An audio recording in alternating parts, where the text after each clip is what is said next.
I'll explain the current situation to you. The Lei clan moved swiftly. Without the Demon Dragon clan blocking them, they quickly arrived. However, seeing the top-tier powerhouses of the Great Ajax clan, Demon Dragon clan, and Holy Ice clan standing together, they were somewhat bewildered. What's going on? We're supposed to be at war, aren't we? Is this some kind of ambush?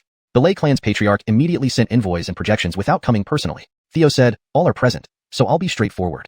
At present, the Great Ajax clan is under my command. The Demon Dragon clan wishes to join my camp. The Holy Ice clan has surrendered, and the Lei clan's decision will be determined soon. These are not simple times. The major royal clans have emerged prematurely. I expect that before long, the monsters within the Greg Forbidden Land will also appear. After that, the powers of Tion Y Tion will descend. The Lei clan's patriarch was greatly startled. Tion Y Tion? Ernan frowned. Could you be talking about the path to immortality? Theo nodded. Not quite wrong. The top-tier powerhouses of the 9 states world leave through the path to immortality. In reality, they head to Tion Y Tion. We are now inside the leaf world of the world tree. Tion Y Tion refers to the outer world of the world tree but isn't limited to just the outer world. There is a more expansive universe beyond. Of course, Tion Y Tion is stronger than the 9 states world. When that time comes, countless immortal forces will descend, including my immortal Dao Palace. After hearing this, apart from the Great Ajax clan, the people of the other 3 factions were all stunned. Is the future so perilous? Theo said, what do you think now? Do you still want to continue the Great War? Even if you gain all of the deep sea domain and all inland territories, controlling the entire 9 states world, can you defend against the descent of immortal forces? Ernan clasped his hands. Lord Xerxes, what do you suggest we do? Theo replied, there is still some time before the arrival of Tion Y Tion. Currently, your focus should be on the Greg Forbidden Land. One aspect is to monitor the Greg Forbidden Land and report any situation to me. Another aspect is to intensify your cultivation and enhance your combat power.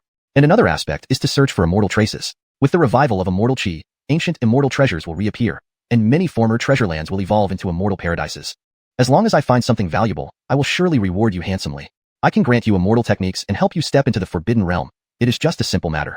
Additionally, the war doesn't need to continue. The more battles fought, the more you deplete your strength. First endure the emergence of the Greg Forbidden Land, and then see what luck brings.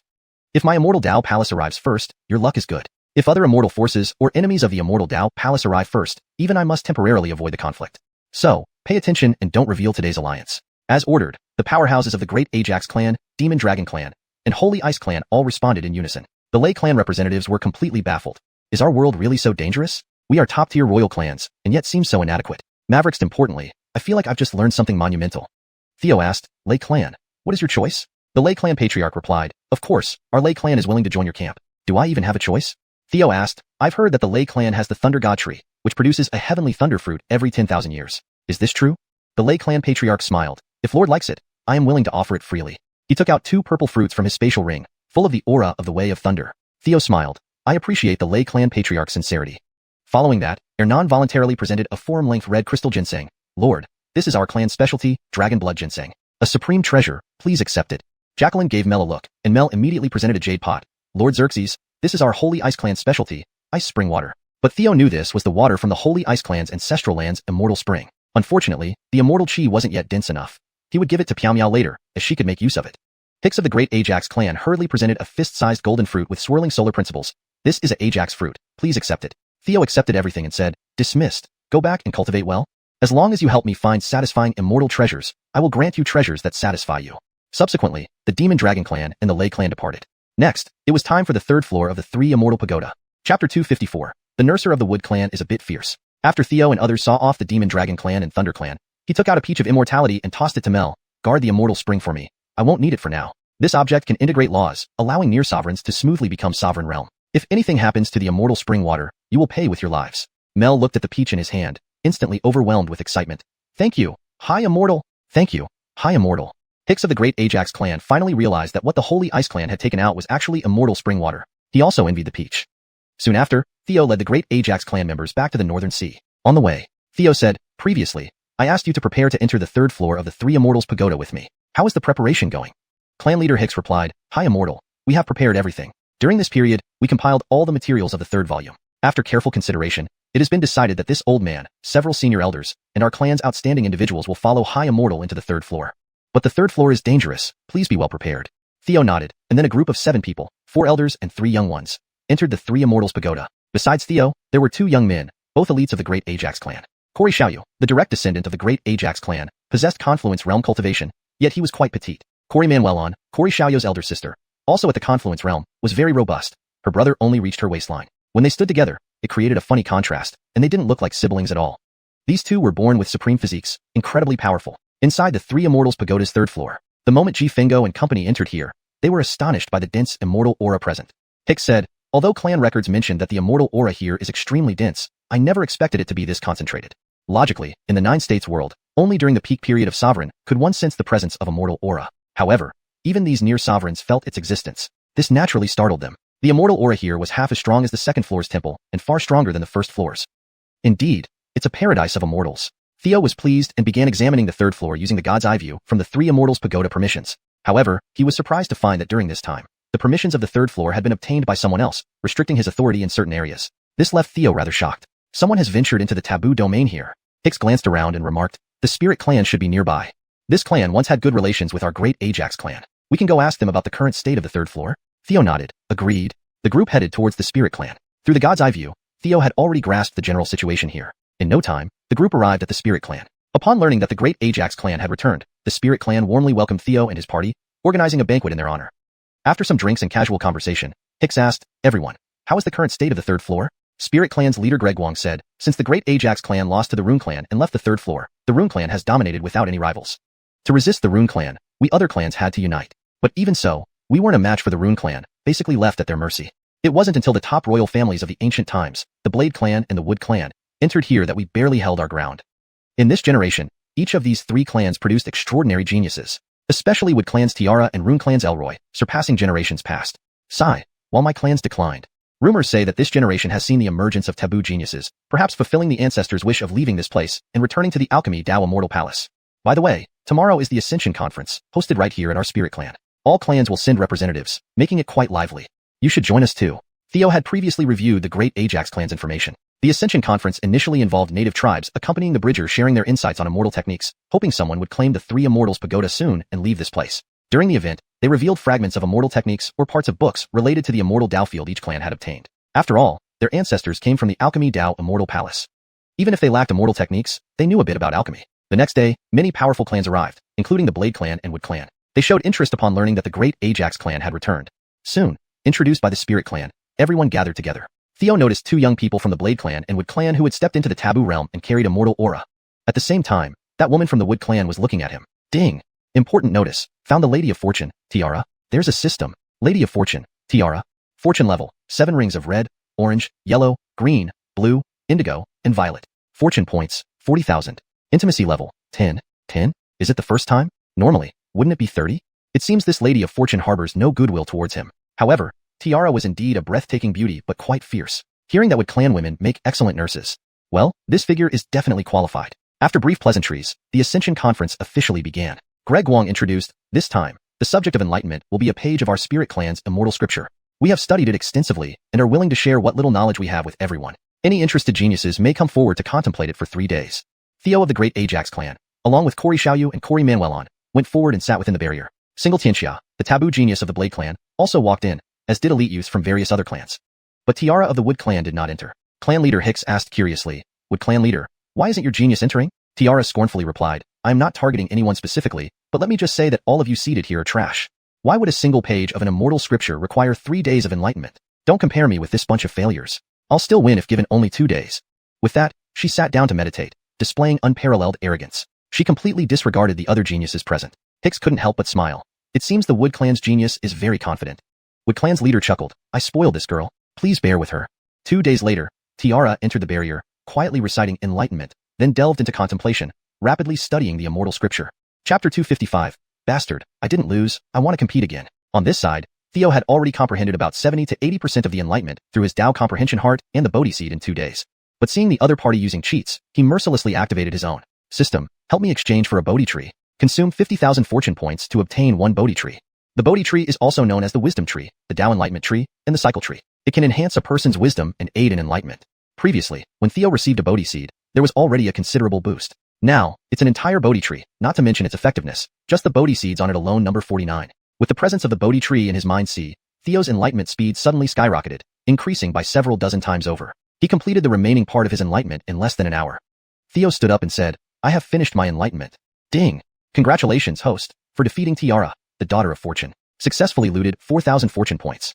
These words struck everyone like thunder. Aya nettled. Tiara even withdrew from her state of sudden enlightenment, wasting a valuable opportunity. Clan Chief Grengwang immediately laughed and said, "That's perfect. Please write it down." Theo promptly wrote down what he had enlightened. This was an array method of the Alchemy Dao Immortal Palace, the Gathering Immortals array. However, very unfortunately, one needed immortal grade materials to set it up. 2 hours later, Tiara also comprehended the Gathering Immortals array. However, she lost the competition. Tiara stood there, staring at Theo with a look of disbelief and anger, which surprisingly made her seem rather cute. 3 days passed. While others also comprehended some aspects, none of them did so completely. Odin, holding a battle saber, came to Tiara and smiled. "It's rare that you lost in terms of enlightenment. Today must be a good day. Maybe that's why I heard magpies chirping early in the morning." Tiara clenched her fist and roared, "Bastard! Who told you I lost? I only took 3 hours to fully comprehend it.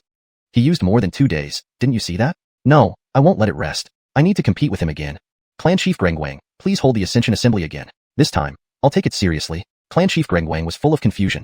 Theo couldn't help but laugh. This girl, always boasting, refusing to accept defeat. Her temper is quite remarkable. Clan Chief Xavion shouted, "Enough, no nonsense. Who allowed you to underestimate others right from the start? I believe this is not a bad lesson for you. To know that there are people outside your world who surpass you. So you don't behave arrogantly when facing Tyrants of the Fu clan." Speaking of which, he greeted Hicks, "Chief Corey. I didn't know the name of this outstanding talent. The Dowry clan indeed harbors many capable individuals." Hicks responded, "Chief Xavion, you're joking? Lord Shi Caleb isn't from our Dowry clan but our esteemed guest. This time we accompanied him inside. Otherwise, the Dowry clan has no intention of returning to the 3 immortal islands." Upon hearing this, everyone was surprised. No one expected that such a young Theo could receive such high regard from the Dowry clan. This made the Xavion and Dao clans secretly speculate if Theo might come from the Forbidden Land, otherwise, entering the Forbidden Realm at such a young age. Furthermore, receiving such reverence from the Dowry clan, Tiara approached Theo, hands on hips, and yelled, "Let's compete again." Theo smiled, "Why should I compete with you?" Tiara retorted, "Are you afraid? Afraid to lose to a woman?" Theo shook his head. "Intimidation tactics won't work on me. Let's get practical instead." Tiara grinned, adding, "Stakes? Huh? I like that. What can you put up?" Theo replied, "I've heard that the Xavion clan's Greg Spring can resurrect the dead, and it's a rare medicine for body cultivation." Tiara agreed, "Your appetite isn't small. Fine, I accept." She took out a palm-sized jade bottle. "There are probably dozens of drops here, extremely precious. What's your stake?" Theo produced immortal spring water. This item is highly effective for ordinary martial artists stepping into the Forbidden Realm. Tiara said, "Deal. Continue the competition in enlightenment. This time, I absolutely will not lose to you." Enlightenment contest. The opponent ultimately has a cheat code of sudden enlightenment. If it were long-term, Theo would have an advantage, as the opponent's enlightenments were limited. Theo's Dao Comprehension Heart and Bodhi Tree provided permanent boosts. But if it were short-term, Theo couldn't guarantee victory either. Theo shook his head. "We've already competed once. Since we both stepped into the Forbidden Realm, let's spar." "I haven't faced a Forbidden Genius yet." Tiara replied, "Fine, as you wish." Everyone moved to the Greg clan's arena. On the stage, Theo said, "Show me everything you've got." "As you wish." Tiara's toes tapped the ground, instantly causing countless vines to spread out like venomous snakes in all directions. Simultaneously, she raised her right hand, green lightning flickering in her palm, accumulating power. This was immortal lightning. The east corresponds to wood, which governs wind and lightning. Besides being talented in the law of wood, the Xavion clan excels in cultivating wind and lightning. Seeing the vines approaching, Theo swung his left hand, activating the Ajax law to burn the ground vines rapidly. Suddenly sensing danger, Theo flew skyward just as countless vines burst from where he had been standing moments before. At the same time, upon seeing Theo in midair, Tiara launched a blast of green lightning from her palm. Roar of the Thunder Dragon. Tiara slapped her right palm forward, the green lightning in her palm blooming into a thunder dragon that charged at Theo ferociously. In an instant, attacks surged toward Theo from all sides. Theo smirked lightly and whispered, "Golden Greg spell." Instantly, golden light surrounded Theo's body. In the next moment, he vanished.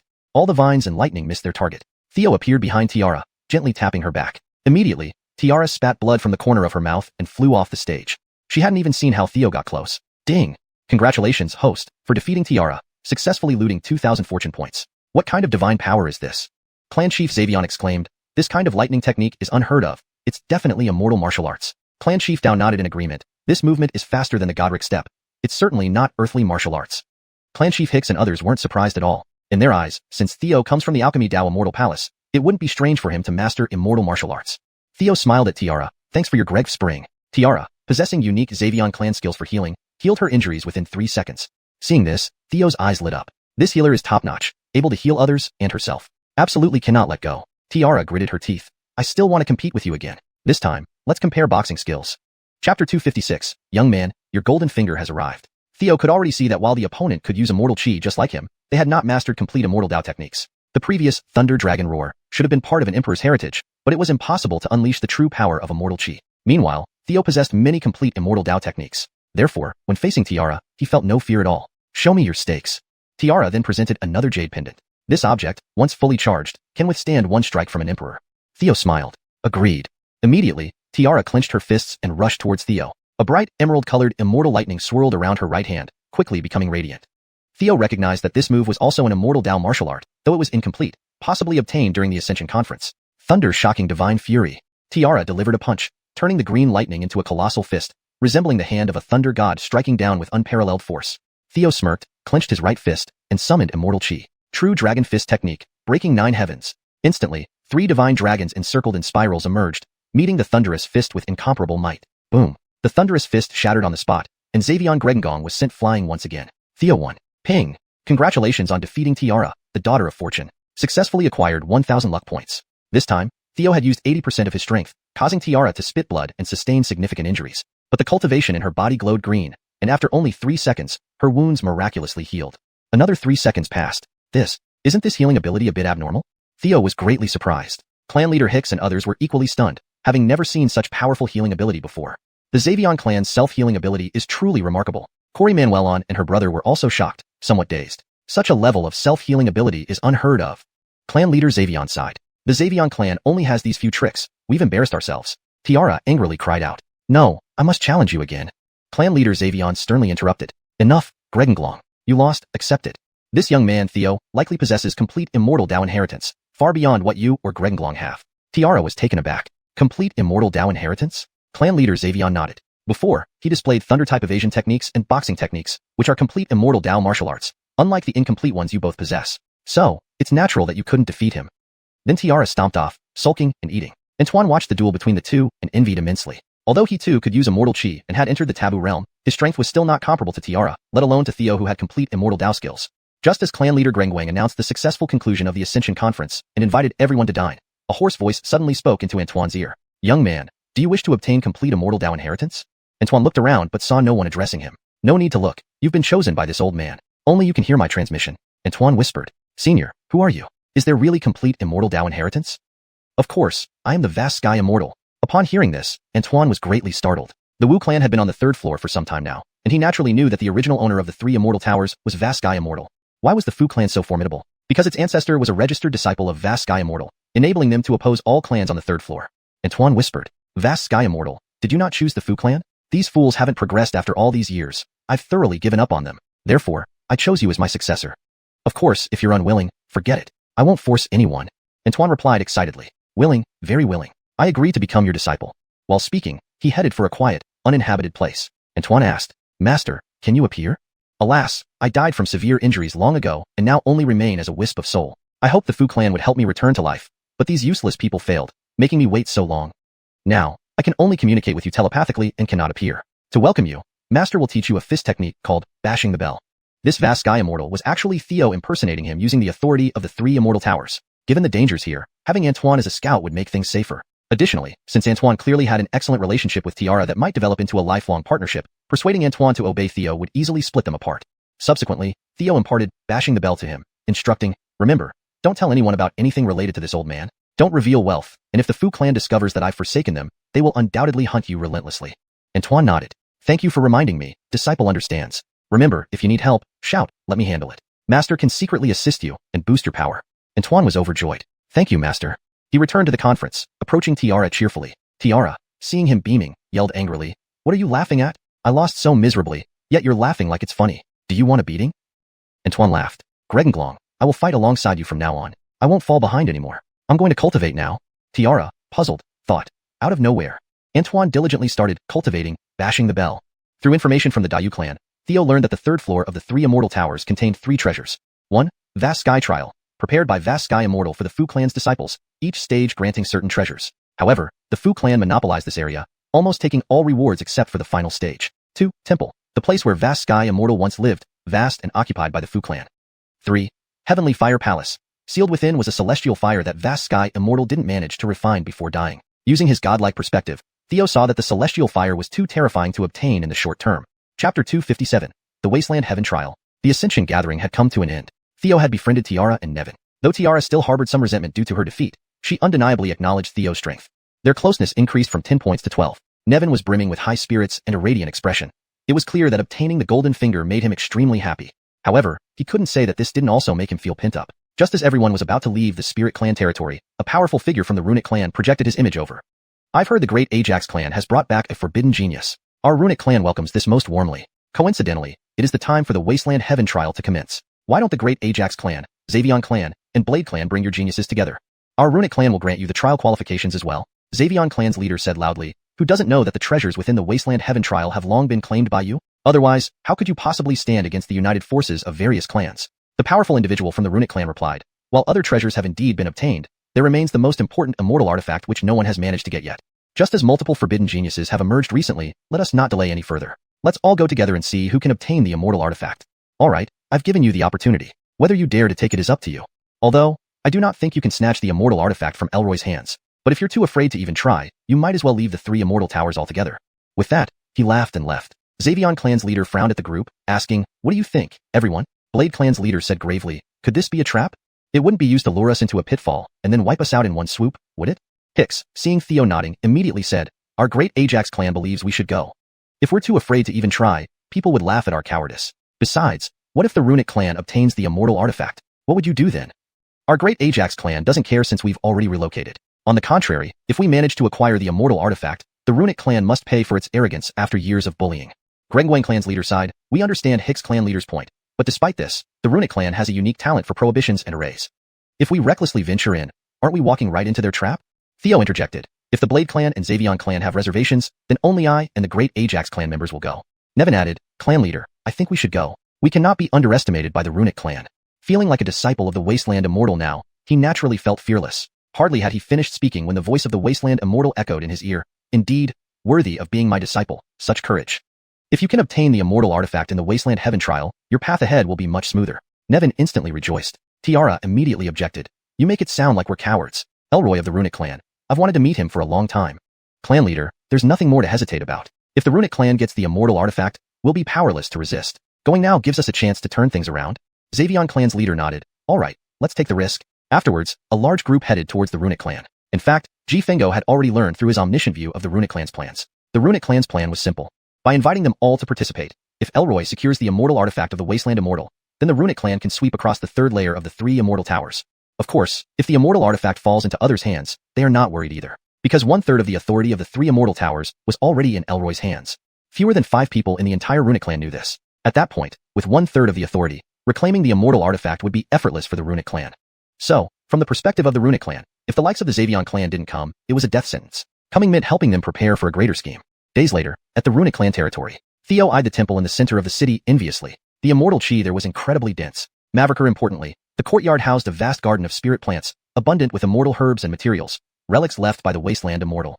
Here, the Runic Clan members welcomed the guests cordially into the city, directly leading them to East City where the Wasteland Heaven trial took place. Tiara whispered, isn't the Runic Clan unusually polite? They don't seem worried at all about us causing trouble, or taking away the immortal artifact. Nevin chuckled, Gregenglong, stop worrying, with me here, everything's fine. Having been beaten by Tiara earlier, he now couldn't help but show off before her after obtaining the golden finger. Soon, Tiara would look upon him differently. Before an ancient palace, Runic Clan's elites and geniuses were already waiting. A few elders offered insincere smiles and pleasantries. Yusef, the leader of the Runic Clan, smiled. I didn't expect to see the great Ajax clan again in my lifetime. Hicks replied, the world outside is vast. The Runic Clan should explore it rather than remain trapped here. Tianyuan laughed. If the outside is so wonderful, why did the Xavion clan and Blade clan enter here? Hicks retorted, his eyes twitching. If you truly feel invincible, go visit the Gregf Prohibition. Dare you? Tianyuan laughed heartily. Isn't this just small talk? No need to get upset. Meanwhile, the young ones greeted each other. Elroy was handsome, his face like jade, sharp eyebrows and bright eyes. Of course, compared to Theo, he still fell short. He looked more like a scholarly gentleman, humble and courteous. Greeting Theo, may I assume you are Lord Zynchich? It's commendable you defeated Tiara both in insight and combat. I admire you greatly. How about staying with the Runic Clan? We shall treat you with utmost respect. In the future, we can leave together for the outside. Corey Manuelon snorted coldly. Don't treat the 3 immortal towers as your property. Even after so many years, you're still trapped here. Do you think you can leave just by saying so? Elroy smiled. That's correct. When I say we can leave, we can leave. Indeed, with 1/3 of the authority, achieving a historical breakthrough for the Runic Clan. Speaking was bold. Elroy continued. As the great Ajax clan was once servants of the Wasteland Immortal, if you acknowledge the Runic Clan as masters, I can consider letting you return to your homeland. Corey Manuelon yelled, how arrogant. Elroy responded smilingly, I'm merely stating facts. Tiara laughed, quite interesting, Elroy of the Runic Clan. I hope you have the strength to match your arrogance. Nevin scoffed. If the Runic Clan had real skills, they wouldn't have been trapped here for so long. There was something unspoken on his mind. If you really had the ability, you wouldn't have been abandoned by the Wasteland Immortal.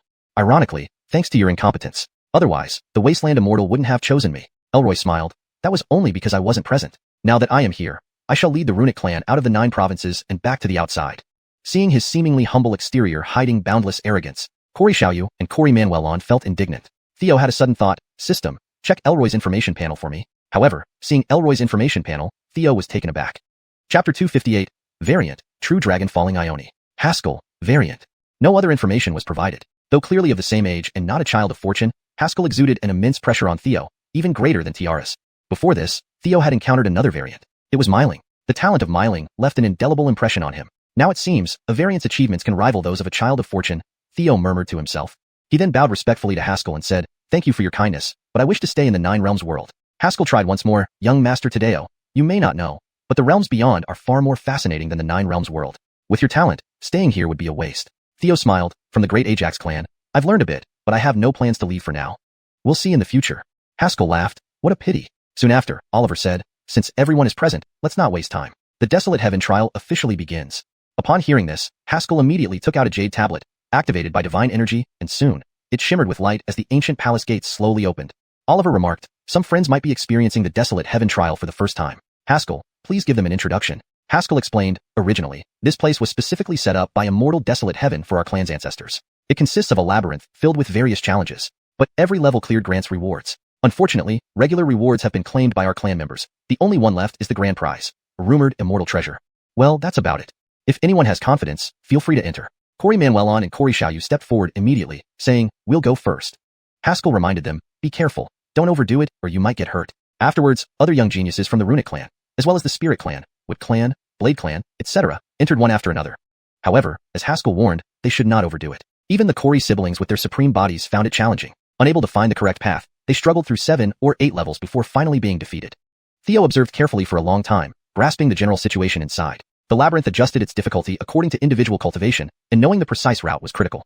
Otherwise, much effort would be wasted. Soon enough, the others were defeated, leaving only Theo and the 3 other heavenly geniuses who had crossed the taboo realm. Please, go ahead, said Haskell with a smile, stepping in first and vanishing into the labyrinth. Here, Theo suggested, Haskell knows the maze well and the shortest path. We're at a disadvantage. How about we cooperate? Bodenda and Tiara initially intended to refuse, but Immortal Desolate Heaven's voice quickly echoed in Bodenda's ear. Disciple, even with my guidance, your cultivation is inferior to Haskell. It's best to leverage their power. Bodenda agreed immediately. All right. Then, the 3 entered the maze together. They quickly faced the first challenge. A black-clothed warrior wielding a battle knife appeared before them. An aged voice rang out. This level tests your sword skills. Only one among you may step forward.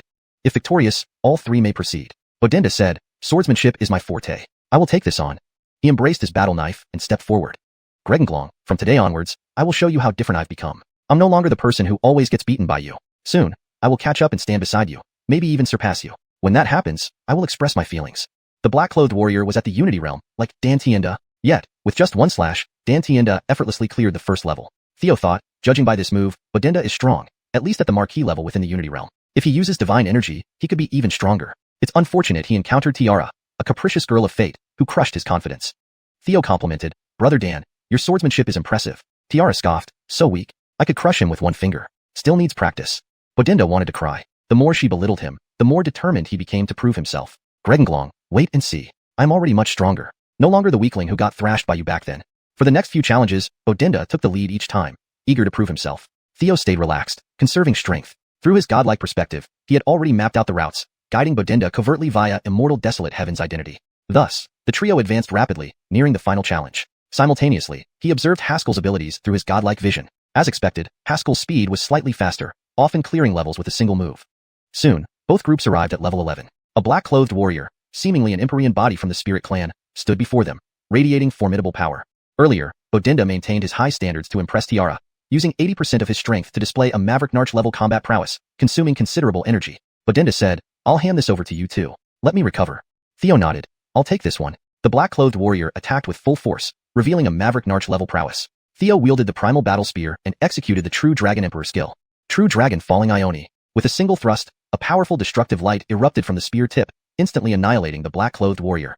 Tiara's eyes lit up, a single move to defeat a Maverick Narch unity. Impressive spear work. Bodenda felt deeply hurt. Despite his efforts, he never received praise from Tiara, but Theo's first move won her admiration, making him feel isolated. He understood the gap in their current strengths. However, He believed obtaining the immortal treasure here would help him surpass everyone. Maverick Reaver, his master, was assisting him secretly. He would definitely claim the treasure at the final challenge. After passing level 11, the trio faced a fork in the path. Bodenda explained, according to what I've gathered, taking the left path skips 2 levels but is more challenging. If we clear it swiftly, we might reach the final level before Haskell.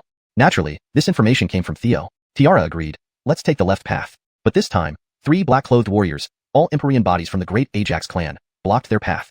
Chapter 259, The Young Bryce. Tiara gave Nevin a small vial of the water of Greg. Don't overdo it. If you can't manage, there are still others like us. Though Tiara meant this as friendly advice, to Nevin, her words sounded a bit harsh. Of course, he knew her intentions were good, and this made him even more determined to prove his resolve. The 3 individuals then separately initiated their respective challenges. In an instant, each found themselves on different arenas, alone, with no one else around. This path could not be traversed together. It had to be taken solo. Seeing this, Theo decided not to hold back anymore. He drew out his immortal sword, flashed forward, and in one swift strike, defeated his opponent. The opponents grew increasingly formidable, from kings to emperors, until the final level. This time, it was not a black-robed warrior who appeared but a young man whose body radiated immortal chi. Theo murmured, "You look familiar. You must be the young Bryce." The Bryce smiled. "Indeed. I didn't expect to find such a prodigy like you here in the Huantian trial. So, let's get started." With that, he formed hand seals and thrust both palms forward. Immediately, fiery light shimmered as fiery red flames surged like meteors, resembling raging fire dragons, their might shocking. Flame Dragon Dance. These flames carry the essence of immortality. Theo clenched his left fist and lunged forward, unleashing a powerful punch. True Dragon Fist technique, shaking the 8 extremes. 2 radiant golden divine dragons spiraled out only to be shattered by the flaming fire dragons. Ji Fengo quickly used the Godric step to evade. But soon after, Bryce brandished an immortal saber, closing in swiftly. A dazzlingly bright immortal saber slashed through the air with void rule support, its aura intense enough to pierce through space. The terrifying blade's intent seemed capable of shattering Theo's immortal soul. Void Slash. Without a doubt, this was the strongest opponent he'd faced yet. Theo blocked with his immortal sword in his right hand, but was still flung away. To Bryce's surprise, his immortal saber now bore a gash. It seemed the grade of the immortal sword surpassed that of the immortal saber considerably. Seeing this, Bryce flew up into the air, gripping the saber with both hands, channeling all his immortal chi into it. He then unleashed a profound technique from the immortal Dao Palace. Instant Shadow, Cyclic Wind, Void Refinement Flame. With this cry, Theo instantly felt an unprecedented sense of imminent death. He shouted and invoked the Golden Greg spell. Lightning flashed around him, rapidly condensing into a glowing gold shield. Both took a step forward simultaneously. Then, something strange occurred. The young Bryce was engulfed in flames, casting a fearsome aura across the arena, creating multiple fiery illusions around him at incredible speed. It seemed as though a blazing cyclone emerged, pulling everything toward the center, turning the entire platform into a colossal furnace. However, Theo vanished without a trace. He fully unleashed the Golden Greg spell, reappearing as if he had transcended this spatial dimension, moving to a higher realm. After 3 breaths, the fiery furnace dissipated, leaving Bryce panting heavily from the immense consumption of energy. "Turn to ashes, have you?" Suddenly sensing an incoming danger, he turned around and blocked with his saber as Theo appeared from the void, delivering a powerful slash. Clang! The immortal saber gleamed and another gash appeared on it. But the head of Bryce was already split open. His body immediately dematerialized, dropping the now quasi-immortal saber to the ground. Bryce remarked, "I never expected you to possess such powerful immortal techniques. So it seems, the 3 Immortals Pagoda will not end up in the hands of my immortal Dao Palace after all. Do not forget the matter I told you about. The sealed object in the box should be sent to the Abyss of Sin. As for your reward for passing the Huantian trial, besides this immortal weapon, there is also the move I just created. And a flight ascension pill."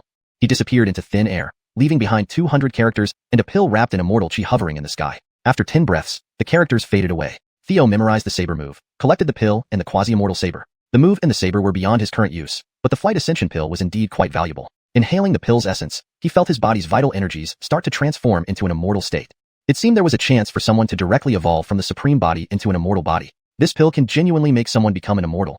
Unfortunately, my transformation into an immortal body is nearly complete, so this pill would likely go unused. As he put the pill away, using the God's Eye view, he sensed that Nevin and Steven were about to reach here. While Steven relied on true strength, Nevin was pushing his limits and was being given extra boosts by Theo's 3 Immortals Pagoda permissions. 2/3 of these permissions allowed control over local heavenly power to boost combat strength, but not during the final battle against Bryce. Seeing the 2 about to pass through, Theo hesitated before choosing Nevin. On Nevin's side, after defeating his opponent, he was suddenly pulled into the final challenge. The guardian of the last gate was Baxter. Steven was surprised upon seeing the final challenge already occupied. Someone beat me to it? Could it be Theo? Before he could finish, Theo and Tiara stepped out side by side. Huh. Steven was shocked. That's actually Nevin inside. Theo and Tiara were equally astonished. Theo commented, "Never thought Sean brother would be so strong and enter first." Tiara laughed, "Indeed surprising." Steven shook his head. "Even if he got in first, it doesn't mean he can succeed. Many ancestors of the Fu clan entered, but none succeeded." Tiara responded, "None of those ancestors were taboo geniuses like him. He may be the first taboo genius to enter." Hearing this, Stephen frowned slightly, still feeling some worry. In the final trial, Master, please give me a hand. Let me handle this. Nevin roared, his aura surging as he unleashed the sky-striking bell fist technique to the fullest. Defeat for you. Baxter wielded the quasi-immortal saber but was defeated despite putting up a good fight. The aftermath knocked Baxter away, leaving only the quasi-immortal saber behind. Nevin was elated. Master, I won. He quickly picked up the quasi-immortal saber. Theo praised, well done, I haven't misjudged you. Nevin exclaimed, Master, why does this saber have 2 gashes? It looks quite damaged. Theo smiled, even a quasi-immortal saber is a top-tier treasure of our world. Don't worry too much. Nevin nodded, understood. With high spirits, he walked out of the final challenge, clearly having succeeded. Before Theo and Tiara could congratulate him, Stephen interjected with a dark tone, Nevin, truly surprising. Never thought you had such depths hidden. What did you obtain at the final challenge? Concerned about immortal treasures, Stephen's true colors showed, abandoning his previous humble demeanor, revealing a domineering, relentless personality. Nevin smiled, none of your business. Stephen retorted, since you received the final reward, proving great strength, dare you duel me? In the Huantian trial, duels between participants are allowed, but only one-on-one. Dare you? Nevin glanced at Tiara and agreed, all right, but this is purely a sparring match, no stakes. Stephen's expression soured, his scheme foiled. He originally intended to win back the immortal treasure, but realized Nevin wasn't foolish. A challenge accepted, an arena appeared. Theo watched the two clash, a slight smile playing on his lips. Chapter 260, Jerome showing off with his Gregv. Outside the vast sky trial palace, various races had gathered, watching the palace anxiously while paying attention to any changes in their surroundings. However, they had no idea what was happening inside the palace, causing them some worry. Clan leader Yusef of the Fu clan laughed and said, everyone seems very tense. Have some confidence in your prodigies, he continued. Clan leader Hicks replied, we naturally have confidence in our people. We don't need reminders from the Fu clan. At this moment, shadows appeared above the palace. In a virtual arena, Stephen battled Jerome. The clan leader of the Dao clan shouted, what's going on? What did your Fu clan do? Yusef explained, this is a battle between challengers. Hicks nodded, I remember that according to our clan's records, battles can only proceed if both parties agree. If anyone acts without consent, they will be punished by restrictions. I didn't expect the Dao clan's prodigy to dare challenge Stephen alone. He has guts, Hicks added. On the arena, Stephen said, all right, hand over the immortal treasure, and I'll let you join the Fu clan. We can leave here together and head to the heaven beyond heaven. What do you say? His face looked rather grim. Losing the immortal treasure was something he hadn't anticipated. The Fu clan had practiced here for many years and knew the labyrinth routes inside out. But he never expected Jerome, an outsider, to be faster than him. This enraged him and even made him suspect there might be a traitor within his clan. Jerome replied, impossible. Stephen, you may bully others in the Fu clan, but today I will tell you that I'm more talented and stronger than you. Gregenglong, watch closely. Today, at this moment, I will prove myself worthy of being the man who can match you. Watch me show off. Let me defeat you. Knowing he wasn't a match, Jerome immediately wanted to ask the vast sky immortal for help. But Theo, pretending to be the vast sky immortal, messaged, disciple, I lost some power earlier. This time, it's all up to you. Damn, why didn't you say so earlier? I've already boasted. How do I back down now? Jerome was taken aback. On the other side, Stephen was thoroughly provoked. Impressive, Dao clan's Jerome. Let me see what you've got. As he shouted, both launched their full attack. Jerome immediately drew the quasi-immortal sword he just acknowledged as master, pushing forward despite his hesitation. Heavenly Knife, Galaxy Dims. It was the incomplete supreme immortal technique he had obtained. Instantly, the light from his sword was blinding, overshadowing the galaxy above. On the opposite side, seeing the quasi-immortal sword, Stephen also took the battle seriously, using all his strength. 10,000 Fu scripture, heaven-destroying strike. A mist of immortal energy rose from Stephen's hands, followed by the integration of spatial and destruction laws into a pale black, flying sword. With a single point of his finger, the sword unleashed devastating power. Instantly, sword met saber, producing a thunderous explosion. Then, the saber light shattered. Jerome spat blood, flew backward, and lay heavily injured. Stephen won completely. Tiara quickly rushed forward to support Jerome, healing him while scolding, you idiot! What are you showing off for? You almost got killed. Do you know that? I won't save you next time. Tiara was truly upset. Because of Jerome's severe injuries, he would have died without her healing prowess, never leaving the palace. She thought Jerome was risking his life to show off, which isn't what a normal person should do. Ding! Would Gregenglong developed a rift with Jerome, successfully looting 2,000 fortune points. Right then, Jerome felt sad. Although he got the quasi-immortal weapon, he disgraced himself in front of Tiara. Especially since she, normally heartless, was now furious with him. This shook him deeply. Master, you nearly killed me this time. Theo stepped forward. No matter what, Brother Dan's courage to accept the challenge deserves praise and admiration. Indeed, Stephen's supreme technique, the 10,000 Fu scripture, was impressive. That seemed like a complete immortal level technique, possibly a tradition of the Fu clan. But they seemingly lacked cultivation methods for immortal energy, hence the delay. Tiara cursed, admire him? His brain must be broken. Stephen, having seen enough, turned to leave. The Fu clan's plan was clear. If the immortal treasure fell into someone else's hands, capture everyone and take it back. In the vast sky trial palace, rules restricted his actions. But outside, there were fewer constraints. Seeing Jerome's immortal treasure, everyone understood what was happening. Yusef shouted, Act, catch them. Theo's godlike view triggered the 3 immortal pagoda permissions. Buzz, Hicks clan leader and others were teleported away from the Fu clan city. Chase them outside the city. Don't let them escape. Immediately, Yusef led a group in pursuit. Let Stephen guard here. Don't let those 3 exceptional geniuses live. Especially the immortal treasure must not leave. Yes, sir. Some young geniuses and elder masters stayed behind. When Stephen heard the group was teleported away, he realized one of them had 3 immortal pagoda permissions. Only immortal energy can acknowledge a master. He analyzed internally, so, that person is one of the 3 people in the trial palace. Xiangu arrived recently, making him suspicious. But Jerome is most likely. Previously suppressed by Tiara, he surpassed her this time, reaching the final level and obtaining the immortal treasure. Incredible. The highest probability is that Jerome obtained lower levels permissions, even higher than mine. Xavianst kill him while he's injured. He ordered immediately, activate the city defense array, seal space, not even a fly escapes. While his permissions were disrupted, he was also disrupting the teleportation of Theo's trio. Inside the trial palace, Theo noticed the disturbance and couldn't teleport far. Tiara asked, Stephen will definitely be blocking outside. If we go out, we'll die. What do we do? Ji Fengo shook his head. I don't know. With his injuries mostly healed, Jerome received a message from the vast sky immortal, Disciple, I've slightly recovered and can teleport you away. Jerome replied, I got a transmission immortal charm at the final level. It can teleport us away. Subsequently, Theo chose the Fu clan's treasure vault within the teleportation range. Chapter 261. Ambition breeds a rift. Inside the Fu clan treasury, there were plenty of treasures here, but hardly any immortal artifacts. Nevertheless, the 3 were still thrilled to have looted the entire treasury. At that moment, the voice of Keegan sounded in Nevin's ear, Disciple, I've just discovered that 2/3 of the authority over the 3 immortal pagoda has already fallen into the hands of outsiders. This is very dangerous. Nevin hurriedly moved aside and whispered, Master, what should I do? To whom has it fallen into? Keegan replied, the first is Stephen. You must personally kill him to reclaim the authority. Otherwise, even if I want to give you the 3 immortal pagoda, it can't be done. Nevin whispered, Master, but I can't defeat him. Keegan said, don't be afraid, Disciple. There's your master here as well. There's an opportunity now. The Fu clan's strong individuals have all been drawn away by the allied forces of other clans. Right now, this place is almost empty, with only Stephen and others searching individually within the city. As long as we eliminate him quickly without his authority blocking us, I can teleport all of you out of this city. Nevin rejoiced, all right. Keegan instructed, remember, you must personally kill Stephen. If you don't, I won't be able to bring you out of the city. Once the Fu clan's elite return, you will be in grave danger. Lastly, absolutely don't reveal my existence. Nevin nodded, I understand. He then turned to his companions and said, let's leave here. We need to get out as soon as possible. Tiara nodded in agreement. After observing for some time, Theo realized that although these 2 bickered, they had grown up together from childhood, and with the pressure of the Fu clan above them, their bond was deeply rooted and couldn't be easily broken. However, an opportunity had arisen. On the other side, Stephen led a group of young geniuses who were closing in on the vicinity of the treasury. Maverick minutes ago, he used his authority to sense a teleportation fluctuation in this area, though he couldn't pinpoint the exact location. Suddenly, Theo and the others appeared out of nowhere. Attack! Nevin immediately shouted, Stephen, let me handle this. Tiara yelled in alarm, Idiot, are you really not afraid of dying? This time was different. Nevin's aura suddenly intensified, and his power surged dramatically. Seeing this, Stephen's pupils contracted as he thought, the one who obtained the authority is indeed you. Form the array.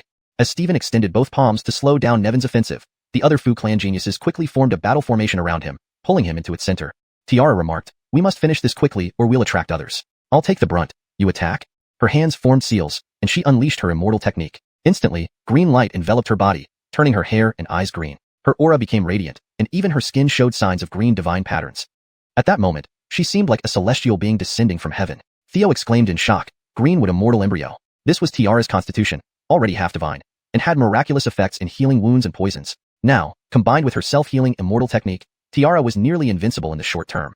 The Fu clan's battle formation activated, and the other geniuses transformed into brilliant runes, merging into Stephen's body. Instantly, Stephen was encased in dazzling light, as if wearing a rainbow-colored armor, his aura soaring to the grand accomplishment realm. With a war sword in hand, he lunged forward. Buzz! Divine light shone brightly, and his figure darted towards the trio. Tiara stepped forward, clamping the sword between her hands. But just as she did so, the sword pierced through her heart. Yet, not a drop of blood flowed out. Theo and Nevin rapidly advanced, attacking Stephen simultaneously. Colliding heaven bell. Nevin punched out, enhanced by his authority, mixing knife and tint into his fist, making the wind roar like dragon breath, sharp as blade storms. Golden Greg spell. Gregning crackled around Theo's body, condensed into golden light enveloping him, sending him into a superhuman speed state. Seeing the war sword firmly grasped by Tiara, Stephen had no choice but to abandon it, retreating while meeting Nevin's punch with a palm strike. A hasty move could not match the true dragon fist technique. Buzz! Instantly, one of the runes on Stephen's body dimmed. His aura weakened as he retreated. Just as he steadied himself, Theo appeared behind him, landing a punch on his back. Buzz! Another rune faded from his body. Theo immediately withdrew, disappearing again. Meanwhile, Stephen unleashed the myriad rune scripture. Destructive Heaven Strike.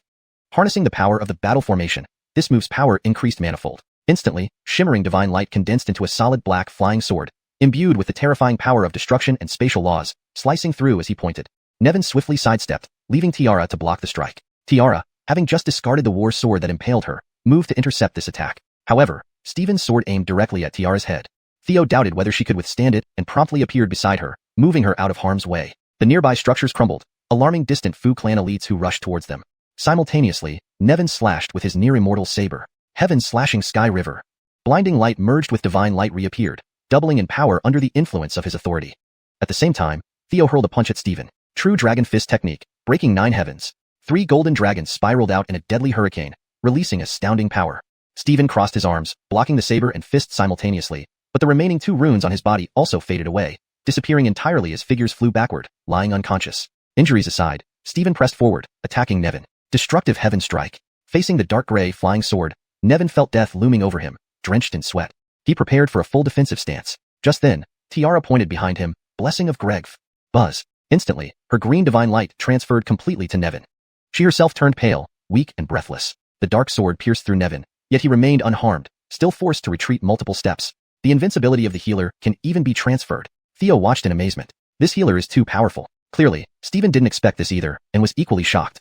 However, Theo seized the opportunity to deliver a heavy punch towards Steven. Pooh. Despite his desperate attempt to dodge, Steven spat blood and was sent flying backward. Severely wounded, Steven attempted to flee after getting up. Golden Gregg spell.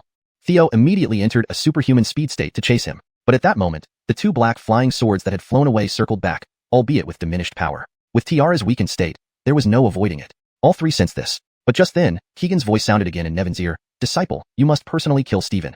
Don't let Theo take the lead. Otherwise, the authority will fall into his hands. Nevin gritted his teeth, abandoning Tiara and speeding towards Steven. Seeing this, Tiara was utterly stunned, hardly believing her eyes. Ding. The gap between the fortunate girl Tiara and Nevin widens, successfully plundering 2,000 fortune points. Chapter 262. Hero saves beauty. In reality, although neither Tiara nor Nevin had confessed their feelings, both knew they harbored feelings for each other. Tiara couldn't bring herself to face the truth, while Nevin lacked confidence due to long-term suppression. This time, Tiara risked her life to protect Nevin. However, at this moment of weakness, as a flying sword approached to claim her life, Nevin left her behind without a second thought. This made Tiara feel an overwhelming sense of heartache. She felt like her once intimate childhood friend had suddenly become a stranger, someone she no longer recognized. Theo, seeing the situation, immediately turned back and came to Tiara's side. Danger. Theo embraced her, swiftly turning to avoid the lethal strike from the flying sword, but his left arm was struck by another blade. Her waist was truly slender. The feeling was exquisite. Her body emitted a fragrant, soft warmth. Heavenly saber galaxy dark. On the other side, Nevin did not disappoint, successfully eliminating the nearly dead Steven. Hagen rejoiced. Well done, disciple. Without Steven's interference, after sending you 3 away, I shall rest. Buzz. A flash of light enveloped the 3 of them, and before the Symbol clan warriors arrived, they vanished from the spot. They reappeared in the nearby territory of the Xavion clan. Tiara looked at Jifango and asked, how's your hand? Theo frowned. It's the law of destruction, quite troublesome. The wound is hard to heal. Tiara replied, don't worry. We are back at the Xavion clan, and I can help you heal it. Come to my courtyard. To all, you do as you wish. With that, Tiara took Theo away. Nevin, watching this unfold, felt a hollow emptiness in his heart, clearly sensing that he had lost something significant. Back in the Symbol clan city, Baxter had already arrived at the entrance of the Divine Temple. With Steven's death, the 3rd-level permissions were now unclaimed. There was no way Theo would let this opportunity slip. Using the permissions, Theo entered the Divine Temple and claimed ownership. Thus, the complete permissions of the 3 immortal towers fell into Theo's hands. This Divine Temple was where Hagen once resided. According to him, his remains and legacy were inside, along with the treasures intended for the abyss of heaven's sins. Of course, there was also the backyard, filled with countless years' worth of immortal herbs and materials.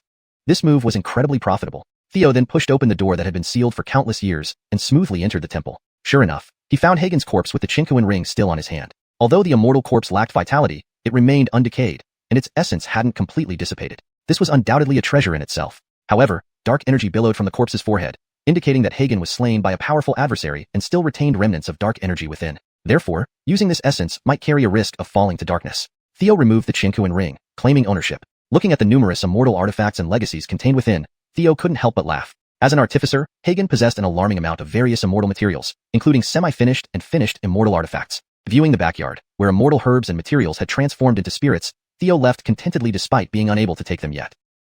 On the front lines between the combined forces and the Symbol clan, Oliver learned of Steven's death and immediately ceased hostilities, rushing back. But it was too late. His painstakingly cultivated genius was dead, and the Divine Temple's permissions were lost. This caused Oliver immense distress. He understood that the Symbol clan's fate was sealed. The Allied forces, upon receiving news from the Xavion clan that Theo and company had returned early, headed towards the nearby Xavion clan territory. At the Xavion clan, Tiara healed Theo and escorted him out. Theo clasped his hands together in thanks. Many thanks. Tiara smiled. I should thank you for saving me. Nevin approached. Gregenglong.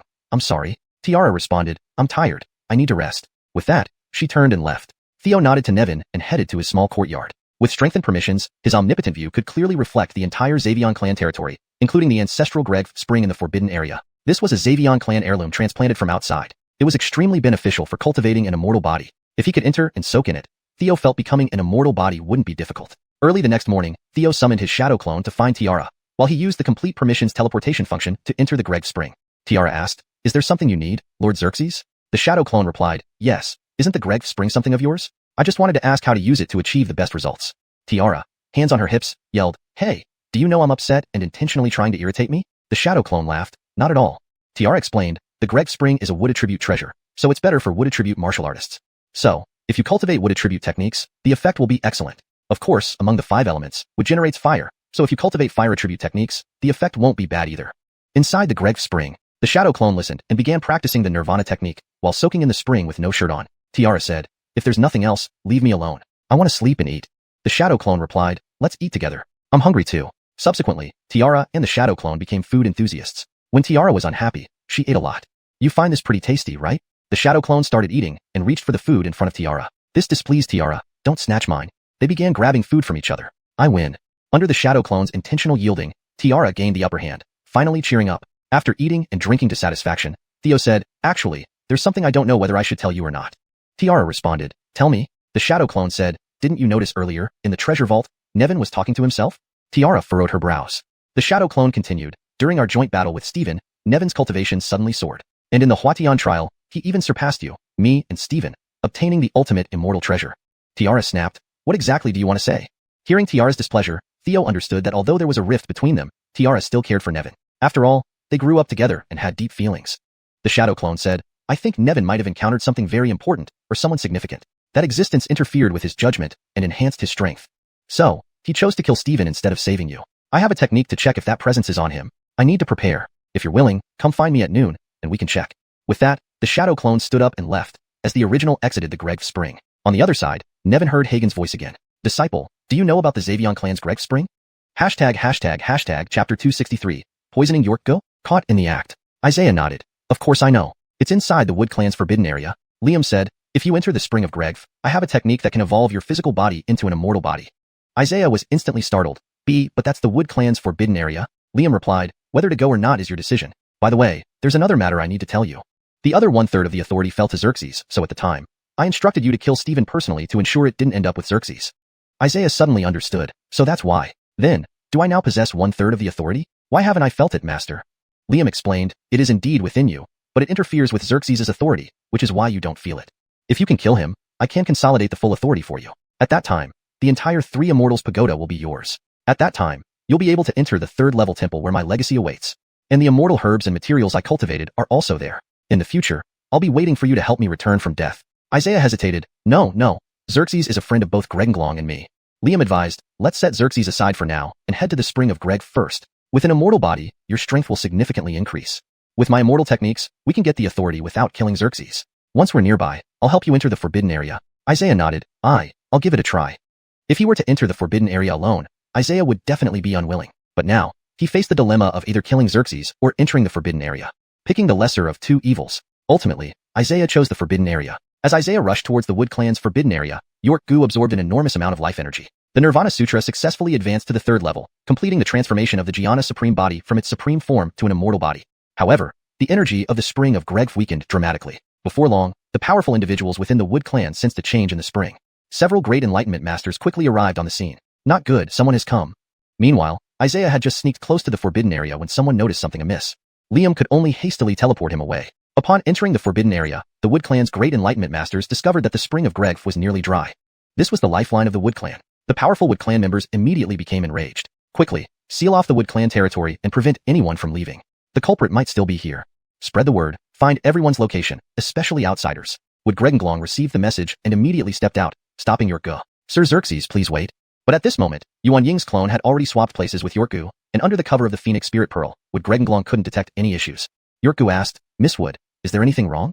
Wood Gregenglong replied, something has happened within the clan. Let me escort you back. As the news escalated, Isaiah eventually surfaced. In the main hall of the Wood clan, after sending York-gu back, Wood Gregenglong asked, what exactly happened? A great enlightenment master bowed and reported. Someone entered the spring of Gregf and siphoned off almost all of the water. From the reports, Isaiah left his residence and headed toward the forbidden area. No one can vouch for his whereabouts. He is the prime suspect. Wood Gregenglong was shocked. Keep this information contained. The clan leader will be back soon, and I will speak to him personally. While Wood Gregenglong trusted Isaiah, she had no evidence to prove his innocence. She then went to find Isaiah. There was an issue within the clan earlier. You weren't in the courtyard. Where did you go? Isaiah evaded. Gregenglong, I just went for a stroll. It's been a while since I last visited. However, as childhood friends, Wood Gregenglong immediately saw through his lie. She sighed, this is serious. Be honest, where did you go? Isaiah frowned. Gregenglong, are you suspecting me of doing something against the Wood clan? Gregenglong, we grew up together. Don't you know who I am? Seeing Isaiah continue to evade, Wood Gregenglong felt hurt and left without saying a word. Asterisk asterisk ding. Asterisk asterisk. Gap between Chi Destiny Woman Wood Gregenglong and Isaiah widened. Successfully stole 2,000 points of fortune. Liam urged, Disciple, we must act swiftly. Isaiah asked, Master, must we do this? Liam replied, the clan's powerful members will return by evening. If you don't act today, there won't be another chance. If you can't retrieve the authority, you won't be able to enter the temple, obtain my full legacy and treasure, and I won't have the hope of revival. You must understand, this is crucial for both of us. We can't afford to fail. Follow my plan, and it will succeed. Isaiah nodded. In the afternoon, Liam teleported Isaiah directly to York-gu's residence. Isaiah brought fine wine and knocked on the door. Is Sir Xerxes here? York-gu opened the door. Brother Dan, what's up? Isaiah smiled. I found some good wine in my spatial ring and thought to share a cup with you. York-gu laughed. How did you know I love wine? Well then, let's not hesitate. They began drinking merrily. York-gu asked while drinking, Brother Dan, how did you manage in the Hoytian trial to actually surpass us all and obtain the immortal treasure? That makes me envious. Isaiah chuckled. Just lucky. In reality, Isaiah also doubted Liam. After all, due to Liam, Wood Gregenglong started distancing herself from him, which wasn't what he wanted. But without Liam, he'd remain a mere nobody constantly overshadowed by Wood Gregenglong, with no hope of turning things around. Without complete immortal techniques and immortal treasure, he needed Xerxes dead to become master of the Three Immortals Pagoda. And with Liam from the Tao Immortal Palace, even if he ventured beyond the heavens, he'd have a bright future. Later, he could make amends with Wood Gregenglong. Suddenly, York-gu asked, Brother Dan, what kind of wine is this? I feel a bit dizzy. Isaiah grinned. Sir Xerxes, you're already drunk? Your tolerance is weak. No, wait, I'm being poisoned. York-gu suddenly stood up, lips turning purple, face darkening, and stumbled outside. Isaiah shouted, too late now. He drew his sword and struck at York-gu's head. Buzz. The jade pendant given by Wood Gregenglong emitted light, forming a shield to block the blow. Still, York-gu was thrown back by the force. When Isaiah pursued him outside, Wood Gregenglong was already there. Their eyes met, and Isaiah, wielding the sword, felt like he was struck by lightning. Wood Gregenglong's disappointment was clear, her tears streaming down her cheeks as she summoned an ancient staff in her hand. Asterisk asterisk ding. Asterisk asterisk. Chi Destiny Woman Wood Gregenglong lost faith in Isaiah, successfully stealing 2,000 points of fortune. Chapter 264. Wishes fulfilled. The timeline rewinds a little. Tiara returned to her courtyard after leaving Enoch, feeling profoundly troubled. She was starting to believe Theo's words. Was Enoch truly influenced by some force? Otherwise, with their tacit understanding and mutual affection, why would he have left her behind in the city of the Symbol clan back then? And why had he lied to her earlier? Why did he steal the Fountain of Gregf from the Forbidden Area? Didn't he know how vital the Fountain of Gregf was to the Xavion clan? All these questions filled her with doubts. Perhaps, he really has been affected by something. I need to help clear his name. I can't let him sink deeper into this mess.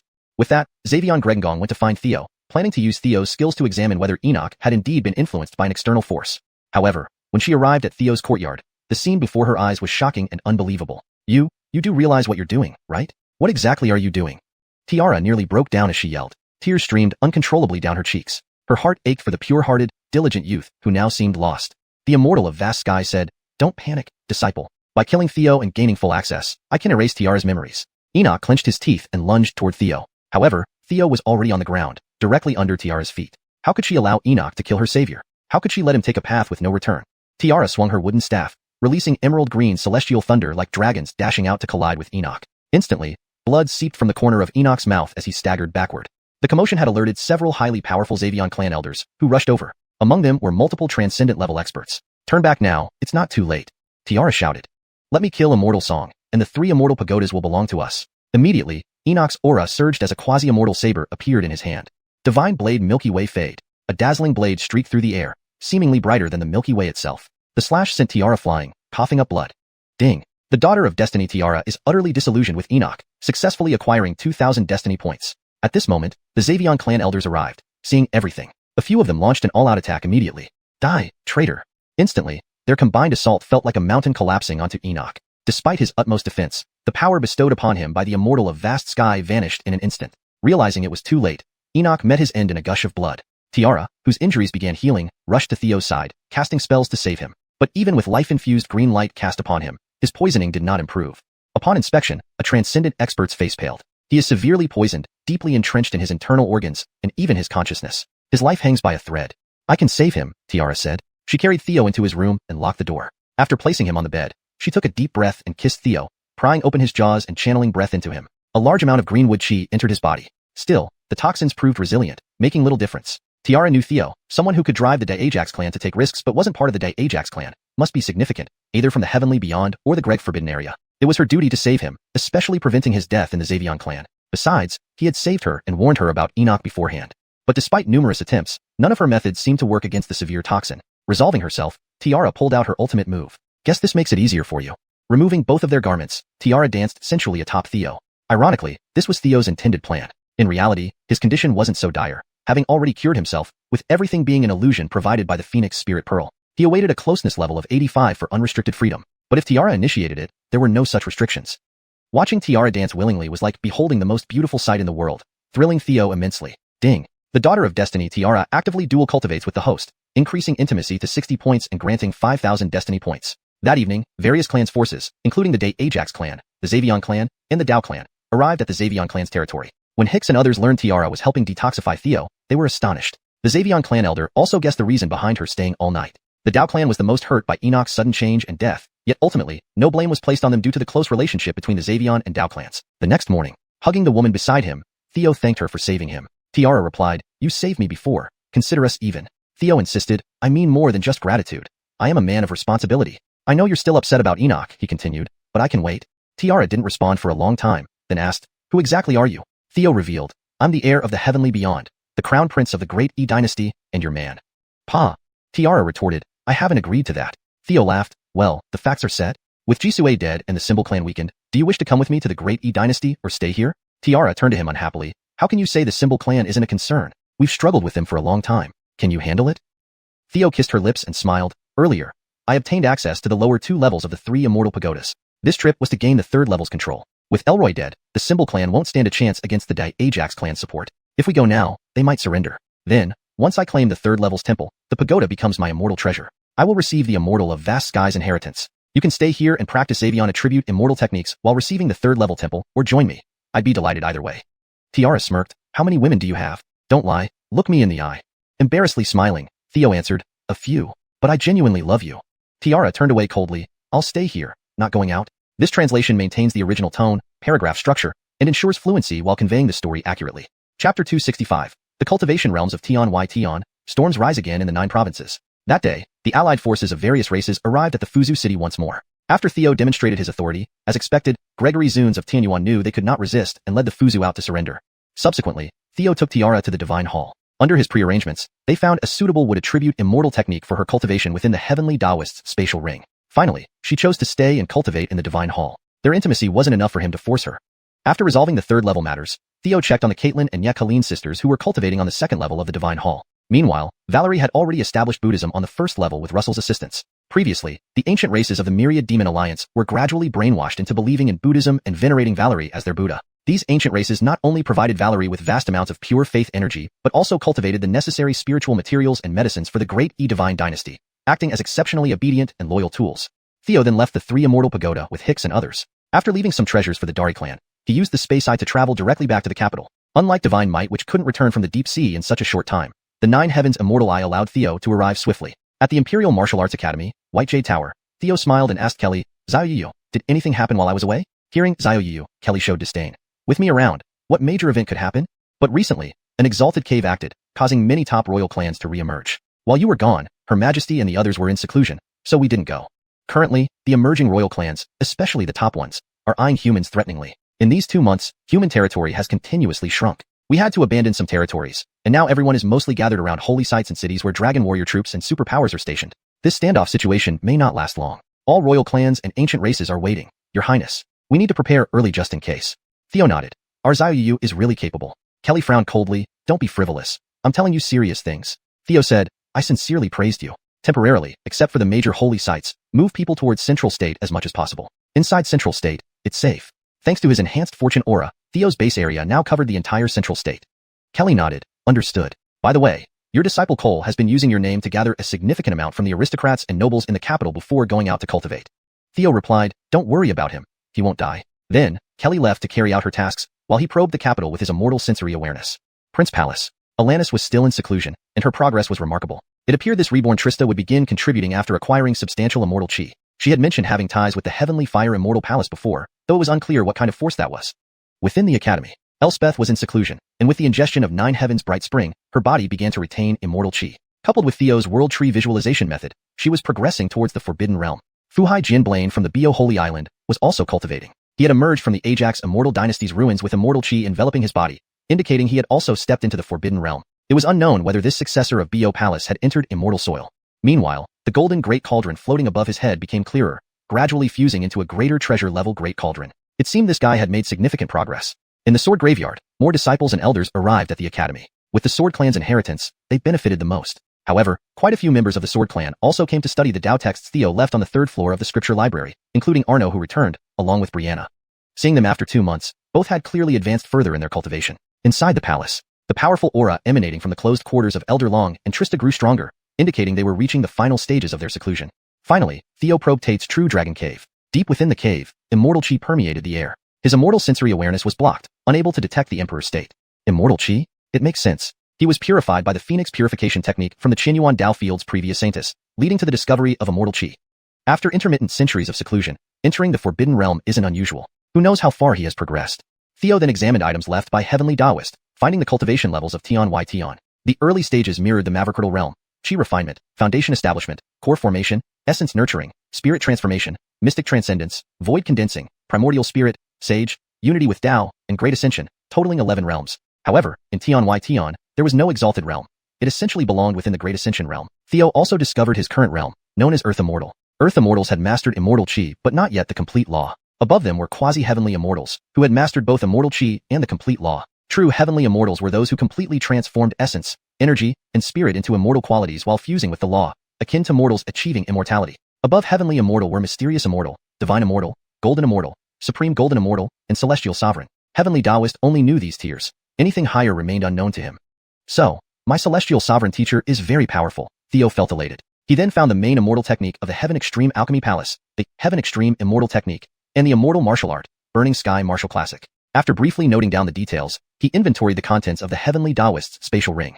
While numerous immortal artifacts existed, the ascension pill he sought was not among them. The most precious item seemed to be the sealed object meant for the abyss of sinful heaven. It was a head-sized box, sealed with 2 purple glowing immortal talismans. The intense immortal chi and profound runes on the talismans surpassed other treasures. Theo even suspected the value of just these 2 talismans might surpass all other items combined. Feeling extreme danger, Theo refrained from opening the box. Theo then used Heavenly Taoist immortal materials to strengthen the Prince Palace's immortal array, particularly the Immortal Gathering Array. Finally, he gave Elspeth the Ascension Pill, hoping her success would enhance her potential as the ultimate cauldron.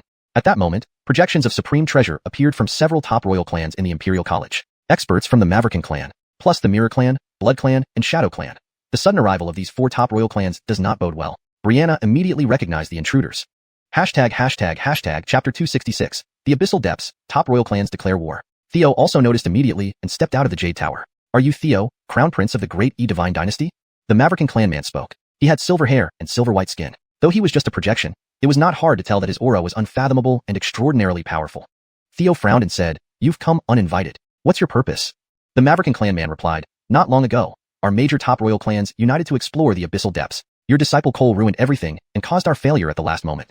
A Shadow clan warrior, fully covered in black robes, added from the side. It's not just that. He teamed up with a black Chelan and stole our clan's war spoils. How should we settle this? This disciple is really giving me a headache. 2 months haven't even passed, and look what happened. Theo said, Every grudge has its cause. Go after whoever did it. As for Cole, I don't know him. A Mirror clan woman, heavily made up, smiled while looking in a mirror. His Highness, if you ask around now, who doesn't know about this disciple of yours within the various royal clans? In just 2 short months, even before this incident, 5 royal clans were already robbed by your disciple. We wouldn't have dared to show up without thoroughly investigating. 5 royal clans already. Before this. What the hell? Is this what they call pushing to the brink until death? A Blood clan muscular man with blood-red hair and eagle-like eyes stated, Theo, there's no need to hide it. We've already driven your disciple deep into the abyssal depths. If no one goes to save him, The demonic aura or demons there will take care of him without us lifting a finger. Also, we are proceeding with courtesy first then force. If the human race does not provide us with satisfactory compensation, do not blame us for uniting to destroy your kind. Theo responded, straightforward enough. Since it's like this, let's speak plainly. If you're willing to be friends with humans, I'm all for it. But if you want to fight, the human race isn't afraid. My disciple, I will save. If you have the guts, feel free to attack the human race. The Maverican clan man laughed. Since that's the case, our Maverican clan officially declares war on the human race. Our Blood clan officially declares war on the human race. Our Shadow clan officially declares war on the human race. And so does our Mirror clan. With that, all projections vanished. Arno remarked from nearby, these 4 top royal clans are not to be trifled with. Even my Sword clan can only handle one of them. You need to prepare for a full-scale war. To be honest, do you have confidence? Theo replied, 50-50 chance. If they directly attack Central State, Theo would teach them a lesson instantly. But if they attack the Holy Lands and major cities, it would indeed be a bitter battle. There's no telling what choice they will make. The news of the 4 top royal clans declaring war on the human race quickly spread. Instantly, the entire imperial court erupted in chaos. 4 top royal clans. My god. Crown Prince, this is foolish. To risk the entire human race for a disciple? The Crown Prince lacks wisdom, bringing unprecedented disaster upon our human race. Besides pointing fingers at Theo, many people believe that Tate should be summoned out of seclusion. Diego, please say something. Under the command of these 4 top royal clans are numerous royal and powerful clans. If necessary, summon Tate. If Tate does not come out, the situation will spiral out of control. Diego was also deeply troubled and could only try to soothe the official's emotions. After the court session, he hurriedly sent a message to Theo. Your Highness, this time you really pushed things too far. Can you explain your thoughts to me? Theo replied, Diego, the situation developed suddenly, leaving me with no other choice. Here's what I'll do. Herman and Maverick Trista will soon emerge from seclusion. Have someone keep watch and inform them of the current situation as soon as they do. Secondly, deploy all Dragon Martial armies within Central State to assist the major cities, relocating civilians to Central State. Diego exclaimed, then what about Central State? Theo answered, I have prepared a trump card. If they dare attack Central State, it would be perfect. Lastly, send someone to keep an eye on my father. If the situation gets dire, go to the True Dragon Manor and call him out. Don't worry, the human race will eventually face the top royal clan's invasion. Additionally, I must head to the abyssal depths to save my disciple. Diego asked, Crown Prince, are you just leaving this unresolved? Theo assured him, rest assured, they're just top royal clans, not forbidden lands. There's no need to panic. If I can make it back in time, I will. Diego sighed, alright, consider it saving the seed of the human race. Next, Theo sought information about the abyssal depths from Arno and Brianna. Abyssal depths? Brianna explained, that place is not to be underestimated. Originally, it was one of the forbidden zones in the mortal realm, harboring great demons. Later, for unknown reasons, the great demons inside disappeared. In the ancient era, when the royal clans explored again, it wasn't as dangerous as before. Of course, no one has ventured into the deepest area, the Sea of 10,000 Demons. I heard that the 4 top royal clans went there this time to find the secrets of entering the taboo realm. Thanks to your disciple, their mission failed, causing them to be furious. Arno put it more simply, don't go. That place is cursed and can turn anyone demonic. Your disciple's cultivation isn't enough. He's probably dead by now. Just focus on the battle at hand. After thanking them, Theo left the capital. Subsequently, Amerigo traveled to the world of the Titan Bull clan to recall the supreme giant panda. Theo directly headed to Gregzi province in the northeast, where the abyssal depths lay deep within. Passing through the Tianyuan Holy Land, he continued northeast. Gradually, signs of civilization disappeared, replaced by an endless darkness. Forests, trees, even the flying beasts in the woods were all black, exuding demonic aura. With a snap of his fingers, Theo killed a massive black eagle and concealed his presence, heading towards the most concentrated demonic aura. Meanwhile, the war against the human race by the 4 top royal clans finally began. In fact, many knew that a war between the royal clans and the human race was inevitable. Many royal clans gradually discovered that the situation in this era seemed different. The heavenly energy recovered much faster than expected. The Golden Age, which had only lasted a few decades, already rivaled past peak times. Maverick Reaver, it was still recovering. Some even noticed the return of immortal chi. The sacred spring in the Ice Saint clan's ancestral land was the best example. Certainly, such examples weren't limited to just one. However, the human race occupied the best parts of the 9 states, especially Central State, where spiritual veins converged. The various royal clans naturally felt unsatisfied, and since the human race refused to yield, war became unavoidable. As for the reason for the war, it could be Cole stealing their items, or Isaiah Sans stealing their air, or Gregzi giving them a wrong glance. If they want to fight, they will always find a reason. Chapter 267, War between the royal clans and the human race. The war began on the very day that the 4 top royal clans declared war and Theo left. From all indications, this war had been meticulously planned for a long time. The first target was Bo Holy Island, which was furthest from Day Divine Dynasty. Due to its remote location overseas, support would take too long to reach it. However, when a large group of Jing clan powerhouses arrived, Ardell Holy Master had already activated the Grand Array on Bo Holy Island upon receiving news. Immediately, a super array composed of 3,000 islands as foundations unleashed terrifying fog. The fog expanded rapidly, soon covering the entire nearby sea and approaching inland. Seeing the thick fog advancing, the quasi-supreme powerhouse of the Jing clan hesitated and eventually left. With the Grand Array activated on Bo Holy Island, it's like sealing itself off.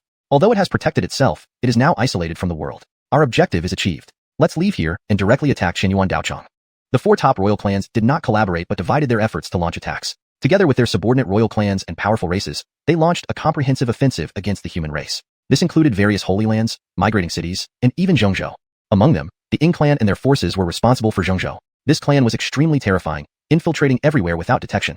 They were the best assassins at the top level. The Hun clan was also under their command. Ying clan powerhouses infiltrated a large group of migrant shadows at night, while Hun clan powerhouses hid in the consciousness of another batch of people. They stealthily entered Zhongzhou, believing they went unnoticed. Seeing no response from the humans and detecting nothing, more and more Ying clan members infiltrated Longwu army shadows. Eventually, apart from those staying in the Nine Abysses and Small Worlds, nearly everyone emerged and mixed into Zhongzhou, planning to enter the capital. Upon hearing this good news, the Ellison clan took action. Their target was the Guanghan Maverican Palace in the southeast. As a result, neither Qinyuan Daochang nor Guanghan Maverican Palace could support each other. To the south, Ust Jiao had already been destroyed, and to the north, Tianyuan Holy Land couldn't intervene in such a high-level conflict. Only Zhongzhou could provide swift support. Meanwhile, nearby cities close to Guanghan Maverican Palace and Qinyuan Daochang had been infiltrated by the Ying clan and Hun clan, along with other royal clans. Once support from Zhongzhou appeared, they could catch them off guard. For the royal clans, the east was the most advantageous battlefield, and Guanghan Maverican Palace and Qinyuan Daochang were like fish in a barrel. The battle between the Jing clan and the Ellison clan commenced almost simultaneously. The first wave involved only a few quasi-supreme powerhouses testing the waters. Jing clan quasi-supremes pulled out their life-bound mirrors, projecting beams of powerful light. Instantly, the void shattered as black mirror beams rained down like death rays, striking Qinyuan Daochang's Grand Array. Although it was just a simple test from the Jing clan, it was nearly catastrophic for Qinyuan Daochang. Despite harboring many human warriors, they were far from enough to face the top royal clan's quasi-supremes. A bowl-like protective Grand Array crumbled instantly. Many martial artists supporting the array spit blood, severely injured. Among them were the four elders of Heaven, Earth, Black, and Yellow. These four great transcendents were the strongest open combatants in Qinyuan Daochang. In the sky above, the Jing clan powerhouses marveled at their success. This is a human martial arts sanctuary? Truly fragile beyond imagination. I don't understand why this low-tier race deserves such attention from our Jing clan. Clearly, just sending one or two individuals could easily wipe them out. They are too weak, pitifully weak. The Jing clan leader, Isaac, gazed disdainfully below with increasing contempt and said coldly, "Attack! Destroy Qinyuan Daochang." This time, Jing clan powerhouses didn't bother to act. Immediately, 8 sub-royal clans under Jing clan control, along with dozens of strong clans, unleashed devastating power from the sky, enveloping the entire Qinyuan Daochang like an apocalyptic disaster. As a sanctuary guarding the path to immortality and receiving legacies from powerful immortal seekers, Qinyuan Daochang naturally couldn't be so easily defeated. At this critical moment, Adamar Daozhu, pale-faced, shouted towards the restricted rear mountain, "If you don't act now, Qinyuan Daochang will truly cease to exist." As if answering, a bronze ding flew up, emitting green immortal light and casting a green shield over the entire Qinyuan Daochang. To everyone's shock, this green shield blocked the combined attack of 8 clans and a dozen strong clans, involving nearly 100 powerhouses. Seeing this, Isaac's pupils dilated, his mind buzzing. He exclaimed inwardly, "An immortal artifact. That bronze ding is an immortal artifact. There's actually an immortal artifact in this human sanctuary." When the aftereffects dissipated, the ancient bronze ding appeared covered in rust and cracks, ready to shatter. Not a complete immortal artifact but a quasi-immortal artifact. Isaac cast a greedy gaze toward Qinyuan Daochang's restricted area where several old grandmothers in great transcendent realm, exuding immortal energy, supported the bronze ding together. These were generations of Christie's, Qinyuan Daochang's ultimate trump card. They had stepped into the threshold of quasi-immortals. They were very powerful but unfortunately too aged with insufficient immortal energy, unable to leave the rear restricted area. Isaac ordered, "Continue attacking. These old folks won't last long." On the other side, at Guanghan Maverican Palace, they faced the strongest of the 4 top royal clans, the Ellison clan. Apart from holding out for reinforcements, there was little Palace Wesleyshun could do. The Ellison clan wasn't in a hurry either, letting their subordinates attack, intending to surround and divide the enemy. Soon, as the Ellison clan wished, human reinforcements arrived. Alan Zunes, wielding the supreme artifact Devil Sword Borrowed, was among them. Despite not being in top form, holding a supreme artifact made Alan Zunes formidable, once having defeated the Sky Pillar Mammoth clan. However, Ellison clan leader Zeke remained calm. He revealed their second hidden ace. An ice coffin appeared before everyone, the lid opening to reveal an emaciated old man. A living ancient supreme powerhouse with astonishing aura. Alan Zunes was taken aback, but quickly clashed with him in a heaven-shaking battle. Zeke didn't wait, but immediately produced the second hidden ace, a massive black, 9-headed lion. "My second request, help my clan win this battle," Zeke said. The 9-headed lion sneered, "Our contract states 3 assists. Killing 3 powerhouses grants me freedom. Your battles are none of my concern." Zeke nodded, "Fine. Second request, kill him, Alan Zunes of the Devils." The 9-headed lion looked and laughed, "That's easy. His condition isn't ideal. He's no match for me." With that, the 9-headed lion charged forward. Once a battle pet of Ellison clan supremes, now it sought freedom. Chapter 268, Maverickalizing Resources. The battle was led by the 4 supreme royal clans and their vassals. Numerous formidable figures were secretly observing this unprecedented battle.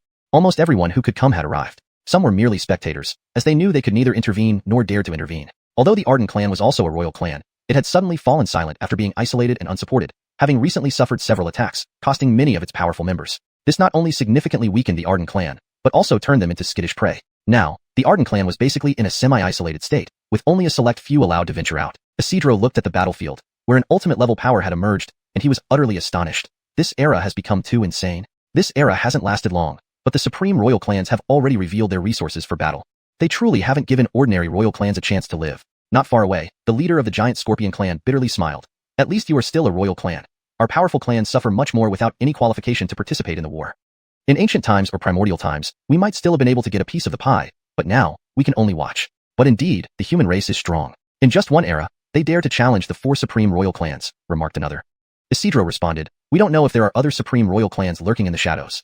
As long as the humans can't withstand the pressure, lacking sufficient strength, they will be attacked from all sides. Averil Nor's clan's leader, Ike, nodded in agreement. Indeed, the position humans hold is enviable. Their unwillingness to step aside naturally provokes jealousy. A major conflict is unavoidable. Chris, since you're here, why not go up and help the humans? Chris, the leader of the Azura clan and an ally of the humans, shook his head. It's not that I don't want to help, but I simply don't have the qualifications to participate. All I can do is lend the Azura blood sword. This was true. Even among top-tier royal clans like the Ellison clan, there were first-class royal clans under their command. But at this moment, they were mere cannon fodder, powerless to influence the outcome. As Ike said, many supreme royal clans were secretly watching, waiting to see which side would triumph. The Duohan clan and Wind clan were among them. Jerry of the Duohan clan smiled. Jesse, are you interested in joining forces? I know the Ellison clan is your old enemy, but the Jin clan is your ally. Jesse chuckled. I'm very interested. What does Jerry think of the current situation? Who do you want to help? Jerry replied, regardless of how things turn out, we'll support the victor. That way, we'll remain invincible. We can also seize an opportunity to gain some benefits. But frankly, I don't see the humans winning. After all, previous battles have exposed their bottom cards. If the Ellison clan and other top-tier royal clans lack confidence in solving the problem, they wouldn't initiate this war. Jesse nodded, but the Ellison clan understands this logic, we understand it, and so do the humans. If they still dare to fight, doesn't that show confidence on their part? Jerry laughed. We'll see how it plays out. On the battlefield, the situation changed rapidly. Alan Xianzun's arrived first to provide support, but the Ellison clan immediately unleashed 2 ultimates, shocking all observers. Jerry remarked, the Ellison clan sure doesn't hesitate, releasing 2 great resources to slay Alan Xianzun's. I commented, the humans should reveal their other trump cards now. Alan Xianzun's, holding the Azura blood sword, was already at a disadvantage against the Ellison clan's ultimates. With the 9-headed lion about to join the fray, he truly felt the threat of death looming over him. Just then, the panda Xianzun's arrived. Dalton's voice echoed in his mind. That 9-headed lion is very delicious. I've eaten it before, especially braised lion's head, which makes me salivate just thinking about it. Do you remember it? Panda Xianzun's bellowed. Of course, I've eaten it, and I'm tired of it, though it's been a while. Today, I want to taste it again. Stubbornly refusing to admit defeat, Dalton successfully whetted his appetite. Saliva flowed from Panda Xianzun's mouth as he pounced on the 9-headed lion with unmatched ferocity. Within moments, the 9-headed lion was quickly overwhelmed, asking, what exactly are you? Having never encountered this species before, the 9-headed lion was stunned by the panda's immense strength and thick hide, which made it highly resilient to damage. Although each of its heads could spit out different elemental powers, it had only fused 2. Despite this, its combat power remained formidable, having slain many enemies alongside the Ellison clan's ultimates. But now, it was panicking due to the panda's overwhelming combat experience and unfamiliar abilities. Retreating while fighting, the 9-headed lion dragged Panda Xianzun's away, heading towards the Gushu battlefield, hoping to buy time until reinforcements arrived. Seeing this, Sejuxiixing of the Ellison clan calmly instructed, 2 have appeared. Revive your respective ultimate treasures now. Understood. Instantly, the leaders of the 8 royal clans under the Ellison clan began to revive their clan's ultimate treasures using their own blood. While they couldn't unleash true ultimate level power, it was still formidable enough to kill quasi-ultimates. With a hum, 8 powerful auras emerged. Each wielded their ultimate treasures, joining the fray. Outside the Maverican Palace, the surging force filled the sky, enveloping the entire space as if at the dawn of creation.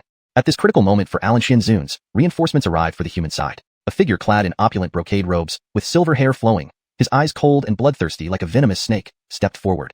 It was Long Gong, who had already reached the ultimate realm and rushed to the battlefield. Your opponents are me. With a wave of his sleeve, a bone-chilling storm surged forth, carrying terrifying force that swept toward the 8 clan leaders. Though they fought together, they barely held off the assault, struggling greatly. Seeing this, Sejuxiixing finally raised an eyebrow, chuckling. Another new ultimate. No wonder the humans dared to respond. They do have some resources. Unfortunately today, the humans are doomed. None can save you. He produced an ultimate treasure halberd, revived it with his blood, and joined the battle. Together with the 8 clan leaders, they formed an ultimate formation, barely holding off Long Gong. Yet the pressure on the Guanghan Maverican Palace continued as other Ellison clan elites and subordinate clans kept attacking. Meanwhile, on the Dry Yuan battlefield, The Jing clan finally revealed their hidden resources. Chapter 269. Cards reveal one after another. Yarden was extremely eager to obtain the near-immortal artifact from Qinyuan Dojo, so he couldn't wait to reveal the Jing clan's true strength. With a wave of his hand, a massive black ancient mirror appeared. As he chanted an incantation, an ancient and powerful figure slowly emerged from within the mirror and walked out.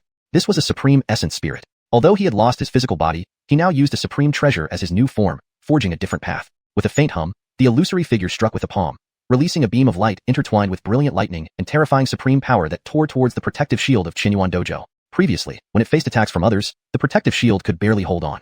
If attacked by a supreme expert at this moment, Qinyuan Dojo would undoubtedly be destroyed. In the critical moment, Trista Dowager arrived. She had successfully ascended to the supreme realm and joined the battlefield here. She took out a feather fan, and with a wave, a fiery light carrying a terrifying aura of destruction burst forth, blocking the lightning. An immortal sanctuary is not a place for scoundrels to act recklessly. Trista Dowager radiated boundless might, merging the fire principle with the destruction principle, her combat power astonishingly formidable. Yarden exclaimed in shock, "A new supreme. The humans are quite competent indeed. Where is the supreme battle wolf who devours the heavens? Why hasn't he come out yet? If he hasn't arrived, then I won't hold back anymore."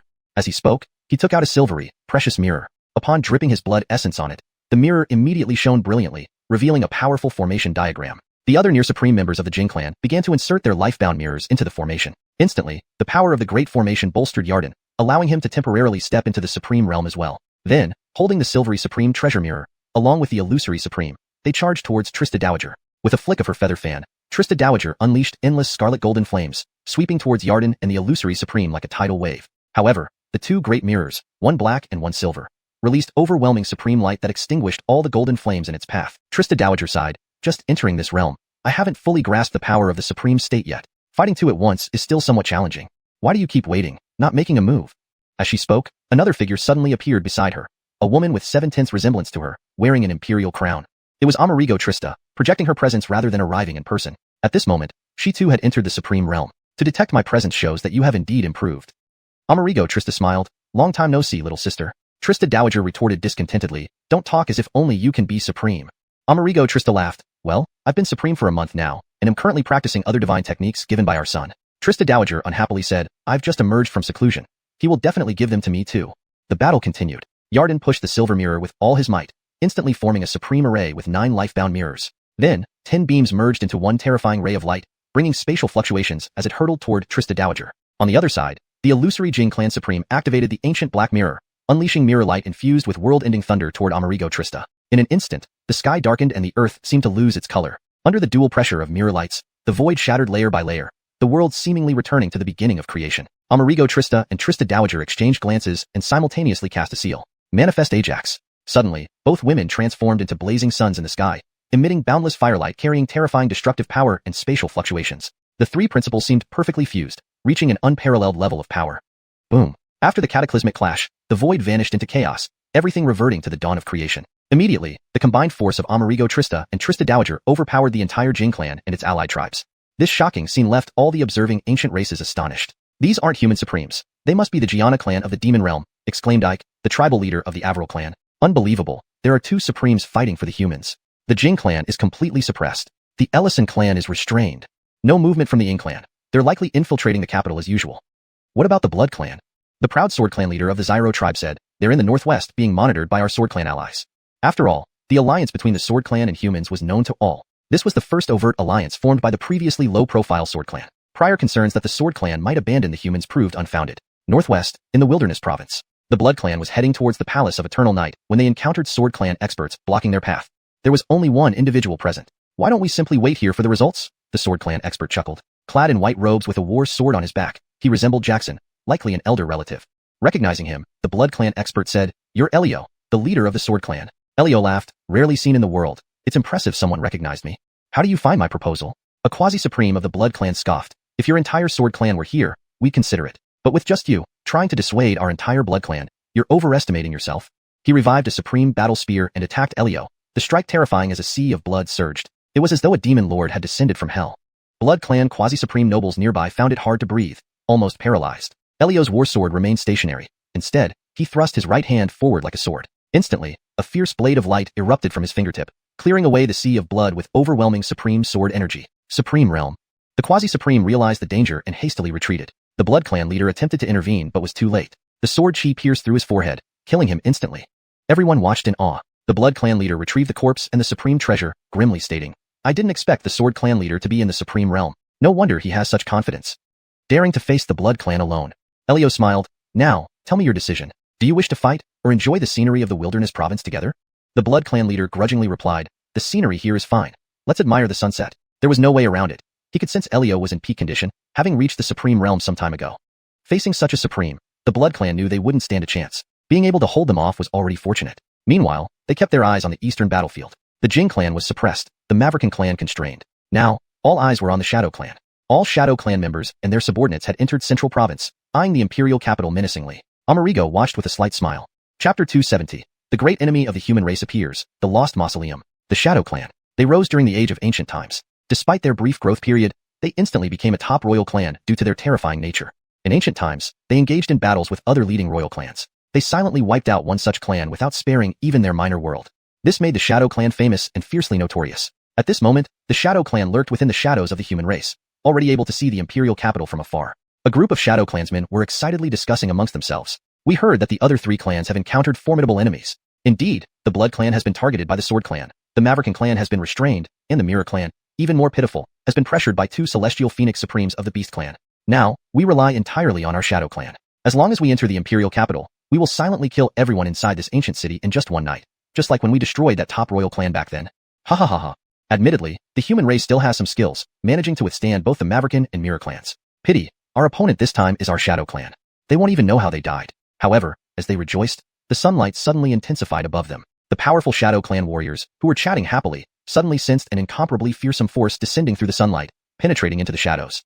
In the next moment, they discovered that their shadows were eerily emitting black gas. That was the ashes of the Shadow Clan. It was because Amerigo had utilized the power of the system to eliminate any enemy who entered the stronghold's range. Within the stronghold, no one could stand against them. Theo displayed this power for the first time. Dying along with him were subordinate races of the Shadow Clan, such as the Soul Clan, who were adept at hiding. In front of the system, they couldn't hide and all perished. Almost simultaneously, the other three clans felt it. For a moment, Zeke, Chance, and others were profoundly shocked. The ferocious reputation of the Shadow Clan was built upon the demise of other top royal clans. Even the strongest Maverican clan dared not easily provoke them. Yet now, the Shadow Clan had been completely annihilated. According to Zeke's perception, it seemed that the entire Shadow Clan army was killed instantly. This left him astounded. Not even supreme experts could do this. Although unsure what had happened, the war had started and must be fought to the end. Until one side was thoroughly defeated. Above the Qinyuan arena, two celestial phoenixes shone with endless fire, overpowering the opposition. When the battle turned unfavorable, Chance shouted, "What are you waiting for? If you don't help soon, my Mirror Clan can't hold on anymore." As he spoke, a familiar figure appeared beside them, Ambrose. Now integrated with the Void and Ione laws, Ambrose had smoothly advanced to the Supreme Realm. He was once a human and a national protector of Amy Kingdom. Unfortunately, after the destruction of Amy Kingdom by the Day Divine Dynasty, he abandoned everything to oppose the Day Divine Dynasty. He renounced his human identity and joined the royal clans. Upon his appearance, he waved his hand, summoning countless stars with terrifying starlight that countered much of the fire. This allowed the Mirror Clan to finally catch their breath. The Trista Queen saw this and raged, "Ambrose, traitor! They aim to destroy the human race, yet you aid them." Ambrose replied, "My Amy Kingdom is long gone, and my family killed by you. My only wish is to destroy the Day Divine Dynasty. Everything else means nothing to me. Besides, even if the Day Divine Dynasty falls, as long as I live, the human race isn't extinct." The Trista Queen roared, "You're mad, utterly mad." On the Mirror Clan side, they now had three supreme forces. The tide turned against the Gianna Trista and the Trista Queen. Simultaneously, on the battlefield of Guanghan Palace, although Long Gong Sun and Wu's supremacy restrained most strong foes, the situation shifted with the arrival of another figure. A purple-haired man with an eerie vertical purple eye on his forehead emerged. His body radiated a powerful supreme aura. With a sinister voice, the purple-haired man said, "It seems the humans have revealed all their trump cards. In that case, the human race should perish." Targeting Long Gong Sun, the purple-haired man struck. Seeing this, Long Gong Sun exclaimed, "A Nightmare Clan supremacy." The Nightmare Clan. They were mortal enemies of the human race. Originally allies, they betrayed and led the pursuit of humans during the extermination. Had it not been for the emergence of Emperor Zhou during the ancient era, the human race might have been obliterated. With the rise of humans, Nightmare Clan's supreme powers were eliminated, leaving the rest scattered. One lineage escaped to the secret realm of 3 immortal islands, but was also destroyed. Unexpectedly, the Nightmare Clan hadn't been extinguished. Another lineage had risen with the supremacy, astonishing everyone. Holding a duster, Long Gong Sun attacked but was overpowered. Nightmare Clan, there are still remnants surviving? I thought I eradicated you all. Tate had decreed the annihilation of the Nightmare Clan, which Long Gong Sun executed personally. During this process, he uncovered deeply hidden Nightmare Clans and eliminated them. But for over a century, there had been no sign of Nightmare Clans in the realm, leaving him astonished. The purple-haired man declared, "Thanks to you, we had nowhere to go but the Forbidden Lands." Do you think I am still the same Nightmare Clan chased by you back then? Today, I represent the Forbidden Land's lost mausoleum. The end of your human race has come. The Nightmare Clan supremacy unleashed non-Nightmare Clan martial arts. Carrying an ancient, decaying black stone tablet, he hurled it towards Long Gong Sun. Aya nettled. Long Gong Sun barely evaded, unwilling to block it directly. The stone tablet emitted an eerie aura, its blackness likely from multiple Supreme Beings' blood, turning into a terrible curse. Even a newly ascended Supreme like Long Gong Sun dared not risk contamination. While avoiding the stone tablet, he was wounded by Zeke, spitting blood and retreating. Two battlefields now put the human race at a disadvantage. Zeke shouted, "Isn't there still a sky-devouring wolf supreme in the human camp? Why hasn't it shown up? Has it also abandoned the human race, knowing today is their doom?" With the involvement of the Forbidden Land, the Maverican clan grew bolder. Zeke continued, "Where's Tate of the humans, always hiding? Is he dead or afraid to show his face? He deserves to die for hiding like a coward today." At that moment, a flying sword sped from the west, charging into the battlefield.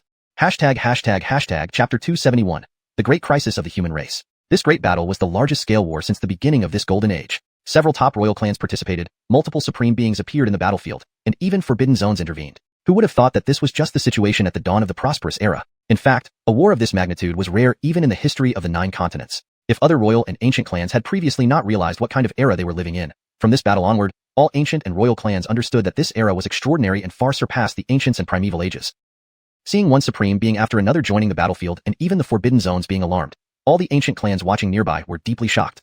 The leader of the Trey clan remarked in astonishment, "The strength of the human race far exceeds our imagination. No wonder they refused to give up Central Continent. But it's a pity that Central Continent is such a fat piece of meat. Every top royal clan wants a bite. Now, even the forbidden zones can't sit still. Is being in this era a blessing or a curse?" Isidro said in shock, "Indeed, I never expected the human race to have so many supreme beings. It's only the 4 top royal clans who came prepared, not only attacking with their full force but also getting the forbidden zones involved. The outcome of this war is already decided." At that moment, he suddenly received a message informing him of significant events happening in Arden Clan's small world. Before he could act, the soul tablets of his brother and others shattered. Disaster had struck Arden Clan's small world. This left him inexplicably terrified. No longer having a clan, who else would oppose them? Benton's expression turned sorrowful. The human race was an ally of the Azura clan. If the human race won this battle, the Azura clan would also benefit from it. But now, with the forbidden zones intervening, he saw no hope. The forbidden zones were truly terrifying. During the primeval age, the golden age lasted 1,000 years, and the 9 continents were at their most prosperous. However, as forbidden zones continuously emerged, reaping strong individuals, many primeval royal clans sealed themselves off, while supreme experts fled far away or embarked on the immortal path. This plunged the 9 continents into a dark abyss during its most brilliant moment. In the ancient age, prosperity lasted only a short century. Even without seeing the full power of the forbidden zones, just by sending out some servants, they reaped countless lives from humanity. Reviewing the histories of major royal clans, any mention of forbidden zones was deeply taboo. Seeing the current scene, even clans like Duo Shou clan and Feng clan, who initially intended to take advantage of the chaos, became wary and abandoned their thoughts. Duo Shou clan's Eve remarked in surprise, "Does Ellison clan actually have connections with the forbidden zones?" Feng clan's venerable ancestor smiled bitterly, "I don't know either. It seems we're not needed this time." Eve cautiously replied, "With the forbidden zones intervening, the outcome is already determined. We should just watch from afar." He originally wanted to capitalize on the chaos and make a final move for a share of the spoils. Seeing the forbidden zones appear, however, he became hesitant, worried about provoking their displeasure and burning himself. On the battlefield of the Guanghan Maverican Palace, when Baker Supreme Being and Long Gong Sun were in critical condition, a flying sword came to support them from the west. It was reinforcements from the Sword Tomb. As the foremost of the 10 great sanctuaries of the human race and the most mysterious one, the Sword Tomb had always been a loyal ally of the Dai Divine Dynasty. Now, witnessing the crisis facing the dynasty, it finally took action. That silver glowing flying sword was very powerful and carried the aura of a Supreme Being. It launched an attack against the Nightmare Clan's Supreme Being, trying to alleviate Long Gongsuen's pressure. The Nightmare Clan's Supreme Being sneered, "You dare not show your face and still want to sway the situation? How ridiculous!" A voice from within the silver flying sword responded, "If I weren't in seclusion, cutting you down would be as easy as flipping my hand. I dare you to come to my sword tomb. I'll wait for you." Ronald's arrogant words left people uncertain whether he was bluffing or speaking the truth. The Supreme Beings of the Maverican Palace, including Mira, watched the battle from afar. Honestly, the Sword Tomb unveiling a supreme-level power surprised them greatly. Looking at Ronald's confidence, it seemed they had considerable backing. However, no one knew if the Sword Tomb truly held a trump card or was merely putting on a show of strength. The Nightmare Clan's Supreme Being laughed heartily. "After I destroy the human race, I'll go to the Sword Tomb." As he spoke, he swung the strange stone tablet in his hand. Black mist rose from the tablet, aiming to corrupt the silver flying sword with terrifying curses. However, something surprising happened. The flying sword controlled by Ronald showed no fear towards the curses and temporarily resisted the offensive. This stunned the Nightmare Clan's Supreme Being. "What kind of flying sword is this? Not an ordinary supreme artifact, it seems to have been refined by divine chi, making it a quasi-divine weapon. But unfortunately, your cultivation isn't enough to unleash its true power." The Nightmare Clan's Supreme Being then directly attacked the flying sword with the bizarre stone tablet. Clang! With a deafening sound, the silver flying sword was knocked backward. Though it wasn't corrupted, its light dimmed. Encouraged by this sight, the Nightmare Clan's Supreme Being grew more confident and unleashed a full-force attack to quickly resolve the matter. Ronald could only use evasive tactics to buy time, but it wouldn't last long. Meanwhile, in other parts of the battlefield, Long Gong's son, who was injured, and Baker Supreme Being, already in poor condition, were increasingly struggling, steadily retreating. After prolonged fighting, Baker's Supreme Being started to falter and gradually became wounded. Elsewhere, above the Qinyuan Daochong, Trista Amerigo and Trista Dowager faced Ambrose and the Mirror Clan's formidable forces, seemingly outmatched. Ambrose's left hand continuously pointed forward, summoning celestial meteorites trailing fiery tails that bombarded down. His right hand, wearing a jade finger ring, cast dazzling attacks like nebulae, incredibly powerful. He was far too strong, incomparably beyond an average Supreme Being, becoming the main force of the Mirror Clan. Alongside Ambrose, Jing Fanqi and another illusory Supreme Being cooperated, reflecting overwhelmingly powerful mirror lights. Trista Amerigo and Trista Dowager could only defend passively, with no room for counterattack. If they didn't block the meteors, Qinyuan Daochong below would suffer. Trista Amerigo shouted, "Where's that guy? He still hasn't come out of seclusion. My projection can barely hold on." She was projecting herself across dimensions, unable to fully utilize her strength or sustain a prolonged fight. Trista Dowager said, "We've sent word, but we don't know if he's responding." She was equally helpless, given that Tate had withdrawn from worldly affairs for many years. Just then, another dark figure arrived. She had flowing long hair, a horn on her forehead, covered in black mist, emitting an overwhelming Supreme Being aura. Even Ambrose was taken aback, wary of her presence. With her arrival, everyone on the battlefield paused, unsure if she was friend or foe. If Theo were here, he might recognize her resemblance to Haywood. Her aura was identical to the remnants of Haywood's after the extermination of the two clan. Ambrose demanded, "Friend or foe?" The woman in black replied, "I'm here for the same reason as you, to annihilate the human race." Trista Dowager couldn't help but exclaim, "What vendetta do you have?"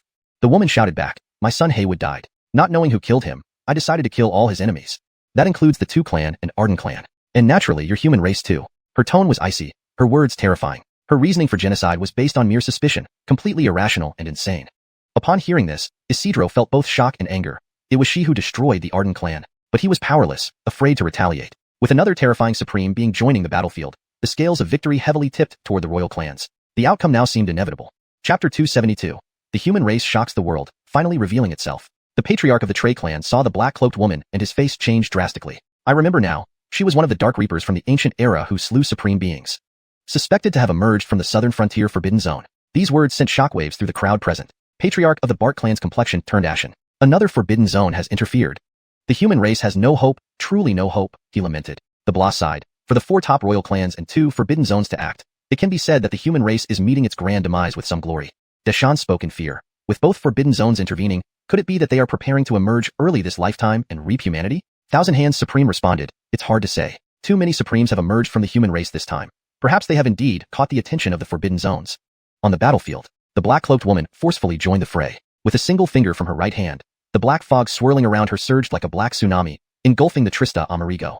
She could see that the projection of the Trista Amerigo was almost unable to hold out any longer. Trista Amerigo unleashed her full power, summoning a massive flaming phoenix behind her, which flapped its wings, releasing an endless stream of blazing flames. Trista wanted to support her but was tightly held back by Ambrose and his companions. If she hadn't dodged quickly, she would have been injured. In the powerful collision, the black fog completely swallowed the flames, followed by the disappearance of Trista Amerigo's projection. Instantly, the situation on the battlefield became 4 against 1, perilously dangerous. Without hesitation, the 4 attacked Trista with their ultimate strikes. Brilliant star clouds, strange black mists, and 2 light beams capable of shattering the universe all came at once. Trista instantly felt a wave of death creeping up from her heart, causing her entire body to freeze. Meanwhile, on the battlefield of Guanghan Maverican Palace, Sword Yonatan's flying sword finally couldn't withstand the continuous attacks from the Hendrik. As the silver glow disappeared for a moment, the Hendrik grabbed the flying sword, which then vanished into the void. This made the Hendrik frown, finding it peculiar. He then directed his attack towards the already injured Baker Supreme and Herman. Zeke laughed loudly. This farce should come to an end. Note: the name Suzhou Xing is corrected to its proper translation, Zeke. In the river of time, the ripples caused by the human race are only this much. Suddenly, 3 Supremes unleashed their full strength towards Herman and the others. Zeke activated the Supreme Battle Formation, using 9 Supreme Treasures to converge immense power onto his Supreme Spear. Each swing illuminated the heavens, outshining even the sun and moon. The old Supreme of the Maverican clan created a massive divine moon in front of him, burning with ice flames, controlling his power to perfection without a single trace of frost escaping. Under full force, the Hendrik's cursed black aura surged from the bizarre stone tablet in his hands, resembling a colossal black battle blade, slashing towards the 2. Seeing this, Amerigo had no choice but to act, even though he didn't want to reveal too much by participating in such a significant battle. Amerigo personally arrived near the Guanghan Maverican Palace battlefield, summoning a shadow clone to head towards the Qinyuan Daochong. Divine Judgment time. The Shadow Clone used the ultimate move of the Judgment Angel, enveloping Trista in a golden shield, blocking the Four Supremes' attack. Maverick, leave now, the Shadow Clone sighed. Back on the Guanghan Maverican Palace battlefield, Amerigo arrived and immediately used a Supreme Rune, boosting his cultivation to the Supreme Realm instantly. Only 10 breaths, time was limited. Theo had no choice but to unleash his full strength without reservation. Please turn around. As he chanted the spell, he wielded the Immortal Sword, channeling immortal energy to strike towards Zeke. Immortal Maverican Sword Technique, Cold Maverican Raid. With deeper cultivation, his swordsmanship rapidly advanced. His understanding of this immortal technique deepened significantly. At the Supreme Realm and powered by immortal energy, he could now utilize this move at 30% of its power. Instantly, the fully formed Immortal Slayer flying saber inside his jade gourd transformed into a streak of immortal light, swiftly cutting towards the old Supreme of the Maverican clan. Kill the weakest first. In an instant, Theo's strike managed to block the attacks of 3 Supremes, much to the disbelief of Herman and others. Meanwhile, the old Supreme of the Maverican clan was slain by the Immortal Slayer flying saber. Clank. Congratulations, host, for defeating a Supreme, triggering a triple critical hit reward, earning 3 gold cards. Su Jiuxing was taken aback. There are still Supremes among humans? No, it's immortal energy. He has entered the taboo realm. Correction. Zeke was taken aback. There are still Supremes among humans? No, it's immortal energy. He has entered the taboo realm. For better readability and consistency in terminology and style, I have made the following adjustments. 1. Corrected the name from Su Jiuxing to Zeke. 2. Capitalized Supremes, Immortal Energy, and Taboo Realm for consistency. 3. Used Taboo Realm instead of Forbidden Realm, as it seems to be a specific term within this context. 4. Simplified sentence structure for smoother reading. Seeing this, the Hendrik urged the cursed black mist to cover the 3 and then fled without turning back, knowing this opponent was beyond his capability. Su Jiuxing also tried to flee, ignoring the Maverican clan members. However, the Immortal Slayer flying saber curved back, killing him instantly along with 4 quasi-supreme patriarchs of the royal clans. Note, Su Jiuxing seems to have a Chinese character inconsistency. If this is a name, it should be consistent throughout the text. I assumed it as Zeke in previous parts. Please check and confirm the correct spelling. Improvised correction for better readability. Zeke also tried to flee, even disregarding the Maverican clan members. However, the Immortal Slayer flying saber curved back and struck, killing him instantly along with 4 quasi-supreme patriarchs of the royal clans. Clank. Congratulations, host, for slaying 5 quasi-supremes, triggering a 6-fold critical hit reward, earning 30 silver cards. Theo swept away the cursed black mist with his sword. When he tried to chase, the Hendrik was already gone. Just as Theo was about to rush to the Qinyuan Daochang battlefield, a long-awaited figure finally appeared. Trista refused to leave despite Theo's advice. She didn't want to abandon those at Qinyuan Daochang, knowing it would devastate the morale of the human race. However, even if Theo hurried there, it would be too late. At the critical moment when Trista intended to resist the combined attack of Ambrose and his companions, a figure finally stepped out from True Dragon Cave. He walked through the air, moving so fast that within just a few steps, he appeared before Trista from the capital city. Dressed in white, like an ordinary person, his cultivation was unfathomable, indiscernible to everyone. Even his presence seemed invisible. Theo looked at the imposing figure and inexplicably recalled Russell. Facing the combined attack of Ambrose and his companions, Tate pushed out a palm. Instantly, pure immortal energy formed a massive dragon claw, dissipating the combined attack. Seeing this, Trista's eyes turned red. She said plaintively, "I thought you really wouldn't care about me anymore." Tate turned back, smiling gently. "How could I not? I just encountered some trouble and couldn't get away earlier. But now I'm here, and thankfully, you're safe." His smile was warm and bright, providing a strong sense of security. The Shadow Clone suddenly felt that as long as this person was around, everything would be alright, even if the sky fell. Seeing Tate again, Ambrose's eyes turned crimson. His aura surged to its limit. "Tate, give Amy Kingdom its due." Instantly, infinite starlight emitted from his body, transforming into a streak of light, rushing towards Tate like a star cloud, seemingly a universe. Tate sighed, "Ambrose, I spared your life because I saw potential in you. I hoped you could contribute to the human race during this flourishing era, but your choice today disappoints me. Allied with aliens and attacking humans, you cannot be left alive." Speaking, he reached out to grab Ambrose. Chapter 273, Unstoppable. As Ambrose, who had integrated the Void Law and Ioni Law to reach the Supreme Realm, was extraordinarily powerful. Even among those in the Supreme Realm, he was a formidable force. But at this moment, under Tate's grasp, he felt an intense wave of despair, as if abandoned by the entire world. The surrounding elements rapidly moved away from him. He couldn't borrow even a trace of power. His strength was continuously draining, and soon he discovered, with horror, that he could not move at all. In an instant, this mighty Supreme Realm powerhouse was annihilated into ashes by Tate's distant grasp. The black-clothed woman's pupils constricted when she saw this, and she immediately turned and fled. Yarden and the Jing Clan Supreme were utterly stunned. They simply couldn't comprehend how this seemingly ordinary person could have killed such a powerful Supreme like Ambrose. By the time they regained their senses and tried to escape, it was already too late. Tate sent a palm strike toward them from a distance. In an instant, immortal energy surged forth, transforming into a giant dragon claw, carrying world-ending might as it crushed down upon them. Yarden pushed the Supreme Battle Array to its limit, causing 10 life-bound treasure mirrors to emit light simultaneously. He even started burning his essence blood to maximize the power of the Supreme Treasure Mirror before him. A crimson beam of light shot out, extremely radiant, directly shattering the universe with its terrifying might. The Jing clan supreme projected his spirit into a massive ancient black mirror, his supreme spirit beginning to burn, unleashing a final, devastating blow. Instantly, a ray of black light erupted like a death beam, aiming to destroy all foes.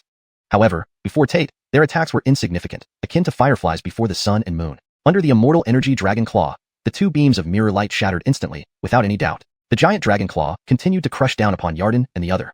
Yarden cried out in shock, "Surrender! My Jing clan surrenders!" He regretted it. Now, he had guessed Tate's identity but hadn't expected him to be so unbelievably powerful. However, Tate ignored him, and with one palm strike, both supremes were annihilated into ashes. The other Jing clan strong ones, along with the 8 great royal clans and several strong clans under his command, were left dumbfounded. Grek lambs awaiting slaughter, they lost all courage to fight back or even beg for mercy. All they could do was look at Tate with innocent and pitiful eyes, hoping he would spare their lives. Seeing Tate about to make his move, his shadow clone said, "Father, let them live. I still have use for them." Tate nodded, sealing the abilities of a large group of experts with a single finger tap. Then Theo used the 3 Immortals Pagoda to gather them into the second level. Their fate now awaited them as tools. Trista said, "That black-clothed woman seems to be from the southern border Forbidden Zone." Tate nodded, "I know, I'll be right back." With a few steps, he directly attacked the southern border Forbidden Zone. At this moment, the black-clothed woman, frightened to her core, had just returned to the entrance of the southern border Forbidden Zone. The southern border Forbidden Zone lay deep within the vast mountains of the south, cloaked in black mist. "Father, save me." The black-clothed woman sensed Tate's approach and shouted, "Do you dare commit such an outrage at the southern border Forbidden Zone? Are you not afraid of bringing calamity to your human race?" "To attack my human race and hope to leave unscathed is sheer delusion," Tate said, pressing down with a palm. Vast immortal energy transformed once again into a giant dragon claw, executing the true dragon palm print. A deceptively simple technique but executed as if it were an ultimate immortal art in Tate's hands. In a critical moment, an ancient voice called out from deep within the Forbidden Zone, "Immortal friend, please show mercy. Give us a face here at the southern border Forbidden Zone." A dark stream of immortal energy accompanied the words, struggling against the dragon claw. One stream wasn't enough, so another dark stream flew out from deep within, barely holding it back. However, the explosion's aftermath severely injured the black-clothed woman, blasting her into the Forbidden Zone. Tate, seeing this, remotely grasped a huge immortal tree from deep within the Forbidden Zone and pulled it out, saying, "Your face isn't enough, but for this thing, I'll spare her life." It was a Gather Immortals tree, much larger than the one in the Crown Prince's residence, nearly touching the sky, bearing Gather Immortals fruit but not of pure enough variety. From deep within the Forbidden Zone, the voice seethed angrily, You've gone too far. You've only just stepped into the taboo realm and dare act so recklessly? It's too audacious." Tate smiled, "If you disagree, come out and we'll spar." Subsequently, the voice inside the Forbidden Zone said, "Not yet, but the day will come." Though stubborn, the owner of the voice relented, allowing Tate to take the immortal tree. Following that, Tate pursued the Hendrik deep into the Wasteland State. When the Blood Clan saw Tate appear in the sky, they panicked. The Blood Clan leader quickly activated the Supreme Artifact, transporting everyone into the Blood Clan's pocket dimension. Tate followed with a finger point, his pure immortal energy forming a dazzling finger beam, piercing through the Blood Clan's small world like a divine spear. Inside the Blood Clan's small world, the Blood Clan leader saw the beam coming and tried to activate the clan protection array to no avail. A single finger struck, shattering the array and annihilating the city where many Blood Clan elites resided. Numerous strong ones perished alongside it. With violent tremors, the Blood Clan's small world began to crumble, fissures spreading like a devastating earthquake. "Run! Leave this place! It's collapsing. The small world is falling apart." The rest of the Blood Clan hurriedly fled back to the 9 provinces. Given their previously arrogant behavior, they also had enemies who seized this opportunity to exact revenge. Seeing this, Wen Shangtian, leader of the Sword Clan, marveled. "Is this what immortals are? Truly terrifying." Deep within the desert of the Wasteland State, where scorching sandstorms raged constantly, making it a place no one dared enter, there lay an ancient tomb complex, the Lost Tomb, a long-abandoned existence. The Hendrik fled trembling into this place, thinking, "How can the human race have such a powerful immortal? This isn't the human race I knew?" He was petrified by Baxter, but sensing Tate's presence behind him terrified him even more. Originally, he thought that achieving the Supreme Realm, combined with treasures bestowed by the highest existence in the Forbidden Zone, would give him a chance to unite various races and destroy the human race, avenging the persecution from years ago. Unexpectedly, the human race's strength was unfathomable. Just as he arrived at the Lost Tomb and breathed a sigh of relief, Tate appeared. "Nightmare Clan must die," Tate declared, striking with a palm. Under the overwhelming pressure of immortal might, the Hendrik was crushed to the ground, unable to stand. "Master, save me!" The Hendrik screamed desperately towards the Lost Tomb. "Immortal friend, stop!" From the Lost Tomb, immortal energy enveloped an endless hurricane, attempting to save the Hendrik. Tate waved a sleeve, effortlessly blocking the wind. Subsequently, the Hendrik was crushed to death on the spot. Enraged, the Supreme Being inside the Lost Tomb bellowed, "How dare you kill my servant?" Tate fearlessly laughed. "Let's settle accounts first. You're harboring and nurturing the enemies of my human race." With that, he strode forward into the Lost Tomb. Chapter 274. The world trembles in fear. To the onlookers, the departure of Trista Amerigo and the disappearance of the flying swords from the Sword Tomb were undoubtedly devastating blows to the human race. However, no one expected that Amerigo's sudden attack would directly suppress the Maverican clan's formidable enemy, instantly altering the battlefield at the Palace of Eternal Cold. The Divine Offender clan leader's face changed drastically as he exclaimed, "It's immortal chi. Unbelievable. The human race has a near-supreme powerhouse who has stepped into the Forbidden Realm. Could it be that the human race has also received support from the Forbidden Grounds?" Isidro's eyes nearly popped out as he shouted, "That's an immortal artifact. And there's more than one. Who is this person, and why have we never seen them before? Truly, I didn't expect the human race to have such hidden strength. Is this really the human race I knew from ancient times?" Clan leader Bart was overjoyed. "We won. The humans won." He was incredibly excited. The Azura race and the humans were allies, and now with the humans' victory, they too would gain prestige within the royal clans.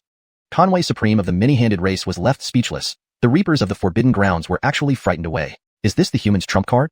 It's terrifying beyond belief. Maurice, a clan leader, was also stunned. No wonder the humans dared to occupy Central Region without concern, daring to challenge the 4 top royal clans. So this is their trump card. With such a human race, they can be hailed as the greatest clan in the 9 continents. No power dares provoke them besides the Forbidden Grounds. However, the appearance of Tate sent everyone into another wave of shock. He extinguished a supreme powerhouse with just a wave of his hand. Clan leader Divine Offender was utterly astounded. My heavens, is this still the Maverickal realm? This is the human race's Tate. So powerful? Is the human race becoming invincible? Isidro was equally awestruck. With a Tate like this, the humans stand firm as a rock, untouchable by anyone. Clan leader Bart nodded. Indeed. After this battle, no royal clan can shake the human status. Our Azura race can also benefit greatly from this, haha. Yet, watching Tate invade the southern borderland Forbidden Grounds made everyone hold their breaths. Historically, the Forbidden Grounds to humanity were like a butcher's knife to fish, only to be slaughtered. Even the most top-tier royal clans lived in constant fear and awe of them. But now, Tate invaded the Forbidden Grounds, even seizing an immortal tree from within. This left everyone astonished, struck speechless by the unprecedented event. In everyone's perception, Tate did not act tyrannically but rather exuded warmth and kindness like a neighborly uncle. Yet, it was precisely this man who set a precedent, being the first to force the Forbidden Grounds to submit, a feat unheard of before him. This was his audacity, shocking the world, unmatched by any predecessors. Just as previously, when he unified the 9 continents and suppressed the Holy Lands, causing shock throughout the entire human race, now he had stunned the entire 9 continents.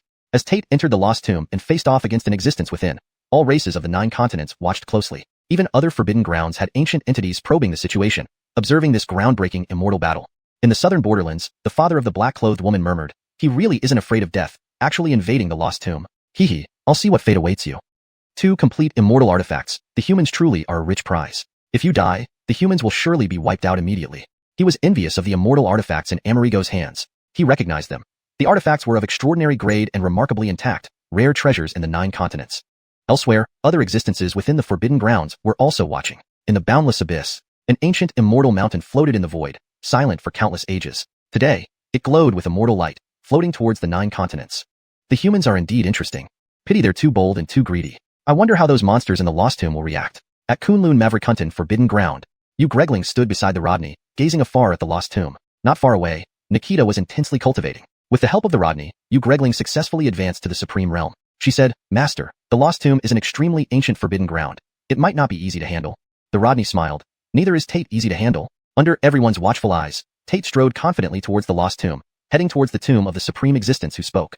This enraged the opponent. "Is the Lost Tomb a place for you to run wild?" The Supreme Existence roared in anger, then pitch black and terrifying corpse chi erupted from the tomb, mixing with immortal chi, surging towards Tate. Instantly, it felt as if hell descended upon earth. The area was suffused with corpse chi and death, making even the group of near Supremes watching tremble with unease. Tate chuckled. "So it's a corpse-released immortal." As he spoke, he pressed his palm forward, unleashing pure immortal chi that transformed into hundreds of massive dragon claws, smacking forward. In an instant, all the black corpse chi disintegrated. The dragon claws continued to advance toward the foremost tomb. Crack, crack, crack. With a series of bone-chilling sounds, a youth flew out from the tomb. It was the corpse-released immortal. He didn't look like a corpse at all, merely resembling a living person with overly pale skin and dark circles under his eyes. "You want to fight? Very well, let's see it through." The corpse-released immortal roared, brandishing a dark green flag, swinging it at Tate. This was a quasi-immortal artifact, saturated with immensely terrifying corpse chi. As it swung, corpse chi rolled across the sky, forming countless demonic heads that blocked the dragon claws and fiercely attacked back. A terrifying sight that questioned whether this was still the mortal world or hell. Tate was fearless, stepping forward, clenching his right hand to condense immortal chi into a spear. True dragon falling Ione, merging man and spear. A flash of immortal light burst forth, transforming into an incomparably powerful spear beam that flew out. In the intense confrontation, the spear beam instantly obliterated the corpse's demonic heads and surged towards the corpse-released immortal. Seeing this, the corpse-released immortal wielded the dark green flag defensively. In an instant, he was hurled back, the flag pierced through by the spear beam, reducing its power significantly, degrading it to a semi-immortal artifact. This enraged the corpse-released immortal. "You dare ruin my immortal treasure. Devour the sky." As he spoke, he revealed his true form, transforming instantly into an enormous black serpent, the black water dark snake, opening its massive maw to engulf Tate. Before the gaping maw, a black vortex appeared like a black hole, sweeping everything in its path madly towards it. Tate felt himself being drawn towards the vortex. True dragon shattering Maverican, he lightly commanded, stepping on the void, instantly shooting forward like lightning. The spear beam of immortal chi penetrated through with incredible speed. Tate charged straight for the black vortex. Then, under everyone's astonished gaze, the terrifying spear beam swiftly pierced through the black vortex and impaled the massive black water dark snake in an instant. As the spear beam tore through, the giant corpse shattered inch by inch. The corpse released, immortal perished. This scene caused the whole world to tremble in fear. Chapter 275.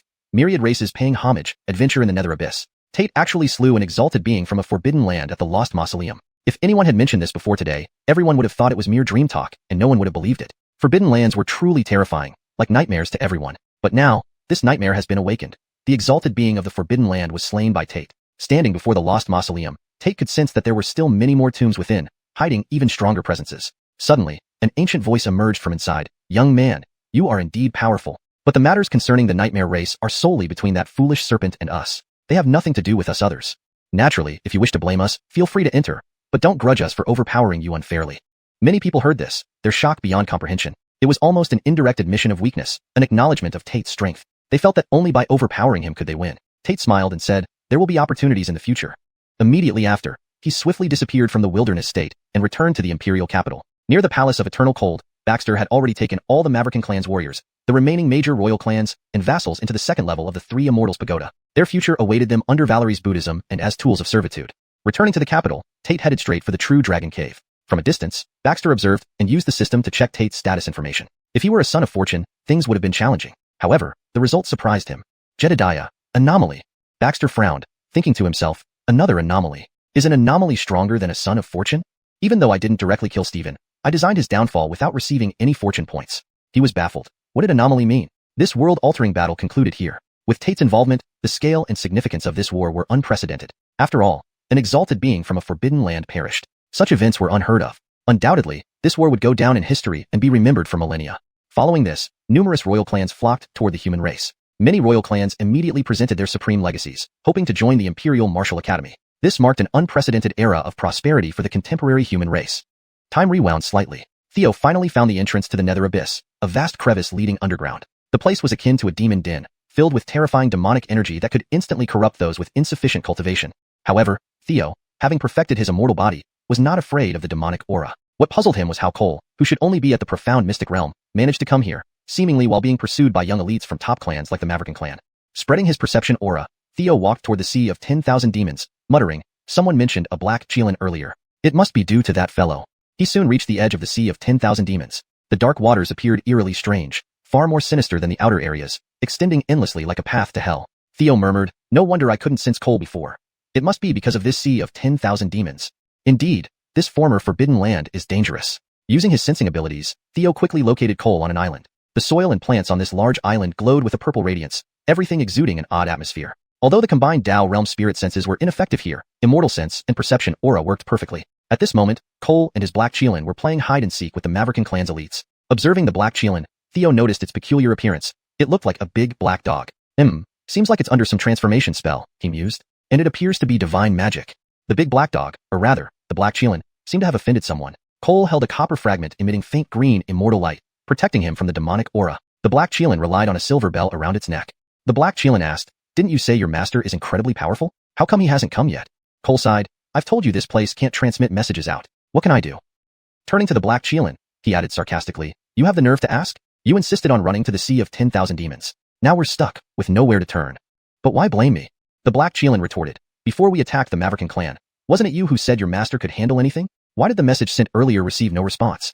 Cole sighed, how would I know what happened? We need to find a way out soon, or they'll catch up with us. As he spoke, several figures surrounded them. A young Maverican clan supremacy shouted, Cole, big black dog, hand over the immortal artifact of our clan. Immortal artifact? Theo became interested but didn't rush to appear. Cole saw them surround him and bellowed, I advise you all to back off. Otherwise, I'll use the immortal artifact as bait to lure out sea monsters, and none of us will survive. You'll be buried along with me. The black dog also acted dramatically. That's right. We're nobodies compared to you top royal clans. The shoeless fear not the shod. If you all accompany me to my death, it's worth it. These words caused worry among many. A young Maverican clan woman hesitated and whispered to her companion. Since this was once a forbidden land, Could there really be sea monsters? The young Maverican clan's supremacy commanded. Without the immortal artifact, how can we return and report? At least leave one behind. Aya nettled. Cole turned to the Black Chelan. Did you steal another one and give it to them? The Black Chelan replied. What do you mean give? In the ancient times, I saw it and urinated nearby. That thing was mine. I merely reclaimed what was mine. As for you, it's not honorable to take someone else's immortal artifact. See how anxious they are. Return it quickly. Hearing this, Cole wanted to hit the dog. This guy was too despicable, revealing him just because they demanded one artifact. At that moment, Theo descended from the sky, landing beside Cole. Master, you've finally come. I missed you so much. Chapter 276, Immortal Fruit, the Ramon's Lair. Seeing Theo arrive, Cole finally breathed a sigh of relief. Master, if you had been any later, I wouldn't have seen my disciple again, he said.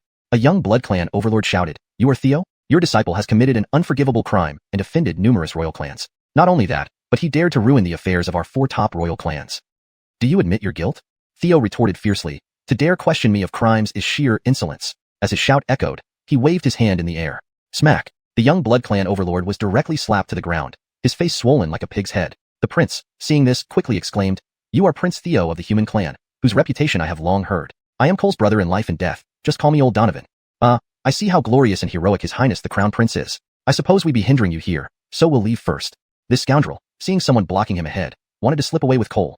However, just as it moved, the young Mirror Clan overlord pointed a finger, and a beam of mirror light forced it back. The prince whined, Your Highness, why don't you help at all? We nearly got killed. Theo ignored it and said, Cole, do you realize how much trouble you've brought to the human clan? The human clan outside is being besieged by the 4 top royal clans. We're at the brink of life and death. Cole suddenly admitted guiltily, Disciple has indeed offended quite a few royal clans lately. I know my faults. But master, the current situation clearly shows that the position of the human clan is too advantageous. War is inevitable. Suddenly, he changed his tone and said, Master, this time, I have made a great harvest and wish to offer it to you. Saying this, he took out an immortal fruit and handed it to Theo. It was a fist-sized red fruit emitting intense immortal energy with flame Dao patterns on its surface, making it extraordinary. It was a fire attribute immortal fruit. The others around them immediately went wide-eyed. Cole noticed the overwhelming pressure from everyone around him. But Theo deflected it with a wave of his hand. Cole said, Master, thanks to you, I could cultivate. This is genuinely for you. If you don't accept it, I will kneel here indefinitely. Theo nodded. Rare is your filial piety. Your master will not refuse. He accepted the immortal fruit. Theo knew very well what kind of person Cole was. Right now, he was probably cursing inside. But obtaining the immortal fruit made him extremely happy. The prince, watching this, was speechless. Although it hadn't known Cole long, it was fully aware of his cunning and deceitfulness. Yet now, he willingly gave up the biggest gain from their journey. They risked their lives for this immortal fruit. Theo then looked at the prince. Why are you standing there? What about yours? The prince pretended to be clueless. Oh mighty crown prince, can I do anything for you? Theo, looking at Cole, said, Disciple, I have an escape technique but can only bring one person. Let's go. With that, he held Cole's hand, ready to leave. Hearing this, the prince panicked. No way. Oh handsome crown prince, I am Cole's brother in life and death, and I even saved him before. Cole rolled his eyes. Didn't I save you too? Earlier, this guy had tried to sell him out. Cole enjoyed seeing it get humiliated. Theo said, So, we're even. The prince, always stubborn, realized now was not the time to argue. Biting its teeth, it pulled out a Dao artifact. Crown Prince, this small token might not show my gratitude. Just a Dao artifact? Trying to send me off? I've got hundreds more where that came from. Theo sighed, Disciple, I can't carry 2 people. For your friend, I'm helpless. Let's go. The prince hurriedly stopped him. Wait, Crown Prince. Theo replied, If it's not urgent, let's talk later. The human clan is in peril, and I need to return to fight. Talk later? If I stay here, won't I die right here? The prince insisted, It's urgent. Reluctantly, it also took out a flame-patterned immortal fruit. Theo easily accepted it. The prince asked hopefully, Can I go with you now, your highness? At that moment, the young Maverican clan overlord interrupted, Too late now. You really think we were just chatting? The grand array is already set. Theo, if you cooperate, give us the immortal fruits, we can grant you a quick death. Theo laughed, What nonsense. Capture them first, then leave. Upon hearing this, the young Maverican clan overlord shouted, Activate the array. Instantly, the entire domain was engulfed in the grand array. Their opponent's power surged, but chains emerged, winding towards Theo and his companions. The prince warned, Be careful, Crown Prince, it's a grand array. Don't touch the ceiling chains. Theo raised his hand and summoned the heaven-taming pagoda. Buzz. Under the impetus of immortal energy, the pagoda emitted a circle of immortal light. In an instant, black chains and the entire array shattered. The young Maverican clan overlord yelled, It's an immortal artifact. He entered the forbidden realm. Run. Scatter. Instantly, everyone fled like scattered birds. Now they realized the rumors were true. Human clan Prince Theo had truly entered the forbidden realm. But now, fleeing was too late. Seal. Theo reactivated the heaven-taming pagoda, freezing space instantly. Everyone was immobilized, unable to move. Just as Theo was about to imprison them within the heaven-taming pagoda, sudden changes occurred. Those who ran farthest reached the sea. From the dark sea of 10,000 demons, a huge black snake leaped out, swallowing 2 Grand Realm cultivators mid-air. There really are demons. Cole and the prince were shocked. Using the spatial eye, Theo opened a spatial rift, swept Cole and the prince inside, and instantly returned to the capital. Then, using the temporal eye, Theo froze time around the black snake. Time almost stopped in that region. Next, Theo activated the Taodai soul, consuming the snake. Examining its divine soul, he obtained information about the Sea of 10,000 Demons. Since I'm here, let's explore further. From Amerigo's information, the battlefield was holding for now. Besides, without exposing the immortal artifacts, Theo couldn't intervene in the battles between overlords.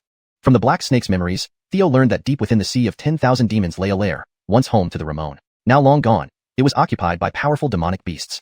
Theo rushed over. Soon, he sensed the presence of immortal energy, though mingled with demonic energy, a bizarre mix. Arriving, he found fresh battle traces around the lair. Spreading his divine sense, he discovered someone had already arrived earlier. Ding! Discovered Chi Amazy Willie. Chapter 277. The Ramon's Cave, Madeline of Greghen Immortal Maverkunten. Protagonist, Willie. Fortune level, 7 halos of red, orange, yellow, green, blue, indigo, and violet. Fortune points, 50,000. Intimacy level, not yet met. Theo's lips curled into a smile when he saw this. Didn't expect to encounter fresh prey here. He then entered the ominous demon cave. The moment he stepped inside, he sensed the restrictions here were extraordinarily powerful, likely an immortal heritage not from this world. Besides protecting the cave and island, it limited anyone entering to no more than the Convergence realm. This made Theo frown. Seems this Ramon had some skills. Following his senses, he soon found Willie deep within the cave. Willie was fighting a magic dragon alongside another woman. This scene felt familiar, foretelling future events. But what surprised Theo was that both humans and the beast had already entered the Forbidden Realm. If not for the restrictions here, the island would have collapsed long ago. Willie bore a resemblance to Kirsten, likely also of the Berkeleyan's royal lineage. The other female cultivator had flowing silver hair, graceful movements, and stunning beauty, making her battle resemble poetry and painting, as if a celestial being had descended to Earth. To Theo's surprise, this woman should be at the true Overlord realm, but restricted to only Convergence realm power. Willie was also at the Convergence realm, while the Magic Dragon was at the near Overlord realm, enhanced by the forbidden powers, making it equivalent to a near celestial deity, terrifying combat power.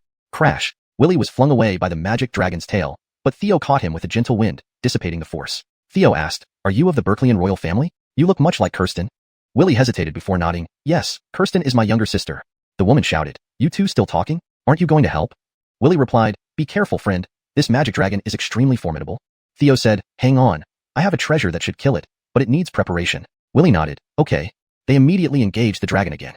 Theo took out the immortal slashing gourd, feigning the process of infusing it with immortal energy. "Done yet?" the woman shouted. Theo replied, "Done. Please hold it still. I'm afraid I might miss." The woman snapped, "Where do I get the strength now?" Willie volunteered, shouting and releasing a burst of immortal energy from his hands to grab the dragon midair, slowing its movements. The woman exclaimed, "Temporal power." Meanwhile, Theo whispered, "Turn around, dear treasure." Buzz. A flash of immortal light revealed a formed flying blade that swiftly killed the magic dragon. But Willie was visibly exhausted, panting heavily. Understanding what was to come, Theo asked, "How shall we divide the dragon's body?" Willie responded, "Though valuable, I'll choose the immortal herbs. They're useful for refining pills." There were some immortal herbs nearby, tainted by demonic energy. Theo agreed, "All right, then I'll take the body along with this senior." "May I know your name, senior?" The woman responded, "Call me Madeline. I want the dragon pearl. Everything else is yours." Theo nodded. Then he slowly began cutting up the body. Madeline, too exhausted to bother with the dirty work, quickly recovered with a pill. "Good working with you. See you later," Willie said as he collected the herbs and left. Later, Madeline, having recovered, asked, "Did you find the dragon pearl?" Theo replied, "I think so." He handed her 2 pearls. Madeline asked in surprise, "Why 2 dragon pearls?" She instinctively took them, and one instantly turned into pink mist, enveloping the cave. Theo feigned ignorance. "What's happening?" Madeline cursed, "Damn, how could I forget? Dragon heart essence." The pink mist instantly caused their faces to flush, their eyes burning with passion as they became overwhelmed. Theo embraced Madeline, who kissed him eagerly. With the soul devourer running, Theo quickly neutralized the toxins and enjoyed the moment. Madeline was exceptionally beautiful, rivaled only by Alanis among Theo's companions. Her cultivation was exceedingly high, a true overlord realm, even entering the forbidden realm, with her physical and spiritual essence fully immortalized. Her physique was also extraordinary, reaching the pinnacle of innate Dao bodies, becoming the legendary Dao essence immortal fetus. Dual cultivation with her greatly benefited Theo, finally completing the final stages of immortalization of the Yuan Qi in his Dantian, achieving a perfect immortal body. Ding! Congratulations, host. Seizing Willie's opportunity grants 5,000 fortune points. Ding! Congratulations, host. Securing the first night with Willie's lead female character grants 5,000 fortune points. Afterwards, Theo held Madeline's waist from behind and asked, "Forgot to mention, my name is Theo." Madeline remarked, "Human prince? Isn't your race currently besieged by 4 top royal families? Shouldn't you return?" Theo replied, "Already finished. My father emerged from seclusion and resolved all issues. Yao, thank you for helping me achieve a perfect immortal body. What's your origin?" Madeline responded, "The Forbidden Zone of Greghen Immortal Maverkunten." How did you cultivate an immortal soul? Theo said, I have 2 immortal techniques. The first I can teach you now. The second is more potent, but requires you to come with me to the capital. Madeline stood up coldly. Do you think just because something happened, you can control me? Theo replied, but there's evidence. Madeline retorted, don't get too cocky. Teach me the first immortal soul technique. Theo nodded, imparting the technique from the immortal Tao Palace tradition, saying, if you change your mind, find me in the capital. Madeline declared, to become my man, wait until your cultivation surpasses mine. She dressed and left. Theo also rose, dressed, and upon gathering the dragon's body, noticed the Zhantian Pagoda reacting to something beneath the cave. Could it be the 3rd layer of Zhantian Pagoda? Chapter 278, Demon Path Legacy, the Reverse Martial Demon Scroll. Due to the restrictions, Theo could not directly carve a passage from beneath his feet. After searching with divine senses for a while, he finally found the entrance in the pond where the demonic dragon resided. Subsequently, Jifango successfully arrived at the crypt below the cave residence. The demonic aura here was extremely dense, almost making it pitch black. Divine senses and advanced hearing were severely limited. But after walking for a bit, he noticed a dried-up figure sitting cross-legged ahead, cradling a black tower in one hand. All the demonic aura originated from him and the tower in his hand. Theo had already confirmed that this smoke-billowing black tower was the 3rd floor of the sky-suppressing tower. Ramon? Theo exclaimed in surprise. Hearing this, the desiccated figure opened his eyes and barked, young man, come over here quickly. I have immortal legacies here that can help you become an immortal. His voice was like an enchantment filling the brain, luring souls and plunging people into madness. However, Theo had practiced the calm mind decree, rendering the Ramon's spells ineffective. He smiled. If it were anyone else, your little tricks might still work. Unfortunately, you've met me. The Ramon roared in anger. Come over here quickly, or I will eat you. Theo turned around and walked towards the nearby wall. You can't even stand up right now. Who are you trying to scare? With divine senses, he felt that there was a legacy on the wall. Theo looked and discovered the Demon Clan legacy, the Reverse Martial Demon Scroll. This included cultivation methods, martial arts, prohibitions, divine abilities, and various other comprehensive inheritances. It appeared to be the ultimate legacy left by a Demon Clan powerhouse. After recording it, Theo circled around the Ramon, observing him closely. He realized that the Ramon had initially tried to refine the 3rd level of the sky-suppressing tower but suffered backlash. Now, the person and the tower were in a stalemate, maintaining balance. However, Theo's cultivation was too weak, and intervening rashly would disrupt this balance and cause major problems. The Ramon bellowed, since you figured it out, if you're willing to save me, I can give you this tower. I also have immortal treasures to share with you. Theo's reaction to the Ramon's incitement was simple, a load of nonsense. The treasure before him was indeed excellent, but sadly, Theo's cultivation was too weak to intervene. At this moment, the immortal within the sky-suppressing tower spoke up. I can help you integrate the 3rd floor of the sky-suppressing tower and seal this Demon Clan member inside the tower. This old monster made Theo hesitant, worried about being tricked. Theo laughed. I know exactly who you are. One doesn't rise early without profit. What is your purpose? The immortal responded, 2 purposes. First, the higher the grade of the sky-suppressing tower, the more immortal chi I get here, and it can help me recover faster. Recover? So, this guy had injuries and wasn't at full strength. Secondly, this person has delved into demonism. The Demon Clan is a common enemy to all races beyond the sky. Their danger is unimaginable. I don't want to leave him outside. The sky-suppressing tower is his rightful place. And you will gain a Demon Clan servant, as well as the 3rd floor of the sky-suppressing tower. A win-win situation, why not? Theo frowned. Was this old monster's plan really that simple? He couldn't be certain, but based on the present situation, it was true. He could obtain a powerful servant and enhance the grade of the sky-suppressing tower. Still, Theo remained uneasy, fearing it was a trap set by the old monster, so he left. Theo cautiously said, when I need help in the future, I'll come back. The old monster didn't mind, smiling, as you wish. Then Theo returned to the Imperial capital through the Space Eye, to the White Jade building of the Royal Martial Academy. Kelly proudly said, you've finally come back. Tate emerged from seclusion, helping us win the war, even entering forbidden areas. This is unprecedented glory. Theo nodded. I heard about it. What was the response from the other clans? Kelly smiled. That's what I was going to tell you. Recently, many races have decided to cooperate and trade with humans, despite not seeing Tate. In the near future, Ruri Commerce will lead a grand trading event. Do you have any thoughts? Theo replied, help spread the news that this trading event will feature taboo realm treasures. Participants from major forbidden zones are also welcome. Kelly was startled. Are you serious? Theo said, yes, I'll participate in the taboo trading fair. I recently obtained some immortal relics. Of course, Maverickini's share won't be forgotten. Kelly coldly shouted, stop calling me Maverickini. Theo laughed, always so tough outside. But when we're alone, your dance moves are incredibly captivating. Shut up, don't say another word. Kelly turned away with a frosty face, but Theo grabbed her from behind, saying, didn't I say your share isn't ready yet? You've entered the taboo realm and your practice of world tree contemplation method is progressing nicely, but it's a bit slow. I have immortal legacies and medicines. I'll give them to you after taking care of business. Saying this, Theo undid her belt. Kelly quickly grabbed his hand. No, really no, someone might see us. Go to the inner chamber or never touch me again. Theo laughed. All right, as you wish. You'll be on top later. Cold outside, never giving him a good look. But once inside the private room, Kelly's fiery passion for him always drove him mad with desire. After being intimate with Kelly, Theo entered the meditation room. I do have quite a few immortal artifacts, but the corpse of the desolate heaven immortal could also have miraculous effects if used properly. However, demonic aura is an issue. he began cultivating the reverse martial demon scroll. This supreme demon clan cultivation method was currently only the upper volume in Theo's possession. Using the Bodhi tree and enlightenment heart, he quickly mastered the heavenly immortal stage. Then he carefully extracted immortal blood, using his immortal soul combined with the Taodai soul. Sure enough, the demonic aura in the desolate heaven immortal's body was peculiar, attacking him instantly. Theo promptly used the reverse martial demon scroll to counteract it. Indeed, the demonic aura could be controlled by the reverse martial demon scroll. Theo decided to absorb all the demonic aura and then hide it perfectly in a drop of immortal blood, using the divine ability from the reverse martial demon scroll. Theo chuckled. At the Great Race Trading Event, gathering geniuses from all races, I hope to encounter a son of fate. Subsequently, Theo confidently extracted more immortal blood. This contained abundant immortal chi and essence, making it a rare treasure for those cultivating immortal flesh bodies. Finally, Theo went to the palace. Perhaps the Trista knew the current state of Tate. Chapter 279, Forbidden Trade Fair. In the Imperial Palace, Theo saw the Jirsian tree, which had already grown into a towering tree. Edit. Theo saw the Jirsian tree, which had now grown into a towering tree.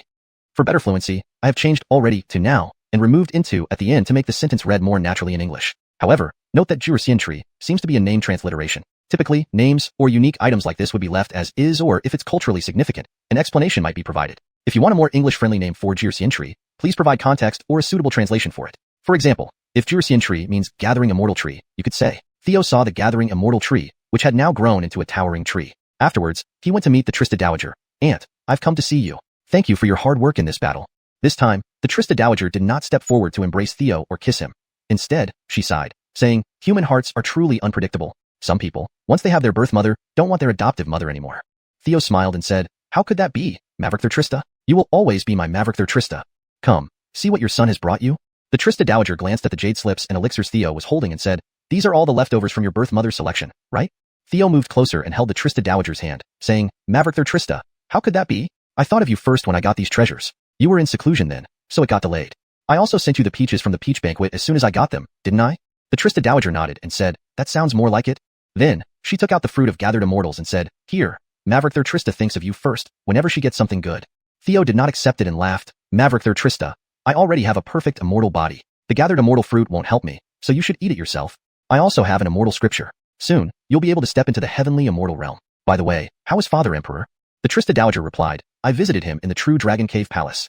His true self is not in Jiuzhou but has gone to beyond the heavens. The one in the True Dragon Cave Palace is a clone made of immortal energy. The clone's power is limited and keeps depleting without replenishment.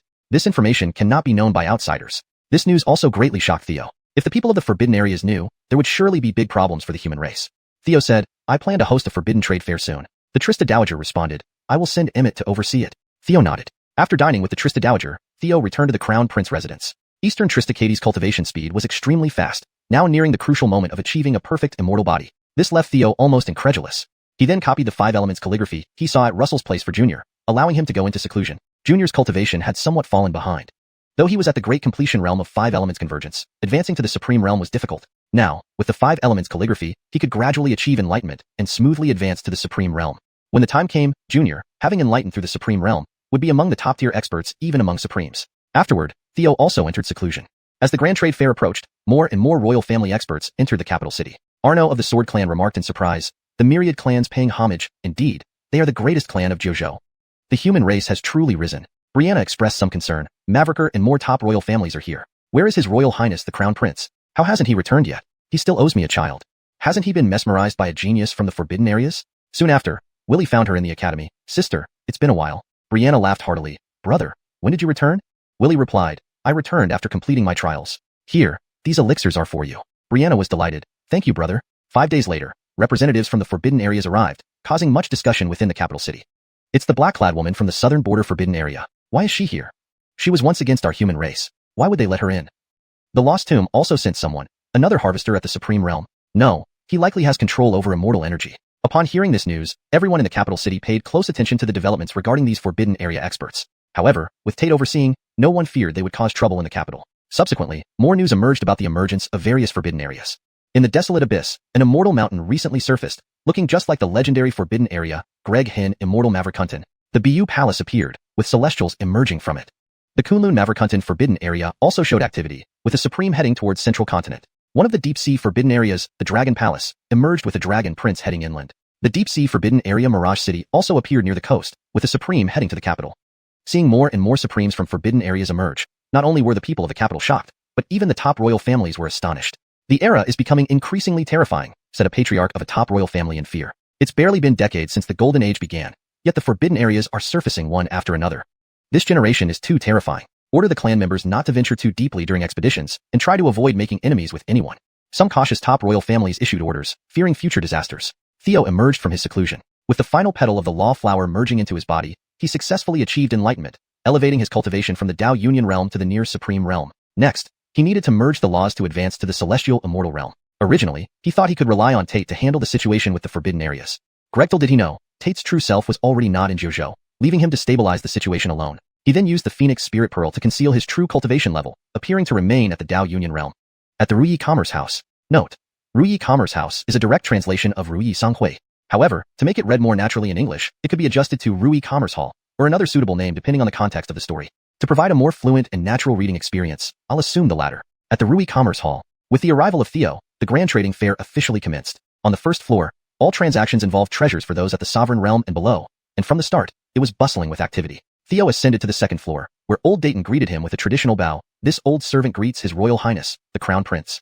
Theo replied, "Eunuch, there's no need for formalities between us. Let's commence the Forbidden Realms trading fair."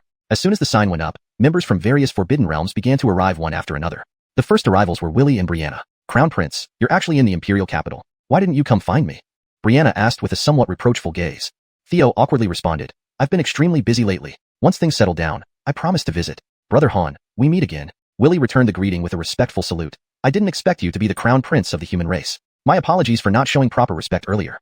The next to arrive was the black-clad woman from the southern frontier Forbidden Land, her injuries fully healed. Seeing old Dayton's slightly furrowed brows, she arrogantly retorted, "What? Didn't you say that the humans are holding a Forbidden Realms trading fair and welcoming everyone from the Forbidden Realms? Do you mean to tell me that the southern frontier isn't a Forbidden Realm?" Theo simply gestured for her to sit. Once seated, she frowned and said, "I've heard that the Trista Alanis, your primary consort, once led people to chase and attack my son Haywood within the ruins of the Solar Immortal Dynasty.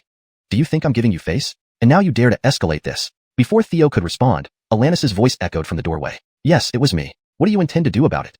Alanis did not conceal her cultivation level. She stood as a perfect immortal body at the Great Perfection stage, already a quasi-heavenly immortal. Upon seeing this, Willie and Brianna were both astonished. A perfect immortal body.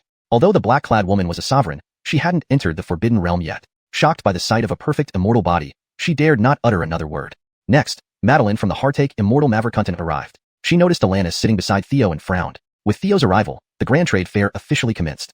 The first floor was for treasure exchanges up to the Supreme Realm, and it started off lively. Theo ascended to the second floor, where Emmett greeted with clasped hands. "Old servant greets His Royal Highness the Crown Prince." Theo said, "Supervisor, no need for formalities between us. Let's begin the Forbidden Trade Fair." As the sign went up, many people from the forbidden areas quickly appeared. The first arrivals were Willie and Brianna. "Crown Prince, you're in the capital all along. Why didn't you visit me?" Brianna asked with reproachful eyes. Theo awkwardly replied, "It's been really busy lately. I'll catch up once things settle down." "Han brother, we meet again." Willie bowed and said, "I never expected you to be the Crown Prince of the human race. My apologies." The second arrival was the black-clad woman from the southern border forbidden area, whose injuries had healed. Seeing Emmett frown slightly, she arrogantly shouted, "What's wrong? Didn't the humans say they're hosting a forbidden trade fair, welcoming all forbidden areas? Isn't the southern border a forbidden area too?" Theo gestured for her to sit. After she sat down, she frowned and said, "I heard Crown Prince's main consort, Eastern Tristicati, once led people to chase and kill my son Haywood in the remnants of the Ajax Immortal Dynasty. Do you think I'm giving you face? And you dare to act so presumptuously?" Before Theo could respond, Eastern Tristicati's voice echoed from the doorway. "Yes, it was me. What do you intend?" Eastern Tristicati did not conceal her cultivation, revealing her perfect immortal body at the Great Completion Realm, already at the near celestial immortal stage. Seeing this, Willie and Brianna were greatly surprised. Perfect immortal body. Despite being a supreme, the black-clad woman had not entered the Forbidden Realm, and upon seeing the perfect immortal body, she was too startled to say anything more. Next, Madeline from Greg Hin Immortal Maverick arrived. Seeing Eastern Tristicati sitting beside Theo, she frowned. ###Chapter 280. Gathering in the Forbidden Ground? No, a repair yard. Theo was slightly taken aback. Wasn't she not coming? Why did she suddenly appear now? "Senior Nantion, welcome. Please sit. Let me introduce everyone to Senior Madeline from Greg Hin Immortal Maverick." However, Madeline's eyes were fixed on Alanis as she said, "You didn't call me like that last time. I prefer it when you call me Yao." Seeing Madeline's gaze, Alanis felt something wasn't right. The moment she heard these words, an alarm bell went off in her head, and she pinched Theo's thigh. Alanis asked, "How did you two meet?" Theo responded, Not long ago. Wasn't I rescuing my disciple from the Nether Abyss? I happened to meet Willie and they were fighting the demon dragon, so I lent a hand. That's how we met." Theo inwardly sighed with relief. It's a good thing Brianna came first. Otherwise, if Katie had arrived first, things would be very unpleasant now. At this moment, Brianna asked, "Your Highness, my brother mentioned that after he left the Demon Lord's mansion, he was searching for herbs outside. You and Senior Madeline spent an entire day inside before coming out. What were you doing?" "Damn, so that's what kind of person Willie is." Theo hurriedly turned to look at Willie. "Brother Han, I thought you were serious, but you're quite nosy." Willie immediately turned his head away, covering his face and coughing vigorously, pretending not to hear. Theo's thigh was once again under fierce attack from Alanis. Alanis was well aware of Theo's womanizing nature and his irresistible charm towards women. What could happen with a man and a woman alone for a day? Just thinking about it, her grip intensified. Theo couldn't speak of his suffering. Madeline, watching Theo sitting with Alanis and not calling her over, felt displeased. She coldly remarked, "We were practicing dual cultivation. He was able to advance to a perfect immortal body because of the assistance from my Dao Yuan immortal fetus." This statement shocked everyone present. The black-clothed woman inwardly marveled. The human race has another perfect immortal body, and she is close to Greg Hin immortal Maverick. We need to pay attention to this. Alanis's face turned icy, her strength increasing until Theo was drenched in cold sweat but dared not make a sound. Brianna, hearing this, plaintively said, "Your Highness, is it because I haven't entered the taboo realm that you don't want to practice dual cultivation with me?" "Don't worry, I'll succeed soon." Hearing this, Theo mentally cried out, "Oh no." He quickly covered his face, especially his mouth. It turns out there was someone else here. Alanis smiled at Theo, saying, "Later, I want to hear more about how you cultivated your immortal body. I've suddenly become very interested." Her smile was icy and angry yet elegant. Simultaneously, her hands squeezed harder. Crack. Brianna said, "Sigh, did I just hear bones cracking?" Theo's face turned pale, unable to speak but instantly recovered using the Nirvana technique. Alanis smiled, "You must have heard wrong. I was just cracking my fingers." At this moment, an envoy from the Lost Mausoleum arrived. This was a quasi-supreme who wielded immortal chi. He appeared youthful, his complexion pale, eyes dark, radiating a chilling aura. Undoubtedly, he was a corpse-resolving immortal. Theo hurriedly asked, "May I know your name?" Seeing outsiders arrive, Alanis released Theo. The youth smiled, "Your Highness of the human race, I am Greg Tion from the Lost Mausoleum. Please take a seat." A short while later, Adeline from the Kunlun Maverick Forbidden Ground arrived. "I represent the Kunlun Maverick Forbidden Ground." Theo asked, "Senior Adeline, how are Senior Charybdi and Zarya lately?" Adeline nodded. "Zarya has successfully entered the taboo realm. His cultivation has rapidly improved, making him even more promising than me." Theo smiled, all thanks to Senior Charybdi's excellent teaching. After a while, envoys from the Deep-Sea Dragon Palace and Mirage City arrived together. From the Dragon Palace came a dragon prince named Bede. Clad in purple-gold dragon scale armor with striking purple-gold horns on his head, he was clearly of sea dragon lineage. Meanwhile, Mirage City sent a stunning beauty named Shinshue, but Theo's immortal vision revealed her true form, an ugly creature with tentacles instead of a fully transformed human. Bede, looking at Theo, said with a laugh, "So, the human crown prince has some dragon blood too." Though of the same dragon race, his gaze was haughty, and his tone condescending, much like the true dragon clan's Aquila from the Celestial Sovereign Gathering, who showed nothing but disdain for him despite being of the same race.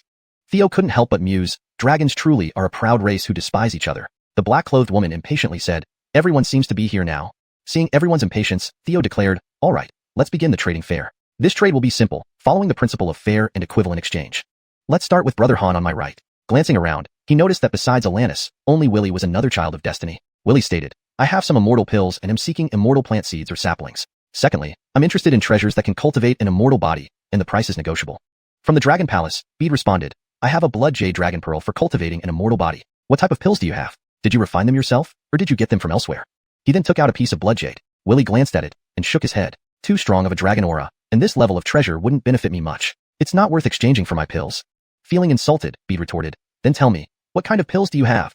Willie replied, "Currently, I have 3 types of immortal pills. First, 2 Greg reversal pills, which can allow transcendental realm warriors to enter the taboo realm. Second, 2 tranquilizing pills used for cultivating an immortal soul. Third, 3 immortal essence pills for cultivating immortal essence. All are preserved intact, obtained from the immortal treasures." As he spoke, he produced 3 medicine bottles, opening them one by one. The faint pill aura made everyone present eager. But Theo's perception hockey sensed a lie.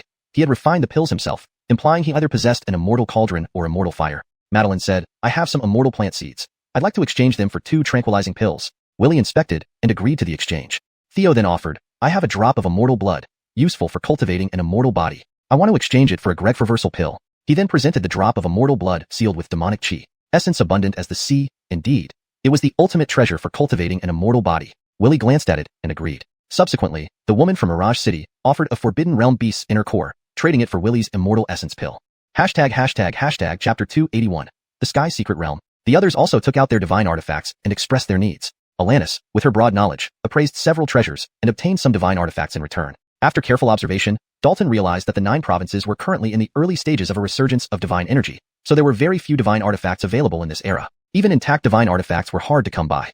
Dalton had hoped to find a defensive divine artifact but was disappointed when only Longzi Bede presented a broken quasi-divine armor. No one else could offer a defensive divine weapon. This clearly demonstrated how rare complete divine artifacts were in this world. Dalton believed that the inheritance from the Dao Cultivation Immortal Palace might be something worth exploring for Alanis, especially since she possessed immortal fire. After a long while, the trading fair came to an end. In general, sacred places like Greghan Immortal Maverkunten, due to Madeline, and Kunlun, due to the Charybdis master-disciple relationship, were relatively friendly towards humans. However, other places like the Lost Tomb, Southern Frontier Sanctuary, Dragon Palace, and even Mirage City showed no fondness for humans and required caution. As soon as the fair ended, Bede, Greg Tion, and others left immediately. Adeline, Madeline, Willie, and Kirsten also departed. Dalton asked Eric, "Do you have any gathered immortal fruit?" Eric smiled and replied, "Thanks to Her Majesty's generosity, she has already bestowed the gathered immortal fruit." Dalton nodded. "Lord, go into seclusion. I'll watch over the capital city for the time being." "Yes, sir." Once everyone left, Alanis coldly demanded, "Dalton, explain what's going on between Kirsten and Madeline." Dalton said, "Madeline is an issue we can't avoid. At that time, we killed a magic dragon, not knowing it was in its mating season. We both got caught up in it. Regarding Kirsten, I didn't even hold her hand. She simply admired strength. And she doesn't possess human emotions." Dalton stepped forward, holding her hand. "Speaking of which, you just came out of seclusion. During this period, I obtained the inheritance from the Dao Cultivation Immortal Palace, and I wish to share it with you. Besides immortal techniques and supreme immortality arts, it includes a legacy of artifact craftsmanship. You should consider learning it. I noticed that divine artifacts in the 9 provinces are scarce and mostly damaged, indicating a vast future market." Amashi hurriedly added, "Indeed, this is a very precious inheritance. Katie, it suits you well, especially since you have immortal fire." Alanis released her hand but accepted the inheritance. "You better behave in the future or see what happens." Dalton smiled. "Okay. Amashi, please excuse us for a moment." Dalton then held Alanis's hand and transported them directly to Phoenix Garden in the Crown Prince's mansion using the Eye of Space. There, they indulged in intimacy. Though both were perfect immortals, Dalton, with his jhana body cultivated with the Nirvana Sutra, possessed an exceptionally strong and enduring physique. After hours of revelry, Alanis finally begged for mercy before Dalton let her off, leaving with renewed vigor.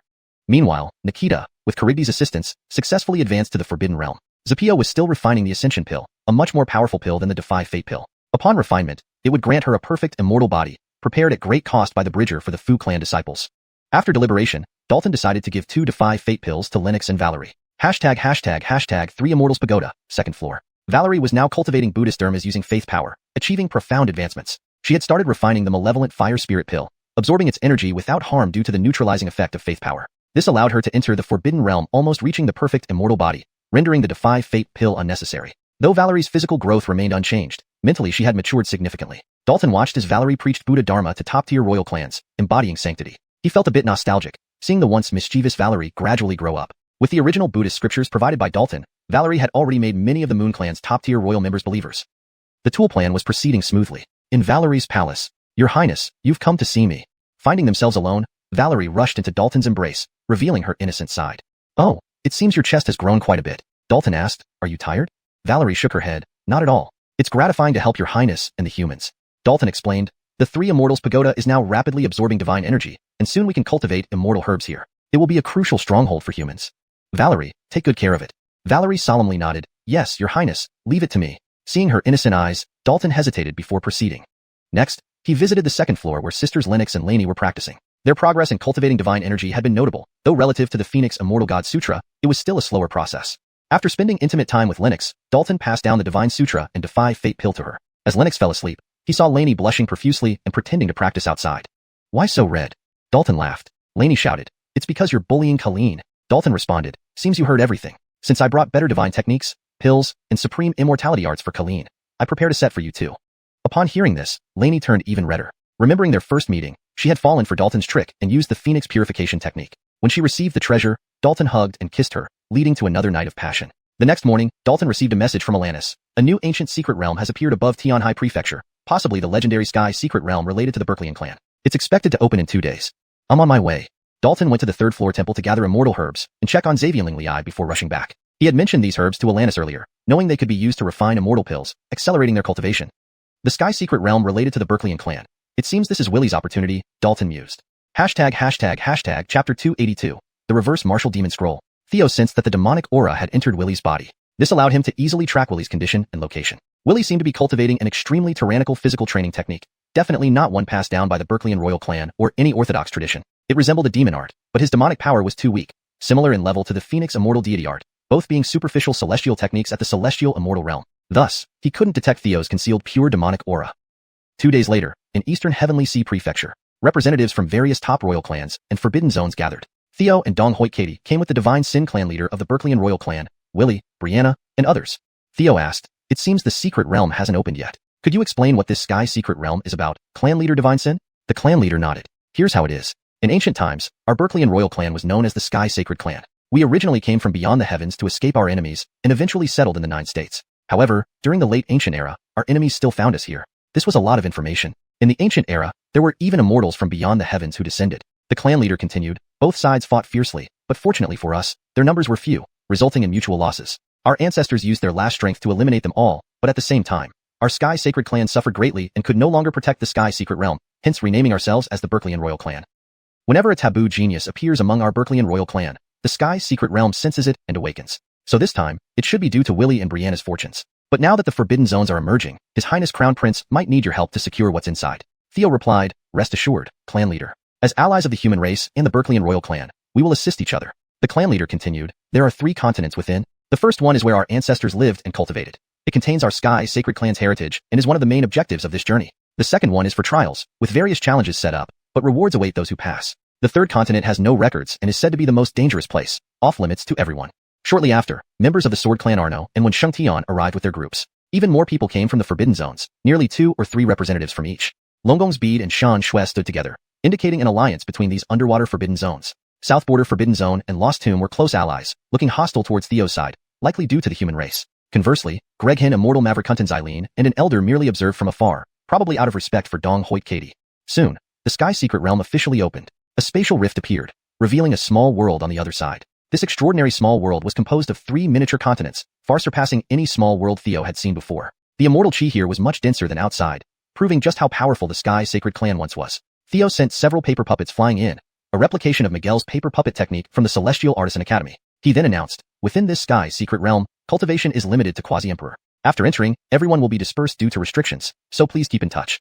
The human race, Berkeleyan Royal Clan, and Sword Clan entered first, followed by representatives from other Forbidden Zones. Inside, Theo immediately instructed Baxter to use the Phoenix Spirit Pearl to hide in the shadows and act independently. Considering others also possessed divine awareness, Theo thought carefully and shouted, "System, buy me a high-level inspiration type enhancement card. This costs 60,000 fortune points. Enhance extreme hockey of observation." As soon as he finished, the platinum card in Theo's hand emitted strands of immortal chi into his brow. He felt his intuition steadily improving until it merged with his divine awareness. Ding! Congratulations, host. Your extreme hockey of observation has been upgraded to Palmed Immortal Kingdom. In an instant, the miniature continent underfoot was within his perception, like examining the palm of his hand. Everyone's positions were clear to him. Those not in the taboo realm or significantly weaker were transparent to him. He could even read their thoughts and memories. Theo was overjoyed. These 60,000 fortune points were well spent. He then hurried to meet Brianna, while simultaneously instructing Baxter to act. Using the Phoenix Spirit Pearl, Baxter transformed into Willie's appearance, enveloped in black and pure demonic aura, hiding his true identity. Baxter then attacked nearby top royal clan experts, targeting the Luo clan, a peace-loving powerful clan with many allies. You, who are you? "I am the young lord of the Luo clan." This was a prodigy born with a supreme physique, already reaching the peak of unity with Dao Realm. Without saying much, Baxter initiated an attack with the Reverse Martial Demon Scroll. Reverse Martial Demon Scroll, Devour God. Instantly, a black vortex of demonic aura emerged from Baxter's palm, swiftly heading toward the target. Despite full resistance, the gap in strength was too vast, leaving the target completely devoured, turning into a skeleton. The Reverse Martial Demon Scroll was a terrifying demon technique, requiring not only immortal chi but also the consumption of others' powers to rapidly increase strength. Previously, Theo practiced the first layer by consuming a magic dragon and supplementing it with immortal chi. After mastering it, he could freely switch between demonic and immortal chi, even using the absorbed powers, like magic dragon or current Luo clan powers. Hiding himself was simple, showcasing the scroll's versatility. To integrate rules faster, Theo ventured into practicing this demon technique. "Once I reach the second layer of the Reverse Martial Demon Scroll, I can smoothly fuse rules and advance to the Celestial Immortal Realm." Baxter didn't target a single race but different races to absorb diverse powers, preparing for future rule fusion. Soon, news spread of demonic disturbances in the Sky Secret Realm, causing panic. End of chapter 282. Chapter 283, Demon Extermination Plan. While the Gianna was continuously devouring powerful figures from various top royal clans, and even the Forbidden Zones, Theo had been using the technique of the Immortal Kingdom in his palm to observe Willie. Being the child of destiny for the Sky Saint clan, Willie felt like a fish in water here. He quickly found several great elixir-grade medicinal herbs. Consequently, he inevitably clashed with members of other top royal clans. However, none of them were matched for Willie. During these confrontations, Willie exposed various abilities. His main focus appeared to be sword techniques. Apart from swordsmanship, he was also adept at sword formations. Additionally, his lightning-based techniques and spirit beasts were exceptionally formidable. Especially his 2 spirit beasts, a golden ladybug and a black monkey. Theo suspected they might be immortal beasts. Furthermore, Willie's physical body had confirmed that he practiced the demonic race's body refinement techniques. Theo had personally witnessed him using demonic boxing techniques. Although he concealed it well, there was indeed demonic aura present on him. Thinking of this, Theo couldn't help but smile faintly and calmly headed towards the Sky Saint Clan's palace. Brianna and many others were also rushing in that direction. On the other side, the Gianna moved towards the nearby Forbidden Zone's strong figures. The target this time was two dragon princes of the Dragon Palace, Bede and his younger brother. Who are you? Bede was cautious and immediately detected the Gianna's approach. The Gianna promptly used the duo's secret art to imitate Willie's demonic boxing technique and struck out with full force. Bede hastily countered with a punch but was sent flying away. His younger brother was incredibly brave. Seeing his elder brother ambushed, he immediately brandished his war spear and slashed towards the Gianna. However, his cultivation was somewhat weak, just entering the convergence realm with only his physical body stepping into the forbidden zone. Theo caught the spear with his left hand. As he channeled the reverse martial demon scroll, he covered the dragon prince's crown with his right palm, instantly consuming him. No! Bede roared in anger, but the Gianna then teleported away using the spatial eye. Bede couldn't catch up and could only weep over his younger brother's skeleton. Demon, whoever you are, I will flay you alive. Soon after, Fingo and Brianna saw each other from afar. Your Highness, I am here. Brianna waved and called out. At this moment, the demonic aura-covered Gianna appeared, striking towards Theo with a punch. Theo reacted swiftly, countering with the true Dragon Fist technique. Bang! After an intense clash, both retreated several steps simultaneously. Next, the Gianna channeled the Thunder Dao Law to imitate Willie's lightning-based techniques. Thunder Sacrifice Ceremony. As the Gianna pressed down a palm, massive, thigh-thick golden lightning bolts danced like countless dragons, engulfing Theo in a horrifying scene reminiscent of Doomsday. True Dragon Fist technique, piercing 9 heavens. 3 golden divine dragons spiraled outward, instantly piercing through the web of lightning and sending the Gianna flying, though Theo was also struck by the lightning. Your Highness! Brianna rushed to Theo's side, asking, Your Highness, who is that person? The Gianna quickly left. Wiping blood from the corner of his mouth, Theo replied, I don't know. Judging from his strong demonic aura and powerful techniques, he's certainly not an ordinary individual. We should meet up with the others first. Before long, Theo and company arrived at the former Sky Saint Clan's palace. Here, everyone was discussing the demonic events. Alanis, the Trey clan chief, Elio, and others approached immediately. Seeing the bloodstains on Theo's clothes, Alanis asked, Did you fight someone? A demon-cloaked figure, likely a demon cultivator, quite powerful, replied Theo. The Trey clan chief changed expression. I didn't expect His Royal Highness to encounter one too. Elio asked, How did it go? He put up a strong fight. He left when more people came, said Brianna. Shaking his head, Theo added, Both of us were injured. It ended as a draw. Wenxinfeng remarked, Many people have seen demon cultivators, and some were attacked. The number of demon cultivators is unknown, but their strength is considerable. Theo stated, It seems we need to join forces and form a demon extermination alliance. Please spread this message. The Sword Clan and Berkeleyan Royal Clan quickly disseminated the information. Soon, representatives from attacked forbidden zones and top royal clans gathered. Bede asked, Human Race Prince, did you also engage the demon cultivator? Nodding, Theo responded, We fought to a draw, each sustaining injuries. Bede nodded. What do you propose by gathering everyone? Theo explained, Now that demon cultivators are causing chaos, we've gathered to eliminate them. First, those who encountered them should share all available intelligence and then find countermeasures. I'll start. I exchanged 2 blows with him. The first was a fist technique, and the second was a thunder technique. After we were both injured, he left when others arrived. He was shrouded in dark demonic aura, so I couldn't see his face or sense his aura. Subsequently, Theo described the 2 attacks in detail. Bede added, He's elusive, likely proficient in spatial techniques, or possesses spatial treasures. Shenhui Pauline further supplemented, He also practices sword techniques. Others shook their heads, having no additional information. Theo concluded, It appears that's all we know now. Next, we'll devise countermeasures. Trey Clan Chief suggested, I have a method and an important piece of intelligence. Bede raised an eyebrow. Hold on.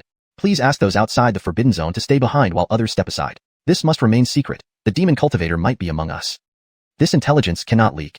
With a wave of his hand, he set up a barrier. Those left were Theo, Shenhui Pauline, Bede, Alanis, Trey Clan Chief, Wenxinfeng, and Kirsten.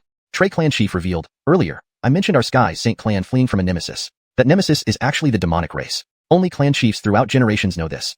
In Tian, the demonic race is a common enemy of all races, incredibly powerful.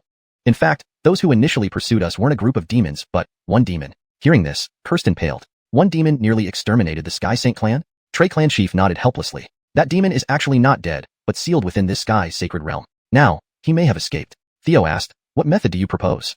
In the Sky Saint Temple, there is a mirror of demons, a divine treasure left by our clan capable of detecting demonic aura and significantly restraining demon cultivators. Given their concealment skills, the mirror of demons can identify them. Alanis nodded. Agreed. Let's retrieve the mirror of demons from the Sky Saint Temple, then everyone stand under it to expose any demon cultivator clearly.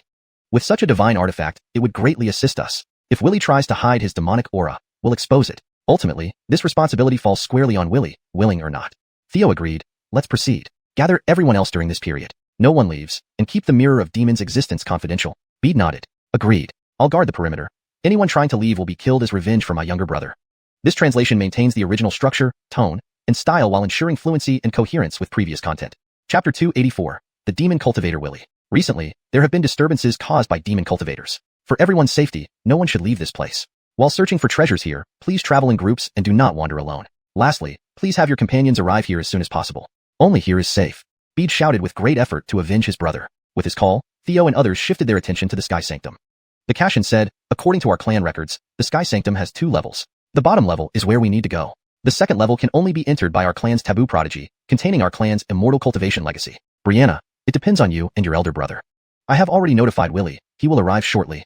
Soon, everyone arrived at the entrance of the Sky Sanctum. The Kashin looked at the sanctum before him and said, honestly, I am very saddened to see the former habitat of the Sky Saints explored by outsiders. However, as long as the treasures and legacies within the Sky Sanctum are not lost, everything else is trivial. I'll guard this place for you. Then, Theo, Alanis, and Brianna entered the Sky Sanctum together. Inside the vast sanctum, lights immediately illuminated. A bronze puppet rose from the ground. Brianna exclaimed in surprise, an exalted puppet. The puppet spoke, welcome back, prodigy of the Holy Clan. You are now ready to undergo the Sky Sanctum trials. Next, each of you will have one opportunity to challenge me. If you can defeat me, you will enter the second level and choose a treasure. Alanis said, I'll take this. As she spoke, she raised her right hand, and immortal fire appeared, blending with the law of flames. Infernal Emperor's flame finger. Instantly, immortal fire flew out, transforming into a fiery deity, pointing towards the exalted puppet with god-slaying power, extremely terrifying. The exalted puppet tried its best to defend itself. However, against Alanis's overwhelming attack, its efforts were futile. Boom. The entire sanctum shook violently, and the exalted puppet was thrown backward like a discarded sack. At this moment, the reborn Trista displayed a portion of her true strength. Brianna was dumbstruck. This is too powerful, instantly defeating an exalted puppet. Theo was also surprised. His empress seemed excessively violent. Alanis laughed. This is just the law of flames. It hasn't even exerted 1/10 of its power. If unleashed fully, it would not be difficult for a Mahayana cultivator to slay a celestial immortal. 8 shadows then appeared in the air, representing the 8 treasures hidden here. Mystic Mirror. Alanis called out, but the shadow did not react. Brianna said, I choose the Mystic Mirror. In the next moment, restrictions changed, and a silvery mirror emitting divine light descended from the sky, landing before her while the other shadows vanished. Brianna exclaimed, This is a true immortal treasure. Alanis nodded, a 4th grade immortal treasure. It seems your Sky Saint clan had substantial reserves. 1st grade Celestial Immortals, 2nd grade Mystical Immortals, 3rd grade Divine Immortals, and 4th grade Golden Immortals. In Heaven Beyond Heaven, each Golden Immortal is a significant figure who can command respect. A clan with a Golden Immortal could be considered a major clan. 5th grade is Great Enlightenment Golden Immortal, Maharaja. Great Enlightenment Golden Immortal is also known as Eternal Being. Thus, families with a Great Enlightenment Golden Immortal are called longevity families, always considered immense powerhouses wherever they are. Theo said, We've obtained the Mystic Mirror. Everyone outside should be gathered by now. Let's head out. Brianna nodded. Soon, Theo and others came out of the palace, and Willie had just arrived. Theo said, We've got it. Let's go outside. The Kashin patted his back, saying, Come together. Outside the palace, Theo communicated to Bede and Pauline, We've got the Mystic Mirror. Bede rejoiced, roaring with killing intent, Everyone, gather here. This concerns the demon cultivators. No one can refuse. Otherwise, you are declaring war on my dragon palace. Pauline shouted, and my Mirage City as well. Heaven Phoenix had also killed a prodigy of her clan, harboring deep enmity. Concerning 2 forbidden realms, various clans soon arrived under pressure. Brianna whispered, I have successfully recognized the master. Theo stepped forward. Everyone must know that recently, demon cultivators have been disrupting and slaughtering prodigies of all races. They even targeted the forbidden realms and us humans. So we found a way and urgently summoned everyone here. Please understand. Brianna, start. Brianna nodded, raising her hand, causing the Mystic Mirror to soar high, suspended in the sky, activated by her will. Buzz. The mirror glowed like sunlight enveloping everyone below. Suddenly, Willie was exposed. His demonic powers could not hide under the Mystic Mirror. Instantly, dark energy enveloped him. Except for the impure dark energy, his height and build matched the murderer exactly. It's you. Return my brother's life. Bede, furious, swung his battle spear without hesitation. Sea King slash. Sea dragon energy fused with divine power and water laws, creating a huge water dragon slashing fiercely towards Willie. Pauline attacked from a distance, activating the pearl in her hand, releasing white light with potent illusions toward Willie. Mirage Tower Dream, a 1,000-year dream. Willie initially didn't think much of it, but seeing the Mystic Mirror appear, he instinctively sensed danger and quickly retreated. When the Mystic Mirror's light enveloped him, his treasure couldn't hide the dark energy. Faced with 2 Forbidden Realm Masters attacking, plus other royal family members approaching with bloodshot eyes, he knew he was in trouble. He immediately used his treasure to escape. Buzz. The Cosmic Decree activated, turning Willie into a ray of divine light, fleeing this continent to another. Clang. Willie, the favored son, has lost all reputation, becoming a public enemy of all clans, successfully seizing 5,000 karma points. Brianna and the Kashin were utterly shocked. It wasn't until Willie fled that they regained their senses. Brianna's eyes reddened, incredulously yelling, How? How could my brother be a demon cultivator? Why him? The Kashin also shed tears. After waiting so many years, they finally had a taboo prodigy, but it turned out to be a demon cultivator, learning the enemy's techniques. This he couldn't accept. However, reality stood before them, leaving no room for denial. Bede immediately struck at two members of the Avril royal family, but Theo stepped forward first, blocking the blow with his primordial war sword. Enough! Theo yelled. The idea came from the Kashin. Brianna retrieved and activated the mystic mirror. If they were allied with the demon cultivators, how could they help us find Willie? And they showed no dark energy under the mystic mirror. Bede shouted. But they are still part of the Avril royal family. The Kashin barked. Demons and demon cultivators are enemies of the Avril royal family. I hereby issue a clan order. From today onward, Willie is expelled from the Avril royal family, and he is wanted dead or alive. Anyone who brings him to our clan will be heavily rewarded. Clang. Willie, the favored son, has been expelled from the Avril royal family, successfully seizing 5,000 karma points. Bede growled, Humph, I will keep an eye on you. I hope you can live up to your word. Then, he and Pauline, along with a group of top royal experts, chased after Willie. Chapter 285. The Sky Sacred Clan's Trial. The leader of the Trey clan clasped his hands and thanked Theo. Thank you very much, Your Highness, for rescuing us earlier. He was fully aware that to the Forbidden Territory, even a top-tier royal clan was no better than an ant. Given Willie's involvement, there was nothing more to say. It would rather kill an error than let go. Therefore, it was likely that the Berkeley royal clan would also be buried along with Willie. Fortunately, Theo's presence made Bede hesitate. As a clan leader, he naturally couldn't forget Theo's assistance. Theo said, Willie's incident happened too suddenly and unexpectedly. However, I believe the Berkeley royal clan has nothing to do with the demon race or demon cultivators. The leader of the Trey clan looked haggard as he replied, Thank you, Your Highness, for trusting us. Now, given the situation, I plan to relocate the Berkeley royal clan to within the Central Plains. From now on, we will follow your orders and fully cooperate in capturing Willie, the demon cultivator. He understood that while Theo was around, the Forbidden Territory would be wary. But what if Theo wasn't around? What could a mere Berkeley royal clan rely on against their schemes? Thus, they had no choice but to ally with the human race. Theo nodded, agreed. Kirsten, the future of the Berkeley royal clan depends on you. Go ahead and obtain the inheritance from the second level of the Holy Temple. Kirsten nodded sadly as she walked towards the Holy Temple. Your Highness, do you really believe that my brother is a demon cultivator? He never harms others unless provoked. He wouldn't murder those prodigies without cause. Theo replied, People's hearts are hard to predict. I only trust evidence. If you think Willie is innocent, then speed up your cultivation and find proof that he isn't a demon cultivator. Kirsten's eyes lit up as she nodded emphatically. All right. Subsequently, the leader of the Trey clan led his people to guard outside the Holy Temple while Kirsten entered the second level alone to gain the inheritance. Theo took Alanis and the Sword Clan members to the second small continent. From above, 8 mountains could be seen below, each topped with a palace and guarded by checkpoints.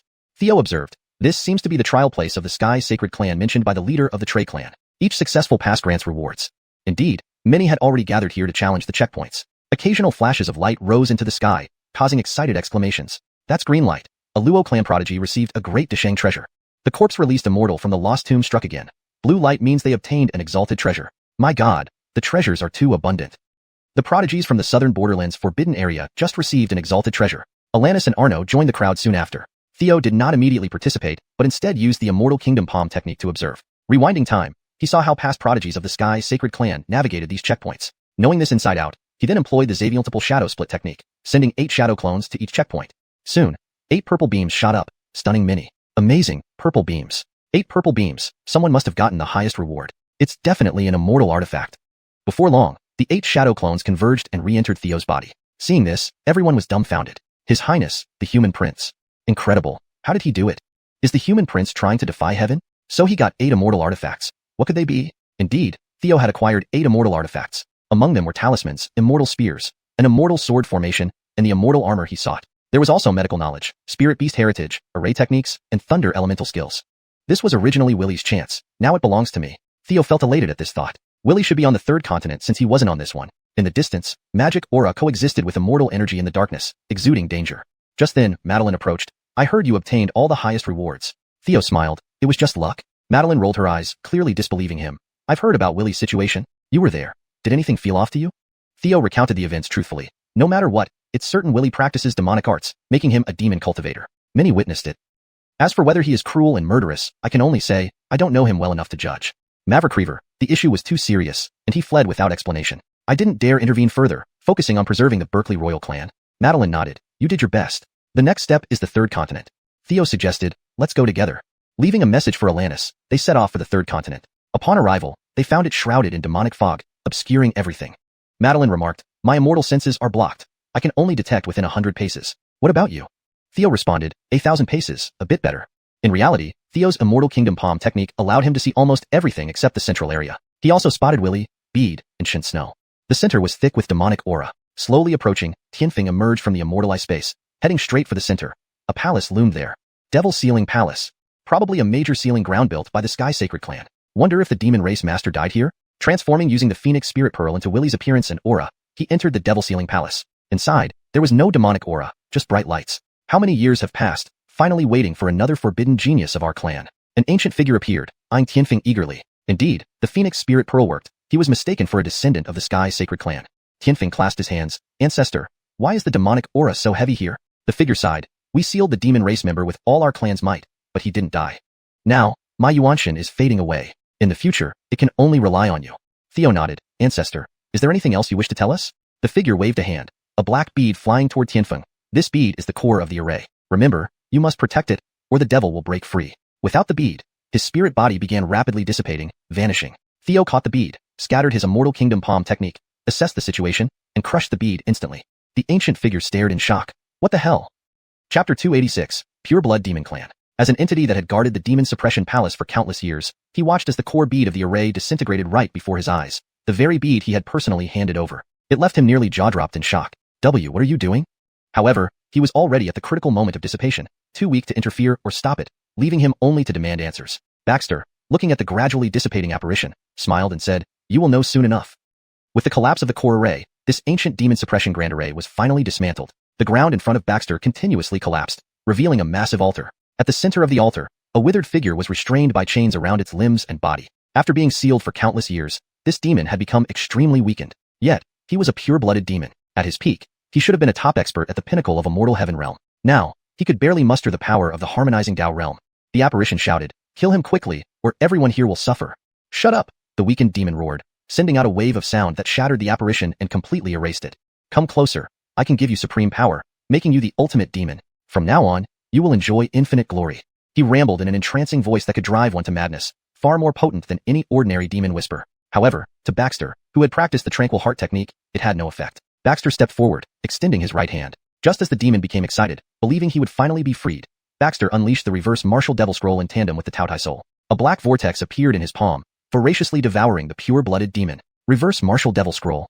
How is this possible? How do you possess our clan's supreme cultivation technique? The demon roared frantically, trying to resist, but he was far too weak, especially with the lingering influence of the demon suppression array. He could not fight back. Finally, bit by bit, he was entirely consumed by Baxter.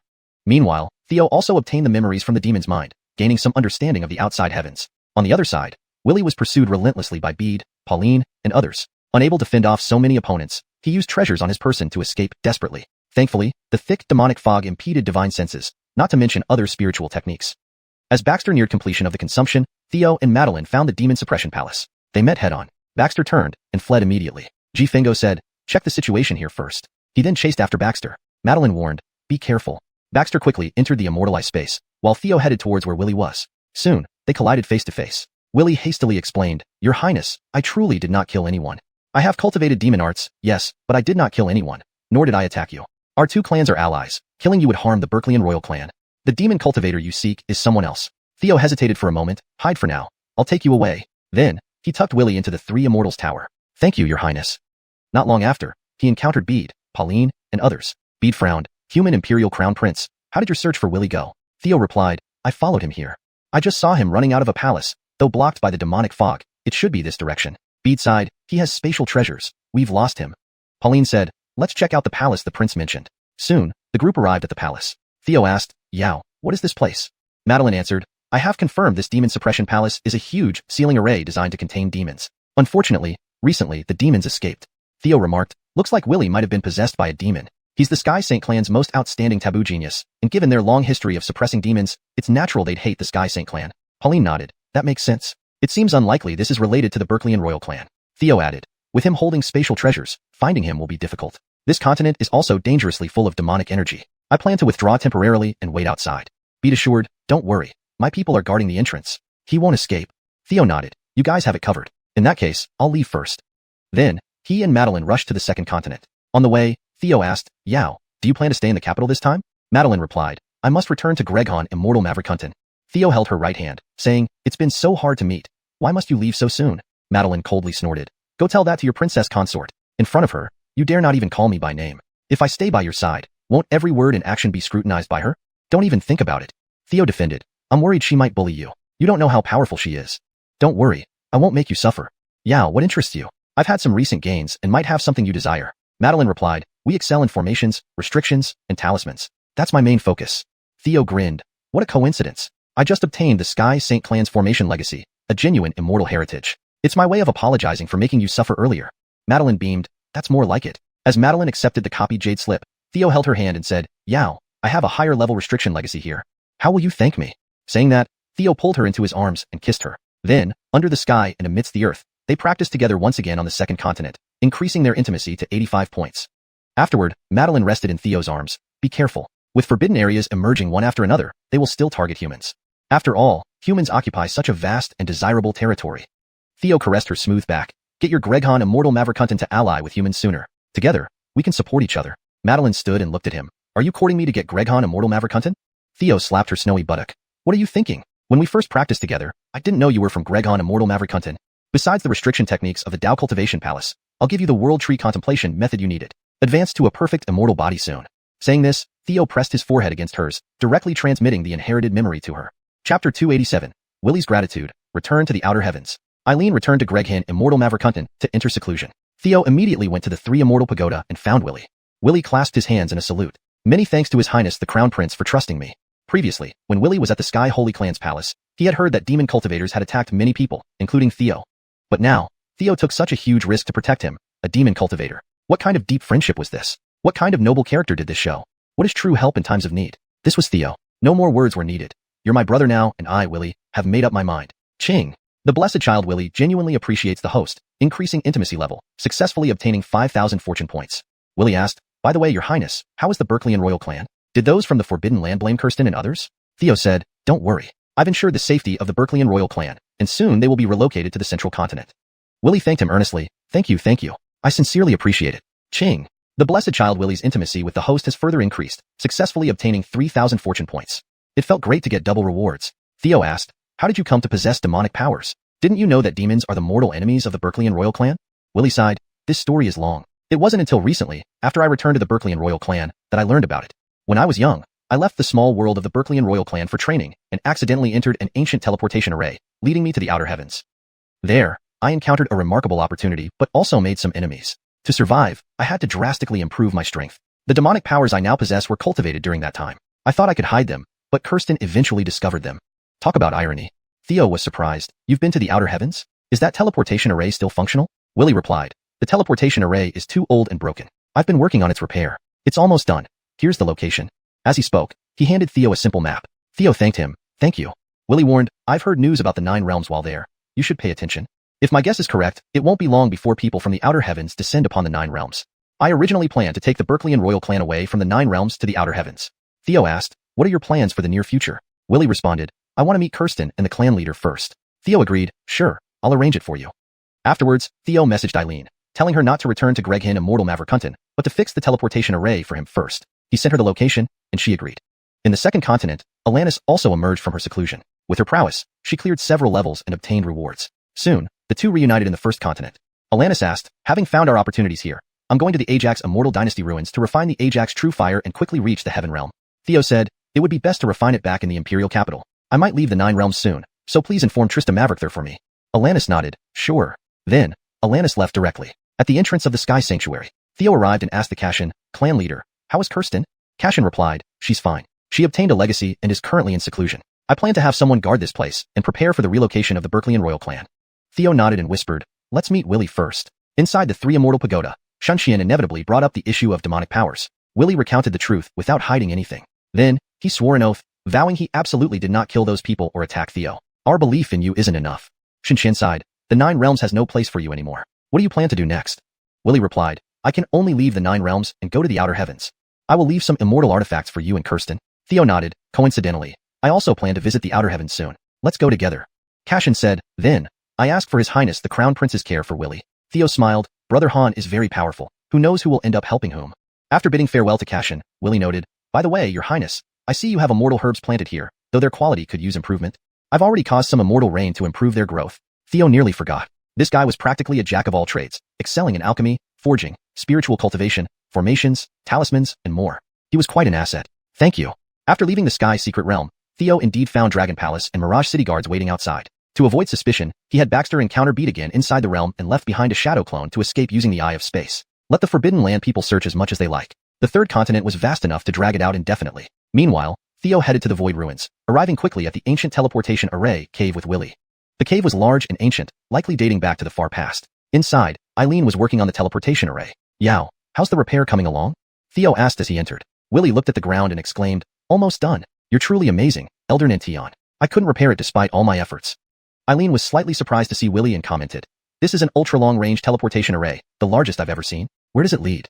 Theo explained, to the outer heavens. I heard from Willy that some may come to the Nine Realms soon, which would likely be disadvantageous for us. I intend to check it out. How do you plan on this? Eileen laughed. Since I haven't been to the outer heavens, let's go and see. It shouldn't take more than 3 days. Theo suggested, Brother Han, tell us about the situation there. Willy nodded and began explaining. The other side of the teleportation array will appear deep within the Chaos Ancient Forest, a remote area frequented by ancient beasts and rarely visited by cultivators. The nearest city is Heavenly Fate City, which, like the Nine Realms, belongs to the part of the outer heavens called the Ruthless Heaven. This time, I plan to establish a power base there so Kirsten and the rest can have a safe foothold. Otherwise, if the Ruthless Heaven people descend upon the Nine Realms, unimaginable consequences could occur. 3 days later, the teleportation array was fully repaired. Buzz. With the activation of the ancient array, the trio vanished into it. Chapter 288.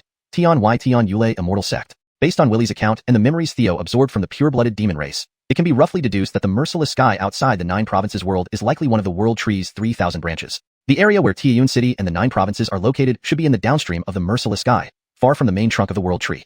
Chaotic Ancient Forest. Theo, along with 2 others, emerged from an ancient and hidden cave. Madeline felt the dense immortal chi in this place and exclaimed, I finally understand now. No wonder countless sages of the Nine Provinces have always sought to reach here through the immortal path. Indeed, Tian Y Tian does not disappoint. Just as Theo was about to speak, he suddenly sensed a fierce battle erupting nearby. Let's go check it out. There's a battle over there. In no time, the trio reached the outskirts of the battlefield. At the center, a group of young people were under attack by ancient beasts. These ancient beasts were incredibly powerful, some emitting traces of immortal chi. Observing their coordination, they appeared to be intelligent beings comparable to humans, but had not transformed into human form, remaining in their beast shapes. At this moment, the number of ancient beasts was significant, their highest cultivation being at quasi-heavenly immortal realm, comparable to Theo's level, who mastered several complete laws. On the side of the youths, their strength was somewhat lacking, with only one person reaching the Earth immortal realm after enlightenment, and even this individual was alone. Willy quickly explained, judging by their attire, they must be from the Yulei Immortal Sect. The Earth Immortal girl seems to have noble status. She's probably the descendant of Yulei Immortal Sect's upper echelons. She wears the attire of a holy maiden, which doesn't match her cultivation level. Perhaps we should leave, Willy suggested. Theo responded, didn't you say that the Yulei Immortal Sect is one of the top 3 major powers near Tiayun City? If we save them, won't we establish a connection with the sect? This is a great opportunity. Willy awkwardly replied, well, the situation is, I've had past grievances with members of the Yulei Immortal Sect. Theo said, it's fine. You can hide inside the 3 Immortal Pagoda. The Yulei Immortal Sect also excels in prohibition talismans, which would be beneficial for Yao's cultivation. Later, we'll find an opportunity to deal with your enemies. Willy's eyes lit up, and he nodded. All right then, I'll help you resolve the spirit plant's issues during this time. With that, he entered the 3 Immortal Pagoda. Facing the intense battle scene, seeing the group of young people struggling to hold on, Theo and Madeline took action. Madeline threw out 2 talismans, instantly summoning a barrage of lightning to strike down the ancient beasts. Meanwhile, Theo flashed before the group of young people, blocking the beasts' attacks. He swiftly formed seals and unleashed the Thunder Law of the Sky Holy Clan. In-Law Thunder Seal, 1000 Hand Seal. Instantly, silvery lightning transformed into countless hand seals, striking out and scattering all the advancing ancient beasts. Then, he turned around and asked everyone behind him, are you all alright? At this moment, Theo seemed like a deity descending from heaven, saving them at their moment of near death. This act, combined with his celestial appearance, made the girls present feel their hearts racing. Why yes, replied the distinguished Earth Immortal girl, her face flushed red. We are from the Yulei Immortal Sect. Thank you both for coming to our aid.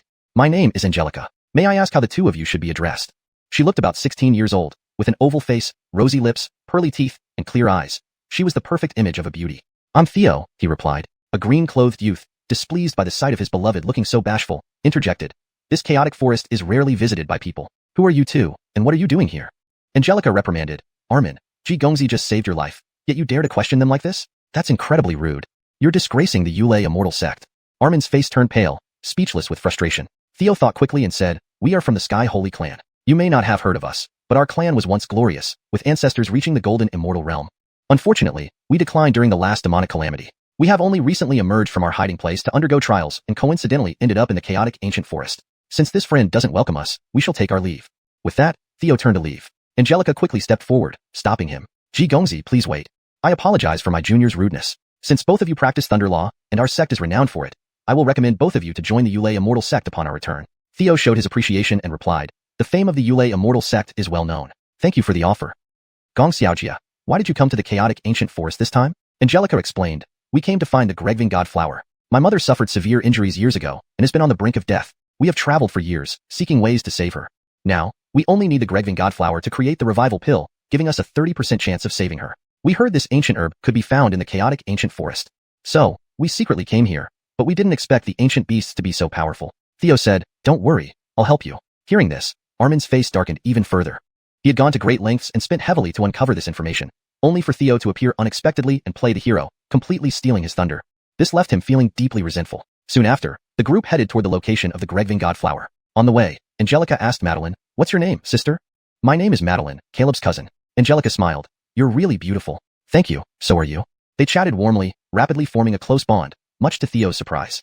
Before long, the group arrived at the Gregving God Flower's location. We're here, Armin announced. According to my information, the Gregving God Flower is next to that man-eating willow tree. Before them stood a towering tree, resembling a willow, but distinctly different from ordinary ones. It exuded a thick aura of malice, having consumed countless lives. For miles around, there were no signs of ancient beasts. Just as everyone was observing, the ground began to stir. Be careful, Theo shouted, sweeping everyone up into the air with a gentle breeze. Next, countless roots erupted from the ground like numerous serpents shooting upwards, wrapping around everyone. The dense roots below, brimming with strong rule power and immortal chi, revealed the presence of a heavenly immortal level man-eating willow tree. Seeing this, everyone was taken aback. Hashtag chapter 289, meeting the protagonist again. Armin's face changed drastically as he said, heavenly immortal realm. Shouldn't it be quasi-heavenly immortal? He took out a celestial talisman and threw it downward. Boom. Instantly, the talisman transformed into an incredibly terrifying sea of flames that enveloped all the roots below and the distant man-eating willow. This was a quasi-heavenly immortal realm talisman, prepared especially for this man-eating willow. However, unfortunately, the intelligence was incorrect. Fire overcomes wood, but this talisman's power wasn't enough.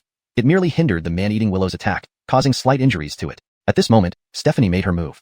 Though she had run away secretly, she was no ordinary individual and had treasures with her. She took out a purple celestial talisman and hurled it forward. Instantly, it glowed and turned into a massive thunder phoenix, dashing toward the man-eating willow as if endowed with intelligence. With every flap of its wings, countless lightning feathers flew out. This was a heavenly immortal realm talisman. However, all were blocked by the leaves shot out by the man-eating willow. As the thunder phoenix approached, the man-eating willow used its underground roots and leaves to weaken its power. Theo remarked, this monster is too powerful. One talisman isn't enough. Armin bellowed, what do you know? This is our prestigious Thunder Phoenix talisman, sufficient to annihilate a heavenly immortal realm powerhouse.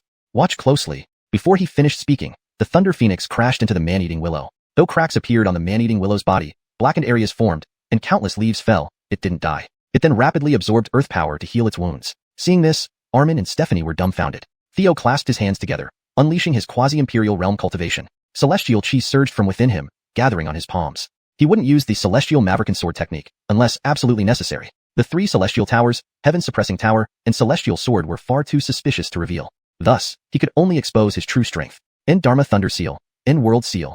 Theo pointed at the man-eating willow from afar. Instantly, massive thunderclouds swirled above the man-eating willow, akin to an incoming heavenly tribulation. Next, silver-white thunder plasma rained down like a torrent, pouring over the man-eating willow and seeping into its cracks. Crack! With a mournful cry, the man-eating willow exploded into pieces. Stephanie was astonished. Young Master G, you can actually slay a heavenly immortal realm creature as a quasi-heavenly immortal. Theo replied, thanks to your Thunder Phoenix talisman for wounding it first. Stephanie then approached to pick the ancient Gregving spirit flower. Theo sensed something beneath the surface through his palm kingdom. He dug into the man-eating willow's roots and found a fist-sized green crystal containing vast amounts of life force and celestial chi. Stephanie smiled. It's wood immortal crystal. No wonder this man-eating willow was so powerful. Congratulations, young Master G, this item is immensely valuable.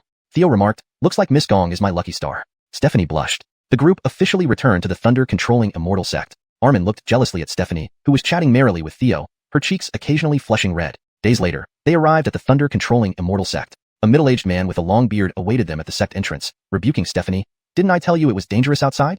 Stephanie laughed. Father, I found the ancient Gregving spirit flower. We can now refine the rebirth pill. This is all thanks to young Master Theo. Father, this is young Master Theo. She then briefly recounted the events, consistently praising Theo's assistance. Jonathan said coldly, I can offer you a chance to join the thunder-controlling immortal sect, but according to our rules, you must pass the Heaven Eye Mirror. Before the Heaven Eye Mirror, no disguise can hide. If you pass, I'll give you two options. First, join as an outer disciple with my recommendation. No need for evaluation. Second, participate in the trials, and your position will depend on your performance. Stephanie frowned. Father, with young Master G's talent and strength, How can he start as an outer disciple? Theo smiled. No problem. I choose the second option. Jonathan responded. Then follow us into the thunder-controlling immortal sect. At the mountain gate, a mirror-like eye hung, scanning everyone.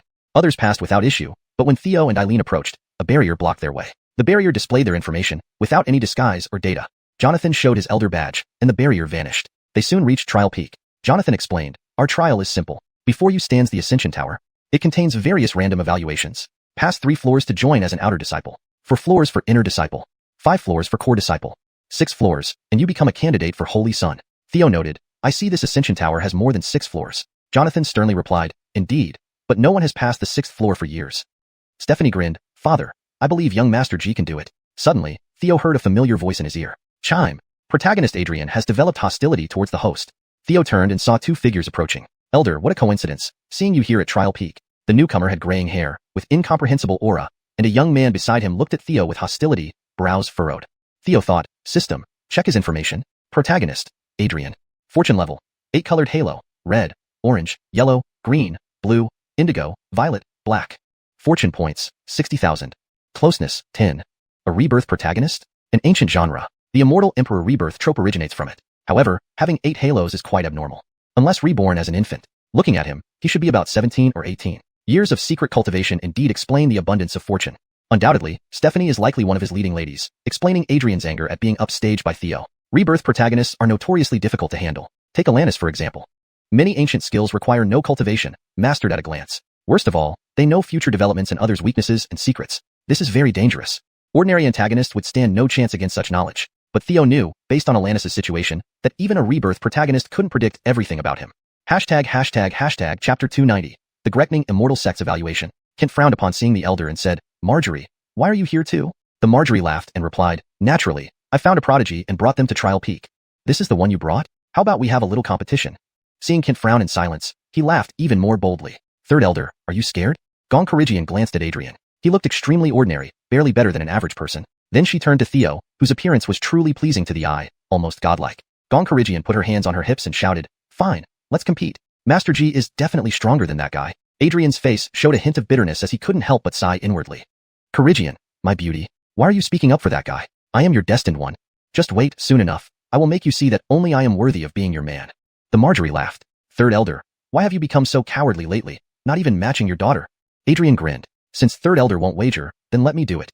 We're all young geniuses who wish to join the Grekning Immortal Sect. Surely you don't lack confidence. Gentlemen, what do you think? Dare you take the bet? You call yourself young. How can you say that with a straight face? Who knows how old this old monster really is? Theo rolled his eyes and asked, what exactly do you want to bet? Adrian smiled confidently. If I win, you serve as my servants. If I lose, it's the same. The Marjorie disagreed. That's inappropriate. Adrian, you possess exceptional talent, a rarity seen once in 10,000 years. Soon you'll realize, not just anyone has the qualifications to be your servant. After several decades, or even a century, people will discover that being able to follow you and learn from you is an honor many dream of. Upon hearing this, Kent's frown deepened. He understood the Marjorie. While he was ambitious and smooth-talking, he indeed had a keen eye for talent. To receive such high praise, Adrian was the first. This clearly demonstrated Adrian's exceptional talent. Adrian immediately grinned. Marjorie, I made a miscalculation. Here, I have a heavenly immortal talisman that can withstand an attack for 10 breaths in the celestial immortal realm. Let's use it as stakes. If you lack immortal artifacts, I can lend you mine for now. Do you dare? Knowing Adrian wasn't simple, Kent hastily warned, don't fall for it. This Adrian isn't as simple as he appears. Theo smiled. Third elder, no need to worry. It's just a game between young people. Besides, I'm very confident. I also wish to see what a true prodigy is like. Adrian laughed loudly. Great. I detest wasting time, so let me go first. With that, he walked directly towards the Ascension Tower. His speed through the trials was incredibly fast. Watching the lights in the Ascension Tower light up one after another, the Marjorie was overjoyed. Amazing. I haven't seen someone move this quickly for many years. Third elder sighed endlessly. Goncharigian frowned slightly, pouting and looking displeased. Though she wouldn't admit it, she had to concede that Adrian did have some skills. Armin nearby was completely baffled. This is totally monstrous. While Theo and Madeline didn't fully understand the Ascension Tower, they were both surprised to see Adrian reach the 5th level in less than 10 breaths. This trial already qualified one for core disciple status. Normally, new disciples would start from lower positions to cultivate a sense of belonging and honor. But there were always exceptions. Some individuals were simply too talented. Letting them slowly work their way up would waste time and risk alienating them. Therefore, direct promotion trials were significantly harder. For instance, passing the core disciple trial might be impossible for regular core disciples. Those who passed were outstanding and possessed the capability to lead. Soon, Adrian cleared the 5th level and entered the 6th. Even Kent was taken aback. This speed was too fast. Based on his estimation, Adrian had a sure chance to pass the 6th level and become a Holy Sun candidate. Sure enough, despite some delay, Adrian succeeded and proceeded to the 7th level. Instantly, red light filled the sky, petals rained down. This was the sign that someone had passed the Holy Sun trial. It instantly attracted many powerful figures. Ha ha ha. The Marjorie laughed proudly. No wonder I chose him. What do you think, Third Elder? Kent nodded seriously. Indeed, he is a rare genius. It's been years since anyone passed the 6th level. The Marjorie laughed. Just 30 breaths. Considering the speed alone, Adrian has already broken our sect's millennium record. Ha ha ha. Turning to Theo, he asked, Gregtal one, do you have your immortal talisman ready? Theo replied with a smile. I haven't even started yet. Adrian struggled for a while on the 7th level, but eventually succeeded. Instantly, purple chi soared from the top of the Ascension Tower, petals rained down, and the phenomenon enveloped the entire Gregning immortal sect. In an instant, everyone in the sect was alarmed. Figures hurried toward Trial Peak. The Marjorie, full of pride, declared, Adrian is already a divine son. Ha ha ha. In the future, golden immortality can be expected. Soon, even the patriarch of the Gregning immortal sect, Trenton, was alerted. Who's inside taking the trial? The Marjorie quickly saluted. Adrian, a genius from a branch of our clan. Trenton smiled, adding a divine son to the Gregning immortal sect. Well done, Marjorie. The Marjorie gave a triumphant look at the Third Elder. Now, the Iona was old and nearing retirement. Both of them were contenders for the position, secretly competing. By finding a divine son, the Iona's position was set. Finally, despite much effort, Adrian couldn't clear the 8th level. Exhausted, he walked out. Immediately, a group of elders approached to greet him. Even Trenton couldn't resist praising him a few times. You're Adrian? You've done quite well. The Marjorie hurriedly said, Patriarch, he's already agreed to be my disciple. Don't try to steal him from me. Trenton laughed. All right. Just as Trenton was about to leave, Adrian looked at Theo and said, regarding our bet, how do you feel about the result? He was greatly drained but felt somewhat excited. This way, Corigian will know I'm the stronger one. It won't take long before she belongs to me. After all, I am the destined one, heaven's favorite. Theo calmly responded, we'll see when I come out. Then, unprecedented phenomena appeared within the Ascension Tower. Trenton, who was about to leave, froze in astonishment upon seeing it. Chapter 291. Unprecedented. From the moment Theo entered the Ascension Tower, a peculiar phenomenon unfolded. The moment the lights in the 1st level illuminated, after just one breath, the lights in the 2nd level lit up. This continued swiftly to the 3rd, 4th, 5th, and 6th levels. Previously, Adrian had used 30 breaths to break the Thunder Immortal Sect's 1,000-year record. But now, Theo had accomplished it in just 6 breaths. 1 breath per level. Such speed was unprecedented. By the time everyone noticed the sky filled with red light and flowers falling from the heavens, they finally realized what had happened. 6 breaths. Only 6 breaths. My goodness, how did he do that? He's already a sage son. Is another divine son emerging? Stephanie beamed with joy, her face alight with happiness. I knew Mr. G was no ordinary genius and wouldn't lose.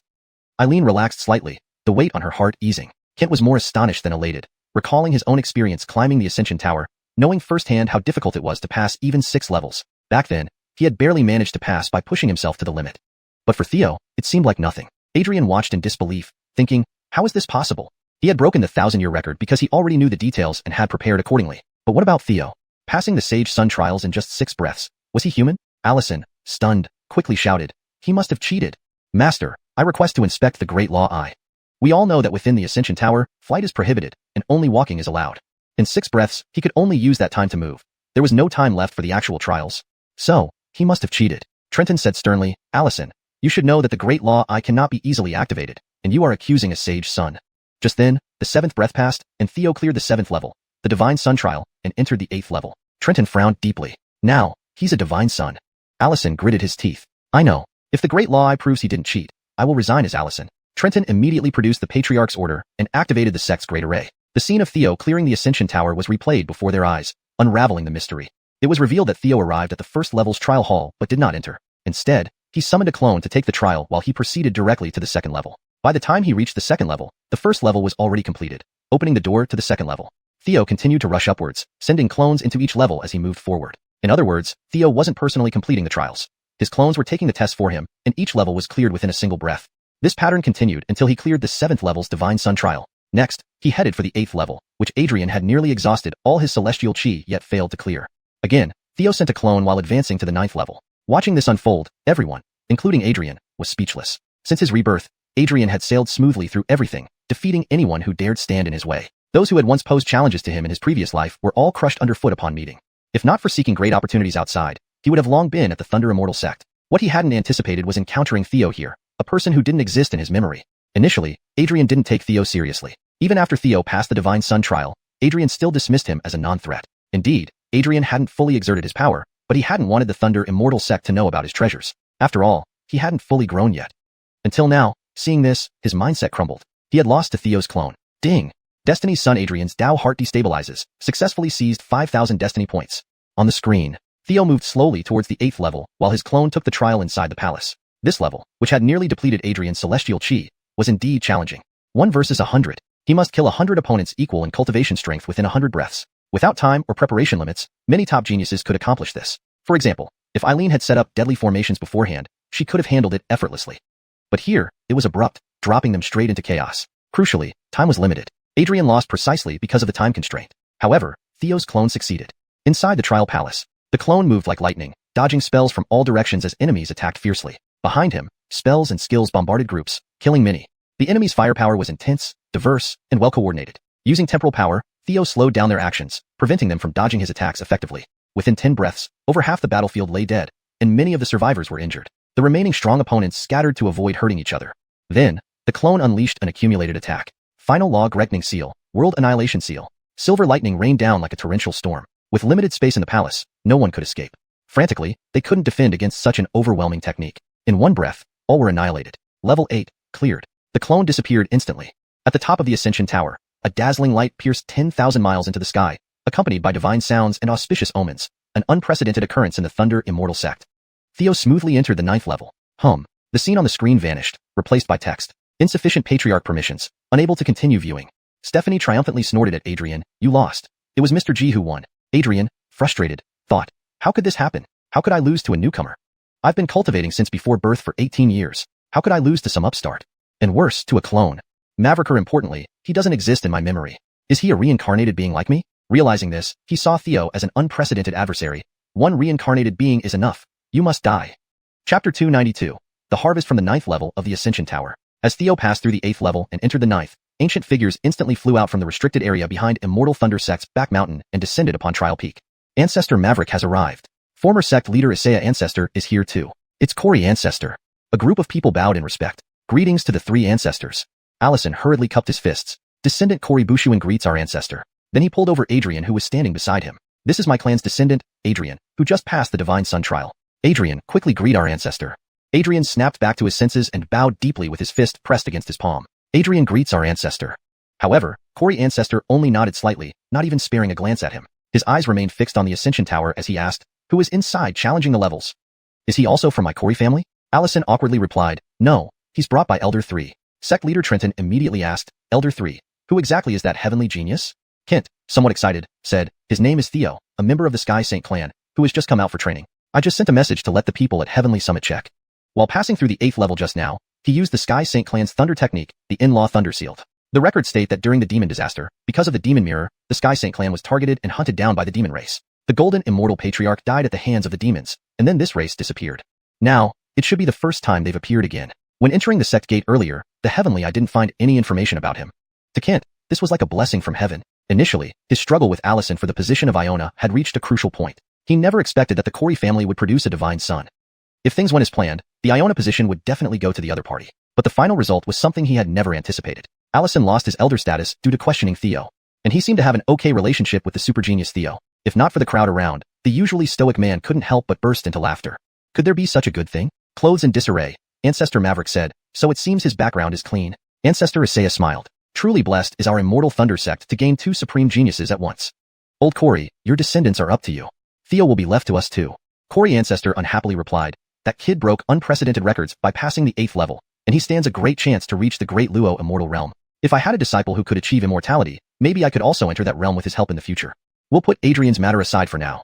I still want to compete for this seed of immortality. Adrian's face darkened upon hearing this. Damn it. So he was being treated as a backup option. In his view, this was an unbearable humiliation. He had enjoyed a smooth ride for 18 years, but unexpectedly, since coming to Immortal Thunder sect, his former sweetheart Gong Karigian's heart had already moved to someone else. Even more distressing was that on the well-prepared Ascension Tower, he was soundly beaten by Theo's avatar. This blow caught him completely off guard and hit him right when his confidence was sky-high. For a moment, his mental balance was seriously disrupted. Ancestor Maverick chided, eating from the bowl while looking at the pot. Old Corey, you have quite an ambition. Corey Ancestor smiled. Let's wait until he comes out, and we'll each vie for him using our own methods. As per tradition, the decision rests with him. Everyone nodded in agreement. Inside the Ascension Tower, the reason G-Fingo could solve various tests so quickly was straightforward. When Adrian was challenging the tower, Theo's palm immortal nation skill was continuously observing. Therefore, he had been mentally prepared. He roughly understood how the tests of the Ascension Tower worked. His extreme observational power allowed him to foresee dangers briefly. After becoming immortalized and integrating the immortal consciousness, this effect was greatly strengthened. Coupled with the time eye of the 9 heavens immortal pupil, he could anticipate the test content outside the floor. Thus, responding became much simpler and easier. Upon entering the 9th level, a system notification rang in his ear. Ding! Congratulations, host. You defeated Fortune's son Adrian, successfully plundering 10,000 fortune points. Ding! Adrian's Tao heart is unstable. You successfully plundered 5,000 fortune points. Theo thought inwardly with amusement. It seems Adrian was pretty upset this time. In the 9th level, it wasn't a test, but rather a crystal ball. From the memories of the pure-blood demon race, he recognized it. Soul crystal. Buzz. As he approached, the crystal glowed, and a ghostly figure floated out. 30,000 years later, finally, someone has reached this level. Congratulations, young man. Let me introduce myself. I am Atticus, the founding ancestor of Immortal Thunder Sect. Time is limited, so I'll keep it brief. I originally came from the upper world of Heartless Heaven, a disciple under a super-strong cultivator. Unfortunately, I committed a grave mistake and was expelled. Afterwards, my lifelong wish was to return to my master. Unfortunately, fate did not favor me. My unresolved heartache prevented me from breaking through to the great Luo immortal realm. So I placed this hope on the descendants of Immortal Thunder Sect. I hope someone can return in my place and help me fulfill my last wish. The journey ahead is long and perilous. If you're unwilling to accept, you may turn back now. If you agree, I will make you swear the Heart Demon Oath, then give you true inheritance. Tell me, what's your answer? Subsequently, the crystal ball flashed, and the Heart Demon Oath appeared before him. It read in bloody red letters. Our pact is unbreakable. If violated, death will surely follow. Theo said, since I'm here, I shouldn't leave empty-handed. Come on, give me the inheritance. Speaking, he extended his right hand and pressed it against the blood-red characters. Buzz. Suddenly, the blood letters transformed into mysterious blood-colored mist that seeped up his arm, heading straight for his sea of consciousness. Nettled by the anomaly, the dream-eating immortal butterfly woke up and sucked in all the mist with one puff. Belly full, it continued its cultivation. Theo raised an eyebrow. You're unexpectedly useful sometimes. Meanwhile, Atticus didn't notice anything unusual. What he left for Theo then appeared in the 9th level. An ancestral token, a suit of armor, and several scrolls containing his entire inheritance. Upon opening them, the scrolls included Atticus's master's lightning technique, the Chaos True Gregning Scripture, and the current cultivation method of Immortal Thunder Sect, the Immortal Thunder Scripture. Among them were Atticus's Talisman Legacy and Formation Taboo Legacy. Theo glanced over. The Chaos True Gregning Scripture was an extremely powerful legacy. The most potent legacy he possessed was the Clifford Sword Technique, casually bestowed by Gregly Celestial Venerable, the Heavenly Extreme Immortal Cultivation Technique, and the Burn Heaven Martial Scripture of Immortal Refinement Palace were on par with it. But in front of the Chaos True Gregning Scripture, they were mere juniors. Chapter 293, The Great Crisis of the 9 Provinces World. The Ancestral Order not only symbolized identity but also granted him the highest authority to control the Thunder Command Immortal Sect's protective sect formation. This level of authority was even higher than that of the sect leader and senior ancestors. And as for the battle armor, it was no less impressive. Worried that this next-generation heir might have a short lifespan, Master Thunder had spent a large sum to create this life-saving armor. The armor had 2 forms. In its normal form, it was a 4th-tier immortal artifact at the Golden Immortal level. In its true form, it was a 5th-tier immortal artifact at the Deluo Golden Immortal level. This silver-white battle armor possessed only 2 abilities. 1. Resistance. 2. Escape. With this armor, his survival ability was significantly enhanced, making Theo ecstatic. After acknowledging ownership, he put on the armor and then used the Phoenix Spirit Pearl to conceal it, maintaining its previous appearance. Then, he turned around and left the Immortal Ascension Tower. Outside, a crowd had been waiting. Seeing Theo emerge, several Grandmasters and Sect Leader Trenton quickly gathered around him. Let me introduce myself. I am Sect Leader Trenton. Before he could finish speaking, the former Sect Leader Isaiah Zushi kicked him away with a scolding. Your master is still here. Is it your turn to speak? Stand aside. Cough, cough. I'm the former Sect Leader Isaiah Hongtian. If you join my sect, I will spare no effort to cultivate you into a Deluo Golden Immortal. Besides Thunder Law, I am proficient in the Path of Fire. How about joining me? Before Theo could respond, Grandmaster Maverick squeezed past him and said, It's my turn now. Apart from Thunder Law, I specialize in formations and restrictions. I'm not boasting, but in terms of this skill set, if I say I'm second in Heavenly Destiny City, nobody would dare call themselves first. How about coming under my tutelage? Grandmaster Corey spoke up. You still need to look to me. Cough, cough. I am Elder Corey of the Corey family. You know the Corey Family Chamber of Commerce, right? It's ours. As long as you join my sect, there's nothing to worry about apart from cultivation. Everything else will be taken care of by me. Need any treasures? Just instruct the Corey Family Chamber of Commerce. I will do my utmost to help you become a Deluo Golden Immortal. At this moment, Theo saw Adrian standing not far behind Grandmaster Corey. He said, Please wait a moment, elders. He approached Adrian and said, Our bet, I won. Where's my immortal talisman? Grandmaster Corey was surprised. What talisman? Angelica immediately clarified. This Adrian is quite arrogant. When he arrived, he wanted to make Lord G his servant. Luckily, Marjorie rescued him, and then he made a bet with Lord G over an immortal talisman. Adrian reluctantly pulled out the talisman and handed it over to Theo. I messed up my impression with Carixian. I must find a way to fix this. Theo pocketed the talisman with a smile. Elders, while I was in the 9th level, I met the founding ancestor Thunder Commander. So now, I'm considered a junior brother of Thunder Commander. Huh. The three elders were instantly bewildered. Theo hurriedly added, however, since my cultivation level is still shallow, I still need guidance. If I could receive some instruction from the elder, it would be best. I thank Grandmaster Corey for your offer, but Adrian and Marjorie may not be pleased if I go with you. As for Grandmaster Maverick, my cousin is very interested in formations and restrictions. She has excellent potential, you might consider her. And I cultivate the path of fire, so I want to follow Grandmaster Isaiah. Grandmaster Isaiah laughed heartily. Alright, no disciple initiation ceremony is fine. Let's just be named disciples. As long as you remember this bond. Angelica excitedly grinned. Lord G, in the future, you'll call me senior sister. I'm also one of Master's disciples. Theo smiled. Sure, nice to meet you, senior sister. Unexpectedly, there's a pleasant surprise. Clearly, Adrian's hostility towards him stemmed from Angelica, who possessed extraordinary talent, stunning beauty, and lively charm, making her an obvious addition to his harem. Unfortunately, she belonged to him now. Grandmaster Maverick looked at Madeline, nodded and said, indeed, her potential is outstanding. She can cultivate under me. Then, Grandmaster Isaiah led Theo and Angelica back, while Grandmaster Maverick took Madeline away. Grandmaster Corey watched Adrian with a dark expression, glaring for a long time before shouting, what are you still standing there for? Hurry up and come back with me. In his view, it was all because of Adrian that he lost such a top-notch talent like Theo. If it weren't for Adrian being part of the Corey family, he would have beaten him up already. So what if he's a divine son? Look at you strutting around. I started out as a divine son too, and I still have 2 under my tutelage now. Damn, how unlucky can I get? Ding. Divine son Adrian, not favored by Grandmaster Corey, successfully looted 3,000 karma points. Thunderfire Peak. Grandmaster Isaiah asked Theo about his current cultivation situation. Theo concealed the multiple legacies he carried but gave a brief overview of his present state. Currently, I possess various laws which will take some time to fully integrate. Grandmaster Isaiah nodded. That's very normal. For prodigies, having ambitions is common. But it's important to focus on integrating laws that suit you. The other laws can be utilized when you reach the 3rd rank Immortal Realm. At that point, all laws will be within your grasp.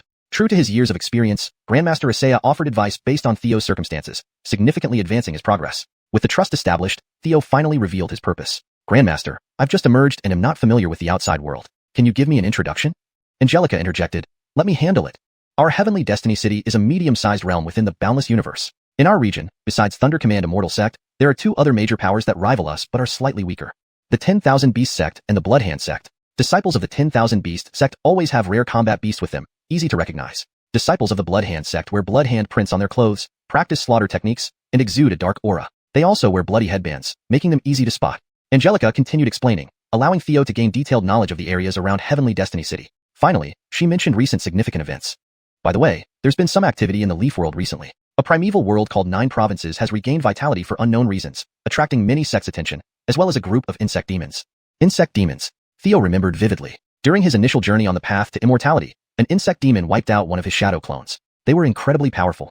Angelica continued, currently, the major sects are still clearing the insect demons. It shouldn't take long before they're finished. Then we can check it out too. Theo understood. Just like entering other immortal towers or secret realms, the 9 Provinces world was merely a secret realm to them. Imagine what would happen if outsiders entered. It would be devastating. Even Grandmaster Isaiah, a golden immortal, could dominate with a single finger. Theo asked, I remember that not everyone can enter the Leaf Worlds, right? Gregly Venerable once mentioned, she couldn't descend upon the 9 Provinces world.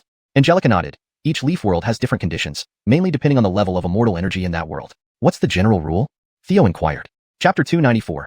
Adrian gradually becomes introverted. Angelica smiled and said, it's usually at the celestial immortal realm, but the 9 States world is currently undergoing a frenzied revival. It might be even higher, possibly reaching the profound immortal realm.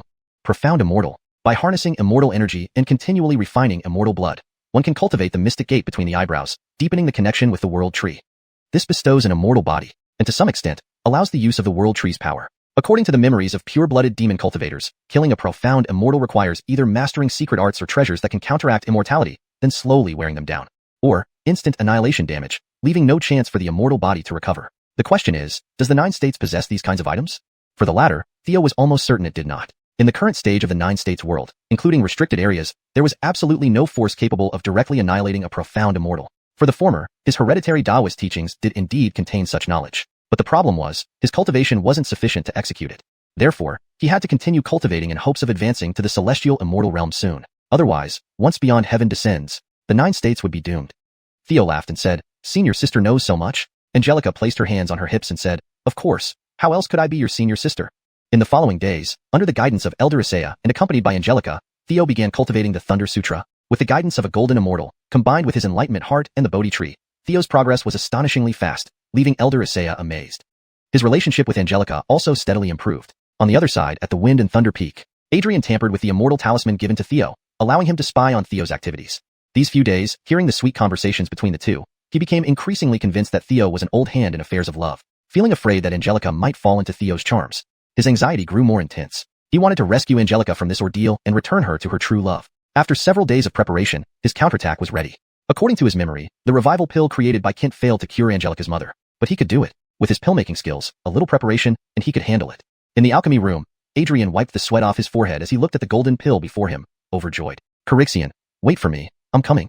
At Thunderfire Peak, as soon as Theo touched the immortal talisman, the divine technique within his palm detected the tampering. These past few days, he had intentionally stimulated Adrian, letting him overhear their intimate conversations. On this day, Angelica suddenly became melancholic. Theo asked, "Senior sister, what happened?" Angelica replied, "Do you remember the revival pill? The 30% success rate was too low. My mother didn't wake up. Now, I truly don't know what to do." Upon hearing this, Theo immediately understood. Adrian must have known as well. In these few days, he must have prepared thoroughly. Reincarnated individuals always face these issues. Theo immediately said, "I know a very skilled divine doctor who might have a solution. Let me check, perhaps he has a way." Angelica nodded, "Then let's give it a try." She figured it was worth attempting. Maybe something good would happen. Immediately, Angelica took Theo to where Kent resided in the Heavenly Configuration Hall, leading Theo straight to the courtyard where her mother stayed. Theo glanced around. To him, the woman before him should not be unconscious. She seemed energetically sound. He then pretended to diagnose her pulse while contacting Tiara inside the 3 Immortal Pagoda for assistance. "Gregenglong, I've encountered a peculiar patient. Can you take a look?" Saying this, Theo gently held her hand, transferring all details he felt through the pulse to Tiara's senses. Tiara responded, "This is a case of soul separation, extremely rare but not hopeless. I studied this extensively. This soul recovery pill will cure her."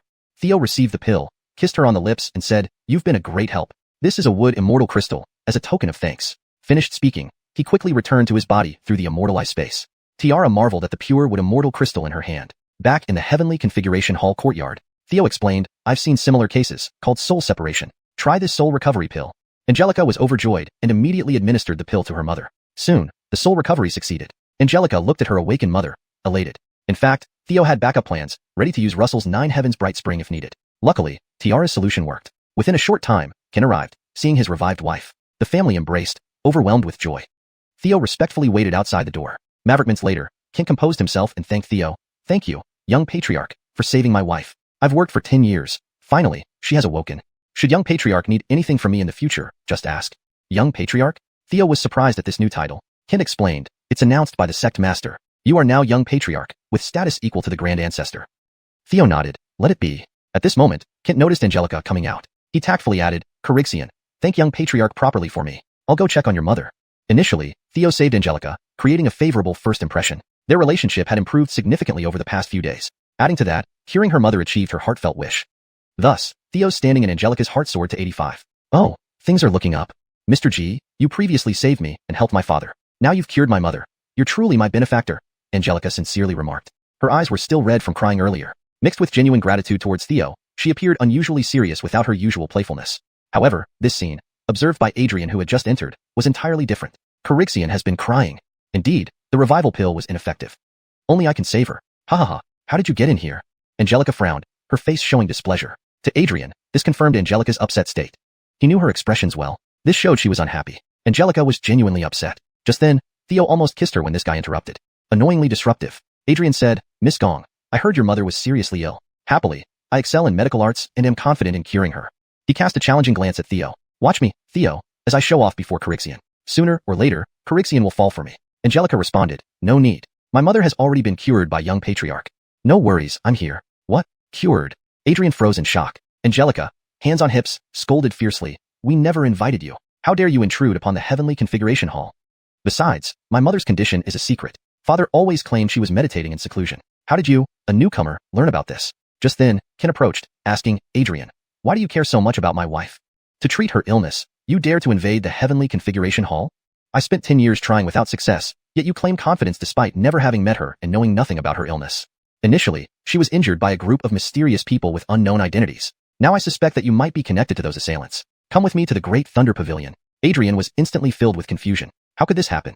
Chapter 295. Adrian was taken to the Thunder Control Hall by Kent for questioning. Ultimately, it was Korizushi who intervened and brought him back. After all, 10 years ago, when Adrian was only 7 or 8 years old, he had always been within the Kori family. And the Kori Family Merchant Association had been a reliable ally of the Thunder Control Immortal Sect. Naturally, It was impossible for him to have orchestrated an assassination of a third-rank celestial deity realm expert from his own sect. This act exceeded the limits of the Thunder Control Immortal sect and was far beyond the scope of a power struggle. Regardless, Adrian lost face on a massive scale this time.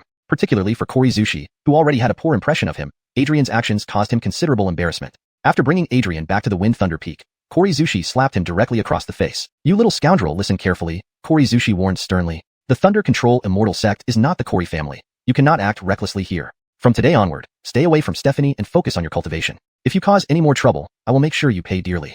Yuan-jo, as his senior brother, you must closely monitor his cultivation. I plan to enter seclusion soon, so don't cause me any more trouble," Korizushi instructed. Nearby, a young man in yellow robes bowed respectfully. "Yes, master."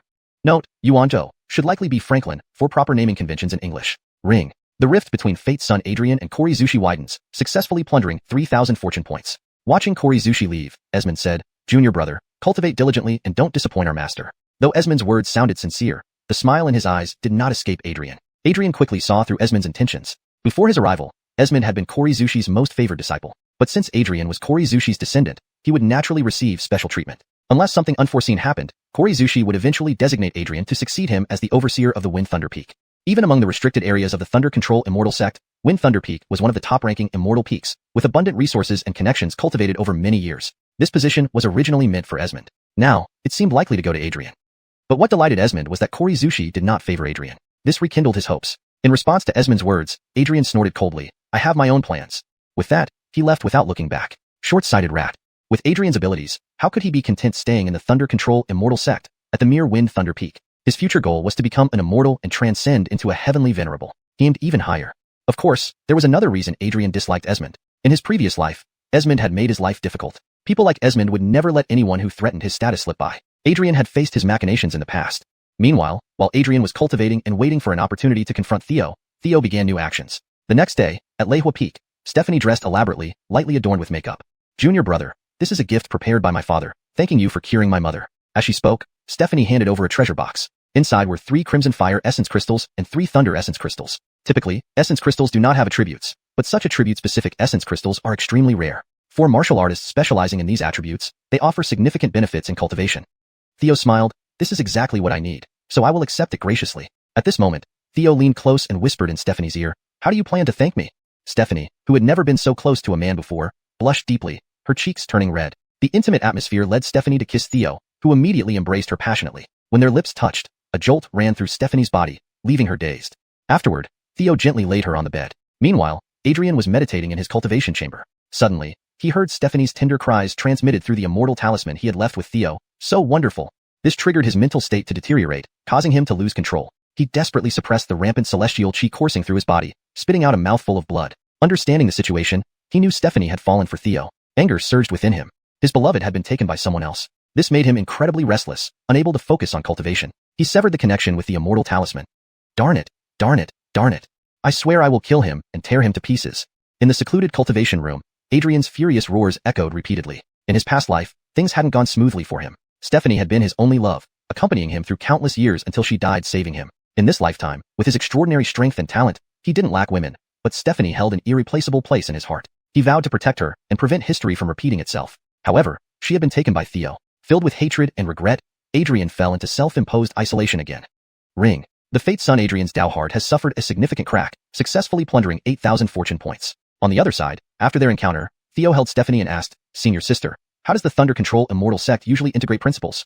Stephanie replied, "Mainly through personal enlightenment. Of course, the primordial elixir can assist. While integrating multiple principles significantly enhances combat power, it should not be prolonged." Once, a divine son tried to merge 9 principles, but ended up dying prematurely at the near emperor level.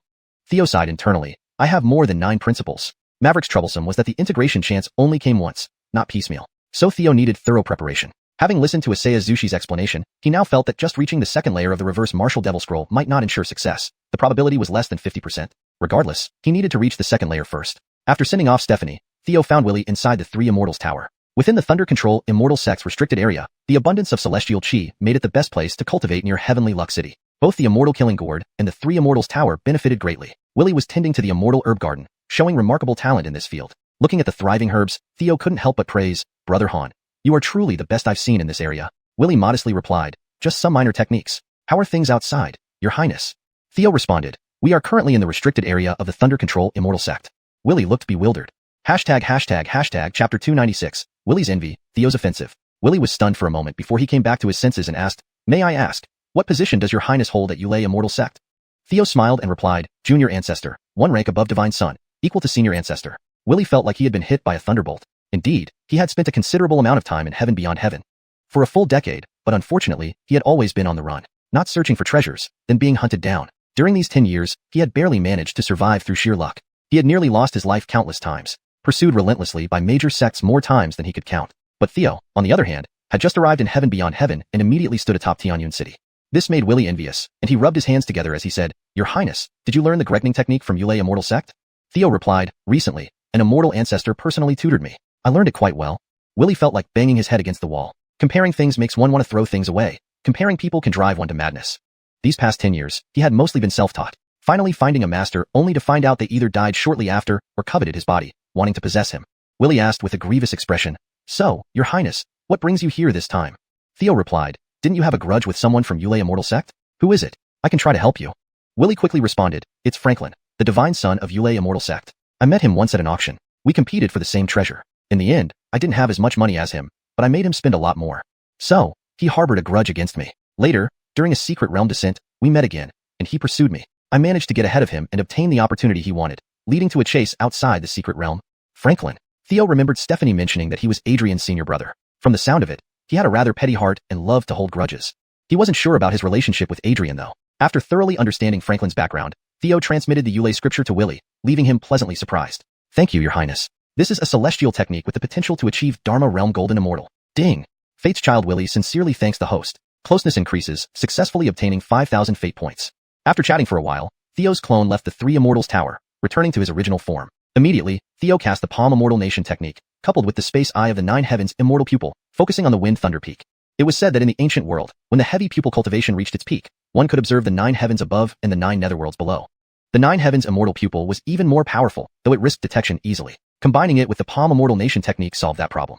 As long as one wasn't peering maliciously at an immortal ancestor, there would be no issue. On the Wind Thunder Peak, what do you want? Adrian was meditating when Franklin suddenly appeared, causing him to immediately stop, revealing an unhappy expression. Franklin explained, "Master asked me to supervise your cultivation. I can't ignore that." Adrian coldly said, "I've seen you. You can leave now." Franklin said, "Master instructed me to inform you that the Thunder Essence Pool will soon open. At that time, both Divine Sons and Junior Ancestors will enter to cultivate. In the Yulei scripture, there's a secret art called the Thunder Transformation Art, specifically created for the Thunder Essence Pool. You should study it carefully. If you have any questions, feel free to ask."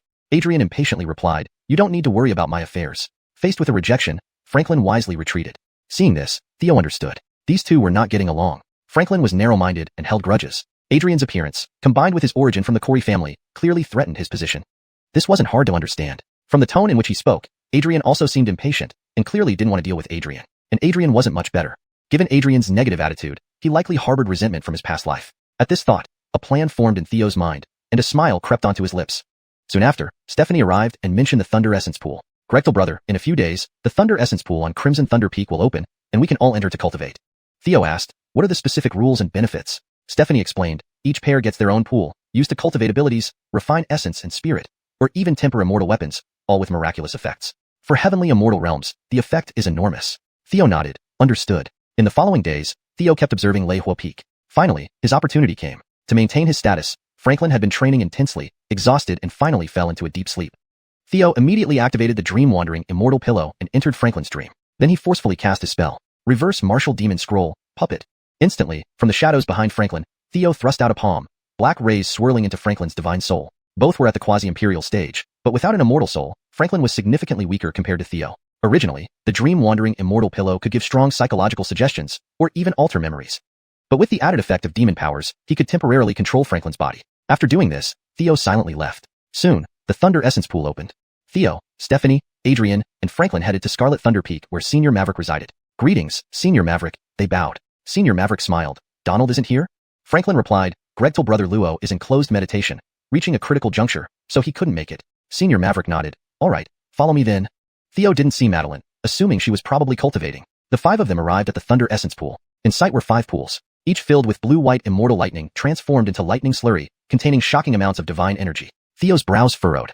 He inwardly praised, truly deserving of Yulei Immortal Sect. Senior Maverick immediately lifted the restrictions on 2 pools and said, "Enter and cultivate well." I'll be waiting outside. He turned and left. Theo and Stephanie removed their boots, stepped into a pool, standing on the lightning slurry, beginning to absorb its power. The pool was small, about 3 meters square, with unknown depth. As Stephanie mentioned, the Thunder Essence pool offered immense benefits to the heavenly immortal realm. However, Theo was currently stuck at a bottleneck, so the pool did little to enhance his cultivation. If used to practice chaotic true Gregning scripture, it required massive amounts of lightning slurry, but he didn't know how much slurry was in the pool, so he decided to wait until Stephanie finished her cultivation. After all, she was only at the Unity stage, requiring minimal slurry. Meanwhile, Franklin had no choice but to enter another pool with Adrian. They were already rivals, looking at each other unfavorably. Knowing that the lightning slurry was valuable, they fiercely competed for it. Franklin fully exerted the thunder transformation art, absorbing the power within the slurry. A small vortex formed under his feet. Seeing this, Adrian smirked, unleashing a powerful secret technique, drawing all the lightning slurry towards him. Instantly, Franklin's face turned extremely grim. On the other side, Theo was keenly aware of the situation and immediately used the dream-wandering immortal pillow to stir up Franklin's anger. Franklin shouted, "Adrian, what do you think you're doing?" Adrian sneered, "Just competing on our merits." Not satisfied, Franklin angrily yelled, "Is this how you treat your senior brother?" Adrian snorted silently. Clearly, he didn't take this senior brother seriously. Though enraged, Franklin couldn't match Adrian's skill and intended to leave. Seeing this, Theo couldn't help but shake his head. "Can you tolerate this? Are you a turtle?" He immediately controlled Franklin's body, launching an attack on Adrian. Chapter 297, Trouble Strikes Again. Theo controlled Esmond, invoking the Thunder Control Scripture. Great sprinting thunder hand. In Adrian's eyes, Esmond, enraged to the extreme and ready for combat, merged his immortal chi with the law of Gregning into a massive lightning hand seal that charged forward. "This is your own doing." Adrian had long wanted to settle scores with this past life enemy. Seeing the opponent's aggressive attack, he, naturally, retaliated with equal force. Finger snap shock. Adrian gathered all his immortal chi in his right hand. With a snap of his fingers, a scarlet bolt of lightning shot out like an arrow. Its power instantly shattered the thunder hand seal and headed straight for Esmond. In Adrian's mind, it was simple. Such a rare opportunity must not be wasted. He aimed to make Esmond pay and ensure he wouldn't dare to provoke him again. Thus, he used 70% of his strength for this move. However, Adrian hadn't intended to kill. After all, both were divine sons under the same sect. If killing over such a trivial matter became known, his troubles would only multiply. Unexpectedly, as the scarlet lightning destroyed the hand seal and struck at Esmond, he didn't activate any defensive treasures. As a divine son, Esmond had many treasures, but Adrian was confident he could still wound him. Defeating an opponent in one move would be incredibly impressive. Under Theo's control, Esmond did not activate any defensive treasure even as the scarlet light approached. Then, Theo withdrew his focus. The next moment, Esmond came back to his senses, but saw the scarlet lightning pierce through his forehead in an instant. Esmond died on the spot, without time to react. "Senior Maverick, someone's been killed," Theo immediately shouted. Hearing the call, Senior Maverick rushed in and froze at the scene before him. A divine son had been killed over a thunder pool. This left him incredulous. Adrian stood stunned for a moment before saying, "Senior Maverick, please listen. I thought he would defend himself."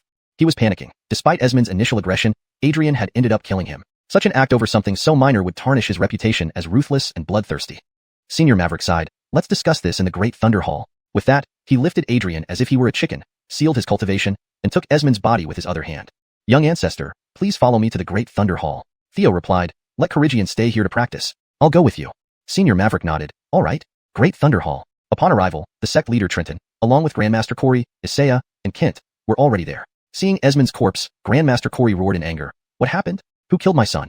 He certainly had feelings for Esmond. Before Adrian's arrival, he had considered Esmond his successor. At this moment, seeing Esmond dead, Corey Master truly felt his wrath rising, his eyes turning bloodshot, breath quickening, and tone deadly. Senior Maverick sighed. It was Adrian. Corey Master stood in shock for a long time before finally asking, "Adrian, is what Senior Maverick says true?" He hoped it was a mistake or a misunderstanding. Adrian was new to the Immortal Thunder sect, while Esmond was his senior brother by several years. The sect had spent considerable resources cultivating Esmond. Now, just like that, he was dead? Senior Maverick said curtly. Both young ancestor and Corigian witnessed this, and Esmond's fatal wound retains Adrian's aura. There can be no mistake. Trenton asked Theo, "Young ancestor, what exactly happened?" Theo replied, "I was meditating when I heard arguing about the lightning plasma. I thought they would restrain themselves as seniors and juniors, but they eventually resorted to combat. Divine Son Adrian was indeed powerful, defeating Divine Son Esmond in one move. The event unfolded too quickly for us to stop it." Adrian interjected, "He attacked first, and I didn't expect he didn't use any defenses." Kent, harboring resentment from the last incident and influenced by the Marjorie, couldn't help but remark, "I always said this boy is trouble. Esmond probably never expected to lose to a newcomer, nor that you try to kill him. What a waste of the resources the sect invested in him. Grandmaster Corey, you should handle this among your disciples." Corey Master looked at Adrian and said, "Adrian, it's only been days since your last mishap. I merely asked your senior brother to watch over your practice. You actually killed him. Are you dissatisfied with your senior brother or our ancestor?" His heart ached deeply. He had hoped Adrian would bring glory to the family, allowing him peace of mind. But now, this troublemaking nephew caused him immense pain. Adrian knelt down. "Ancestor, I admit my fault. It was truly an accident. Corey Master sighed, Adrian, for violating sect rules and harming a fellow disciple. Considering Esmond initiated the attack, I will spare your life. You will enter seclusion for 10 years, and I will personally supervise it. 10 years of seclusion? How can I extract more benefits under such restrictions? Just then, Theo examined Esmond's body and said, Seniors, Esmond's wounds seem unusual. Pulling out some dark gas from Esmond's mind, he exclaimed, Dark Chi. Kent was shocked. Trenton confirmed, though minimal, it's definitely dark Chi. Isaiah Master said seriously, this seems more complex than we thought. Adrian cried out, it wasn't me. This dark Chi has nothing to do with me. Corey Master said gravely, please investigate Adrian. I shall step aside to avoid bias. Isaiah and Maverick Masters agreed, using secret techniques to probe but found nothing. Isaiah Master explained, the dark race excels at deception. Perhaps their methods are sophisticated. Kent noted, this might explain why Esmond didn't defend himself. Trenton frowned, we must keep this confidential. If outsiders learn that a divine son has ties to the dark race, our sect would be ruined. Kent asked, what should we do with Adrian now? His gaze hinted at Schadenfreude. Translation ends with maintaining the original tone and structure, ensuring continuity with previous content. Chapter 298. The Demon Suppression Abyss, accomplishing a major task. Master Corey sighed and said, send him to the Demon Suppression Abyss in Tianyan City to serve as a guardian for 20 years. Theo had heard from Stephanie about the Demon Suppression Abyss, also known as the Demon Suppression Prison, which was used to detain demon cultivators. The guardians of the Demon Suppression Abyss were essentially exiled. They could not leave the abyss but had slightly more freedom of movement and the ability to cultivate. Thus, becoming a guardian of the Demon Suppression Abyss was akin to being exiled. Adrian listened in despair and cried out, Ancestor, I know I was wrong. I won't dare again. I don't want to go to the Demon Suppression Abyss. This completely contradicted his plans. Once inside, how long would it take before he could come out? 20 years? How many opportunities would he lose? Master Corey sternly warned, you should thank your Corey surname for saving your life today. If you truly have ties with the demonic race, I will personally execute you. He then turned to the others and clasped his hands. I apologize for my negligence. From now on, I will no longer interfere with Yulei Immortal Sect's affairs. You may handle matters as you see fit. With that, he left with Franklin's body. The others nodded in agreement. Ding! The relationship between Adrian and Master Corey has reached its lowest point. Successfully plundered 3,000 fortune points. Ding! Adrian has been exiled by Yulei Immortal Sect. Successfully plundered 10,000 fortune points. Theo secretly rejoiced upon hearing the system's notification. Kent said, then I shall personally escort Adrian to the Demon Suppression Abyss. He took Adrian away immediately after speaking. We shall take our leave now. Maverick Zushi spoke, intending to bring Theo back to Chire Peak. Trenton said, wait a moment, Maverick Zushi. Henceforth, each person will be assigned their own Thunder Essence pool. I will allocate more heavenly treasures to cultivate these pools. Maverick Zushi nodded and replied, all right. Subsequently, he returned to Chire Peak with Theo. This time, Theo directly utilized Adrian's Thunder Essence pool, which proved to be a pleasant surprise. The Thunder Essence pool indeed was extraordinary. Its immortal lightning plasma was a rare treasure for lightning cultivators, explaining why the Yulei Immortal Sect only provided it to divine sons. To cultivate the first level of the Chaos True Gregning Cannon, a large amount of immortal lightning was needed, and this Thunder Essence pool was undoubtedly the most suitable source. As Maverick Zushi departed, Theo sat cross-legged atop the Thunder Essence pool, allowing the Taotai soul within him to absorb the pool's power crazily. The blue-white lightning plasma transformed into pure immortal lightning energy, gradually condensing into a thunder pill above Theo's Dantian Chi Si. As the Thunder Essence pool neared depletion, the thunder pill finally formed, signifying the successful cultivation of the first level of the Chaos True Gregning Cannon. The immortal lightning contained within was incomparably pure and immensely powerful. From now on, Theo could also employ the martial arts described in the scripture through the power of the thunder pill. This brought a slight smile to his lips. Though his cultivation did not advance, his combat strength undeniably increased significantly. Over the following days, Theo made rapid progress in both lightning and fire techniques under the guidance of Isaiah Zushi. However, without fusing any laws, he could not break through to the heavenly immortal realm. This bottleneck always existed. Theo understood that staying in Yulei Immortal Sect wouldn't help him break through the reverse martial demon scroll. Therefore, he decided to travel outside for cultivation. You plan to go out for training? Isaiah Zushi frowned. Young ancestor, don't rush. With your talent, breaking through to the heavenly immortal realm is simple if you lower your standards a bit. He meant for Theo not to fuse too many laws. Theo responded, Gregning mentioned that the Enlightenment platform recently opened, attracting many geniuses. I also wish to see it. Isaiah Zushi reluctantly nodded, all right, I'll accompany you personally, and we'll bring Gregning along. A golden immortal elder would personally guard him. The thought thrilled him. Soon, the three set off for the Enlightenment platform, located on Nan Maverickunton near Tianyun City. Tianyun City, situated among the three major powers, Yulei Immortal Sect, Wanbaiman, and Shueisho Sect, indeed harbored many geniuses from these factions. On the way there, Stephanie, brimming with anticipation, remarked, speaking of the Enlightenment platform, it's truly a remarkable place. It's said to be where a great Luohan Golden Immortal attained enlightenment. Her cultivation had recently advanced to the Grand Ascension realm, and soon she would face the challenge of fusing laws. Isaiah Zushi commented, a great Luohan Golden Immortal is a bit exaggerated. They're not like radishes, easy to find. If it were truly such a place, the three major sects would fight tooth and nail over it. In fact, it's a Golden Immortal's enlightenment site. Time has diminished its effectiveness. The only noteworthy aspect is that the individual fused 6 types of laws, an extremely rare feat. For you, it's indeed an excellent place for learning and reference. Half a day later, the trio arrived at the foot of Nan Maverikunten. Gazing at the expansive Tianyun city, Theo was awestruck. Even the capital of the Day Divine dynasty seemed small in comparison. Isaya Zushi instructed, "I'll stay hidden. You two go ahead." With that, he vanished. Nan Maverikunten had restrictions against flying, so they had to climb on foot. On the path up, Theo held Stephanie's hand, causing her to blush shyly. "It's fine," Theo reassured her, leading her forward. Atop Nan Maverikunten, the area around the Enlightenment platform bustled with activity. Various geniuses from different sects gathered there. However, when Theo and Stephanie walked in, dressed in the robes of Yule Immortal Sect and looking every bit like celestial companions, many people made way for them. Among the crowd was Armin, one of Stephanie's admirers. Seeing them holding hands, he changed expression but dared not show dissatisfaction, knowing who Theo was. He hurriedly greeted with several fellow disciples. "Master G, you've arrived." Theo inquired, "What's happening at the Enlightenment platform? Who are the other sect's geniuses present?"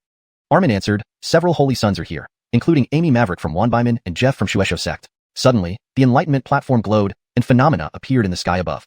A series of golden halos. Stephanie explained, "The platform is integrated with this mountain range, using the mountain's energy to nurture the Tao traces sealed within by a powerful figure. Sitting here allows one to probe the Tao through spiritual sense. Typically, enlightenment is limited, and each person can only gain insight once per session. If successful, it triggers phenomena. The golden halos indicate the achievement of Jeff from Shueisho sect. 3 halos signify a very impressive result. I'll give it a try too." Stephanie proceeded to the platform, newly at the Grand Ascension realm, making it an opportune time to comprehend laws. She needed this experience more than Theo did. After 100 breaths, 5 golden halos soared into the sky, shocking many. Jeff of Shueisho sect quickly reported this to his sect via a message jade tablet, and the same happened for other sects, including Wanbaiman. Seeing this, Theo smiled slightly. He came here not just to gain enlightenment, but to accomplish something significant. Chapter 299, Theo's Open Strategy. Theo's primary reason for coming to Tian was still to address the crisis in the 9 states. Dealing with the wool-pulling sects was secondary. Currently, the experts from the 3 major sects were still busy clearing out the insect demons. After this cleanup, they would officially enter the 9 states. Therefore, Theo now wanted to find some trouble for the 3 major powerhouses, ideally causing internal strife so that they would be too preoccupied to pay attention to the affairs of the 9 states. In this way, the 9 states could gain a bit more time. This time, Theo did not resort to underhanded tactics. Instead, he played an open game, acting openly and straightforwardly. He knew very well how important he was to the Gregning Control Immortal Sect, as seen by the reactions of the 3 patriarchs and the sect leader at the time. He was an unparalleled genius who had the potential to reach the status of a great Luo Golden Immortal. Once successful, the Gregning Control Immortal Sect could instantly transform from a major sect into an existence of immortality. At that point, the insignificant Tianyun city would naturally fall into the hands of the Gregning Control Immortal Sect. Venturing into the mid-level realm of the Heartless Heaven would also be effortless, and even entering the upper level wouldn't be impossible. Seeing such a genius emerge from the Gregning Control Immortal Sect, how could the other 2 sects remain idle? Thus, Theo's purpose this time was to flaunt his abilities. "Master, I have obtained 5 halo rings," Angelica said with her eyes crinkled into crescents, displaying an adorable expression that invited praise. "My understanding of the fire principle has advanced greatly, and I will soon master it completely." Theo stroked her head and said, "Carixian, you did a great job. Keep up the good work." Then, Theo walked over. Seeing the attire of the Gregning Control Immortal Sect on him, combined with his noble demeanor, others made way for him, none daring to contest his passage. Theo sat on the white jade-like enlightenment platform, letting his divine sense enter it. Immediately, he saw the scene of a former Golden Immortal's cultivation within his body. Not just Golden Immortal realm cultivation, but the process from quasi-overlord realm to overlord realm, from comprehending principles to fusing them. It was evident that this Golden Immortal was extremely proud of his feat of fusing 6 principles, and thus sealed this scene for future generations to comprehend. Watching the fusion of principles, Theo gained significant insight. The Golden Immortal mastered Een, Arding, water, fire, wind, and earth principles. Arding principles fused first, transforming into a chaotic furnace which engulfed the complete principles of water, fire, wind, and earth in a powerful manner. Ultimately, the 6 principles became one. Due to temporal array patterns, this scene flashed through Theo's mind rapidly. Then, he began contemplating the fusion method he had witnessed. Clearly, the Golden Immortal had mastered an extremely powerful Arding secret technique, enabling the forceful fusion of the other 4 principles. Observing the anomaly in the Arding principles, Theo seemed to understand something. This secret technique was similar to the primordial energy vortex in his Dantian, but much more potent. With the Bodhi tree and enlightenment heart in his mind palace activated, Theo fully comprehended the technique using the primordial energy vortex to mimic the chaotic furnace. He had already achieved great mastery in the primordial form intent, and realized all that Godric had envisioned. Now, his path had seemingly come to an end, especially since the perfect immortal body had rendered the primordial form intent somewhat inadequate for his current needs. At this moment, Theo based his comprehension on the primordial form intent, unraveling the secret of transforming Arding principles into a chaotic furnace. Coupled with Russell's Peach, his cultivation in the reverse martial demon scroll, the primordial pill from the Gregning Control Immortal Sect, and the new chaotic furnace secret technique, Theo felt quite confident about fusing all principles. He estimated internally, I should have an 80% chance of fusing all the principles in my body. To achieve a 100% success rate, I'd need the elusive supreme immortal body. Once things here are settled, I will return and advance to the heavenly immortal realm. After 100 breaths passed, on the enlightenment platform, Theo opened his eyes and looked up. Above him, 9 radiant golden halos outshone the sun itself, leaving everyone around speechless. 9 symbolized extremity. Without a doubt, the most precious and strongest inheritance in the displayed scene was the chaotic furnace technique used to fuse 6 principles, which Theo now possessed. Descending from the Enlightenment platform, Mangekyō exclaimed joyfully, "Junior brother, you're incredible. 9 halos, unprecedented. What exactly did you comprehend? Did you obtain the secret technique that allowed that golden immortal to fuse 6 principles?" Theo nodded, "Yes. Now, I have a certain confidence in fusing my principles." Mangekyō smiled, "You're truly amazing." At that moment, Bear transmitted, "Leave quickly. This phenomenon has alarmed many of Tianyun City's experts who are heading this way." Not far off, Arlen of Bloodhand sect and Cyrus of 10,000 Beasts sect were also reporting to their sects, clearly surprised by Theo's performance. Indeed, Theo's open strategy had succeeded. As the two were about to leave via a spacecraft near South Maverikuntan, someone attacked Theo with a bloody shadow, emitting terrifying killing intent mixed with pure immortal chi, overwhelming him. The Bloodhand sect had acted. Relations between them and the Gregnan Control Immortal sect were poor, and they didn't want a genius like Theo returning alive to the Gregnan Control Immortal sect. They weren't unaware that someone might protect him covertly. However, Theo's existence was crucial to the competition between the two sects, and they had to try. Bloodhand sect, courting death. Bear appeared, waving his hand to summon fiery clouds that enveloped the blood clouds and countered the attack towards the skies, revealing his self-created move, Lyre Flame Scorching Heaven, not from the Gregnan Control scripture. The fiery clouds barely grazed Theo and Mangekyō, showing no damage, a testament to Bear's impeccable control of power. A scream echoed from the heavens as a corpse plummeted down. Bear appeared beside Theo and said, "A third-rank deity realm expert. Let's leave."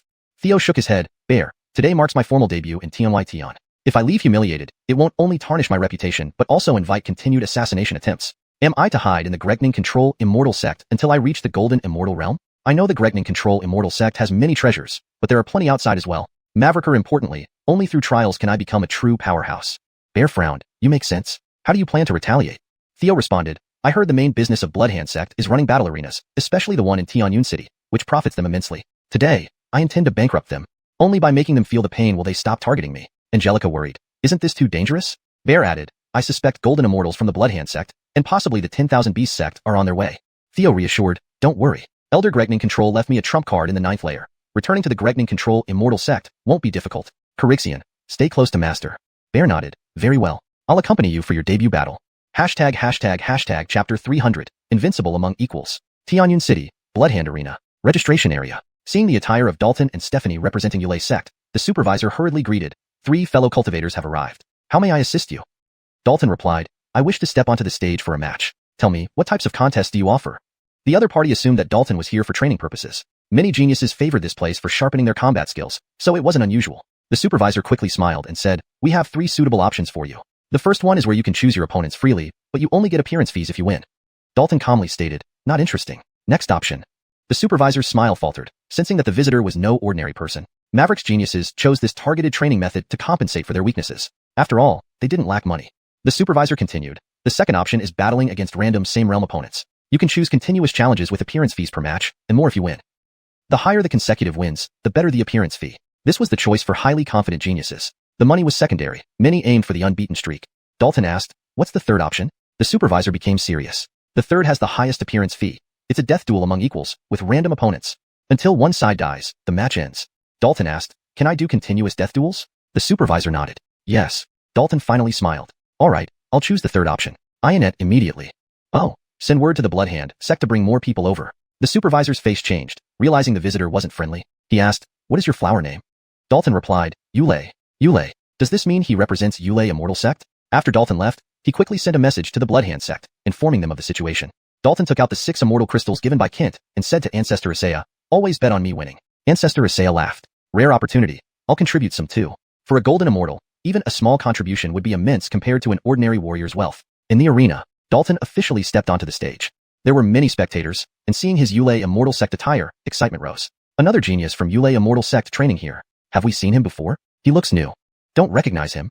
At this moment, the arena announcer declared, "Next, from Yulei Immortal sect, Yulei will initiate continuous death duels." Hearing this, everyone sensed something was amiss. Training isn't done like this. Coming in the name of Yulei Immortal sect, this person must be someone significant. What's going on? Clearly, Yulei Immortal sect means trouble. Which Yulei Immortal sect genius is this? On the arena, Dalton's first opponent appeared. A primordial beast resembling a massive tiger but magnified several times. Its limbs extremely robust and radiating killing intent. It was at the same realm as Dalton, strictly trained by the Bloodhand sect, having just won 10 consecutive matches. With bets placed, the announcer yelled, "Fight begins." The giant tiger-like beast leaped towards Dalton, swift as a storm, fierce as lightning. But Dalton stood still, expressionless, casually snapping his finger. A crimson thunderbolt shot out from his fingertip, slicing through the beast's forehead as easily as cutting tofu. The finger snap Gregning strike. One move, instant kill. The beast's corpse rolled a few times before falling at Dalton's feet. All spectators were amazed. So strong. The mastery of lightning principles has reached unparalleled heights. Could this be some disguised ancient golden immortal? His Yulei Sutra achievement is incredible. When did Yulei Immortal Sect produce such an elite genius? Directly challenging Bloodhand Arena. Trouble is brewing. The supervisor watched this scene and saw that the betting area had lost significantly. He shouted, "Send in the Irvin." An attendant nearby questioned, "It's only the second round." "Shut up, hurry up." Irvin, Bloodhand Arena's trump card. Previously, this fighter had ended all troubles, never failing. When a towering man covered in scars and wearing a mask entered, all spectators gasped. "It's the Irvin. He's already in the second round." The Bloodhand Arena is anxious. Bets finished, the battle resumed. The Irvin was much stronger than the previous beast, his body completely immortalized and mastering full laws. Yet, he was still weak before Dalton. Almost instantly after moving, Dalton snapped his finger again. Still finger snap Gregning strike, but slightly more focused. A thunderbolt, fused with complete lightning law and immortal energy, pierced through his forehead. Too fast. Without a spirit soul, he couldn't react in time, killed instantly. Seeing the fallen Irvin, everyone knew Dalton wasn't an ordinary disciple. The supervisor murmured, "At least a Saint Sun level existence, possibly stronger." On the arena, with the Irvin's corpse removed, there was a pause in finding the next opponent. Dalton yawned. Is this arena planning to close? Or does Bloodhand Sect not have any worthy opponents? Just as the supervisor was anxiously pacing, Eugene walked in. "Jeff, why are you here?" the supervisor asked in surprise. Eugene replied, "Father, the Patriarch sent me to use my clone to buy time. They'll arrive soon." The supervisor advised, "This person is exceptionally powerful." He lacked confidence in his son. Eugene said, "No worries, I've made considerable progress on the Enlightenment platform." Summoning his clone, he stepped onto the stage. The audience cheered seeing Eugene. This could be a Saint Sun showdown. Today's tickets are worth it. Absolutely a huge deal. On the arena, Eugene said, "It's really you. I heard Yulei Immortal Sect has a new junior ancestor. That must be you, right?" Dalton nodded. "That's me. So you're using a clone to challenge me? Are you scared? Why don't you save time by smashing your head into the ground?" Eugene frowned. "Only a fight will tell." With that, a pair of blood swords appeared in his hands, and he swiftly circled the arena. He moved so fast he vanished from sight. Law of invisibility. Dalton laughed. "Unfortunately for you, you met me." As Jeff's clone approached, Dalton snapped his finger, striking upwards. Crimson thunder reappeared, rushing towards Jeff's clone. In a crisis, Jeff's clone attempted to block horizontally with his sword. Clang! The left blood sword flew away. Then the second crimson thunder struck, sending the right sword flying. Immediately, the third crimson thunderbolt followed. What kind of monster is this? Jeff's clone screamed as it was instantly defeated. ##### Chapter 301. Battling the Bloodhand Sect's Divine Son. Outside the arena, the true self of Jeff's sacred son spat out a mouthful of fresh blood, his eyes filled with disbelief. His finger snap Gregning can be deployed so rapidly in succession. "He likely possesses a powerful energy replenishing treasure that allows for quick recovery," remarked an official, frowning. "Not just that, he must have mastered an extremely potent inspiration technique capable of seeing through the shadowless law," the official added. "Or, his immortal soul is exceptionally powerful," another person suggested. "Whatever the case, this person came prepared," said the official. Jeff's sacred son recounted the events that occurred under Nanshan. This made the official sigh, saying, "So, he came to seek revenge. Even your avatar was easily defeated. It seems it must indeed be the lesser ancestor from the Thunder Immortal Sect." At this moment, a burly figure walked in, speaking confidently. Why all the panic? It was none other than Anatoly, the patriarch of the Bloodhand Sect. Behind him followed a group of Bloodhand Sect's powerful figures, including young sacred and divine sons. Anatoly asked, "Jeff, how did it go?" Jeff's sacred son respectfully replied, "Patriarch, my avatar couldn't withstand 3 moves against him." The official said, "Patriarch, despite having adjusted the odds to as low as 10-1 after the 3 matches, everyone is still betting on the Thunder Immortal Sect's lesser ancestor to win. And there are some heavy bets being placed. We've already lost what we earned this month, and if this continues, we'll lose a lot more." Anatoly nodded. "Who will take him on?" A bald man stepped forward. "I'll handle him."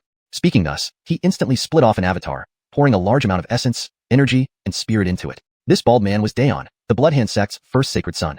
Daeon watched his avatar walk towards the arena, stating, "This avatar has 80% of my power. Even if I can't defeat him, I can at least make him reveal his bottom card, weakening him."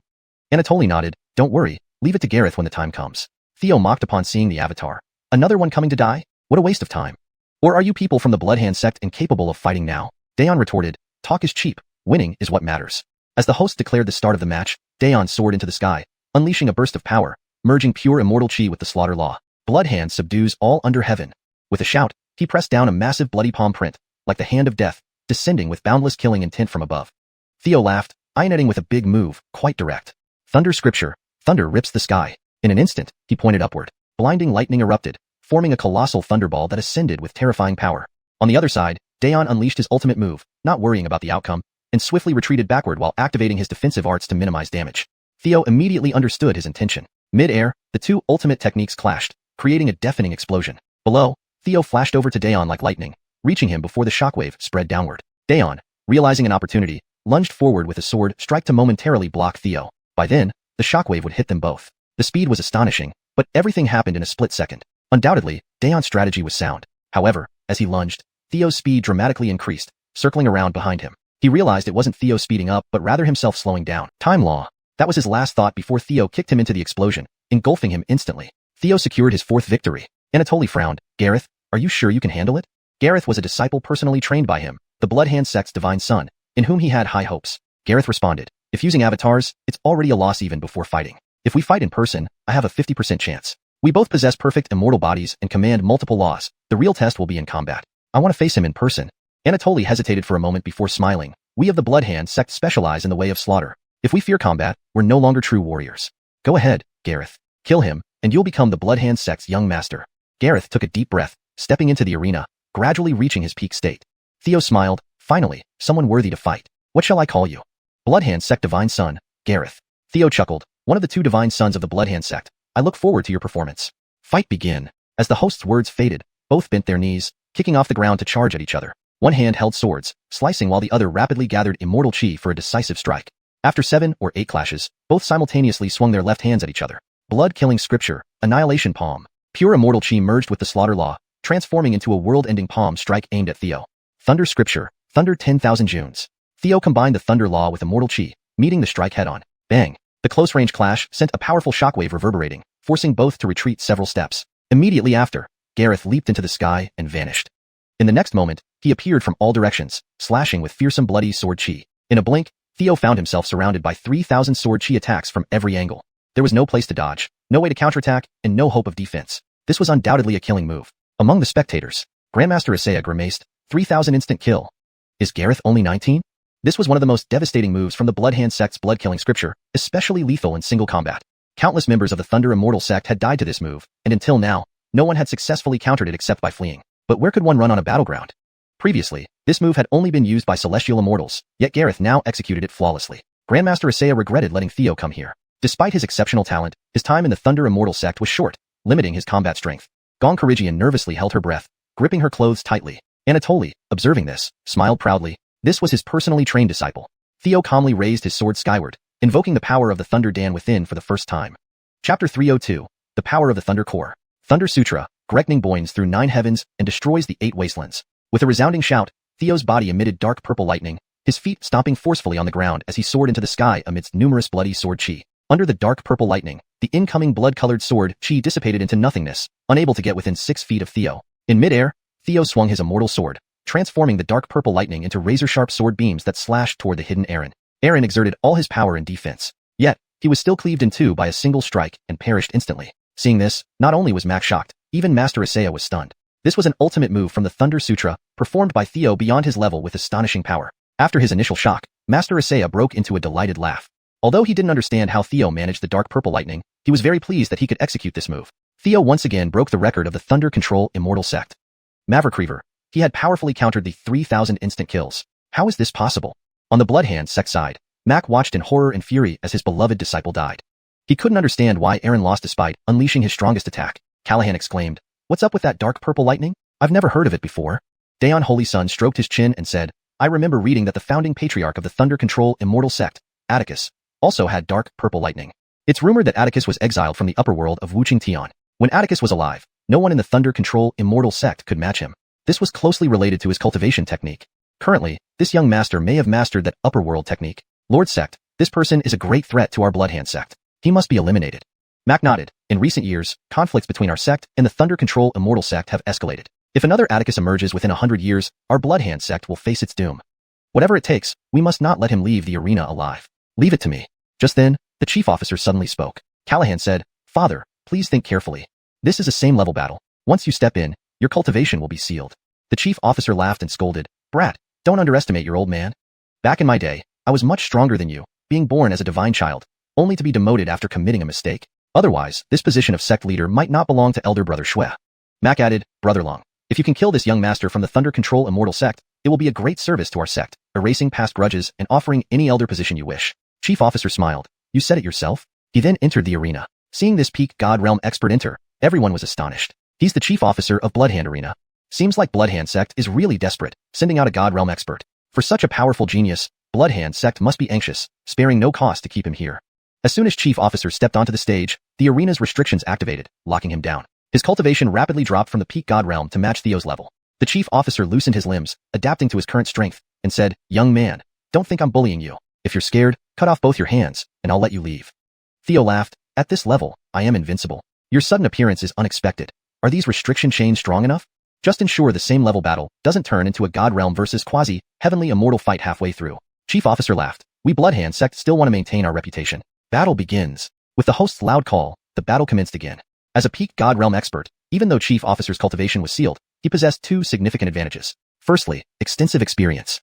A prodigy who has cultivated for centuries and observed countless battles, his combat experience was unparalleled. Simultaneously, his grasp of martial arts and control of power were at the peak of perfection. Secondly, immense reserves of vitality, spirit, and intent. Though his cultivation was sealed, it remained within him. The battle began, and Chief Officer quickly closed in, wielding a blood spear for close combat. Indeed, his combat experience was honed to perfection. Even Theo couldn't guarantee victory over him. However, people cannot be measured by a single standard. Even at the same level, different physiques, cultivation techniques, and vitalities vary. Clang. Theo retreated, flying into the sky while simultaneously activating the power of his thunder core. Dark purple lightning reappeared. Thunder Sutra, Wrath of the Thunder God. Instantly, terrifying lightning illuminated the heavens and earth, as if a deity of thunder had descended. He slashed downward with his sword, sending a crescent-shaped beam of dark purple lightning down from the sky. The sword beam was vast, slicing through the heavens and splitting the earth. Its power was beyond imagination. This too was an ultimate move from the Thunder Sutra, effortlessly executed by Theo. Chief Officer smiled. Truly a monster. Whether in terms of vitality, spirit, and intent or understanding of martial arts, you surpass even many heavenly immortals. After several consecutive battles, your aura hasn't weakened. My plan for a drawn-out fight is impossible now. True Blood Sutra, Blood Carnage. Chief Officer's blood spear suddenly shone brightly, as radiant as the sun. Then, he thrust his spear forward like a bloody sun rising into the sky. Boom. At the point of extreme clash, Chief Officer spat blood and staggered back, laughing bitterly. Winning against a monster like you directly is just wishful thinking. But for the sect, I must do it. Speaking, he soared into the sky and self-detonated. Everyone was shocked. Restrictions could seal cultivation but allowed increased power during self-detonation, equivalent to a heavenly immortal's explosion with prolonged duration. Callahan couldn't help crying, Father. Mac's eyes turned red. Though he knew about Chief Officer's plan, he was still moved. Exchanging a peak God Realm expert for a future Atticus. Was it a loss? Not at all. It was a huge gain. Recall how powerful Atticus was in Wuching Tian's lower worlds. If he hadn't aimed for the great enlightened golden immortal realm and developed the sect, the Thunder Control Immortal sect wouldn't be where it is today. But as Chief Officer's explosion blazed, Theo retreated rapidly and directly activated his life-saving armor. Its powerful protective function freed him from the arena's restrictions, vanishing from the scene. Seeing this, Master Isaiah finally breathed a sigh of relief, quickly leaving with Angelica. Damn, Mac was dumbfounded. They had lost everything, including their underwear. Including the previous assassination attempts, they had sacrificed 2 God Realm experts and a promising divine child. They had lost their last bit of pride. Chapter 303, The Flames of War. Outside Tianyun City, Theo suddenly appeared, and shortly after, Amerigo silently left under the cover of the Phoenix Spirit Pearl. Fortunately, I cultivated the Chaos True Thunder Sutra. Otherwise, it would have required all my strength to achieve such a victory. Soon, Grandmaster Isaiah and another person arrived to join him. Ha ha ha.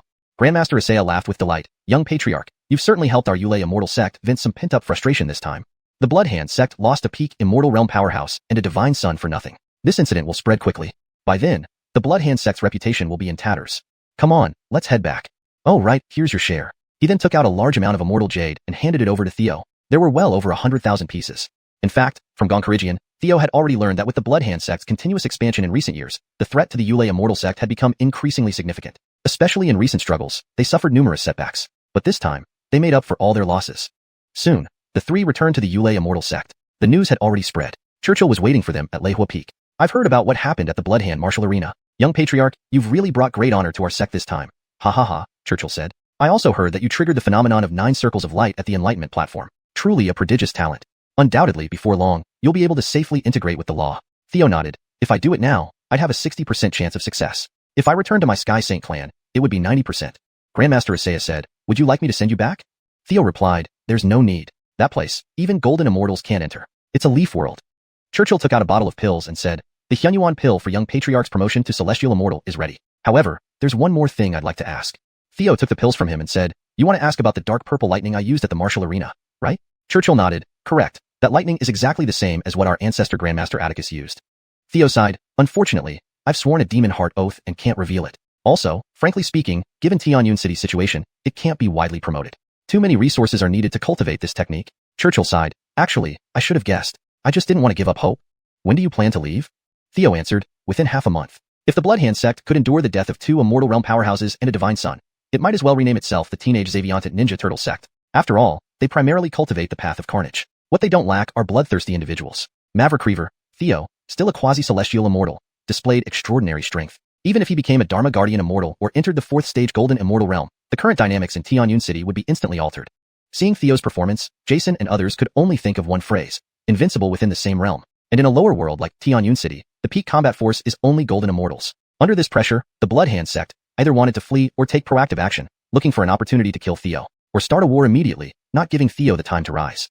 3 days later, inside a minor secret realm of the Transcendent Void Realm, disciples of the Bloodhand sect launched a frenzied retaliation against Yulei Immortal sect disciples. Although Churchill and other higher-ups had anticipated the Bloodhand sect's revenge, this time the Bloodhand sect's Transcendent Void Realm powerhouses poured out en masse, causing considerable losses to the Yulei Immortal sect. The higher-ups of the Yulei Immortal sect immediately realized this was a harbinger of war. Theo understood as well. He had successfully ignited this conflict, at least temporarily stalling the advance of major factions into the 9 provinces world. Meanwhile, Amerigo headed toward the surface world of the 9 provinces. He wanted to see the situation there, and how long it would take for the Outer Heavens people to reach the inner world of the 9 provinces. Tianlong Mavericuntans, spanning 10 million miles within the territory of the 10,000 Beast Gate, contained entry points to 8 leaf worlds, including the 9 provinces world. Here was merely a corner of Tianyun City's territory. Such leaf worlds numbered in the hundreds within Tianyun City. At the foot of Tianlong Mavericuntans lay the small city of Bay City. Only a few comparable sects were nearby, making it quite desolate. However, due to the awakening of the 9 provinces world, many sects were rushing here, making it bustling. Amerigo walked through the streets of Bay City. Here, many sects had set up temporary bases. Theo browsing stalls even saw the corpse of a bug demon. Young man, interested in this bug demon? We have live ones too, negotiable price. The stall owner, a burly Wily, greeted him warmly. Theo noticed this was the Warblood sect stall. He vaguely remembered that Warblood sect should be under the Bloodhand sect. Theo asked, can I inquire about the condition of the awakened leaf world? The Wily smiled. You want to get inside too, right? No secrets, they're still clearing out bug demons. At most 3 months, it should be done. Probably sooner. Theo was startled. How much for a bug demon corpse? The Wily smiled. What sector you from, young man?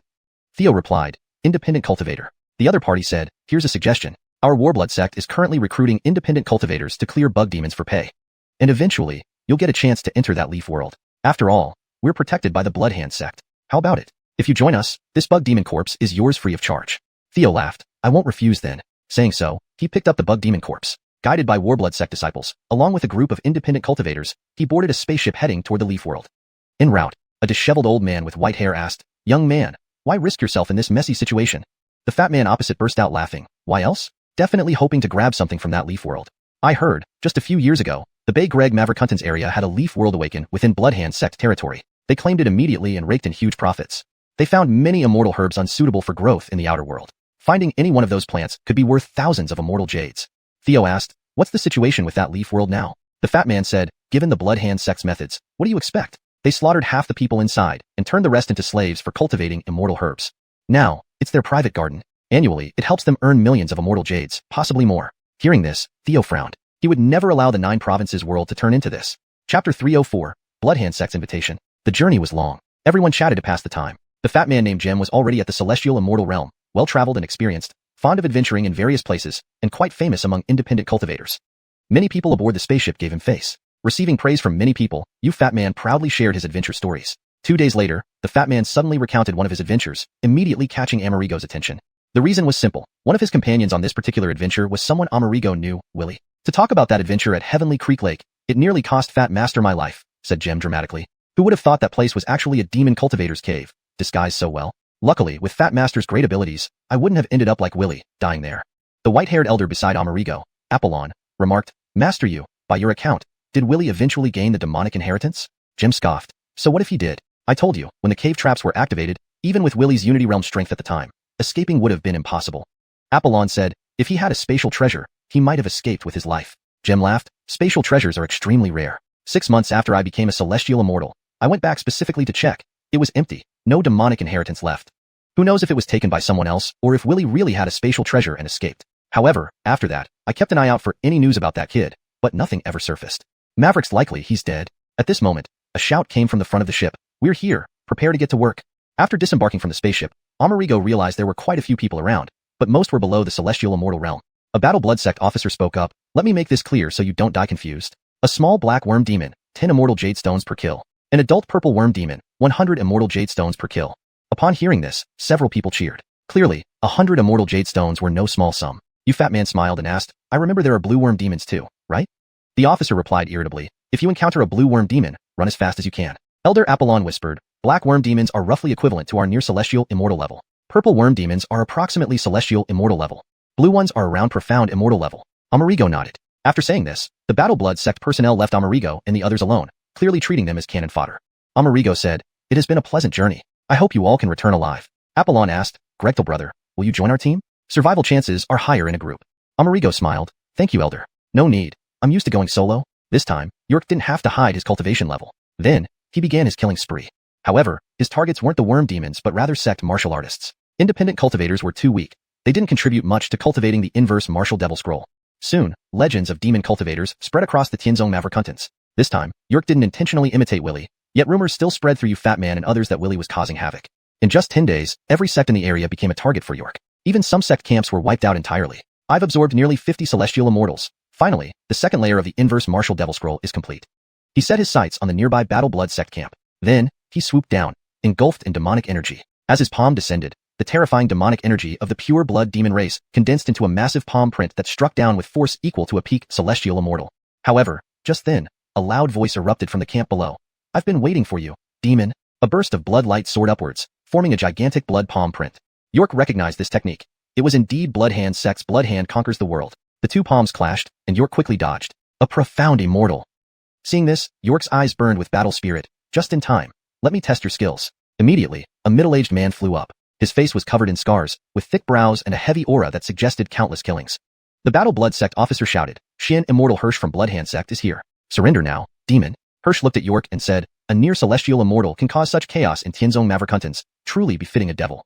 You Bloodhand Sect also has the nerve to say this. You've killed far more than I have. True Blood Sutra, blood carnage. Hirsch roared, placing his right hand behind his back and raising his left, striking forward with a palm.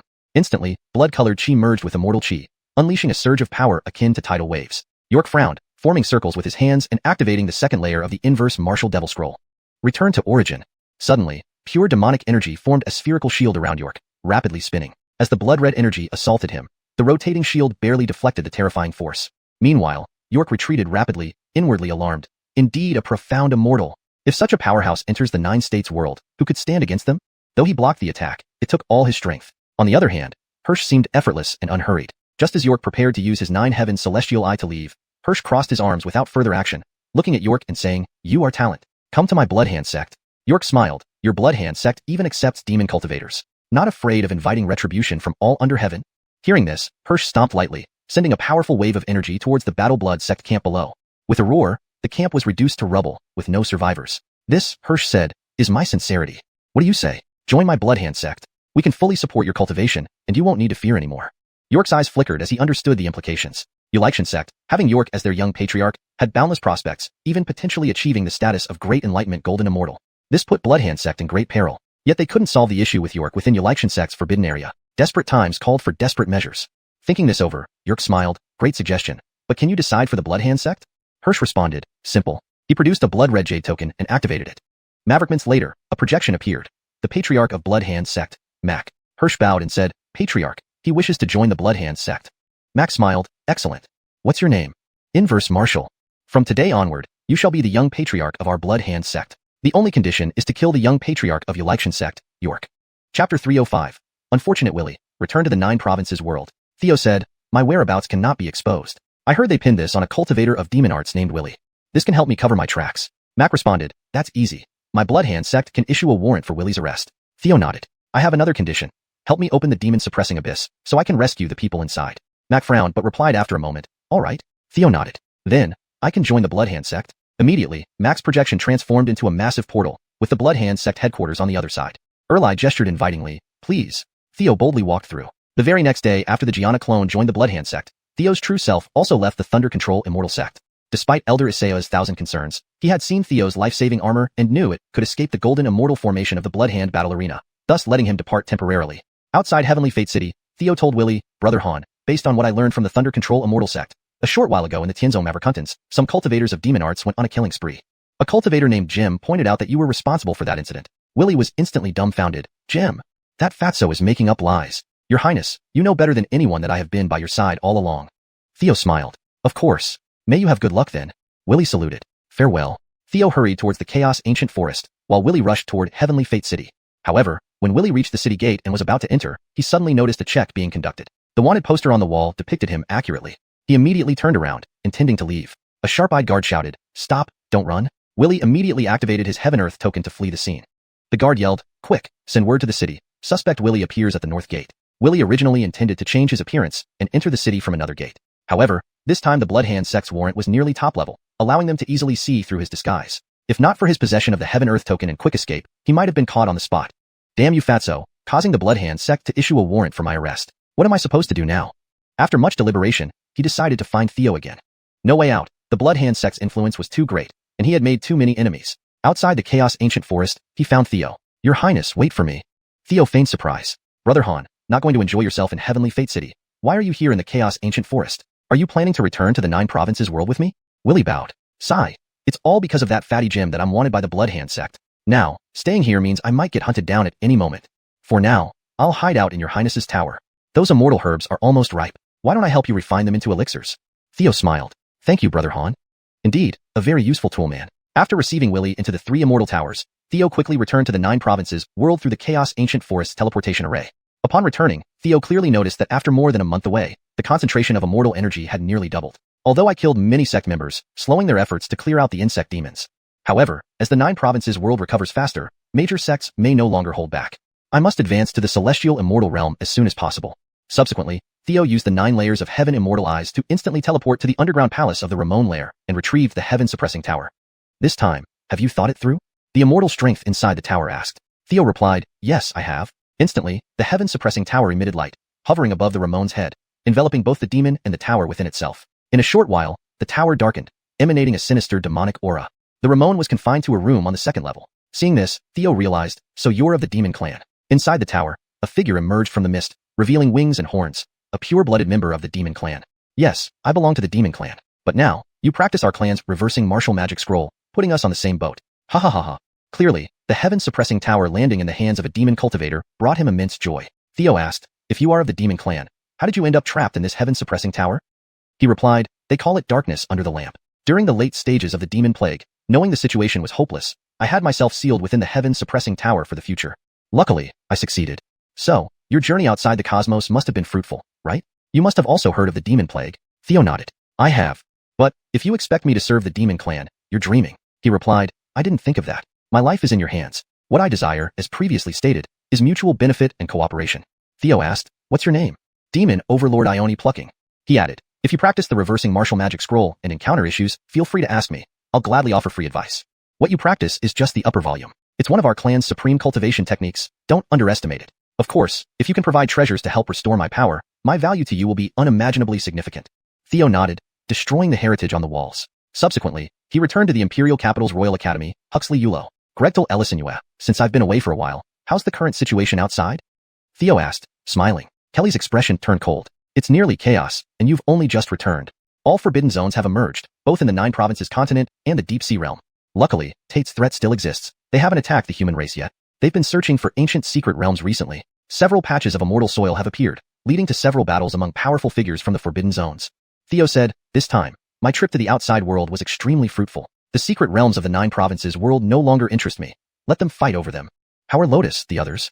Kelly replied, "Emperor Fiona is still assimilating the Ajax's true fire. As for Susan, she has progressed immensely, already breaking her seclusion and becoming a quasi-celestial immortal."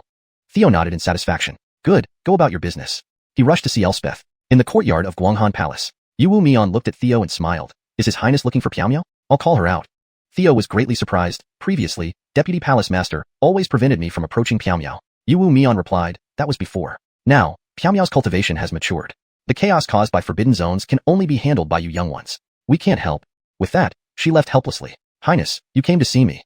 After a while, Elspeth had become even more graceful and ethereal, like a snow fairy descending to the mortal world, unmatched in beauty and elegance.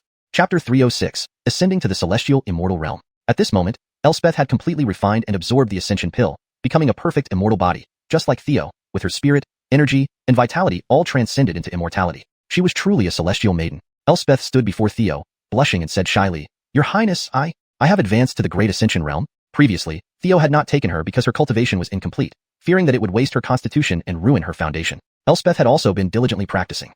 Now, her cultivation was finally complete. Theo smiled and said, "Come with me to the Crown Prince's mansion." Then he took Elspeth's hand and walked towards the Crown Prince's mansion. The two chatted and laughed along the way. Theo did not hide anything from her, recounting his experiences in the heavenly beyond. This delighted Elspeth immensely. He gave her some celestial items obtained from the Gregning immortal sect, which she could use. At the Crown Prince's mansion, Theo said, "Go freshen up first. I'll be back soon." Elspeth nodded with a bashful blush. Okay. Using the Nine Heavens immortal vision, Theo came to the outskirts of the immortal land. Since he last visited Russell, an extra layer of restriction had been added to the periphery, probably by Hayes. Opening the courtyard gate, Theo walked in. Woof woof. Hayes barked wildly. Not having seen him for a while, Hayes's physical body and essence had already transcended into immortality, not far from the celestial immortal realm. Their eyes met. Hayes instantly stopped barking and telepathically exclaimed in shock, You're already a perfect immortal body?" Theo smiled. Surprised? Hayes instinctively nodded. "Looks like you'll enter the celestial immortal realm before me." Theo nodded. Soon, Russell emerged, grabbing his hair and yawning. "Hayes, who is it?" Seeing Theo, he laughed heartily. "Boss, you finally came to see me." Theo smiled. "Changsheng, it's been a while. Have you finished your comics yet?" Russell pouted. "Boss, I've read them twice and am on my third round. The beef and all are long gone. Now I'm back to boring days." Theo apologized. "Sorry, I've been busy lately. I promised to bring you a big treasure last time, and here it is, guaranteed to please you." With that, he waved his hand, summoning a desktop computer onto the table in front of them. Russell leaped 3 feet high, incredibly excited. "Boss, you're truly my best brother. You managed to get this. But there's no power or internet here," he lamented. Theo reassured him. "It's a system product. How can it lack power or internet?" With that, he turned on the computer. Seeing that it connected to Earth's network, Russell grinned widely and hugged Theo. "Boss, you're really too kind. Can I borrow it for a few days?" Theo replied, "It's yours. Long live boss." Russell danced around, acting like a joyful child. Theo smiled. "Do you still have any peaches?" Russell responded, "A few left." "Wait, I'll pick them all for you." Theo continued, "I went to the heavenly beyond and brought back quite a few good things for you." He then produced ingredients from the Thunder Peak summit of the Gregning immortal sect. During Amerigo's 10-day rampage in the Tianzong Mavericuntans, Theo had collected many items from the summit. Though these might not mean much to Isaiah Zushi, they were supreme treasures in the 9 provinces world, even to Tianyun City and the Gregning immortal sect. Seeing the celestial beast ingredients, Hayes drooled uncontrollably, his tail nearly breaking off from wagging. Theo looked at Hayes and smiled. "Don't worry, you'll get your share." Russell grinned. "Time for me to showcase my cooking skills." This time, he prepared several dishes, including the celestial grade hot pot, utilizing the celestial ingredients to enhance its effects. Theo marveled at the steaming, condensed immortal beast meat, undispersed by the air. Even a small golden phoenix in the back garden was roused, rubbing against Russell's arm and begging for food. Russell scolded playfully. "What are you rubbing for? Don't think I'll make you lay eggs." Theo watched in awe as the small golden phoenix's aura surpassed even Isaiah Zushi's. But constrained by the outer immortal environment, it couldn't fully exert its power if it left. Theo quickly tossed a few pieces of meat to the golden phoenix. "Here, do you want this?" The golden phoenix nodded happily. After the celestial meal, Theo's essence, energy, and spirit were condensed to their peak. He also befriended the small golden phoenix. Feeling satisfied, he returned home. Under the gathering immortal tree, Alanis was still in seclusion. Theo did not disturb her. Inside, Elspeth lounged lazily on the bed, gazing at him reproachfully. "Your Highness, you're finally back. You made me wait so long." Theo chuckled. "My fault." Leaning forward, he kissed Elspeth's cheek and whispered in her ear, "I will atone for this to make you comfortable." As they began dual cultivation, an overwhelming amount of immortal chi converged. The peach and primordial elixir Theo had previously consumed took effect, and the chaotic crucible technique activated within him. Extremine and Arting laws formed a crucible, encompassing various laws such as time, space, Gregning, metal, wood, water, fire, earth, spear, sword, Ajax, and destruction. The second level of the reversing martial demon scroll accelerated the fusion of these laws. However, there were too many laws for rapid integration. During Theo's seclusion, chaos erupted outside due to the emergence of an ancient celestial immortal cave estate, attracting powerful beings from forbidden realms to vie for the celestial opportunities within. From the southern frontier forbidden zone, Ezra appeared. The Rodney of Kunlun Maverikuntan joined in as well. The Lost Mausoleum saw its ancient tombs collapse, with a group of corpse transformation immortals heading out together. The Dragon Palace and Mirage City followed suit, as did the Immortal Hatred Maverikuntan, where several aged elders stepped into the celestial immortal cave estate. However, strangely, no one from the human race came forward. Initially, the various forbidden zones considered this fortunate, but after the cave estate was thoroughly looted by their leaders, everyone realized something was amiss about the human race's auric not vying for it. Soon, Ezra from the southern frontier convened a meeting with those from the Lost Mausoleum, Dragon Palace, and Mirage City. In the southern frontier, Ezra spoke bluntly. The celestial immortal cave estate appeared, and the human race didn't show up. Doesn't this seem off? A corpse transformation immortal from the Lost Mausoleum coldly replied, "Ezra, what are you implying?" Ezra stated, "I suspect there's something wrong with the Auric. Otherwise, he wouldn't let go of such a precious opportunity." ####Chapter 307. The bug demon emerges in the human world. At that time, after he came to Southern Wilderness, he then went to the Lost Tomb, Bjorn said. "I've been observing all along. Though subtle, his aura has indeed shown signs of decline." The Remy said, "Indeed, I have observed this as well. But judging by the strength he displayed back then, it's highly possible he had already reached the Heaven Realm and was an extremely young and prime Heaven Realm expert." Bjorn shook his head and continued, "However, I believe he may have only briefly stepped into that realm, but now things might not be right with him. Otherwise, there's no reason he would let go of such a rare opportunity, like the Heaven Realm Immortal's cave dwelling. The most critical point is that celestial chi is reviving, making the celestial chi in the world denser. There are several patches of Holy Land emerging, but half of them are in Central Plains. The insignificant human race. What virtue do they have to dare occupy the fertile land of the entire Central Plains? What about it? Would you all be willing to join forces to kill Tate together and divide the Central Plains among ourselves? Perhaps we will even get a chance to advance further. He killed a corpse transcended immortal right before the Lost Tomb last time, thoroughly disgracing us." The corpse transcended immortal of the Lost Tomb sneered, "Of course we must reclaim our pride. Count me in from the Lost Tomb." Adale chuckled, "Since that's the case, count me and the Dragon Palace in as well." In the City of Mirages, Aleka said, "I have a question. I've heard the human prince is on good terms with the immortal Mavrikuntan of Separation and the forbidden area of Kunlun Mavrikuntan. They have 3 factions, and we have 4. Even if we win, it might be at the cost of mutual destruction." Bjorn laughed. "How could I come unprepared? I have old friends in the immortal Mavrikuntan of Separation, and I've already spoken with them. As long as they don't intervene, I'll consider them part of our group. And the forbidden area of Kunlun Mavrikuntan? Amir Rodney isn't much trouble. Now, what do you think?" The expert from the City of Mirages laughed. "All right, count me and the City of Mirages in as well." "Bjorn, since you proposed this plan, surely you already have a strategy. Why not share your thoughts?" Bjorn replied, "My plan is simple. If we can defeat them without a fight, that would be ideal. If not, we'll have to confront them directly. We will set up formations and traps first, then lure Tate and the Rodney into the trap once the battle begins. Afterward, I will spread an incredibly contagious poison across the Central Plains. Once infected, they will become tireless toxic corpses obsessed with killing. While they are in chaos, we'll apply pressure from the outside. With this 2-pronged attack, the human race will be destroyed." The Remy smiled. "This method sounds stable and feasible. Let's do it. Let's find a place in the abyssal wastes first to set up the traps." The others nodded in agreement. Then, the 4 forbidden zones collectively headed for the abyssal wastes, choosing a floating abandoned continent to begin setting up their traps. These 4 forbidden zones had deep roots, and with the gains from this Heavenly Realm Strongman's cave dwelling, they could fully construct formations capable of killing Heavenly Realm experts.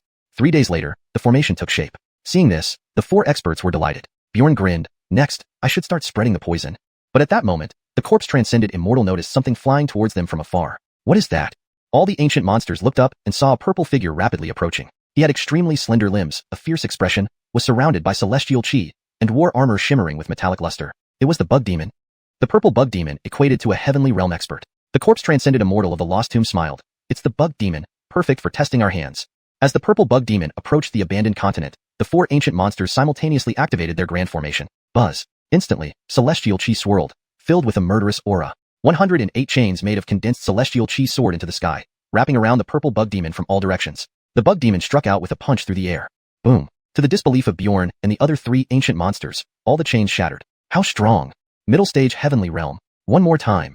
Roaring, the 4 ancient monsters unleashed their full strength, activating the formation fully. Suddenly, the formation below glowed, enveloping the abandoned continent in a huge barrier. Simultaneously, the auras of the 4 ancient monsters intensified, transforming from nearly reaching the Heavenly Realm level to actually achieving it. They had once entered this realm during ancient times, but dared not venture beyond the heavens, instead wasting their lifespans here. Now, nearing the end of their lives with weakened essence, energy, and spirit, their power was far from its peak.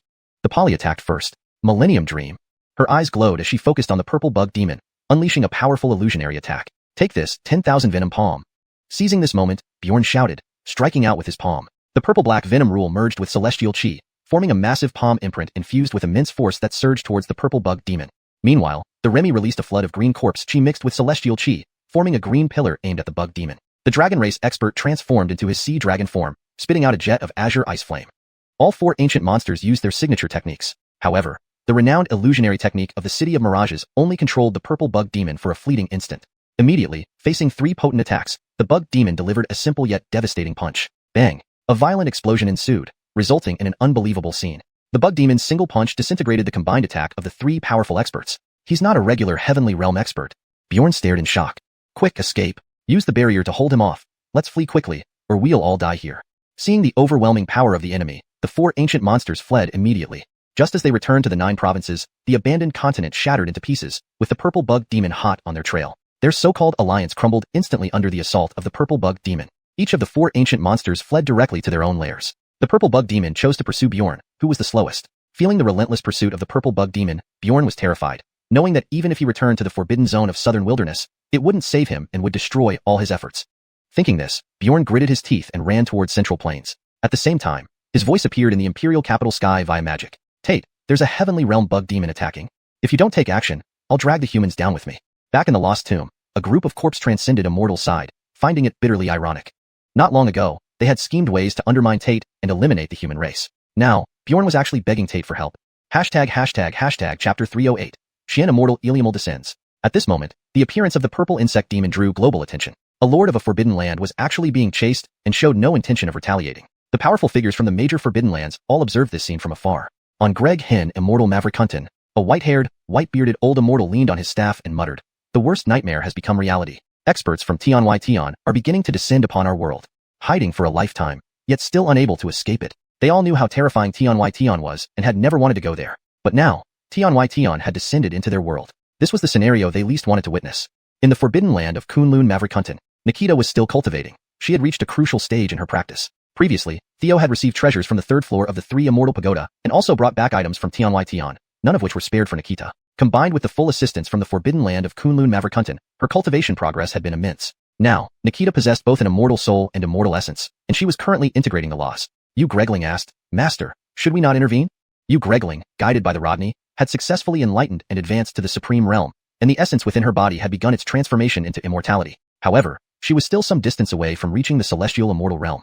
The Rodney replied gravely, "With just me alone, I cannot defeat this purple insect demon. We have to rely on Ellis's actions." While speaking, he accumulated strength, ready to provide support at any moment. The other 3 forbidden lands, the Lost Mausoleum, Dragon Palace, and Mirage City, all watched coldly, their expressions complex. To them, the life or death of Dave was not important. If they could expose Ellis's true strength, that would be a decent outcome. Of course, if Ellis, Dave, and the purple insect demon all perished together, that would be the best result. Within the imperial capital, many powerful individuals used their spiritual techniques to observe the existence of Dave and the purple insect demon. Immediately, clouds of sorrow filled the imperial capital. The Berkeleyan royal clan had already moved into Zhongzhou, and even the Sword clan and various Holy Lands had relocated due to the chaos caused by the Forbidden Lands. At this time, everyone was watching those 2 figures, feeling apprehensive. However, as Dave led the purple insect demon to Zhongzhou, Theo's hidden clone made its move. Activating the base system's ability, a bolt of lightning appeared in the sky and struck Dave. Boom! This ancient monster, who had roamed the human world since the primeval era, through the ancient and upper ancient eras, devouring countless lives, finally met his doom. His withered body turned to ashes on the spot. This outcome surprised Dave. In fact, he came to Zhongzhou partly because he had nowhere else to turn and hoped the human race might save him. On the other hand, he had confidence in his own means. If he died, the terrifying poison within his body would spread, polluting the entire world and turning it into a lifeless zone. This was why he dared to come to Zhongzhou. But he hadn't anticipated Theo's decisive and swift action. Upon seeing this, the corpse immortals of the Lost Mausoleum were astounded. The human race dared to kill Dave. Are they not afraid that the 10,000 Poisons Law will turn Zhongzhou into a forbidden land? That's not right. The 10,000 Poisons Law didn't work. They noticed that under the Thunderbolt, Dave had turned to ashes, and the 10,000 Poisons Law had been extinguished along with him. His body dispersed as vast amounts of immortal energy, replenishing the earth and converging towards the imperial capital under the effects of the Gather Immortals tree and array. Just as everyone was astonished, the purple insect demon was struck by the second bolt of lightning. Without surprise, it too turned to ashes. Instantly, an overwhelming surge of immortal energy flooded towards the imperial capital. Seeing this, the entire imperial capital erupted in celebration. We won. It must have been Ellis's doing. Yes, only Ellis could do this. Whoever did it, we've survived this ordeal. Now, who will dare provoke the human race? In the forbidden land of Kunlun Maverikunten, Yu Gregling stared dumbfounded. How is this possible? 2 bolts of lightning directly eliminated them both, and Ellis didn't even appear. The Rodney released the power he had gathered and said, a formidable immortal array was set up in Zhongzhou. We don't know if it was done by Ellis. But whatever the case, this is a good thing. The human world has avoided a disaster, and the other forbidden lands will behave better. On Greg Hen Immortal Maverikunten, several old immortals exchanged bewildered glances. These humans can't be underestimated. We didn't sense such a formidable array beforehand. Those other forbidden lands seem to have intentions against the humans earlier. They truly owe thanks to this purple insect demon. Otherwise, it would have been them who died. Inside the Lost Mausoleum, many tombs remained silent, while the largest tomb sounded out, from now on, the Lost Mausoleum shall not step into Zhongzhou. And we should avoid provoking the human race as much as possible. Others echoed in unison, understood. In the deep sea domain, the forbidden land of Dragon Palace. An old sea dragon issued orders. I've heard that Tate of the Great E-Divine Dynasty possesses dragon lineage. Since we're kin, we should become closer. Send people with gifts to visit the human realm soon. foster communication, and not let our ties grow distant. Inside Mirage City. In the future, Mirage City will not meddle in human affairs. Not going to Zhengzhou. Even avoiding inland as much as possible. The death of the purple insect demon indeed made the citizens of the imperial capital very happy. However, top-tier human warriors like Theo, Trista Dowager, Chief Dayton, and Dong Hoi Katie remained in seclusion. Everyone understood clearly, since a celestial immortal-level purple insect demon had arrived, the arrival of genuine Tian experts was imminent. In Tian, the externally known world, following Xian immortal Iliumal's descent, the speed at which insect demons were eradicated increased significantly. One day, after clearing a large group of celestial insect demons, Iliumal unexpectedly discovered the entrance to the desolate abyss. May the ancestors bless us. It seems we can enter without needing to clear all the insect demons. Iliumal instructed a Bloodhand sect official. Notify everyone to slow down the cleanup of insect demons and delay as much as possible. As long as I establish a transmission array inside, this tree leaf world will belong to the Bloodhand sect. The official bowed and congratulated. Congratulations, Elder, for this great achievement. Just a matter of time. Saying that, Iliumal flew into the entrance of the desolate abyss. Unlike the unintelligent insect demons that only knew instinctive slaughter, Xian immortal Iliumal had extensive experience in conquering tree leaf worlds. He had taken over the Northern Ridge Maverikunten's tree leaf world a few years ago and trained his skills by killing half its population. My blood-killing true scripture still needs a bit more practice before reaching the 7th level. I hope this tree leaf world has enough life force to satisfy me. Floating through the air, Iliumal's face twisted into a savage smile. Soon, he found a small world within the desolate abyss and rapidly approached it. Chapter 309. Forbidden Territory submits, wreaks havoc on Earth. The Luo clan was one of the top royal families. Having risen in the ancient era, they had survived through 2 eras, finally arriving at the 3rd. But alas, this era was different from those before it. The Forbidden Territory emerged prematurely. Although it did not bathe the world in blood as before, several top royal families had already been wiped out by running afoul of the Forbidden Territory, and these events stemmed from trivial matters. This reality dawned upon the Heim, who realized that their current situation was exceptionally perilous, and that they faced a constant danger of being annihilated. Therefore, he decided to seal off their small world and plan for a future appearance. However, they were denied this opportunity when Xian immortal Fulton encountered them. In just an instant, Fulton tore apart the powerful supreme restrictions and entered their small world. What's happening? We have sealed off our small world, away from the 9 continents, so why are we still targeted? We haven't offended the Forbidden Territory. Who is attacking us? Many high-ranking members of the Luo clan panicked, bewildered as to why someone would find and attack their isolated world. Above, Fulton's divine sense instantly covered the small world below, sneering, "There are too few beings, and they're too weak." As he spread his arms wide, the blood-colored immortal aura around him transformed into a giant vortex suspended in the sky. Instantly, tens of thousands of Luo clan members rose uncontrollably into the air, pulled into the vortex where they met their doom. Ha ha ha. Fulton laughed, watching the scene. I can feel my blood-killing sutra progressing. Demon. A large group of strong Luo clan members attacked Fulton with all their might. But Fulton ignored them, waving his hand lightly to disperse all attacks effortlessly. Meanwhile, the Heim activated a supreme treasure, a purple gold hammer, and flew toward Fulton with all his strength. With a loud bang, both the Patriarch and the hammer exploded. Aware of Fulton's immense power, he aimed for a last desperate blow to give his people a glimmer of hope. However, even this final effort dissipated instantly under Fulton's casual gesture. In the end, his soul was caught by Fulton, watching helplessly as he, along with countless clan members, was drawn into the blood vortex to become sustenance for Fulton. Afterward, Fulton swallowed the soul whole. Theo actually originated from this small world. The heir of the Gregning controlling immortal sect is human, not the sky sacred race he claimed. This is interesting. Keeping humans alive can serve as leverage against Theo. If the Gregning controlling immortal sect knew this, they'd be furious. Ha ha ha, what a bountiful visit. With that, he took valuable items and headed towards the 9 continents world. Exiting Guishu, he sealed the entrance to prevent further entry. His immense Xian immortal power reverberated, immediately alarming many forbidden territories and imperial capitals' taboo realm experts. In the Lost Mausoleum, a group of immortals trembled in fear. What is this force? Not heavenly immortal level, absolutely not. So terrifying and shocking. Heaven beyond heaven. It must be immortals from there. Damn, why now? The inhabitants of the forbidden territories had long suspected such occurrences, but no one thought today would make it true. In the Dragon Palace Forbidden Territory. Quickly, seal the Dragon Palace. We cannot be found. This life, we'll abandon it. Avoid this disaster at all costs. It was laughable. Usually, other clans fled from forbidden territories because they were the apex predators of the 9 continents. But now, they cowered in fear, avoiding discovery. Mirage City made the same choice. Upon reaching Guishu near Greg Hin Immortal Maverikunten, Fulton learned that there were immortal-level experts here who would greatly benefit his cultivation. However, the mountain was nearly empty. Only servants remained. Who dares invade Greg Hin Immortal Maverikunten? An Emperor Realm servant shouted, trying to activate an array. Unfortunately, even a heavenly immortal-level array was no match for Fulton, shattering with a finger snap. He devoured the servants instantly. Even Greg Hin Immortal Maverikunten lost its immortality, turning into ordinary rock which shattered on impact. Valuable items were taken beforehand. Learning about the 9 continent situation from the memories of the servants, Fulton noted, humans possess immortal arrays that can instantly kill heavenly immortal bug demons. Theo must have prearranged some powerful array. Since I need to keep humans for leverage, I'll avoid harming them for now. Continuing northwards towards the lost mausoleum in the wilderness state, Fulton found the immortals already kneeling, devoid of courage or desire to fight. "We submit." Fulton looked down at them, saying, "Seeing you have some abilities, assist me in building a grand array." He produced array components and blueprints. "As you wish," the immortals complied, assembling the two worlds teleportation array diligently. Arriving at the southern border Forbidden Territory, Fulton dealt with residual forces like the Suzy easily. Then, instead of going to sea, he headed north. The demon world entrance was in Xuanwu State. Thankfully, most sacred places and cities had relocated to Zhengzhou. Now crammed, Zhengzhou temporarily avoided attacks. In the imperial capital's Royal Martial Academy, Trista Consort and Luciano had just emerged to meet allies from Greg Hin Immortal Maverikunten and Kunlun Maverikunten, Forbidden Territory. Initially, they planned to confront the Lost Mausoleum and overseas territories, but changed focus to dealing with Xian Immortal Fulton. Thus, the meeting's theme shifted from subjugating forbidden territories to facing the threat of Xian Immortal Fulton. Chapter 310. Tate blocks the pass and battles Wicked Yuan. Time rewinds slightly. Just as Wicked Yuan sealed off the entrance to the returning vortex, a group of powerful figures gathered in the imperial capital all felt an overwhelming force. The Rodney, with his head of white hair, his face drastically changed as he remarked, "It seems my greatest concern has come true. A mighty being from beyond the heavens has descended.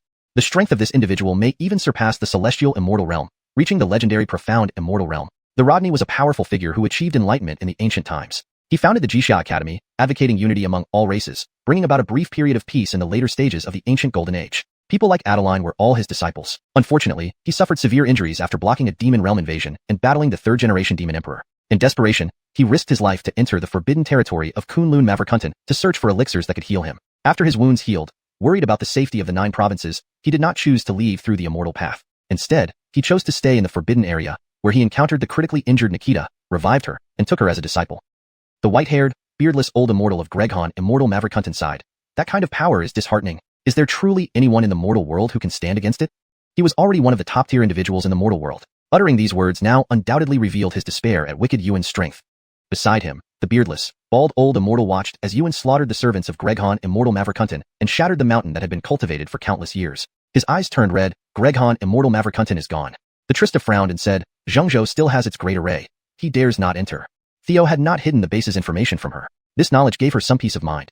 The Trista continued, "We might find a way to lure him into the array and use its power to defeat him." Having just emerged from seclusion not long ago, helped by the elixir provided by Ji Fengo, her primordial energy and soul were already transformed into immortality. Only her physical body remained, needing to complete its transformation to reach the celestial immortal realm. Herman was also stunned by the forbidden strongholders of the Lost Tomb, kneeling in perfect order. The Lost Tomb probably houses the most forbidden strongholders, yet who would have thought they lacked the courage to fight, let alone flee? Herman's status was similar to the Trista's. Both were quasi-celestial immortals. He was slightly lacking, having only cultivated immortal energy while still needing much work on his physical body and soul. The Trista said, if the forbidden strongholders of the mortal world united, they might stand a chance against this powerful outsider. Unfortunately, the Lost Tomb's performance is deeply disappointing. Seeing the profound immortal not kill them, the Deep Sea Domain's Dragon Palace and Mirage City will likely lose their courage too. When they meet again, they'll only think of living in fear. The Trista's phoenix-like eyes flared with anger, hating how these ascended immortals were so weak and cowardly. Previously, they treated all races of the 9 provinces as mere cattle. But now, facing the powerful outsider, they showed such spinelessness, utterly devoid of the dignity expected of true powerhouses. Mavericks, importantly, Wicked Yuan hadn't killed them. This gave others the notion that they could survive if they surrendered, which broke many people's courage and fighting spirit. The Trista rose, intending to go into battle, but then saw Wicked Yuan heading south to the southern frontier before turning northward. He circled around Zhengzhou without approaching the human realm, causing everyone to frown. Herman furrowed his brow. Seems he discovered Zhengzhou's great array and dared not enter easily. The Trista's plan to lure him is unfeasible. He's heading north, perhaps planning to attack the demon realm? Realizing this, the Trista became anxious. Her sister, Gianna Trista, was still over there. With the situation developing suddenly, she didn't even have time to send a message. She never imagined that profound immortal Wicked Yuan would bypass humans and the seas, choosing instead to deal with the demon realm. Just then, within the true Dragon Grotto, Tate rushed out and hurried toward the entrance of the demon realm in Xuanwu Prefecture. Wicked Yuan clearly noticed Tate's movements and smiled mockingly, but didn't take it seriously. When the Trista saw both of them entering the passage to the demon realm one after another, and sensed the ensuing battle tremors, she made up her mind, join me in launching an attack and destroying the transmission array in the Lost Tomb. With that, she sped toward the Lost Tomb. Herman replied, "Your servant obeys." The white-haired Rodney laughed and followed. "No wonder you're the Trista of the human race, indeed decisive." The 2 old immortals joined as well, count us from Greghan Immortal Maverikunten in. Together, the 5 sped toward the Lost Tomb. Meanwhile, although Nikita had fused time and space laws to achieve Dominion Law and advance to the quasi-sovereign realm, she was still deficient in the Forbidden Realm. Only her physical body and primordial energy had completed their transformation into immortality, while her soul needed more cultivation. She arrived at the Gathering Immortals tree, continuing her seclusion to refine herself into a perfect immortal body. Not far away, Fiona Donghuang was still refining the true fire of the Ajax. Having refined 7 of the 9 golden crows, she was now refining the 8th. These were not 9 separate true fires of the Ajax but rather, the combined form of 9 golden crows making up one complete true fire of the Ajax. In the demon realm, Tate stood up to block profound immortal Wicked Yuan in the interdimensional passage between worlds. You should not come here to wreak havoc. Now, turn back. Tate, looking at Wicked Yuan, spoke sternly. Wicked Yuan laughed. I spared your human race not because I feared it, but to use you as hostages to threaten your son Theo. Daring to block my path? You are courting death. Step aside, or face certain death. Tate coldly replied, then we shall see what you can do. As he spoke, he secretly sent a message to Gianna Trista, urging her to seek refuge in the Netherworld prison. Immediately afterward, the battle erupted. Bloody hand suppresses the world. Wicked Yuan made no further words, aiming for a quick victory. To him, dealing with natives of a minor world should be swift with his capabilities. A massive blood-red palm imprint flew out, exuding terrifying killing intent and immense power. Tate clenched his right hand, and immortal chi coalesced into a war spear, which he hurled out swiftly. True Dragon Emperor respected technique, Ajax set. Instantly, the spear surged like a dragon, breaking through space with the speed of the world law. As it tore through space, immortal chi constantly bolstered the spear's power. Boom. Upon clashing, the golden spear pierced through the blood palm imprint and aimed at Wicked Yuan. Simultaneously, the blood palm imprint attacked Tate. Bang, bang. Both struck simultaneously. They each retreated 3 steps, and Tate's clone's aura weakened slightly. Wicked Yuan blocked with his left hand, but after sustaining an injury, the Mystic Gateway on his brow activated, healing his left hand instantly. This passage corrects Shen Yuan Gateway to Mystic Gateway for consistency and clarity in terminology, ensuring it reads naturally in English. Immortal body, invincible. This was the most formidable and terrifying ability of a profound immortal. But realizing it was only Tate's clone, Wicked Yuan could not suppress his rage and roared, "You, mere native clone, dared to injure me. Utter humiliation. Show me your ultimate technique. I will annihilate you next." Chapter 311, Chaos in the Demon Realm. Tate roared, "You don't have that capability." Iliamshu said, "We'll see once we try." Blood-killing scripture, blood carnage. Suddenly, Iliamshu raised his right hand, fusing the mighty immortal energy within him with the blood-killing law, and thrust a palm toward Tate. Instantly, an unrivaled crimson aura filled with overwhelming murderous intent rushed toward Tate. True Dragon Emperor technique, Torch Dragon swallows heaven. Tate formed seals with both hands as immense immortal energy surged forth. He then transformed into a terrifying torch dragon, and in a blink of its eyes, all light around vanished, including the incoming crimson force. Only boundless darkness remained. Iliamshu felt a cold, void-like power emerge from the void, engulfing him entirely as if the universe sought to obliterate him. He could sense his vitality and lifespan rapidly depleting. The gateway at his forehead spontaneously activated, swiftly restoring the vitality within him. Moments later, Iliamshu felt that about 1/3 of the power from the gateway had been consumed. This greatly astonished him. What divine ability did you just use? It has such immense power. Tate's aura further weakened, falling below the heavenly immortal realm. He laughed, after one move, I still exist. Iliamshu said, I am Lanny's immortal Iliamshu. Pity this isn't a battle with your true self, it's not exciting enough. I'll honor you with my strongest move. Blood-killing scripture, 100-tempered soul annihilation hand. Instantly, the blood-killing law surrounding him transformed into radiant blood flames. With one step, he dashed forward like a ghostly specter or a demon from hell, wielding the might of annihilation, charging towards Tate. Tate smiled, to think of devouring my avatar, obtaining my supreme techniques and secrets of humanity, delusional. As he spoke, he self-destructed his avatar. Iliamshu forcefully passed through the center of the explosion and arrived in the demon realm. He looked back at the disintegrating beams of light that were once Tate and sighed, pity, such a profound technique eludes me. Subsequently, he began slaughtering nearby demon clans. Earlier, Tate, upon arriving in the demon realm through the interdimensional passage, had already used his formidable immortal senses to inform Trista Amerigo. A transcendent immortal from beyond heaven was attacking, urging her to leave quickly for the hell of eternal suffering for refuge. Trista Amerigo immediately utilized the array formation in the Demon Emperor Palace to spread the news to all. Then, she sped off with the Phoenix Nest people to the hell of eternal suffering. Meanwhile, at Mangekyō, the nine-tailed demon fox clan, Genie, who had just emerged from seclusion, successfully inherited the legacy of the first-generation ten-tailed demon emperor. She successfully cultivated into the ten-tailed realm, crossing into the forbidden domain and becoming a ten-tailed immortal fox.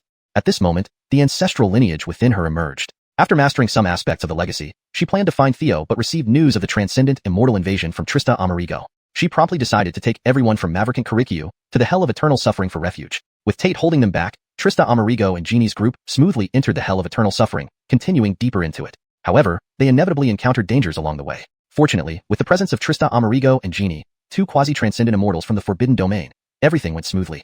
Other clans were not so fortunate. Iliamshu transformed into a blood-colored vortex, consuming a large number of demons nearby, recovering briefly before his immortal senses detected a crowd of demons entering the hell of eternal suffering.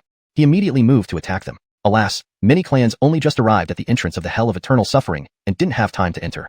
Suddenly, they saw the blood-colored vortex rushing toward them. Numerous demon bodies involuntarily flew into the vortex. Those demons who reached the entrance of the hell of eternal suffering were not weak, but now they became nourishment for Iliamshu. For a transcendent immortal, the gateway can be seen as a reserve force. They could choose to absorb normal heavenly immortal chi as reserves, or they could use pills or other means. The blood-killing scripture recorded by the Shui Shou sect also documented methods of absorbing others' essence and vitality to restore the gateway. That was the blood-colored vortex. After consuming a large group of demons at the entrance of the Hell of Eternal Suffering, Iliamsha's gateway fully recovered. Simultaneously, the excess power brought him closer to the 7th level of the blood-killing scripture. Thereupon, he chased into the Hell of Eternal Suffering.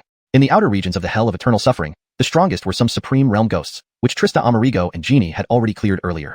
Meanwhile, deep within the Hell of Eternal Suffering, Trista Amerigo and Genie led the way in this mysterious unknown land. At this moment, an ancient city appeared through the mist ahead. Just then, the city gate opened, and a beautiful figure walked out. I can sense that you carry Theo's aura. What relation do you have with him? Trista Amerigo said, I am his mother. You must be Gregvia. He left from me before coming to the Hell of Eternal Suffering to see you. Gregvia saluted, so you are Trista Amerigo, honored to meet you. Genie sized up Gregvia, saying, I am Huxley Gregfing of the Nine-Tailed Demon Fox clan, and also his lover. You've ascended to the heavenly immortal realm. Gregvia nodded. I reached this realm not long ago. The Hell of Eternal Suffering is still dangerous. You shouldn't have brought so many here. They cannot survive here. Trista Amerigo explained, you may not know, but the transcendent immortal powerhouse from beyond heaven has come from the 9 provinces to the demon realm, causing chaos no one can stop. He's catching up. Gregvia frowned and asked, where is Theo? Trista Amerigo replied, he's still in seclusion, probably close to emerging. Gregvia nodded, within this city, I've repaired a teleportation array, but I don't know where it leads. To go or not is your decision. I can stay behind to hold them off. Genie said, I will stay with you. She knew Gregvia was also Theo's woman, and didn't want to be outdone. Trista Amerigo said, I will join you. The others should hurry into the teleportation array. Perhaps there's still a chance for survival. Genie said, time is limited. Let me tell you about the Transcendent Immortal. The most formidable thing about Transcendent Immortals is the super recovery ability their gateway grants, providing them with near immortality. Just then, Iliamshu arrived like a god of death. His first move was the Blood Hand stabilizes the world, where a massive Blood Hand seal, carrying fearsome power, descended from the sky. The three couldn't afford to be careless and put forth their full effort. Trista Amerigo lifted her hands, unleashing all her strength within. Burning Sky Martial Scripture, casting World Cauldron. Instantly, mighty immortal essence merged with endless flames, forming a colossal flaming cauldron above them, trying to defend against the strike. This was a supreme technique from the Alchemy Dao Immortal Palace. Iliamshu's discernment was excellent. His eyes lit up instantly. This is a supreme technique of the longevity level, Great Sage Immortal Realm. Unfortunately, your cultivation isn't sufficient to unleash its full power. Hardly had the words left his mouth when the Blood Hand seal instantly shattered the flaming cauldron. Genie shouted, add me in. Chapter 312, a step further, targeting the human race. Tale of Qingguo. Should be translated as Tale of Enchantment, to better convey the meaning and ensure it reads naturally in English. Here is the revised segment. Tale of Enchantment. Genie shouted, and 10 enormous, pristine white fox tails appeared behind her, all slamming towards the blood handprint. Boom. A deafening explosion resounded. The 10 tails only held for a moment before collapsing. Just as the handprint was about to land on the 3 of them, Gregvia, who had been gathering energy for a long time, finally made her move. The way of Hunyuan, reversed the universe. This was not the Xinghao Hunyuan Xingyi Xinghao, but rather her enhanced Qianju. She flew up into the sky, rushing toward the blood handprint. Black and white chi swirled around her, forming a Taiji diagram. The remaining force of the blood handprint struck it, but was instead absorbed by the Taiji diagram. Then, the massive Taiji diagram rapidly shrank onto Gregvia's right hand. The way of Hunyuan, heaven-inverting aura. Gregvia pushed out a palm, combining her power with the residual force of the blood handprint, transforming it into a pale red ray of light, carrying immense power, smashing towards Iliam. Iliam's eyes lit up with delight. This leaf world is indeed quite interesting. It harbors so many powerful legacies. I'll gladly accept them. Bloody killing scripture, 100 refined soul extinguishing hand. Iliam, coveting the legacies on the 3 of them, unleashed his full strength without holding back. He took a step forward, turning into a bloody flame, smashing toward the pale red ray of light. Bang! The ray of light shattered instantly, but Iliam continued his assault on the trio without stopping. Though the power of the palm strike was reduced by 1/3, it remained formidable. Trista Amerigo scanned the city with her divine senses. They haven't all teleported away yet. Hold on a little longer. Phoenix Immortal, Undying Rebirth. Trista Amerigo stepped forward, hands forming seals, activating the Nirvana spell. Instantly, a huge crimson golden fire phoenix appeared. Wings spread wide, hardening to withstand the blow. The fire phoenix exploded on the spot, the raging phoenix fire engulfing Iliam. He felt the power of the mystic gateway being rapidly depleted, forcing him to hesitate momentarily from advancing. Trista Amerigo retreated swiftly, her face as pale as paper, having successfully blocked the attack. Iliam, surprised, said, "You're from the pure-blooded Celestial Phoenix clan. It's a pity your growth environment was too poor, preventing you from reaching your true potential. Taking you to the heavenly beyond would be far more valuable than this leaf world." Genie shouted, "Daydream. Gregged of illusory heart." Her hands formed seals, her eyes suddenly turning rainbow-colored. A layer of multicolored flames enveloped Iliam, forcefully dragging him into an illusion. Seizing the opportunity, Gregvia immediately launched a full-strength attack. The way of Hunyuan, Inarden Chaos. Gregvia's hands drew circles, the Taiji diagram reappearing, propelled by her. Whoosh! The taiji diagram flew out at high speed, but this time without spinning, the black and white fish eyes in its center colliding. In an instant, a fierce explosion erupted. Ilium spat out blood, flying backward like a discarded sack. After stumbling a few steps, the mystic gateway in his brow quickly activated, fully healing his injuries within moments. Seeing this, the three were visibly shaken. Ilium praised, one newly ascended immortal and two quasi-immortals actually managed to injure me. Without the mystic gateway, I might have died at your hands. I can't help but admire your talent, truly remarkable. If I'm not mistaken, this must be a self-created technique of yours. I will give you a chance, join my Bloodhand sect. Ilium pointed at Gregvaya. At this moment, Trista Amerigo said, they've all withdrawn. It's our turn. Speaking, the three simultaneously unleashed their full strength attacks, then turned and retreated without waiting for results. Tail of Enchantment. Genie's 10 enormous tails reappeared, slamming down like 10 sky-piercing pillars toward Ilium. Inferno Martial Scripture, Soul-Melting Flame. Trista Amerigo pushed forward a deep red fireball, its scorching heat enough to melt the heavens. As the fireball flew, rivers of magma flowed throughout the endless hell, terrifyingly intense. The Way of Hunyun, Thunderous Shockwave. Gregvaya, severely drained, unleashed a weaker ultimate move compared to before. Ilium transformed into bloody flames, charging forward like a demonic god. The three ultimate techniques only slightly impeded his progress. Seeing Ilium closing in, Trista Amerigo, standing beside the teleportation array, shouted, chase us if you dare. Immediately after, the three vanished into the teleportation array. Ilium pursued into the city, only to see them disappear inside. Clenching his teeth, he chose to turn back, not daring to recklessly chase further. With 2 leaf worlds already secured, he deemed it a significant gain and decided to solidify the Bloodhand sect's control over these 2 leaf worlds first.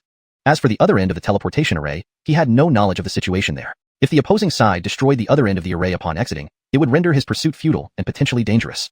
Frustrating. The bird in the hand has flown away. In a rage, Ilium returned to the demon realm, unleashing a massacre on the remaining demons. That day, the bloody vortex expanded continuously. Billions of lives in the demon realm perished. The immense power not only restored Ilium's mystic gateway, but also allowed him to successfully cultivate the 7th level of the Bloody Killing Scripture.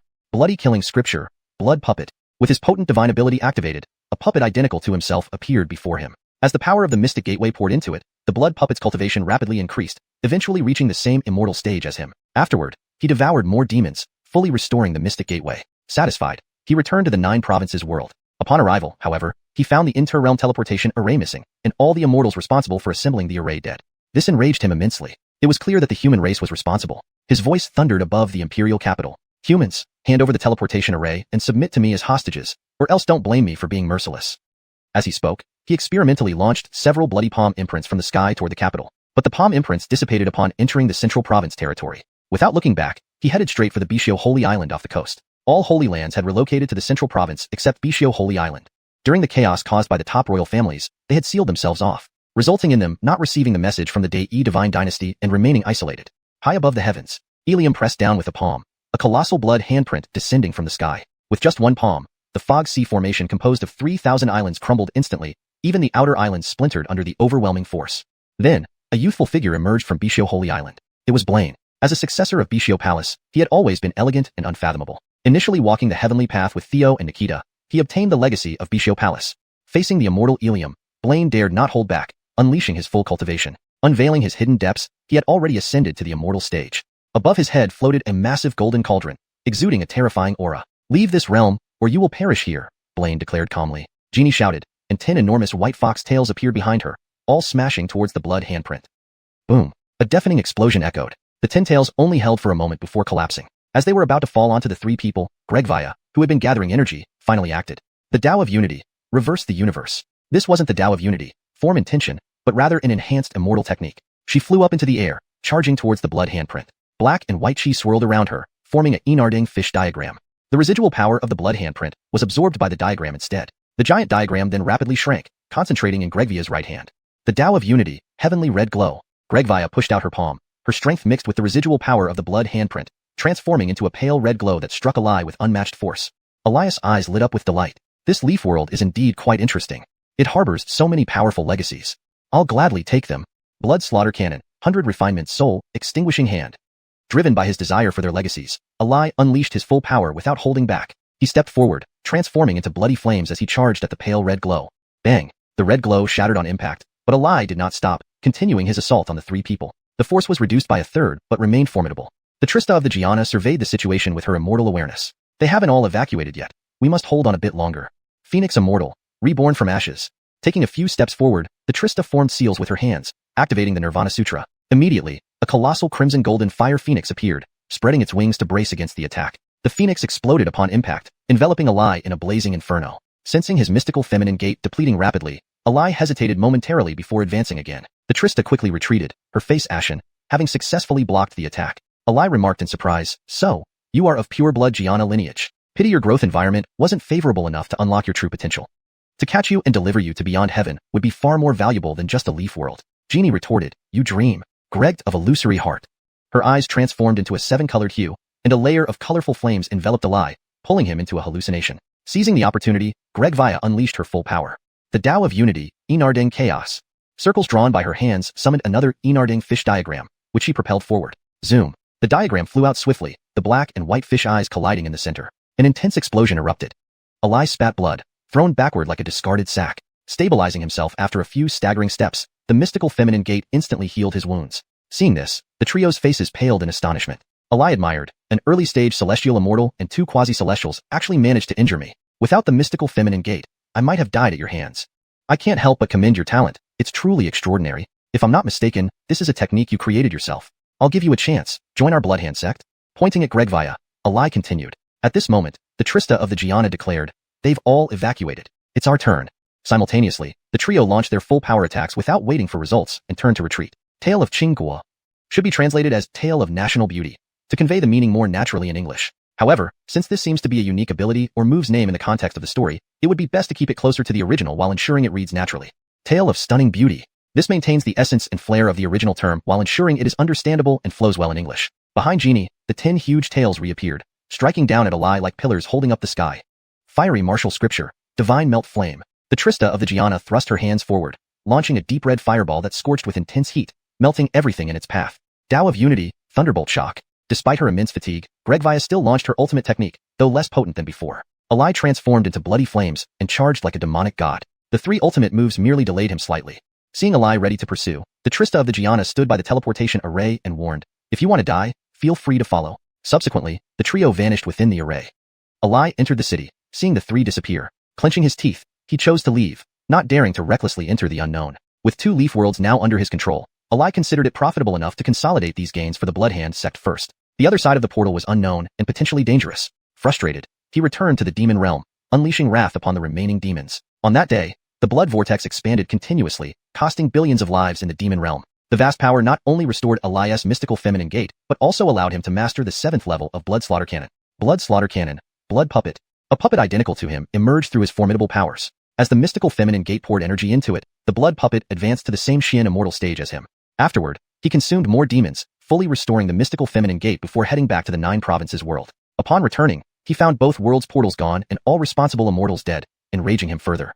It was clear the humans were responsible. His voice thundered over the imperial capital. "Hand over the teleportation array and become my hostages, or suffer the consequences." He tested by firing several bloody palm prints from the sky toward the capital, but they dissipated harmlessly once inside the central province. Turning away, he headed straight for the Green Traveler Holy Island offshore, the only sanctuary outside the central province. High above the heavens, Alai pressed down with one massive bloody palm print, shattering the mist sea formation made of thousands of islands. Outer islands disintegrated under the mighty force. From Green Traveler Holy Island emerged a youthful figure, Van. As a disciple of Green Traveler Palace, Van was always elegant and composed, his depth unfathomable. Together with Theo and Nikita, he had walked the heavenly path and received the legacy of the palace. Facing the Xian immortal Alai, Van fully unleashed his power, revealing himself to be a celestial immortal. Above his head hovered a giant golden dipper, emitting terrifying aura. "Leave this world, or perish here," Van commanded calmly. Hashtag Chapter 313. Intense battle with Maverick Amit. Imperial Capital, Royal Martial Arts Academy. Although Trista and others managed to retrieve the array diagram and components of the interdimensional teleportation device, they were severely injured after battling a host of GGR mortals, all losing their ability to fight. Emperor Korig's face was pale, coughing up blood occasionally. "Though we've managed to recover the teleportation device for now, that transcendent immortal doesn't seem to be leaving. Bad news, he's heading towards Bo Holy Island." The elderly immortal from Greghan Immortal Maverikunten, with white beard and no hair, shook his head in resignation. "The strength gap is too large. There's little more we can do. Bo Holy Island can only rely on its own fate." He was severely wounded, his face deathly pale, and his right arm broken, rendering him completely unable to fight. Dayton frowned in silence. With the return of the transcendent immortal, Tate's avatar should have dissipated. The demon realm has likely also suffered a catastrophe. We don't know how many casualties there are. Dark circles under his eyes betrayed the lingering corpse poison within him, which hadn't been fully cleared out, making it difficult for him to engage again. But the thought that even Tate's avatar wasn't a match worried him even more. Trista's face was equally pale, her breath weak, Since we can't interfere, let's heal our wounds first. They've been in seclusion for so long and should be coming out soon. We can only hope that Bo Holy Island can hold on until then. At this moment, Mangekyō, arriving near the coast, shattered Bo Holy Island's protective formation with one palm strike. Upon sensing this, everyone in the imperial capital felt a shock to their hearts. Dayton said in astonishment. His palm strength is even stronger, and the blood-killing aura is even more intense. Trista analyzed. It appears he has made further progress in his divine techniques and martial skills. This bodes very poorly for us. Emperor Korik sighed. Let's recover from our injuries and see if an opportunity arises. Following that, the group quickly began recuperating. Near the coast, under the sky, Rick, who had advanced to the celestial immortal realm, faced off against the transcendent immortal Mangekyō, adopting a resolute and unyielding stance. Mangekyō laughed loudly. A mere celestial immortal native dares to speak such arrogance before me. How laughable. Show me what you've got. Having just advanced to the 7th level of the blood-killing true cannon, Mangekyō was confident he could handle any crisis. After all, how could a leaf world repeatedly produce such transcendent arts and astounding geniuses? Seeing as it went this far, Rick no longer held back. Bo Immortal Scripture, 4 Seas Rage. With a deep shout, 4 ethereal oceans appeared around Rick, merging into his palms. Splashing sounds echoed as he thrust out his palm, transforming the ocean shadows into surging waves that overwhelmed Mangekyō with earth-shattering power. This was his self-created marine law, integrating water law with spatial law. A probing strike revealed astonishing might. Mangekyō smirked. Is this all you have? Laughing, he raised his hand and unleashed a razor-sharp wave of blood-colored energy. It was the move from Blood Slaughter. The overwhelming tidal wave instantly collapsed. After reaching the 7th level of the blood-killing true cannon, he could not only perform the supreme arts of the 7th level, but also enhance all the martial arts within the cannon by a notch. The foundational technique of Blood Hand Sect was indeed formidable. What else do you have? Mangekyō laughed. Considering your young age, if you can prove your strength, I might consider letting you join my Blood Hand Sect. Rick, seeing the opponent's unfathomable depth, immediately tightened his grip on his war sword. Bo Immortal Scripture, 7 Seas Suppress Heaven. 7 ocean shadows imbued his sword, unleashing a sharp sword beam that transformed into a blue water dragon with suppressive force. The void could hardly withstand such power, shattering instantly with cracks spreading in all directions. This move is somewhat interesting. Blood-killing true cannon, 100 refined soul-destroying palm. Blood flames shone brightly on Mangekyō's body as he cast a supreme art from the 6th level. Instantly, he surged forward like a demonic god, delivering a crushing blow that annihilated the vast water dragon. The overwhelming palm force continued toward Rick. Seeing this, Rick formed a seal with his left hand, pointing toward the golden gourd floating above his head. Buzz. Golden light flashed, immediately absorbing the incoming blood-colored palm energy into the gourd. Rick's body only swayed slightly without injury. Mangekyō raised an eyebrow and stared at the golden gourd. This treasure is indeed remarkable. It seems quite significant. It appears you have enough qualifications to join the Blood Hand Sect. Rick said solemnly. I refuse. Mangekyō laughed. You don't understand what the Blood Hand Sect means? Beyond your 9 provinces, there's the Heavenly Peak Range, and nearby are 8 other leaf worlds. But this is only a small part of Tianyun City's territory. There are over 100 areas like the Heavenly Peak Range within Tianyun City. Leaf worlds number about 700 or 800. At this point, pride crept onto his face. In places like this, our Blood Hand Sect is one of the 3 major powers. Once you join our sect, you can walk around with impunity outside. Our sect has great resources, with a golden immortal elder sitting in residence. Celestial immortal level experts like you are countless. Given your outstanding talent, after I resolve the human issue, this leaf world can even be rewarded to you. What do you say? Tell me your answer. Rick replied, your Blood Hand Sect may be powerful, but I am of the human race and will not stand by idly while you invade humans. Mangekyō sighed. What a pity. Talents like you will perish at my hands. With those words, Mangekyō's killing intent sword, approaching Rick like a slaughterer with blood-shrouded aura. Blood slaughter. A palm shot out from his left hand, red energy carrying immense power rushing toward Rick, with Mangekyō following closely behind. Absorb. Rick activated the golden gourd, simultaneously directing it at Mangekyō in the red energy. The red energy was instantly absorbed into the golden gourd, but Mangekyō momentarily stiffened under the golden light. As the red energy entered the gourd, Rick's body trembled. The golden light could no longer be sustained. The immobilization effect ended, and blood flames erupted around Mangekyō as he rushed toward Rick with a lethal strike. Blood-killing true cannon, 100 refined soul-destroying palm. In the critical moment, Rick placed the golden gourd in front of him. Bang! An ear-deafening boom resonated as the golden gourd shattered on the spot, and Rick was hit by the residual force, spitting blood as he flew backward. The shattered gourd's golden shadow quickly returned to his mind's eye. Just as Mangekyō was about to deliver the final blow, Nikita arrived. She had just advanced to the celestial immortal realm. Even though she was still far away, her sword chi had already reached. Mangekyō quickly turned and slapped it away. By the time he turned back, Nikita was beside Rick. Are you alright? Rick swallowed a pill and said, I won't die yet. Be careful, he's very strong. Mangekyō looked at Nikita with interest. TSK, this leaf world continues to surprise me. Who would have thought there'd be so many young celestial immortals? Hashtag chapter 314, Siege. Rolf said, this boy, who could reach the celestial immortal realm by his mid-20s, would be considered a rare genius in our sect. I didn't expect that you, a young girl, would be even more astonishing. You've reached the celestial immortal realm at just 16 or 17. Such talent is truly shocking. Nikita remarked, you wouldn't be thinking of having me join the Blood Hand Sect too? would you? Rolf replied, if you are willing, it would naturally be best. If not, I can only turn you into a puppet, though this would significantly diminish your spirit and abilities. But whatever potential remains will still be utilized. I'm sure that within a century, my Bloodhand sect will have another golden immortal. Do you choose life or death? Nikita responded, I choose the third option, to cut you down. As she spoke, she gripped her green celestial sword and charged towards Rolf. Her celestial sword was extraordinary. Greg Theo's, it was originally a primal weapon that gradually evolved, capable of unleashing its full combat power at will. Maverick Reaver, the green sword spirit within it, like the golden broadsword of Blaine and the extermination sword formation of Theo, originated from the Bo Palace, making it both astonishing and extraordinary. Now, Nikita's figure had fully developed. She no longer resembled a lowly. Her legs were now long, and her entire figure became slender and elegant, exuding an imposing aura as if she were a warrior immortal. Seeing this, Rolf laughed and said, seeking death. With his shout, blood flames flared around him, his body resembling a demon god as he fiercely attacked Nikita with a lethal move. Blood Slaughter Scripture, 100 Forged Soul Extinguishing Hand. Just as Nikita seemed about to be killed, something unexpected happened. His speed suddenly decreased dramatically, while hers increased sharply, allowing her to successfully evade the incoming blood flames. Temporal law? No, also spatial law. Rolf's eyes widened in shock. For an ordinary person to comprehend one of these laws is already extremely difficult. She not only comprehended them but also integrated both, and at such a young age. What kind of talent is this? A Great Pong Golden Immortal is within reach. No, more than that, perhaps even higher. As long as I can make her into a puppet, I might be able to soar and transcend entirely. As this greedy thought flashed through his mind, Nikita was already closing in on him, swinging her sword. Rolf grabbed at the celestial sword with his left hand while reaching for Nikita's head with his right, a look of joy spreading across his face. It worked. My puppet is mine. He was confident that a mere first-grade celestial weapon could do little to his celestial body. At most, it could break the skin, and with the power of the Mystic Gate, he could recover instantly. However, the moment he grasped the green celestial sword, his hand was severed. In an instant, an unparalleled sword intent surged through his left arm. Though the power of the Mystic Gate began repairing his arm quickly, the sword intent hindered this recovery. For a short time, his left arm was excruciatingly painful, as if being repeatedly sliced by thousands of blades, almost losing all sensation. This startled Rolf greatly. What kind of sword is this? As Nikita redirected her sword to strike his right hand, he quickly withdrew, trying to put distance between them. But Nikita wouldn't let him go, moving close and engaging in fierce combat. Her strikes were swift and forceful, powered by the fusion of temporal and spatial laws. Only then did Rolf realize Nikita's true strength. The girl's attacks were straightforward yet powerful, using the advantage of her law to maximize speed.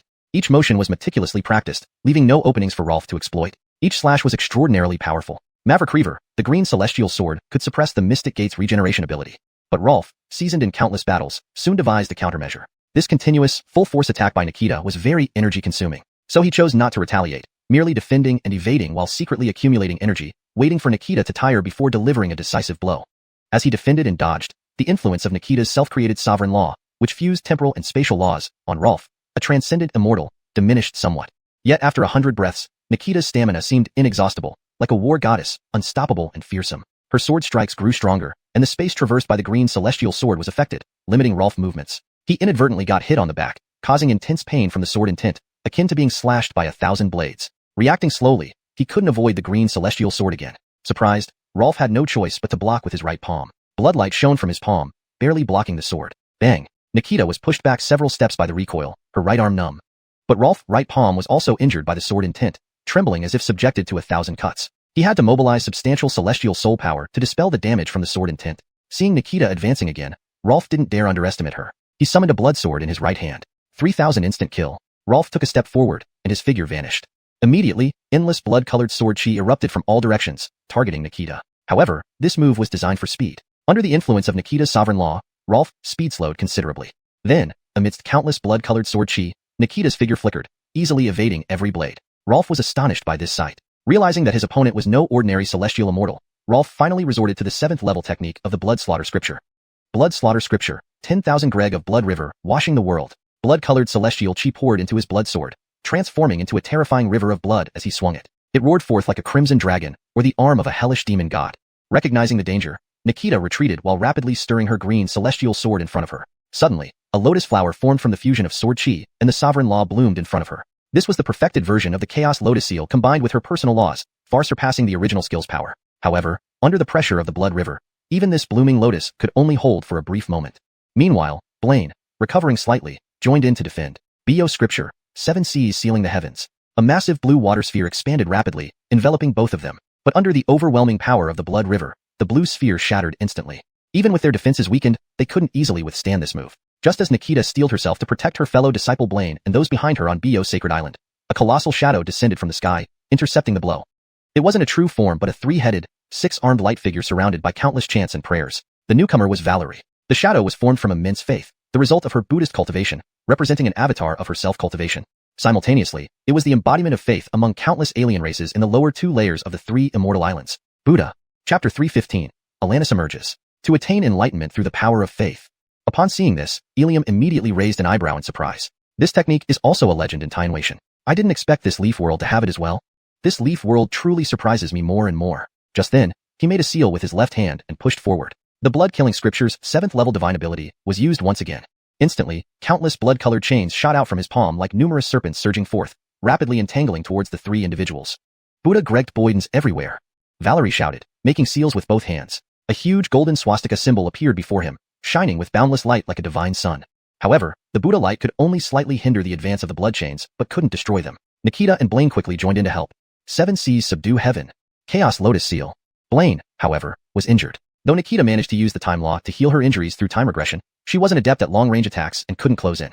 For a moment, the trio fought evenly with Ilium. The situation became somewhat stalemate. Behind them, not far from Bishio Holy Island, Elmer, startled by the collapse of the Great Array, hastily emerged from seclusion and watched everything unfold. But as a quasi-supreme, he didn't dare to join the battle. Seeing the three hold their ground against immortal Ilium, he let out a sigh of relief. Good. I just contacted the Imperial capital. His Highness the Crown Prince is still in seclusion. He should emerge soon.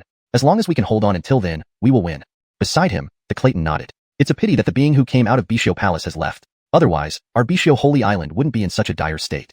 Earlier, someone had seen a white-robed exiled immortal come out of Bishio Palace but left soon after. No one knew why, so the Clayton felt regretful. In the Imperial Martial Academy, within the Imperial capital, Trista Dowager's injuries were healing. Charygdie, you've nurtured an excellent daughter-in-law. Nikita's strength surpasses even yours, which is truly surprising. The white-haired Charygdie chuckled proudly. A disciple surpassing the master isn't what every master wants to see. Cold Eunuch remarked, the situation is stable now. All we need to do is stall for time. The victory in this battle will be ours. An elderly bald sage with a white beard nodded in agreement. Indeed, we have a very good chance. Just then, a beam of white flame soared skyward from the Crown Prince's residence, carrying terrifying immortal energy straight towards the battlefield near the coast. The armless old sage exclaimed in shock. Is this the human clan Crown Prince emerging from seclusion? What terrifying aura! That white flame, could it be the legendary immortal fire? Trista Dowager smiled, whether my son or my daughter-in-law. Alanis finally refined the 9 remaining golden crows from the solar immortal dynasty and obtained complete solar true fire. Her cultivation soared to the heavenly immortal realm. Sensing the intense battle near Bishio Holy Island between Nikita and others against immortal Ilium, she rushed to the scene. Inferno Emperor Fingers of Immortal Slaying. Before arriving, Alanis's ultimate move had already struck. Instantly, a colossal white fire deity pointed 2 fingers toward Ilium's back.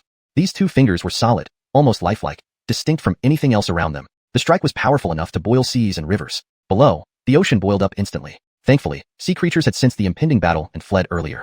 Witnessing this, everyone, from the Imperial capital to Bishio Holy Island, smiled with confidence. We're winning. We are about to win.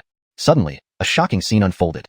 Another Ilium appeared behind the original one. His aura was even stronger than the fighting Ilium. The Ilium battling Nikita and others was just a blood puppet he created in the demon realm earlier.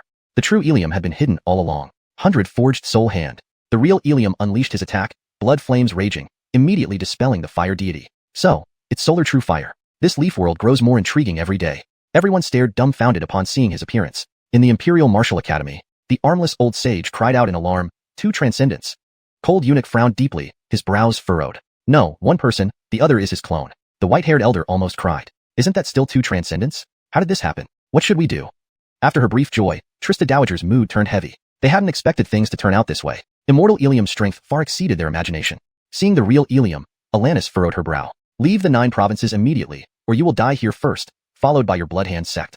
Unexpectedly, Ilium's arrival in the human realm occurred much earlier than she remembered. Had she waited a bit longer to cultivate, a mere immortal would be nothing to her.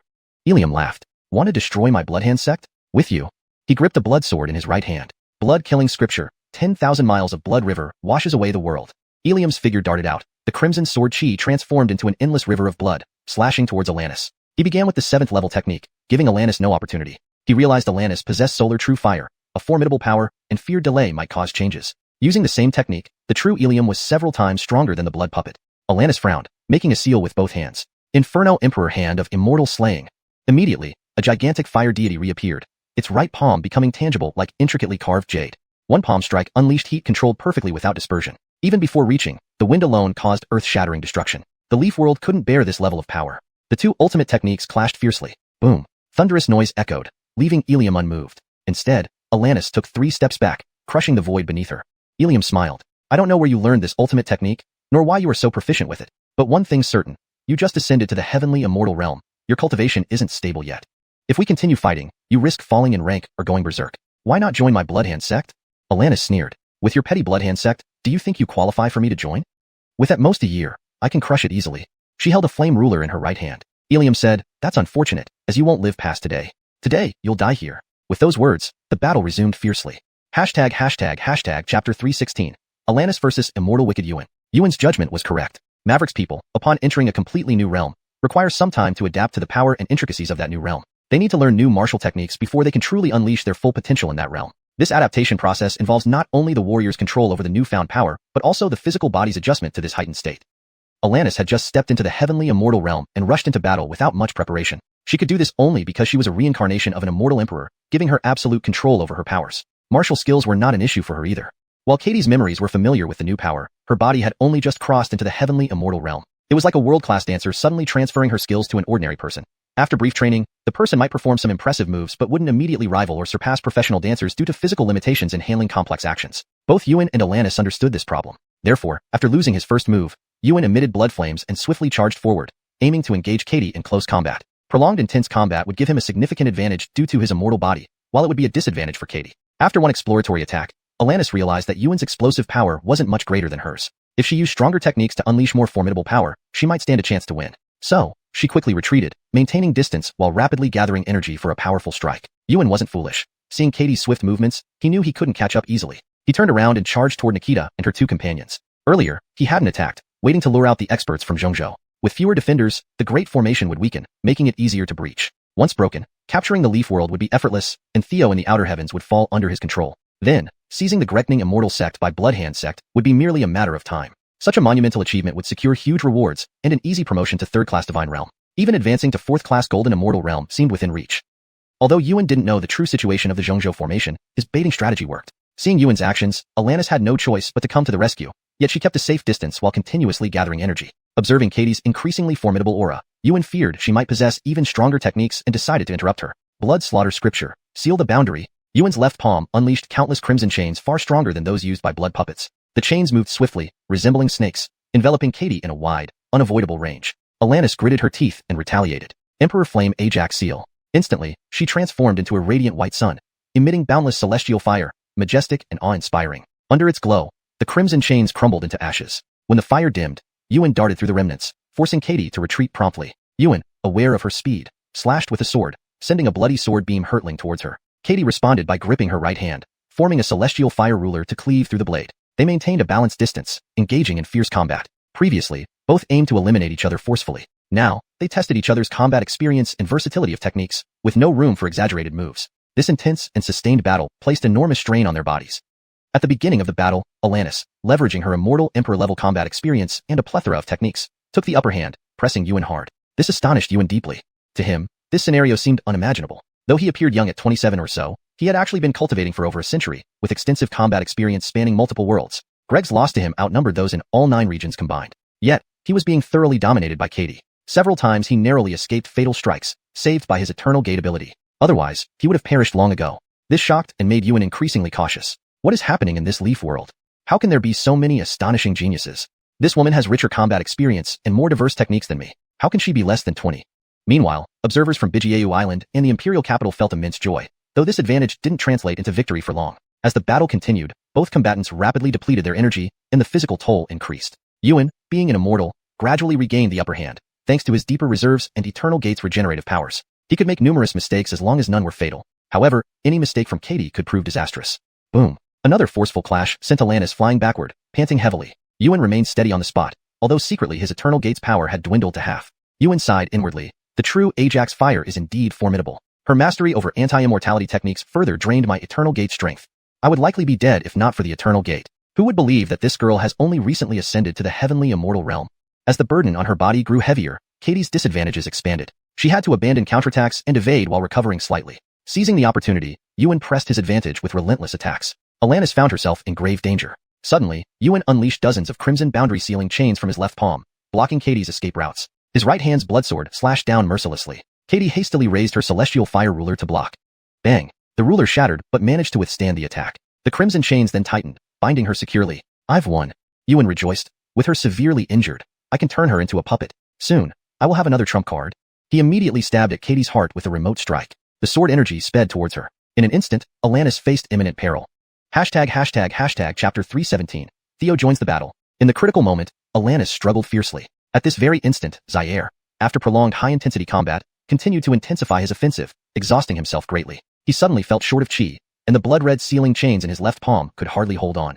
Crack! Alanis seized the opportunity to break free from the restraints, swiftly turning sideways as the blood-red sword aura narrowly missed her. She took the chance to pull away, causing the situation to once again become a deadlock. Alai marveled. As a heavenly immortal realm cultivator, you can fight me to such an extent. This is the first time I've encountered such a formidable heavenly immortal. He secretly activated the Mystic Gateway, visibly recovering to his peak state at a rapid pace. Alanis's face was somewhat pale, panting heavily, with her spirit energy significantly depleted. Your strength is just as overrated. Surrender now. Just as Alai was about to move forward to quickly subdue the weakened Alanis, she consumed a drop of the Nine Heavens clear spring and instantly regained full health. Alai was momentarily stunned and immediately halted his advance. Alai exclaimed, "It seems this leaf world not only harbors supreme geniuses but also possesses top-tier divine objects. It keeps surprising me even more." With that said, he rapidly approached the other battlefield. Alanis closely followed him, cautious not to get too close, fearing he might use the same tactic again, while secretly gathering chi furiously. Seeing Alai's true form about to intervene in the other battlefield, Alanis unleashed a powerful strike. Emperor Flame Annihilation Palm. A colossal flaming deity appeared again, swinging its tangible white jade palm toward Alai. In this critical moment, the blood puppet abandoned restraining Nikita and his two companions, turning to block this strike forcefully. Meanwhile, Alai engaged Nikita and his companions, essentially swapping battlefields with the blood puppet. The situation changed instantly. The common strategy for both sides became apparent. Weaker fighters would tie down the stronger ones, allowing the strong to take advantage of the opportunity to eliminate or defeat the weaker opponents. Thus, the stronger side could regroup with their weaker comrades to defeat the opposing side's stronger fighter, ultimately winning the battle. With this thought, Alanis released the power of solar immortal fire within her. Instantly, white flames enveloped her entire body, drastically boosting her aura, making her appear like an incarnation of a solar deity, invincible and awe-inspiring. Emperor Flame Deathfinger. A massive flaming deity appeared, pointing a finger at the blood puppet. Taking advantage of the blood puppet's retreat, Alanis's immortal fire ruler reappeared, with immense power surging into it. Emperor Flame Boundary Severance. Alanis unleashed her current strongest attack without reservation. Even though she could barely manage this move, its power was still formidable enough to catch Alai off guard, leaving him inwardly astonished. The giant immortal fire ruler descended, cleaving the sea open even before it arrived, exposing the seabed beneath. The blood puppet aimed to contain Alanis, so he focused solely on defense. Blood Slaughter Cannon. Sea of Blood. Suddenly, the blood puppet emitted a dazzling blood glow, transforming into a sea of blood, concealing his body within. The immortal fire ruler slashed through the blood sea, splitting it into two. The blazing solar true fire burned and scorched the blood sea, aiming to annihilate the blood puppet. For a moment, blood vapor surged and enveloped the sky and earth. The blood puppet's mystic gateway power fully supported his recovery, flowing out unreservedly. Meanwhile, on the other battlefield, Alai extended his left palm, 3 blood-red chains flying out to capture Nikita and his companions while concentrating all his strength in his right hand. The sealing boundary chains rushed forth like light. Valerie stood between the two, hands clasped, reciting the Vajra Sutra. Golden characters encased the trio, blocking the chains. Nikita and Van concentrated all their strength, preparing for a final desperate move. A green immortal sword floated before them, receiving their combined power. True Dragon Emperor Decree, eclipse the Ajax. Nikita roared, pointing the sword. The green immortal sword transformed into a green ray, resembling a true dragon carrying heaven-shattering power. Blood Slaughter Cannon, 10,000 miles of bloody river, washing the world. Alai moved instantly. The sword aura formed a terrifying river of blood, like the hand of death, rushing toward the green immortal sword. Boom! A thunderous explosion caused the green dragon to collapse immediately, sending the immortal sword flying back. The terrifying aftermath of the blood river struck Valerie's Vajra Sutra protective barrier. Bang! After a brief standoff, the barrier shattered. Valerie stepped forward, shielding the duo from the lethal strike. Pooh! Pooh! Valerie's celestial avatars disintegrated on the spot, and Nikita and Van were sent flying, spitting blood, incapacitated and unable to continue the fight. They hurried towards Bijiuyao's sacred island, for this battlefield was too perilous, risking death from residual energies. Alai chose to reinforce the blood puppet instead of pursuing them, believing that resolving Alanis would secure the entire world. The sword aura cleaved the already diminished immortal fire ruler apart. Amidst the blood sea, the blood puppet emerged, almost drained of mystic gateway power, highlighting the potency of Alanis's attack. The game is over. The blood puppet and Alai surrounded Alanis from either side, smirking. This leaf world I shall claim. With your exceptional talent, I will make puppets out of you for my collection. 10,000 miles of bloody river washing the world. 2 terrifying rivers of blood assaulted Alanis from both sides. In a split second, She found herself in a life-or-death predicament. That idiot. What is he doing? Alanis cursed under her breath. In the critical moment, she forcibly awakened Clifton, invoking a surge of heavenly immortal-level soul power upon herself. She summoned another immortal fire ruler in her left hand. Emperor Flame Boundary Severance. 2 rulers slashed through the air, colliding with the 2 rivers of blood. The collision caused the heavens to tear and the sea to overturn, creating towering waves.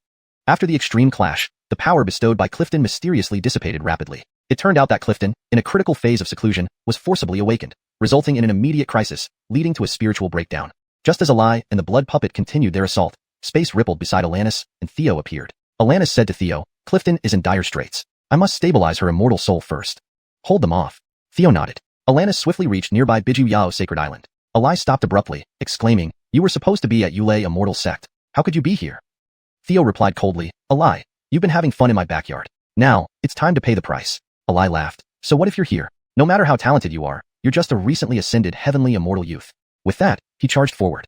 Chapter 318. Theo battles Bradley. In the Imperial capital, inside the Royal Martial Academy, everyone held their breath and watched the battle from afar. Trista Dowager and others were all very clear that this battle was about to come to an end. However, Theo was facing off alone against the immortal-level Bradley and his clone, which was extremely dangerous. Everyone was sweating for Theo. Blood slaughter scripture, sealing boundary. The blood puppet struck out with a palm. Countless blood-colored chains shot out like lightning, swiftly cutting off all of Theo's escape routes. Blood slaughter scripture, 100 refined soul destroying hand. At the same moment, Bradley's true body pressed out a palm from afar, blood flames shone as they erupted from his hand, resembling a blood sun in the sky, devastating everything in its path. Theo raised both hands, firelight flashing. Inferno martial scripture, melting weapon hand. As he reached out, a surge of power rushed out from within him, forming 2 gigantic flaming palms that met the attacks head-on. The flaming palm prints only blocked the blood sun and blood chains for a moment before being annihilated. Seeing this, Theo activated his spatial immortal eye, disappearing from the spot. Bradley, a seasoned veteran, quickly saw through Theo's recent advancement to heavenly immortal, meaning he wasn't fully accustomed to his newfound strength. He decided to launch an all-out attack to finish this quickly. Blood slaughter scripture, sealing boundary. Instantly, countless blood chains erupted from the 4 palms, covering the sky like a storm. Especially the chains from Bradley's true body were swift and flexible like snakes. Combined with the blood puppet's flanking attack, they sealed off all of Theo's escape routes. If Theo was entangled even for a second, it would be over. Final log Reckoning seal, world-destroying seal. While Theo was still getting used to his power, silvery white lightning plasma surged from the sky like a mountain flood. Under the lightning plasma, the speed and power of the blood chains were greatly restricted but continued towards Theo. At the last moment, Theo again activated his spatial immortal eye and left the encirclement. Seeing this, Bradley frowned, sensing something was amiss. With spatial abilities, Theo could come and go as he pleased, rendering any containment tactics ineffective. Realizing this, Bradley and the blood puppet revealed their second-rank immortal weapons, blood swords. 10,000-mile blood river cleanses the universe. Instantly, sword energy surged, and 2 terrifying blood rivers reappeared in the world like 2 blood dragons charging forward side by side. But the target was not Theo. It was the nearby Bo Holy Island. He knew that while Theo could dodge, Bo Holy Island couldn't. At that moment, Nikita and Alanis were all there, on the brink of death. Intelligence online. Theo flashed forward and had no choice but to block in front of Bo Holy Island. Immortal Maverican Sword Technique, Cold Maverican Catastrophe. Now that he had advanced to the heavenly immortal realm, this move's full power could be unleashed. Theo's primordial immortal sword cleaved the air, transforming into a cold divine moon carrying a hurricane of death that flew out to meet the 2 blood dragons. Boom. Ultimate moves clashed, and the 2 blood rivers swallowed the divine moon whole, followed by overwhelming force rushing towards Theo. Theo rapidly activated his life-saving armor. Pang. Theo fell back 100 steps, but remained unharmed. Seeing this, Bradley frowned. A very powerful defensive immortal artifact. Is this the trump card given to you by the Thunder Sovereign Sect? Unfortunately, placed on you, it cannot be fully utilized. I'll take it then. With that, the blood puppet merged into his true body, instantly elevating him from peak early-stage immortal to mid-stage immortal, nearly doubling his power. This shocking scene stunned everyone on Bo Holy Island. Demon almost cried. How can we fight like this? Clayton's brow furrowed deeply. The means of immortals are truly extraordinary. The 9 provinces are in grave danger. Nikita looked at Theo and said, I believe in you. You can do it. In the Imperial capital, 2 old sages from Greghin, Immortal Maverikunten, simultaneously collapsed, their faces ashen with despair, unable to utter a word. Trista Dowager was also stunned. What should we do? Lord Greg clenched his fists tightly but was powerless due to necrotic poison in his body. On the main battlefield, 100 refined soul destroying hand. Bradley, now a mid-stage immortal, unleashed a palm covered in blood flames. He wanted to capture Theo alive, preferably turning him into a puppet to achieve his plan to use Theo against the Thunder Sovereign Sect. Brilliant blood flames formed a blood sun, carrying world-ending power, flying across the sky. Its power far exceeded the combined might of the previous 2 blood rivers.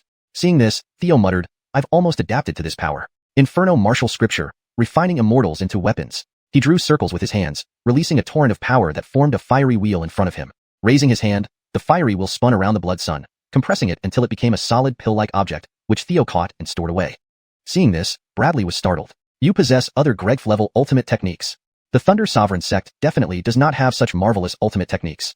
Could your Gregf-level ultimate techniques come from this world of the 9 provinces? Indeed, Bradley was sharp and quickly grasped the reason. Theo said, our world of the 9 provinces has more than just Gregf-level ultimate techniques. As he spoke, the heaven-suppressing pagoda appeared, but under the disguise of Phoenix Spirit Pearl, it exuded the same immortal aura as always. Suppress. With a shout, the heaven-suppressing pagoda emitted a terrifying shockwave, enveloping the heavens where Bradley stood. Buzz. Caught off guard, Bradley was immediately immobilized. Shocked, he thought, 4th rank immortal artifact. Is this Leaf World crazy? How can such treasures exist here? Meanwhile, Theo attacked with full force. True Dragon Fist, breaking the 9th heaven. Instantly, 3 golden dragons spiraled out like divine spears, striking towards Bradley. Only now did Theo unleash the full potential of this fist technique. Taking advantage of Theo's divided focus, Bradley finally broke free from the heaven-suppressing pagoda's restraint and defended with all his might. Phew.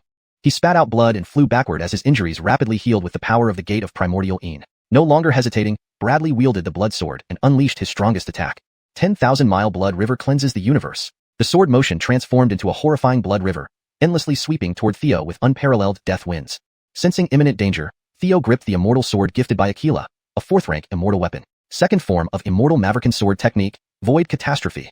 The immortal sword in Theo's hand shimmered with runes, emitting brilliant immortal light. Pointing the sword at Bradley, a powerful translucent sword beam sliced through space, causing chaos energy to emerge. From a distance, it seemed like a chaotic sword beam met the blood river. Boom. An ultimate explosion shattered the heavens and overturned the seas. Massive waves spread out in all directions centered on the explosion point. Alanis finally dealt with Amashi and hurriedly helped defend Bio Holy Island. After a brief stalemate, the chaotic sword beam destroyed the blood river and instantly split Bradley in half. Bradley fell severely injured, retreating while using the Gate of Primordial Een to heal. Collect. Theo made a seal with his left hand, directing it towards the floating heaven-suppressing pagoda. The heavily injured Bradley was powerless to resist and was immediately sucked into the pagoda, marked as a servant. This immortal disaster finally came to an end. Chapter 319. Sovereign of the 9 provinces, all under heaven submit. Theo used his immense immortal power to quell the aftermath of the great battle and activated his supreme bone talent to reverse time and repair the wounded land. He then went to Bio Holy Island to help Nikita and Blaine recover from their injuries. How is Master Amy? Theo asked. Austin nodded, temporarily unharmed. Yuanshu Saint Lord quickly stepped forward and bowed. Many thanks to your highness for your assistance. Your boundless kindness will not be forgotten by all on this island. Theo replied, no need for such formalities, Lord Saint. I am also a true disciple of Bu Palace, so this is my duty. Yuanshu Saint Lord suddenly remembered something and said, Ah, your highness, not long ago, a white-robed celestial being walked out of Bu Palace but returned shortly after. Unfortunately, you were not here at that time. Otherwise, we would have certainly introduced you. Theo's eyebrows lifted in surprise. No worries, if fate allows, we shall meet again. White-robed celestial. Someone from Bu Palace. Theo immediately thought of the white-robed young man he had seen during the Celestial Venerable Grand Assembly. Back then, his sworn brother Aquila had said he would visit, once his cultivation reached a higher level, following the dragon scale given by the true Dragon Clan's Venerable. Unfortunately, until now, he has yet to appear. Along with him, there was also the golden-haired Carly and the Supreme Swordsman. He wondered when he might see them again. After briefly reminiscing with Nikita and Austin, Theo set off for the deep-sea region overseas, specifically, the Forbidden Dragon Palace and the Forbidden Mirage City. These places first appeared in the ancient era and have always been the most mysterious legends of the seas. Over 4 eras, countless lives have been lost due to these 2 hidden realms. They concealed themselves well, not wanting to be found by evil forces, intending to abandon this world. Now that Theo has one, he naturally does not intend to let them go. Mirage City is a mobile island known for its powerful illusionary and concealment arts, capable of manipulating Supremes at will. The Dragon Palace has always resided beneath the sea and can move freely, always keeping its whereabouts unknown. However, as Theo ascended to the celestial immortal realm by integrating numerous laws, his essence and spirit have advanced remarkably. With his ever-strengthening immortal soul, his Imperial Realm technique has also greatly improved. With a single thought, he combined it with his own creation of universal law, instantly covering the entire deep-sea region, almost half of the 9 provinces world. Found it, Theo murmured, and his figure flashed as he arrived in an uninhabited area of the sea. It looked like a clear and ordinary place, but as he struck out with one palm, the illusion shattered, revealing Mirage City, a floating island suspended on the sea surface. If it were anyone else, the powerful ones of Mirage City would have attacked long ago. But facing Theo, the experts of Mirage City could only bow and smile apologetically. What do you mean, Your Highness? We don't remember offending you? Theo said, considering that Mirage City did not cause chaos during the immortal disaster. I'll give you 2 choices. 1. Leave the 9 provinces through the path to immortality. 2. Leave the 9 provinces immediately through the path to immortality. The experts of Mirage City were momentarily dumbfounded. What kind of choices are these? Someone bravely stepped forward, saying regretfully, Your Highness, can we serve under you instead? Theo struck out with one palm, instantly killing the expert. I'm not here to negotiate. Also, you aren't worthy to serve me. Stay or die, that's the second choice. Faced with Theo's dominance, All in Mirage City felt powerless but dared not defy him. They could only obediently depart through the path to immortality. Next, Theo found the Dragon Palace. In the Northern Sea region, Theo reached out telekinetically, pulling up sharply. Instantly, the Dragon Palace below was lifted out from the depths. As Theo closed his fingers, the forbidden Dragon Palace crumbled into dust, sparing only a few experts who slipped through the cracks. A sea dragon expert cried out, "Your Highness, we're all dragons. We haven't offended you. Why destroy our Dragon Palace foundation?" Theo replied, "If not for being of the same dragon race, you would already be destroyed. Leave through the path to immortality now, or expect no mercy." The Dragon Palace was stronger than Mirage City. While fearing Tate, they still tested human allies like the Sword Clan, causing trouble indirectly. Thus, when Theo came this time, he acted immediately without any hesitation. A few dragon experts, under Theo's threat, had no choice but to leave via the path to immortality. After the two forbidden realms departed, Theo went to plant seals on the overseas path to immortality, making it one way, only leaving, never entering. Regarding the various races in the Deep Sea region, Theo decided to let Valerie's Buddhism spread there. With Valerie's strength, becoming a leader in the Deep Sea realm was easily achievable. Then, Theo returned to the capital city with Austin, Nikita, and invited Blaine as well. At the White Jade Tower of the Royal Martial Academy, Trista, Longongong, the two elderly immortals, Rodney, Adeline, Kelly, and others were present. Theo addressed everyone. The 9 provinces are dangerous. The immortal disaster could strike again at any moment. If you wish to leave for the beyond heavens, I can arrange it. The 2 elders, Madeline has prepared a place outside for you. This time, she has come to escort you there. The 2 elderly immortals understood. Theo's offer was not negotiable. Hayton Maverickunton was once a source of darkness and turmoil, and had caused chaos like the Forbidden Realms. If not for seizing the teleportation array with Trista and others to make amends, Theo wouldn't have shown them mercy. Handing over an immortal pill, Theo said, "This can heal your right arm." The armless elder accepted the pill. "Thank you, Your Highness. We will comply with your arrangements." The 2 elderly immortals entered the 3 immortal pagoda. Theo turned to Blaine. "Brother Shuei, you and I are both disciples of Bu Palace. Your talent is remarkable, and your future is boundless. What are your plans next?"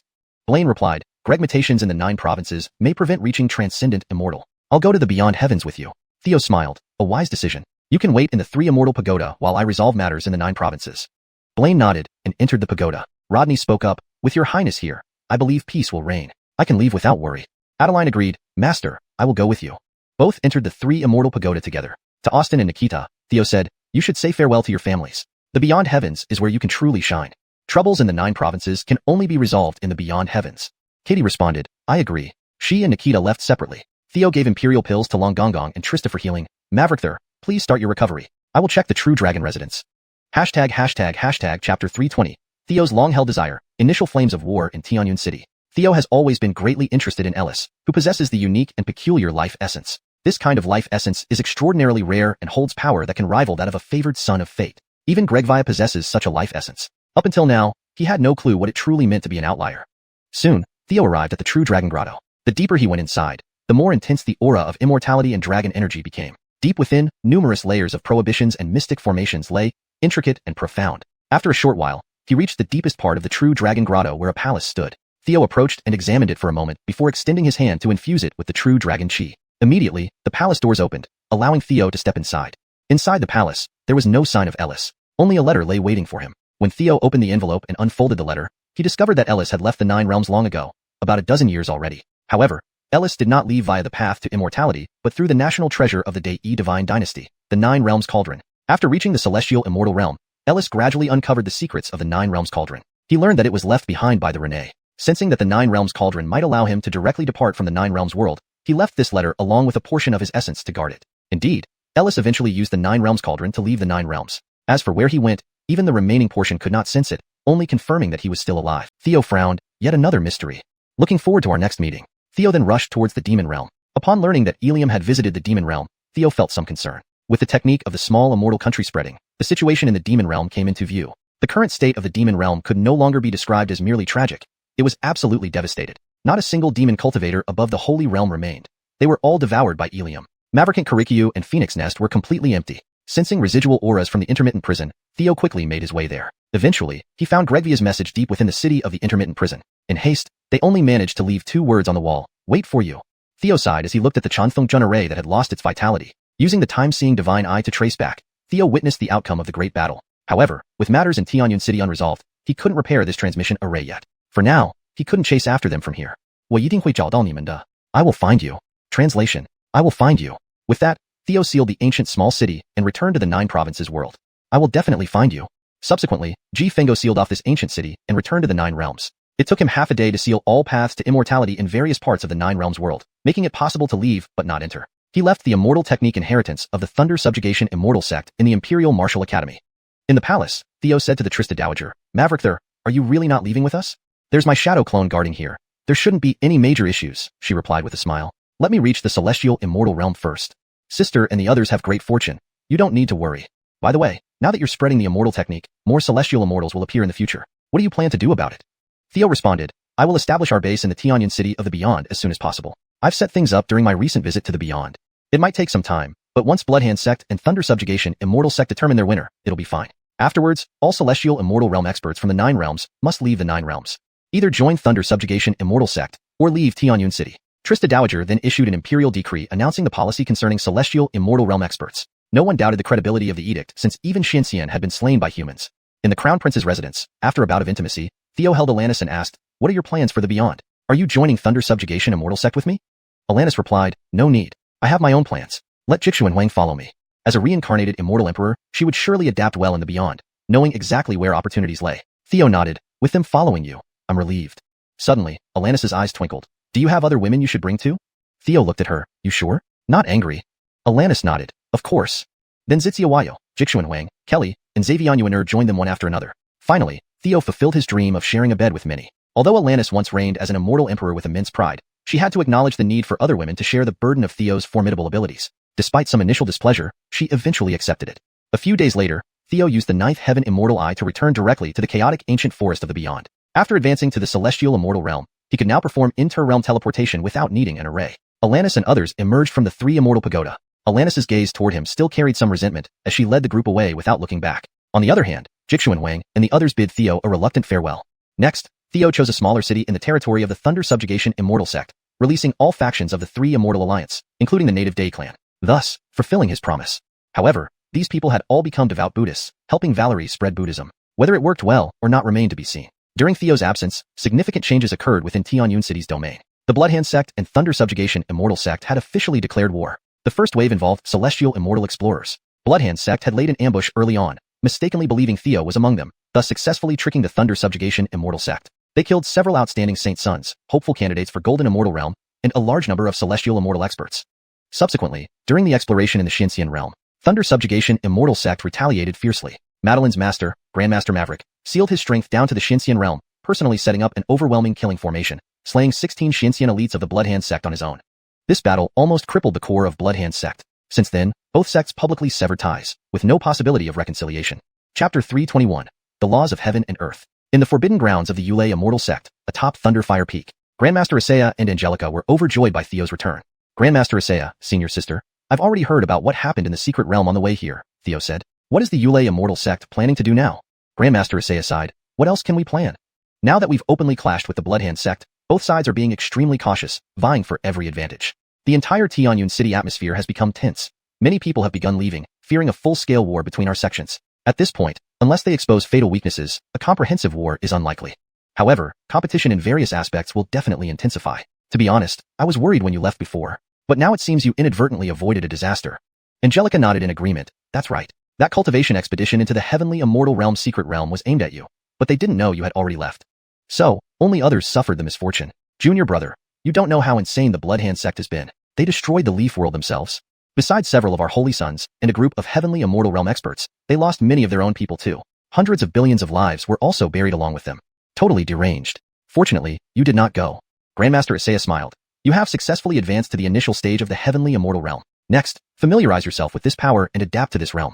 What law did you create? What attribute does it favor? Theo replied, I call it the law of heaven and earth. It doesn't particularly lean towards any specific attribute. However, my current martial techniques may not be suitable, so I need to create my own techniques. I would like Grandmaster Isaiah to arrange for copies of various Heavenly Immortal Realm martial arts, or unique techniques for me to study. Actually, during his battle with Wulai, Theo realized his divine legacy techniques, such as the Burning Heaven Martial Scripture, Gregning Mastery Scripture, Immortal Maverick Sword Technique, Chaos True Gregning Scripture, etc., could not fully unleash the potential of his law of heaven and earth. Grandmaster Isaiah nodded, no problem. By the way, in a month, the 10,000 B sect will host a grand event. People from the Bloodhand sect will definitely attend. If you can leave seclusion, it would be best if you could represent our sect. Surely it will give the Bloodhand sect a surprise.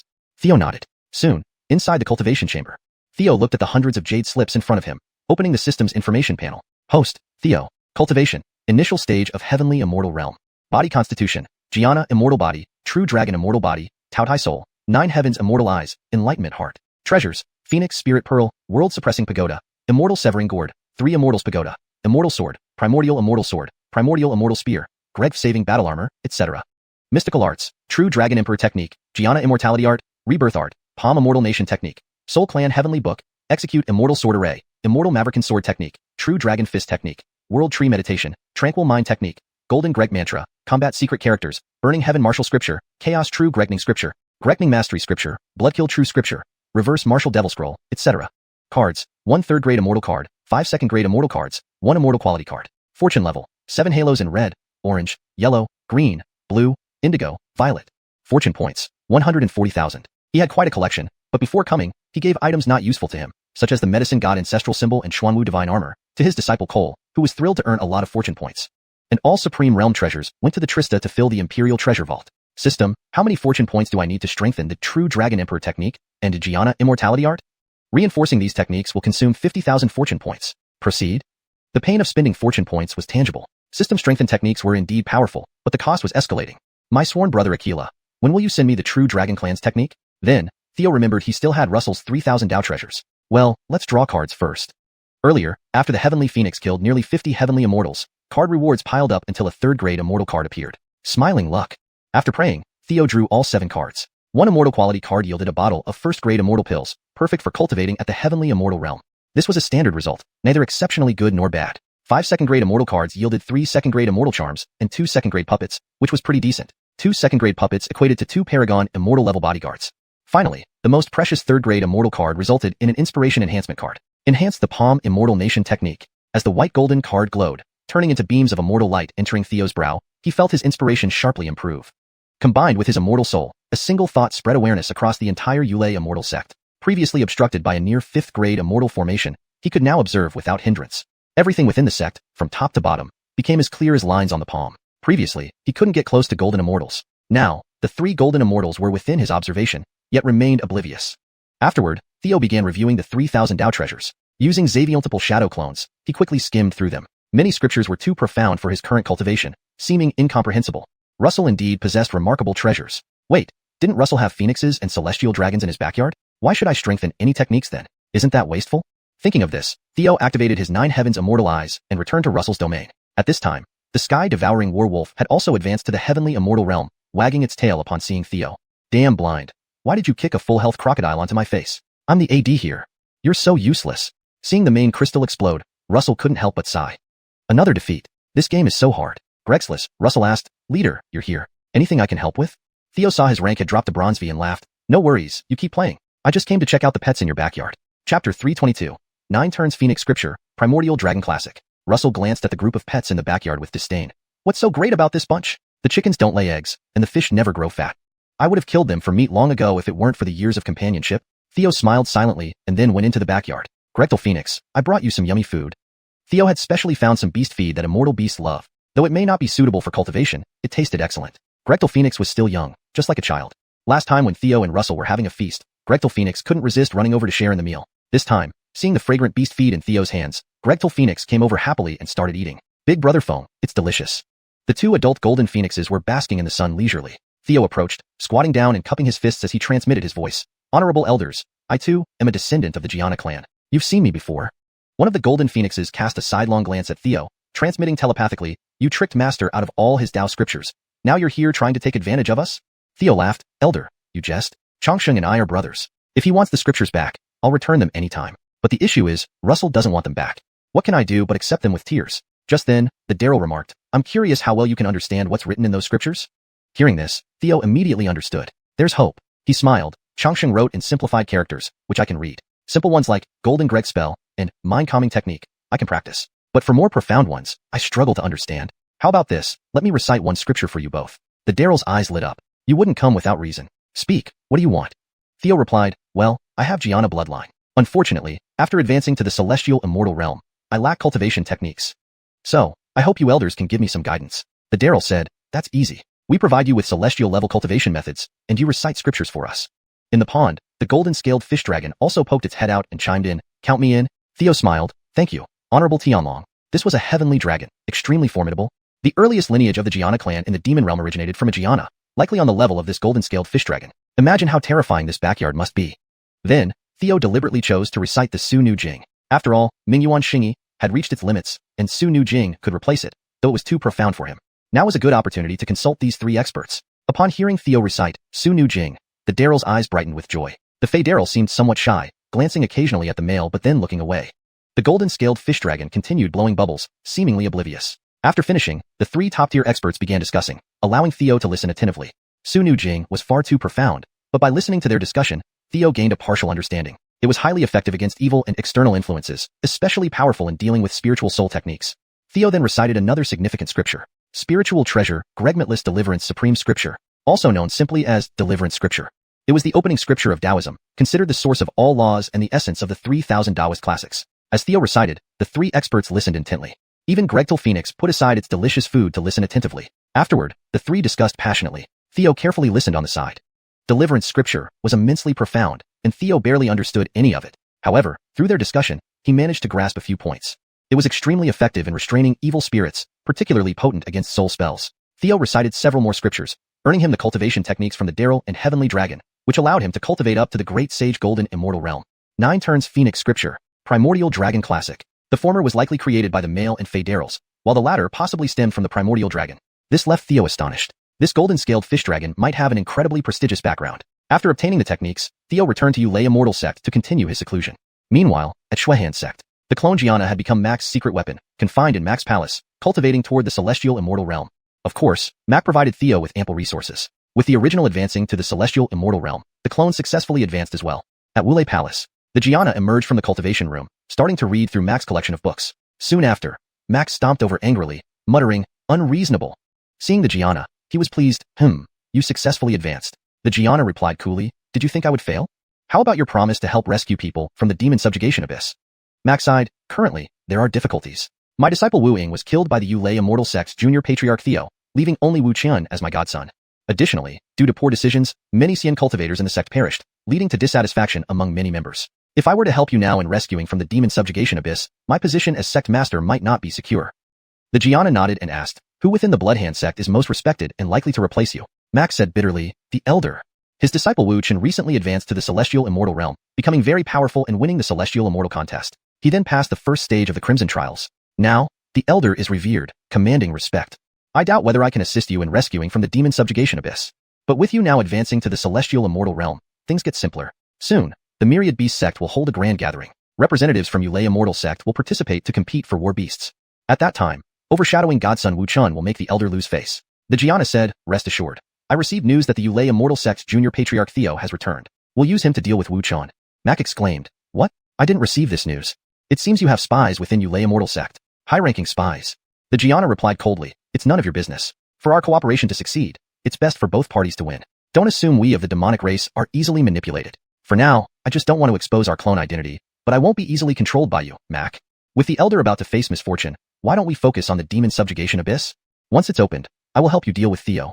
Mac added, "If possible, I also wish for the demonic race to help eliminate Yulei Immortal sect." The Gianna smiled, "Let's see what price you're willing to pay." Mac was greedy, but he liked dealing with the greedy. Note, the translated chapter maintains the same paragraph structure and line breaks as the original Chinese text. Chapter 323, Heart Slave Seed. Facing Amerigo's questioning, Mac hesitated and ultimately chose silence. Through the art of Isaiah Zhong Xiangua, Theo observed that the other party was concealing something. That thing, at least from Mac's perspective, was likely a significant bargaining chip to sway the demonic race into helping exterminate the Thunder Control Immortal sect. However, he was still hesitating over whether to divulge it. Amerigo said, "I'll step out for a moment." Mac handed over a talisman. "This is a specially prepared concealment talisman for you. It's ranked at the 4th stage. Even a golden immortal won't detect your demonic presence unless they come into direct contact with you. However, it's best if you don't make any moves in front of a golden immortal. This is your token. Your current identity is as my newly admitted disciple." Thus, their fates were tied together. Amerigo accepted it, saying, "Understood. Very soon, you will solidify your position as sect leader. I'll arrange things concerning the demon suppression abyss first, and when the time comes, cooperate accordingly." Thereupon, Amerigo confidently used the Bloodhand sect's teleportation array to head towards Heavenly Destiny City. Cory Family Trade Guild. Snap. Guild President Astrid threw a restricted teacup to the ground, shattering it. "Enough! I don't care what methods you use or how much money it takes. You must rescue Adrian." Below her, several elder gods looked extremely troubled. "President, that's the demon suppression abyss. We're truly powerless." "Yes, President, the restrictions of the demon suppression abyss are not inferior to those of the Thunder Control Immortal sect, and might even be stronger. Astrid barked. Did I not ask you to seek Wesley? He's the top divine array master in Heavenly Destiny City and can certainly find a way. An elder hesitantly replied. Wesley is in seclusion and won't see guests. His place has strict restrictions. There's no way we can intrude if he doesn't want us to. Astrid clenched her teeth. Then go to other cities and find more divine array masters. Find many if necessary. Price is not an issue. As long as Adrian can be saved. Yes, ma'am. The elders left, visibly troubled. This young president was beautiful, highly cultivated, and had extraordinary business acumen, but alas, she was blinded by Adrian. Just as Astrid was crying at her desk, Amerigo's voice echoed beside her ear. You wish to save Adrian? I have a way. Astrid immediately stood up, shouting. Who's there? Show yourself. Amerigo flashed before Astrid. I can't help you rescue Adrian, but I have 2 conditions. Astrid exclaimed excitedly. Speak your terms. If you can really save Adrian, I'll agree. Amerigo smiled. That's good. My first requirement is that you prepare these materials. Saying this, he handed over a list. These materials were needed to repair the Nine Realms world. Once this supreme immortal array was set up, all breaches in the Nine Realms path to immortality could be repaired. Access would only be through inter-world teleportation arrays, or spatial experts like Theo. Only then could the Nine Realms Mangekyō be considered relatively safe. In this segment, Mangekyō count as safe has been revised to be considered relatively safe, for better readability and fluency in English. The word Mangekyō, Mongron, means barely, or with difficulty, which in this context implies that the Nine Realms would only just about be considered safe. Therefore, relatively safe is a more natural way to convey this meaning in English. He did not want others to find the existence of Russell. Of course, this required Eileen to execute the setup. Astrid looked at the list and said, these materials can be ready within a day. State your second condition, then prove your ability to save him. Amerigo appraised her beautiful features and graceful figure, smiling. I wish to practice dual cultivation with you, just once. This woman was around 27 or 28, having reached the mystical realm but still preserving her original purity, making her an excellent vessel for cultivation. Furthermore, Theo could see the cultivation method she practiced was specifically for dual cultivation. It seemed Adrian had prepared early on. Cultivating with her would offer great benefits. Astrid immediately shook her head. I cannot accept that condition. I am Adrian's woman. My body can only belong to him in the future. Amerigo laughed. If you had another choice, you would have acted already. How long has Adrian been trapped? But look now, he's still inside. This clearly shows you have no other options. Astrid reconsidered, saying, if you need women, I can find you 100 of them. Amerigo chuckled. I believe I've made myself clear. To agree or not, the choice is yours. To show my sincerity, let me show you Adrian's current state. With that, Theo waved his hand, deploying the art of Isaiah Zhong Xiangua, projecting a scene of the demon suppression abyss nearby. Adrian appeared prominently. At that moment, Adrian was covered in stubble, squatting in a corner, curled up and hugging himself, looking utterly wretched, pitiful, and helpless. Astrid's tears flowed immediately upon seeing this. She, the top genius of the Corey family, had always lived in luxury and was quite temperamental. Yet since losing to Adrian in various aspects during a private competition when they were young, she had been captivated by him. Now, seeing her beloved in such misery, her heart ached. President Corey, your decision is crucial for him. You only have this one chance. Having finished speaking, Amerigo turned as if to leave. Appearing calm, he was actually urging internally. Hurry, stop me. Would you abandon Adrian? In 3 steps, I'll be gone. 2 steps left. Just one final step. Hold on. At the last moment, Astrid gritted her teeth. I agree. But we can only practice dual cultivation after saving Adrian. Amerigo responded. Agreed. Before that, I must plant a restriction in your mind to prevent you from reneging. Astrid nodded. That's reasonable. Before that, tell me your plan. Perhaps I can assist. Amerigo nodded. Sure. In a few days, the great feast of 10,000 beasts begins. It will attract the 3 major powers, other sects, and many powerful figures from Heavenly Destiny City. At that time, it will be the perfect opportunity to act. You don't need to do anything. Once I rescue him, I'll notify you. When the time comes, I hope you can dress up as beautifully as a bride. She opened her defenses. Amerigo flicked his finger, sending a purple light point from her brow into her consciousness. This was a skill from the 2nd level of Niwu demonic scroll, called Heart Slave Seed. Since she was already at the mystical realm, if she resisted, the Heart Slave Seed's effect would be reduced. But if she didn't resist, she would become Theo's servant within an hour. Amerigo warned, let me remind you, if I notice my restriction disappears or changes in any way, our deal is off. Maverick Reaver, afterward, I will do everything to keep Adrian in the demon suppression abyss, or even ensure his death. So, think carefully before acting. Astrid indeed had considered finding a high expert to resolve the restriction. This way, she could save Adrian with minimal cost, netting her substantial gains. But her scheme was instantly seen through by Theo. An hour passed. The Heart Slave Seed took root in her consciousness, deeply embedded in her immortal soul. Yet Astrid remained completely unaware. Chapter 324. The Demon Cultivator Adrian. The Heart Slave Seed could be considered an enhanced version of the Soul Eye imprint. Not only could it allow one to know what the other party sees and hears without their awareness, but it could also reveal their thoughts. At critical moments, it even enabled direct control over the target, issuing commands. It was immensely powerful. While making his way back to Bloodhand Sect, Theo was also observing the Demon Suppression Abyss. The Demon Suppression Abyss functioned as a dungeon for Tianyun City. Unlike ordinary dungeons, it was set up by 3 major powers, with restrictions in place that allowed entry but not exit for those imprisoned within. Adrian was situated on the outer perimeter, in the guard's residential area, relatively larger space where inmates could still practice cultivation. Normal means of escape were out of the question. Legends told of golden immortals who perished there without ever finding a way out. To enter normally required one of the keys from one of the 3 major powers and cooperation from the guards inside to open the gate. Hence, he needed Murphy's help. As he was observing, a sudden thought occurred to him. He found a tavern, ordered a full-course meal, and while eating, transmitted his voice to Adrian. "New kid, you must have offended someone pretty badly to end up here." His voice, masked by the phoenix spirit pearl, sounded old and weak, emanating from the dead cell side. Adrian paused for a moment before replying, "I was suspected of being a demon cultivator." Amerigo chuckled. "Whether or not you are a demon cultivator, I can tell at first glance. What a waste, for someone with your unparalleled talent to die here." Adrian said, "I was sentenced to 20 years of guard duty." "Ha ha ha." Amerigo laughed heartily. "To imprison a genius like you, the opposing party's status and even talent must be on par with yours." That was before. After 20 years. As he grows stronger, won't your sect eventually be under his thumb? He wouldn't dare let you go unless he agrees.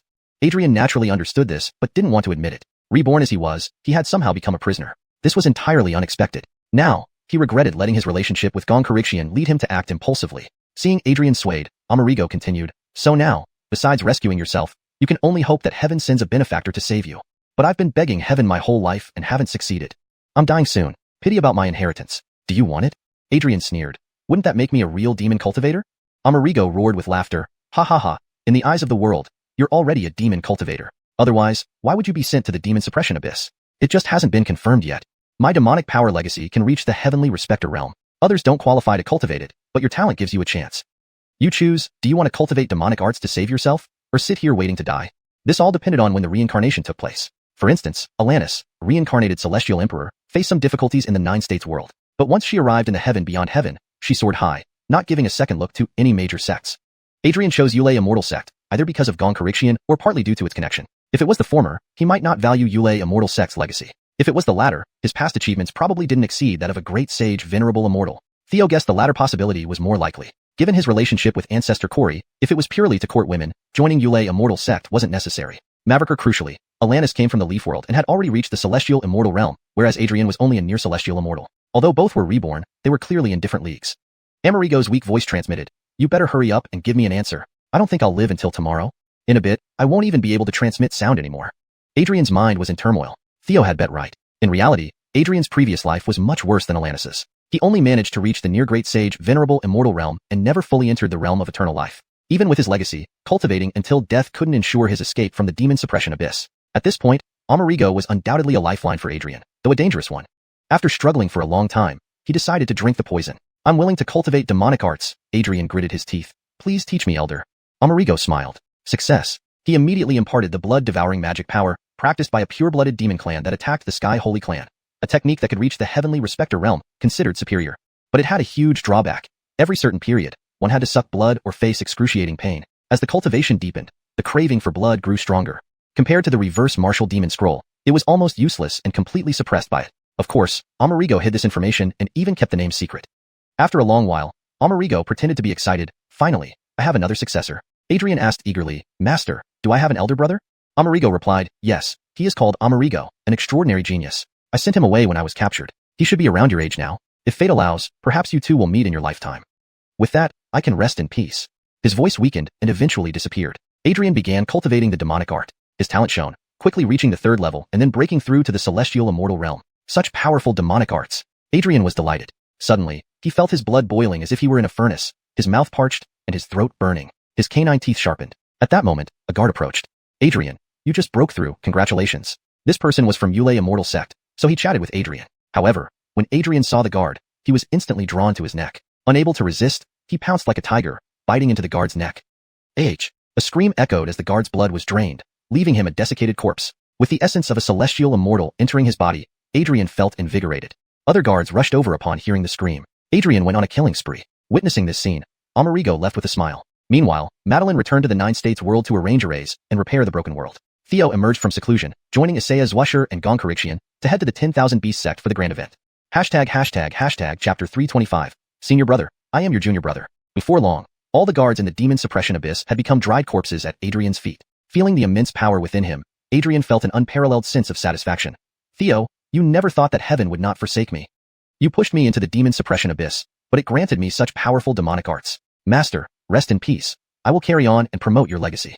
Ding. The Chi Amy son Adrian is extremely grateful to the host, gaining 5,000 points of good fortune. Hearing the familiar voice, Amerigo's corner of the mouth curled up. It's still better to have one fish serve two purposes. It's like shearing the same sheep twice. Before long, he returned to Bloodhand Sect. Tearless Palace. Amerigo said, how are your preparations? Theo from Thunder Control Immortal Sect has already gone to 10,000 Beast Sect. Mac nodded and said, Elder also brought people to join the grand event at 10,000 Beast Sect. According to 10,000 Beast Sect's rules, the grand event should last 2 days. The main show will be on the second day, which is the day after tomorrow. We'll act on the night before the main show. The key to the Demon Suppression Abyss is here with me. At that time, I'll be responsible for holding off the City Lord's people so you can focus on saving them. So, tell me, who exactly do you want to save?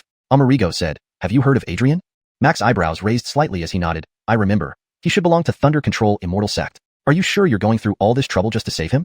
Amerigo nodded. I heard he's an unparalleled genius and might be a demonic cultivator. That's why I want to rescue him. If he joins our demon race, it could be a significant help. Of course, if you want to save others, we can do that too. Mac shook his head. I'm not interested. I just hope that they'll be willing to follow you when the time comes. Just don't end up with nothing after all the effort. Amerigo smiled and said, if that happens, our agreement remains valid, and I'll do my best to help you deal with Theo. You should think more about what to do after saving them. Mac frowned slightly, nodding, rest assured. I've prepared teleportation talismans that can bring you directly back to Bloodhand Sect after leaving the Demon Suppression Abyss. As he spoke, he took out a talisman and handed it over to Amerigo. Looking at the teleportation talisman in his hand, Amerigo noticed that this talisman was likely completed very recently. Comparing it with the notes he saw earlier on the bookshelf, it seemed crafted by Mac. He didn't expect this guy to be a master talismanist and apparently quite powerful. Time passed, and the next day, the grand event at 10,000 Beast Sect commenced as scheduled. What was referred to as a grand event was essentially a battle beast auction. Apart from taming, 10,000 Beast Sect also engaged in breeding various battle beasts. Many rare battle beasts that were hard to find elsewhere were common here. Additionally, any surplus battle beasts from 10,000 Beast Sect would also be auctioned off. The first day featured relatively inferior varieties, while the better ones were saved for the second day. Accompanied by Ancestor Isaiah, Gonkarigian, and others, Theo attended the event, seeing various strange and exotic battle beasts, which broadened his horizons a bit. However, he also noticed that he could sense the aura of the giant panda that mysteriously disappeared from Guishu land here. It appeared to have been captured by 10,000 Beast Sect. Through this grand event, 10,000 Beast Sect earned a hefty profit. In the evening, they naturally hosted a feast to welcome guests from all directions, and to warm up for the main show the following day. Theo from Thunder Control Immortal Sect and others, along with Elder from Bloodhand Sect, were also among the guests. Meanwhile, in Heavenly Destiny City. After leaving his shadow clone to attend the banquet, Theo's true body directly used the Nine Heavens Immortal Eye to travel to Heavenly Destiny City. Subsequently, he employed the art of Palms of a Mortal Nation to encompass the Demon Suppression Abyss and the Corey Family Chamber of Commerce. At this moment, Astrid, having just bathed and dressed in her wedding gown, waited anxiously in her room for news. The wedding dress accentuated her already extraordinary beauty, making her even more striking.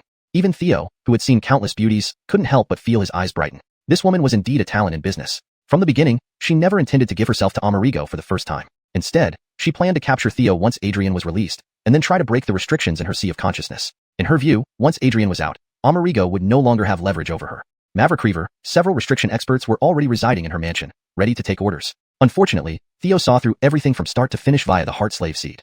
Swish. Theo, disguised as Amerigo, appeared in her room. Astrid became somewhat reserved. I've dressed as you requested. Has Adrian been rescued? It's about to happen.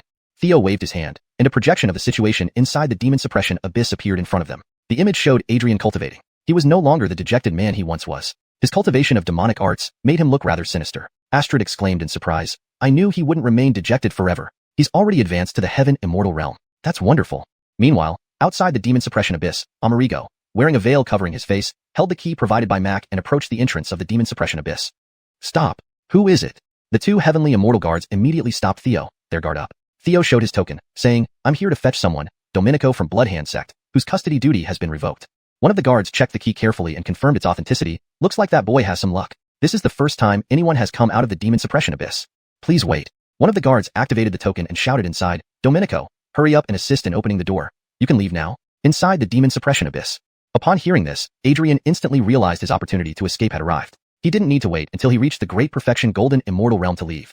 This filled him with great joy. He hurriedly ran over, pressing a button inside and transmitting, I am Domenico. Open the door quickly. Amerigo acted swiftly, shooting 2 beams of sword light at the guards. Puff puff, blood splattered from their foreheads, and they collapsed softly. Seeing this, Adrian was taken aback, realizing something was amiss. Amerigo said, please tell Adrian I've come to rescue you both. Adrian's initial joy vanished instantly as he tightened his heart. What relationship do you have with Adrian? I recall he's from Thunder Control Immortal Sect. What does he have to do with Bloodhand Sect? Who are you really? Trying to play games, huh? Amerigo replied, my name is Amerigo. I heard he's an unparalleled genius, so I've come specially to rescue him. You ask him if he wants to stay here or leave with us. Don't worry about anything else. Once the guards die, it will alert the City Lord's residence. We need to go now. Amerigo? Isn't that the senior brother Master mentioned? You truly are my benefactor. Adrian promptly said, to be honest, I'm Adrian. Domenico has already passed away. Quickly open the door and let me out. Amerigo inwardly chuckled. Oh, this makes me wonder. Is it Domenico who died, or Adrian? How do you prove you are Adrian? Adrian gritted his teeth. Senior brother. I am your junior brother. I have apprenticed under a senior predecessor and practiced the same cultivation methods as you. Speaking, he no longer concealed it, releasing a trace of the blood-devouring demonic art aura. Amerigo immediately opened the door, rescuing Adrian. At the same time, in Astrid's bedroom at the Corey Family Chamber of Commerce, President Corey, the person you wanted has been rescued. It's time to fulfill your promise. Theo stared intently at Astrid, like a big bad wolf eyeing a little lamb. Chapter 326, Adrian's Collapse. Here, Astrid saw Adrian exit the demon-suppressing abyss. Confirming this with her divine sense, she finally felt a wave of relief. Facing Theo's threat, Astrid suddenly struck out, grabbing Theo by the neck. Thank you for helping me rescue Adrian. Now, release the restrictions on me, or I'll strangle you. Just a celestial immortal. Although you have some skills, daring to scheme against me, Astrid, you truly are fearless. However, in the next moment, Astrid was shocked to find that her hand inexplicably released Theo and even reached out to undo her own belt. What did you do? Why would my hand lose control? She then realized that Theo's restriction had peculiar properties. She immediately tried to scream for help, but could only cough continuously when she opened her mouth. Theo laughed. Don't waste your efforts. You can no longer contact the outside world. It's time for you to pay the price. Suddenly, Astrid moved involuntarily, undressing Theo before pulling him towards the bed. Seeing the two about to practice dual cultivation, Astrid cursed him. May you never die peacefully.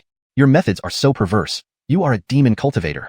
Be good. Focus on what you're doing. Theo kissed her lips, making her unable to speak. With another push of the heart slave seed, he directly altered her memories, turning her beloved into Theo. Theo no longer needed to disguise himself as Gianna and used his true appearance. As they climaxed together, Astrid was very proactive. Elsewhere, Adrian exited the demon-suppressing abyss and saluted Gianna. Senior brother, thank you for rescuing me from hell. You are indeed my greatest benefactor. Ching. Adrian, the protagonist, sincerely thanks the host, and their intimacy has significantly increased, successfully earning 10,000 destiny points. 10,000. It showed how desperately Adrian wanted to escape. However, as soon as Adrian left the demon-suppressing abyss, a loud shout came from the direction of the city lord's mansion. Adrian has escaped from the demon-suppressing abyss. Capture Adrian, and there will be a substantial reward. Gianna said, the restrictions on the demon-suppressing abyss are truly formidable. Junior brother, let's leave quickly. By now, not only the city lord's mansion but probably also the Thundercloud sect has been alerted and are heading here. Adrian said, I want to see someone. Not far from here, it won't take long. Earlier, inside the demon-suppressing abyss, reflecting on his life, Adrian realized that Gong Karigsing had become unreachable while Astrid was the one he truly loved. And she loved him too. Being imprisoned in the demon-suppressing abyss, Astrid must have been worried sick. Now that he was free, he naturally went to inform her, letting her know everything was fine. Gianna nodded. Then they quickly headed to the Corey family guild. This place was familiar to Adrian. Easily leading Theo into the guild, they soon approached Astrid's boudoir. Thinking about meeting his long-missed love, his pace slowed down. He was concerned. How should he explain this prison break to Astrid? Even if everyone believed he was a demon cultivator, that stubborn girl would stand firmly by his side, believing he wasn't a demon cultivator. But the issue was that he was now a demon cultivator. How could he explain this to her? Would Astrid still believe in him, the demon cultivator? His most beloved from his past life, Gong Karigsing, had already become Theo's woman. Would he face the same fate with the woman he loved in this life? Gianna said, Junior brother, don't dawdle, hurry. The city lord's people are coming, probably worried the Corey family guild will harbor you. Adrian clenched his teeth and walked forward. He feared that if he didn't explain now, he might never get another chance. If they really were to miss each other, it would be forever. However, as he neared the boudoir, he found himself stepping into an invisible barrier. Astrid's familiar voice reached his ears. Not so deep, gentler. This voice made bones ache pleasantly but was like thunderclap to Adrian. Ching. Adrian, the protagonist, develops cracks in his Dao heart, successfully granting 8,000 destiny points. Adrian froze for a moment before snapping back to reality, filled with raging anger. Ironically, he had just been worrying about explaining himself to Astrid. But he never imagined she was in bed with someone else, clearly enjoying herself. He pushed the window open, intent on storming in and tearing apart the shameless couple. However, the man reflected through the gap turned out to be Theo. He had painstakingly obtained a supreme-grade dual cultivation technique for Astrid, fearing she might struggle in future cultivation. But now, all his efforts benefited Theo, his greatest rival. Did Astrid not know Theo was his enemy? Ching. Adrian, the protagonist, nearly collapses in Dao heart, successfully granting 10,000 destiny points. Just as Adrian, with bloodshot eyes, was about to charge in, Gianna pulled him away using a teleportation scroll, returning them to the Blood Hand sect's tearless palace. What are you doing? That's my woman. Theo, that bastard, has not only taken my Karigsing but also Yao Yao. Why didn't you let me take revenge? Adrian roared like a beast, eyes wide with rage. If it weren't for Gianna saving him, he would have acted already. Gianna calmly said, the City Lord's army has surrounded the Corey family guild, and Trenton from the Thundercloud sect has arrived in Destiny City. Don't mention those, but think of the two inside. One is a peak celestial immortal, and the other a mystic immortal expert. Do you wish to die there? Adrian raged, even if I die there, I'll take Theo with me. Gianna said, "You just got out of the demon-suppressing abyss and now, for a woman, you're ready to die. I overestimated you, Adrian. Look at you now, like a pitiful worm. Where's the legendary genius in you? With this state, you think you can take Theo with you?" Unable to contain himself, Adrian lunged forward, unleashing the blood-devouring magic. But blinded by fury, he lacked any technique. He was easily knocked to the ground by Gianna, who poured a bucket of ice water over him. At this moment, Mac returned, having shaken off the City Lord's pursuers. The demon-suppressing abyss had extremely strict guards, layer upon layer. Had Mac not held back the City Lord's men, they would have already arrived. Mac said, "Looks like you bet right. Adrian is indeed a demon cultivator, though his mental state seems off." Gianna said, "He saw his beloved taken by Theo, understandably unhappy." Mac smiled, "Seems our goals align. We're both out to get Theo." Adrian gritted his teeth. "I'll do anything to kill Theo." Chapter 327. The Grand Feast of the 10,000 Beasts Sect. Jasper said, "It's good that you understand. Continue to cultivate diligently and prepare a proper plan. For now, we are still gathering information on Theo. At the Grand Feast of the 10,000 Beasts Sect, he will most likely confront Godson Wuan. I've already assigned people to keep an eye on this. It might be very important for us. I'll handle the information gathering. You all focus on cultivation, and I will provide resources." Adrian said, "Speaking of cultivation, I know a place perfect for practicing dark arts. The Black Death Forbidden Zone. Senior brother, let's go." Amerigo nodded and left with him. As a reincarnated soul, Adrian naturally knew some undisclosed secrets. As a clone of Theo, Amerigo was quite curious about what Adrian would come up with. Switching to Yule Immortal Sect. Fenglei Peak. The sect leader, Trenton, found Ancestor Corey. At this point, Ancestor Corey had already received news of Adrian's escape but couldn't pursue personally to avoid suspicion. Ancestor Corey asked, "What's the situation?" Trenton shook his head. "We didn't find Adrian. It looks like he escaped successfully, but we discovered some issues. In the demon suppression abyss, there was no response despite calling out. When I and the City Lord forcibly opened the gate, we found the guards inside had become mummies. It seems they were drained of blood." Ancestor Corey's expression changed drastically. "You mean, Adrian is indeed cultivating dark arts?" Trenton sighed. "There's a high probability." Ancestor Corey was stunned and after a long pause, said, "I will have the Corey family distance themselves from him." Despite initially disliking Adrian due to losing Theo, Ancestor Corey still had high hopes for Adrian. That's why he had Leonardo Dutsu Tadashioshing. Correction. That's why he had Leonardo urge him to cultivate. Note, Yuanzhou seems to be a name, but it looks like there might be an encoding or translation issue. Typically, names should remain consistent and correctly spelled. Assuming Leonardo is the intended name based on the provided context. However, if Yuanzhou is meant to be a specific name in pinyin or another form, it would ideally be represented as Franklin. Without more context about the character's name, I'll proceed with Leonardo as given. Best practice would be to maintain consistency with whatever has been established for this character's name elsewhere in the text. If Franklin makes more sense in the context of your story, please use that instead. Final edited sentence, assuming Leonardo is correct. That's why he had Leonardo urge him to cultivate. Final edited sentence, if Franklin is more appropriate. That's why he had Franklin urge him to cultivate. Who would have thought that in such a short time, Adrian would actually become a demon cultivator? He wasn't sure whether he should be relieved that he hadn't grown too close to Adrian or grieve over the Corey family losing an extraordinary talent. Subsequently, the Corey family and the Thunder Control Immortal Sect issued arrest warrants for Adrian simultaneously. This was equivalent to informing everyone that Adrian had been officially expelled by these two major forces. Beep. Adrian, the son of Destiny, has been disowned by his faction, successfully plundering 5,000 Destiny points. At the 10,000 Beasts Sect, Theo heard this news with great pleasure. After dual cultivation with Astrid, a formidable immortal realm cultivator, he had obtained her abundant primordialine energy. His cultivation level rapidly advanced from the initial stage of celestial immortal realm to the intermediate stage, saving him months of arduous cultivation. Meanwhile, under the influence of the Heart Slave Seed, the Corey family merchant guild would become his support, aiding his future cultivation. The highlight of the 10,000 Beasts Sect's grand event had arrived. As the hidden ace of the Thunder Control Immortal Sect, Theo had been watching as a spectator for quite some time. Finally, when the 10,000 Beasts Sect unveiled its final combat beast, he was dispatched by the Thunder Control Immortal Sect. The last combat beast was an extremely precious thunder beast. It had just passed its juvenile stage and was still in its growth phase. However, being a naturally born divine beast, it already possessed the fighting strength of the immortal realm despite still being in its growth phase, making it very powerful. The thunder beast looked like a white rhinoceros but had blue-white lightning patterns all over its body, exuding an incredibly strong aura. Stephanie exclaimed in delight, "What a cute and beautiful thunder beast." Isaiah Zushi laughed and said, "If Gregdian can obtain the assistance of the thunder beast, it will be like adding wings to a tiger." "Young master, it's up to you now." Theo smiled and walked forward. Unlike regular auctions, the grand event of the 10,000 Beasts Sect allowed bidding but also permitted combat to decide the winner when bids were equal. However, there was a restriction. Participants in the combat could not exceed the celestial immortal realm in cultivation. Previously, the Bloodhand Sect's godson Barnabas had won 3 consecutive matches, defeating 3 geniuses and gaining widespread attention. Theo stepped out on behalf of the Thunder Control Immortal Sect and announced the base price on stage, 10,000 spirit jades. Everyone turned to look at Barnabas. Although they did not know each other, it was obvious that Theo was challenging Barnabas. The Bloodhand Sect's Ionis sneered, "Barnabas, go ahead and secure this thunder beast. From now on, your name will be famous throughout Heavenly Luck City." Barnabas replied with a smile, "Don't worry, master, I'll win." He then stepped onto the stage and bid, 10,000 spirit jades. An elder of the 10,000 Beasts sect declared, "Since both parties have bid the same amount, we will resolve this through combat. Do you agree?"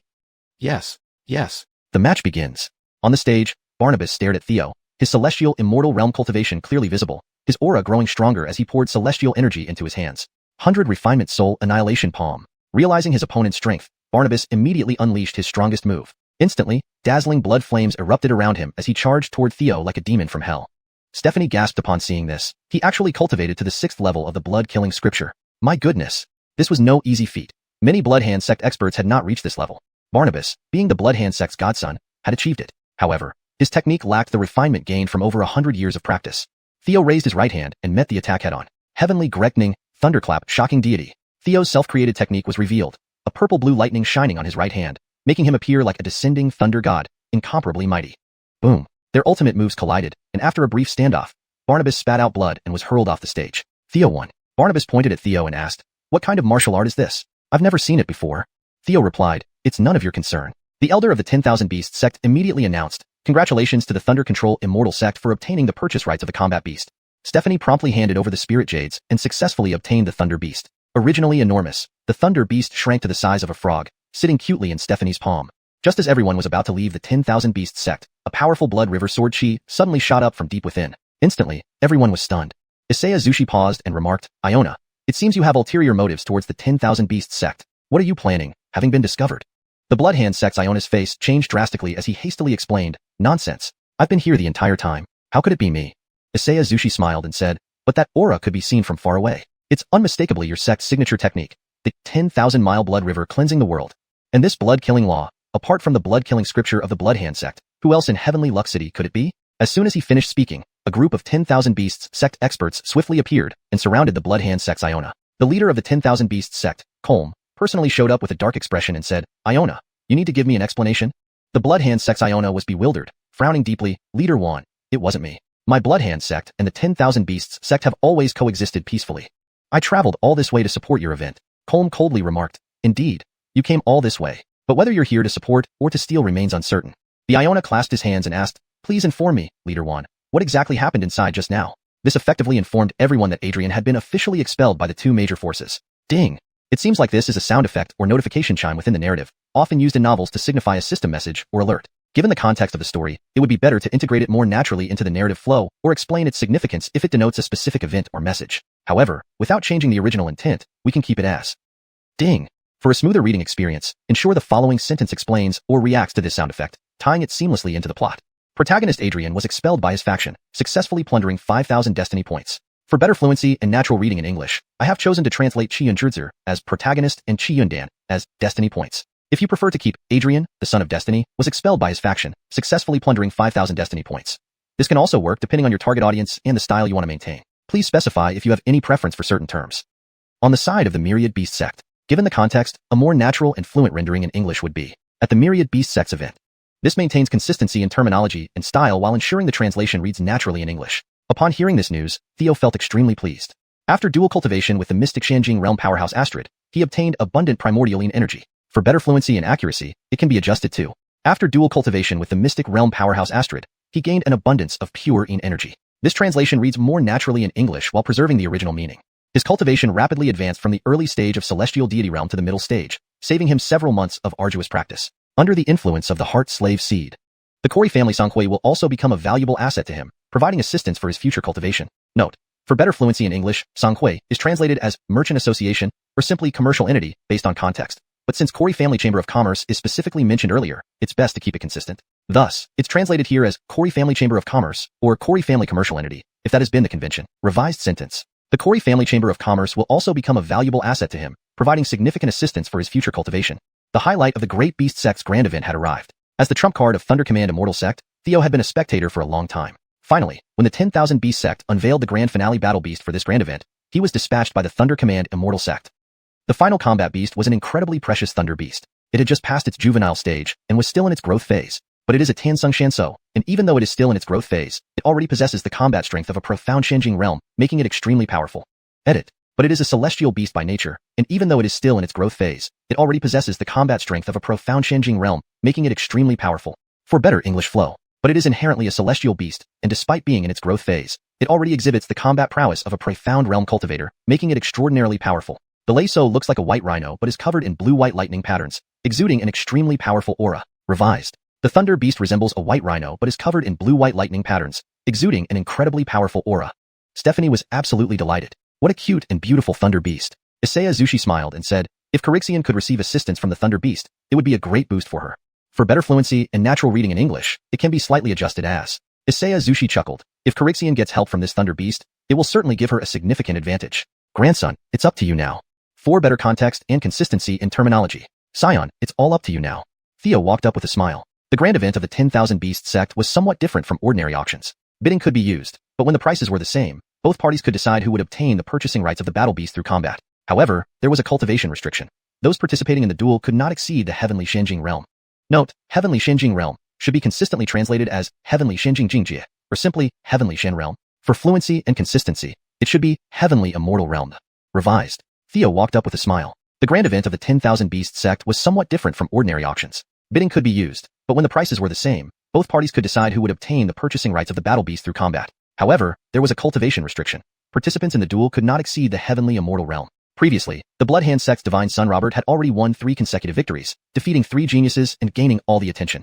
Theo stepped forward from the Amy Thunder Immortal sect and announced the starting price on stage, 10,000 Immortal Jades. The others all looked toward godson Barnabas. Although they did not know Yorkie, seeing him step forward clearly indicated that he was targeting Barnabas. Note, for the names, I'm using the translations as given in previous parts of this document. If there are official English names for these characters, please provide them for consistency. For a more fluid and natural read, here's an adjusted version. The others all turned their gaze to godson Barnabas. Though they weren't acquainted with Yorkie, it was obvious from his actions that he had come forward to challenge Barnabas. The Clayton of Bloodhand sect sneered and said, Barney, go ahead. Secure this Thunder Beast, and from today onwards, your name will be renowned throughout Tianyun City. Godson Robert smiled and said, don't worry, master, I will win. He then stepped onto the stage and shouted, 10,000 Shanyir, Immortal Jade. Note, Shanyir can be translated as Immortal Jade, or Spiritual Jade, depending on the context. For consistency, you might want to decide on one term and use it throughout. For better fluency, we could also refine this slightly. Godson Robert smiled confidently, rest assured, master, I will win. He then stepped onto the stage and bid, 10,000 Immortal Jade. The elder of the 10,000 Beast sect declared, both parties have placed the same bid. The purchase rights will be decided through combat. Do you agree with this method? Agreed. Agreed. The match begins.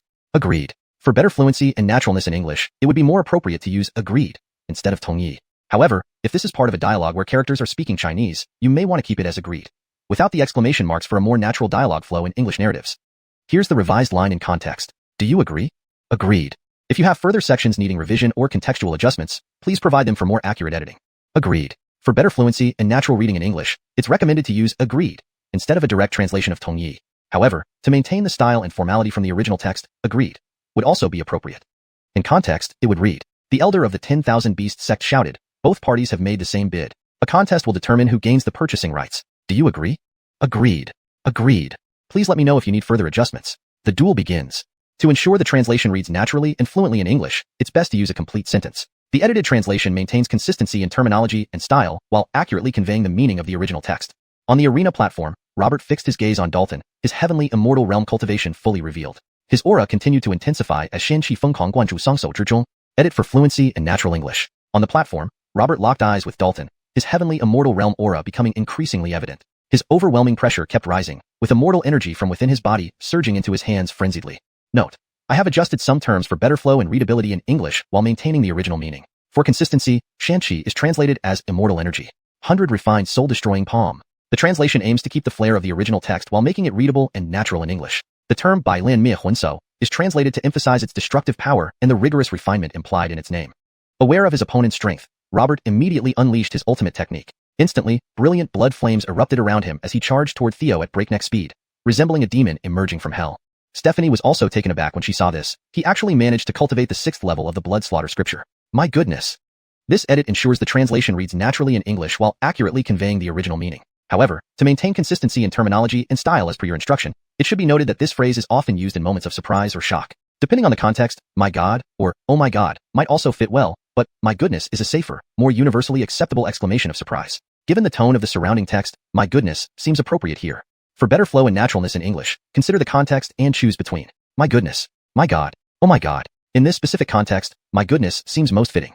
This is quite difficult. Many of the Bloodhand sect Shinshin experts haven't reached this realm either. Correction for fluency and accuracy. This is extremely difficult. Many of the Blood Hand sect's Xianxianjing experts haven't achieved this level yet. Further refinement for natural reading in English. This is extremely difficult. Many Xianxianjing experts from the Blood Hand sect haven't achieved this level yet. For consistency and clarity, it should be. This is extremely difficult. Many Xianxianjing experts from the Blood Hand sect haven't reached this level yet. Final polished version. This is extremely challenging. Even many Xianxianjing experts from the Blood Hand sect haven't reached this level yet. Note, Xianxianjing may need to be clarified or translated further based on context, such as Xian Immortal Realm, or similar. For the most natural reading, assuming Xianxianjing refers to a cultivation realm. This is extremely challenging. Even many Xian Immortal Realm experts from the Blood Hand sect haven't reached this level yet. Untraceable, living up to his title as the divine son of Blood Hand sect, had indeed achieved it. However, compared to Ilium, who had been practicing for over 100 years, Untraceable's move still lacked some proficiency. Ji Fengger raised his right hand and met the attack with a palm strike. To ensure the translation reads naturally in English, it would be better to rephrase it as, Jake Caleb countered with a raised palm. However, to maintain consistency with the original text style and character names, here is the refined version. Theo raised his right hand and met the attack with a palm. This conveys the meaning accurately while ensuring it reads fluently in English. For consistency in terminology and style, let's use Theo, as per the previous parts of the text. Theo raised his right hand and met the attack with a palm strike. Heaven and earth correcting, thunder shocking the gods. This line is edited to ensure it reads naturally in English while accurately conveying the meaning and maintaining a consistent style with martial arts or cultivation novel terminology. Jeeb Caleb unleashed his self-created ultimate technique, with a purplish-blue lightning glow emanating from his right hand, making him appear like a descending thunder god, incredibly majestic and powerful. Boom. The two powerful attacks collided, and after a brief standoff, the divine son Robert was sent flying off the stage, spitting blood. Theo was victorious. Robert pointed at Theo and asked, "What kind of martial art is that? I've never seen it before." Theo replied, "It's none of your concern." The elder of the 10,000 Beast sect immediately announced, "Congratulations to the Thunder Command Immortal sect for obtaining the purchasing rights of the War Beast." Angelica promptly stepped forward to pay the price in Immortal Jade and successfully obtained the Thunder Beast. The originally gigantic Thunder Beast shrank down to the size of a frog, perched cutely in Angelica's palm. Just as everyone was about to leave the 10,000 Beast sect, a powerful streak of Blood River Sword Chi suddenly shot up into the sky from deep within the sect, shocking everyone present. Elder Isaiah said with surprise, "Elder, it seems you have other plans for the 10,000 Beast sect. What were you trying to do, getting discovered like this?"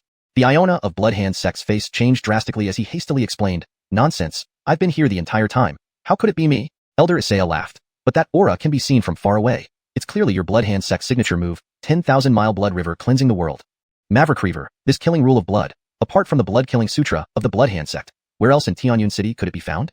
As he spoke, a group of powerful figures from the 10,000 Beast sect quickly appeared, surrounding the Iona of the Blood Hand sect. The master of the 10,000 Beast sect, Colm, personally showed up, his face grim. "Iona, I believe you owe me an explanation."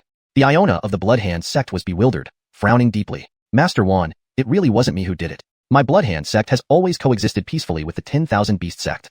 I traveled all the way here just to show my support." Colm coldly replied, "You indeed came from afar. Whether it was to show support or to steal, however, remains uncertain." The Iona bowed and asked, "May Master Wan inform us of what exactly happened inside just now?"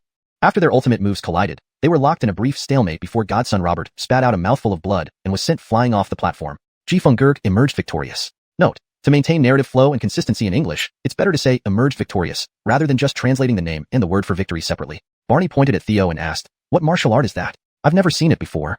To ensure the translation reads naturally and fluently in English while maintaining consistency in terminology and style, here's a refined version. Barney pointed at Theo and asked, "What martial technique is that? I've never seen it before." Theo replied, "It's none of your concern." Theo replied, "It's none of your concern." The elder of the 10,000 Beast sect immediately announced, "Congratulations to the Thunder Subduing Immortal sect for obtaining the purchasing rights of the Battle Beast." Note, I have maintained the consistency in terminology such as 10,000 Beast sect and Thunder Subduing Immortal sect to ensure alignment with the rest of the translated content. Stephanie stepped forward to pay the Shanyir, Immortal Jade, successfully obtaining the Thunder Beast. The originally gigantic Thunder Beast shrunk to the size of a frog, sitting adorably in Stephanie's palm. Note, for a more natural English flow, Shanyir is better translated as Immortal Jade, or simply Jade depending on context. Revised version. Stephanie stepped forward with the Immortal Jade and successfully acquired the Thunder Beast. The originally massive Thunder Beast had shrunk to the size of a frog, cradled adorably in her palm. Just as everyone was preparing to leave the Beast Gate sect, a powerful Blood River Sword Chi suddenly surged from deep within the sect, reaching up to the sky. Immediately, everyone was taken aback in shock. Elder Isaiah paused, then said, "Iona, it seems you have other ideas about the 10,000 Beasts sect. What were you planning? It's been discovered." Note, adjusted the translation to ensure it reads more naturally in English while preserving the original meaning and context. The Iona of the Blood Hand sect's face changed drastically as he quickly explained, "Nonsense, I have been here the entire time. How could it possibly be me?" Elder Isaiah smiled and said, "But that aura could be seen from a distance. It's your Blood Hand sect's signature move, Myriad Mile Blood River cleansing the world." Note, I have adjusted the translation to ensure it reads naturally in English while preserving the original meaning. The title of the skill has been translated to maintain consistency and fluency. Furthermore, that blood-killing law, apart from the Blood Hand sect's blood slaughter scripture, could there be another in Tianyun City? This version ensures that the sentence reads more naturally in English while maintaining the meaning and consistency with the rest of the text. Just as he finished speaking, a group of powerful figures from the Myriad Beast sect quickly appeared, surrounding the Iona of the Blood Hand sect. The head of the Myriad Beast sect, Colm, appeared in person, his face dark as he said, "Elder, you owe me an explanation." The Iona of the Blood Hand sect also looked puzzled, his brows furrowed. "Lord Wan, I truly didn't do it." Note: for consistency and fluency in English, Wan Mangekyō is translated as Lord Wan instead of Director Wan or other variations, assuming Wan is the name or title of the leader of the 10,000 Beast sect. Adjust if there's a specific established translation for this character's title or name. Our Blood Hand sect and the 10,000 Beasts sect have always maintained a peaceful coexistence without interfering with each other. This translation ensures the meaning is accurately conveyed, reads naturally in English, and maintains consistency in terminology and style. I traveled a long way to give your event my full support. This revision ensures the sentence reads naturally in English while accurately conveying the meaning from the original Chinese text. It maintains consistency in style and terminology, fitting within the context provided. Colm said coldly, "Indeed, it was a long journey, but whether you came to support or to steal is uncertain."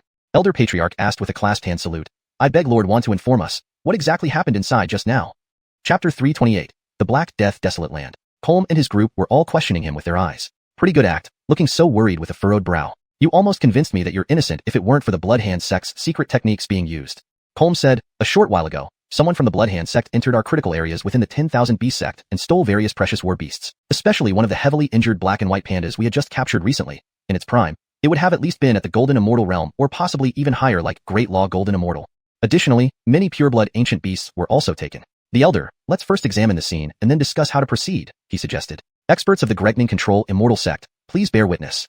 With that, Colm led the way. Under heavy siege, it wasn't up to the Elder whether he went or not. Zhu Boydasea led Theo and the others towards them with a smile, feeling pleased. But if he knew this was something Theo had orchestrated through his servant Alai, he might think differently. Theo previously sensed that the lost panda in the Kueishu battlefield seemed to be inside the 10,000 Beast sect, so he sent Alai to investigate using the Shadow Clone. After retrieving the panda, the Shadow Clone directly stored both in the Heavenly Subjugation Tower and returned to the Immortal Gaze space. Of course, mentioning purebred ancient beasts was part of Colm's scheme to incriminate the Blood Hand sect, knowing they would want to save face if word got out. Soon, everyone toured the site of the incident. Zhu Boydasea announced, "It has been confirmed that it is indeed the work of the Blood Hand sect, which outsiders cannot imitate." "How well informed you are, Elder. News about our 10,000 Beast sect finding rare wounded war beasts reaches you quickly. You must have spies embedded in high places within the 10,000 Beast sect." Until now, it had always been the Blood Hand sect and Gregning Control Immortal sect battling each other with mutual losses, but the Gregning Control sect gained slightly more advantages. Seizing the opportunity to involve the 10,000 Beast sect against the Blood Hand sect suited Zhu Boydasea just fine. He urged Master Wan to push harder. If these two sects clashed, it would be an ideal outcome for him. The Elder hastily interrupted, "Master Asea, don't spread unfounded rumors without evidence." "Master Wan, don't believe such hearsay. Your sect has always been neutral. Why provoke us? This really is a misunderstanding." The Elder felt panicked. His entire trip was a complete failure. His disciple Robert was defeated by the Gregning Control Immortal sect and beaten with one palm. He now realized that the young man before him must be Lesser Patriarch Theo. In a few days, when the news spread, he and his disciples would surely lose face. Adding insult to injury, now came this new issue. Colm seized the chance to bury him deeper.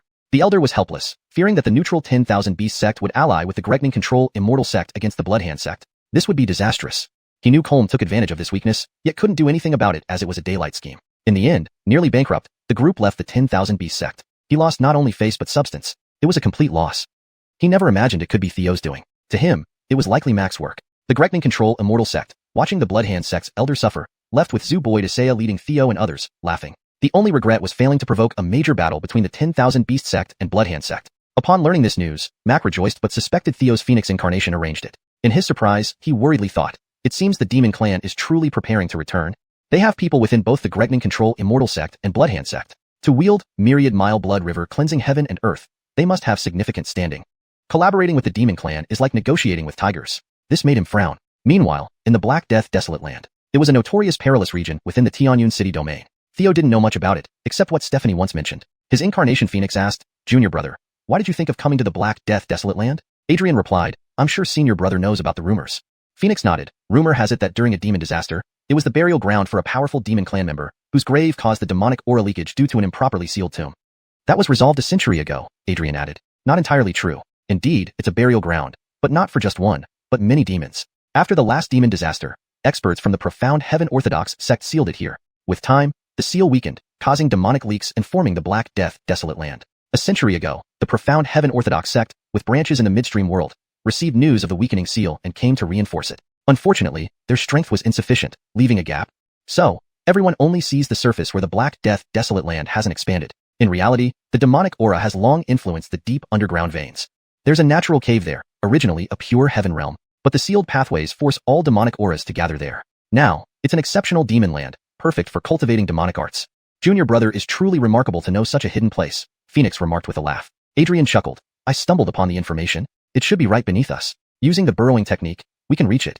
They quickly descended thousands of miles until they found the exceptional demon land Adrian spoke of. It was a natural cave filled with thick demonic aura and purple cold light, untouched by humans. In the center of the cave were hot springs formed by several spring outlets. Around the hot springs grew medicinal herbs infused with dark auras. Phoenix looked at the purple water in amazement. This, purple Maverican demon spring. It's excellent for purifying demonic energy, perfect for practicing demonic techniques. To pure-blooded demons, this item was highly sought after. Adrian nodded in agreement. Both entered the purple Maverican demon spring for cultivation. Unquestionably, for Theo with the reverse martial devil scroll, the effects of this spring far outweighed its benefits to Adrian.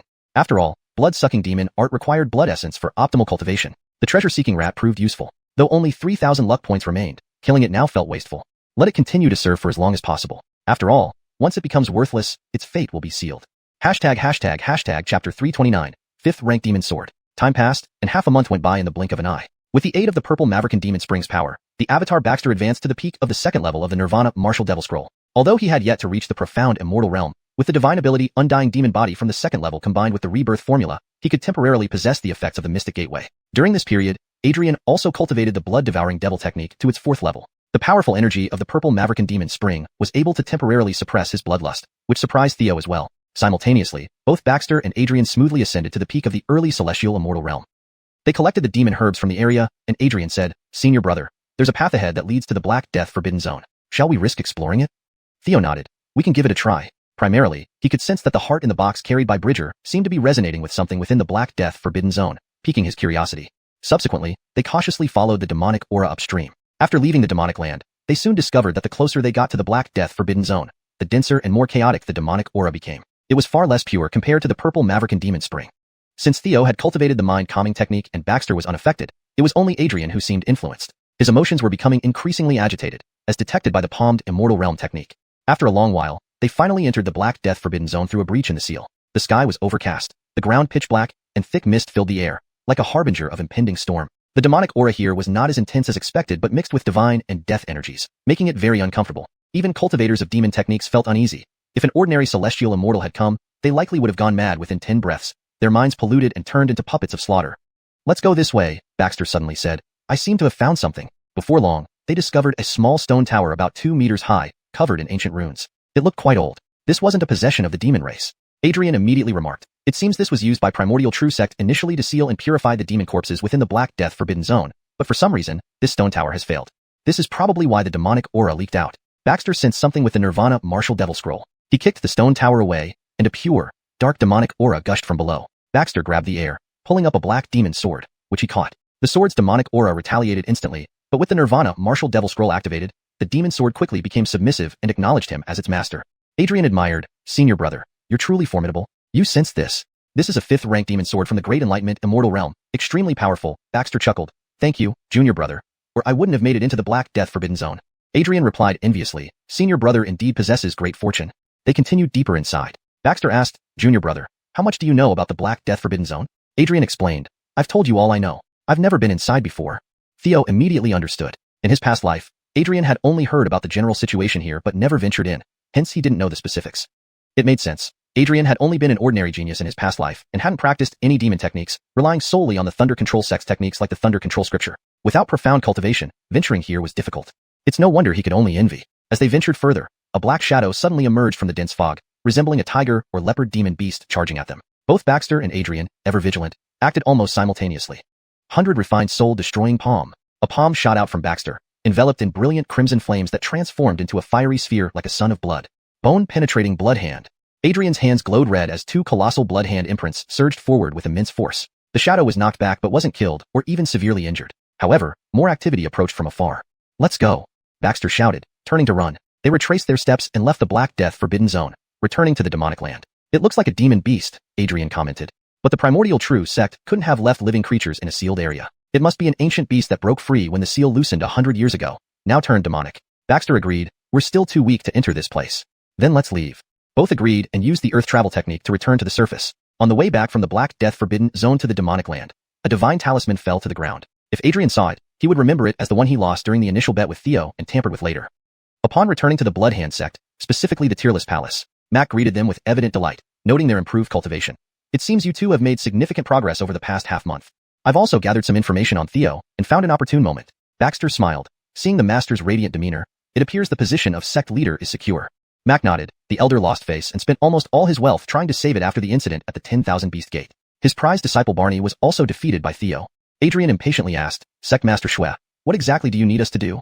Mac explained, based on Theo's recent behavior, we can deduce a few things. First, he has a spatial treasure that allows him to escape quickly. So, we'll need spatial restraining artifacts to prevent his escape. Second, his forte seems to be lightning techniques. I've prepared lightning resistance talismans for you.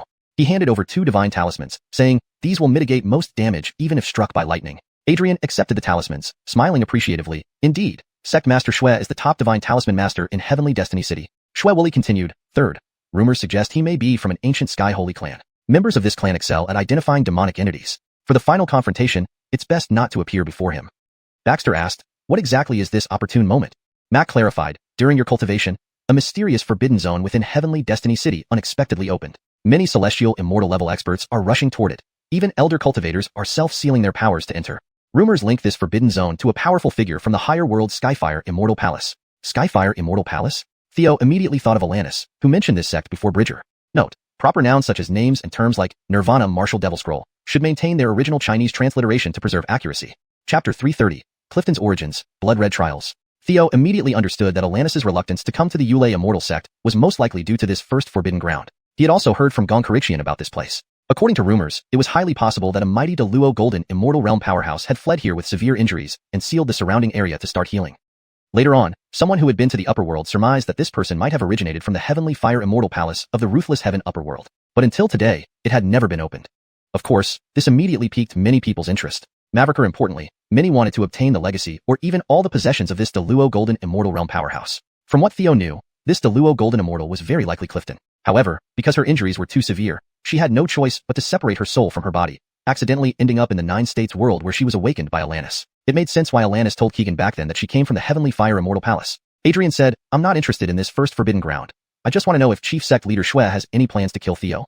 Mac nodded. The opening of this first forbidden ground in Tianyun City will definitely stir the 3 major powers. All scouts dispatched to gather information have returned. The seal has only partially opened, limiting the cultivators inside to the Heavenly Immortal Realm at most. So, this is indeed an excellent opportunity, he continued. This first forbidden ground involves a Deluo Golden Immortal and could impact the future dynamics of Tianyun City. Therefore, everyone must take it seriously. Now, the 3 major powers are already clearing out the venue. In the end, not many can enter, but they will undoubtedly be extremely powerful. Many top cultivators from various sects will suppress their cultivation levels to enter. You need to mentally prepare yourselves. I will have the Bloodhand sect's powerhouses delay those from the Yulei Immortal sect. As for their young heavenly immortals, they recently suffered heavy losses. We have a certain advantage.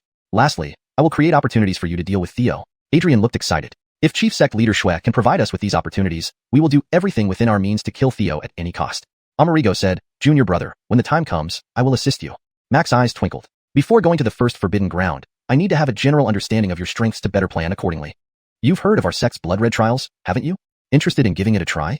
Adrian raised his brows. I've long heard that the blood red trials of the Bloodhand sect are extremely difficult. Even the Bloodhand sect's divine child level geniuses have only passed the first level. So far, no one has cleared the second, and the third remains unseen. I'm somewhat interested. After speaking, Adrian secretly communicated with Amerigo. Elder brother, I once heard that the blood red trials are related to the blood god sect of the upper world and the blood sword sect of the middle world. The Bloodhand sect may be their subordinate sect. The blood red trials select talent for both the blood sword sect and the blood god sect. Those who pass the second level will attract the blood sword sect's attention, while passing the third level will attract the blood god sect. Amerigo silently nodded. Soon after, the trio traversed through layers of Bloodhand sect halls and arrived at the blood red trial. This was an ancient, exquisitely crafted palace, surpassing anything that could be built in Tianyun City. He realized that what Adrian said was probably true. The blood red trials likely originated from the blood god sect of the upper world. Adrian asked, Chief Sect Leader Shui, can you give us some details about the blood red trials so we can prepare ourselves? Mac nodded. Naturally. In the blood red trials, advanced spatial projection techniques are used, projecting participants into matches against others. Obviously, all opponents are at similar realms. The projections could be from previous trials or different locations undergoing the blood red trial simultaneously. It's evident this hall wasn't constructed by the Bloodhand sect, Adrian exchanged a glance with Amerigo, guessing that the second-level projections might come from the Blood Sword sect. For the third level, likely from the Blood God sect. Adrian promptly said, "I'll go first." He entered the hall. Soon, a lantern illuminated brightly. Mac smiled. Past the first level. Adrian lives up to his reputation as the Yule Immortal Sect's divine child, moving swiftly. Adrian struggled with the second level but failed to pass. Walking out, somewhat exhausted, he said, "Too bad. I was just short of passing the second level." The opponent's sword skills are formidable. Elder brother needs to be cautious. Next, Amerigo nodded and entered. Inside the hall, in the center was a grand martial platform covered in runes. A trial participant has been projected onto the martial platform, a stern elder's voice boomed. Amerigo followed instructions, noticing his projection mirrored his own capabilities exactly. Opposite him appeared an opponent, Robert, whom Theo had defeated recently. Prepare. Trial begins. As the command echoed, both sides charged fiercely, executing identical martial arts almost simultaneously. Thousand refinement soul-crushing palm. Robert specialized in the blood slaughter scripture, his blood flames pure. Amerigo only practiced the combat techniques from the scripture, as Mac hadn't given him the full practice method. However, Theo mastered the law of carnage. Mavericks crucially, Theo's self-created laws of the universe could effortlessly mimic any law, including the blood slaughter law. With the same combat technique and laws, they clashed. What was being tested was the foundation. Robert could merge at most 3 laws, whereas Theo had more. The more laws merged, the deeper the foundation. That's why Amerigo dared to engage head-on. One palm strike shattered Robert's projection like crumbling chaff. Do you wish to continue the second-level trial? Continue. Immediately, a towering, muscular bald man carrying a huge sword appeared before him. His aura wild. He eyed Amerigo with disdain. Another lower sect offering? Hurry up, I don't have time to waste. Amerigo frowned, realizing this bald man was an actual participant, not a past projection. Prepare. Trial begins. Again, a fierce battle erupted. Chapter 331, Mac's Scheme. The bald giant stomped hard on the ground, and in an instant, wielding his sword with both hands, he leaped into the sky as his blood surged wildly. An aggressive aura enveloped him, making him look like a mighty war god. He swung his massive sword viciously towards Theo's head. There was a weakness. Darwin, seeing this, advanced instead of retreating, dashing forward at lightning speed and delivering a palm strike toward the opponent's chest. Too fast. Before the huge sword could descend, Darwin had already closed in and struck the man's chest forcefully. Theo wanted to understand how strong the geniuses from intermediate sects were, so he didn't finish the fight quickly. Bang! The bald giant was sent flying backward, hitting the ground heavily before quickly getting up and eyeing Theo cautiously. "Kid, you're not simple." Darwin asked, "What is your status in the Blood Sword sect?" The bald giant replied, "I'm an inner disciple." Darwin nodded. "I guessed as much." The bald giant immediately frowned. "Hey, what do you mean by that? I feel belittled." Indeed, the bald giant was formidable, slightly stronger than Robert Shinsey. Both had integrated 3 rules, but his foundation was deeper, making him more powerful. Thus, calculating, the top geniuses of the Blood Sword sect might have fused about 4 or 5 rules. Darwin stroked his chin thoughtfully. "Brat, still zoning out?" The bald giant charged forward swiftly, swinging his giant sword in a lethal strike. Bloody dance whirlwind. Instantly, he swung his sword, unleashing a violent sword chi with immense power. 10,000 miles of bloody river, washing the universe. Darwin wielded the primordial immortal sword, slashing through space, with terrifying sword chi forming a continuous bloody river to meet the attack. Boom. The bald giant was instantly wounded by the sword chi and forced to retreat continuously. Then, Theo stepped forward for a close combat session. He wasn't going to be courteous with such a rare practice opportunity. However, their strength difference was too significant. The bald giant was soon beaten thoroughly. Yet, Theo didn't completely defeat him but allowed him to display various abilities fully. This gave Theo a better understanding of the intermediate sect's disciples. Finally, the bald giant grew furious. "I know I can't beat you. Your fighting style is simply humiliating." Saying this, he slashed his neck, ending the trial. Darwin's mouth twitched in slight surprise. With the second lantern lighting up, Mac outside couldn't help but laugh. Success. It worked. Mac was elated, dancing around. This was his backup plan. After all, Theo's moves were limited, providing sparse data. He didn't believe that was Theo's full strength. But now that this backup plan had taken effect, things would become simpler. Inside the blood-colored trial, the authoritative old voice reappeared. "You want to continue challenging? Let me remind you, the third level will pit you against either a disciple of the Blood God sect, or at least a divine son of an intermediate sect. It might deal a significant blow to you." Darwin nodded. "Continue the challenge." Suddenly, a black-clothed, blood-haired swordsman appeared opposite. He wore an emotionless expression, eyes sharp like swords focusing on Darwin, radiating a strong pressure. It was indistinguishable whether it was a projection or a real test participant. "Prepare, trial starts." As the command fell, the black-clothed swordsman stepped forward, drawing his sword. Simultaneously with the flashing sword light, an overwhelmingly powerful sword intent locked onto Darwin. This was Death Sword intent. Instantly, Theo felt like being watched by a grim reaper. The intensity of this Death Sword intent was overwhelming. Even a celestial deity realm powerhouse, let alone the malevolent Wella of the mystic realm, would be frozen in place, then decapitated. As the Death Sword intent approached, Darwin sensed danger, and his own sword intent erupted to block it. Simultaneously, he swung his sword to deflect the blade. The black-clothed swordsman raised an eyebrow, feeling surprised, and released even stronger Death Sword intent. Bloody dance whirlwind. Next, the black-clothed swordsman performed the same move as the bald giant. But the situation was far different. While the bald giant's sword chi, though intense, only came in one wave. If you survived the first strike, you'd be safe. However, the black-clothed swordsman's strikes kept coming relentlessly, wave after wave, each stronger than the last. The identity of the black-clothed swordsman was clear. He was likely a divine son of the blood sword sect. And indeed, he justified his title. He was significantly stronger than the inner disciple bald giant. Theo's eyes lit up as he continuously wielded the primordial immortal sword. 10,000 miles of bloody river washing the universe. Immediately, powerful streams of bloody rivers poured forth from his blade. If Wella saw this, he'd likely bash his head against the wall in anger. This move required energy buildup, yet in Theo's hands, it was immediate. This was due to the vast difference in their foundations. The power they unleashed simultaneously couldn't compare. After the opposing force ran out of breath, Darwin also paused to catch his breath. Subsequently, the black-clothed swordsman rushed forward again, engaging in fierce close combat. Theo intended to explore the limits of intermediate sect geniuses, but the black-clothed swordsman detected his intentions and didn't give him any chances.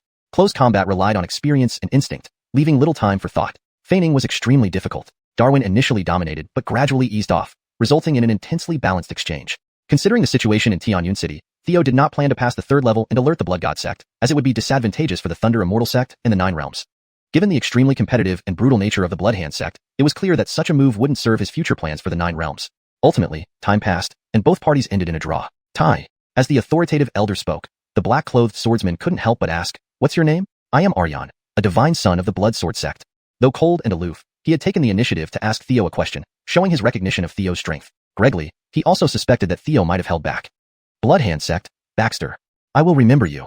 With that, the projection of the black-clothed swordsman disappeared. After Baxter exited the blood-colored trial palace, Max said with a smile, "It's a pity you didn't pass the third level, but being able to pass the second level already proves your remarkable strength. Let's go. Head to the first absolute ground." Mac was particularly pleased. He could imagine that with Baxter passing the second level trial, the Blood Sword sect must have been alarmed and likely sent people this way. The Bloodhand sect's extreme style and brutal competition were clearly not suitable for his future plans for the 9 provinces. Ultimately, time passed, and the match ended in a draw.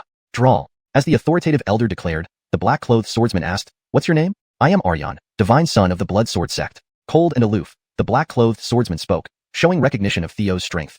Perhaps, he also suspected Theo had gone easy. "Bloodhand sect, Darwin. I will remember you." Then, the black-clothed swordsman's projection vanished. After exiting the blood trial palace, Max smiled. "Although it's a pity you didn't pass the third level, passing the second proves your strength. Let's go. We're heading to the first absolute ground."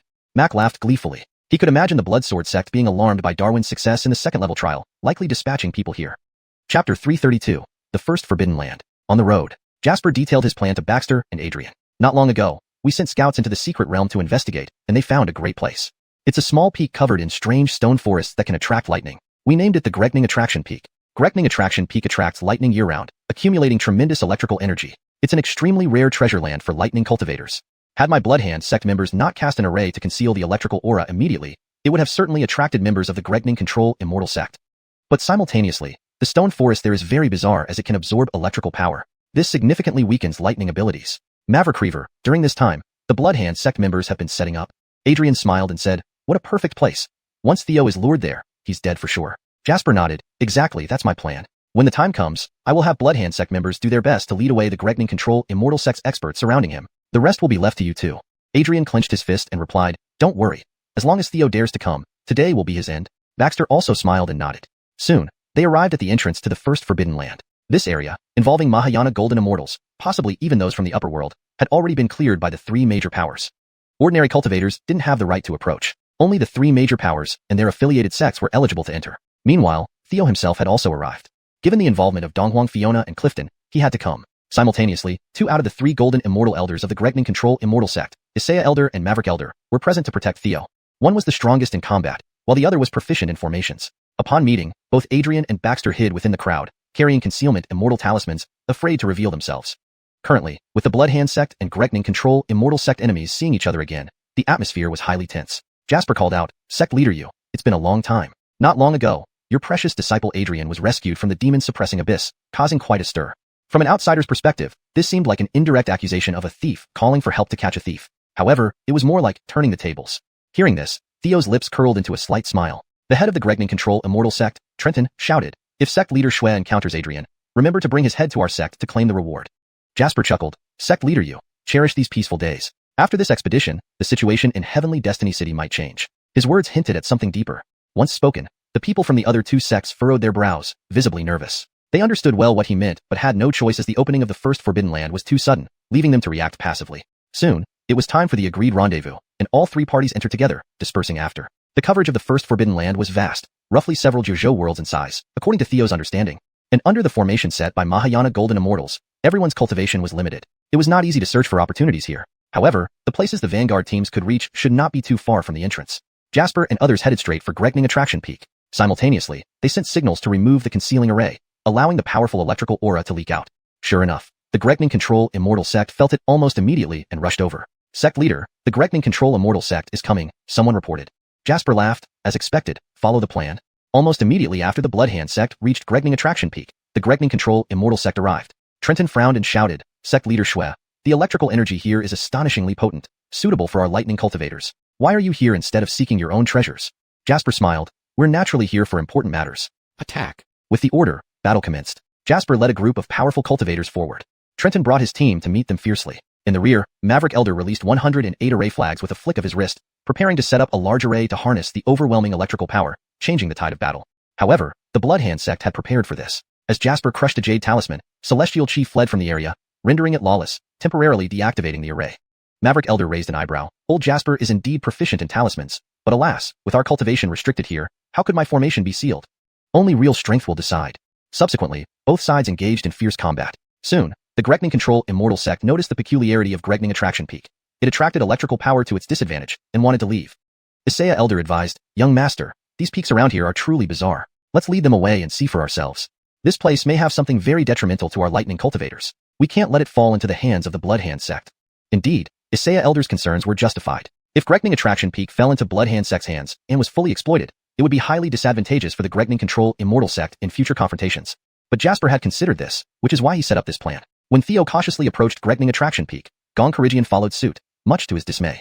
At the peak, Baxter and Adrian were already waiting. Theo, hand over your life. Adrian, eyes bloodshot, roared and lunged forward, enveloped in demonic aura, ferocious beyond measure.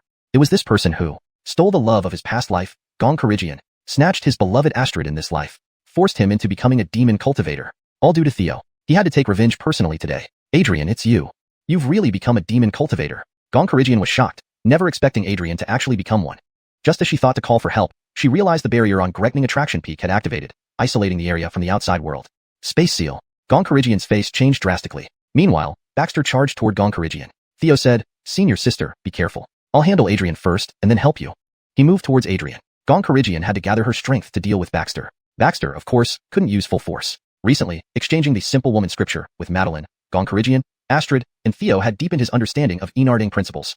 The Hook Jade and Arding Hook Jade within his ninth heaven immortal pupil were close to forming new immortal pupils. Thus, their exchanges felt less like a fight to the death and more like Baxter guiding Gong Karigian. On the other side, Adrian, eyes blazing, launched an all-out attack, determined to kill Theo at any cost. Bone-piercing blood hand. Theo countered with a palm strike, effortlessly deflecting the attack, surprising Adrian. You're not just a lightning cultivator? Theo smiled. I practice many martial arts. Lightning techniques are just one of them, insignificant. Damn, how is this different from what was planned? This was unexpected. Note, the paragraph structure and line breaks are maintained as closely as possible to the original text. Chapter 333, The Final Value. Although circumstances had changed, Adrian's heart was boiling with murderous intent, and the dark aura around him surged uncontrollably. Blood hand thrusts heart, devil hand grasps belly. At that moment, he unleashed the ultimate move of the blood-devouring magic art. Dark red flames billowed over his hands as he lunged forward through the air. Two dark red vortexes appeared in front of him, pulling Theo towards them. Even a solid foundation like Theo felt a slight unrest in his blood chi under the influence of the dark red vortex. His body uncontrollably flew towards it.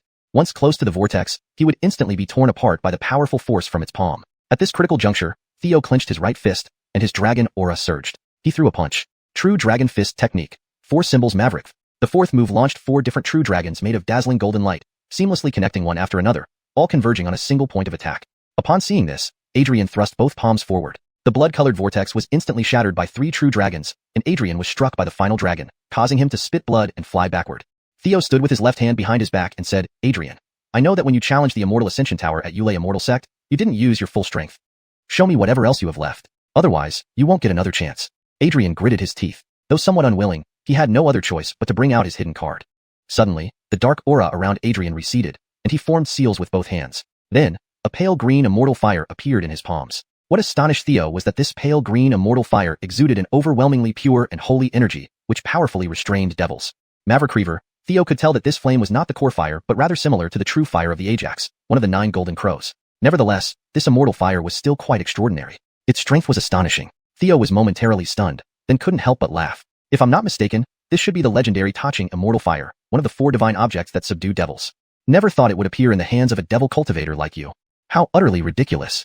He had originally let Adrian cultivate demonic arts just to drive him into a corner, keeping him within reach for easier control. Yet unexpectedly, it led to this outcome. Back then, during the Immortal Ascension Tower challenge, Adrian hadn't revealed it, fearing others would notice the divine object he possessed and attract unwanted attention, or even the notice of devil clans. Ironically, it led to his becoming a devil cultivator. Now, using Taching immortal fire while being a devil cultivator, his strength was significantly weakened.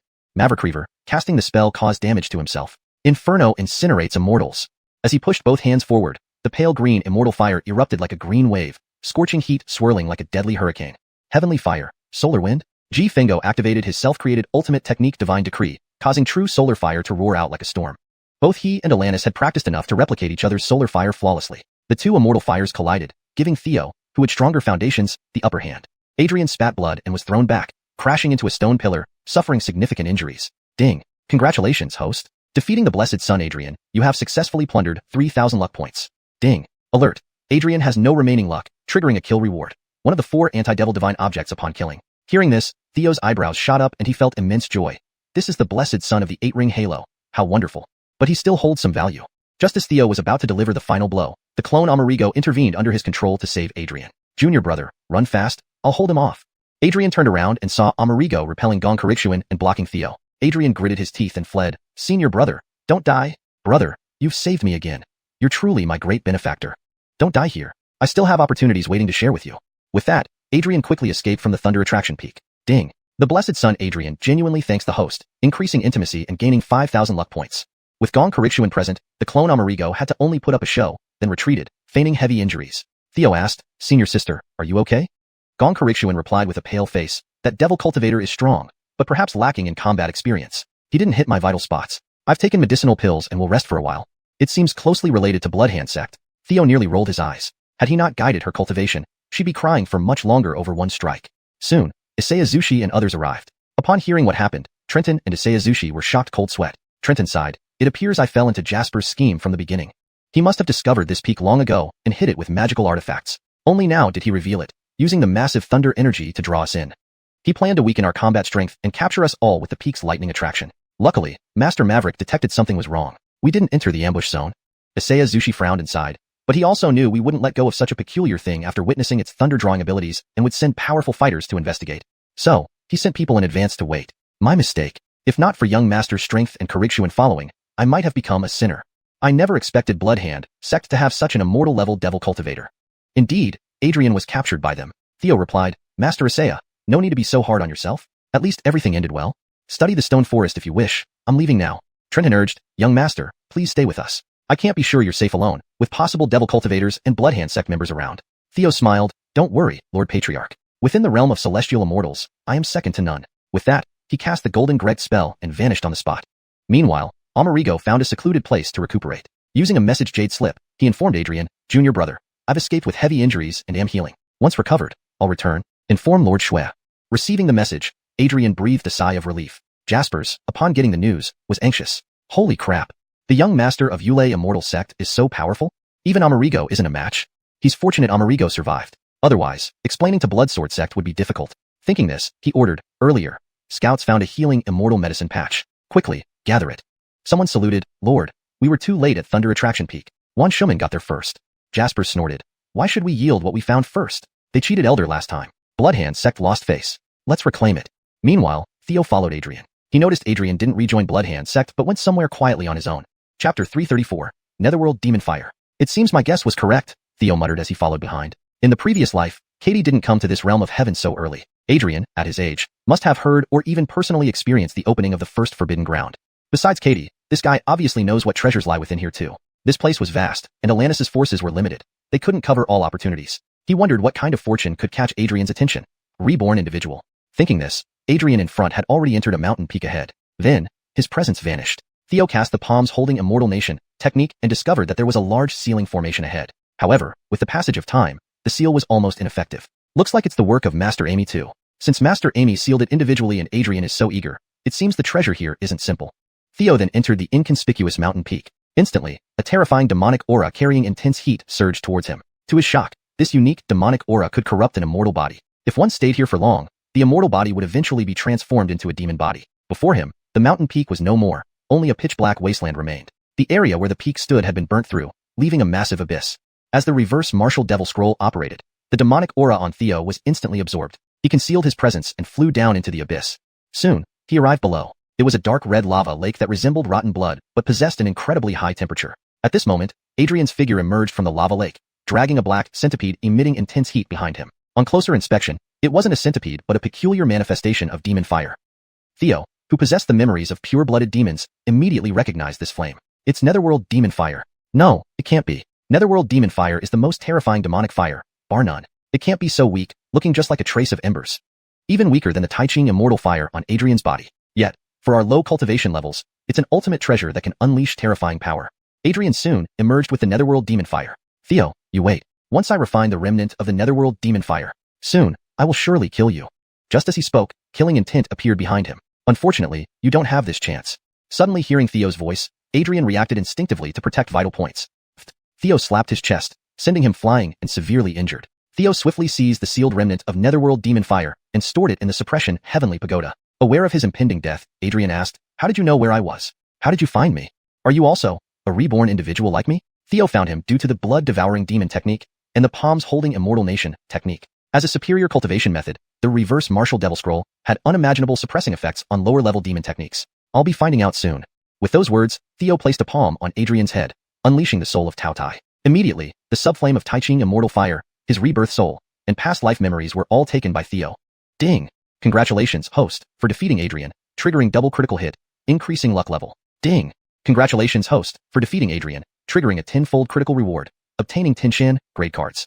To ensure the translation reads naturally and fluently in English while maintaining consistency in terminology and style, I have made slight adjustments. The term Shanpin is translated as Shan grade to better fit the context and maintain stylistic consistency. Ding! Congratulations, host, for defeating Adrian, obtaining the exorcising True Thunder, one of the 4 supreme anti-demon artifacts. The 4 supreme anti-demon artifacts comprised 2 fires and 2 thunders. The 2 fires were the Tai Ching immortal fire and the solar true fire. The 2 thunders were the exorcising True Thunder and the demon-destroying tribulation thunder. After spending half a day, Theo used the soul of Tao Tai to refine the subflame of Tai Ching immortal fire. Simultaneously, he cleared up Adrian's memories, gaining a general understanding of future events. He then rejoined Stephanie, Isaiah Zushi, and others to continue exploring. Meanwhile, the clone Amerigo, after recovering, refined the remnant of netherworld demon fire. Then, using the Phoenix Spirit Pearl to disguise as Adrian, began a rampage. One reason was to cultivate the reverse martial devil scroll, which required devouring substantial amounts of essence, chi, and spirit. The other was because of the system's critical hit rewards and card functionalities. Numerous Immortal Realm, Divine Realm, and even Golden Immortal Realm cultivators had sealed their cultivation to enter at the Heavenly Immortal Realm. To Theo, they were walking treasures. Why seek fortune when these strong individuals themselves were fortunes? Key was their large numbers, all having to seal their cultivation. Missing this opportunity meant missing it entirely. At this moment, Amerigo no longer concealed his cultivation. With mid-stage Heavenly Immortal cultivation unleashed, the palms holding Immortal Nation technique spread as he charged toward a nearby sect team. It belonged to one of the 10,000 Beast sect's subordinate sects, consisting of only a dozen people. Maverick's elite members had ventured out, fearing inadequacy among young Heavenly Immortal disciples. Hence, the lowest-ranking members sent here were sealed Immortal Realm cultivators. 3 Divine Realm experts within the sect, 2 joined this mission. Reverse Martial Devil Scroll, Ironfall. Amerigo soared into the sky, transforming into a black sun descending, with the terrifying might of netherworld demon fire enveloping the area. It's a demon cultivator. Such terrifying flames, we can't resist run. As the sect's Divine Realm expert issued a warning, everyone attempted to flee. Suppress. Upon the shout, space froze. Under the powerful suppression Heavenly Pagoda, everyone's movements halted. Next moment, the black sun descended. Ding! Congratulations, host, for defeating Immortal Realm expert, triggering 8-fold critical reward, obtaining 8 second-grade immortal cards. Ding! Congratulations, host, for defeating Immortal Realm expert, triggering 10-fold critical reward, obtaining 10 second-grade immortal cards. Ding! Congratulations, host, for defeating Divine Realm expert, triggering 4-fold critical reward, obtaining 4 third-grade immortal cards. With a series of system notifications, Theo's card count rapidly increased with high-quality cards, delighting the main Theo immensely. Just as Amerigo finished collecting loot, another team attracted by the Black Sun and demonic aura approached. Audacious demon cultivator, how did you infiltrate here? Dare to commit murder here, the entire Gregning door won't forgive you. Comrades, follow me to slay the demon. It was a subsidiary sect of the Thunder Control Immortal sect. Unfortunately, only a single Divine Realm expert came. Chapter 335, Battle with a Golden Immortal, Enormous Gain. As time passed, several days later, news of Amerigo's brutal killings had already spread, causing panic among many within the First Forbidden Land. Mac heard this news immediately and realized the situation had escalated. Though he knew that controlling demonic cultivators was challenging, he didn't expect Adrian to be so reckless as to massacre people for the sake of practicing dark magic. Soon after, under the guidance of the Bloodhand sect, Adrian's identity as the bloodthirsty demon was made public. Did you hear? That bloodthirsty Adrian used to be a divine son of the Thunder Control Immortal sect. It's said that the Thunder Control Immortal sect had long suspected his connection to dark cultivation, but merely sent him to the demon suppression abyss as a guard, allowing him to escape. If they already discovered he was a dark cultivator, why not lock him directly in the demon suppression abyss? How vile the Thunder Control Immortal sect is. They must be held accountable for all these deaths. Under Mac's deliberate influence, the Thunder Control Immortal sect was thrust into controversy. The affiliated sects originally belonging to the three major sects feared being attacked by the bloodthirsty demon and thus united. Hearing this news, they began searching for the Thunder Control Immortal sect's contingent to demand an explanation. Meanwhile, Amerigo was engaged in a crucial battle. His target this time was a squad from the 10,000 Beast Gate. Among them was one Golden Immortal, 5 Divine Realm experts who had sealed their cultivation levels, and over 20 Profound and Heaven Realm strong. Additionally, there were equally powerful combat beasts accompanying them. This was indeed a tempting prize for Theo. You need to be cautious. I've heard that the bloodthirsted demon was recently active around here. The leader, Erek, warned his followers. A young prodigy, favored by Erek, remarked, "With you present, old ancestor, what's there to fear from a mere bloodthirsted demon?" "He's supposed to have moved further up," another added. Erek shook his head. "Better safe than sorry." In reality, with his cultivation level sealed and the power of the Deluo Golden Immortal Array suppressing him, his combat effectiveness was significantly reduced. Inverse Martial Demon Scroll, Ironfall. Suddenly, a deep voice echoed from above, followed by a black light blotting out the sky and an unbearable heat enveloping the area. At the same time, the sinister aura of Netherworld demon fire affected everyone. Earlier, when Theo approached the edge of the abyss, he almost became corrupted by the demon fire's essence. Now, this group faced its aftermath directly, corrupting not only their immortal bodies, but also their immortal souls and consciousness seas. Some fierce beasts went berserk, attacking their masters. Looking up, they saw a colossal black sun descending with apocalyptic force. Run! As Erek retreated at lightning speed, he swept everyone away with a wave of his hand. Hold! The space-stabilizing tower activated again, nearly freezing space. This combo had become second nature to Amerigo. Boom! In the next moment, the demonic sun descended and exploded amidst the crowd. Everyone except Erek, who had been vigilant and retreated early, perished instantly. Congratulations, host! You have killed Divine Realm experts, triggering a quintuple critical hit reward, obtaining 5 third-class immortal cards. Congratulations, host! You have killed Profound Realm experts, triggering an 11-fold critical hit reward, obtaining 11 second-class immortal cards.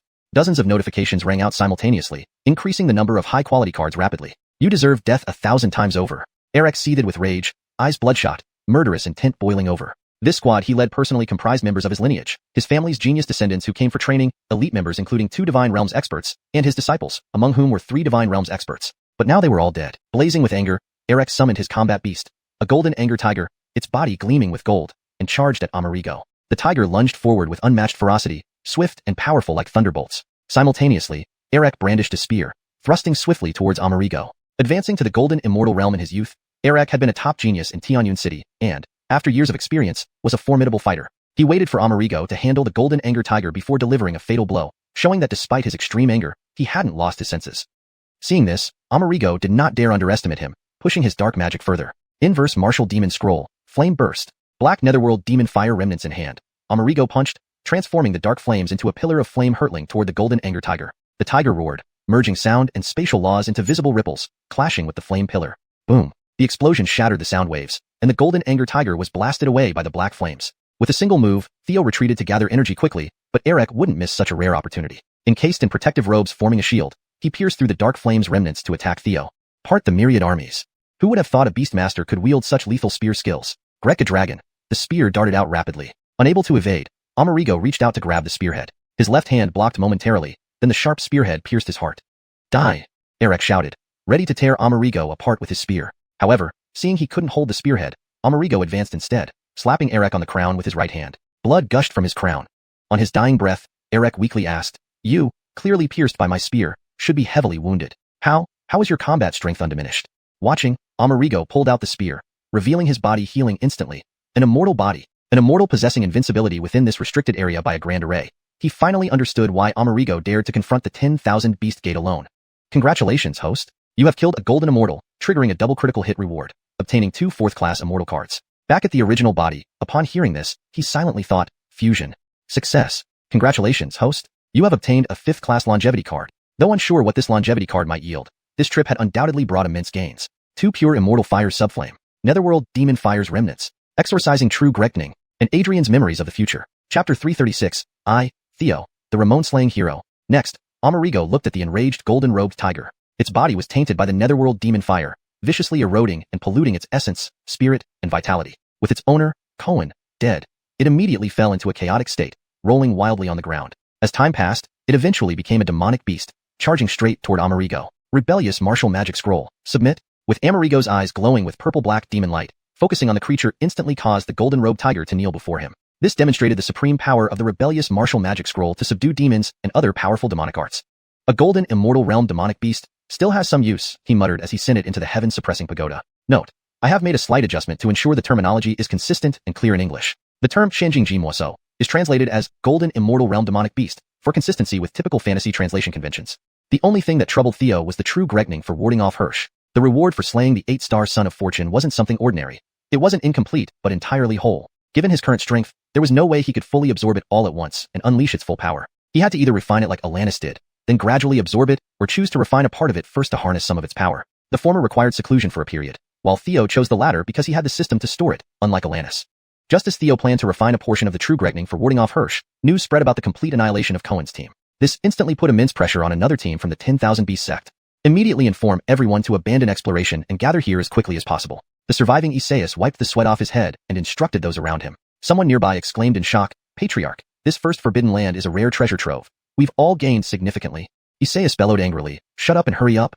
Seeing the Patriarch's anger, the others knew better than to question and immediately sent out communication jade tokens. Soon enough, the remaining members of the 10,000 Beast sect gathered. Why have you urgently summoned us?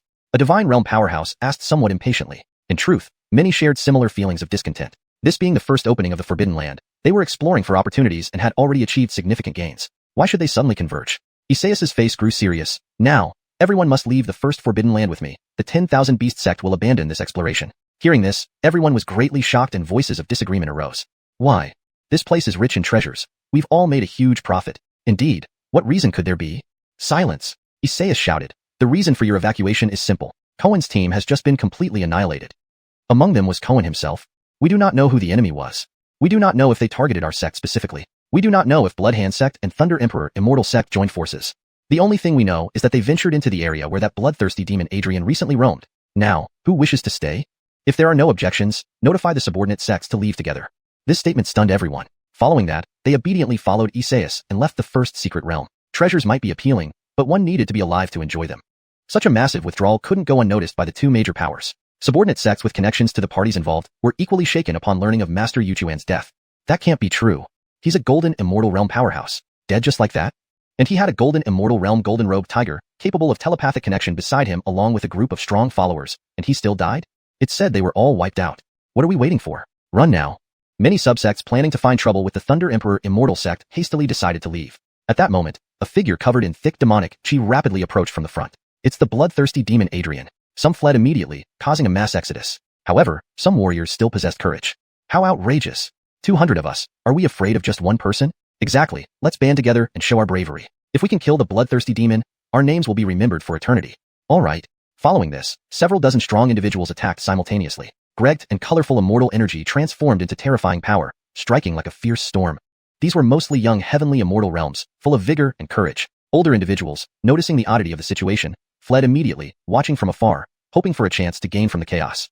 However, with just one palm strike, the demonic figure shattered the coordinated attacks, forcing the attackers to fly back, spitting blood. Seeing this, everyone behind was stunned by the overwhelming combat prowess of the demonic shadow. Those observing from afar wore expressions saying, as expected, good thing I ran. Just as the shadow was about to attack again, a graceful figure descended from the sky, blocking the path of the demon. It's the young ancestor of Thunder Emperor Immortal sect. Recognizing Theo, one of the subsect's elders shouted out. The demonic shadow fiercely attacked Theo. But under the silvery brilliance of the true Gregning for warding off Hirsch, the shadow was continuously restrained. Thunder Scripture, Demon Sealing Chain. After a few moves, Theo unleashed a decisive technique of the Thunder Emperor Immortal sect, transforming the true Gregning for warding off Hirsch into chains that successfully bound the demonic shadow. Under continuous attack by the lightning, the shadow exploded into dust. Amerigo was dead? Impossible. It was merely a shadow clone. From this day forth, I, Theo, am the holy demon slayer, the great hero, the pillar of righteousness. Who dares oppose me? Only then did Bear arrive with people from the Thunder Emperor Immortal sect. Young ancestor, how did it go? Fishinju asked. Theo replied, I sensed a demonic fiend wreaking havoc, so I came ahead to save lives. Fortunately, I managed to defeat him. Bear breathed a sigh of relief. Good, very good. However, Master Yuchuan's incident happened suddenly. We still don't know why. It's best we ask clearly when we get out. Just as the group was about to leave, crowds of people surrounded them. Thank you, young ancestor, for saving us. A young man clasped his hands in gratitude. We previously suspected the Thunder Emperor Immortal sect of harboring Adrian, but it turns out we were utterly wrong. Your power, young ancestor, is unmatched. We're thoroughly convinced. Yes, the young ancestor of Thunder Emperor Immortal sect saved us all, truly a great demon-slaying hero. I bow to none but the young ancestor. Chapter 337. Misleading to the point of Gregbing. At the first entrance and exit of the Forbidden Ground, just as Theo and others emerged, they saw that Elder Stephen of the 10,000 Beasts sect had already met up with Sect Master Colm and others who were waiting outside, and were about to leave. Sect Master Trenton immediately clasped his fists and asked, Sect Master Juan, please wait a moment. I heard that Elder Yushu suddenly passed away. Is there any danger inside this first Forbidden Ground? I hope you can give us a warning. Colm frowned and said, our sect's Elder Stephen secretly dispatched puppet spies. There is residual demonic energy there, and it's highly likely that it was caused by the bloodthirsty demon Adrian. Of course, it could also be hiding an even more powerful demon within. Trenton immediately responded, please rest assured, Sect Master Juan, our young patriarch has just publicly slain the bloodthirsty demon Adrian in front of everyone. People from the affiliated sects around echoed this statement. Sect Master Juan, we all witnessed this event firsthand. That's right. It was the young patriarch of the Thunder Immortal sect who avenged the 10,000 Beasts sect's blood feud and saved our lives.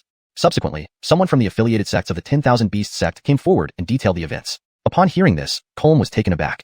Previously, due to Mac of the Bloodhand sect continually spreading rumors in secret that Adrian belonged to the Thunder Immortal sect, Colm had an unfavorable expression. Now, Adrian being publicly executed by the Thunder Immortal sect was unexpected. If Adrian truly managed to kill Elder Yushu's team at the Heavenly Immortal Realm, such power would indeed be earth-shattering, bringing great promise for achieving immortality. The Thunder Immortal sect would never be willing to kill such a talent. They would do everything to protect him. Colm immediately clasped his fists and said, if it was indeed done by Adrian, the 10,000 Beasts sect should thank the young patriarch of the Thunder Immortal sect for avenging us. But we cannot rule out the presence of other demons in the Forbidden Ground. To the members of the Thunder Immortal sect, let us part ways here. The 10,000 Beasts sect will not participate in the exploration of this Forbidden Ground. With that, he clasped his fists at Theo, then they quickly left on their giant flying war beast. In fact, Trenton and others knew Colm's thoughts. Due to the earlier death of Elder Stephen's golden immortal war beast, without his war beast, his strength as a war beast master significantly decreased. Among the three major powers, the 10,000 Beasts sect was originally the weakest, so they maintained neutrality. However, with the loss of Elder Yushu and King Kong Nu Hu, only Dragon Fist Elder remained. In terms of combat power, he was likely the weakest among the golden immortal elders within the Heavenly Fate City territory. Therefore, Colm feared that the Thunder Immortal sect and Bloodhand sect might harm them, so he hastily led his people away. It was foreseeable that after returning, they would most likely seal their mountain gates until a golden immortal powerhouse appeared before lifting the seal. After sending off the 10,000 Beast sect members, Theo suddenly sensed that the dragon scale containing the true Dragon Fist technique, given by the true Dragon Clan's Celestial Lord during the previous Heavenly Lord Summit and stored in his Heaven Earth Ring, began to react and faintly glow. This indicates that Aquila is on his way.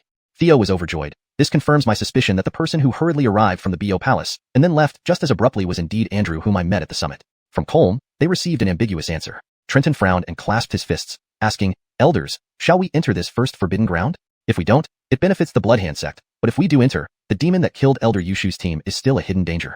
Elder Maverick frowned and said, let Master Isaiah decide. I'm fine either way. Theo said, let's return. This journey has been fruitful for me, and I need to practice for a while.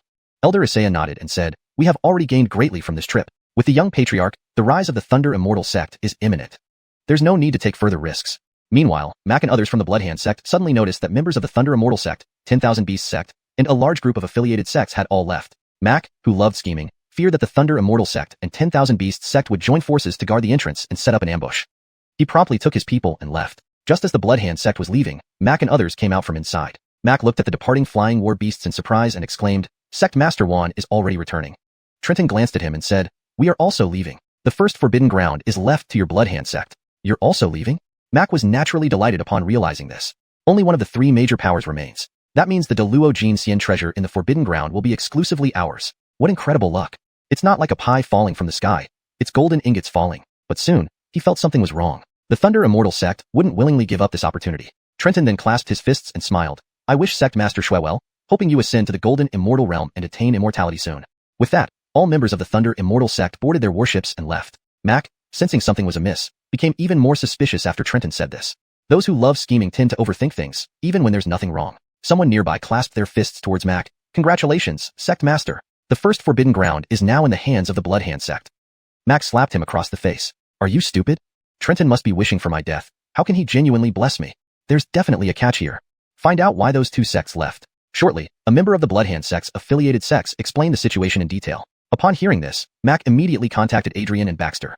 Adrian did not respond, most likely dead. Baxter replied, I'm still healing. Mac sighed in relief and quietly asked Baxter in a secluded area, did you kill Elder Yushu of the 10,000 Beasts sect? Upon hearing that Elder Yushu died at the hands of a demonic cultivator, Mac immediately thought of Baxter and Adrian. But since Adrian died at Theo's hands, and considering the battle between he and Theo, it was clear he couldn't have eliminated Elder Yushu's team.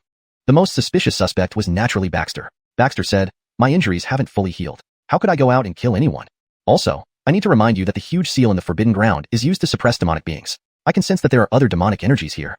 I am unfamiliar with them. With the two major powers already gone, all that remained was to mislead the Bloodhand sect into leaving, thereby making the place entirely controlled by Alanis and his team. Mac's heart sank upon hearing this. There really is a problem. As expected, Trenton had ill intentions. He quickly transmitted sound. Come out quickly. I have several healing immortal medicines here that will benefit your recovery. Coming right away. Soon, Baxter emerged. Mac sighed in relief. Let's go back to the Bloodhand sect. Others from the Bloodhand sect were confused. Master, we are really leaving? Master, we've explored less than a quarter, perhaps even less, of the Forbidden Ground, and we haven't seen the Deluogene Cien treasures yet. Mac said, go find your own death if you want. Everyone else, follow me. With that, Mac led Baxter and others away. As the three major powers left one after another, a large group of affiliated sects looked at each other uncertainly. Just as they deliberated whether to enter again, the entrance suddenly vanished, and the barrier resealed. This indicated that Alanis and his team had successfully entered the core area and obtained control over the Grand Array. Seeing the suddenly closed barrier, everyone heaved a sigh of relief and turned to leave. Hashtag chapter 338. The Blood Sword sect arrives. In the forbidden area of Yulei Immortal Sect, at Thunderfire Peak. System. Check my status panel. Host * Theo. Cultivation level * middle stage, Heaven Immortal Realm. Physical constitution * Gianna Immortal Body. True Dragon Immortal Body. Tao Dai Soul. Ninefold Heavenly Immortal Eye. Enlightenment Heart. Treasures * Phoenix Spirit Pearl. Heaven Suppressing Pagoda. Immortal Slaying Gourd. 3 Immortals Pagoda. Immortal Sword. Primordial Immortal Sword. Primordial Immortal Spear. Greg Preserving Battle Armor. Bodhi Tree, etc.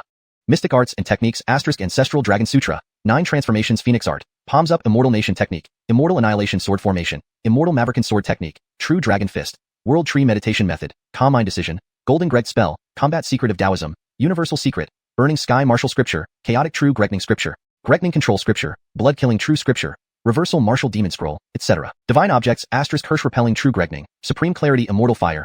Underworld Demon Fire. Solar True Fire. Card * 1 Rank 5 Eternal Immortal Card. Fortune Levels * Red. Orange. Yellow. Green. Blue. Indigo. Violet Aura. Fortune Points * 186,000. Previously, the Phoenix Spirit Pearl was always in a sealed state. I lacked sufficient immortal chi to unlock its secrets. Now, perhaps it's worth trying again. Theo then retrieved the Phoenix Spirit Pearl from his heavenly immortal eye space. It looked like an ordinary piece of jade or possibly a demon core, but on closer inspection, it appeared unremarkable. According to Chinyuan Arena's records, this object was unexpectedly obtained by the founding ancestor during his journey to immortality, and its appearance was not like this before. With pure immortal chi from Theo's body pouring into the Phoenix Spirit Pearl, there was still no response. Suddenly, he thought of something and summoned his Amerigo incarnation who was meditating at the Bloodhand sect. As the power of Amerigo from the 9 Transformations Phoenix Art flowed into the pearl, it finally started to change. Greg patterns emerged on its surface, and soon the seal was broken. Buzz! The fist-sized piece of jade emitted a brilliant light and floated in the air. Theo could also sense a significant boost in his hidden abilities. However, once he withdrew his Amerigo power, the Phoenix Spirit Pearl reverted to a dull piece of jade, falling back into his hand. At that moment, within the heaven-suppressing pagoda, Devil Overlord Zanua said, "Stop wasting your efforts. With your current cultivation, it's impossible to awaken it."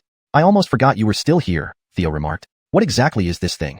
Devil Overlord Zanua replied, "A Nirvana egg. The Phoenix race has an immortal attribute, making them nearly impossible to kill at the same level. As their cultivation increases, they can transform into a Nirvana egg even when faced with deadly threats at the same realm, granting them another chance at rebirth. To achieve this, one must be at least a Longevity Realm Great Law Golden Immortal. This Nirvana egg clearly has a very pure lineage and is quite extraordinary. The patterns on its surface provide camouflage to ensure it isn't found. But this isn't its only function. Once you reach the Mystic Immortal Realm and form the Mystic Gate, you might be able to awaken it." Theo nodded. "Thank you for the information." "No need to thank me. You've also helped me recover significantly over this period." He then handed the Phoenix Spirit Pearl back to Amerigo and instructed him to return to the Bloodhand sect. Meanwhile, Theo waited for Alanis and others to complete their seclusion while also awaiting the arrival of his sworn brother, Aquila. Amerigo continued purifying the essence he had absorbed over the past days while preparing for the Blood Sword sect's arrival. During this time, Devil Overlord Zanua, who had been following him, had also consumed many people and thus regained considerable strength. Maverick's demonic techniques are easy to master initially and progress quickly in the early stages, but become problematic later on. Although the Reversal Martial Demon Scroll is supreme among demonic techniques, Theo didn't want to encounter such issues. After refining and continuously tempering the essence, he finally absorbed it into his body. Amerigo's cultivation advanced smoothly from middle stage Heaven Immortal Realm to peak late stage Heaven Immortal Realm. Theo laughed. "It seems my incarnation has surpassed me in cultivation, but that's not a bad thing. Elsewhere, Mac anxiously awaited the arrival of the Blood Sword sect for several days. Finally, a massive blood-red warship abruptly appeared in the sky above the Bloodhand sect in a sudden and domineering manner. Everyone at the Bloodhand sect was taken aback. Some disciples drew their swords, intending to ask questions, but experienced elders immediately restrained them. Quiet. This warship can travel through void space. It must have come from at least a midstream world. Don't speak rashly if you wish to live. The young disciples fell silent and put away their swords, observing with curiosity. Two figures leaped down from the warship. The lead figure wore black robes with a cold expression, emotionless. This was the Blood Sword sect's divine son, Aryan. Behind him stood a gray-robed elder with concealed aura and unfathomable depth, likely his guardian. Mac, having anxiously awaited their arrival every day, hurried forward and bowed, saying, "Scholar Mac, head of the Bloodhand sect, welcomes the honorable envoys." Aryan landed gracefully, hands behind his back, and stated, "Not long ago, your sect's disciple Amerigo successfully passed the second stage of the blood trial. Where is he?" Mac smiled, "Honorable envoy, he has been notified and will arrive shortly." "Honorable envoy, please rest first as I have already prepared a banquet. It will be ready soon." Aryan declined. Unnecessary. He closed his eyes, completely ignoring Mac, which left him awkward. Thinking quickly, Mac added, "Honorable envoy, we have something else in Tianyan City that I believe you should know about." "Go on." Aryan opened his eyes. Mac explained, "Recently, our city's ultimate forbidden zone opened. It seems to have been left behind by a great law golden immortal from an upstream world. It opened suddenly and then closed." The old man behind Aryan spoke. "I examined it with my immortal sense earlier. That's the imprisonment technique of the Heavenly Fire Immortal Palace from the upstream world. It hasn't been breached, so it must have been someone from the Heavenly Fire Immortal Palace. Stay away if you don't wish to die." Mac broke out in a cold sweat. Understood. There's also a person named Theo, another world-class genius who recently emerged in Tianyun City, not inferior to Amerigo. He is a member of our rival sect, the Gregning Control Immortal Sect, specifically their young patriarch. Here are the details. Mac handed over a jade slip detailing Theo's exploits, including his achievements from ascending the Immortal Tower, Enlightenment Platform, and recent victory over Adrian. Aryan's cold face showed interest for the first time. Interesting. I didn't expect two geniuses to appear simultaneously in this small place. Just then, Amerigo arrived. Upon seeing Amerigo, Aryan instantly unsheathed his sword and attacked. Chapter 339. Backgrounds. Why would I back down? Almost the moment the black-robed warrior drew his sword, an overwhelming aura of death surged out from him and enveloped Amerigo. This was indeed the first move in the battle between Amerigo and the black-robed warrior before. Amerigo's response was exactly as it had been before. He revealed the sword aura within him, breaking free from the restraint while wielding the primordial immortal sword to block the other's sword light. The black-robed warrior immediately sheathed his sword. "Sure enough, it's you. I never thought that a genius like you would emerge from such a small place. On behalf of the Blood Sword sect, I sincerely invite you to cultivate at our sect." In truth, Mac watched this scene with cold sweat running down his back. Though he gave Amerigo a concealment talisman, he couldn't guarantee that Amerigo wouldn't be discovered by a golden immortal. After all, Amerigo practiced demonic arts. But fortunately, Amerigo's strength was powerful enough to deflect the black-robed warrior's probing without revealing his demonic cultivation. Otherwise, if the other party discovered Amerigo's demonic cultivation, the Bloodhand sect would also face blame. What if Amerigo were found out in the Blood Sword sect for being a demon cultivator? That wouldn't be Mac's problem. Could the Bloodhand sect find another demon cultivator now? If he could get past this crisis, Mac would receive a huge reward. Even if Amerigo was exposed as a demon cultivator, Mac could still deny any knowledge and let the Blood Sword sect deal with Dalton, regardless of the outcome. The moment the people from Blood Sword sect arrived, Mac felt that Dalton and the Thunder Immortal sect would no longer threaten him. Maverick Reaver, Amerigo's passage through this ordeal would mean a significant reward for Mac. And later, using Amerigo's demonic background, he could force Amerigo to do tasks for him whenever needed. Amerigo nodded. "All right, I'll go to the Blood Sword sect first, and then head to the Blood God sect after some time." The gray-robed elder was momentarily stunned. The little guy truly oozed confidence. After listening, the black-robed warrior wasn't surprised. "Then let's see who passes the third test first. By the way, I've heard that there's a genius named Dalton in your Destiny City. Let's take a look together." Amerigo nodded. "Sure." Then, the black-robed warrior led Mac and Amerigo aboard the warship heading towards the Thunder Immortal sect. Seeing the red warship cut through the void, the Thunder Immortal sect leaders like Trenton were instantly shocked. The gray-robed elder stepped out of the ship, hovering in midair, exuding a formidable presence that overshadowed the Thunder Immortal sect below. "I am the Clayton of the Blood Sword sect from the Middle World. I've heard that your sect has a genius named Dalton. Who is it? Step forward so I can see." His words were filled with arrogance, leaving no room for refusal. Trenton bowed immediately. "Honored elder, our young ancestor is currently in closed meditation. Is there something specific you need from him?" The gray-robed elder replied, "It's simple. I've heard he's talented, and I'm here to bring him into the Blood Sword sect. Call him out quickly." Trenton frowned. "Elder, our young ancestor once swore a heart demon oath to clear our founding ancestor Atticus's name in the upper world. So, your kindness must be politely declined on his behalf." Mac yelled, "Trenton, the Blood Sword sect has come here sincerely, and you try to dodge it with a heart demon oath. Don't insult us. At least call him out to meet." This was to give the two men from the Blood Sword sect a hint, as Mac feared they would leave without caring about Dalton, leaving the Bloodhand sect under immense pressure. Sincerity? Trenton looked up at the imposing gray-robed elder and almost rolled his eyes. Was this really sincerity? Elsewhere, in the forbidden Gregning Peak, Dalton saw the scales in his hand emit a brilliant multicolored glow. He knew Aquila and others were approaching. Leaving his cultivation room, he found Bear and Angelica waiting outside. Angelica warned him, Gregtal brother, Mac has called in the Blood Sword sect from the middle world to take you away. You should continue your closed meditation and avoid them. Bear nodded. Those who come are not friendly. Dalton laughed. No worries. My friend will be here to pick me up soon. Madeline joined them. Are you sure you won't hide? Dalton smiled. Let's go out and see. No harm will come to us. Just as Trenton was struggling, Dalton appeared. I am Dalton. What can I do for you? The gray-robed elder said, your vigor and spirit are impressive, indicating great potential. Come cultivate at the Blood Sword sect. Trenton and the three founders were startled. Although the Thunder Immortal sect was a lower-level sect, they had heard of the infamous Bloodhand sect from the middle world. Could the Blood Sword sect be much better? Dalton refused. No, I declined. The elder frowned. Are you sure? Dalton grinned. Absolutely. I am not only the young ancestor of the Thunder Immortal sect, but also a disciple of the Daemoon Heavenly Venerable. Do you have any heaven rank experts in your Blood Sword sect? Comparing backgrounds, why would I back down? A Heavenly Venerable's disciple. Everyone was astounded. Naturally, the Thunder Immortal sect believed Dalton, and they were overjoyed. With this connection, their standing would surely rise. Mavericky was slightly taken aback, while the gray-robed elder was embarrassed. His initial intention to forcefully take Dalton away was thwarted by Dalton's shocking background. Mac mocked. First a heart demon oath, now a Heavenly Venerable disciple. The young ancestor sure likes to play tricks. The elder asked, how can you prove you're a Heavenly Venerable's disciple? Dalton retorted, I don't need to prove it to you. At that moment, ripples appeared in the void, and a massive dragon emerged. On its back stood two familiar figures, Huxley Boixiang of the Bishi Palace and Aquila of the True Dragon Clan. Huxley Boixiang wore white robes, holding a fan gracefully, while Aquila, in shiny golden dragon armor, seemed wildly domineering. Aquila flew down, saluting, brother, we finally found you. He added, we've been looking for you recently, and thankfully Huxley used the Bishi Palace to find your whereabouts in the 9 provinces. We tracked you here. Dalton chuckled. I've handled everything in the 9 provinces smoothly. There's just some cleanup work left. Aquila laughed loudly. Ha, no surprise there, my brother. You're truly formidable. Now, let's head to the upper world. If it weren't for Master Gregley closing off for cultivation, we wouldn't have wasted so much effort. Huxley Boixiang descended, smiling. Hello, Gregtal senior brother.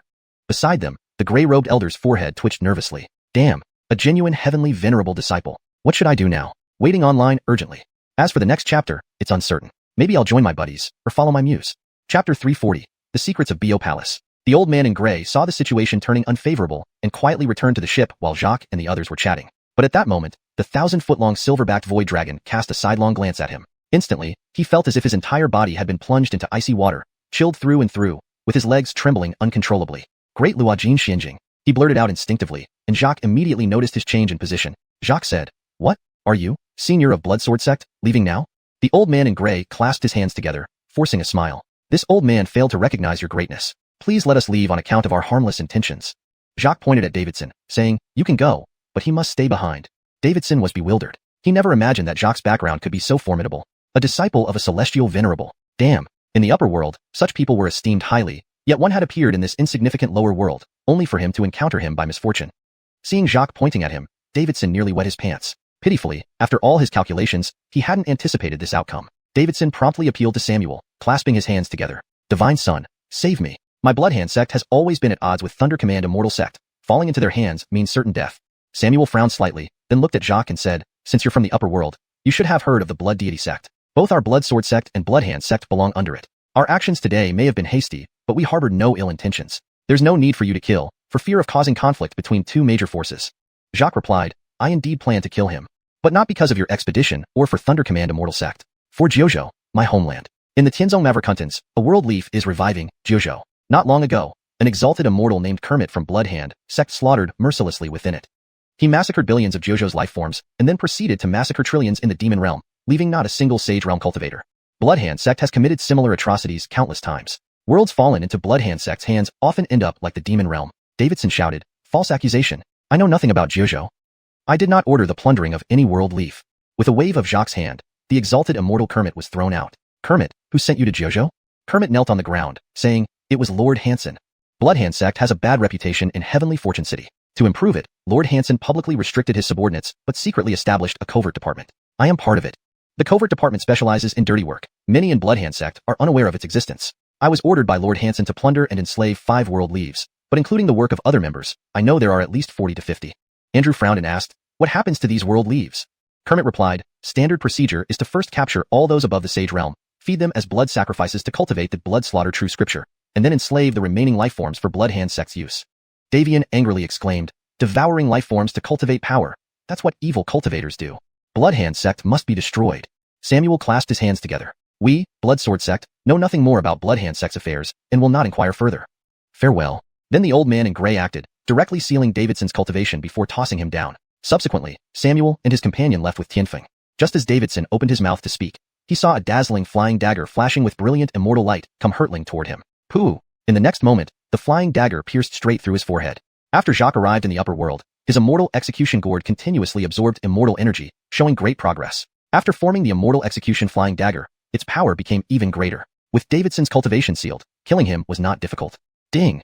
Congratulations, host. For slaying an Immortal Realm expert, you trigger a 5-fold reward, earning 5 third-grade immortal cards. Davian barked at Kermit, take us to Bloodhand Sect. Yushinju, watching his longtime adversary Davidson die right before his eyes, was overjoyed and shouted loudly, I will lead the way. Then, the group rode the silver-backed void dragon to Bloodhand Sect. Without any surprises, Bloodhand Sect, which had dominated Heavenly Fortune City for tens of thousands of years, met its end on that day, just as it was poised to monopolize Heavenly Fortune City. With the self-seclusion of 10,000 Beast Sect, Thunder Command Immortal Sect became unparalleled. Besides becoming the lords of Heavenly Fortune City, it proved they truly had connections to the upper world. From then on, even visitors from the middle world dared not act arrogantly. Jiuzhou would no longer need to remain secluded, receiving full support from Thunder Command Immortal Sect to rapidly develop, much to Trista Queen's delight. Afterward, Jacques released Tomas, Brother Han. The Bloodhand Sect that falsely accused you is gone. You are free now. Tomas asked, how is Shenxi now? Jacques replied, rest assured. Shenxi is cultivating in the first absolute land. By the time she emerges, her cultivation will likely surpass yours. By the way, Jiuzhou is now safe, no longer needing to worry about invasion from the upper world. If you wish, I'd like you to secretly protect Jiuzhou. Also, you can live openly with the Berkeley and Norris clan. Tomas nodded. Fine, I agree to stay in Jiuzhou. Later, Jacques left a message for Sky and Shenxi before departing Heavenly Fortune City with Andrew and his sworn brother Davian. Qing Yaoyao stayed at the Corey family trading company and couldn't join them. Initially, Jacques planned to have Gong Qingyan and Nan Qinyao leave with him, but after learning a bit about the upper world, they decided to stay behind. In Jiuzhou and Heavenly Fortune City, they were geniuses. But in the upper world, they seemed ordinary, even unworthy of being called geniuses. This would be a significant blow to their confidence. The Void Dragon carried everyone swiftly through the 9 heavens toward the upper world. On the journey, Jacques asked Andrew and Davian about the upper world.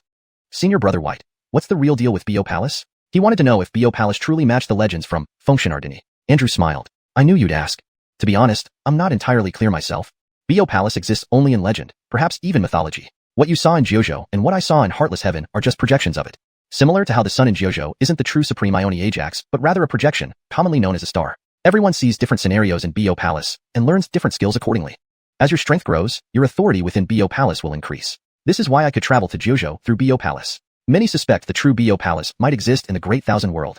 That is, at the trunk of the world tree. What concerns you most now is probably your teacher Xinyue's Celestial Venerable's condition, right? Jacques smiled and nodded. You know me well, Senior Brother White. Chapter 341. The Great City of Xavion Yuan, the Child of Destiny, Eli. Andrew said, rest assured. This time your master's seclusion is a good thing. Not long after taking you as a disciple, she had an opportunity and then went into seclusion. If nothing unexpected happens, she will make progress after this. After she emerges from seclusion, her influence in the Ruthless Sky will definitely be even greater. But for now, there are 2 things you need to be cautious about when you arrive at the Ruthless Sky. The first is your senior brother Jerry, who is the chief disciple of Gregly Tianzuan. Theo was puzzled. He has a bad temper? Andrew shook his head. No, he's famous for having a very good temper. And he is very smart with many friends on various paths. Theo was even more confused. Since his temper is so good, why do I have to be careful around him? Aquila said, this brings us to the second point, the Blood Deity Sect. The Blood Deity Sect is the top sect in the Ruthless Sky, with 4 Tianzins under one roof, making it extremely powerful. Your senior brother Jerry also has a good relationship with the Blood Deity Sect. But just before we came here, we just annihilated the Bloodhand Sect. While the Bloodhand Sect did have problems, we also struck a blow to the face of the Blood Deity Sect. The Blood Deity Sect is known for its tyrannical behavior and grand ambitions. They will surely take it personally. So, they will likely find ways to cause trouble for us. As a result, your senior brother probably won't like you either. Although your fellow disciples, his fiancée is the first divine woman of the Blood Deity Sect, renowned as the foremost genius in the Ruthless Sky. Theo joked, with you, my sworn brother, the foremost genius actually goes to someone else. It seems this first divine woman is quite capable. Beside him, Andrew couldn't help but laugh.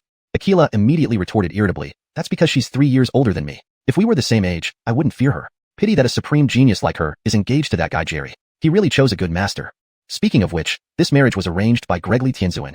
Despite knowing how formidable the Blood Deity Sect is, these 2 still dared to destroy the Bloodhand Sect and provoke the Blood Deity Sect for him. This kind of righteousness is truly admirable, thought Theo. After all, they had only met twice. System. Check Aquila's information. Child of Destiny, Aquila. Fortune level. 8 rings of fortune halo. Red, orange, yellow, green, blue, indigo, violet, black. Fortune points, 80,000. Closeness, 50.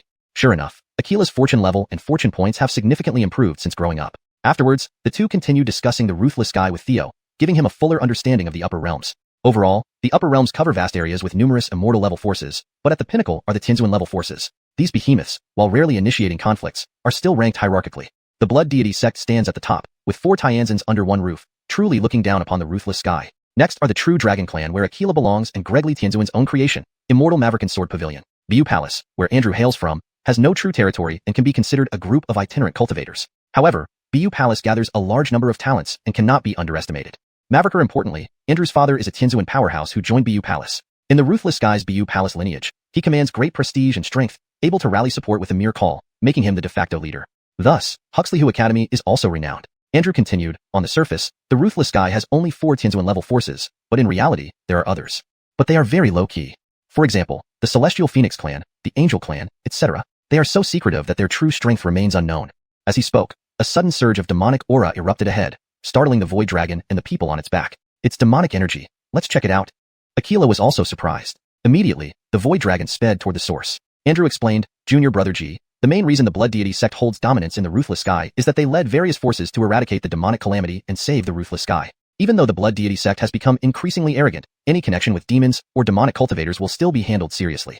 Theo nodded. Simultaneously, he activated his Palms of Immortal Kingdom technique, and his powerful intuition instantly enveloped the surrounding area. There, he saw a man in purple robes with black and white hair, holding another man and channeling demonic powers to wildly devour his essence, energy, and spirit.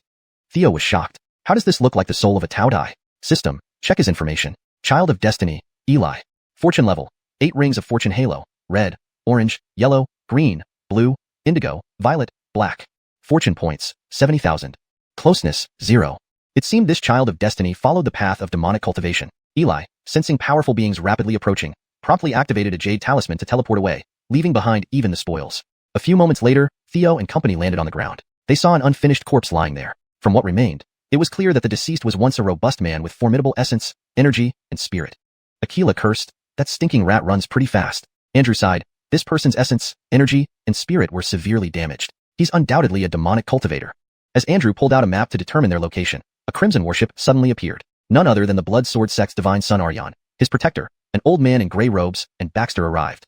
Upon seeing each other, the gray-robed elder paused momentarily before hastily trying to steer the warship away. Aquila immediately ordered, stay. The gray-robed elder didn't dare leave and politely cupped his fists in greeting. We truly have destiny connecting us. Is there anything you need assistance with? Aquila asked, where are we? Which city does this belong to? The gray-robed elder replied, Mid-Realms, the great city of Xavion Yuan, home to our Blood Sword sect. Theo suggested, since we're here, why don't we come down and take a look? The three immediately disembarked, finding the corpse on the ground. Divine son Aryan exclaimed, this? Senior brother Turner. Remnants of demonic energy linger. It was done by a demonic cultivator. Andrew remarked, we arrived too late. It appears there are demonic cultivators, possibly even demons, within the great city of Xavion Yuan. Theo proposed, since we're here, why don't we go and see? This brother, would you welcome us to visit the Blood Sword sect? Aryan nodded, of course, welcome. Discovering demonic cultivators in the great city of Xavion Yuan, especially another child of destiny, delighted Theo immensely. Another chance to harvest luck points. Although he already accumulated a large amount of fortune points, preparation is always wise. Maverick's importantly, many items in the shop that he desires are exorbitantly priced. Hashtag chapter 342. The Heaven-Blessed Woman, Gregsbeth. On the way to Xavion Ruin City. After a brief introduction, Theo asked, Aryan Shinsi, what's your senior brother Turner like on a daily basis? Does he have any enemies? Aryan's expression was somewhat peculiar. The elderly man in gray clothing sighed. Turner is usually a decent person, but half a year ago, during the Shinsi election, he lost to Aryan. At that time, they both went all out and didn't hold back. Turner was severely injured by Aryan and almost didn't make it. Though Aryan became Shinsi, none of Turner's supporters liked Aryan. Even Turner's master, the Elder, made a scene at that time. If it weren't for the Patriarch stepping in, Aryan would have been stripped of his Shinsi title. If we were to pinpoint who had a grudge against Turner, everyone would first think of Aryan. But Turner is still quite talented. He will surely win the next Shinsi election. Aquila smiled. This situation has become quite interesting. Could it be that this demonic cultivator targeted him because of you? As they traveled, everyone chatted and laughed along the way, reaching Xavion Ruin City shortly afterward. Unlike Tianyun City, Xavion Ruin City was dominated by the Blood Sword sect, which originally built its surroundings around the sect. Thus, the Blood Sword sect was located right in the city center. Upon entering the city, Aryan noticed a rainbow glow emanating from atop the Blood Sword sect building. He said, there are esteemed guests from the upper world here. It's likely that senior sister Alicia has successfully passed the third trial. Senior brother Huxley frowned slightly. If people from the Blood Divine sect had arrived, it wouldn't be convenient for them to investigate the demonic cultivator issue. After all, the Blood Divine sect style of operation was overly domineering and wouldn't allow outsiders to interfere with their internal matters. Sure enough, When Theo and the others reached the Blood Sword Sect entrance, a group from the Blood Sword Sect, including an old man and a young woman from the Blood Divine Sect, was already waiting there. Akila's expression changed slightly as he saw the woman from the Blood Divine Sect. What are you doing here? As the fortunate son of the Longao Sky School, Akila usually acted without restraint, but now he seemed somewhat uneasy in front of this woman, which was very unusual. The woman lifted her chin and folded her arms. I should be asking you guys. This is a subordinate sect of our Blood Divine Sect. Isn't it normal for me to be here? Why are you all here?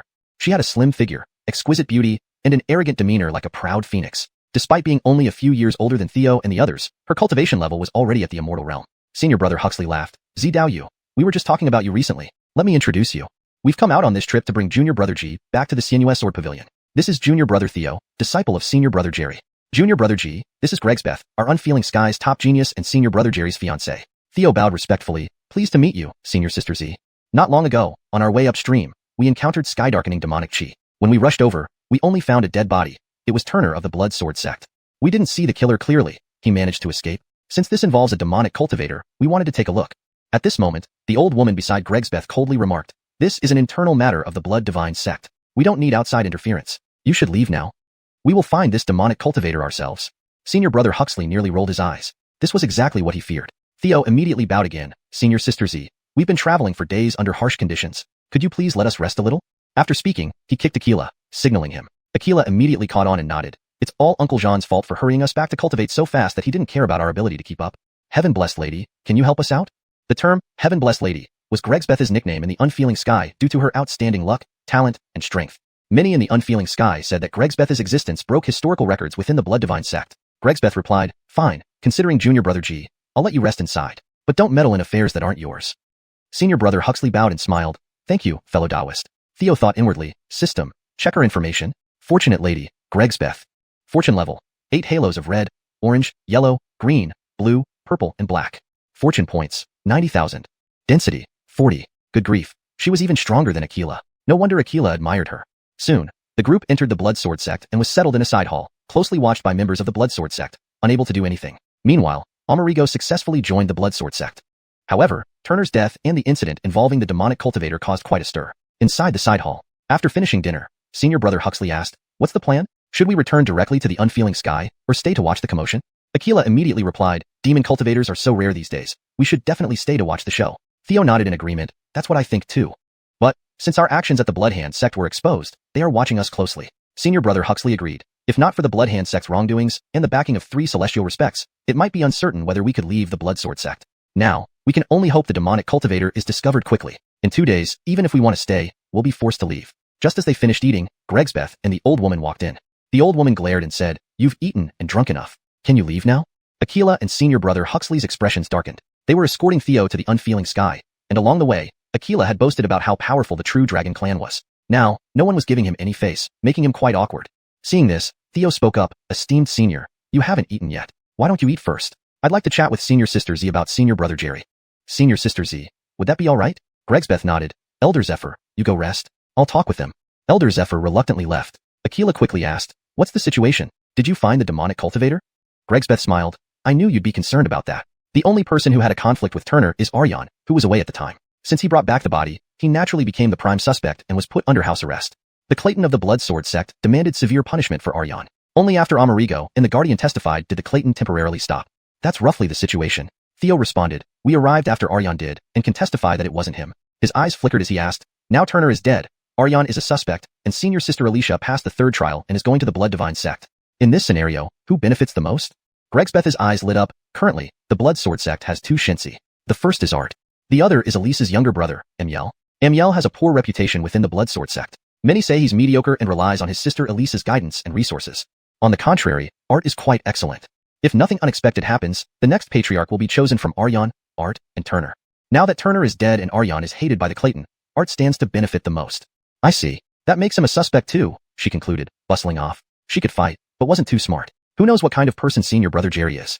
Hashtag chapter 343. Reappearance of the demon cultivator. Brother Huxley asked, Brother G, do you really think it's this Art? Theo replied, that murderer must have known Turner. Otherwise, it was just Turner's bad luck to encounter a demon cultivator outside the city and be killed. But I believe the former possibility is greater. On the other side, Baxter quickly learned that Prince Art had been interrogated. Fortunately, he was the disciple of the sect leader, and without concrete evidence, they couldn't immediately convict him. However, since it involved demon cultivators, and with Zeun Gregjian, Aquila, and other powerful figures from the higher realms present, the Blood Sword sect had to take an appropriate stance. Theo knew very well that a person named Eli was responsible for this incident. Soon after, Baxter sought out Aryan and started asking questions. Brother Aryan, earlier in the Bloodhand sect, I heard about a genius surnamed Yi from the Blood Sword sect. Have you heard of him? As in Night Yi. Aryan thought for a long while, and shook his head. No impression. Speaking of this surname, my first thought is always the former Elder Yi. Baxter became immediately interested. Since we're free anyway, brother, why don't you tell me more? Aryan nodded. Just listen and don't spread it around. Baxter assured, rest assured. I keep things to myself. Aryan began. I grew up in the Blood Sword sect. This was probably 14 years ago. At that time, the current Clayton Gregg was still the Marjorie, holding no real power. The sect master was always in seclusion, trying to break through to the Deluo Golden Immortal Realm. Inside and outside the sect, it was all decided by Clayton Yi. He was kind-hearted and capable, liked by everyone inside and outside the sect. Sadly, 14 years ago, during a major exploration of a secret realm, Clayton Yi was attacked by beast monsters and died on the spot. In the end, only half his body remained, which Clayton Gregg barely managed to recover. Baxter, stroking his chin, asked, at that time, did Elder Gregg go with Clayton Yi? Aryan nodded. Of course. They were both fellow disciples and sworn brothers. If it weren't for Clayton Ye's support, Clayton Gregg wouldn't be where he is today. Unfortunately, after Clayton Ye's incident, his wife and children encountered bandits on their way back home and didn't survive. Elder Gregg, in his anger, personally wiped out all the nearby bandit camps. However, there were rumors that Tori fought to send her children away, and their bodies weren't found at the scene, so they might still be alive. Because of this, Clayton Gregg often supports young strangers, hoping to find his brother's children. Turner was also favored by Clayton Gregg for this reason, and later admitted into the sect. Baxter said, I see. If Eli were truly Clayton Ye's descendant, it was likely he had changed his name to join the Blood Sword sect solely to investigate what happened to his parents and seek revenge. Next, Baxter indirectly inquired about Art, and even about Aryan's family members. But the answers were all negative. None had any siblings. If Theo's guess were correct, Eli was much more likely to be Amiel than Art. If this were true, then this Amiel did indeed have some scheming abilities.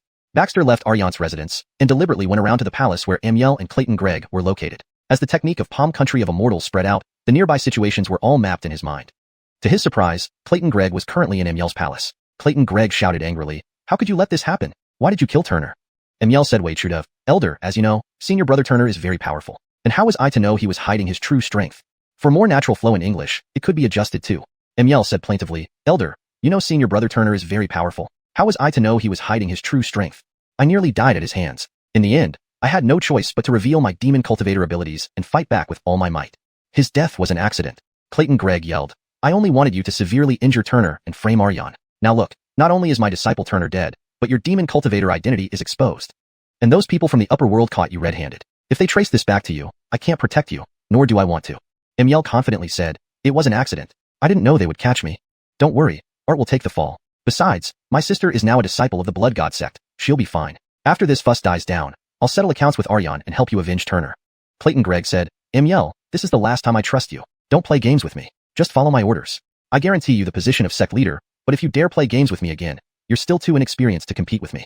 After speaking, Clayton Gregg turned and left, returning to his own palace. Amiel, you dared to kill my son. I will never forgive you. Don't think having a sister in the Blood God sect means I can't deal with you.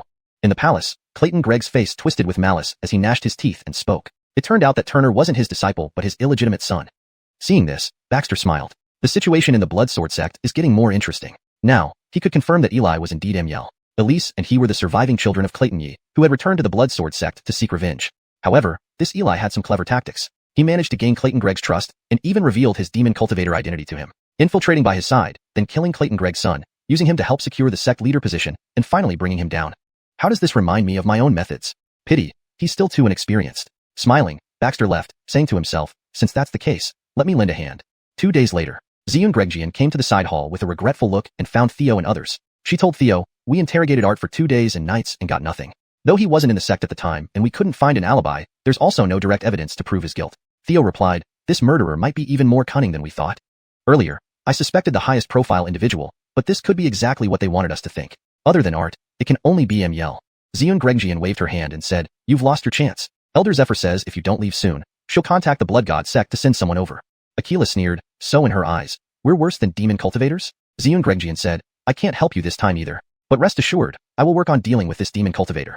After eating, Zeun Gregjian and Elder Zephyr personally escorted Theo and the others to the gate of the Blood Sword sect. Aquila glared at Elder Zephyr and demanded, Elder, aren't you afraid the news of demon cultivators under the Blood God sect will spread throughout the higher realms? Elder Zephyr coldly laughed. Our Blood God sect has nothing to hide. Do you think rumors alone can harm us? My 4 heavenly dignitaries wouldn't sit idly by. Her meaning was clear. Even if they identified the demon cultivator, they wouldn't reveal it and would likely pin it on someone from another sect. But right then, demonic aura surged from within the Blood Sword sect, startling everyone. Not only the people of the Blood Sword sect, but also those at the gate, and even half of Xavier City were alarmed. The demon cultivator has appeared. Chapter 344, Theo makes a maverick. Magic practitioners have appeared. Smoke exclaimed in shock and immediately rushed forward. Aquila, seeing this, could not hold back and followed right after. Elder Zephyr hurriedly stopped them. This is Blood Sword sex matter. We do not need your help. Leave immediately. Theo shouted. The matter of magic practitioners concerns everyone under heaven. Now that everyone knows there are magic practitioners within the Blood Sword sect, surely Elder Zephyr doesn't intend to shield the Blood Sword sect or protect these magic practitioners? Taken aback, the elder was instantly speechless. Theo, along with his two companions, quickly bypassed her and followed Smoke. Upon arriving at the scene, they found the area surrounded layer upon layer where the demonic energy had erupted. Smoke asked, "What's the situation?" Elder Greg looked extremely troubled. Stepping forward with clasped fists, he reported, "Report to the envoy, Divine Son Aryan, who was confined, was attacked by a magic practitioner and is now severely injured and unconscious. And it seems the assailant heavily damaged Aryan's sea of consciousness in one move." Theo remarked, "To be able to injure Divine Son Aryan in one move, excluding those few of us down the mountain, it appears we've been looking in the wrong direction. The perpetrator might not be young but an older powerful individual. Do you know who within your sect has a grudge against Divine Son Aryan? To be more precise, which elderly and powerful elder has a grudge against Aryan?" Everyone present turned their gazes toward Elder Greg. Elder Greg hastily bowed and clasped his fists. "Please discern clearly, envoy. Although I indeed disliked Aryan because of Turner's matter, but now my disciple Turner died at the hands of a magic practitioner, I logically should despise the magic practitioners even more. If I were a magic practitioner, how would I kill my own disciple to attract everyone's attention? Clearly, the other party intentionally tried to frame me. Please discern clearly," he said, bowing deeply, but his face was grim, with blue veins pulsing on his forehead. It was obvious he blamed Yel for this. Chime. Fated Child Ye Greg and Elder Greg fell out, successfully looted 5,000 destiny points. Theo, feeling elated, asked, "So, according to Elder Greg, who is most likely to frame you?" Elder Greg replied, "Not sure. We immediately rushed here as soon as we sensed demonic energy, but we didn't see anyone. Perhaps this magic practitioner is Aryan staging a self-attack. After all, he's the prime suspect in Turner's death. Now, various divine sons have been wounded or killed. The greatest beneficiary is undoubtedly Yel, so he also has suspicions." Although Elder Greg did not directly point the finger at Yel, he still managed to drag him into trouble. Both suspects were his enemies. In the end, whoever suffers would make him happy.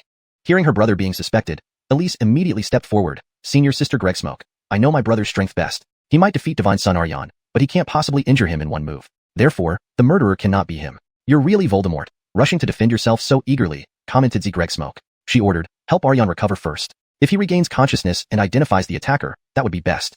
Secondly, please cooperate. Both Elder Greg and Yel. Where were you before? Who can vouch for you?" However, as expected, both Yel and Elder Greg were meditating in their respective palaces without any alibis. Without an alibi was quite common, as every cultivator had secrets and meditation was extremely private. The murderer was obviously not Yel, but Baxter. Since Chegan hadn't been dealt with yet and Theo hadn't left, he took this desperate measure. First, to stay here. Second, to escalate the conflict between Yel and Elder Greg while reaping benefits. Third, to draw out Yel.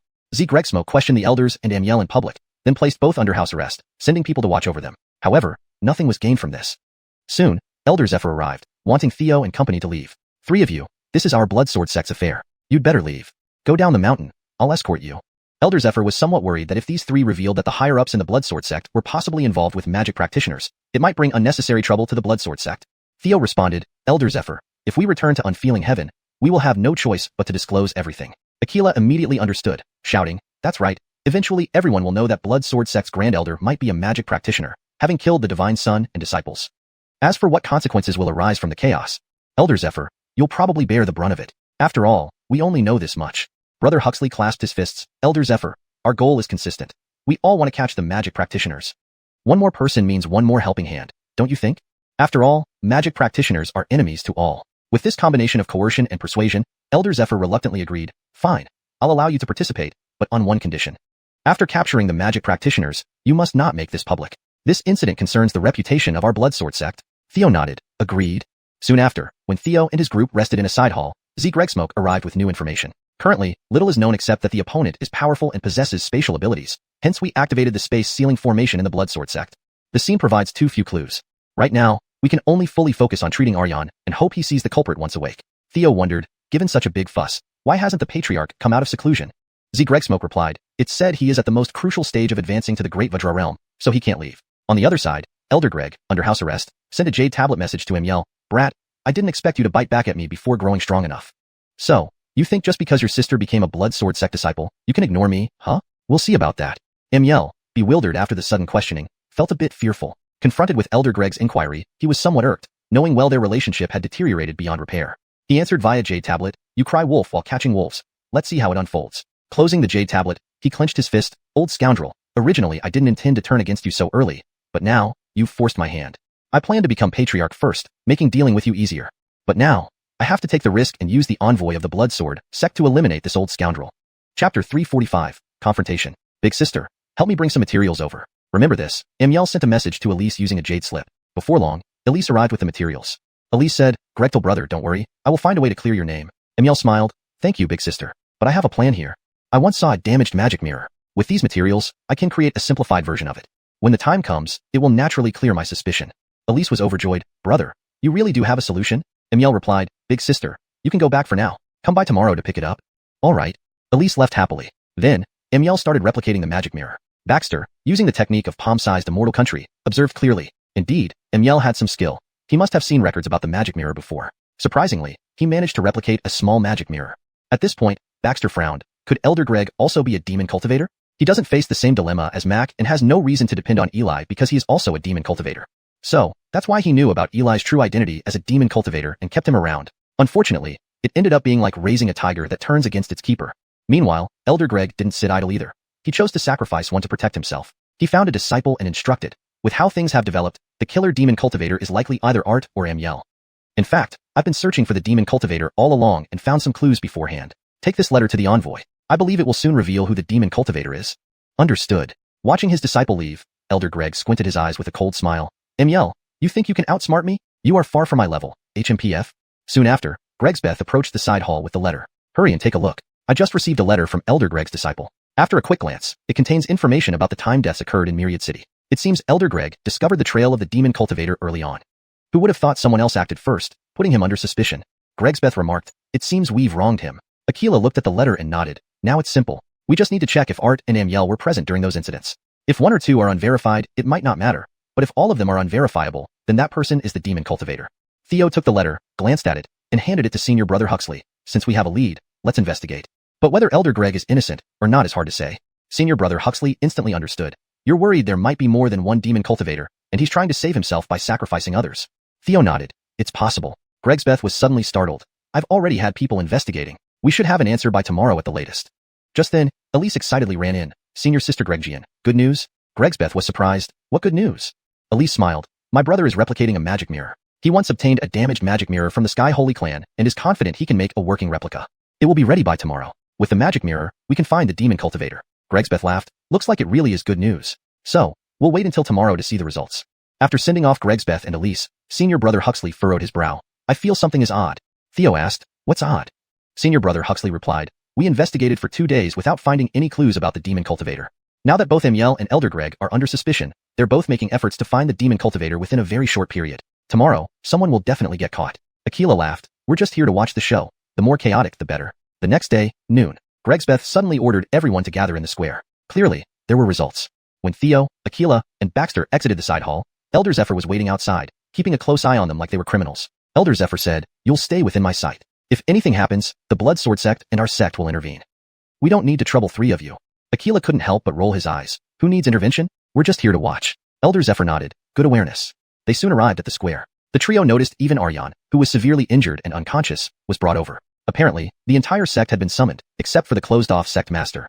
Gregsbeth announced, "Just now, Amiel successfully replicated the magic mirror. I've consulted with several divine masters from the Blood Sword sect, confirming it as a genuine replication, with effective functionality.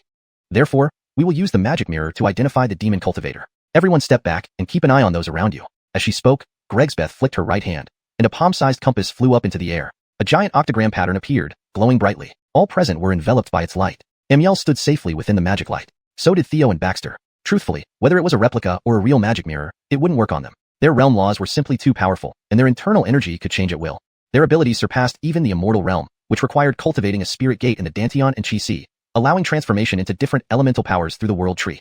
Greg Nikita, who fused time and space laws to create sovereign law. Having the spirit gate allowed her to transform her internal sovereign law into any element externally.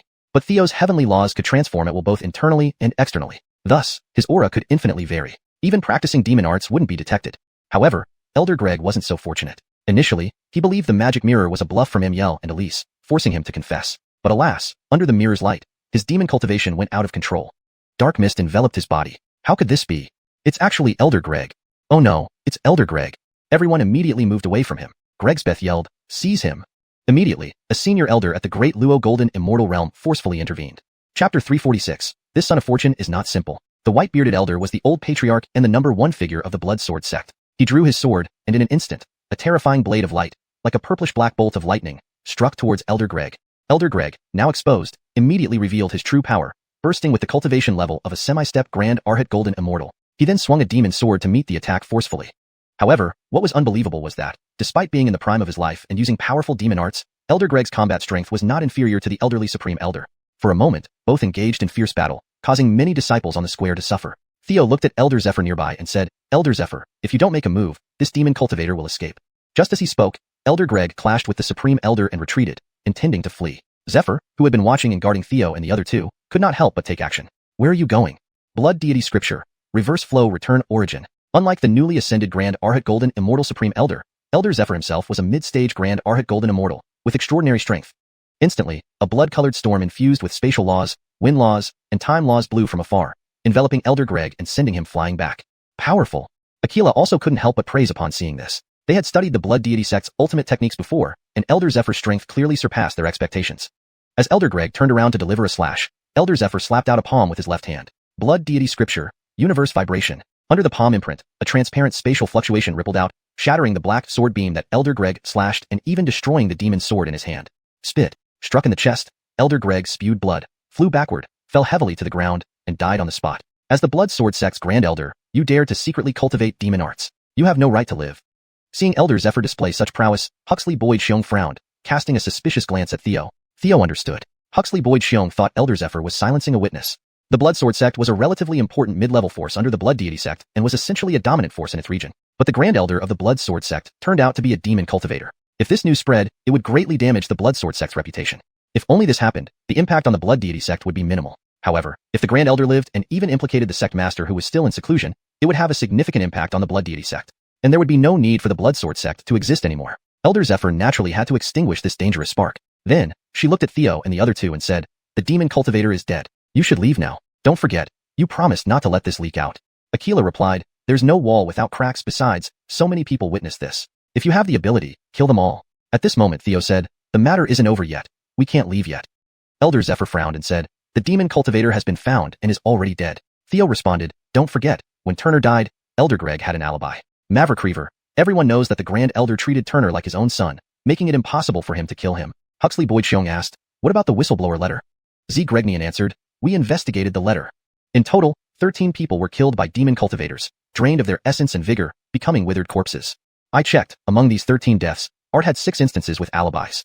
Aryan had 7 instances with alibis. Amiel had the most, with 10 alibis. Thus, Amiel was the least suspected." Elder Greg made a mistake. Theo's brow furrowed slightly as he quickly figured out that, like him, Amiel must have a doppelganger doing the dirty work.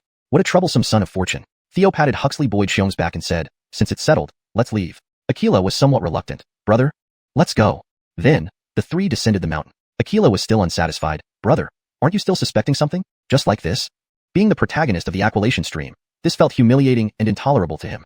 Huxley Boyd Xiong sighed. "With the Shanthaw broken, we no longer have a reason to stay." Edited version. Huxley Boyd Xiong sighed. "With the lead broken, we no longer have a reason to stay." Theo said, "Besides, being confined to a side hall every day isn't exactly exciting." Aquila said, "Brother, are we heading straight back to Heavenly Indifference Realm?" Theo shook his head. "Let's spend 2 days exploring Xavianuan City. Perhaps things will take a turn for the better.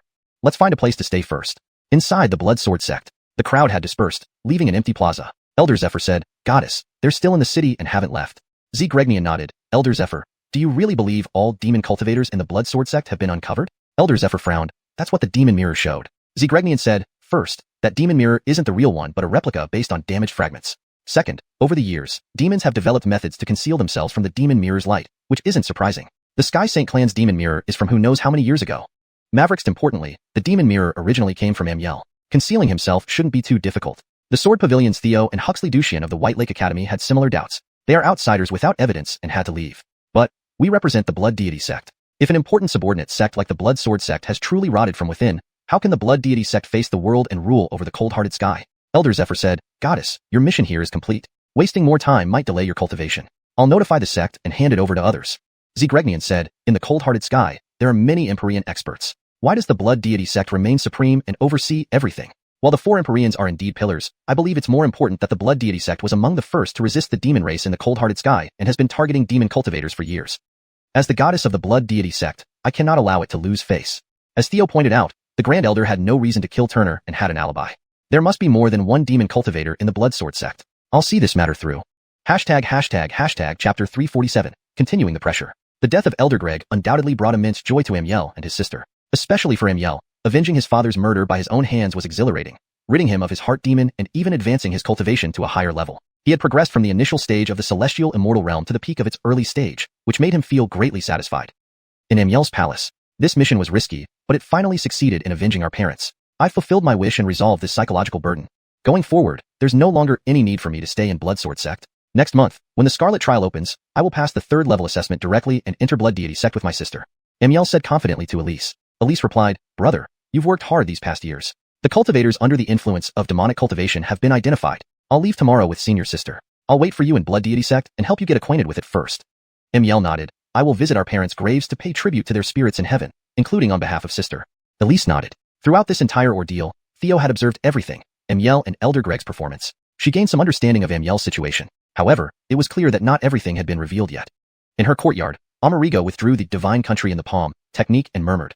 A talented older sister and exceptional talent, coupled with demonic cultivation techniques. Plus, the identity as a deity son and clone in Bloodsword Sect. But still, it's impossible for him to have more than 60,000 luck points. It can be seen that Amiel still has secrets he hasn't disclosed. There are 10 days until next month. I'll put a little pressure on him and see how he reacts. The next morning, at Bloodsword Hall, Gregsbeth said, this matter concerning demonic cultivation is very serious. Although Elder Greg has been identified, there are still unresolved doubts, and I suspect there may be more than one demonic cultivator. Therefore, I have decided to stay here for a while longer to conduct further investigations. Sister Elise, please remain temporarily at Bloodsword Sect until this matter is resolved before returning with me to Blood Deity Sect. Of course, if you're in a hurry, you can go to Blood Deity Sect on your own. Elise bowed, senior sister. I will stay temporarily at Bloodsword Sect. Although she frowned, she did not object, as Gregsbeth, the top genius of Wukingtian, held immense prestige within Blood Deity Sect. It would be unwise to upset her over trivial matters. Taishang Elder Huxley Long asked, Goddess, could you explain what you mean by doubts?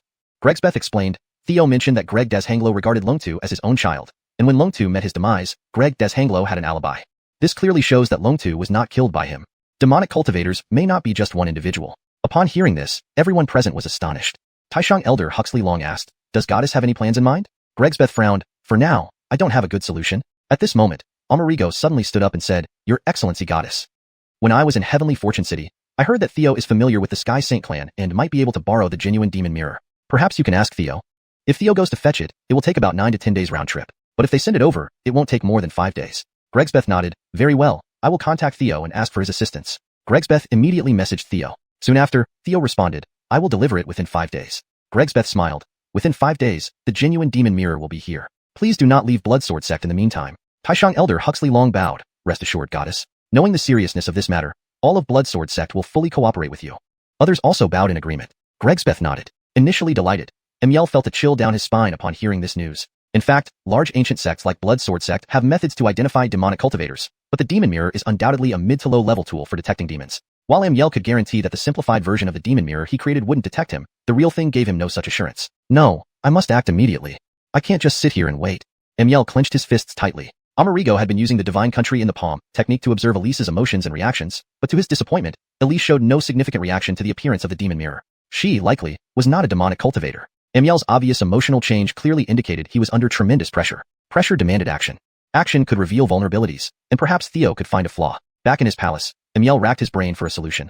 Now that Bloodsword Sect is sealed off, I cannot leave. I must find a way to pass the demon mirror test. Otherwise, I can't go to Blood Deity Sect with sister, and I might even endanger her. I have studied the damaged demon mirror before, but I don't know the full power of the real thing. For now, I have no choice but to face it head on. Then, he took out a piece of paper and spent a long time sketching ideas to counter the demon mirror. Seeing this, Amerigo couldn't help but admire Amiel's abilities as a luck son. Indeed, he was very capable. Within just a few hours, he managed to come up with a viable solution. Correct this, perhaps I can conceal my demonic cultivation aura. Come on, demon mirror, I'm not afraid of you. Amiel couldn't help but laugh, but just to be safe, I should quickly make this heart guard mirror first. After that, I'll think of other methods to add a second layer of protection, or even a third, ensuring absolute safety. He then took out a jade slip and sent a message to Elise. Sister, can you help me find some materials? I want to try fixing the demon mirror. Given Elisa's current extraordinary status and Amiel's proven capabilities, she easily obtained the materials from Bloodsword Sect. Amerigo watched and couldn't help but praise internally. What a cautious person. Unfortunately, I saw your design plan. Immediately, Theo sent Amiel's design directly to Brianna, who was en route. Brianna, look at this. Can a heart guard mirror designed according to this blueprint block the demon mirror's light? On the other side, Brianna received the message and boarded a warship, heading rapidly towards Xavianyuan Great City. On board the ship, Brianna replied, let me study it. Soon, she sketched out the design. Ancestor, take a look. Could this design block the light of the demon mirror? Earlier, in the secret realm of the Sky Saint clan, she had obtained the second-level inheritance from the library and encountered the residual soul of a half-step Grand Supreme Golden Immortal Ancestor. After examining it briefly, the ancestor exclaimed, the person who designed this is truly talented. He is very familiar with the demon mirror. If constructed as per this design, it indeed can block the demon Gregt. However, with slight modifications, his defenses could be rendered useless. Time is on our side, Brianna. Let the ancestor guide you to modify it. Thank you, ancestor. Chapter 348. Luring the enemy into a trap. 3 days later, Amiel successfully crafted a heart boydeld specifically designed to counteract the demon mirror. The first and second layers of protection are both prepared. But if we can't hold up, we'll have to make a quick getaway. But how will my elder sister fare if that happens? I hope it doesn't come to that. Next, Amiel started crafting a transmission jade tablet. This individual was indeed multi-talented. He must have observed Bloodsword Sect's protective formation for a considerable amount of time, understanding it well enough to be confident in his ability to teleport away. This made Amerigo, the clone, frown slightly. In these 3 days, he only worked on the heart boydeld without any other moves. It appears the so-called second layer of defense refers to his clone.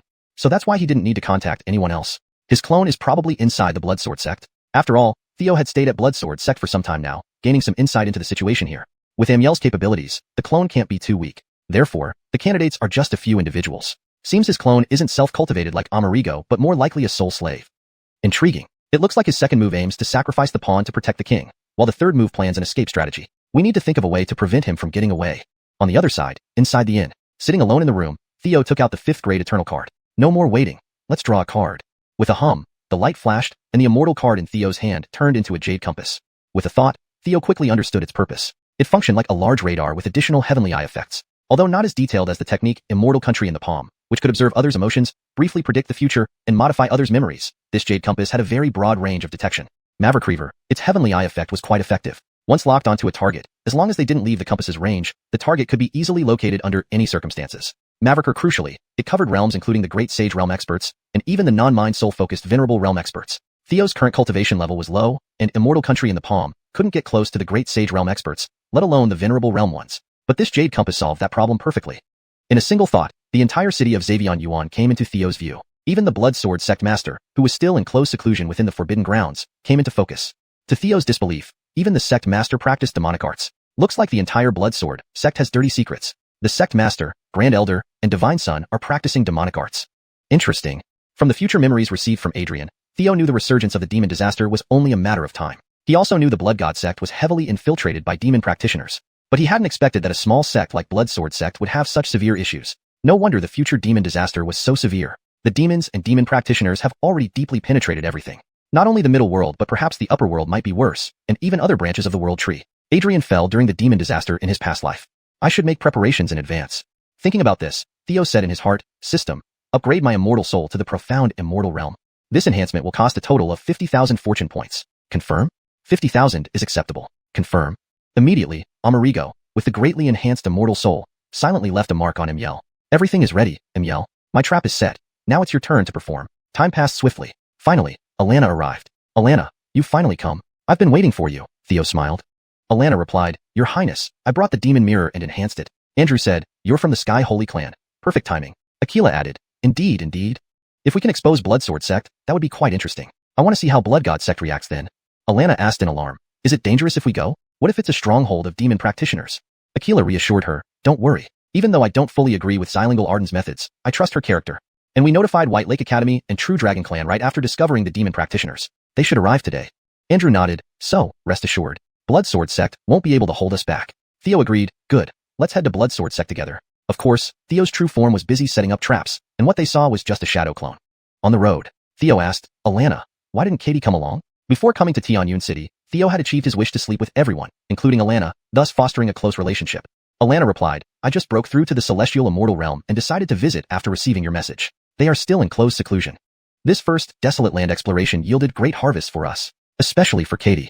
Theo breathed a sigh of relief. Soon, the group arrived at the gate of Bloodsword Sect. Zylingal Arden and Elder Zephyr were already waiting. Theo introduced them. Let me introduce you to someone.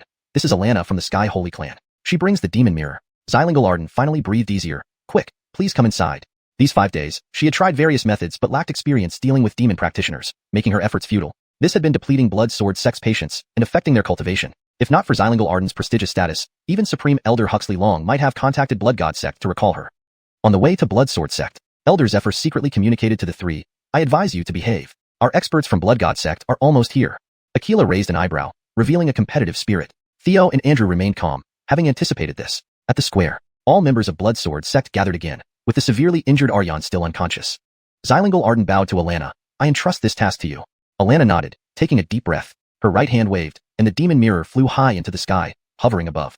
With her magical technique, the mirror shone brightly like a divine sun, emitting brilliant light covering everyone below. Amiel sensed the incredible power of the demon mirror, secretly activating the heart boydeld around his chest and sealing his own demonic powers. Maverick minutes later, a surge of demonic energy rose into the sky. Hashtag chapter 349.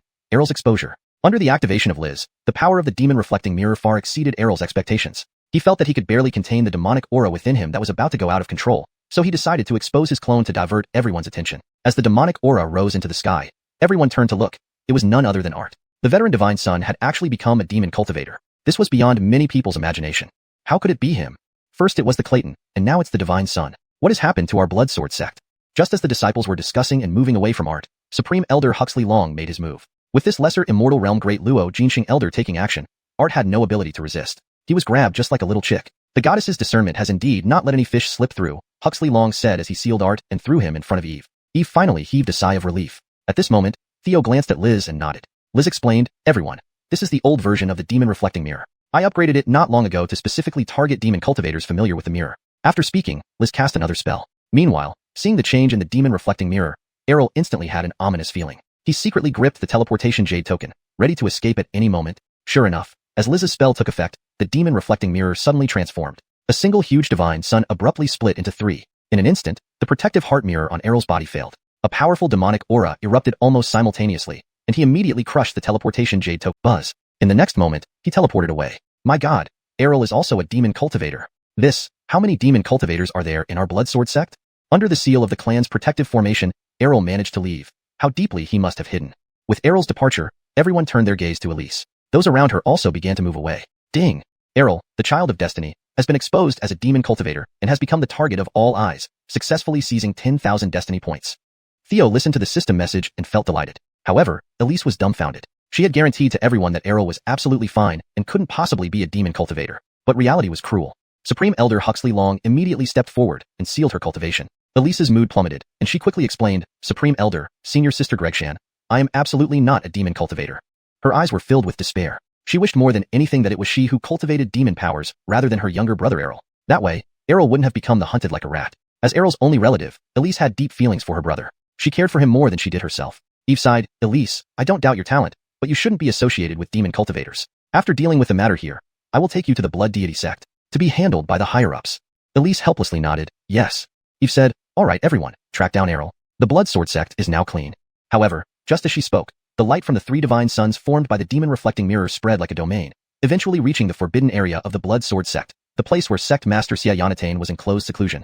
Buzz. Xia Yanatane, who was at a crucial moment in his seclusion, suddenly encountered the impact of the light from the demon-reflecting mirror, causing his demonic cultivation to spiral out of control, transforming into terrifying demonic aura that shot up into the sky. Despite pushing himself to the lesser immortal realm Great Luo Jinsheng, Xia Yanatane lost consciousness. In an instant, the crazed Xia Yanatane, enveloped in demonic aura, shattered the secluded chamber and charged towards the nearby square, attacking everyone present. Seeing this, everyone was stunned. Even Eve was greatly shocked. Xia Yanatane is also a demon cultivator. The Clayton was a demon cultivator. 2 divine sons were demon cultivators.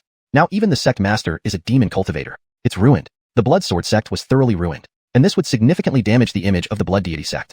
Eve was somewhat panicked. She had only wanted to investigate demon cultivators, but didn't expect the situation to be so serious. Elder Mai frowned, extremely distressed by the situation, which was the last thing she wanted to see. Supreme Elder Huxley Long was almost in tears. Xia Yanatane was his personal disciple and the most promising successor, whom he had pushed to become the sect master. But he turned out to be a demon cultivator, making all his years of effort worthless. Aquila shouted, Elder Mai, what are you waiting for? Already one Errol has escaped. If we delay further, this one will too. Elder Mai and Supreme Elder Huxley Long immediately stepped forward. You all step back. They both attacked together, 2-on-1. However, the battle between these long-lived beings was terrifyingly powerful. The shockwaves alone nearly affected everyone. Fortunately, Aquila and Huxley Long's protective treasures activated in time, and Ji Fingo had equipped Shadow Clone with life-saving armor to prevent exposure. With 2 against 1, they slightly had the upper hand, but in a fight between long-lived beings, such an advantage was too small, and victory remained elusive in the short term. Meanwhile, in a deserted alley in Xavianruin City, Errol suddenly appeared from nowhere. Just as he was about to leave, Theo, disguised as Swordman Kwong, followed. "Who are you?" Errol was startled, looking warily at Theo. His teleportation coordinates were random, and he hadn't known where he'd end up. Yet, he was found almost instantly. A flash of pure demonic aura flickered in Theo's eyes. "What do you think I am?" Recognizing the terrifying demonic aura of the reversal martial demon scroll, Errol bowed immediately. "So, you are the Great Envoy." Theo confirmed that Errol was part of a demon cultivator organization, likely the same one as the Clayton. Thus, they had conspired together. Such an organization would definitely prioritize secrecy. Otherwise, they would be wiped out. Theo folded his arms and coldly asked, "Why did things get so messy?" Errol shifted the blame to the Clayton. "It's all the Clayton's fault. If he hadn't tried to take revenge on Aryan, none of this would have happened." Theo sneered, "I heard someone killed Longtu, drawing the attention of those from the higher realms. Wasn't that you?" Errol was taken aback and denied it. "Not me, not me." Before he could finish speaking, Theo slapped him across the face. "Don't lie to me. I can easily see through lies." Errol's left cheek swelled up, blood dripping from the corner of his mouth. Despite hating this, he dared not retaliate. "Sorry, Great Envoy. I did kill Longtu, but it was an accident encountered by those from the higher realms. It's my bad luck, but the task was ordered by Clayton Gregg. Unfortunately, he's already dead. Won't the Great Envoy help save my sister? My identity is exposed, and my sister will surely be in trouble." Theo replied, "But according to my knowledge, your sister isn't a demon cultivator. What does that matter? Or perhaps, what can you offer me to help rescue her from Eve?" Chapter 350. Sibling conflict arises. Amiel gritted his teeth and said, "I know where the complete netherworld fiery demon fire is located." Theo raised an eyebrow. "What proof do you have?" Amiel took out an ancient bone and said, "This is an ancient demon bone I obtained by chance not long ago. It meticulously records the location of the netherworld fiery demon fire.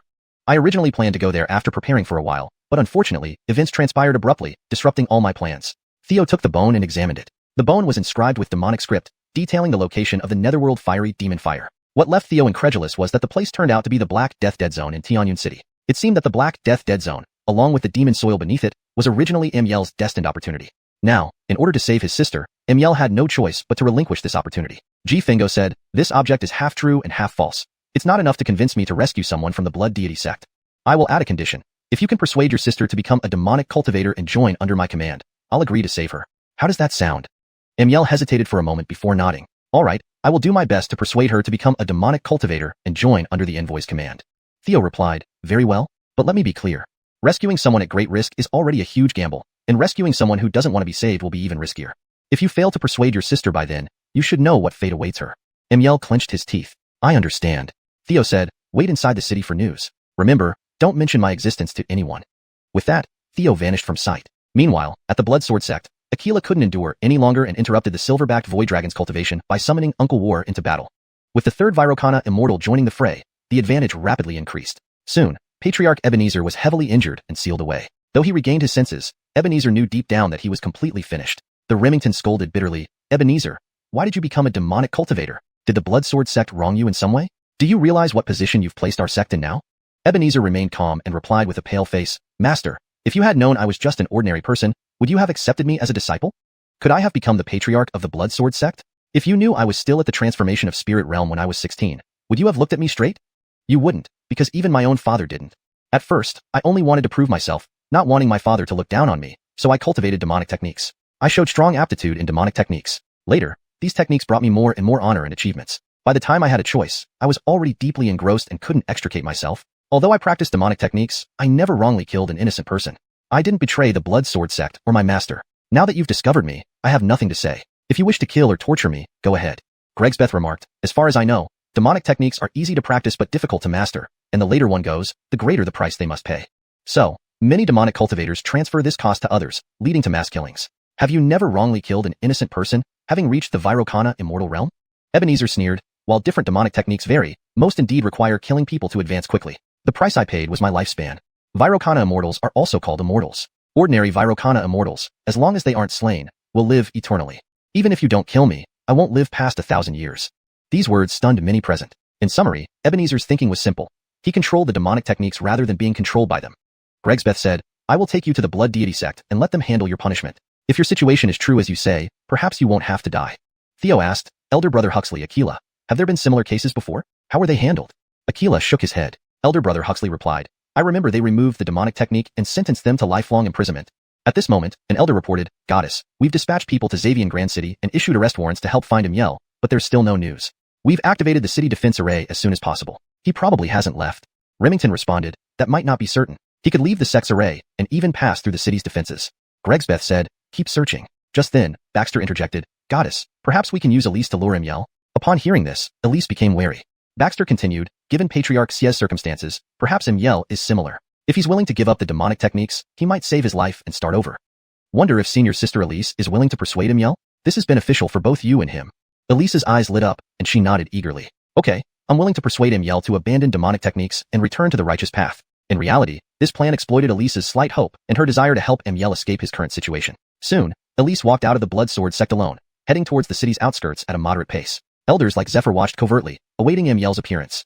Suddenly, space around Elise twisted, and she vanished on the spot. Where did she go? Remington was taken aback. Elder Zephyr was equally astonished. What formidable spatial technique. They managed to rescue someone right under our Virokana immortal eyes. Inside Xavian Grand City, Mangekyō was in a secret hideout, pondering his next move. Suddenly, Elise appeared in the room. Overwhelmed with joy, he exclaimed, Sister, thank goodness you're okay. Mangekyō knew it was due to the envoy's intervention, but Elise suspected it could be the work of elders like Zephyr. Elise smiled and said, Brother, it's wonderful to see you again. After a brief moment of happiness, the two faced their immediate situation. Mangekyō spoke first, Sister, I'm sorry for involving you. Now that my demonic identity has been exposed and I'm being hunted, it's not a problem because I belong to a powerful organization of demonic cultivators. Sister, we'll be fine. Come with me. Let's join this organization together. Elise shook her head. Brother, don't sink deeper into this. Come back with me. Abandon the demonic techniques, and let's start over. I promise you'll be safe. Mangekyō shouted, Sister, it's too late for me. You should cultivate demonic techniques too. With your talent, it won't be long before your cultivation exceeds Gregsbeth's. My sister, if you don't agree, you'll die.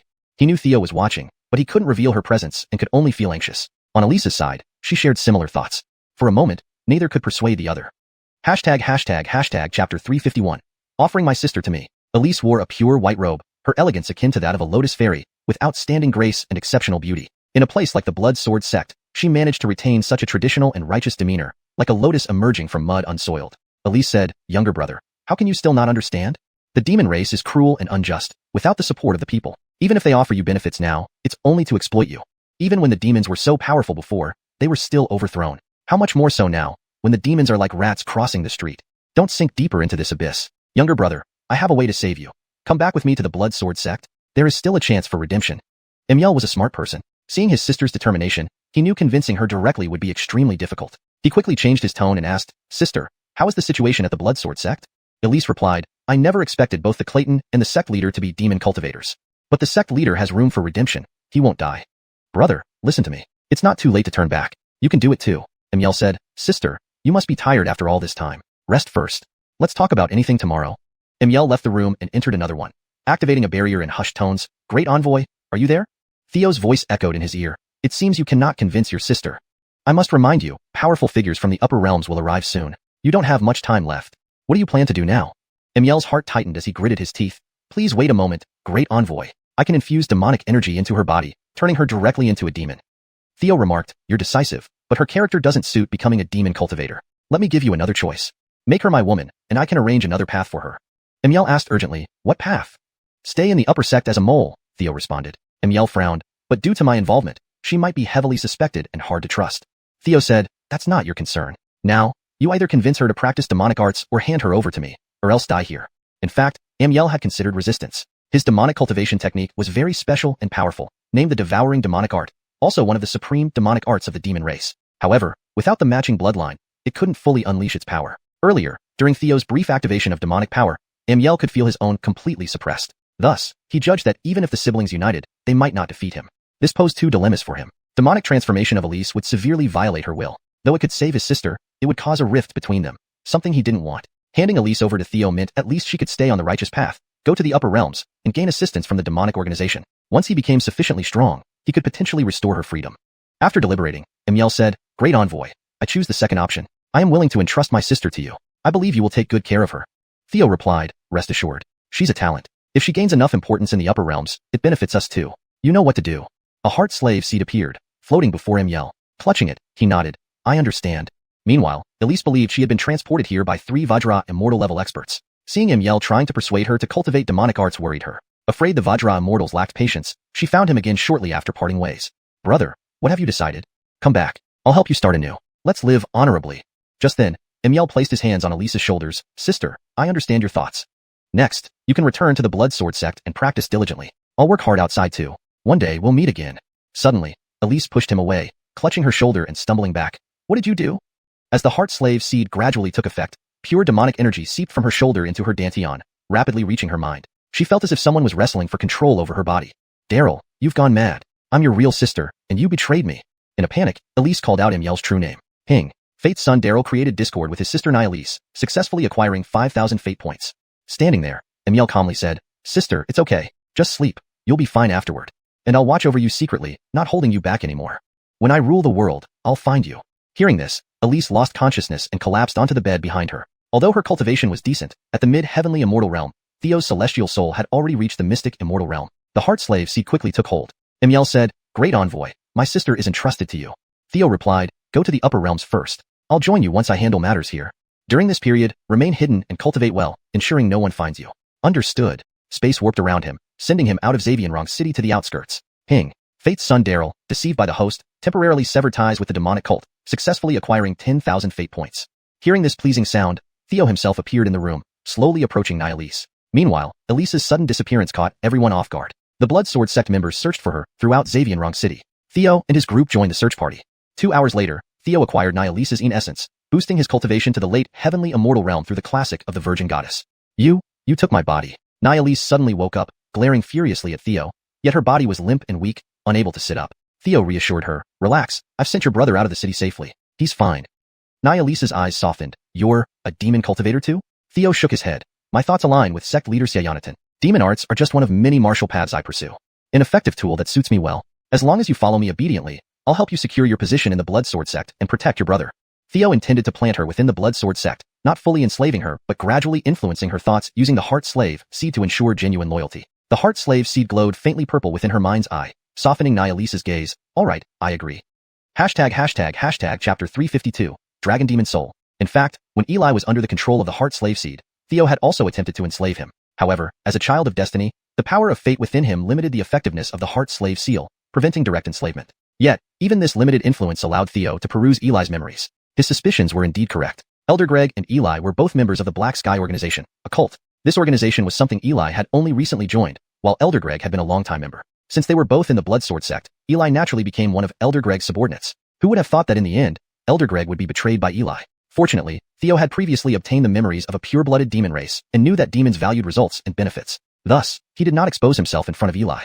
Theo muttered, The Black Sky Organization, quite intriguing. With another wave of demon disasters looming over humanity, Theo saw this as an opportunity. If he could play his cards right, he might be able to manipulate both the righteous and demonic factions, ultimately becoming the ultimate winner. However, before making any moves, he needed a thorough understanding of the situation regarding the demons and the righteous path.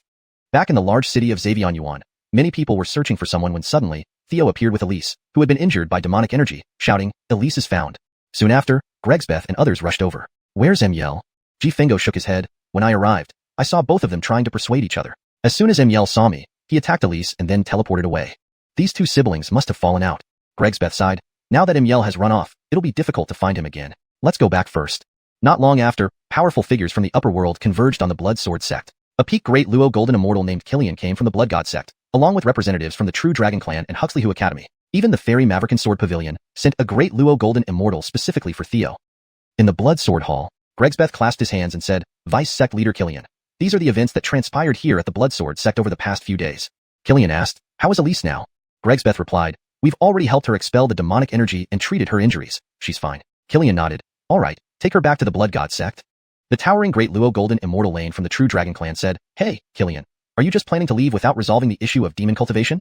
That girl's brother is a demon cultivator. If we perform a soul search on him, we might find some clues. A senior from Huxleyhu Academy named Zolan responded, Lane fellow Taoist, we are on the righteous path, and such actions might not be appropriate. Since she was injured by a demon cultivator, it proves she herself is innocent. Whether she will continue to be cultivated or discarded is an internal matter of the Blood God sect. Let's not interfere. Elise isn't important. What matters is the Blood Sword sect and Xiaoyonitan. Killian fellow Taoist, the reappearance of demon cultivators is a significant event. By now, news has likely spread throughout the upper world. We cannot handle this carelessly. Killian frowned. I understand the gravity of this situation. I will eliminate his demon techniques and bring him back to the Blood God sect for imprisonment. Then, we will thoroughly investigate if Xiaoyanatan's words hold any truth. If he lies, punishment will be severe. As for the Blood Sword sect, Xavion Yuan City will sell half its territory. Any parties interested, like the True Dragon Clan, Huxley Hu Academy, or Fairy Maverick Sword Pavilion, can oversee it for future supervision. Lane exclaimed, "Fine. Our True Dragon Clan will take it up." Alf from the Fairy Maverick Sword Pavilion nodded. This solution is fair. Killian added, "Maverick Reaver, due to the severity of this incident, the Blood God sect has decided to issue a demon suppression decree, and we hope everyone cooperates." Upon hearing this, Alf and others were surprised. Seeing Theo's confusion, Senior White explained via mental communication, the demon suppression decree is a very high-level order. If it's a low-level decree, the Blood God sect will immediately send personnel wherever demon cultivators are reported. If it's a high-level decree, the Blood God sect will use their authority as leaders of the righteous path to call upon all righteous forces to cooperate. But previously, both decrees were low-level. After listening, Theo felt something wasn't quite right. He believed this was more of a show of strength by the Blood God sect. Soon, Killian left with Gregsbeth and others. Theo headed to Heavenly Merciless Heaven with Alf. On the way, Alf asked, "Surely, during these past few days, you've learned about the Fairy Maverick Sword Pavilion from Aquila and others. I am an elder there. You can just call me Elder Fong." Theo nodded, "Elder Fong, I've learned a little about it." Alf laughed. "You don't know how many envied you when Gregly Venerable took you as a disciple at the Venerable Conference. Many wondered if you had 3 heads and 6 arms. With the demon suppression decree issued, these are certainly turbulent times." Theo remarked, "It seems someone is going to suffer." Alf laughed, "You're quite perceptive." Indeed, it was understandable. The Blood Sword sect tarnished the Blood God sect's reputation with this incident. Naturally, the Blood God sect would seek compensation elsewhere. Issuing a demon suppression decree provided the perfect excuse. Now, holding the banner of righteousness, the Blood God sect could strike wherever they pleased. They might even harm those who disagreed with them. Theo suspected this wasn't a low-level decree but a high-level one. This meant every sect in the upper world would have to obey the Blood God sect's orders. It sounded imposing. Meanwhile, Baxter was in seclusion within the Blood Sword sect. With several Divine Sons injured or dead, Baxter easily claimed the position of Divine Son after displaying her abilities. She now awaited the opening of the Blood Trials Palace next month to advance directly to the 3rd level and confront the Blood God sect in just a few days. In her cultivation chamber, Baxter practiced. Previously, Theo used the Heart Slave Seed, Jade Compass, and the technique from Palm Immortal Kingdom to successfully read Eli's memories. Among them, the most crucial and valuable information was the Devouring Demon Art. Eli lacked suitable bloodline powers to unleash its full potential, but Theo had just the thing, the soul of Tao Tai.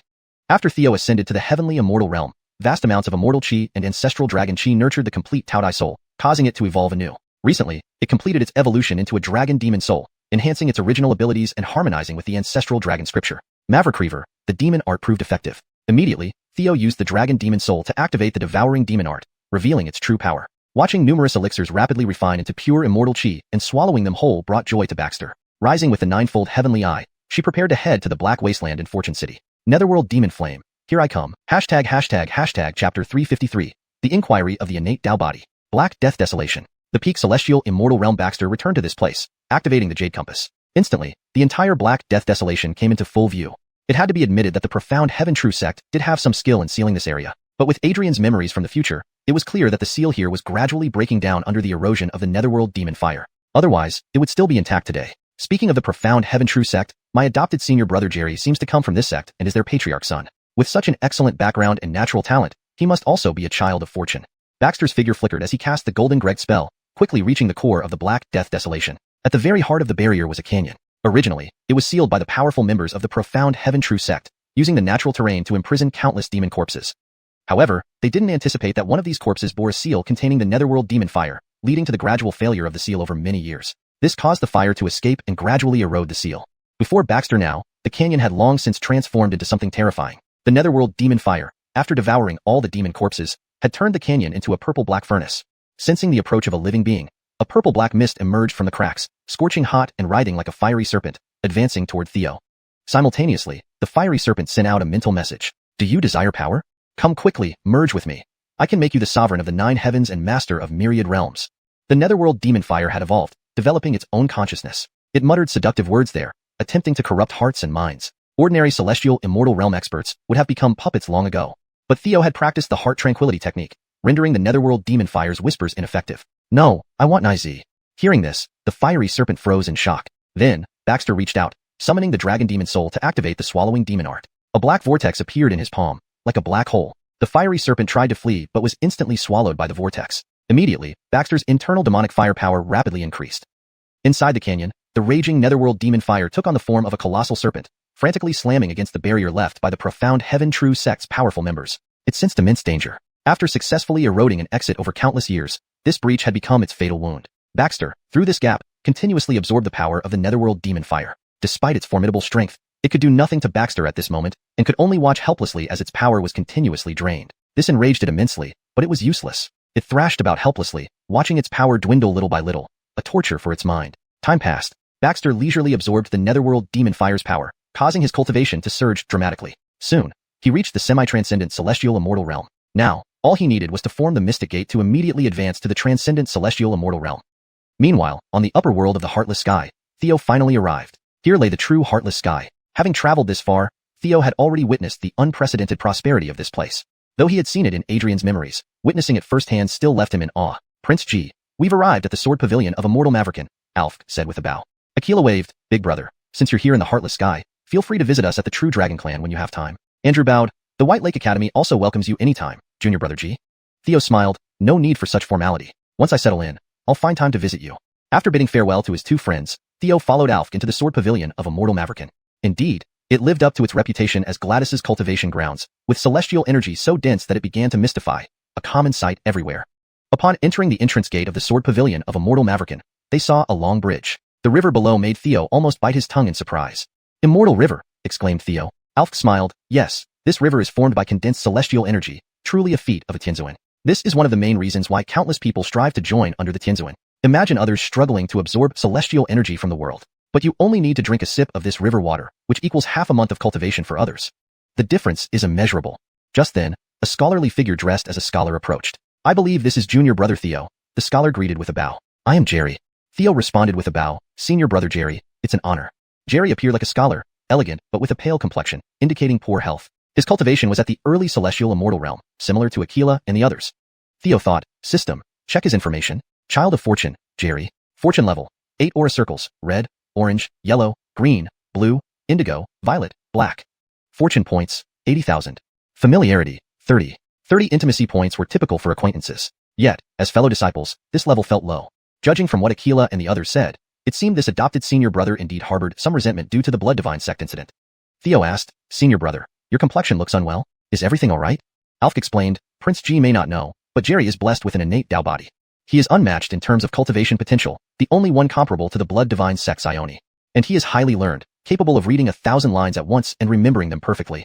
Unfortunately, his Dao body has flaws and is incomplete. Remarkably, his cultivation method differs from ours. While we absorb celestial energy, he expels it because his innate Dao body is too unique. If he doesn't suppress it, he would cultivate at full speed all the time, even in sleep. But precisely because his Dao body is flawed, rapid cultivation isn't suitable. Theo had heard of the innate Dao body. It represented the pinnacle of cultivation potential, unsurpassed by any other. Even Ione's innate perfect immortal body could only match it, not surpass. Such a physique was exceedingly rare, hard to see more than a few in an era. If I could consume it, that innate Dao body would be mine. Theo questioned, can't even the Tianzuan level technique of our master cure it? Jerry hurriedly replied, without master's assistance, I might have died long ago. But rest assured, Junior Brother, I will soon repair my Dao body. Oh, very confident. Huh? Too bad you encountered me. Theo said, Senior Brother, can you show me around the sword pavilion of Immortal Maverican? Jerry nodded. My pleasure. Hashtag chapter 354. Advanced Demon Slaying Order. On the way. Theo said, I heard that Senior Brother Jerry has a marriage contract with Ione, the goddess of the blood deity sect. It's truly enviable. I happened to meet Ione on the way to the Heartless Heaven. Whether in appearance or talent, she is unparalleled in the world. Except she doesn't seem very smart. Jerry smiled and replied, this was arranged by my master. I haven't met her yet. But according to the agreed time, it won't be long now. Inferior Self also heard that Junior Brother has good relations with the True Dragon Clan, White Lake Academy, and the Angel Clan. Junior Brother truly has great opportunities, which is enviable. The two chatted casually. It was evident that Jerry was quite familiar with Theo, having likely done his homework beforehand. Soon, they arrived at the Immortal Maverican Grand Hall, the same venue where Theo first burst into the grand event. Suddenly, an imposing projection appeared inside the hall. The figure was dressed in the attire of the blood deity sect. The visitor pointed at Jerry and rudely asked, has Lord Clifford not emerged from seclusion yet? Jerry clasped his fists and replied, to the Chavi, he has not yet. Chavi sternly declared, it's the same if I tell you then. Our blood deity sect has just decided to issue an advanced demon slaying order. In the coming days, we will gather all information related to the demon race. Then we will allocate tasks. The Immortal Maverican Sword Pavilion is an important ally of the blood deity sect, and we hope for your full cooperation. Jerry nodded. Concerning the demons, the Immortal Maverican Sword Pavilion naturally has no choice but to do our utmost. Chavi, satisfied, said, very good. Indeed worthy of being engaged to Greggian. You understand the bigger picture. Greet your master on my behalf when you see him. Just as Chavi was about to leave, his gaze suddenly fell on Theo. You are Theo who eradicated the Bloodhand sect and caused a commotion in the Bloodsword sect, right? Theo nodded. Indeed. Chavi's eyes turned cold as he said, you should be grateful for having such a good master. With that, he left. but his final words and that look were filled with threat. From this, it was clear that the blood deity sect harbored no good feelings towards him. Jerry said, "Junior brother, offending the blood deity sect here in Heartless Heaven is unwise. They are leaders of the righteous path. You need to think twice before acting in the future. Go back and cultivate for now. If anything happens, I will inform you." Theo nodded. As a disciple of Lord Clifford, Theo was assigned to a celestial mountain equipped with various cultivation facilities like alchemy and artifact forging. Most importantly, it was surrounded by immortal rivers, making it an excellent place for cultivating. Theo arrived on the mountain, activated the protective barrier, and took out the immortal beheading gourd, 3 immortals pagoda, and other divine treasures, placing them by the riverbank to maximize their absorption of immortal chi. At the same time, Theo rapidly integrated the Hirschverting True Gregning to boost his cultivation. 2 days later, Theo received notice from Jerry to attend a gathering at the immortal Maverican Grand Hall. When he arrived, there weren't many people left. Jerry looked at Theo and said, "Junior brother arrived just in time. The task allocation from the blood deity sect's demon-slaying order has come down. This is your mission." Theo took it and saw that it involved going to the territory of the Zija family within the Longevity House to assist in searching for what used to be the 10,000 Demons lair. The Zija family was where Ione belonged. Apparently, this wasn't a desirable task. Otherwise, how could Jerry relinquish such a good opportunity to interact with the Zija family, given his high regard for the blood deity sect and Ione? Theo asked, "Senior brother, do you have a task?" Jerry nodded. "I need to assist the younger sister of Shinteon Orthodox sect on a trip to the Black Death Deadlands, which was once a sealed tomb for demons. It's rumored that something went wrong 100 years ago, and we need to reconfirm the situation." Theo said, wishing senior brother success in the mission. "Same to you, junior brother," Jerry added. "By the way, Elder Alf will accompany you to safeguard you." Alf bowed to Theo. Theo smiled, "Thank you, Elder Fong." Following this, Jerry left with a beautiful woman in a green silk dress, smiling all the way. Alf said, "Mr. G, let's get going." Theo remarked, "Elder Fong, isn't that senior brother's younger sister? They don't look much alike." Alf laughed. "They share no blood relation. Carigluo I was adopted by Master 1 of Shinteon Orthodox sect." Got it. It was clear this was one of Jerry's concubines, and someone with significant background. No wonder her cultivation surpassed even Jerry's. Subsequently, Alf also departed from Immortal Maverican Sword Pavilion with Theo heading to the Zija family's territory, home of the 10,000 Demons lair. Baxter immediately learned of Jerry's impending arrival. Initially, Baxter thought they would only arrive half a month later, but the situation took an unexpected turn. It seemed that Shinteon Orthodox sect had placed a location marker here, allowing direct teleportation.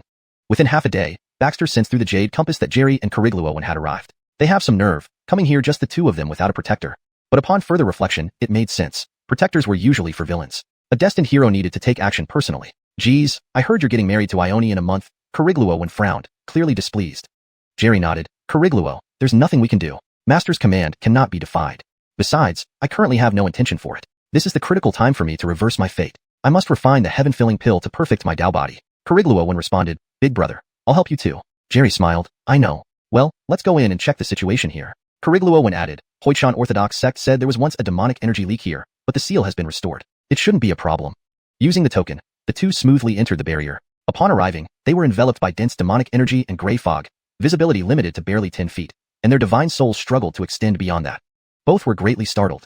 Carigluo exclaimed, "Big brother, something's off. Why is the demonic energy so heavy here? I need to notify father immediately." Jerry frowned and said, "We can handle the current situation. Let's investigate first before drawing conclusions." As they delved deeper, they encountered demonic beasts.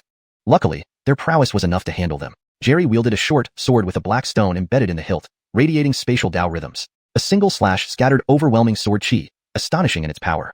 Baxter observed and frowned slightly. Not an ordinary void stone. Instead, fused with leaves from a world tree. Thus, even a casual strike carries the authority of the world. What incredible fortune! Carigluo continuously cast divine talismans, effortlessly dealing with the assaulting demonic beasts, proving herself to be a formidable divine symbolist. As they slaughtered more demonic beasts, they gradually approached the canyon where Baxter resided. Time was running out, so he ceased refining the netherworld devil fire. In a flash, Baxter drew out the demon sword and unleashed a mighty slash. Boom! A full power attack hit the crack in the seal, exploding loudly, tearing a huge gap in the seal. Seeing this, the fire python, imbued with netherworld devil fire, froze momentarily, watching Baxter retreat into the gray mist. It then quickly unleashed its power outside the seal, forming a giant flaming serpent. Shortly after, Jerry and Carigluo arrived. Chapter 355, Cuckoo in the Magpie's Nest. During this time, the underworld fiend fire from beyond the seal's crack continuously accumulated, and the head of the fire python had changed from 1 into 2. This transformation resulted in a 2-headed snake. The moment both sides faced each other, the terrifying high temperature of the underworld fiend fire suddenly erupted, transforming into a formidable scorching storm that surged towards Jerry and his companion. However, this storm wasn't just about extreme heat. Maverick's terrifying was the underworld fiend fire's characteristic to corrupt and demonize everything it touched. It's the underworld fiend fire. Jerry frowned deeply, not expecting to encounter such a terrifying existence here. This creature has become highly intelligent. Olive's adorable face also showed some fear. Facing the incoming heat storm, Olive took out 2 talismans and activated them. A faint silver light barrier enveloped the two of them. Although the intense storm failed to shatter the barrier, under the strange abilities of the underworld fiend fire, the barrier visibly shrank at an alarming rate. Seeing this, Olive's expression changed. This place, the Black Death Deadland, restricts our strength but suits its capabilities. Jerry nodded in agreement. If the first strike misses, we retreat immediately. Olive nodded in understanding. She then cast a purple immortal talisman. A brilliant purple light flashed, unleashing a powerful spatial force that nearly froze the space where the underworld fiend fire resided. Jerry instantly wielded his short sword with all his might. Sky-piercing sword. A dazzling light streaked through the sky, obliterating the area in front. However, the terrifying purple-black flames exploded, engulfing the two of them. The faint silver barrier shattered instantly. Jerry hurriedly activated his protective jade pendant to shield Olive. Both were blasted away. Jerry spat blood from the impact. Theo, watching from the shadows, inwardly smirked. Not being a demon cultivator, it's already impressive to be able to utilize 70% of their power here. If I didn't happen to be able to fully unleash the true power of the devouring demon art, dealing with this underworld fiend fire wouldn't be so easy. Jerry wiped the blood from the corner of his mouth and said immediately, Corrigluo, you leave first. I'll cover for you. Understanding Jerry's profound strength, Olive didn't argue and swiftly retreated. After rushing out of the Black Death Deadland, she saw Jerry stagger out. Brother, are you alright? Olive rushed forward to support Jerry. I will notify Shintian Zhengzhong, True Sect, immediately. They will send reinforcements soon. Of course, this wasn't Jerry but Theo himself. Without there, even a shadow clone could hold its ground for a while. Theo shook his head. Let's leave here first, find a secluded spot to recuperate, and be cautious. There might be demon cultivators around. Olive immediately led Baxter quickly away. Brother, you're burning up? Theo explained. Demon fire has entered my body, but I can still suppress it for now. Olive was greatly alarmed. What? Demon fire entering the body can lead to loss of control and turning into a demon cultivator. This made Olive intensely worried, unable to focus on anything else.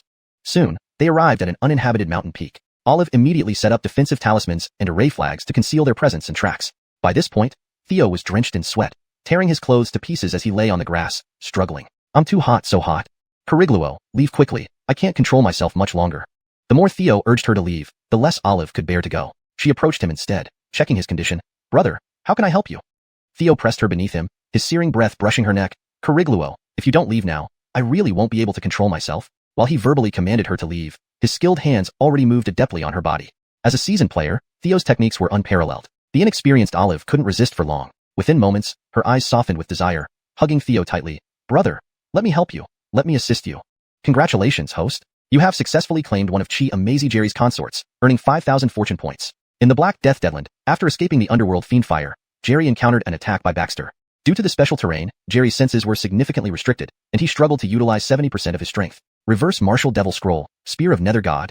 Baxter repeatedly threw magical spears condensed from pure demon energy, each strike adding to Jerry's wounds. Without the ability to counterattack, Jerry finally revealed his trump card. With the black stone on his sword glowing, he tore open space and slipped through.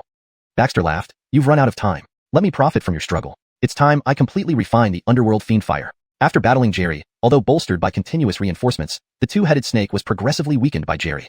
Upon sensing Baxter's arrival, the weakened two-headed snake turned to flee. Devouring demon art, black hole. The palm black hole reappeared, and the two-headed snake was swallowed by Baxter, still resisting. The main body of the underworld fiend fire within the canyon raged again, futilely slamming against the seal. Baxter said while refining, You should know that the righteous sects have discovered you. Now, you have two choices. First, leave with me and serve me. Second, be found by the righteous sects and be utterly destroyed. After hesitation, the underworld fiend fire ceased resistance and actively merged with Baxter.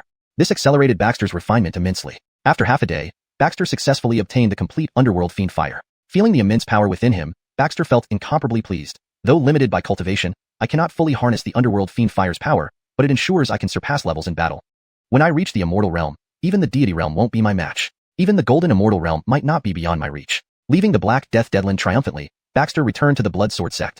Meanwhile, Theo's prowess left Olive thoroughly subdued. Brother, how do you feel now? Olive cuddled close to Theo's chest, caressing his neck affectionately. Theo stroked her smooth back, laughing. Of course, I'm fine. Brother, I am yours now. Yes, I know. Then, what about your engagement to Gregsbeth? Theo smiled. If Corrigluo likes, I'll break off the engagement. Overjoyed, Olive kissed Theo. Brother, I knew you liked me. And yes, finding you the celestial fountain remains my priority. I will definitely help you find it. Theo laughed. Now, let's have another round. Storm clouds gathered again until Olive pleaded for mercy. After absorbing Olive's primal essence, Theo's cultivation smoothly advanced to the late stage of the heavenly immortal realm. Thanks to the powerful effects of the Transmigrated scripture, Olive's cultivation also significantly improved. The next morning, when Olive awoke, Theo was already gone. After searching everywhere, she finally found Jerry looking rather disheveled approaching her. Corrigluo, you're quite agile. I finally found you. Two-headed serpent. As both parties faced each other, the terrifying high temperature of the underworld fiend fire suddenly flared up, transforming into a horrifying scorching storm that surged toward Javanwin and his companion. But at the same time, this storm wasn't just about extreme heat. What was most terrifying was the underworld fiend fire's ability to corrupt and demonize everything it touched. It's the underworld fiend fire. Javanwen frowned deeply, not expecting to encounter such a fearsome entity here. This guy has become too powerful, said Wen Qinglua with a hint of fear on her adorable face. Facing the heat storm, Wen Qinglua took out 2 talismans and activated them. Buzz. A faint silvery light shield enveloped the two, resisting the fierce storm. Though the scorching blast failed to shatter the shield, its range visibly decreased under the bizarre power of the underworld fiend fire. Seeing this, Wen Qinglua's expression immediately changed. This Black Death Forbidden Zone restricts our strength but suits its abilities. Javanwen nodded. If our attack fails, we retreat immediately. Wen Qinglua agreed and then hurled a purple immortal talisman. Buzz. Purple light shimmered as a powerful spatial force erupted, nearly stagnating the space where the underworld fiend fire existed. Javanwen immediately raised his short sword and delivered a full force strike. One slash shattering heaven. A brilliant light pierced through as the area before them seemed to be annihilated. However, the terrifying purplish-black flames exploded, affecting both of them. The faint silvery shield shattered instantly, and Javanwen hurriedly used a protective jade pendant to shield Wen Qinglua. Bang! Both were thrown back, and Javanwen spat out blood. Watching secretly, Tianfeng smirked. Not being a demon cultivator, you can barely utilize 70% of your power here. If it weren't for me perfectly utilizing the swallowing demon technique's true power, dealing with the underworld fiend fire wouldn't have been easy. Javanwen wiped the blood from the corner of his mouth and said, Qinglua, you go first. I'll hold the rear. Understanding Javanwen's profound trump cards, Wen Qinglua didn't argue and quickly fled. After she rushed out of the Black Death Forbidden Zone, she saw Javanwen, staggering out. Brother, how are you? Wen Qinglua quickly supported Javanwen. I will inform Xuantian Authentic Sect immediately. They'll send people soon. This wasn't Javanwen, but Jacques himself. There, with Feng Yihan present, even a shadow clone could withstand for a while. Jacques shook his head. Let's leave here first and find a hidden place to recuperate. Be cautious of any demon cultivators around. Wen Qinglua promptly led Tianfeng away quickly. Brother, your body is so hot. Jacques explained. Demon fire entered my body, but I can temporarily suppress it. Wen Qinglua was greatly alarmed. What? Demon fire inside your body? I've read ancient books that say it can cause one to lose control and turn into a demon cultivator. This made Wen Qinglua incredibly anxious. Soon, they reached an uninhabited mountain peak. Wen Qinglua immediately used talismans and formation flags to mask their presence. Jacques was already drenched in sweat, having torn his clothes and lying on the grass struggling. So hot, I'm burning up. Qinglua, you should leave. I can't hold on much longer. Despite his words, Wen Qinglua couldn't leave, instead checking on Jacques. Brother, how can I help you? Jacques pressed her beneath him, his burning breath caressing her neck. Qinglua, if you don't leave now, I won't be able to control myself. Though he urged her to leave, his skilled hands worked adeptly over her inexperienced body. As an experienced flirt, Jacques' skills were unmatched. Before long, Wen Qinglua's eyes turned soft as she embraced him. Brother, I want to help you. Let me assist you. Ding! Congratulations, host has successfully taken one concubine of Javanwen, obtaining 5,000 luck points. In the Black Death Forbidden Zone, after escaping the underworld fiend fire, Javanwen was attacked by Tianfeng. Due to the peculiar terrain, Javanwen's senses were greatly restricted, and he could only exert less than 70% of his power. Inverse Martial Demon Scroll, Spear of the Nether God. Tianfeng hurled several spears made of pure demonic chi, which Javanwen deflected repeatedly, yet his injuries worsened. He couldn't retaliate effectively. Finally, he used his ace card. A black stone on the hilt glowed as he tore open space and disappeared into it. Tianfeng laughed. You no longer have time to interfere. While you squabble, I'll take advantage. Now, I must completely refine the underworld fiend fire. After battling Javanwen, despite continuous reinforcements, the underworld fiend fire had weakened. With Tianfeng arriving, the weakened two-headed serpent sensed danger and fled. Swallowing demon technique, black hole. The palm black hole reappeared, swallowing the serpent, which struggled violently. Inside the canyon, the main body of the underworld fiend fire raged again, madly smashing against the seal but to little effect. While refining, Tianfeng spoke. Surely you know the righteous sects have discovered you. You have two choices. First, follow me and serve me. Second, be found by the righteous and be obliterated. The underworld fiend fire hesitated before ceasing resistance, merging with Tianfeng. This accelerated the refinement process dramatically. Half a day later, Tianfeng had fully mastered the underworld fiend fire. Feeling the immense power within, Tianfeng felt incredible satisfaction. Although I can't fully unleash the underworld fiend fire's power due to my cultivation level, it still ensures I can surpass ranks in battle. When I break through to the immortal realm, even those at the divine realm won't be a match for me. Even the golden immortal realm might not be impossible to challenge. Confidently leaving the Black Death Forbidden Zone, Tianfeng returned to Bloodsword Sect. Meanwhile, Jacques' formidable techniques had thoroughly tamed Wen Qinglua. Brother, how are you now? Wen Qinglua lay on his chest, affectionately hugging his neck. Jacques smiled, caressing her smooth back. Of course I'm fine. Brother, I belong to you now. Yep, I know. Then, what about your marriage with Ziling Yan? Jacques grinned. If you prefer, I will call off the marriage. Delighted, Wen Qinglua kissed him. Brother, I knew you liked me. By the way, I also remember your wish for the heaven-filling pill. Now, all you need is the heavenly immortal spring, and I'll try my best to find it for you. Jacques smiled. Now, shall we do this one more time? Another intense session followed until Wen Qinglua begged him to stop. After absorbing Wen Qinglua's essence, Jacques' cultivation smoothly broke through to the late stage of the immortal realm. The powerful effects of the Treatise of Primal Innocence significantly enhanced Wen Qinglua's cultivation as well. The next morning, When Qinglua woke up to find Jacques gone. After searching everywhere, she finally spotted Javanwen. Looking disheveled, Qinglua, you're hard to catch, I finally found you. Chapter 356, A Rift Appears. Olive said, brother, I have already informed Xinyanjin sect. Master received the message and will be here soon. When he arrives, you should explain your situation with Gregsbeth to him. Blushing at the end of her sentence, Olive turned away, not daring to look at Jerry. Jerry felt puzzled. Wasn't Carigluo initially unhappy about my marriage to Gregsbeth? Why is she now telling me to bring it up? Seeing Jerry nod, Olive finally felt relieved. Shortly after, members of Xintianjian sect arrived. Only 2 people came. One was sect leader Wen Corixian, and the other was a true Dragon Clan powerhouse Lane. Father.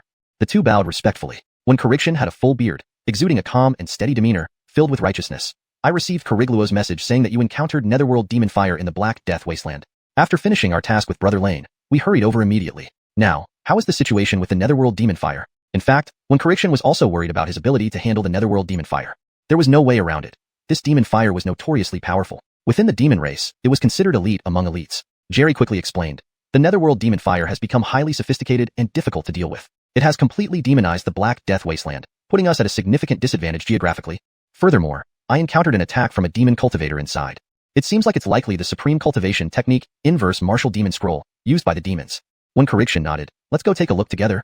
Soon, the 4 of them arrived back at the Black Death Wasteland. But much of the demonic mist, formed from dark energy, had dissipated.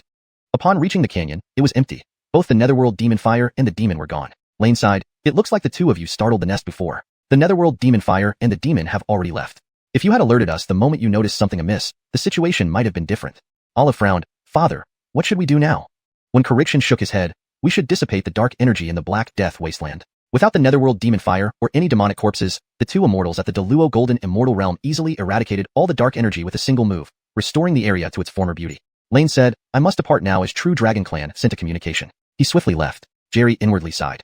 He knew Lane would spread the news, which wouldn't bode well for his reputation. At this moment, Olive shyly turned her head away, then timidly asked, Senior brother, is there something you need to tell father?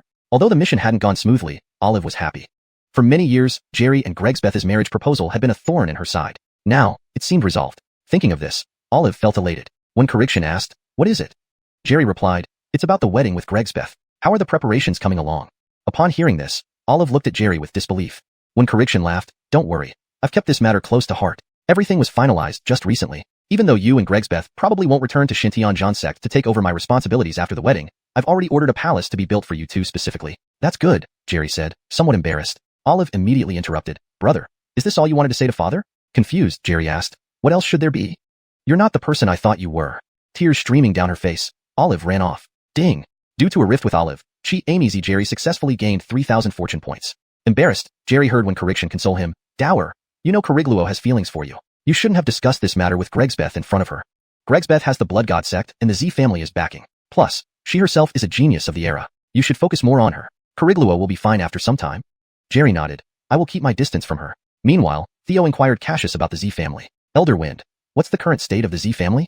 Cassius replied, the patriarch of the Z family is Gregsbeth's mother, Felicity. Mentioning Felicity, she was renowned as a delicate beauty in our generation. Unfortunately, her temperament is too cold, making her distant from others. In the past, I admired her greatly, but when my cultivation improved, she had already left to undergo trials outside, departing from the realm of indifference. Upon her return, she brought Gregsbeth back with her. How many hearts did that break, including mine, leading to tears shed numerous times. Initially, the old patriarch of the Z family was furious, nearly severing ties with her. But years later, Gregsbeth showcased extraordinary talent as a natural perfect immortal body, stabilizing their position within the family. Later, Felicity advanced to the Deluo Golden Immortal Realm. When Gregsbeth became the Blood God sect goddess, she succeeded as the new family leader. On one hand, this was due to maternal influence, but on the other, Felicity herself possessed exceptional talent and formidable strength, ranking her among the top of our generation. Rumor has it she also serves as the supreme elder of the Blood God sect, holding significant status within it. Theo nodded. From this, it seemed likely that the mission was orchestrated by the Z family matriarch. She probably wanted to see Jerry. Sadly, Jerry didn't care much about this potential mother-in-law. Soon, they arrived at the Z family stronghold. Felicity, dressed in exquisite purple attire, her figure accentuated by a purple silk belt, and crowned with a purple gold headdress, exuded regality, iciness, and authority. The very first impression she made on everyone. Noble, cold, dominant. These were the words that described Felicity. Cassius bowed. Greetings, Patriarch Z. Before Theo could bow, Felicity frowned. Where's Jerry? Sure enough, it was directed at Jerry. Theo replied, Senior brother and Olive went to the Black Death Wasteland, while asking me to visit the 10,000 Demons Cave. Upon hearing this, Felicity's brows furrowed in annoyance. She had personally contacted the Blood God sect to meet Jerry early and gauge if he was worthy of Gregsbeth. Instead, Jerry ignored her efforts, acting as a protector for Olive. Almost engaged, he still dared to flirt with other women. How does this boy view Gregsbeth? To her, marrying Jerry was beneath Gregsbeth's status. She hadn't rejected him even though he was sickly. Now, he dared to pursue other women. Felicity seethed with anger. Using the Palms Immortal Country technique, Theo observed every emotion and reaction. Ding! Chi Amy Z Jerry's standing in Felicity's eyes plummeted, successfully gaining 3,000 fortune points. Hashtag chapter 357. I have a bold idea. Felicity looked at Theo and said, You are Gregly Tianzuan's new disciple, Theo? Theo nodded. That's right. Lord Z, shall we still go into the 10,000 demon pit? Felicity replied, Of course. With that, she waved her hand, and a rainbow appeared beneath her feet. Come aboard. Alf smiled and said, I've long heard of Lord Z's Rainbow Bridge, a divine object from the Great Thousand World. Today, I finally have the chance to see it. Theo also walked onto the bridge with Alf, feeling somewhat curious. Soon, the three of them stepped on the seven-colored rainbow, rapidly crossing space as they headed towards the 10,000 demon pit. On the Rainbow Bridge, Alf revered Lord Z so much that he dared not show the slightest disrespect, not even daring to glance too often at her. But Theo boldly observed Felicity, who possessed an outstanding figure, remarkable cheater, surpassing all in beauty, and exuded mature charm, and suddenly had a da-don idea. Note, the words cheater and da-don are not translated properly. Cheater should be translated as grace or bearing and da-don as bold or daring. Here is the corrected sentence. But Theo boldly observed Felicity, who possessed an outstanding figure, remarkable grace, surpassing all in beauty, and exuded mature charm, and suddenly had a daring idea. Theo asked, Lord Z, I'm new to the unfeeling heaven and know little about the 10,000 demon pit. Could you tell me what precautions I need to take? At this moment, Felicity felt somewhat depressed and did not want to deal with Theo. Alf, you explain. Alf was delighted and quickly explained, Master G, speaking of the 10,000 demon pit, it had great renown before the demon calamity. It was one of the three most important strongholds of the demons in the unfeeling heaven, especially the demon prison inside. It struck fear into countless demons. Before the demon calamity, many extremely terrifying demons and demon cultivators were imprisoned there, never to leave. To this day, it has not been opened. Allegedly, after Blood God sect captured the 10,000 demon pit, they repeatedly sealed this demon prison, fearing it would lose control. Besides the demon prison, there is the demon palace, which we call the demon pit. Legend has it that it was built on the Wanyu demon vein, reinforced by special arrays, making it a rare cultivation holy land for demons and demon cultivators. Even though the interior layout of the demon palace has been destroyed, the Wanyu demon vein remains intact, still a holy land for demon cultivators. I've heard the Z family has always stationed people here, presumably it should be safe. Felicity, with a cold face, said, We've arrived at the 10,000 demon pit. Upon landing, they saw a massive black ancient city. Theo could see from the ruins that this ancient city was previously a grand array, possibly constructed by a heavenly venerable level powerhouse. Unfortunately, it was now destroyed. The three entered the city center where a black stone palace stood, still shrouded in demonic aura. It must be the famous demon palace. Theo immediately activated the Palm Immortal Country technique and discovered several demon cultivators inside the stone palace, wearing distinctive purple robes with black cloud patterns, special attire of the Z family. This alarmed him. Could the Z family also practice demonic arts? But he discreetly used his jade compass to sense that Felicity wasn't a demon cultivator, thus he breathed a sigh of relief.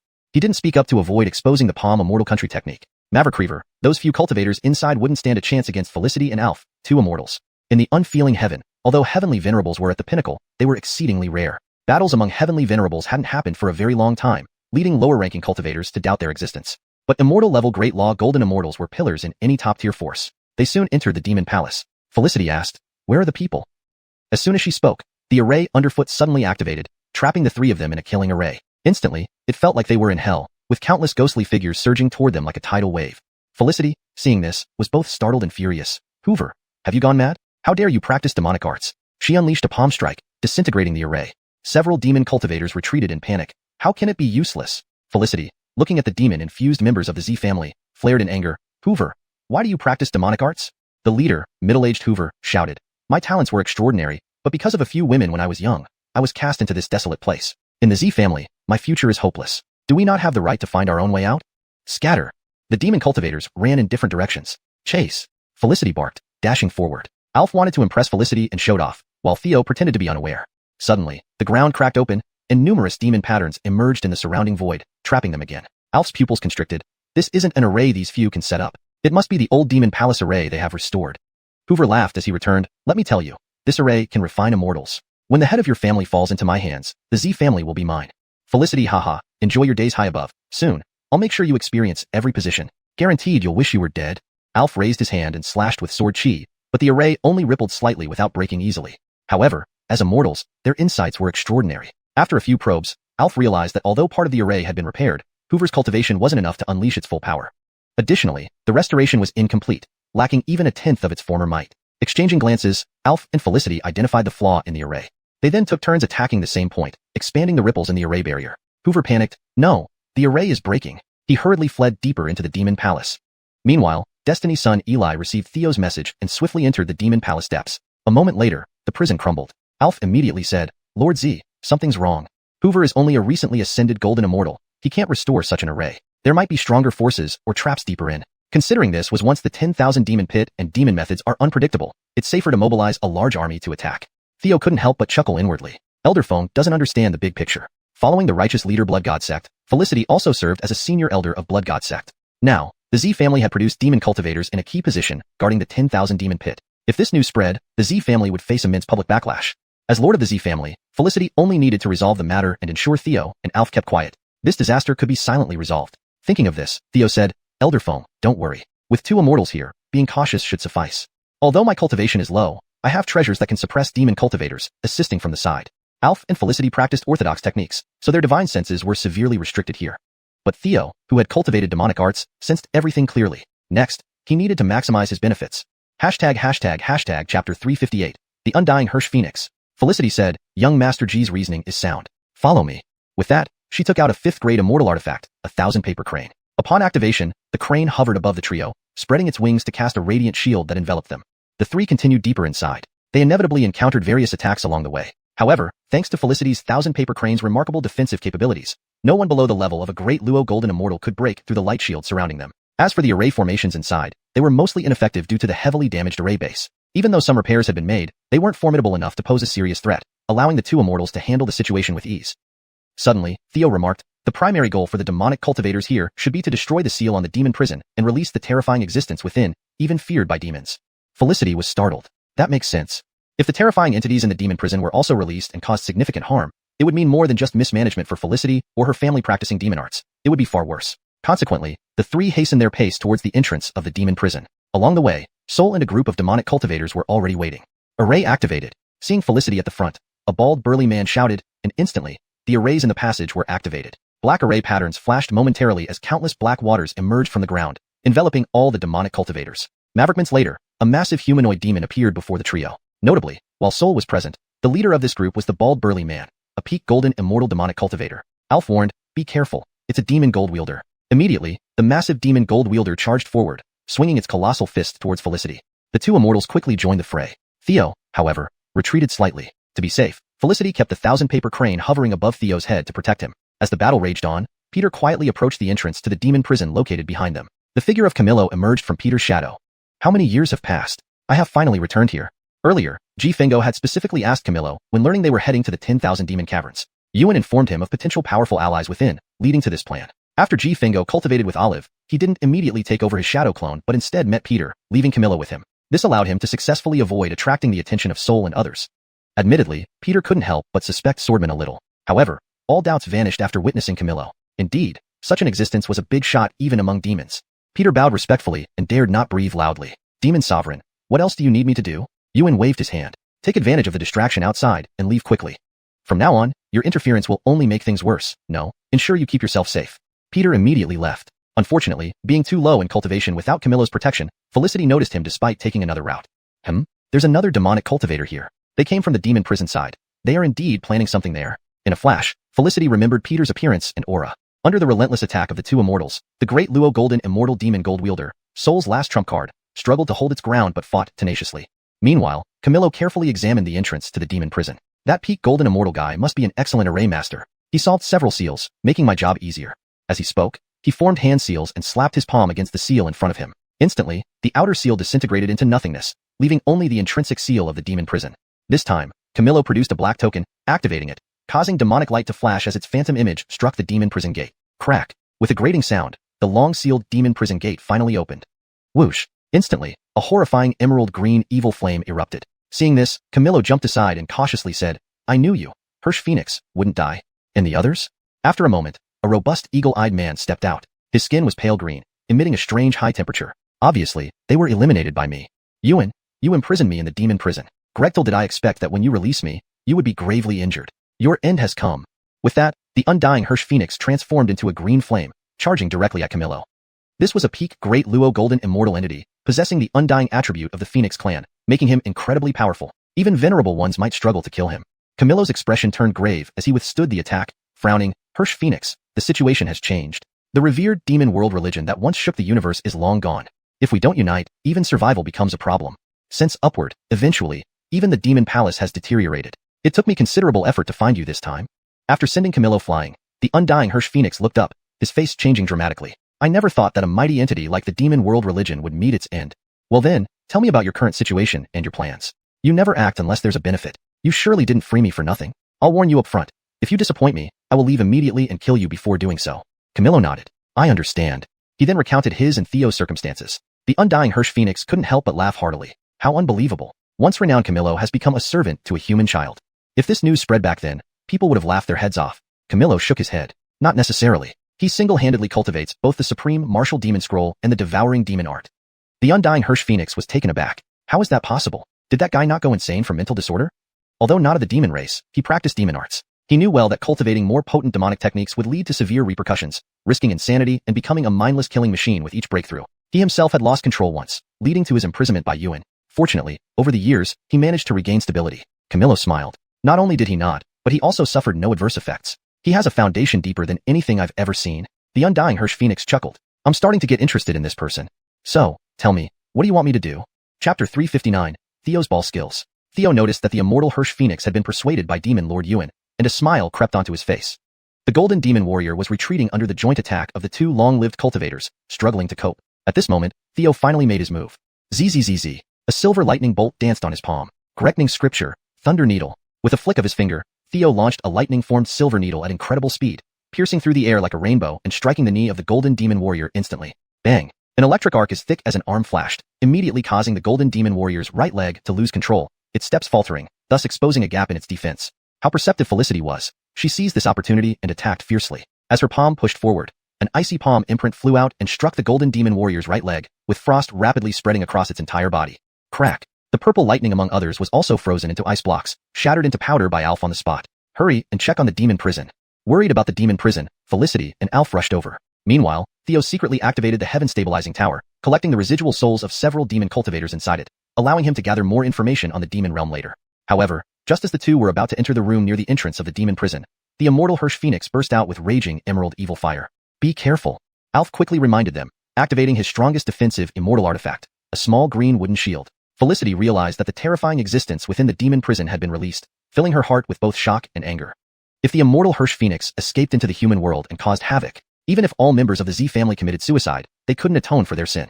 Thinking this, Felicity abandoned her defense and pulled out an ice crystal chain, activating it to strike the immortal Hirsch Phoenix. Clatter! The ice crystal chain split into 9 strands, resembling 9 dragons, enveloping the immortal Hirsch Phoenix. In an instant, extreme conflict erupted. Boom! An explosion sounded as Alf was blown away, but thanks to his shield, he remained unharmed. On this side, Felicity spat blood from the corner of her mouth, flying backward, clearly seriously injured.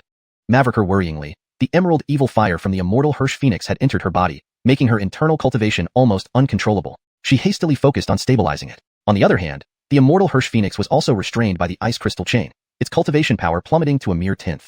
Theo could see that this must have been a one-time use item, incredibly precious and decisive in single combat. Unfortunately, the immortal Hirsch Phoenix wasn't easy to deal with either. Its self-created, Hirsch Fire magic skill was extremely bizarre.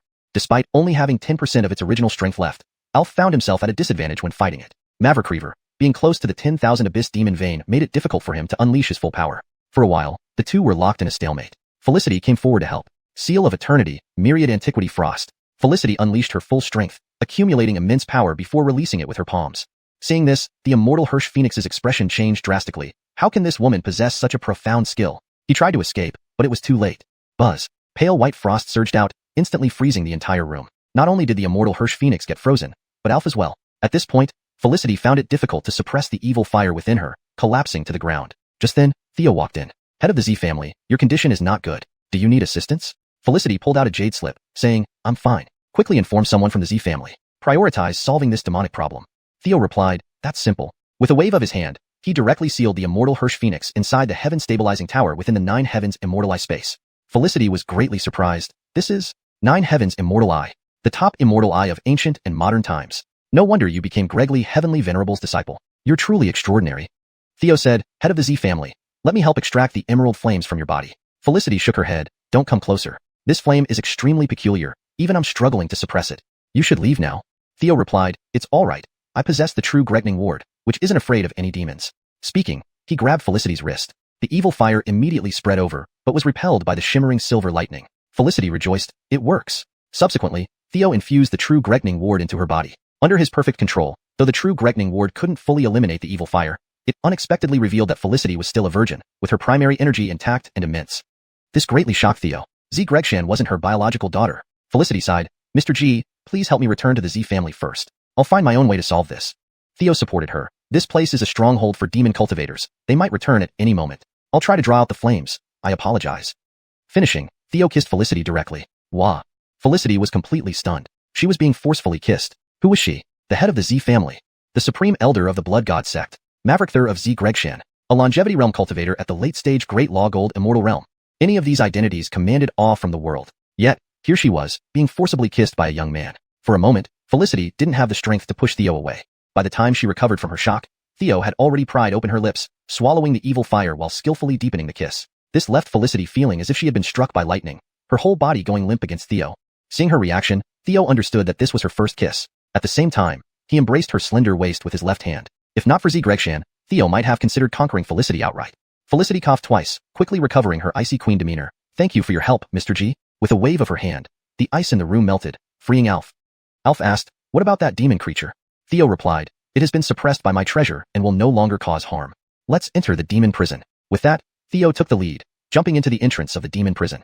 Below, Demon Lord Yuan silently slipped into Theo's shadow. Chapter 360, Spreading Rumors. The subsequent exploration, naturally, turned out to be fruitless. Exiting the demon hall, Felicity handed a piece of green crystal to Alf. Elder Foam, you've worked hard this time. I heard Elder Foam has always wanted to forge a satisfactory sword. This Aviv crystal might help you.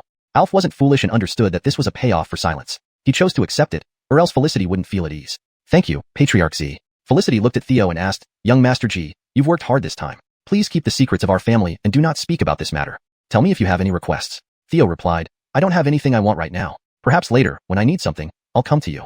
Agreed. Felicity hurriedly turned around and used the rainbow bridge to lead the two away. Upon arriving at the Z family residence, Oral and Olive were already there. This took Theo by surprise, making him realize that Felicity had not let go of Oral's mission yet. Patriarch, you're here. How did the journey go? Oral saluted and greeted Felicity. Felicity nodded, thanks to young Master G. Our journey went smoothly. However, I heard that your party encountered the Netherworld demonic fire and demonic cultivators, but let them take away the Netherworld demonic fire. Oral's face darkened. That task was indeed a miscalculation on our part. I didn't expect the Black Death Forbidden Zone to harbor such powerful Netherworld demonic fire.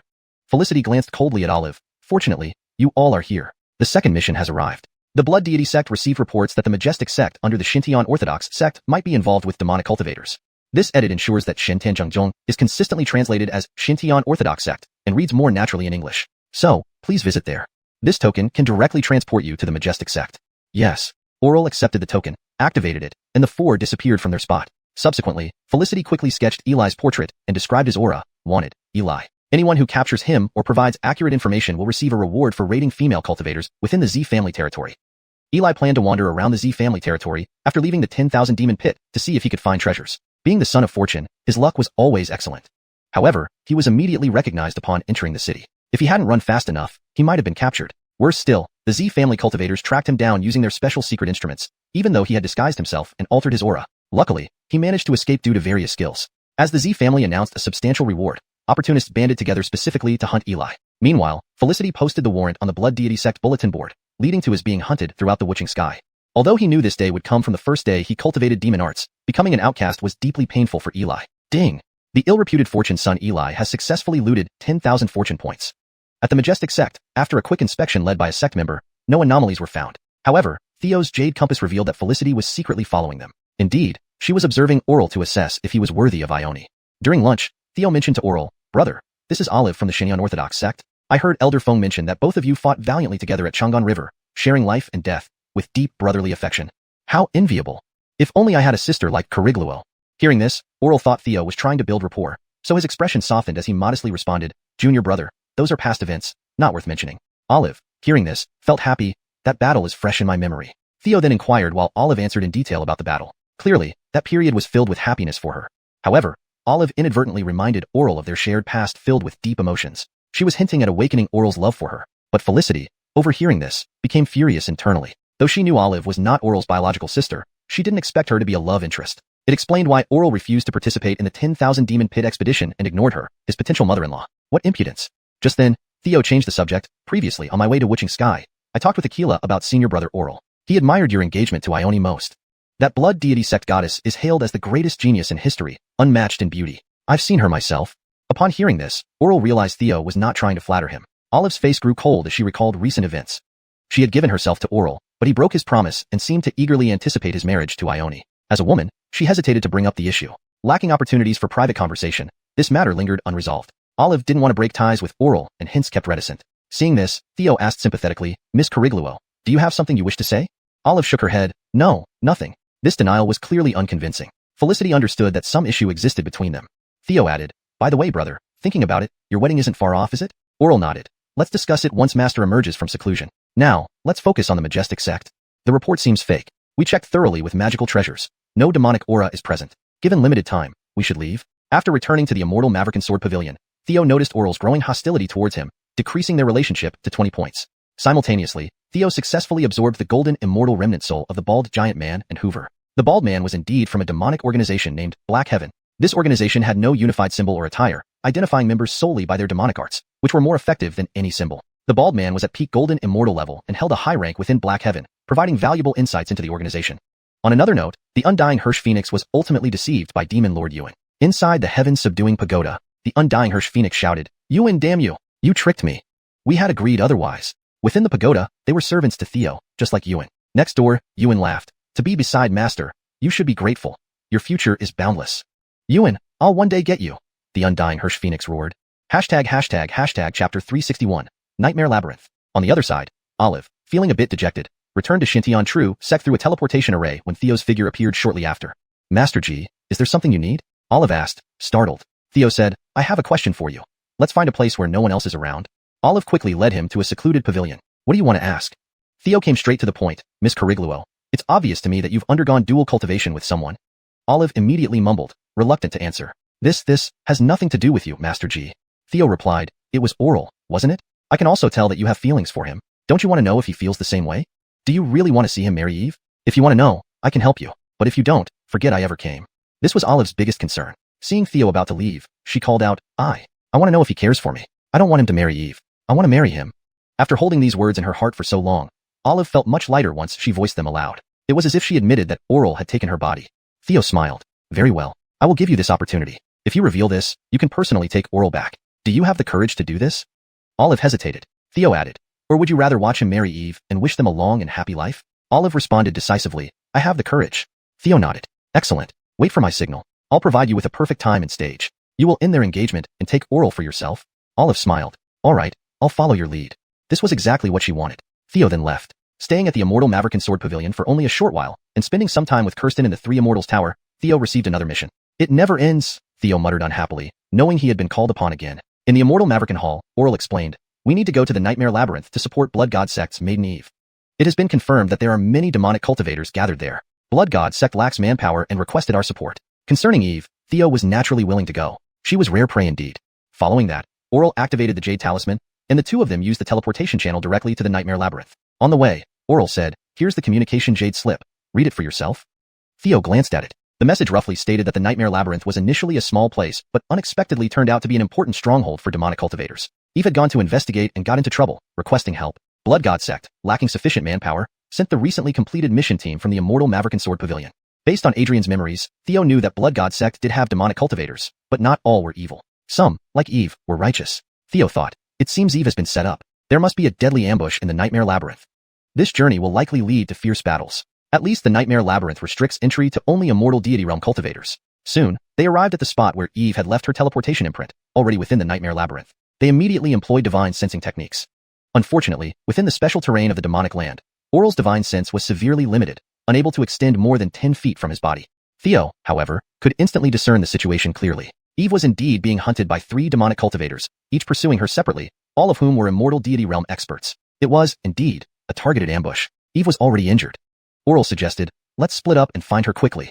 Theo agreed, thinking the same. The two parted ways. Oral's actions were clearly motivated by self-interest. Although his cultivation was inferior to Theo's, Oral possessed treasures granted by Gregly Tianzuan for survival. In contrast, Theo had only been in the unfeeling heaven for a short time and obviously lacked familiarity with the nightmare labyrinth. However, Oral was well-read and experienced. He had studied this place before and was quite familiar with it. This is an attempt to get me killed by the demon cultivators, Theo thought. Unfortunately for him, he chose the wrong direction. Theo immediately cast the Golden Greg spell to free himself from the spatial constraints and headed straight toward Gregsbeth. Before long, he arrived near Gregsbeth. Who's there? Gregsbeth called out sharply. Theo stepped forward, smiling. Goddess, I've come to support you. We meet again. The pale-faced Gregsbeth breathed a slight sigh of relief. You shouldn't have come. There are Shanjing, Immortal Realm, cultivators lying in ambush here, and I fell into a trap. Theo replied, rest first. I'll protect you. Gregsbeth shook her head. No, they should be catching up soon. Theo reassured her. Don't worry, everything's under control.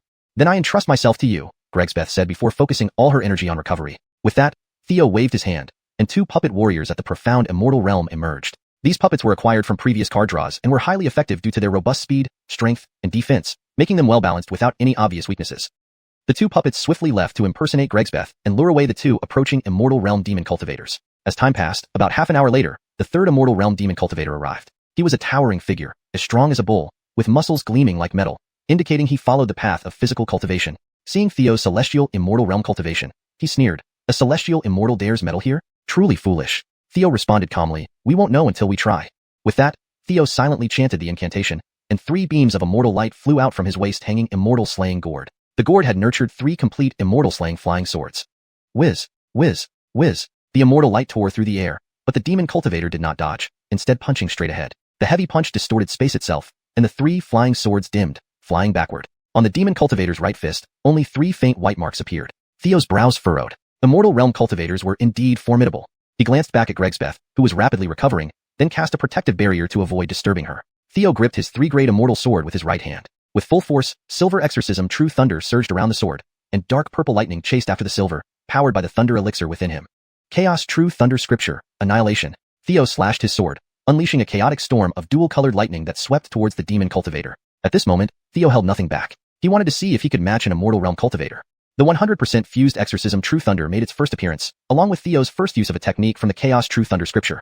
The other demon cultivator saw this, and his face changed. Anti-demon divine artifact, Exorcism True Thunder. But Oral, with extensive knowledge and experience, had previously studied it and was quite familiar.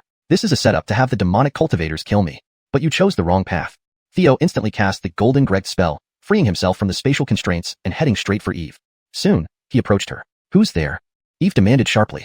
Theo emerged, smiling. Maiden, I've come to assist you. We meet again. Pale-faced, Eve slightly relaxed. You shouldn't have come. There are immortal deity realm experts ambushing here, and I fell into a trap.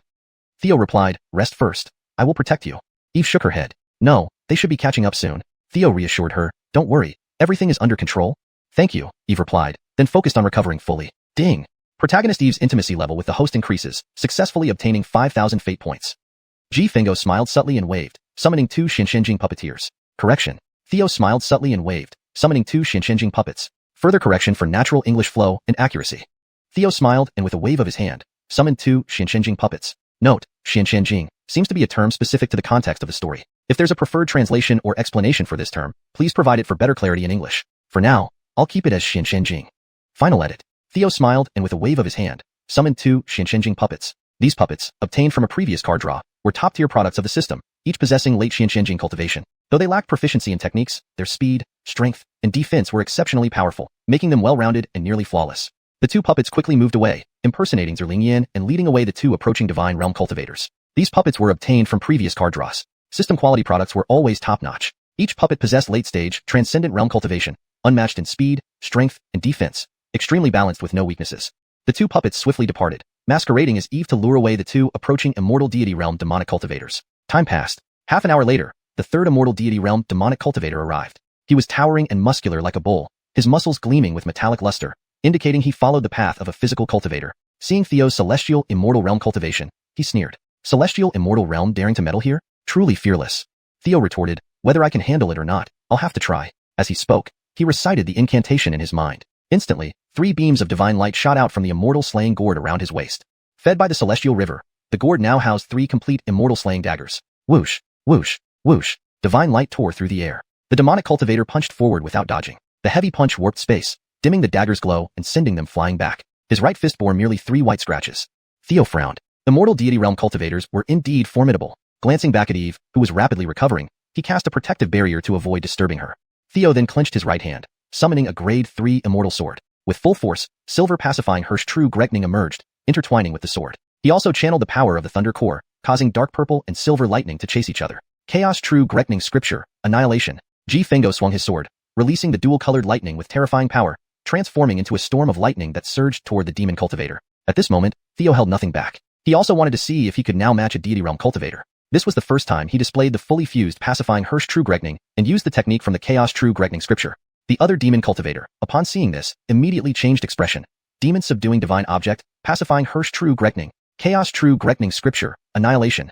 With one slash, two colored lightning surged with terrifying power, transforming into a storm that swept toward the demonic cultivator. At this moment, Theo held nothing back. He wanted to see if he could contend with an immortal deity realm expert. The 100% fused, pacifying True Gregning made its debut. He was also using a move from the Chaos True Gregning Scripture for the first time. Seeing this, the other demonic cultivator's face changed. Divine object against demons, pacifying True Gregning. Chapter 362. Battle a demon cultivator? No, to foster bonding. Even during the distant era of demon calamities, the 4 supreme demon-banishing artifacts were every demon cultivator's nightmare. This fear was etched into their very souls, much like how ordinary righteous cultivators dread the netherworld demon fire. Hence, the demon cultivator's expression turned grim as he exerted his full strength. He clasped his hands together, and his skin suddenly sprouted dark purple scales. Each scale shone with runes, forming a purple protective barrier. In the next moment, a storm of lightning erupted. Boom! A deafening explosion sounded, and the opponent was blasted away. The black scales dimmed, and his left side was drenched in blood, nearly shattered. The power of the Mystic Gateway worked to heal his injuries. However, under the effects of the Hirsch-averting True Gregning, the recovery was painfully slow. You actually injured me, boy. With the Hirsch-averting True Gregning, you are destined to be an enemy of all demon cultivators. There will be no peace for you. Just as those words fell, the demon cultivator punched forward at Theo from a distance. Buzz. Instantly, Ji Fengo felt a massive tremor in the space before him. A terrifying force pressed down like Mangekyō Rinnegan upon him. This was the full might of a celestial deity realm strike. Using spatial power, the invisible punch was as vast as a spatial storm, crushing down inescapably. Seeing this, Theo released the seal on his life-saving battle armor, transforming his 4th rank immortal armor into 5th rank. Buzz. Suddenly, the life-saving battle armor emitted a dazzling light, forming a massive white light bell that enveloped him. At the same time, Theo slapped out with his left hand, activating a defensive divine ability. Chaos True Gregning Scripture, Void Penetrating. Instantly, a huge dual-colored lightning vortex appeared. Boom! An intense confrontation ensued, but Theo retreated only 3 steps, completely unharmed. Realizing the commotion was too loud, he quickly reinforced the boundary with a barrier. Theo's eyes flickered, and he spat out a mouthful of blood. Crack! The barrier shattered, and Ada woke up, swiftly moving forward to block the demon cultivator's second strike. How are you? Ada asked while keeping a tight eye on the opponent. I'm fine. The main issue is our cultivation disparity. Otherwise, I would have one for sure. Theo wiped off the blood and replied. I'm sorry for disturbing you. Ada said, you should have informed me immediately. He's a celestial deity realm powerhouse. Didn't you fear dying at his hands? Theo responded. What's there to fear in death? I fear a meaningless death. If it were for you, I would do so willingly. Ada's heart wavered, and she couldn't help glancing back at Theo. You're becoming more outrageous. At this moment, the demon cultivator launched another full power strike. One punch sent shockwaves through space, the unseen momentum pressing down heavily like Mangekyō Rinnegan. Ada's injuries hadn't fully healed, so they both struck simultaneously. Chaos True Gregning Scripture, Annihilation. Theo chanted, unleashing his immortal sword, which recreated the dual-colored lightning storm. Great Purity Dao Technique, Firmament Seal. Ada formed seals with both hands, releasing immense spatial power as an imperial seal descended to suppress the attack. Boom. The ultimate clash took place. Under Theo's perfect control, they gained a slight upper hand, forcing the demon cultivator to retreat several steps.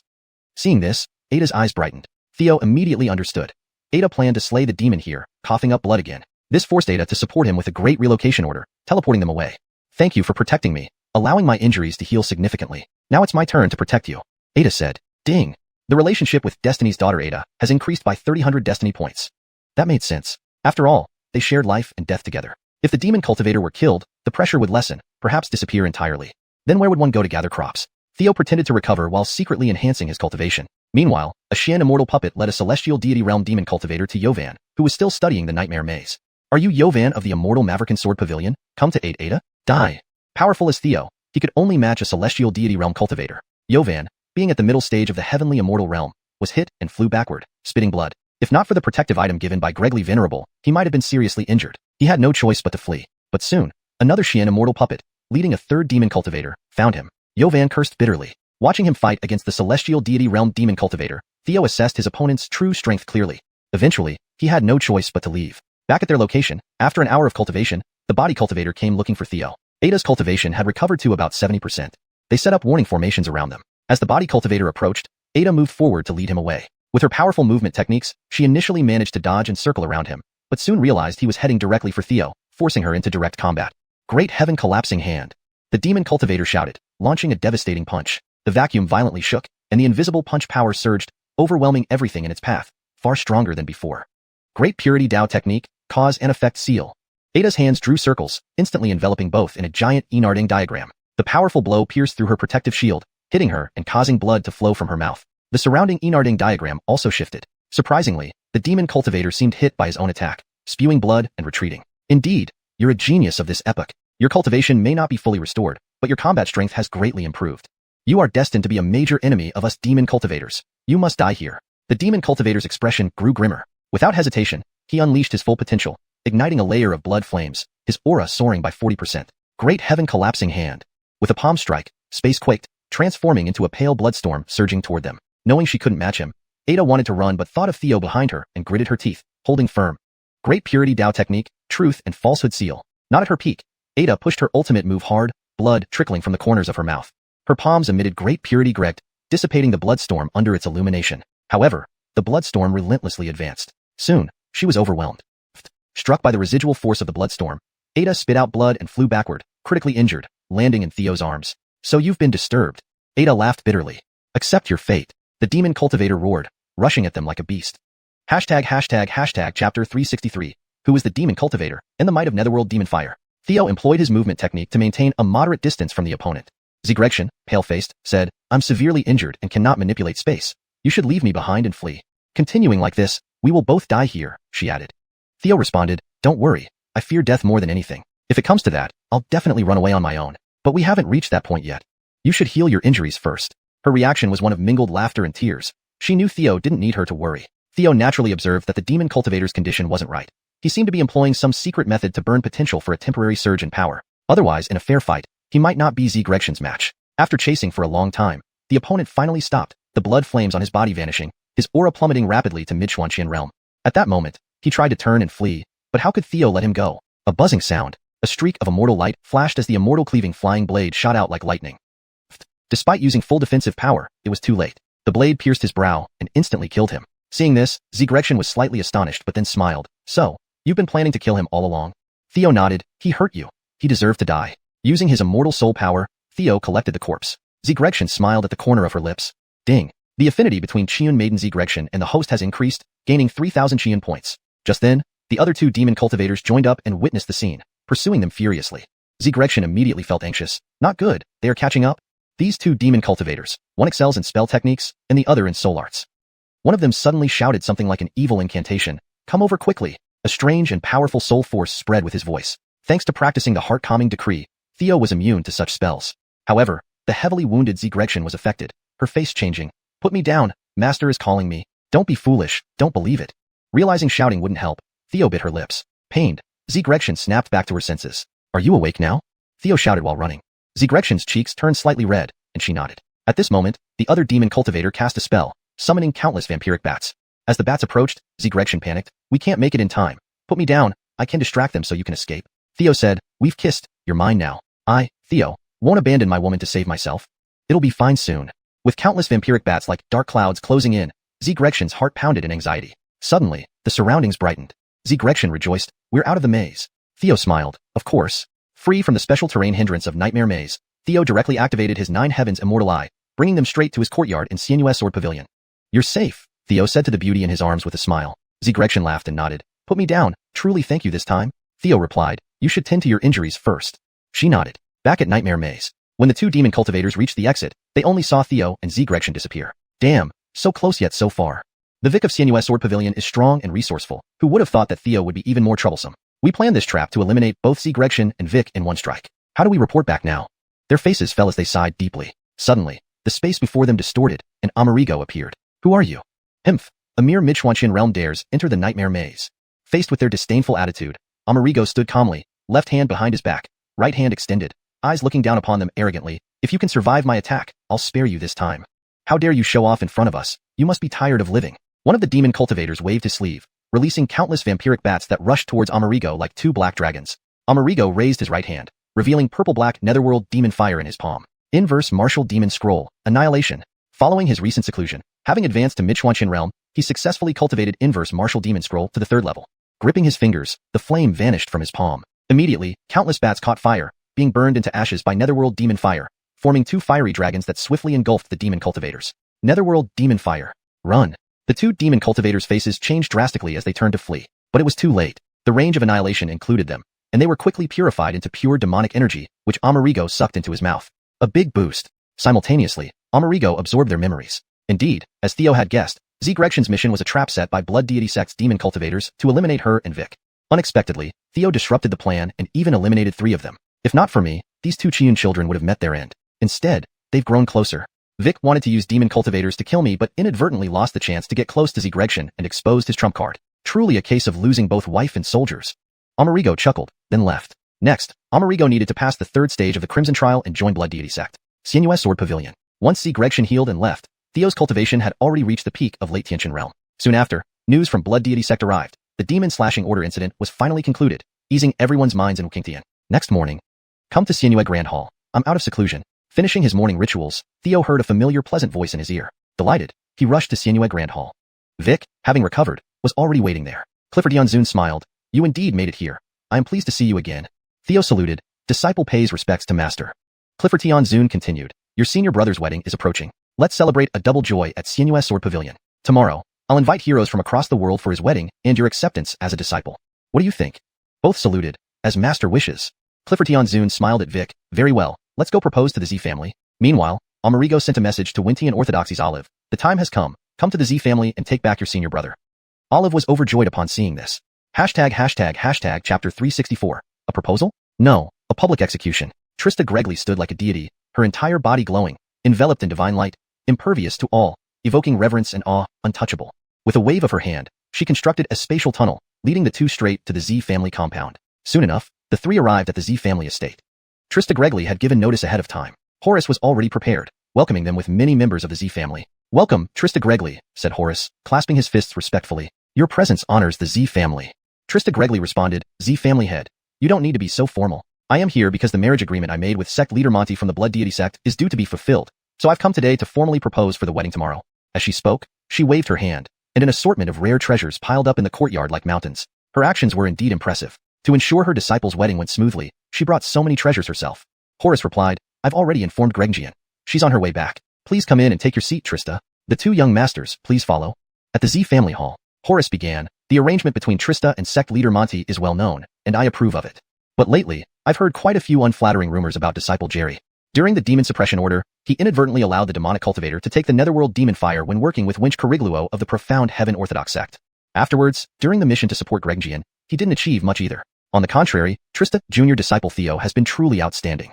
At the battle of the Myriad Demon Abyss, he even saved me. While supporting Gregjian, he completed the mission brilliantly, rescuing Gregjian and slaying a demonic cultivator. I hear that elder brother, the sect master, also holds high regard for Theo. Trista Gregly frowned as she listened. So, they didn't like Jerry but were impressed by Theo? How long had Theo been in the heavenly emotions realm? Jerry became anxious upon hearing this. What did it mean? Was this marriage proposal in jeopardy? Theo also understood that this matter was too significant.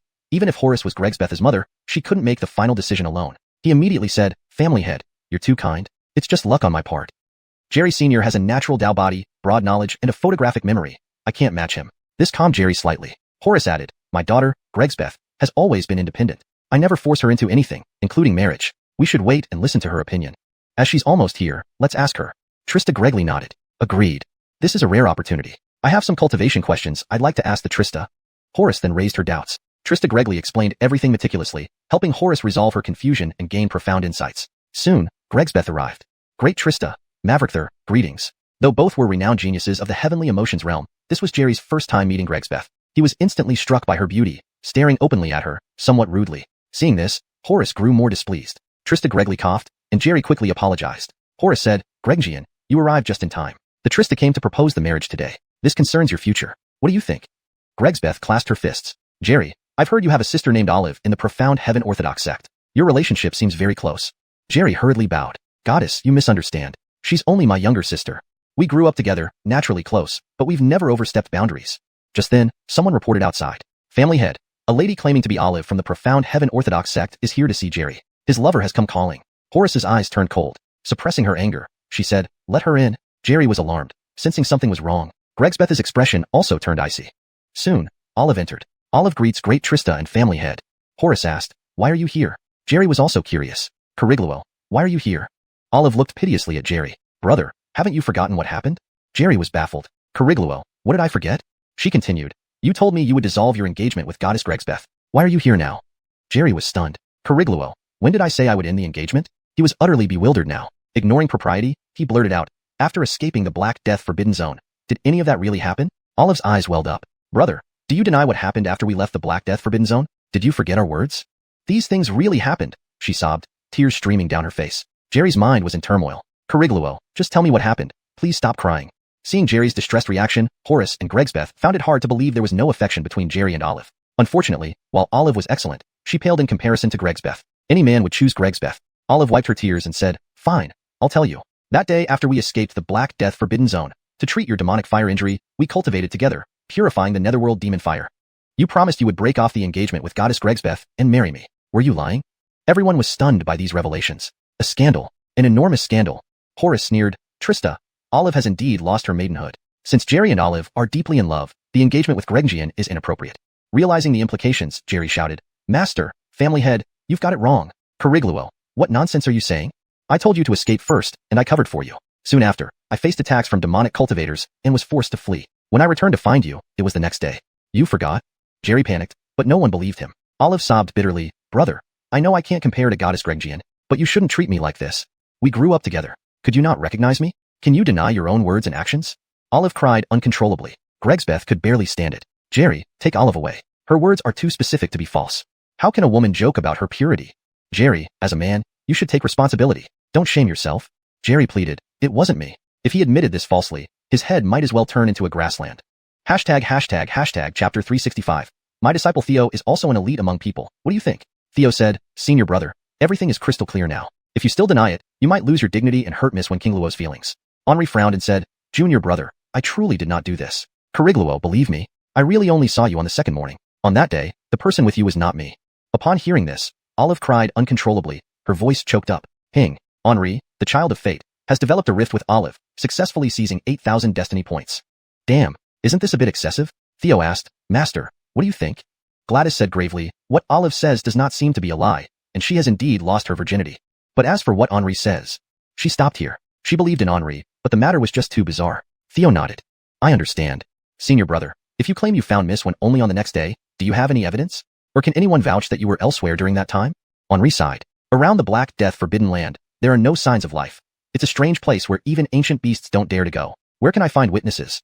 Someone must have impersonated me and violated Carigluo, framing me. Please investigate carefully, master. I am truly innocent." Theo replied, "Not many people knew about your decision to go to the Black Death Forbidden Land, and you used the true Heaven Sect's teleportation talisman to get there immediately. At that time, Elder Feng and I also received a mission and happened to know about it. But the issue is, the distance between the Ruthless Sky and the Black Death Forbidden Land is far beyond tens of thousands of miles. Not considering the motive, even a great law golden immortal like Elder Feng couldn't possibly make it there in time to commit such an act. The timing is completely off. And more importantly, they would need to impersonate you convincingly enough to fool someone who grew up with you from childhood." Henri said, "Perhaps they had teleportation abilities as well." He suddenly realized something. "My teleportation talisman came from the True Heaven Sect. They must have others. And within the True Heaven Sect, some people knew that Carigluo and I were going to the Black Death Forbidden Land. Mavericker, crucially, many in the True Heaven Sect know both Carigluo and me, so it shouldn't be difficult to deceive Carigluo within a short period. Maverick Reaver, Carigluo is revered as a holy maiden in the True Heaven Sect, and she has countless admirers." "Damn, genius. I nearly believed your lies." Felicity's eyes turned colder, and her disdain for Henri grew stronger. "To save yourself, you dragged down the True Heaven Sect, the very sect that raised you. Do you know what your father will think when he hears this?" "I'll inform him right away." Gregsbeth looked at Henri with disdain and didn't bother to speak anymore. Originally, she should have been Henry's main female lead, but unfortunately, she now looked down on him. Henri, the child of fate, has developed a rift with Gregsbeth, another child of fate, successfully seizing 8,000 destiny points. Hearing this, Henri felt bitter inside, his face showing helplessness. Theo, on the other hand, secretly rejoiced. Sure enough, this guy suspects the True Heaven Sect. It seems my guidance was quite successful. Soon, when Correction arrived on the scene with a smiling face. "Greetings, Your Excellency Tianzuan. Greetings, head of the Z family." He thought that being summoned by the Z family head must mean good news. But upon arriving, the atmosphere seemed off, and his son Henry's face looked miserable, like he had constipation. Felicity coldly said, "Head of the One Clan, you probably don't know what's happening here. Let me give you a brief explanation. Just now, Olive revealed that Henri had already consummated their relationship and plans to break the engagement with Greg Jean. Furthermore, she is no longer a virgin. But Henri denied everything, suspecting that someone impersonated him, committed misconduct, and then framed him. To carry out such an act, several conditions must be met. First, knowing that Henri and Olive were heading to the Black Death Forbidden Land. Second, reaching the Black Death Forbidden Land from the ruthless sky within half a day. Third, being able to impersonate Henri convincingly enough to deceive someone who grew up with him from childhood. Henri suspected the true heaven sect harbored an insider who framed him. What do you think? Felicity was enjoying the spectacle, finding it fitting since she already disapproved of Henri and deemed him unmanly. She wanted to stir up trouble and expose this petty person. When Corriction's expression turned grim, as a father, he naturally wanted to protect his son. Otherwise, Henry's reputation would be destroyed, and this marriage would certainly be called off. But that would mean, as the patriarch, he would have to frame a sect member and tarnish his adoptive daughter's name forever. Caught in a dilemma, when Corriction thought quickly and suddenly clasped his hands together. Tianzuan, head of the Z family, since this matter is dubious and hard to verify, why not let Henri marry both Goddess Gregjian and Corigluo? This was a loving father. Theo knew that Gladys and Henri shared an emotional bond. After all, they had been master and disciple for many years, and Henry's previous behavior had always pleased her. Gladys likely agreed with this idea but found it difficult to voice it openly. After all, from the looks of Gregsbeth and Felicity, neither showed any intention of marrying Henri, let alone two women sharing one husband. Besides, she herself was a woman. But when Corriction was desperate to help his son and was willing to sacrifice his pride. However, how could Felicity give him any face? She laughed sarcastically. When Corriction, you really dare to say that? Your son commits such despicable acts, yet he lacks the courage to take responsibility. How can such a man be worthy of my daughter? You even suggest two women share one husband, insulting Gregjian or disgracing our Z family and Blood God sect. Enraged, Felicity shattered the table with a palm strike. Her formidable late-stage Great Law Golden Immortal aura pressed toward When Corriction gasped and paled instantly. Gregsbeth bowed to Gladys. Tianzuan, it's not that I look down on the prodigies of Gregligian Pavilion, but Henry's character is truly despicable. My man must be upright and responsible. Please consider this carefully, Tianzuan. If Tianzuan doesn't agree, I can only ask my master to arbitrate. These words carried significant weight. Both Henri and When Corriction realized that this marriage was impossible. Gladys sighed. Since that's the case, we will end your marriage arrangement with Henri. Initially, my agreement with your master was for our disciples to join in matrimony, not specifically naming you and Henri. Since you look down on Henri, I have another disciple. Theo is also an elite among people, no less than Henri. What do you think? Chapter 366, Breakup. Gregsbeth's fair face blushed slightly. All depends on the decision of Heavenly Venerable and Mother. Felicity's expression was peculiar. There's no other choice, it has to be him.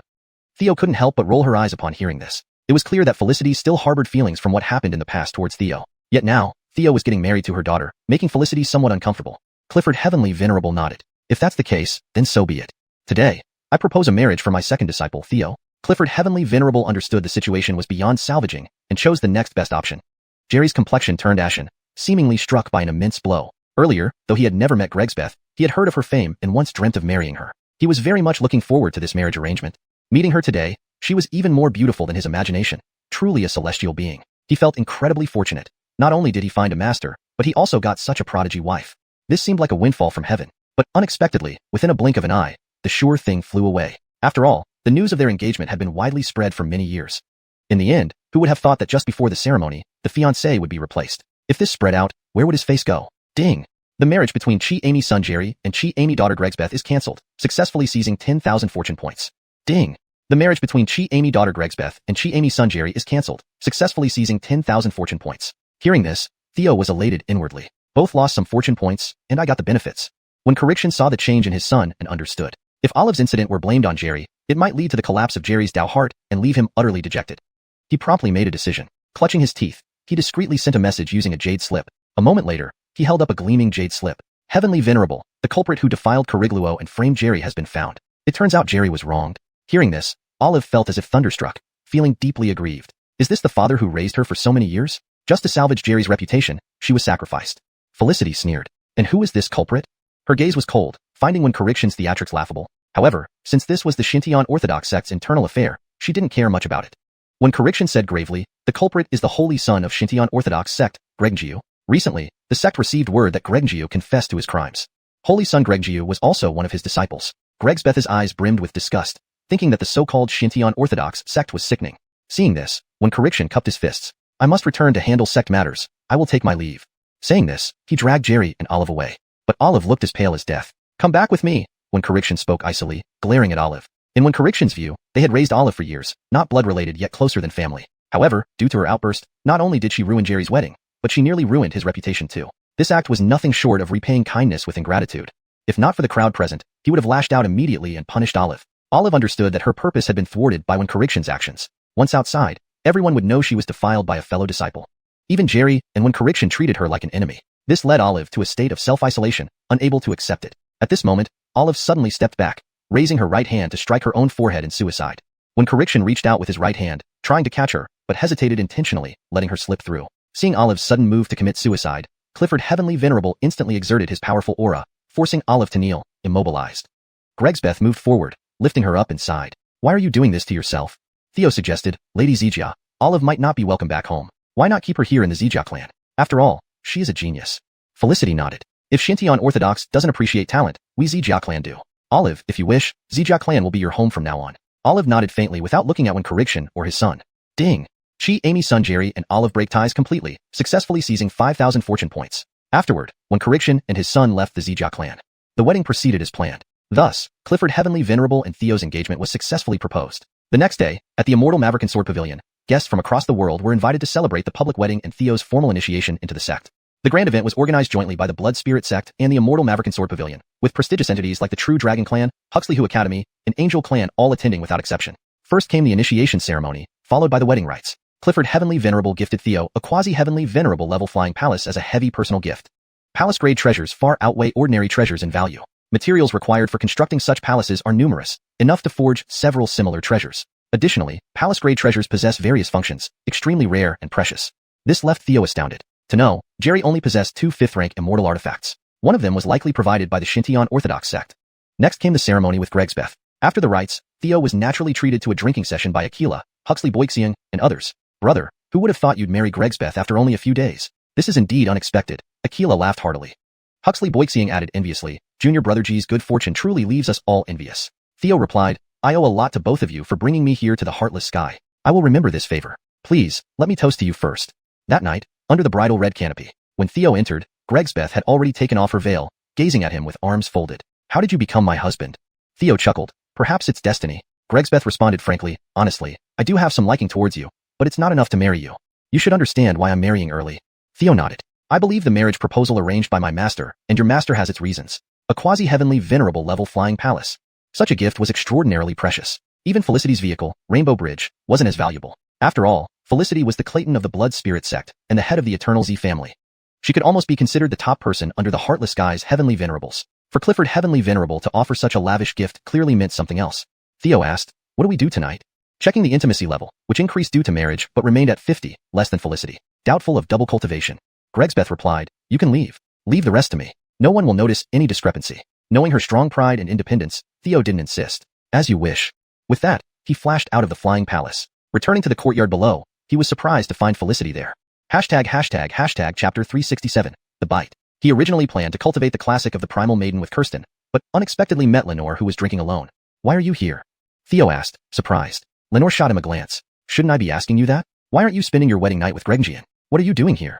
By now, she had drunk quite a lot and her fair cheeks were flushed. Gone was her usual cold demeanor. Instead, there was a seductive allure in her eyes, captivating and enchanting.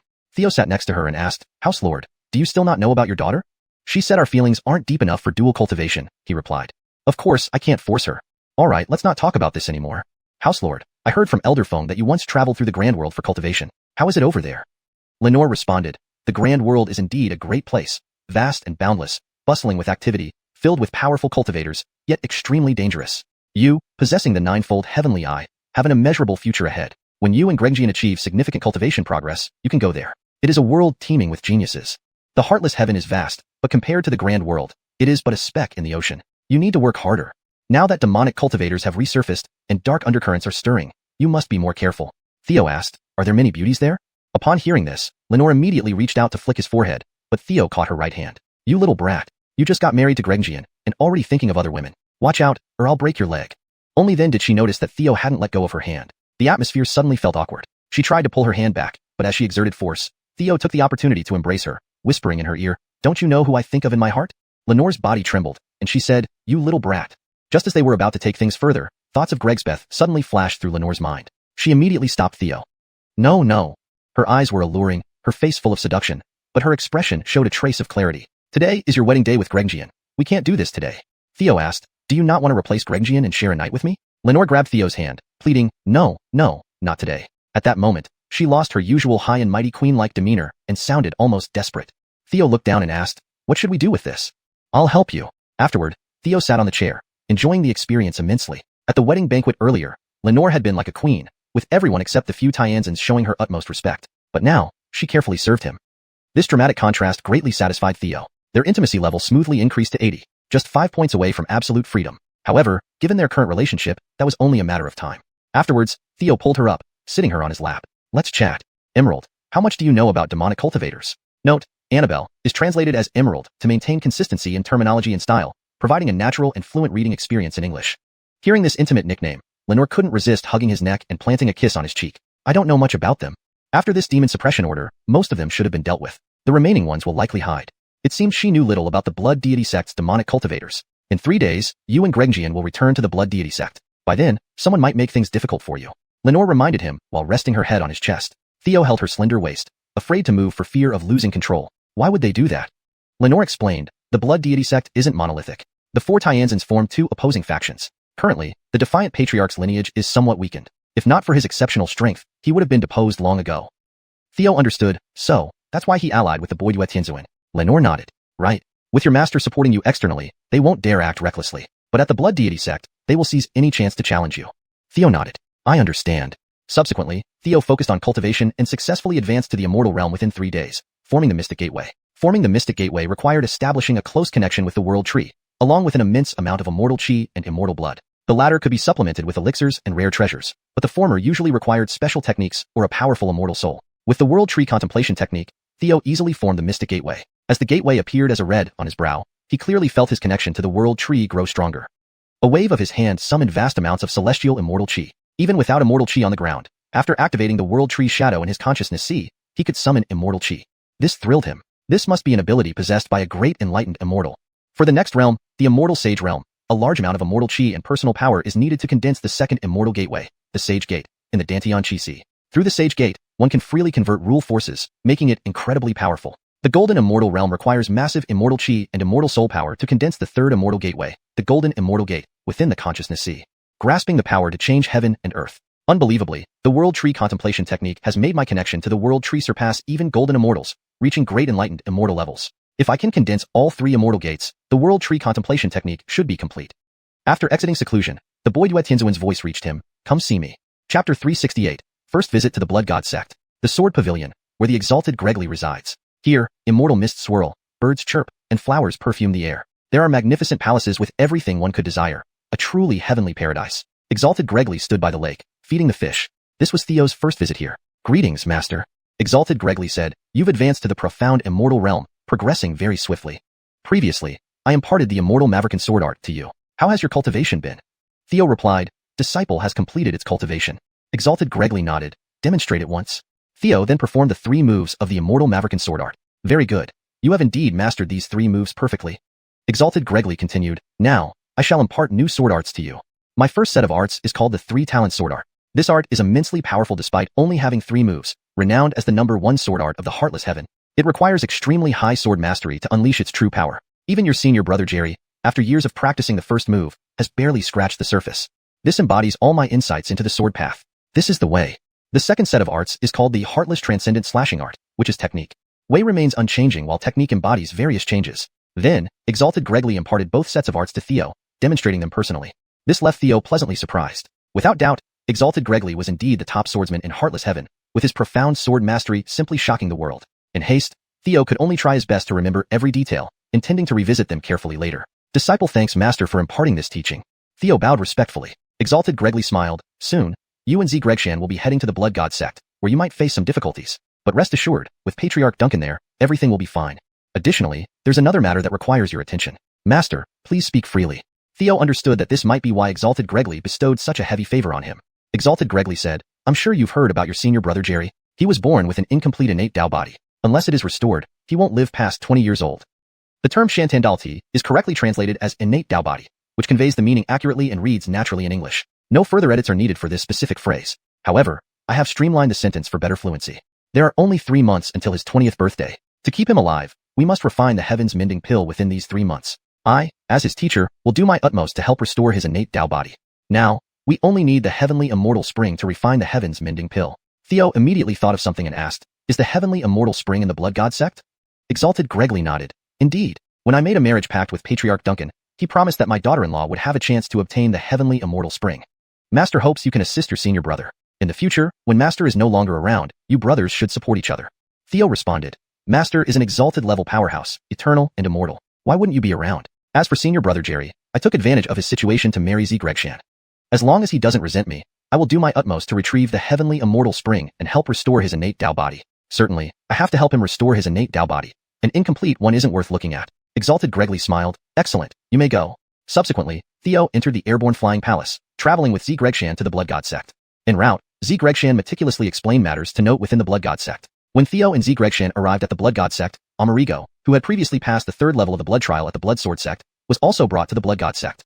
The person who received him was from Venerable Basim, an opponent of Patriarch Duncan and Venerable Celine. Thus, Amerigo now belonged to Venerable Basim's lineage.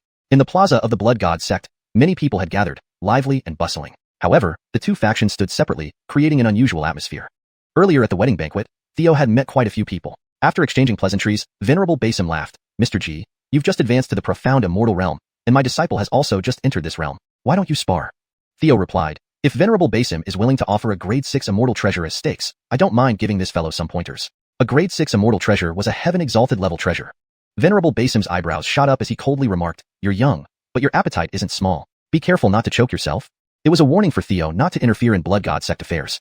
Patriarch Duncan hurriedly said, young men naturally have large appetites. Junior brother, you're making too much of it. Caleb, as Gregjian's husband and my disciple. This immortal treasure, take it for self-defense. As he spoke, Patriarch Duncan handed over a folding fan. A grade 5 immortal treasure. A top-grade longevity class immortal treasure. Theo promptly accepted it, bowing and saying, thank you, Master Patriarch. Upon opening it, he saw that this immortal treasure was meticulously crafted from rare void wood. The two sides of the fan were made from leaves of the world tree, engraved with complex patterns for attack and defense. Venerable Basim's eyes widened upon seeing it, exclaiming, heaven and earth fan. Brother Patriarch, truly extravagant. Patriarch Duncan responded, what can I say? An excellent student found an excellent husband. Junior brother, is this new disciple yours? How come he has nothing? Too many disciples must make it hard for you to provide even a simple gift. So stingy, yet he acts like a master. How about coming under my tutelage instead? After all, I'm a venerable. Joining my school would be a joy already. Daring to ask for gifts, I didn't even charge tuition. Patriarch Duncan knew Venerable Basim to be frugal and tight-fisted, thus using the right approach. But this time, with so many watching, Venerable Basim couldn't afford to lose face publicly. Otherwise, the morale of his disciples would suffer greatly. Venerable Basim said, Brother Patriarch, this is excessive. As Patriarch, how can you snatch my disciple? And who said my disciple lacks gifts? Amerigo, here's your welcome gift, like it? Saying this, Venerable Basim reluctantly handed over a grade 5 immortal treasure, an ancient stone ring. Once claimed by Amerigo, he discovered its sole ability, time manipulation, useful in cultivation or combat, incredibly powerful. Paired with the law of time, especially the time eye, its power was amplified. Amerigo quickly thanked, thank you, master. I love it. Patriarch Duncan laughed, getting you to give out a longevity immortal treasure. Ha, truly unprecedented. Just then, Venerable Basim said, brother, with Gregjian's marriage settled, let's talk business. Regarding the previous demon-slaying decree mission, several disciples commented that Princess Zgregshan did nothing and even sought help from the Sword Pavilion, tarnishing the Blood God Sect's dignity. I think they have a point. As Blood God Sect's princess, she can't be just a figurehead. She must contribute. Patriarch Duncan frowned. What are you planning? Venerable Basim replied, simple, just a task for the princess. Theo can assist. The task hall elder, what new tasks are available? Present them to the princess for selection. Hashtag chapter 369. It's time to reel them in. Seeing this, the supreme master of Duncan's sect furrowed his brow. Birdie, my junior brother, you've gone too far. Master G came to Shueshan's sect today, not only as Gregjian's husband, but also representing Xianyue Sword Pavilion. You are a Tianzuan of Shueshan's sect. Making things difficult for a junior in such a manner does not befit your seniority. How will the world perceive our Shueshan sect? Tianzuan Birdie retorted, didn't you say just now, elder brother, that he is also your disciple and hence can be considered one of us at Shueshan sect? Maverick Reaver, I'm merely voicing what the disciples feel. The demon-slaying order expedition showed that Eve was indeed lacking as a goddess. Many people are dissatisfied, and this gives her an opportunity to rebuild her authority. Brother Supreme Master, it wouldn't be fair if you were partial because she is your disciple. Eve is a relatively traditional righteous martial artist. She wasn't particularly focused on the position of the goddess, but believed in upholding her duties when bestowed with a responsibility. This is called commitment. Especially after the Nightmare Maze incident, she felt that her performance had been somewhat clumsy. Seeing the two powerful Tianzans engaging in endless arguments again, she stepped forward, saluting respectfully. Master, I am willing to undertake a new mission. Tianzuan Birdie smiled. Indeed, a true goddess bears responsibility. Come, take the mission. An elder immediately brought the pre-prepared missions. Goddess, there are only 3 tasks currently suitable for you. The first task involved pursuing Magnus, who was ordered to be captured by Horus. With many focusing on hunting Magnus, under great pressure, he finally exposed himself as a devil cultivator, so his wanted status escalated significantly. The second task concerned news about Taiching Immortal Fire. As one of the 4 divine objects that counter demons, Taiching Immortal Fire has always been a goal for the righteous path. Recently, there were rumors suggesting its presence in the mysterious sea, requiring verification. But the mysterious sea is extremely dangerous. The third task, also related to the mysterious sea, indicated recent sightings of devil cultivators. Eve practiced the Taiching Daoju, originally owned by Tianzuan Taiching during the Demon Calamity era. Upon seeing news of Taiching Immortal Fire, her eyes lit up. She promptly chose the second mission linked to it. However, Theo suddenly stepped forward. We'll accept all 3 missions. Do you find this satisfying now, Tianzuan Birdie? Asked Jifingo. Tianzuan Birdie laughed. Your resolve is commendable. I hope you can complete the mission soon so that the goddess regains her standing. Then you'll appreciate my kindness. Having said that, Tianzuan Birdie left with his group laughing. Eve commented, you suspect that the Taiching Immortal Fire mission might be a trap. Theo replied with a smile, just figured it out. But if I'm right, all 3 tasks have been carefully chosen by him. Being fellow villains, our thoughts align. And I am the biggest villain here.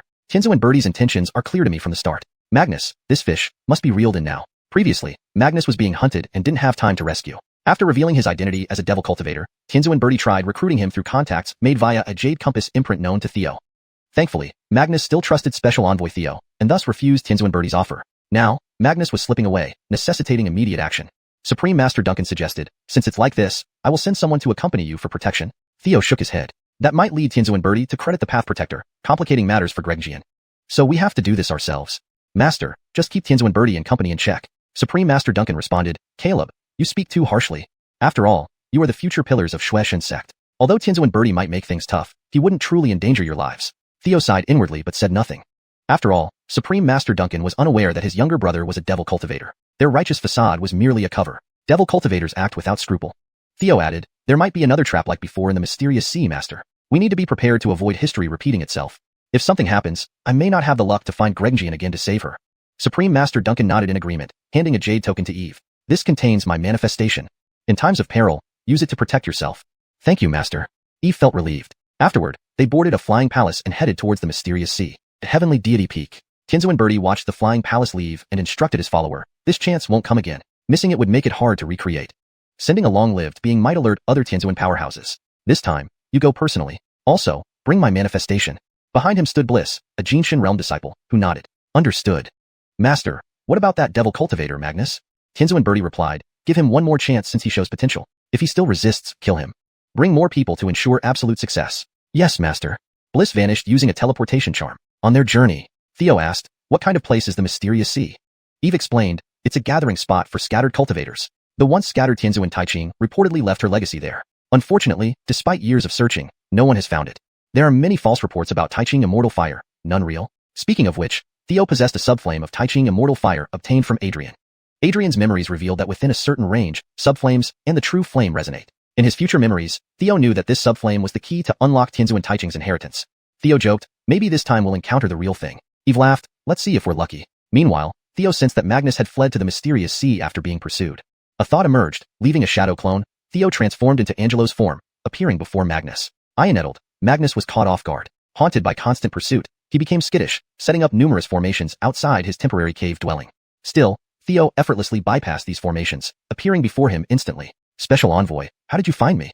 Though surprised, his words lacked the previous reverence. Please note that the translated content maintains the original paragraph structure and tone while ensuring grammatical correctness and natural fluency in English.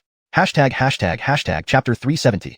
The Illusory Sea, the Taichoric Immortal Fire appears. Theo said, this is not important. What's important is that you've been relentlessly pursued these past few days, but managed to escape and pass my test.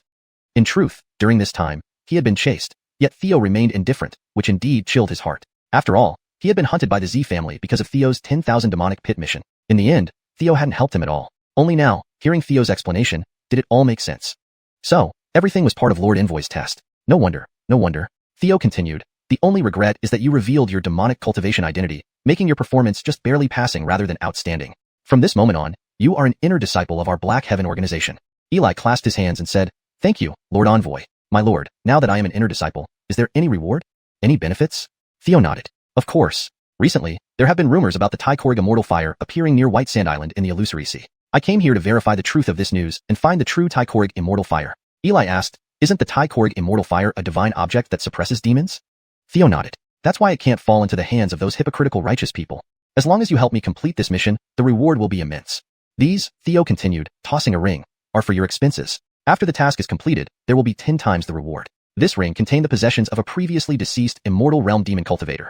When Eli opened it, he was overjoyed. There were plenty of second-grade immortal materials, and even some third-grade ones. These were treasures he had long dreamed of. His skill in alchemy was excellent, and so was his talent in talisman making. Unfortunately, without his sect as a backing, he had no source of materials and wasn't well off. During his time being hunted, he had almost exhausted his resources. Theo's generous reward filled him with delight.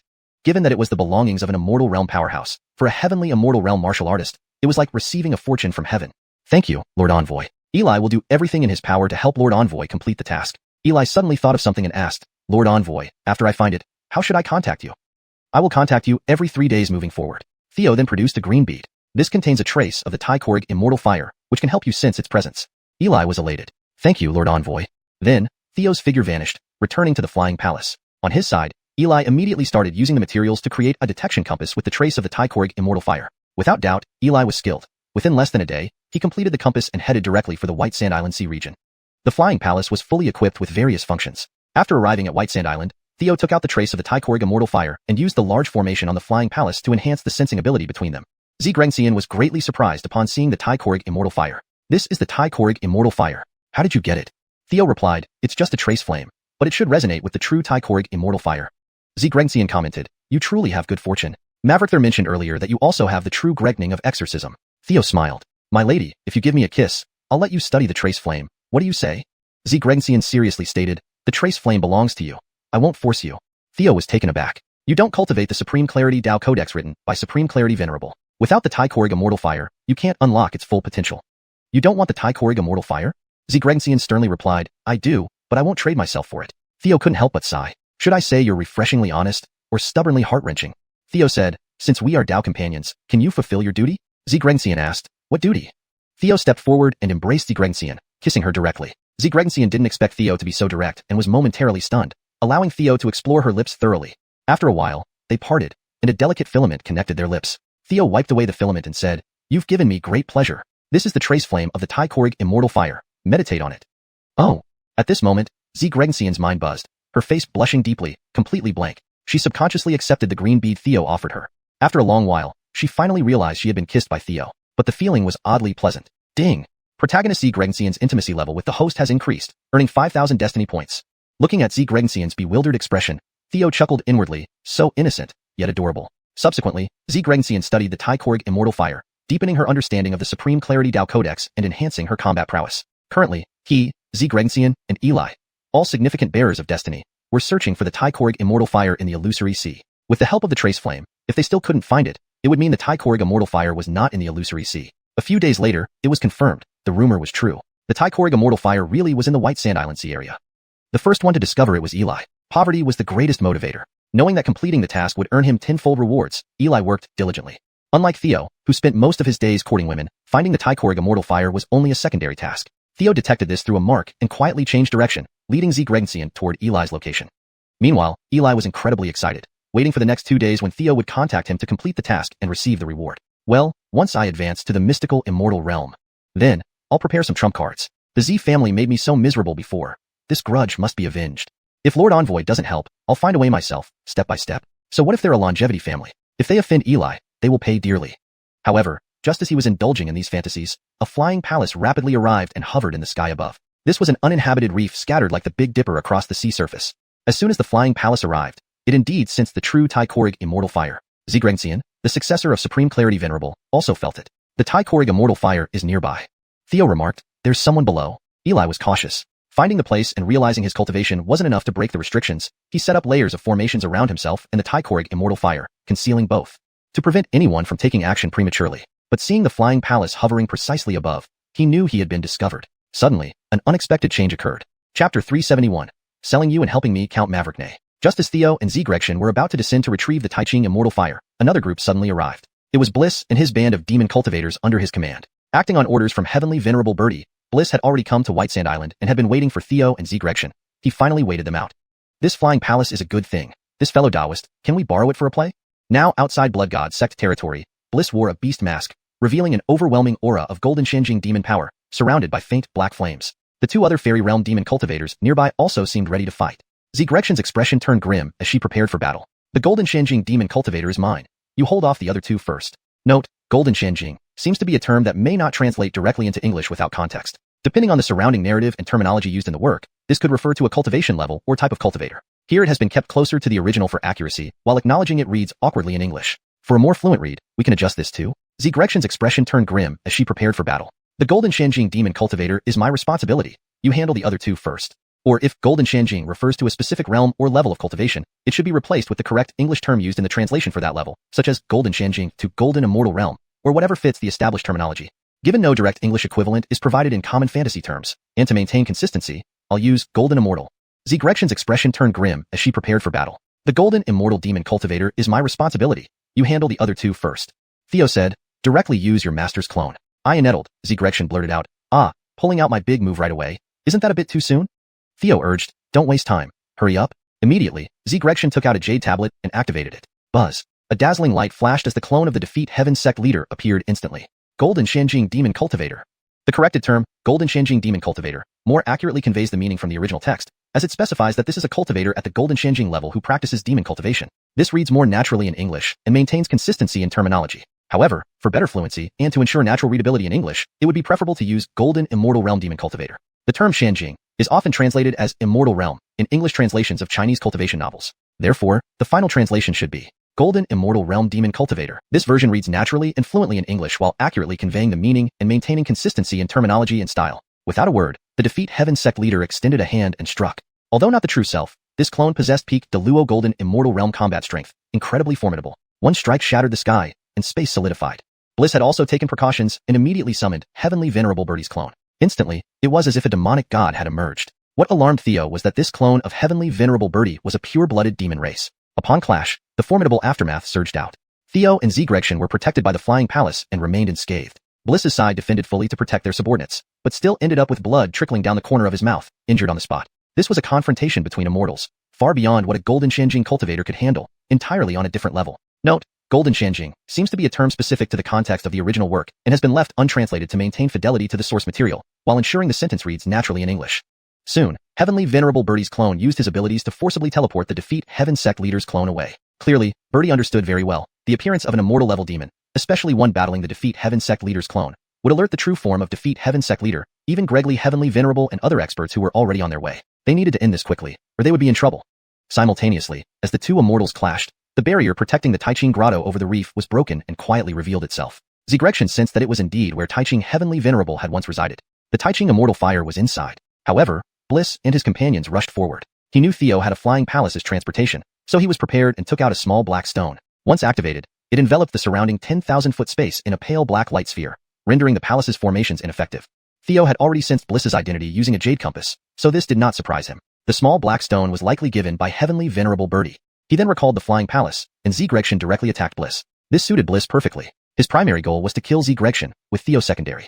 Meanwhile, the other two Fairy Realm Demon Cultivators exchanged glances, one attacking Theo, the other following Peter into the Taiching Grotto, aiming to seize the Taiching Immortal Fire. Battle commenced with peak Mystic Realm Gretchen engaging Golden Immortal Realm's Bliss. To Bliss's astonishment, despite Gretchen having just sustained some injuries, he found it difficult to overpower her.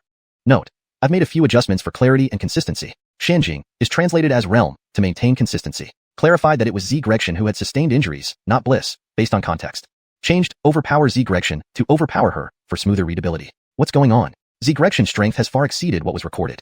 Unbeknownst to Bliss, Gretchen had just obtained a child flame of the Taiching Immortal Fire from Theo, which was an exceptional opportunity for her. Of course, if she could acquire the true Taiching Immortal Fire, she could fully harness the power of the Taiching Dao technique, leading to a qualitative leap in her strength. After 3 exchanges, Bliss couldn't believe he was being suppressed by Gretchen, despite crossing 2 major realms. Maverick Reaver, the power of Taiching Dao technique, gradually manifested, becoming more suppressive against demon cultivators. Now, Bliss could only hope that his 2 subordinates or others would come to support him soon. However, he was disappointed. The Fairy Realm Demon Cultivator engaged Theo aggressively at the start. Dark Blood Thunder. Thick beams of crimson lightning shone, transforming into countless bolts with a strong blood sent under his raised palm, lashing out fiercely. Ordinary martial artists, upon contact, would experience uncontrollable blood boiling, spilling out, and turning into dried corpses. However, Theo laughed seeing that the opponent also manipulated lightning. With his left hand behind his back and right palm open, pale silver Bixia Junlei, repelling Hirsch True Gregning, appeared. Edit. With his left hand behind his back and right palm open, a pale silver repelling Hirsch True Gregning appeared. Chaos True Gregning Sutra, Heavenly Web. As he slapped out, the pale silver lightning transformed into a large net, extinguishing the crimson lightning instantaneously like thin snow and countering blazing fire. Total dominance. Realizing it was silver lightning, the fairy realm demon cultivator's face changed drastically. Silver lightning, its true exorcism Grekning. For better fluency and consistency in terminology, Bixie Junlei is translated as true exorcism Grekning. Panicking, he tried to flee but was instantly ensnared by the lightning net. The silver lightning instantly invaded his body. He despairingly felt his painstakingly cultivated demon powers rapidly dissipating, weakening his aura continuously. Despite desperately resisting, his cultivation level wasn't enough. Within moments, he became an ordinary mortal without any cultivation and fell to his death on the reef. Theo snatched the spatial ring from his corpse and then charged towards Golden Shanjing's Bliss. / correction. Theo plundered the spatial ring from the corpse and immediately turned his attention to Bliss, the golden immortal. At the same time, he sensed that within the Taiching Grotto, Peter was desperately trying to stop the other fairy realm cultivator. Annoyed, the fairy realm demon cultivator addressed, "You must be Peter, considering your skills, join us first, or die now. I don't have time to waste words with you, choose." While speaking, dark black demonic chi rapidly condensed in the fairy realm demon cultivator's palm, preparing to finish off Peter. Peter, bolstered by Theo's support, had some leverage. Facing the fairy realm demon cultivator, he felt a slight confidence. "You don't know who you've offended?" Peter replied, "To be frank, this place is eyed by a demon lord, and I'm working for him. Are you sure you want to offend such an existence?" Peter mentioned Demon Lord Gustav, somewhat intimidating. Upon hearing the name, the opposite party paused. "Which demon lord?" "Demon Lord Gustav. Not long ago, I helped release an undying evil phoenix from hell. So, are you certain you want to be an enemy of a demon lord?" Stunned, the fairy realm demon cultivator said, "All right, I'll temporarily take the Taiching immortal fire and leave you a communication jade token. Afterwards, let the demon lord you serve contact me. I'll arrange a meeting between our demon lords. We're all demon cultivators, we should cooperate, not harm each other." Yet, before finishing, he suddenly attacked Peter sneakily. "You damn fool, I knew you didn't have good intentions." Peter cursed and activated a fist-sized beast skin talisman he secretly held in his hand. Chapter 372, World Tree Seed. This was likely a temporary abode opened by the Grand Venerable of Taiching. It wasn't large, merely resembling a floating immortal island suspended in the void. Only 1,000 feet in size, at its center stood a bronze tripod cauldron with green immortal fire blazing fiercely within, unquenched for ages. This was indeed the Taiching immortal fire. Behind the tripod lay a simple palace. At this moment, Eli faced off against the God Realm demon cultivator. Suddenly, the latter unleashed a powerful attack. However, under the influence of the Taiching immortal fire, the demon's power was greatly diminished. As the demon struck out, the Taiching immortal fire sensed the disturbance and the flames in the tripod flared up abruptly. The formidable aura of Taiching enveloped the surroundings, making it unbearably hot for the demon practitioner, who felt as if he were about to be charred alive. On the other hand, Eli revealed a beast skin talisman provided by Theo, a third-class immortal material. Upon activation, it instantly transformed into an illusory golden bear, roaring ferociously and temporarily possessing God Realm strength. He also wielded the devouring demon art, which allowed him to withstand the scorching heat from the Taiching immortal fire. The golden bear swiped with its claws, intercepting a black sphere hurled by the demon practitioner. Boom! The God Realm demon practitioner was greatly shocked. You! The golden bear attacked immediately, leaving the demon practitioner no choice but to muster all his might to counter. Eli aimed to get close to the Taiching immortal fire, but upon approaching within 10 feet, the devouring demon art within his body struggled to endure the intense heat and Taiching chi. Is it because I'm a demon cultivator that I can't even approach? No, I've tried my best. Now, I have to leave. Time rewinds slightly. Gregsbeth was locked in intense combat with Bliss when suddenly, Theo intervened. Grekning scripture, Thunder Needle. With a flick of his finger, the Bixie Junlei Ningzhicheng Yinzhen Fei Chu, Sudu Kuairu Lightning. Edited for fluency. With a flick of his finger, the true exorcism Grekning coalesced into silver needles and shot out at lightning speed. Bliss was already at a disadvantage, retreating continuously. Theo's intervention caused Bliss to be struck by a needle through his chest. Zzz. Silver lightning surged from the needle, instantly dispelling all accumulated demon energy within Bliss's body. In the next instant, Gregsbeth delivered a full-strength palm strike. Taiching Dao technique, Demon Sealing Seal. A pure, green light blossomed forth as a lotus-shaped seal flew rapidly towards Bliss's chest, from which he could not escape. Boom! An explosive burst, and a colossal flaming lotus burned vigorously around Bliss, sealing him inside with no means of escape. At this moment, the immortal slaying flying sword pierced through Bliss's forehead, slaying him instantly and yielding 5 4th-class immortal cards. Then, both swiftly headed toward the Taiching cave abode. As Eli was about to leave, he encountered Theo and Gregsbeth. What the hell? You disposed of that golden immortal demon so quickly. Eli was utterly shocked. They had been fighting a golden immortal powerhouse and a God Realm cultivator. He had expected the demons to win, never imagining 2 young transcendent realm experts would triumph. Gregsbeth said, Eli, I didn't expect to meet you here. Surrender now, and think of your sister still cultivating at Blood Deity Sect. She will be heartbroken if she learns of your death. Since Theo was disguised as Swordman Fanatic, Eli couldn't recognize him as the messenger he had been waiting for. Theo said, leave it to me. Gregsbeth nodded. I'll handle the God Realm demon. She dashed forward immediately. Eli wasn't willing to surrender, drawing out an immortal treasure for resistance. He produced a blue lantern, blowing a breath that unleashed rolling blue flames. It was a second-class immortal artifact made from second-class immortal material. These flames were also third-class beast fire, capable of burning even transcendent realms. Unfortunately, his opponent was Theo. Rage of heavenly water, oceanic fury. Theo swung his sleeve, unleashing his unique technique that combined the water principle with immensely powerful immortal chi, effortlessly suppressing the blue flames. Eli spat blood and flew backward. Eli yelled, "Don't gloat yet. Know that this place is coveted by the demon sovereign. If you don't leave, the messenger will come with the demon sovereign and make sure you have nowhere to rest." Theo laughed. "I might as well tell you, several celestial lords from the Blood Deity sect and Mavericklight Sword Pavilion are almost here. The demon sovereign, even if he comes, will only end up dead." Hearing this, Eli fell into despair. He hurled 3 talismans and attempted to flee. They shone brightly, transforming into 3 illusory ancient beasts charging toward them. Theo smiled. "It's time to end this. Your role ends here. Thank you for leading me to the Taiching Immortal Fire. I'll take care of your sister, Mika, too." Theo summoned the primordial immortal sword. Emotionless immortal slashing technique, soul-severing blade. A single slash unleashed an overwhelmingly powerful swordstorm with unmatched force, sweeping out like a hurricane. The 3 ancient beasts vanished instantly. Eli, caught in the residual sword chi, was slashed and flew back, spitting blood. Ding! Congratulations on defeating Eli, acquiring 10,000 luck points. Ding! Eli's luck depleted, triggering kill reward, the World Tree Seed. Theo froze. World Tree Seed? Was this guy so valuable? Messenger, are you there? Come save me. I'm about to perish. Eli called out for help, knowing he was no match. Grechtel did he know that his messenger was the very killer before him. A dead rabbit needs no dog chasing it. Theo's blade fell, decapitating Eli and ending his life instantly. Ding! Congratulations on killing Eli. Ding! Congratulations on triggering double critical hit reward, improving luck level. Ding! Congratulations on triggering 10-fold critical hit reward, obtaining 10 immortal cards. Ding! Congratulations on obtaining the World Tree Seed. Theo was overjoyed. Meanwhile, Gregsbeth easily subdued the God Realm demon constrained by the Taiching Immortal Fire. Excitedly observing the nearby fire, Gregsbeth said, "Caleb, this is the Taiching Immortal Fire. I'm 100% certain." Theo replied, "Now that it's confirmed, go ahead and refine it. Don't let Celestial Lord Birdie snatch it away." Surprised, Gregsbeth asked, "Didn't you bring me here? Don't you want it?"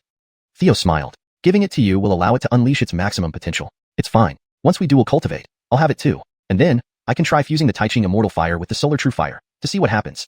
Gregsbeth nodded. "All right, I won't hesitate." She immediately activated the Taiching Dao technique to refine the fire. Theo pushed open the palace door and entered. What he saw left him stunned. Chapter 373, The Dao Refinement Immortal Palace. The palace appeared small from the outside, but inside it resembled an expansive cosmos filled with shining stars and nebulae, vast and infinite. Upon closer inspection, Theo realized that these stars were actually countless invaluable immortal crystals. The nebulae were composed of dense, condensed immortal chi. Previously, Theo had obtained a single wood immortal crystal which he gave to Tiara. One was already a priceless treasure, but here, there must be no less than 1,000,000. Maverick Reaver, these 1,000,000 immortal crystals formed an array that transformed this palace into an unparalleled cultivation paradise. Theo was instantly amazed. Both the immortal Maverick Sword Pavilion and Blood God sect had their own immortal rivers, but they fell short compared to this grand cosmic array. Theo called out hurriedly, "Greggian, come over here." He knew that this palace was arranged by Caesar for his successor, aiding in refining the Taiching Immortal Fire and potentially helping one become a celestial lord. Greggian had just put away the Taiching Immortal Fire in the bronze tripod, and seeing this scene, she was elated. What a powerful cosmic array. It's even more suitable for cultivation than the Blood God sect. Theo said, "After I leave, you will close off the entrance here and cultivate peacefully." Greggian was surprised. "You're not staying? This place is possibly the best cultivation spot in the world of Heartless, extremely rare to find. Just like that, you're giving it to me." Greggian felt incredibly moved, her beautiful eyes sparkling. Theo laughed, "This was left for you by Caesar. I won't take advantage of this." Greggian replied, "After I refine the Taiching Immortal Fire, I'll go find you." Theo stroked her head, saying, "All right, then we'll consummate our marriage when you return." Greggian's face flushed red. "Pfft, shameless. You're only thinking about such matters." Theo laughed, "You'll know once you experience my prowess." "I'm about to leave. Aren't you going to kiss me?" Embarrassed, Greggian still leaned forward and pecked Theo on the lips. Theo wouldn't let her off easily, wrapping his left arm around her waist and teasing her with his right hand. He only stopped when Greggian felt weak in the knees and almost suffocated. "Train well, I'm leaving now." Exiting the Taiching cave, the battle outside had ended. The leader of Duncan's sect and Skylar were present. Skylar asked, "Disciple, how did it go?" Theo replied, "Greggian has received the Taiching Immortal Fire and is refining it within. She can come out after succeeding." The leader of Duncan's sect nodded. "Very well. I and Skylar will seal this entrance so outsiders cannot break through, but she can exit from the inside." Skylar agreed, leaving their seals at the entrance together. Theo asked, "Master, how was the battle? Who was that demonic venerable?" Skylar shook his head. "I arrived too late." The leader of Duncan's sect explained, "I exchanged only a couple of blows with him. He deliberately hid his tracks, but he is undoubtedly a pure-blood demon." "Do you wish to return with us?" Theo said, "No need. Greggian mentioned the Dao Refinement Immortal Palace is hosting a grand gathering near the Mysterious Sea. I have some connections with them, so I plan to visit." The leader of Duncan's sect nodded, "If so, fine," and disappeared. Skylar added, "Your senior brother Rhett is also there. He and the young palace master of Dao Refinement Immortal Palace are sworn brothers." Seek him if you need help. Theo nodded, suddenly asking, Master, did you see Greggian and me being intimate earlier? Skylar blushed slightly. You two were newly married and inseparable. I understand. Seeing the godlike Skylar show a gentle demeanor, Theo was momentarily mesmerized. Absolutely stunning. After Skylar left, Theo cast the Golden Greg spell and headed swiftly towards the Tao Refinement Immortal Palace. The Tao Refinement Immortal Palace was also a top-tier force in the world of Heartless, excelling in fire manipulation, alchemy, and crafting, making it a lively place. Hosting grand gatherings brought together various factions, creating vibrant events. Outside Gregawon City, Theo used the technique Land of Immortals in hand, and quickly gathered information about the gathering. It turned out that every month, Tao Refinement Immortal Palace held an auction event similar to large sales on Earth. However, this time, there was a special item, a fragment from a celestial object recently found by Tao Refinement Immortal Palace. It reportedly came from the fragments of the Great War in the Xaviantiverse and contained special immortal gold beneficial for forging immortal artifacts. This fragment was suspected to be Hun Tian Daojin, Cosmic Way Gold, a 6th-grade immortal material ideal for Celestial Lord artifacts. Given its substantial quantity, even Tao Refinement Immortal Palace felt pressured by the attention from high-level forces. They decided to sell part of the Hun Tian Daojin to the highest bidder and assist in integrating it into their artifacts. This news roused everyone, including Red, who rushed over despite his earlier embarrassment from Theo's wedding. Hun Tian Daojin was particularly suited for innate Tao physiques, enhancing their affinity and power when using laws. Learning this, Theo boarded his flying palace and entered Gregawon City. Tao Refinement Immortal Palace's elder Dayazi personally welcomed him. Greetings, Mr. G. Welcome to Tao Refinement Immortal Palace. Theo folded up his flying palace, landing gracefully. Elder Dayazi, you're too kind. At the recent wedding banquet, Dayazi had been introduced by Skylar, so they recognized each other. Dayazi curiously asked, Mr. G, are you also here for the Hun Tian Daojin? Theo replied, I was passing by Mysterious Sea and happened to think of Tao Refinement Immortal Palace, so I came by. Meeting the Hun Tian Daojin was purely coincidental. Of course, he couldn't admit it. Otherwise, it would complicate things with Rhett and Skylar. Soon after Theo and Dayazi entered the palace, Rhett and the young palace master arrived. Let me introduce. This is young palace master Greganu of Tao Refinement Immortal Palace. And this is Mr. Theo of Immortal Maverick Sword Pavilion. Greganu immediately bowed. Iona, doesn't everyone in the world of Heartless know that Theo of Immortal Maverick Sword Pavilion stole his senior brother's Tao mate as his wife? His words were full of disdain. Clearly, this fair-faced, feminine-looking young palace master disapproved of Theo's actions, standing up for his good friend Rhett. Theo raised an eyebrow. To meddle in my affairs, quite bold indeed. Chapter 374, Righteous and Emotional Theo. Theo said, this was a joint decision by my master, the head of the Zijia family, and Z. Greggian. If young palace master Greganu has any doubts, you are welcome to seek justice from Oral at the Zijia family or Blood God sect. Ask them why things didn't go as you wished. Greganu was instantly left speechless with anger. Clayton Greganu hurriedly stepped in to smooth things over. Young Master G, there's been a misunderstanding. Our young palace master did not mean it like that. He just trusts brother Oral's integrity too much. Your Highness, this is decided by Gregly Heavenly Sovereign. We should not get involved. Greganu nodded unhappily. Oral looked at Theo and asked, Gregtal brother, are you here for the Hun Tian Daojin as well? Despite coming from Shintian proper sect and having Gregly Heavenly Sovereign as his master, Oral was rich. But Theo's marriage brought him many treasures. Gregly Heavenly Sovereign did not take advantage of his disciple. Not only did he send an important gift, a flying palace, but also passed all kinds of congratulatory gifts to Theo personally. One wedding made Theo incredibly wealthy. His wealth was absolutely comparable to that of longevity-level forces. If Theo wanted to snatch anything at the auction, he would likely succeed. Theo replied, Brother, you misunderstand. I was merely passing by Greggan Tao Immortal Palace and came in for a look. Relief flooded Oral's face. Then, everyone walked inward, chatting happily.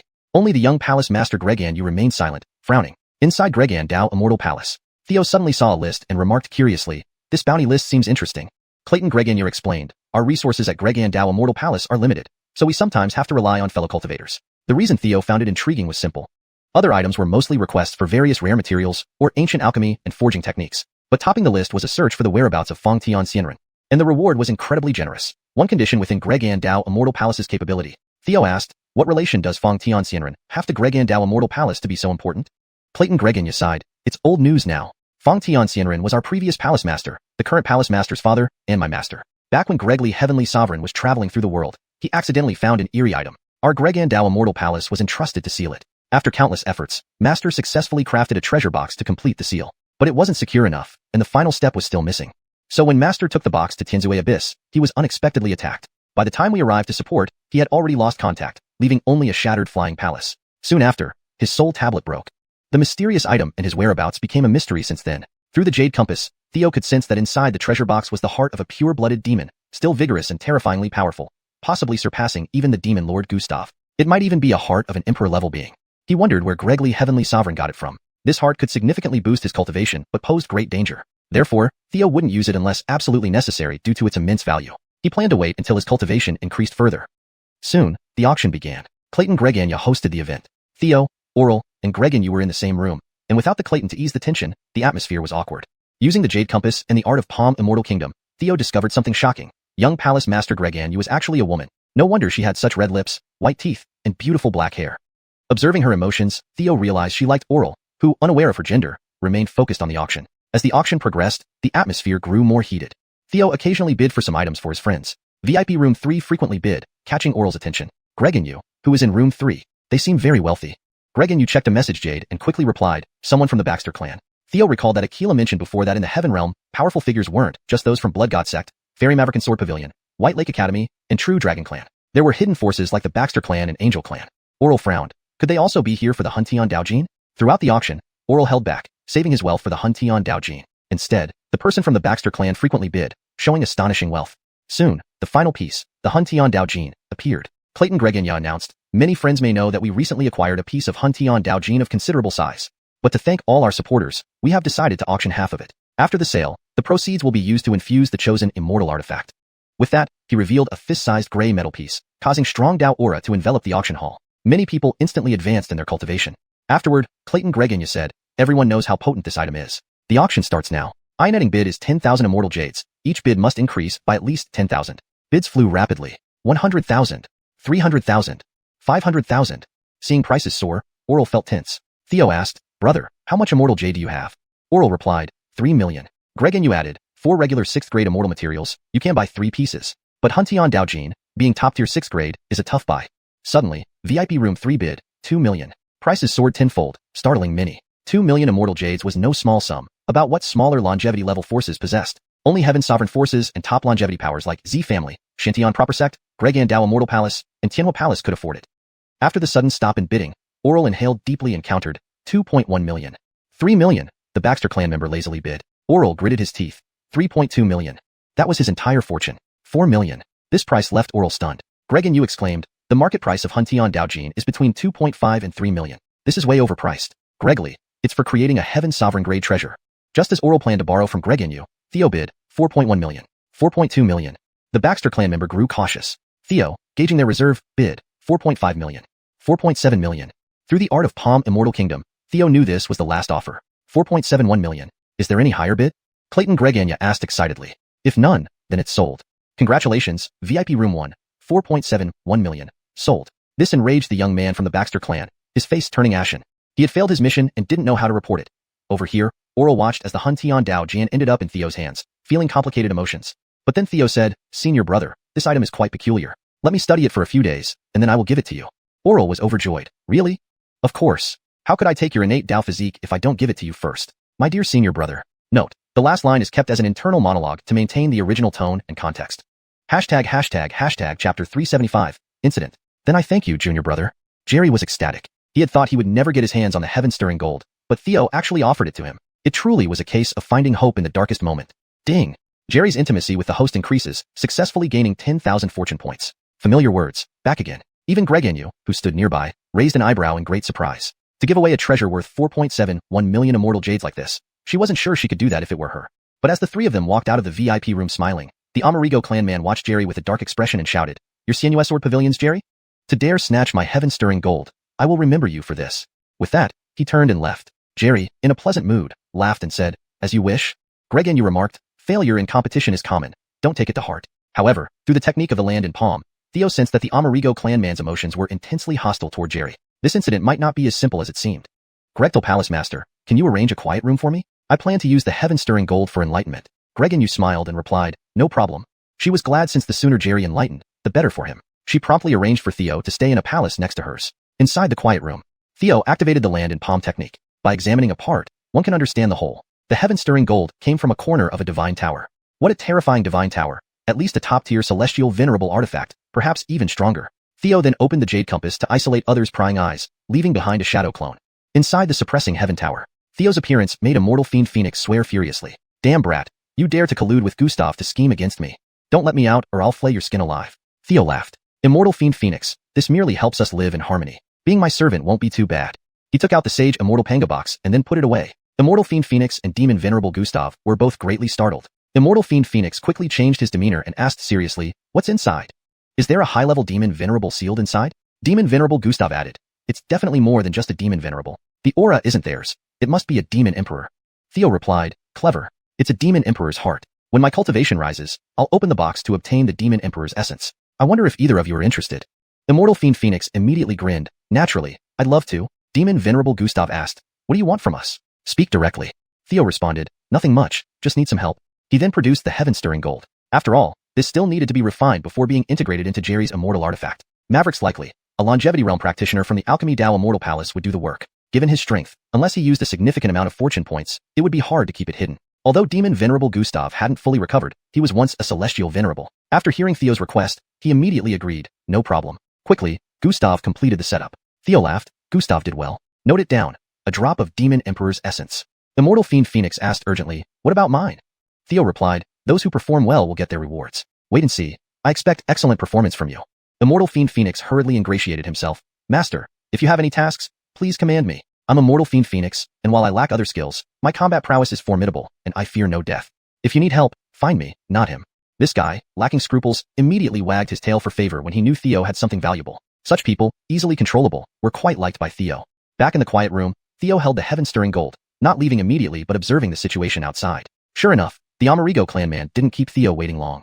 That night, several Longevity Realms intruders stormed the Alchemy Dao Immortal Palace, disrupting the protective array before it even activated. Despite their attempts at concealment, Theo, with Amerigo blood and the powerful Jade Compass, identified them as Amerigo clan elites. Numerous Longevity Realms practitioners from the Alchemy Dao Immortal Palace rushed out to fight, including alchemists, cultivators, and palace benefactors. But the Amerigo clan, as a celestial venerable level force, possessed much greater combat power among its Longevity Realms members. Chaos ensued within the Alchemy Dao Immortal Palace. Next door, in Greg Enyu's palace, Greg Enyu, who was bathing, rushed out upon hearing the commotion, shocked to see masked figures fighting Jerry and retreating outside Gregawan City. Jerry, concerned about potential retaliation from Amerigo clan's Longevity Realms members, had fled. Seeing this, Theo realized the opposition suspected Jerry possessed the heaven-stirring gold.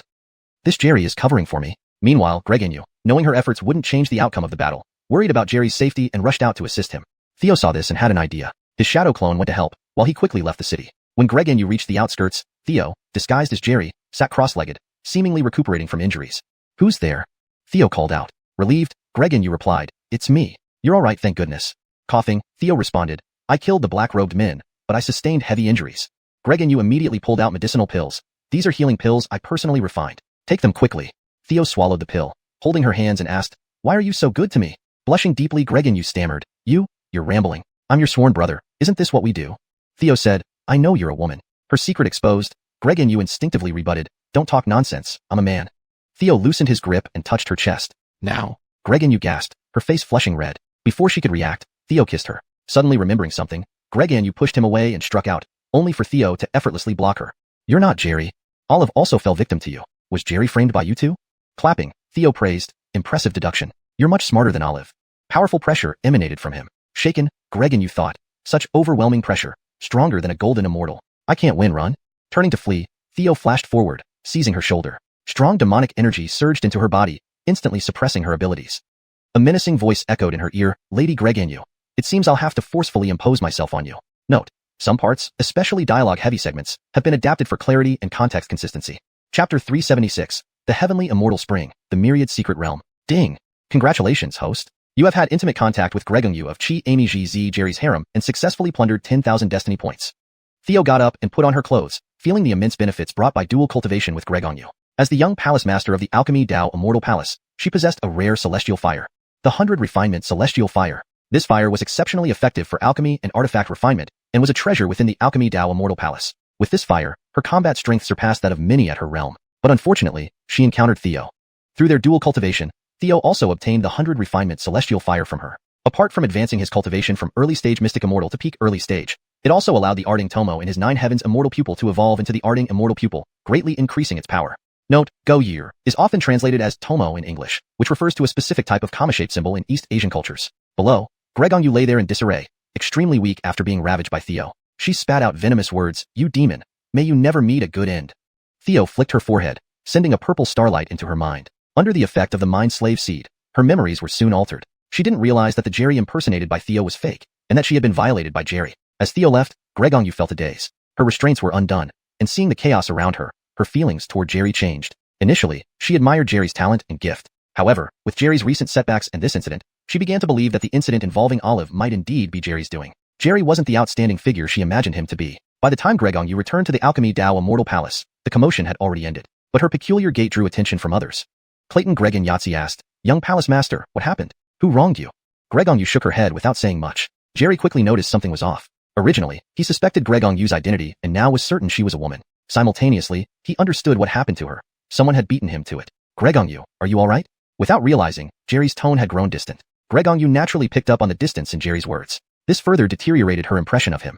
Gregong Yu looked at him with complicated eyes and said, "In the future, don't come looking for me at the Alchemy Dao Immortal Palace. Goodbye." With that, Gregong Yu turned and left. Previously, she had always been very enthusiastic toward him. Now, what was going on? But he could clearly feel Gregong Yu growing cold towards him. This made him quite uncomfortable. It was probably because she found another man. Ding! The rift between Chi Amy Z Jerry and Gregong Yu allows you to plunder 5,000 destiny points. Not far away, Theo rubbed her lower back and said, "Senior brother, here is the Heaven Mixing Dao Gold." Jerry was surprised. "Junior brother, your cultivation has improved so rapidly." Theo laughed. "Indeed, Heaven Mixing Dao Gold is an excellent resource." "Alright, the Blood Divine Sect's Myriad Secret Realm is about to start. I promised our master to help you seize the Heavenly Immortal Spring. I'm heading back to the Blood Divine Sect." Jerry was both astonished and delighted. "I depend on Junior brother completely." Ding! Congratulations, host. Your intimacy with Chi Amy Z Jerry has increased, gaining you 5,000 destiny points.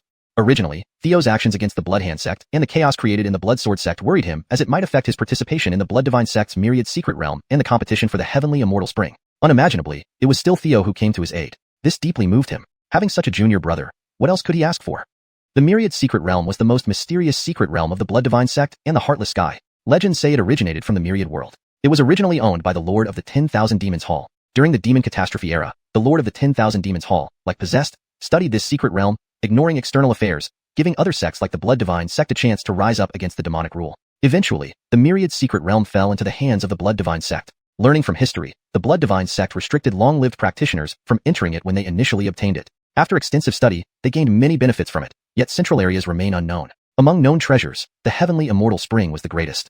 This spring offered various benefits, effectively enhancing one's physique, but its most crucial function was to compensate for congenital deficiencies and repair physical imperfections. Even in the concoction of the heaven-filling pill, the Heavenly Spring was a primary and irreplaceable ingredient. Blood God Sect. Theo returned here, and Amerigo had already obtained detailed information about the Daejian secret realm from Venerable Basim. Mavericker importantly, according to repeated explorations by Venerable Basim's lineage, they had discovered an astounding secret. The Demon Lord of Myriad Demons Hall who participated in the battle was likely just a clone, while its true self might be deep within the core of the Daejian secret realm. At Heavenly Deity Peak, when Venerable Basim explained the known situation to the disciples, he made a bold conjecture. If the Demon Lord of Myriad Demons Hall is indeed still in the Daejian secret realm, it's likely he is trapped there. He was originally a peak Venerable Realm powerhouse. If something here can fascinate him so much, it could only be one thing, the secret to advancing to the Immortal Emperor realm. Someone expressed concern. "Master, if the Demon Lord of Myriad Demons Hall is truly still alive, wouldn't it be very dangerous for us to enter?" Venerable Basim replied, "No need to worry. Over the years of exploration, nothing unexpected has happened. Maverick Reaver, this is just my guess. If it's true, then the Demon Lord of Myriad Demons Hall must be trapped inside. When you discover him, retreat immediately and notify me. Once I advance to the Immortal Emperor realm, King Tian will belong to us. Additionally, we can also cause a stir in the Daejian world. Your contributions, I will not forget." Amerigo mimicked the others and clasped his fists. "Thank you, Master." Over at Blood God Sect, Theo didn't know many people after returning, so he decided to find Mika. With Eli's death already attributed to Ione, and given their poor relationship, Mika did not resist Theo's presence. As the sister of the demonic cultivator Eli, Mika was inevitably isolated by the others in Blood God Sect. "Sergi, what brings you here?" Theo said. "It seems rather quiet here. It's fine being alone." Seeing the somber look on Mika's face, Theo continued, "The Daejian secret realm is about to open. At my master's command, I will enter it to compete for the Heavenly Spring. Would you like to come with me?" Mika responded, "Sure, but my cultivation level is low, and I may not be much help." Mika was quite diligent and was now at the late stage Heavenly Immortal Realm. Theo reassured her, "That's okay, we can exchange insights during this time." When Theo returned, Amerigo had already obtained detailed information about the Daejian secret realm from Venerable Basim. Mavericker importantly, based on the repeated explorations by Venerable Basim's lineage, they had uncovered a shocking secret. The Palace Master of 10,000 demons who participated in the battle was likely just a clone, while the true self was probably deep within the core of the Daejian secret realm. On Heavenly Deity Peak, Supreme Venerable Severthought briefed the disciples on the known situation and boldly speculated. If the Lord of Myriad Demons is indeed still in the Great Thousand Secrets realm, it's likely he is trapped there. He was originally a peak Heavenly Zone realm powerhouse. If there's something here that could fascinate him to this extent, it can only be one thing. For better fluency and natural reading in English, the sentence can be adjusted as, he was originally a peak Heavenly Sovereign realm powerhouse. If anything here could captivate him so thoroughly, it would only be one thing. Or more contextually, he was once a peak Celestial Sovereign realm expert. If anything here could have entranced him this much, it would only be one thing. The secret to advancing to the Immortal Emperor realm. Someone voiced their concern. Master, if the Lord of 10,000 Devils is still alive, wouldn't it be very dangerous for us to enter? Patriarch Bertie said, there's no need to worry. Years of exploration have passed without any incidents. This is just a conjecture on my part. If it's true, then the Lord of 10,000 Devils must be trapped inside. Once you discover him, retreat immediately and inform me. Once I advance to the rank of Immortal Emperor, Wu Qingtan will be under our control. Improved translation. Once I ascend to the Immortal Emperor realm, Wu Qingtan will belong to us. For better fluency and consistency in terminology. Once I reach the Immortal Emperor realm, the realm of indifference, Wu Qingtan, will be ours. Or more naturally, once I become an Immortal Emperor, the realm of indifference will be under our command. Maverick Reaver, we can also wield great influence in the great universe. This revision ensures the sentence reads naturally in English while accurately conveying the meaning from the original text. The term, great universe, is used to translate Da Qian Sergia, which refers to a vast or greater universe in this context. I will not forget your contributions. This line is edited to more naturally and fluently convey the meaning in English while maintaining the formal and authoritative tone of the original text. Amerigo mimicked the others, clasping his fists and bowing. Thank you, Master. Note, I've adjusted 天凤学着其他人的模样抱拳道，多谢师尊, to make it read more naturally in English while preserving the original meaning. Upon returning to the Blood God sect, Theo didn't know many people here. After some thought, he decided to look for Mika. The blame for Eli's death had already fallen on Gregsbeth, and given their poor relationship, Mika did not resist Theo's approach. As Eli's sister and a practitioner of demon cultivation, Mika was inevitably isolated by the others in the Blood God sect. Missy, why did you come here? Theo remarked, your place seems rather quiet. It's not bad being alone. Seeing Mika's somber expression, Theo explained, the Great Thousand Secrets realm is about to open. At my master's command, I will enter it to compete for the heavenly immortal spring. Would you like to join me? Mika responded, sure, but my cultivation level is quite low, so I might not be much help. Actually, Mika was quite diligent. She was already at the late-stage celestial immortal realm. Theo reassured her, it's fine. We can practice together during this period. Master G, is there something you need from me? Knight Mingyu asked. Note, it seems there was a mix-up with the character's name in the last sentence. Assuming the character's name is Knight Alicia, I'll adjust accordingly. Master G, is there something you need from me? Knight Alicia asked. For better context and flow, here's an adjusted version. Master G, what brings you here? Knight Alicia asked. This translation ensures naturalness and clarity while maintaining the original meaning. Ji Fengura remarked, this place seems rather quiet and desolate. Being alone isn't so bad either. Seeing the gloom on Mika's face, Theo said, the Great Thousand Secrets realm is about to open. I have been ordered by my master to enter it and compete for the heavenly immortal spring. Note, the phrase Buddha Qian Mi Jing Yao Kai Chila was slightly rephrased to the Great Thousand Secrets realm is about to open for more natural English flow. Were you planning to join me? For more accurate and contextually appropriate translation, the sentence could also be rendered as, do you want to come with me? This version reads more naturally in English while accurately conveying the meaning of the original text. Yiming Ellison replied, sure, but my cultivation is quite low, so I might not be much help. Night Bright Moon is quite diligent and has now reached the late stage of the celestial Shan realm. Note, Shan seems to be a stylistic choice to maintain the flavor of the original text. If it should be fully translated, it would be, Night Bright Moon is quite diligent and has now reached the late stage of the celestial Shanjing realm.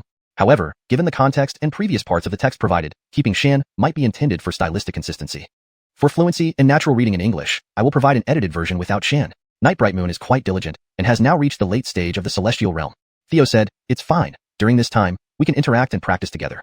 Chapter 377, Seizing the Celestial Spring. As Theo and Mika prepared for the Myriad Secrets realm, in the immortal palace of Dao cultivation, the primordial heavenly gold was also embedded into Ailbe's short sword. Several days later, Ailbe gripped the newly reforged short sword, feeling an increased affinity with the great Dao laws due to the combined enhancement of his innate Dao body and the primordial heavenly gold. He couldn't help but be overjoyed. This sensation proves I'm truly a child of the great Dao. If my junior brother can obtain the celestial spring of heaven, I'll complete my innate Dao body. By then, I believe I should surpass Ione's innate perfect immortal body, becoming the first genius in Eternal Indifference's history. Excitedly, Ailbe rushed towards the immortal Maverican Sword Pavilion. After a few days of interaction, Theo and Mika had become much closer. With Theo's guidance and resources, Mika successfully advanced to the peak late-stage heavenly immortal realm. Come, let's eat. We're about to enter the Myriad world, so don't drink too much. Alright, cheers. Mika raised her cup. Her cheeks flushed adorably from the drink. Theo hadn't expected that this girl would have such a fondness for alcohol. Fortunately, Theo had plenty of fine wines, which quickly brought them closer together.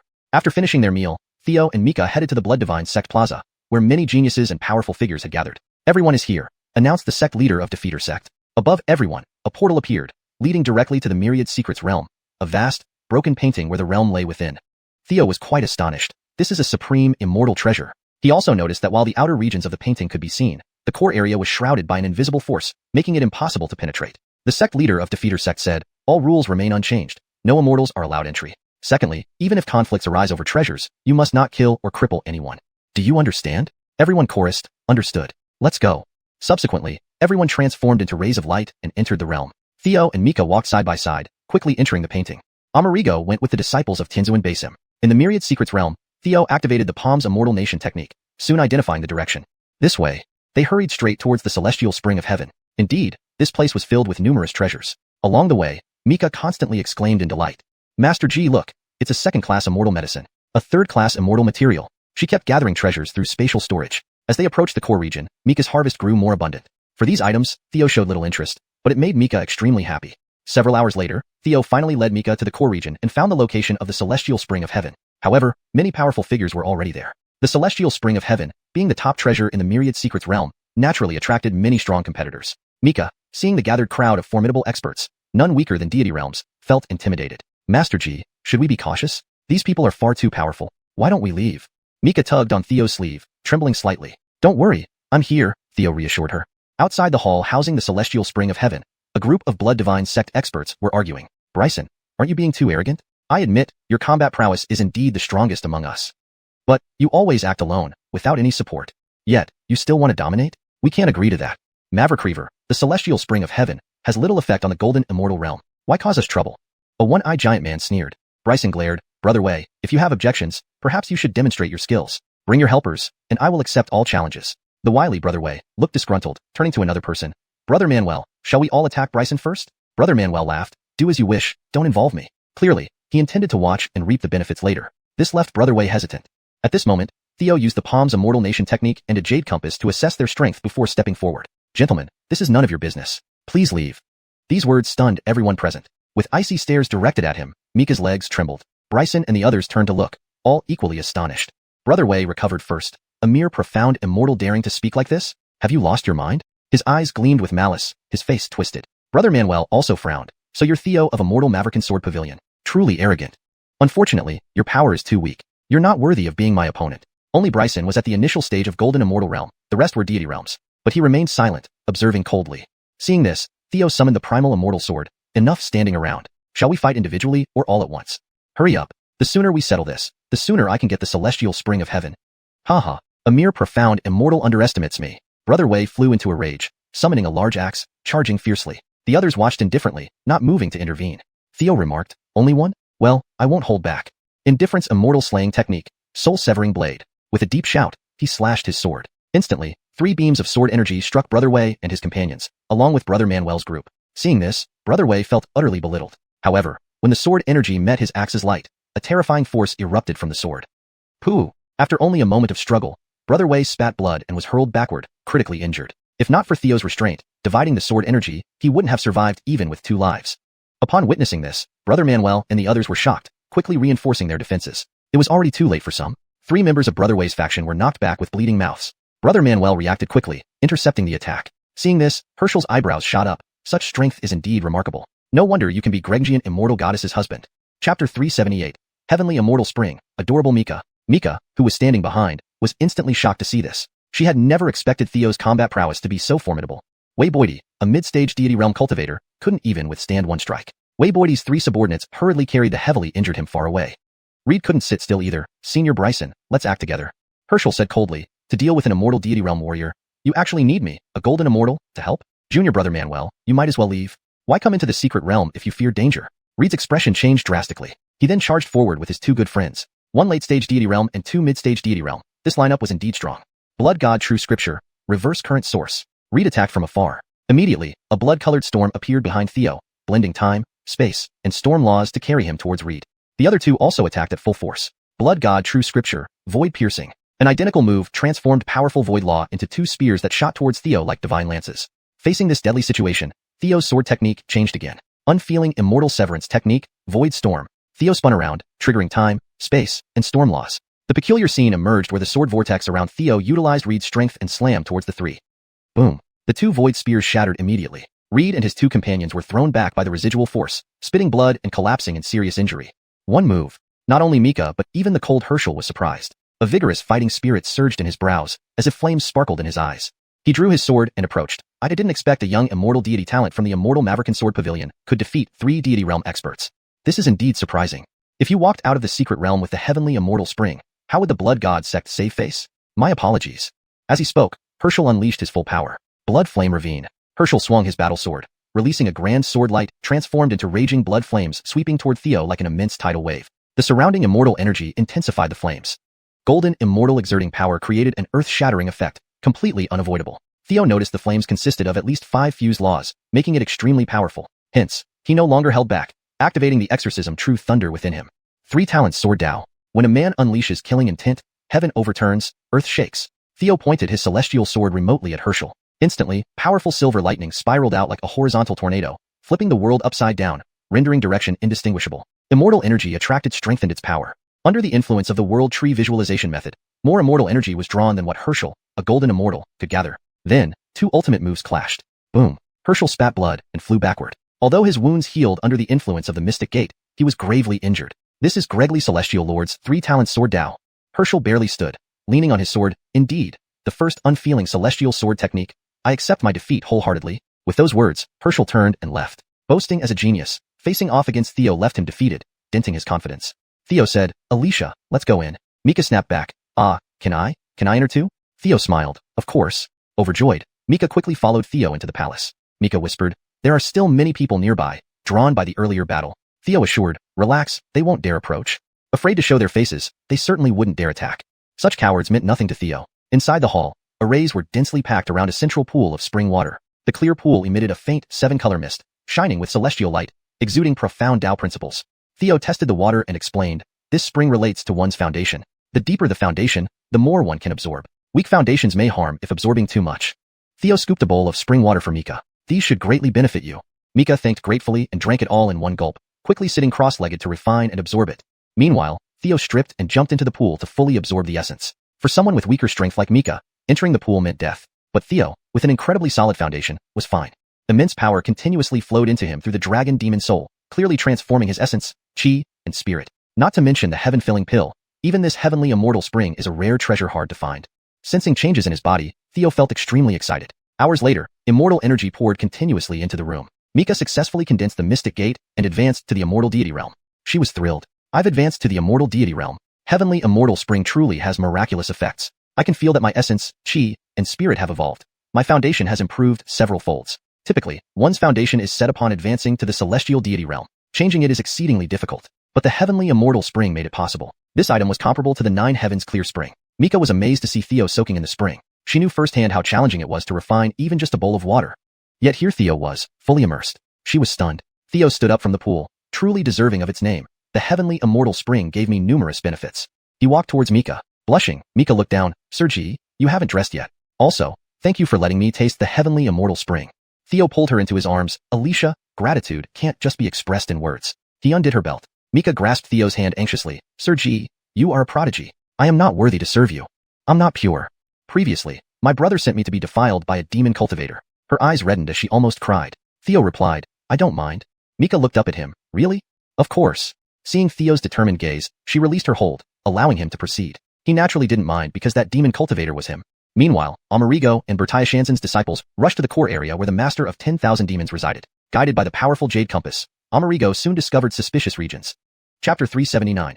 So what if he was the lord of myriad demons? Within the boundless secret realm, Baxter, after all, was a disciple personally bestowed treasures by heavenly resolute celestial venerable in public. Additionally, Baxter's talent and strength were truly outstanding, thus he received quite some cultivation support from heavenly resolute celestial venerable. However, this aroused jealousy among other disciples. Solomon, as one of the 3 personal disciples of heavenly resolute celestial venerable, only obtained a 4th-grade immortal artifact from him.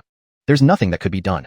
Heavenly resolute celestial venerable was indeed too stingy. It's important to note that Solomon is a golden immortal realm expert who has been with heavenly resolute celestial venerable for over 10 years. Therefore, many people said that heavenly resolute celestial venerable planned to let Baxter take over Solomon's position as a personal disciple. This rumor made Solomon very uncomfortable when he heard it. But he had his schemes and didn't show any reaction in his daily behavior. During this trip to the boundless secret realm, he was leading the team, so he planned to arrange things carefully for Baxter. After arriving at the core area, he used his divine skills to sense the surroundings. Then, he assigned tasks to the surrounding junior brothers. Isaiah-san, you go north. Greg Yuan, you go west. Baxter, you head south, and the rest follow me eastward. Remember, check everything thoroughly. Don't let anything go wrong. He sensed that the south was the most dangerous, where the restrictions were exceptionally strong. Even with Baxter's profound heaven realm cultivation, stepping into that area would likely result in death 80% of the time. If that happened, it wouldn't be blamed on him. After all, it would be due to Baxter's insufficient ability. However, what he didn't know was that after investigating, the southern region indeed seemed highly suspicious. The Jade Compass was incredibly powerful, capable of even piercing through the restrictions set by celestial venerables. Yet, there was an area in the south blocking its investigation, which greatly surprised Theo. No matter whether it was the Blood God sect or the Fairy Maverick and Sword Pavilion, their restrictions couldn't block the Jade Compass's exploration. Could it really be an immortal Emperor-level restriction? Baxter bowed to Solomon and hurriedly headed over. At this moment, Solomon told his brother Ainsworth, who was nearby, follow him and see if he really goes south. Ainsworth nodded and followed behind Baxter. In fact, the south was extremely perilous. Baxter had the Jade Compass and the art of holding a fairy nation to predict dangers and avoid them, but Ainsworth lacked such capabilities. Before long, under Baxter's deliberate guidance, Ainsworth fell into a trap. As the hidden restrictions activated, a flash of immortal light appeared. Although the golden immortal realm Ainsworth defended himself in time, he was still severely injured by the intense light. How did this happen? Confused, Ainsworth hesitated for a while but eventually decided not to continue following and chose to return. To G-Fingo, minor characters like the Wu brothers were not worth paying attention to. They weren't even the protagonist type he needed to waste time on. Without Ainsworth's tailing, Baxter ventured deep inside, evading various dangers and smoothly arrived at the suspicious area. Through the mist, he could faintly see a mountain peak shrouded in fog. The art of holding a fairy nation sensed an imminent danger of death. Thus, Baxter chose to use shadow clones to scout step by step cautiously.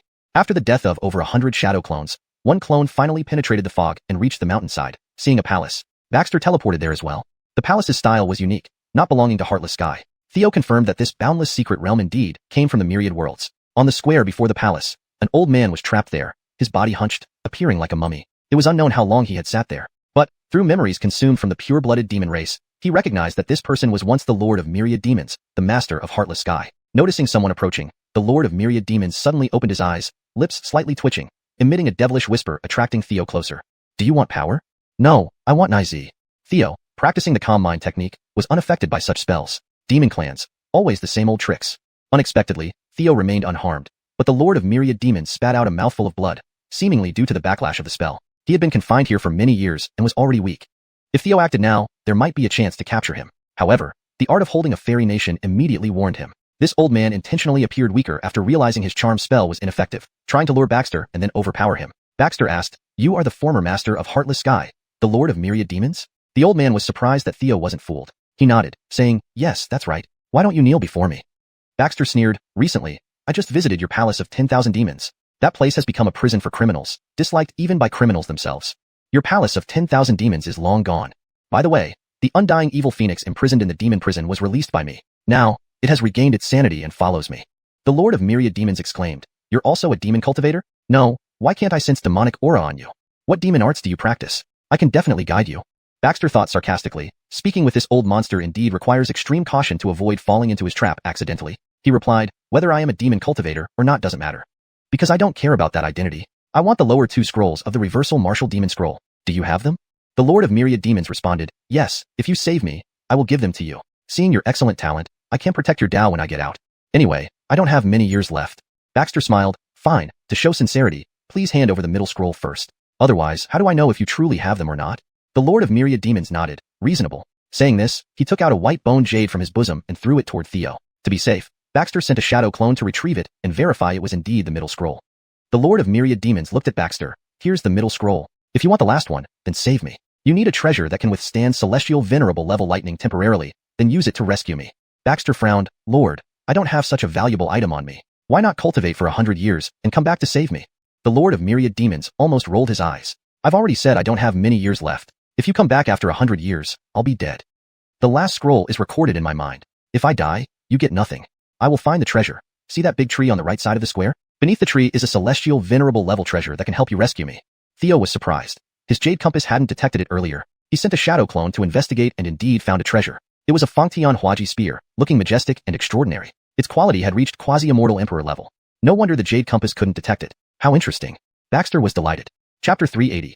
It feels good to pluck a quasi-emperor's wool. However, Baxter did not rush to have his clone pick up the spear but instead turned around and asked the Adolfo, "Lord, could you please take off the mark on this battle spear? Otherwise, I wouldn't dare to touch it." When the Adolfo heard this, he almost wanted to swear. Ever since they met, Baxter had continuously been lured into traps that he set. First, the mumbles, then coughing blood as if he was weak. All these actions were aimed at luring Baxter over. Once Baxter came closer, he could use the Greg takes the place of Tao divine ability, breaking through the restriction of the Emperor in this place and regaining freedom. Then, acknowledging his identity and intimidating Baxter, guiding him to exhibit devilish energy and practice demonic skills. If Baxter dared to display devilish energy before him, he could instantly manipulate and control Baxter's body. Unfortunately, that young man never fell for it. He couldn't understand how someone under 20 years old by bone age could be so cautious. When Baxter expressed his desire for the Niwu Demon Scroll, he immediately cooperated. even using the middle part of the Niwu Demon Scroll as bait, finally setting up a deadly situation with the 10,000 Devil Spear. That was a quasi-emperor level treasure. No one could resist picking it up and admiring it.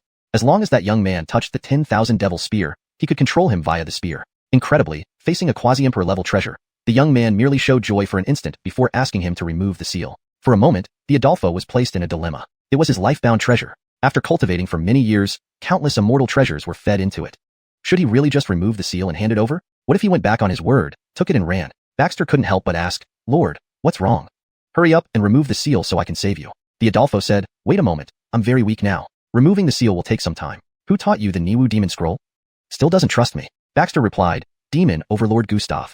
I obtained the first 3 levels of the Zhantian Pagoda. Back then, he was on the 2nd floor. The Adolfo rejoiced. Can you show it to me? Do you think I'm foolish? Baxter replied, I'm very sorry, Lord. Now I'm a disciple of Blood God sect. When I came in, several heaven venerable powerhouses were watching outside. How could I dare bring the Zhantian Pagoda with me? I left it outside the sect. Lord, hurry up, remove the seal, and I'll save you out. There are many important matters awaiting us. At the time, Gustav knew something was wrong and hid in the Zhantian Pagoda, planning for a comeback. Apart from me, few know about this. It seems Gustav indeed knew him. Fine, I'm prepared. I'll remove the seal. Suddenly, the Adolfo formed hand seals, and the 10,000 Devil Spear changed from pitch black to purplish black. But Baxter still didn't go to pick it up. He looked at the Adolfo and said, Lord, are you unwilling to let go? If you can't bear to part with it, forget it. I'll take the Niwu Demon Scroll and head home. Later, I'll tell Gustav that you don't want to come out, and it's not my problem. Do whatever you want. I'm leaving. The Adolfo felt like cursing loudly. How could this kid be so perceptive, not falling for any tricks? Seeing Baxter really turn and run away, the Adolfo couldn't help but speak up.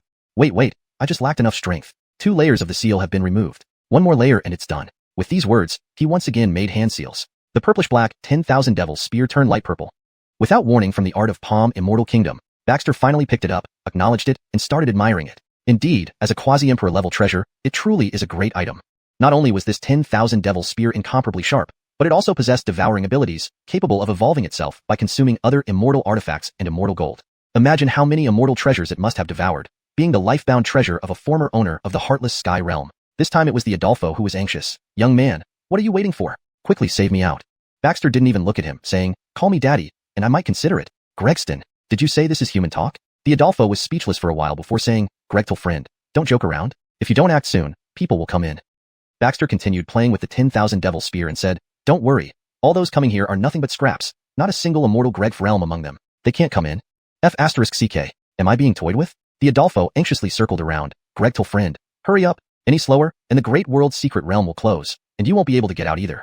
Baxter said, don't worry, I'm counting. There are still several days left. Honestly, your spear is pretty good. Do you have spear techniques? Teach me some.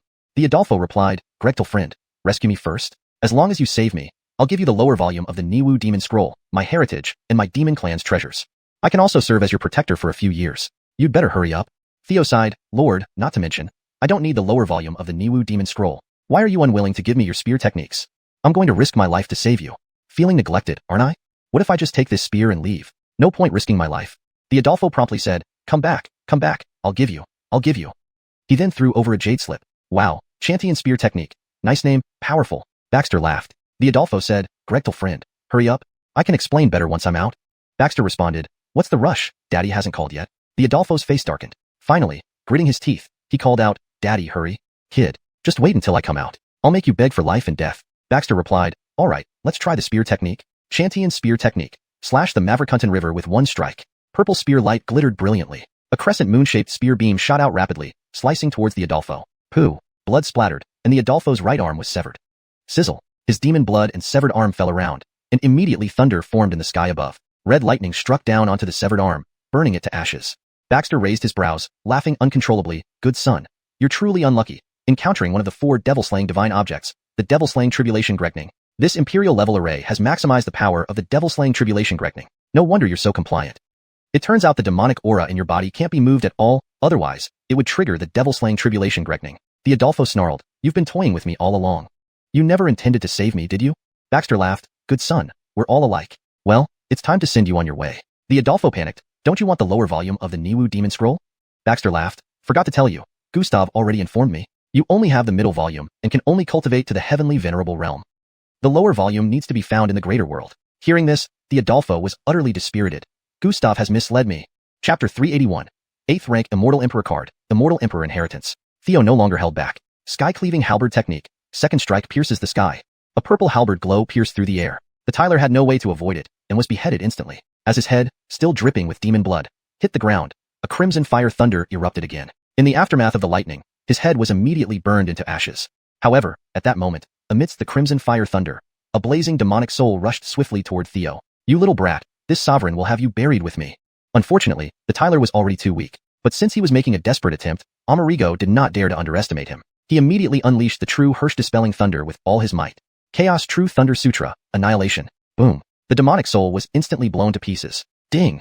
Congratulations, host, for defeating a quasi-immortal emperor. You have obtained 5 7th rank Celestial Venerable Immortal cards. Congratulations, host, triggering double reward for critical hit, receiving 10 7th rank Celestial Venerable Immortal cards. Hearing the incredibly pleasant voice in his ear, Amerigo was elated. Saving people was impossible. It just wasn't happening. 10 7th rank Celestial Venerable Immortal cards. Wasn't that wonderful? Amerigo hurriedly collected the fragments of the demonic soul, but most were already incinerated by the demon-slaying cataclysmic thunder. However, he managed to gather a few fragments. After consuming them with the dragon demon soul, Amerigo obtained some memories from the Tyler. But unfortunately, most of these memories were about the Great Thousand Worlds and wouldn't be useful right now. Fusion. After much hesitation, Theo chose to fuse the cards. While 10 Celestial Venerable Immortal cards were indeed precious, their value would diminish as Theo's cultivation advanced. But an Immortal Emperor card was different. It would remain highly effective for a long time. Celestial Venerable cards mostly lacked this capability. After all, they belong to different tiers. The Goddess of Fortune is smiling. Draw a card. After a prayer, Theo silently recited within his heart. Immediately, in the immortalized space, the 8th rank Immortal Emperor card drew a special skill. Dominance. To activate Dominance, certain prerequisites must be met. A tool must be used. By burning the artifact as a sacrifice, one could temporarily obtain the same level of cultivation as the artifact. Theo was ecstatic upon reading the description. Holy crap, isn't this skill too overpowered? This is like it was made specifically for me. Compared to the top-tier figures in Utmost Cruelty Heaven, Theo's cultivation was still somewhat lacking. After all, he was still too young. Unlike Clifford Venerable, who hailed from ancient times and lived for countless years before reaching the Celestial Venerable realm. Though Theo's cultivation was insufficient, he possessed quite a few treasures. Now, with the Dominance skill, these treasures could be transformed into combat power, making it incredibly practical. Although I can't claim absolute dominance in Utmost Cruelty Heaven, this certainly boosts my confidence no matter what situation I face. Subsequently, Amerigo noticed something remained even though the Tyler had been incinerated by the demon-slaying cataclysmic thunder. Amerigo immediately instructed his shadow clone to retrieve the remains. An all-purpose ring. Seeing this, Amerigo couldn't stop grinning. The complete wealth of a quasi-immortal emperor. Maverick Reaver. He was once the ruler of Utmost Cruelty Heaven. Mavericks importantly, based on foundational memory fragments, Theo guessed that the Tyler originally came from the Great Thousand Worlds. How many treasures could there be inside? Just thinking about it, Theo almost drooled. However, upon checking, the all-purpose ring still bore the imprint of the Tyler ownership. Even though it was only one layer, it was left by a quasi-immortal emperor. He couldn't break it open in a short period of time. I don't necessarily need to wait until I become a quasi-immortal emperor. I can slowly erase the imprint and focus on improving my cultivation. Co-cultivation with Annabelle should also be prioritized soon. Putting away the all-purpose ring, Amerigo looked toward a uniquely styled palace not far off. Then, his shadow clone moved forward. Pushing open the palace door and looking inside, Theo nearly jumped out of his skin. A man in white stood not far away, radiating immense authority. His imposing figure resembled a deity, causing one to instinctively lower their gaze, almost unable to meet his eyes. Fortunately, the heart-calming technique promptly dispelled the mental pressure.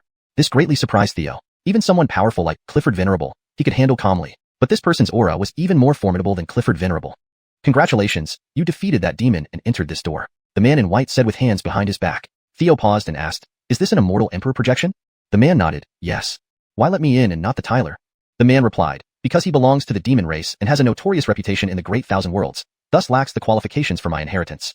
Theo immediately understood. The projection appeared because he pushed open the palace door. It didn't exist from the beginning. In other words, the entity didn't know what had just happened. Amerigo solemnly agreed. Indeed, demon cultivators should be eradicated. Thankfully, the heavenly law concealed the demonic cultivation techniques on his body. Otherwise, today would have ended differently. I am Theo. May I ask how to address the immortal emperor predecessor and why are you here? Theo respectfully inquired. The man replied, my name is Howard. When I initially fought my archenemy Elise to achieve the immortal emperor realm, I was worried that if I failed, the forces I created would be destroyed. So, I casually cast this celestial scroll into the 3,000 worlds. Elise? Why does this sound so familiar? Didn't Crimson Lotus say her future title would be Elise? Theo asked, Predecessor Howard. What happened afterward? Howard shook his head. I do not know. To be safe, I severed all connections with myself, but I haven't found me yet. Either I might have perished or successfully broken through and left the Great Thousand Worlds. That's getting off topic. This projection won't last long. My inheritance is passed on to you. The secrets of advancing to the immortal emperor realm, which the Tyler spent eons trying to acquire, are all here. After speaking, the Howard projection dissipated into countless star particles entering the shadow clone's body. According to my calculations, if I hadn't interfered, this opportunity should have been either Rhett's or Xylard's. Alas, it fell to me. Immediately, a complete set of immortal emperor inheritance filled Theo's mind. The vastness and completeness of this inheritance almost overwhelmed the shadow clone, prompting Amerigo to quickly retract it. Gradually digesting this extensive memory, simultaneously, he sensed that the celestial scroll, a celestial venerable immortal treasure, had become his possession. While Amerigo absorbed the inheritance, Theo continued playing happily with Mika. "Spare your servant, your majesty. I really can't take it anymore." Mika spoke hastily, then fainted. Theo released her, immortal emperor inheritance, dominance skill. This trip to the great thousand secret realm was truly profitable. With this, I have greater confidence in seizing Rhett's innate Tao body. It's time to start preparing for the patching heaven pill. Thus ends Chapter 381. Chapter 382, the sky patching pill. Subsequently, Theo left the Myriad Secrets realm with Mika. Baxter, after inspecting the formations here, confirmed that as the owner of the Heavenly Scroll, he could activate this immortal emperor formation, which put him slightly at ease. After leaving the realm, Theo bid farewell to the Patriarch of Duncan's sect. "Patriarch Master, I've obtained the Heavenly Nectar Spring. I'm going back to refine a pill for my senior brother." Patriarch Duncan nodded. "You may go. Remember, Blood Deity Sect is your home too. Visit anytime you wish." Theo saluted and left. Mika looked at Theo longingly before heading off to cultivate. She had gained much benefit from obtaining the Heavenly Nectar Spring and practicing dual cultivation with Theo using the Ajaxo Jing, resulting in significant improvement in her foundations and rapid advancement in cultivation. This also caught the attention of Patriarch Duncan, leading to her being heavily cultivated. At Heavenly God Peak, Birdie Tianzuan asked Solomon and Baxter, "How did the investigation go?" Solomon replied, "Master, Isaiah-san and Greg Yuan and I risked our lives to search east, west, and north, but found no trace of the Demon King of 10,000 Demons Hall. As for south, it was searched by junior brother Baxter, so we don't know the result." Solomon was especially surprised that Baxter had survived. His younger brother Ainsworth had been severely injured on the way, yet Baxter remained unscathed. This made him very curious. Baxter replied, "Master, I indeed found an old man matching the description in the portrait you gave me within a misty mountain in the south. Unfortunately, due to my low cultivation level, I almost got seriously injured upon merely glancing at him. By luck, I managed to escape with my life." Tianzuan Birdie exclaimed joyfully, "Well done. If this great demon can be eliminated, I will petition for commendation for you all. You may leave now." Baxter and others bowed and left. Thereafter, Birdie came to a basement protected by layers of restrictions at the back mountain. A hum sounded as a purple-black glow lit up and several eerie figures appeared. "How are things, Birdie?" asked a dignified figure with two horns on his head. Birdie Tianzuan smiled. "I've located the Demon King of 10,000 Demons Hall inside the Myriad Secrets realm. But the problem is that Huxley Tion has always kept possession of the painting. I cannot get close." The horn figure said, "Only you are best suited for this task. If you need help, just let us know." Others nodded in agreement. Tianzuan Birdie replied, "All right, I'll plan this carefully before making a decision." Just then, a figure enveloped in dark red aura said, "Oh right, according to our clan members, the Sienua Sword Pavilion's innate Tao body might have cultivated demonic arts." Tianzuan Birdie sneered, "This sounds absurd. Who is Tianzuan Clifford? We all know her well. She wouldn't allow her disciple to cultivate demonic arts." The dark red figure explained, "Recently, I sent a disciple to purchase Hun Tian Daojin from Cultivation Dao Immortal Palace, but it ended up in Jerry's hands. They had to seize it by force, only to accidentally discover demonic aura outside the city. At the time, only Jerry and Greg and you were outside the city. Afterward, our clan's longevity elder examined Greg and you, and found her intact without any signs of demonic cultivation. It must be Jerry. It appears this innate Tao body has some skills to deceive even his master." The horn figure remarked, "I heard your clan has been Jochan Wendal, so that's how it is. What was the outcome?" Note, Jochan Wendal is a specific phrase referring to Jochan, entangling/harassing, and Wendal, literally asking the Tao, but here it's a name. I've kept it as close to the original as possible while ensuring it makes sense in English. If Wendal is a person's name, it should be left untranslated. For better fluency and clarity, it might be better expressed as." The horned figure remarked, "I heard your clan has been pressuring Jerry, so that's how it is. What was the outcome?" Please note that Wendal is translated as Jerry, assuming it is a name. If it has a different meaning in this context, please provide more information. Chapter 382, Heaven Mending Pill. Following this, Theo left the Great Thousand Secrets realm with Mika. Heaven Phoenix, after inspecting the array formations here and confirming that as the master of the Heavenly Scroll he could activate this immortal emperor array, felt slightly relieved. After leaving the secret realm, Theo bid farewell to the sect master of Defeat Heaven Sect. "Sect Master Teacher, I have obtained the Nectar of the Sky. Now I will return to refine the pill for senior brother." Defeat Heaven Sect Master nodded, "You may go. Remember, Blood God Sect is also your home. Visit anytime." Theo saluted and turned to leave. Mika looked at Theo with lingering affection before returning to cultivate on her own. During this time, she not only obtained the Nectar of the Sky, but also dual cultivated with Theo. With the help of the scripture of Lady Sue, she benefited greatly. Her foundation improved significantly, and her cultivation advanced rapidly. This attracted the attention of the sect master, who then gave her special cultivation support. At the peak of celestial deity Maverick Birdie Tianzuan asked Solomon, Baxter, and others, "How did the investigation go?" Solomon replied, bowing, "Master, Isaiah-san, Greg Yuan, and I risked our lives searching in the east, west, and north, but we didn't find the palace master of 10,000 Devil's Hall. As for the south, it was searched by junior brother Baxter, so I don't know the results." Solomon found it especially strange that Baxter had survived unscathed, considering his younger brother Ainsworth had been severely injured during the journey. Baxter bowed. Master, I indeed discovered an old man in a misty small mountain in the south who bears a striking resemblance to the portrait you provided. Unfortunately, my cultivation is too low. Just a glance at him almost critically injured me. I barely escaped with my life. Birdie Tianzuan was instantly delighted. Well done. If you can eliminate this great devil, I will give you credit for it. You all may leave now. Baxter and the others bowed and departed. Subsequently, Birdie came to a basement guarded by multiple layers of restrictions at the back mountain. Buzz. A purplish-black glow appeared, followed by several mysterious figures. How is it, Birdie? Asked a dignified figure with horns. Birdie Tianzuan smiled. I have located the palace master of 10,000 Devils Hall within the Great Thousand Secrets realm. The problem is, the scroll has always been kept by Defeat Heaven. I cannot approach it. The horn figure said, only you are the most suitable for this task. Of course, if you need help, let us know. Others agreed. Birdie Tianzuan nodded. All right, I'll make a plan and decide later. At this moment, a figure surrounded by dark red flames spoke up. By the way, according to our clan members, the innate Dao body of a mortal Maverick Sword Pavilion likely practices devil arts. Birdie Tianzuan chuckled. That's ridiculous. We all know what Gregly Tianzuan is like. How would she allow her disciple to practice devil arts? The dark red figure continued. Recently, I sent disciples to Dao cultivating Immortal Palace to buy mixed heaven Dao gold, but it fell into the hands of Jerry. So they had to forcibly take it and accidentally discovered a trace of devil chi outside the city. At the time, only Jerry and Greg and you were outside the city. Afterward, my clan's elder examined Greg and you and confirmed that she had lost her primal een but wasn't a devil cultivator. That leaves only Jerry. It appears this innate Dao body has some means, deceiving even his master. The horned figure remarked. I heard your clan has been entangling Jerry lately. How did it go? The dark red figure replied. I ordered my followers to recruit him for our use, but he refused. Birdie Tianzuan suggested. His heaven-mending pill is about to be refined successfully. If Gregly Tianzuan really completes his innate Dao body, he could be valuable. Then, we expose his devil cultivation identity, forcing him into a corner and making him cooperate with us. What do you think? The horn figure approved. Not bad. If there's nothing else, convey my regards to His Highness Corpse. Also convey ours. Others disappeared. Birdie Tianzuan exited the basement with a smirk. Heartless sky, getting more interesting. Meanwhile, Theo returned to Immortal Maverick Sword Pavilion. Master, here's the nectar of the sky. Gregly Tianzuan took the water bottle and commented. Well done, this gives me peace of mind. I heard you gave the mixed heaven Dao gold to your senior brother in Dao cultivating Immortal Palace. That's very considerate. Having a disciple like you is my blessing. Theo asked. Thank you, master. Where is senior brother? Gregly Tianzuan replied. He's healing. He offended the Baxter clan due to the mixed heaven Dao gold and was ambushed on the way back. Fortunately, I gave him a trump card, which allowed him to barely escape. Theo frowned. The Baxter clan is so arrogant? Gregly Tianzuan sighed. If I'm correct, the Baxter clan must have birthed another Tianzuan level expert. They're collecting 6th grade immortal materials to forge another immortal treasure for the Tianzuan. They act without restraint now. Even Dao cultivating Immortal Palace's reserved mixed heaven Dao gold was forcefully bought. Theo asked, doesn't the righteous leader, Blood God Sect, intervene? Gregly Tianzuan shook her head. If citizens don't report, officials won't investigate. Dao cultivating Immortal Palace was frightened by the Baxter clan's power and dared not pursue it. Our current priority is completing your senior brother Jerry's innate Dao body. Once this issue is resolved, I will pay the Baxter clan a visit. You may retreat now and focus on your cultivation while I refine the heaven-mending pill.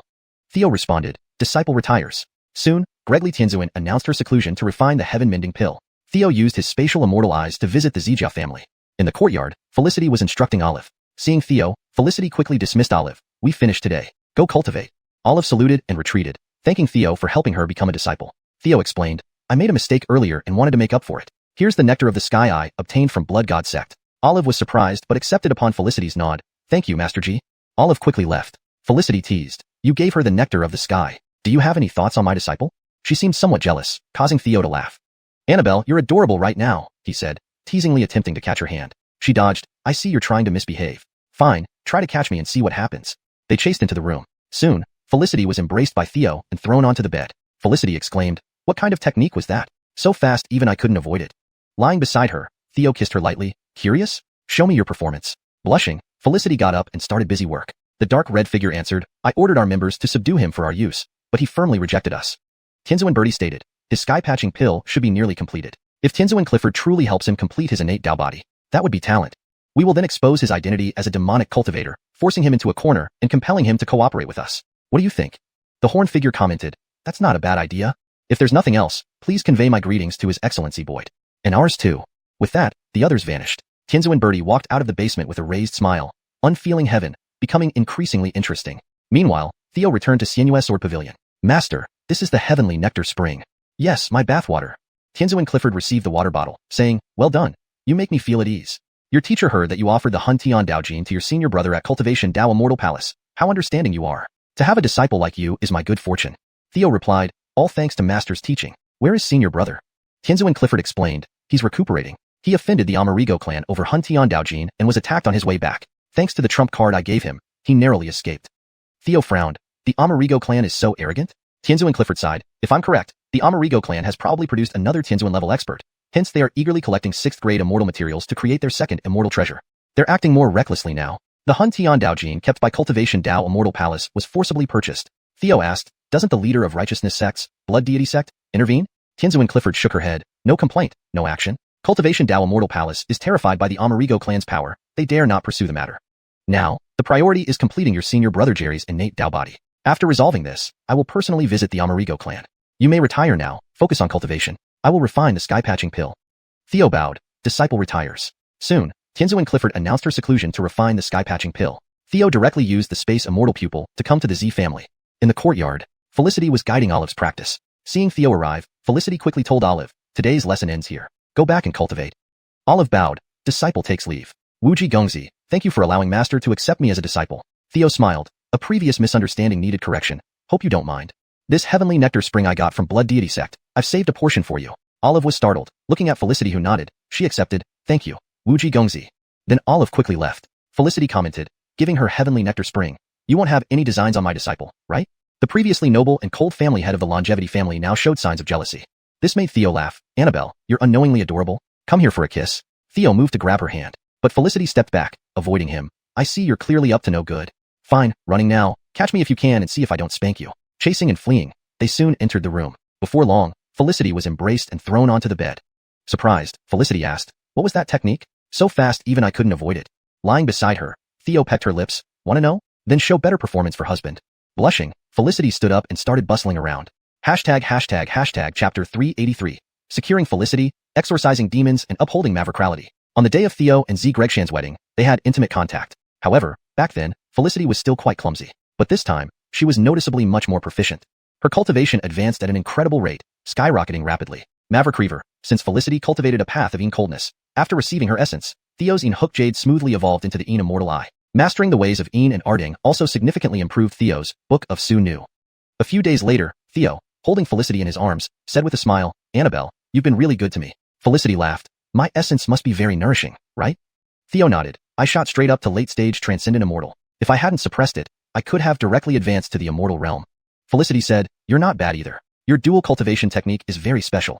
It helped me break through the bottleneck that had troubled me for years, advancing me to late-stage Grand Venerable Golden Immortal. Now, I should consider advancing to the Heavenly Sovereign Realm. You haven't told me what martial arts you used to embrace me. Theo stroked her smooth, snow-white back and said, recently, in the Great Thousand Secrets realm, I obtained the inheritance of an immortal emperor. Felicity was instantly shocked as she struggled to sit up and look at him. Immortal Emperor's inheritance? The Great Thousand Secrets realm actually has such things. Theo kissed her and said, Annabelle, you're mine now, so I won't hide these things from you. The Blood God sect has major problems. Birdie Tianzuan is a demon cultivator. You need to advance to the Heavenly Sovereign realm as soon as possible. Felicity was utterly shocked. How can that be possible? Theo explained. When we were attacked by demon cultivators in the Nightmare Maze, it was arranged by Birdie Tianzuan.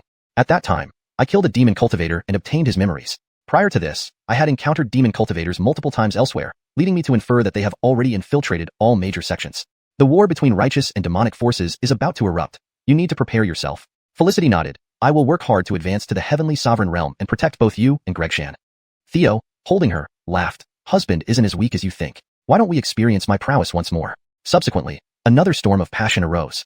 After a long while, when Olive arrived at Felicity's courtyard, she just happened to hear Felicity's pleading cries, Husband, spare me. I really can't take it anymore. Maverick minutes later, Theo walked out from inside. Seeing this, Olive was stunned on the spot. She thought her master Felicity had taken a pretty boy, but never imagined it would be Theo.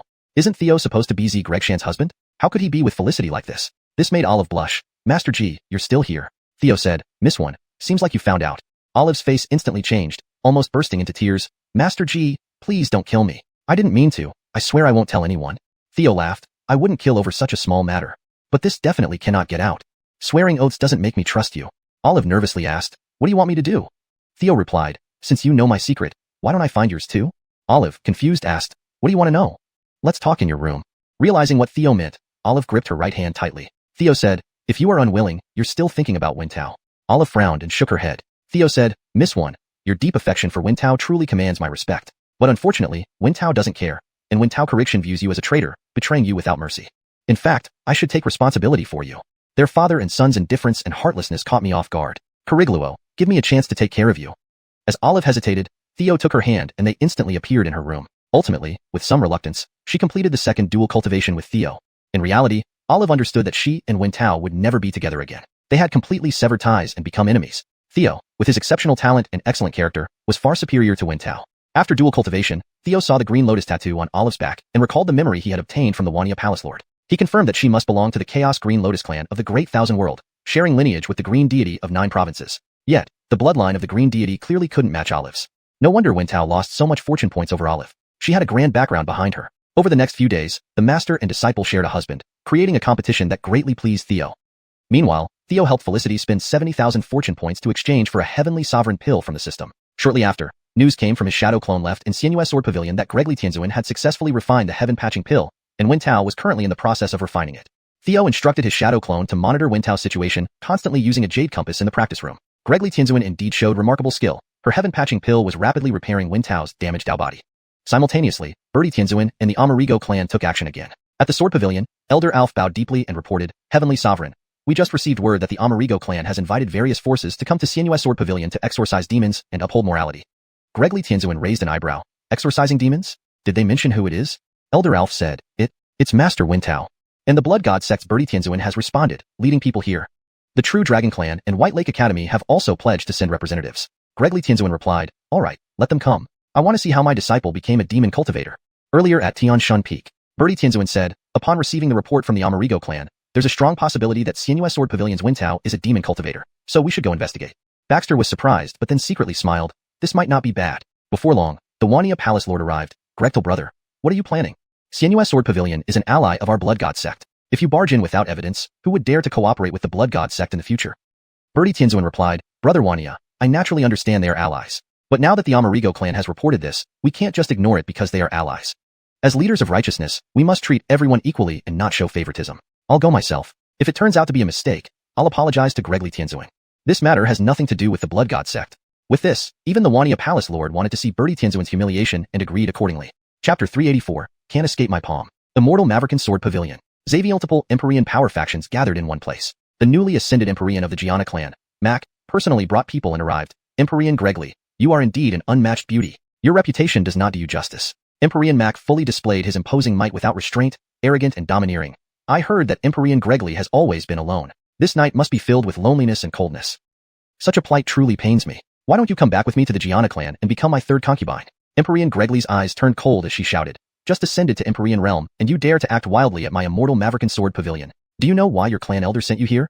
As soon as she spoke, the powerful immortal soul force within her eyes condensed into overwhelming sword intent and slashed toward Mac. Without moving, the terrifying sword intent had already burst forth from her body. Orange flames on Mac's body surged, but still could not withstand this sword intent. He instantly let out a stifled groan and fell back several steps. His eyes were bloodshot, and his face showed exhaustion. Then he obediently reigned in his Empyrean might and no longer acted as arrogantly as before. The first swordswoman of Heartless Sky is indeed worthy of the title. It was rash of me. This Mac was also an ancient monster, having lived for countless years. Long ago, matters of dignity were tossed to the winds. Seeing that he was outmatched, he immediately conceded defeat on the spot. He really hadn't expected that Empyrean Gregly would be able to injure him merely with sword intent, without even drawing her sword. This kind of strength was completely beyond his expectations.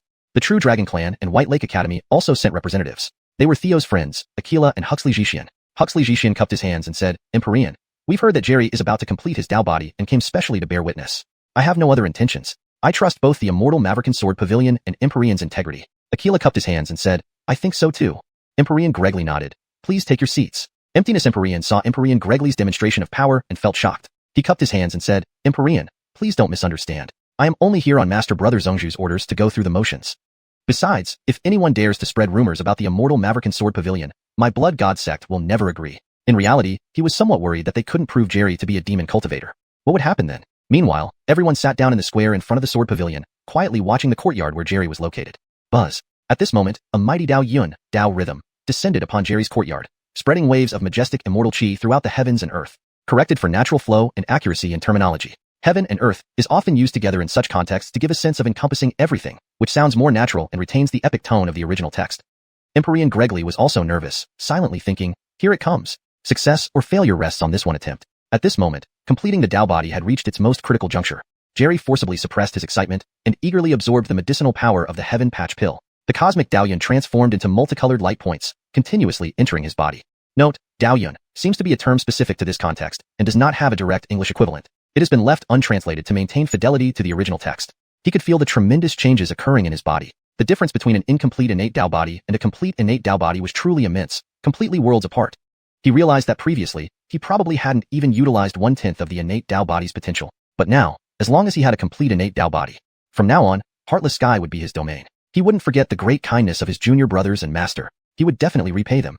At this moment, something unexpected happened. Theo's shadow clone from next door made its move. With a single thought, the short sword inside Jerry's world ring initiated a hidden method. Instantly, powerful demonic aura surged through the mark on the short sword, invading Jerry's mind sea. At the same time, the world ring was tainted by the demonic aura, seeping out from the ring and spreading up from his right hand across his entire body. This left Jerry utterly bewildered. How can this be? Now he faced a difficult choice. Either cleanse the demonic aura, believing it wouldn't leave any lingering effects and wouldn't expose the presence of demonic aura on him. But that meant abandoning the completion of his Dao body and giving up this once-in-a-lifetime opportunity. In the future, even if he obtained another Heaven Patch Pill, because of the medicine barrier, it might not succeed. If he chose to fully complete the Dao body, the uncontrolled demonic aura could have significant consequences. After a brief struggle, Jerry chose the latter. This is the immortal Maverick Sword Pavilion. With my master present, everything will be fine. Completing the Dao body is the priority. With a flash of thought, Jerry decided to rapidly complete the Dao body. On the other side, uncontrolled demonic aura combined with the power of the demon Empyrean. The demonic aura quickly invaded his immortal soul in the mind sea, affecting his consciousness. The demonic aura in his right hand directly penetrated into the Dantian, transforming all his essence, energy, and spirit into demonic. Months later, Jerry successfully completed his Dao body. Just as he planned to suppress the demonic aura, it was already too late. Instantly, the demonic aura soared into the sky. How can this be? Jerry was dumbfounded. His consciousness remained intact, he was still awake, but the power within his body had completely turned demonic, making him a demon cultivator. Mac, seeing the surging demonic aura, exclaimed, Empyrean Gregly, what has happened to your disciple? Such powerful demonic aura. This clearly proves that our Gianna clan was telling the truth. Aquila and Huxley Zhishian were also stunned. Aquila exclaimed, is this really Jerry? Huxley Zhishian sighed, the cosmic Daoyun earlier cannot be faked, but I just can't figure out how he became a demon cultivator. Note, Daoyun seems to be a term that doesn't have a direct English translation. Depending on context, it could mean the resonance of the Dao, or the aura of the cosmos. For better fluency, it's often better to interpret it based on the context rather than directly translate the characters. Revised sentence for better fluency. Huxley Zhishian sighed, the cosmic resonance earlier couldn't have been faked, but I just can't figure out how he became a demon cultivator. Emptiness Empyrean stood up and shouted, Empyrean Gregly, what are you waiting for? Will you make your move, or shall we apprehend the demon cultivator Jerry? Mac remarked, Empyrean Gregly must be heartbroken. She can't bring herself to deal with her beloved disciple. Let us of the Gianna clan handle it.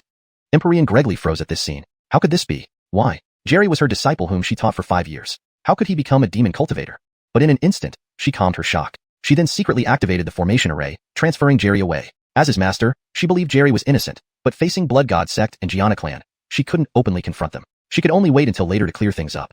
As soon as Jerry was moved, Emptiness Empyrean and Mac sensed it and looked at Empyrean Gregly simultaneously. Mac asked, Empyrean Gregly, what does this mean? Jerry being a demon cultivator is confirmed. You actually let him escape. Are you sheltering a demon cultivator? Empyrean Gregly replied, I understand, but Jerry was trained under my guidance. I believe he is not a demon cultivator and may have been manipulated, so I'm giving him a chance. I believe he will prove his innocence soon. Emptiness Empyrean sighed, but you let loose a complete innate Dao body demon cultivator. We all know the damage he can cause. Empyrean Gregly, risking the reputation of the immortal Maverick Sword Pavilion to save him isn't worth it. In fact, Empyrean Gregly's reaction also surprised Theo. But Theo was prepared. Returning from the Purple family, he coincidentally encountered the demon cultivator Jerry. Chapter 385, Master, you have wronged me. When a cat catches a mouse, it doesn't always eat it right away. Sometimes it plays with it first. Once it's done playing, then it eats. Upon learning that his essence had been demonized, Jerry felt extremely distressed, even hopeless. But he believed that Master would trust him. At that time, he hoped Master would help cleanse him. Worst case, he could disperse his cultivation and start anew. Previously, his main practice was dissolving his power. Now, with a complete innate Dao body, he advanced at an astonishing speed. However, before he left the cultivation chamber, he was unexpectedly transferred away by Gregly Tianzuan. This came as a total surprise to Jerry. How could this be? Does Master not believe me? No. If Master suspected I practiced demon arts, she wouldn't have sent me away. But if she trusts me, why didn't she purify me directly? At that moment, Theo found him. After learning that the demon cultivator Jerry was sent away by Gregly Tianzuan, Theo instantly used Spatial Immortal Eye and located Jerry via his short sword. Heretic, prepare to die. Theo descended from his flying palace, sword in hand. Jerry hastily reined in his demonic aura and cried out, Junior brother, it's me, Jerry, your senior brother. Theo looked at him and asked, how did you become a demon cultivator? Hearing this, Jerry nearly cried. I don't know either. Why did I suddenly get demonized? Theo sighed. Let's talk on my flying palace. Jerry nodded. Soon, They were inside the flying palace. Theo asked, "Senior brother, aren't you an innate Dao body? How could you practice demon arts?" Jerry felt wronged beyond belief. "Junior brother, you must believe in my character. Senior brother truly hasn't practiced demon arts. It happened suddenly." Theo responded, "Senior brother, considering your cultivation, getting suddenly demonized sounds unbelievable." Jerry also thought it was absurd. "I know it sounds far-fetched, but it really happened that way. At the time, I was refining the heavenly mending pill crafted by Master, approaching the final stage of repairing my innate Dao body. Suddenly, a demonic aura appeared, trying to demonize me. What could I do? Either I finish mending the Dao body or cleanse the demonic aura. You know, completing the Dao body is my lifelong dream. Senior brother and Master prepared for years for this. How could I give up now, and what face would I have to meet Master?" Theo's eyes narrowed. "Are you suggesting something is wrong with the pill Master gave you?" Jerry quickly shook his head. "I didn't say that. But Master transferring me away without asking questions leaves me puzzled." Theo asked, "Where did the demonic aura come from?" Jerry was equally baffled. "I have no idea. It just appeared in my hands and mind suddenly. Very strange, and the timing couldn't be worse.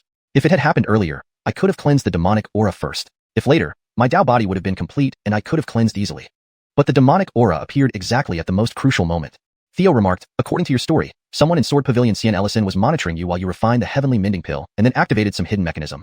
The question is, with Master present, who could manage such a feat? Who could leave a hidden trap on you beforehand?" This made Jerry pause. Leaving a hidden mechanism on him wasn't simple. There needed to be direct or indirect contact. Manipulating him in Sword Pavilion Cian Ellison was next to impossible. Gregly Tianzuan's strength was undoubtedly among the peak of Xavianshan. No one should be able to act under her nose. This made Jerry's belief waver. Could it be really Master? Suddenly, Theo said, "Someone is coming." Baxter and Solomon, under the orders of Basimshan Tianzuan, were searching for Jerry around Sword Pavilion Cian Ellison. Baxter headed straight here. "Jerry, senior brother, I know you are here. Please show yourself." Jerry stared dumbfounded. "They're looking for me," Theo said. "Perhaps they can tell us the truth. Meeting them isn't bad." Jerry agreed and flew down to meet Baxter. "Who are you?" Baxter replied, "Sent by Gregly Tianzuan to bring Jerry senior brother to Black Sky Organization." Hearing this, Jerry felt his world explode. Black Sky Organization. He knew about the rumored demon organization in Xavianshan. Did you really come by Master's order? Jerry felt like he had been struck by 5 lightning bolts, unable to comprehend what had happened. Baxter bowed.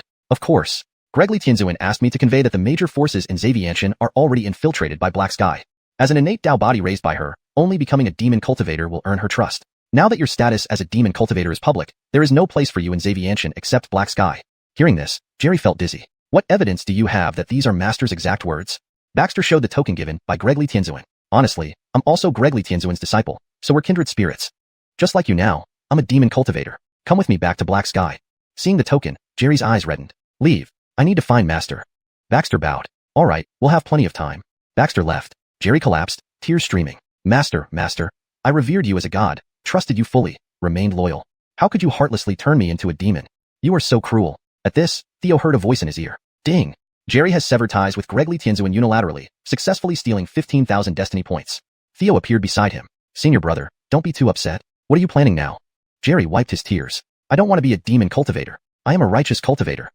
Theo nodded. "Good, this is the Jerry I know." Jerry continued, "Since Master wronged me first, I will go to Blood God Sect and expose her identity as a demon cultivator." Theo warned, "But now you're a demon cultivator. Who will believe you? You'd likely be captured and killed just approaching Blood God Sect." Jerry, eyes red, said, "Then I'll report to the major forces." Thus, Jerry reported to Duncan Sect, True Dragon Clan, and Huxley Who Academy. Chapter 386. Teacher and pupil turn against each other. Inherent Dao body secured. Immortal Maverican Sword Pavilion. Dai asked, "Don Maverican Venerable, you released the demonic cultivator, a fact we caught you in the act of. We now suspect you are in league with demonic cultivators. Come back to Blood God Sect for questioning." Devon said, "Don Maverican Venerable, we understand your strength is formidable, but this news has already been reported immediately. Now, at most, you have only allowed disciples to escape and harbored demonic cultivators. But if you resist arrest, then we will indeed suspect you of being a demonic cultivator. I believe that Hiroshi is on his way here." At that moment, Dai and others received a transmission. The message accused Don Maverican Venerable of being a demonic cultivator, describing how she had led him astray into the ways of evil and attempted to use his inherent Dao body for demons. Dai sighed oddly, "Don Maverican Venerable, despite your wisdom throughout life, it seems you made a grave mistake in judgment." Don Maverican Venerable frowned. "What happened?" Aquila looked at the jade slip and exclaimed in disbelief, "Venerable, just now, Jerry reported to all major venerable forces that you were a demonic cultivator who had led him into darkness." Huxley Jishian shook his head. "How absurd." Devon mocked, "Don Maverican Venerable, you raised a wolf in your bosom. You went through so much, sacrificing Immortal Maverican Sword Pavilion and your reputation, just to give him a chance to prove his innocence. And now, he repays you by dragging you down to clear his name. Do you have any feelings about this?" Upon hearing Aquila's words, Don Maverican Venerable was also incredulous. In the past, she had nurtured Jerry, completing his inherent Dao body to save his life. Her efforts had been crystal clear. Now that his inherent Tao body was finally completed, this was the outcome. Don Maverick Venerable couldn't help but sigh. Who would have thought that I, Don Maverick, could be so mistaken? 宁叫天下人负我，我绝不负天下人 should be translated as, rather that I let the whole world betray me, I will never betray the whole world. This translation accurately conveys the meaning of the original text, reads naturally in English, and maintains the style and intent of the original statement. I have nothing else to say. Just sorry to my new disciple Theo. At this moment, a melodious voice rang in Theo's ears. Ding! Don Maverick Venerable severed ties with the Fate's son Jerry, successfully plundering 15,000 points of fate.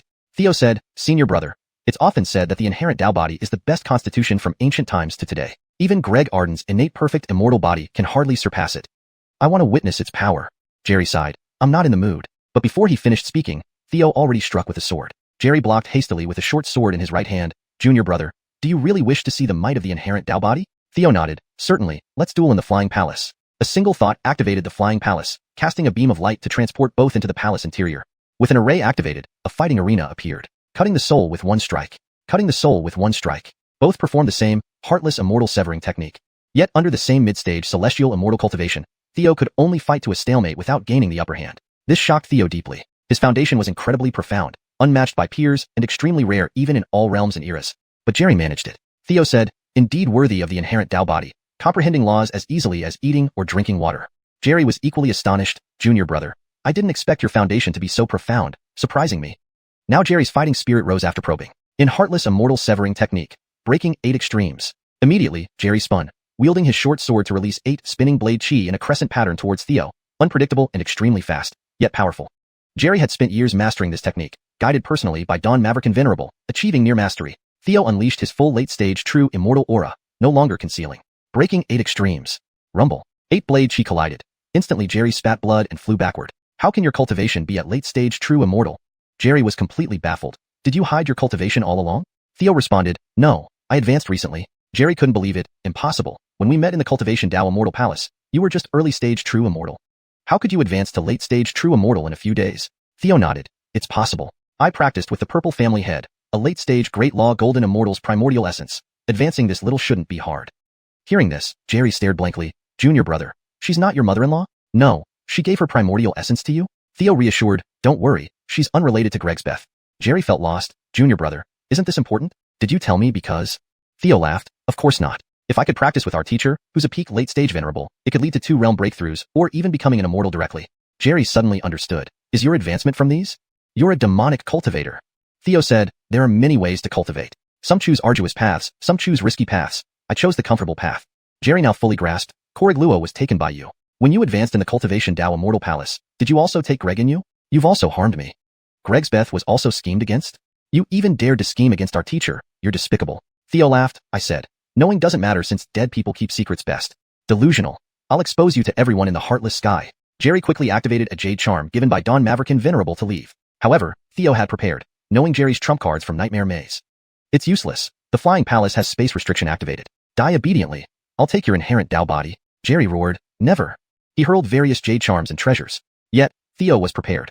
Under the Flying Palace's restrictions, everything was ineffective. Seeing this, Jerry exerted full effort in swordplay. 3-talent sword Tao.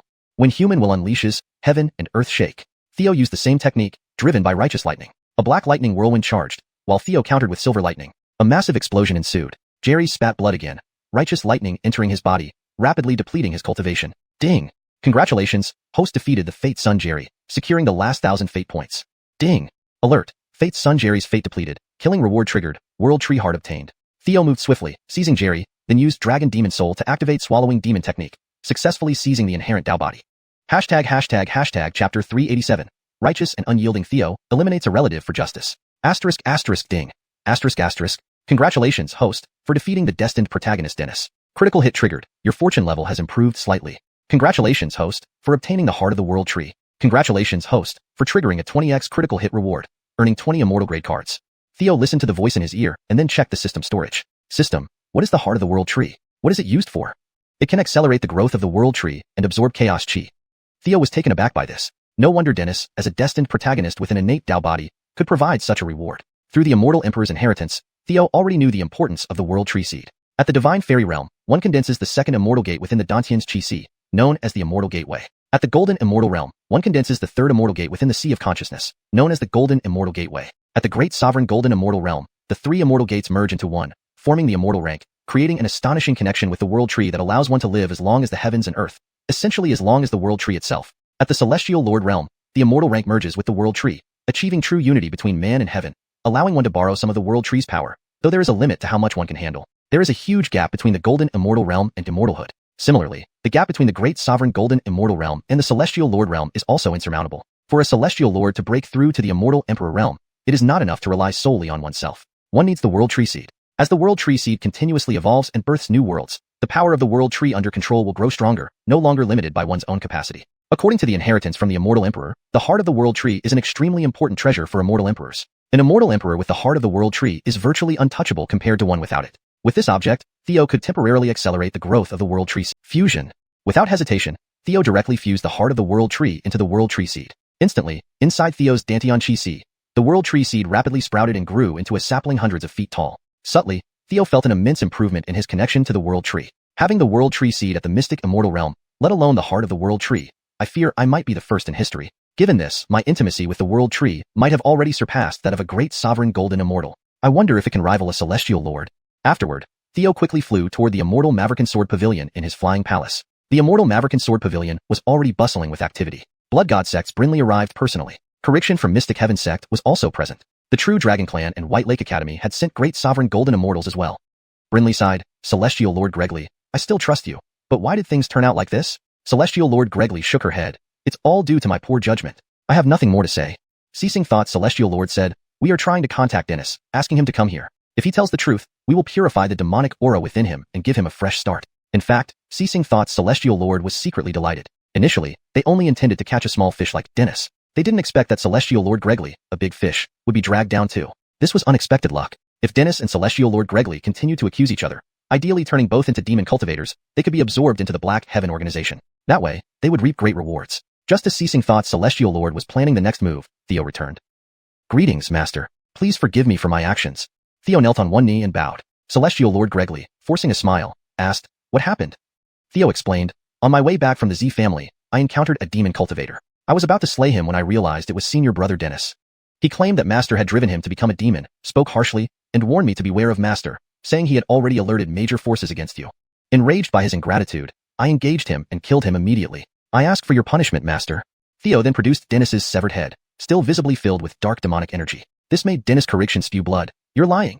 My son has an innate Tao body. How could you possibly defeat him? You must be colluding with Celestial Lord Gregley, right? Theo raised his right hand, revealing silver lightning, the Hirsch-repelling true Gregning. With this, isn't it easy to kill a lesser demon cultivator? Brinley immediately rejoiced, Hirsch-repelling true Gregning, a divine object against demons. With this, the matter is simple. With Theo possessing the Hirsch-repelling true Gregning, it's impossible for him to be a demon. As for Dennis's accusations, it's either an attempt to clear himself or part of a demon plan to defame Celestial Lord Gregley. Ceasing thought, Celestial Lord responded, Master brother, why would Dennis report his own master? There's probably a deeper reason. Just saying Theo killed Dennis might raise suspicions of helping Celestial Lord Gregley eliminate evidence. I suggest we detain both. Theo laughed. I don't understand what you mean, Celestial Lord Ceasing Thoughts. How can a rebel demon have anything to do with my master or me? If you want to verify whether Master and I are demons, use the demon reflecting mirror. It's straightforward.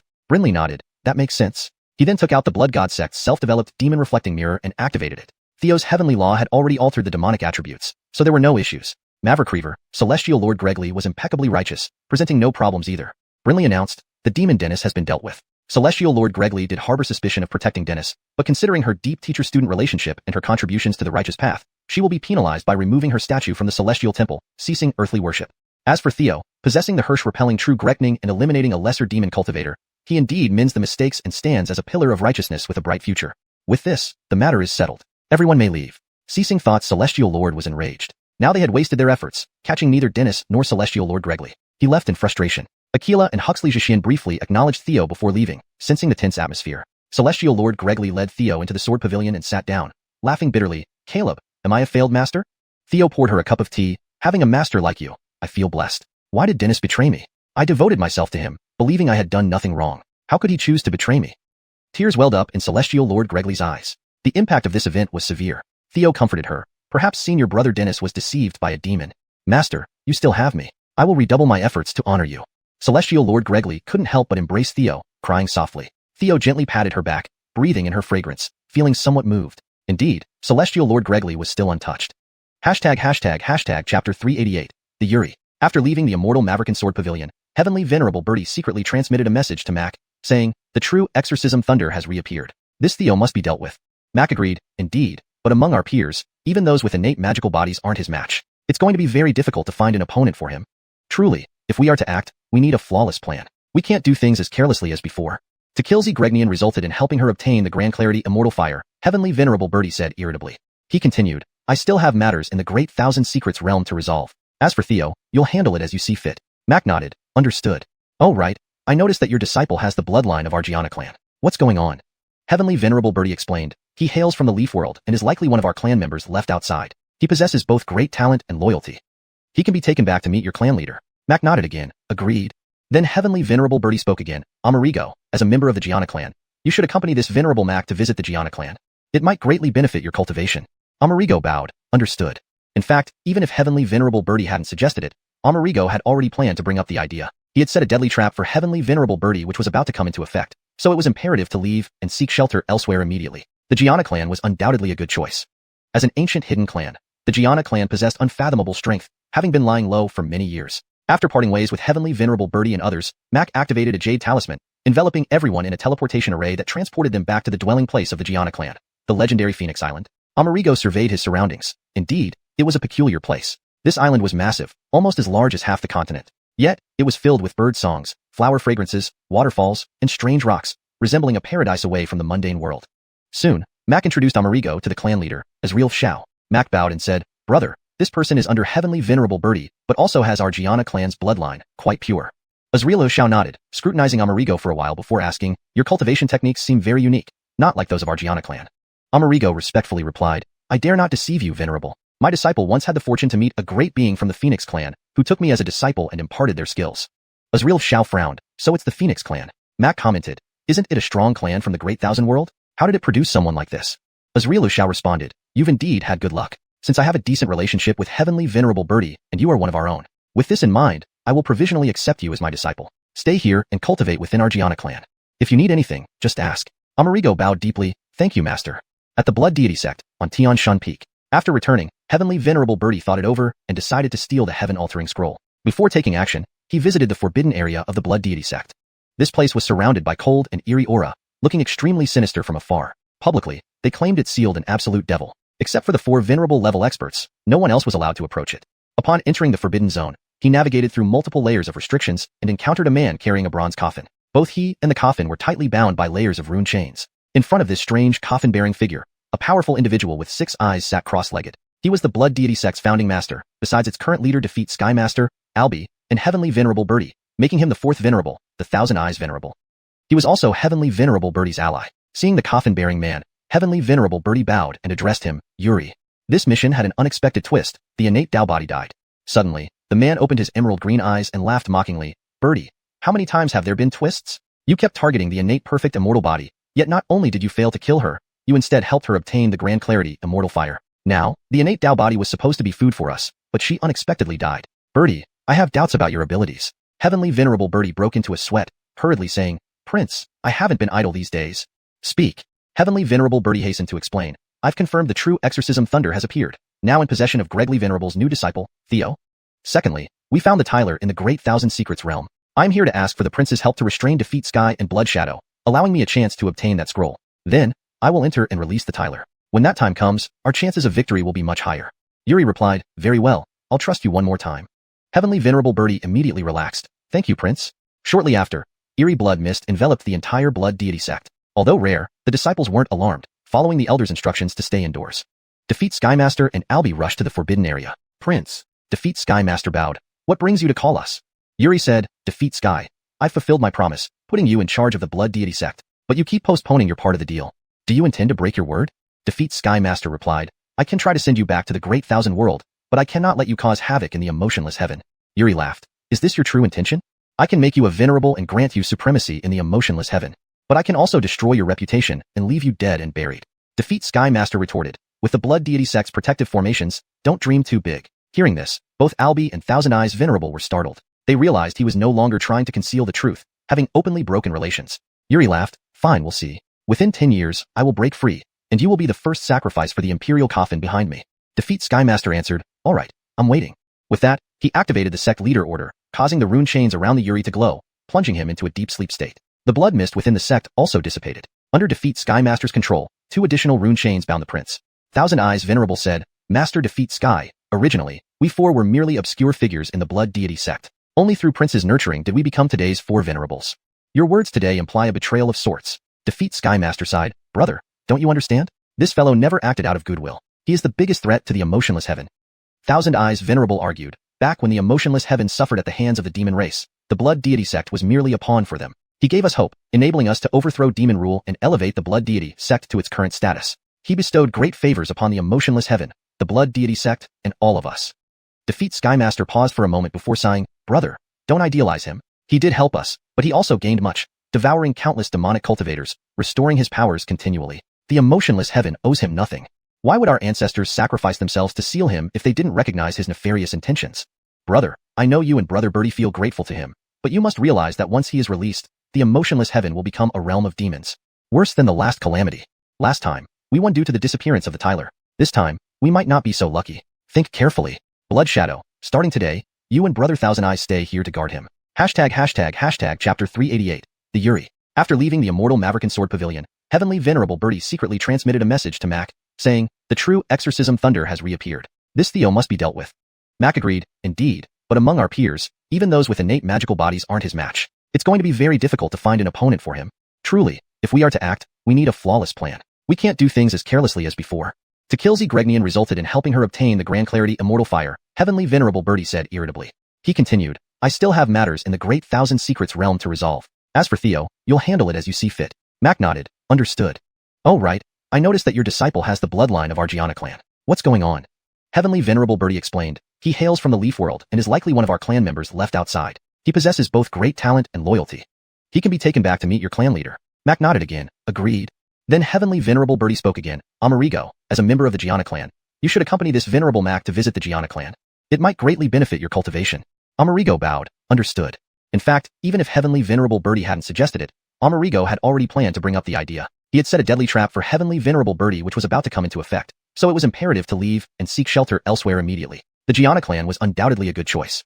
As an ancient hidden clan, the Gianna clan possessed unfathomable strength, having been lying low for many years. After parting ways with Heavenly Venerable Birdie and others, Mac activated a Jade Talisman, enveloping everyone in a teleportation array that transported them back to the dwelling place of the Gianna clan, the legendary Phoenix Island. Amerigo surveyed his surroundings. Indeed, it was a peculiar place. This island was massive, almost as large as half the continent. Yet, it was filled with bird songs, flower fragrances, waterfalls, and strange rocks, resembling a paradise away from the mundane world.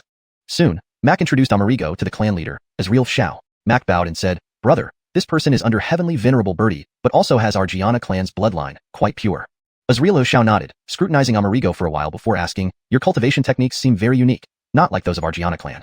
Amerigo respectfully replied, I dare not deceive you, Venerable. My disciple once had the fortune to meet a great being from the Phoenix clan, who took me as a disciple and imparted their skills. Azriel Shao frowned, so it's the Phoenix clan. Mac commented, isn't it a strong clan from the Great Thousand World? How did it produce someone like this?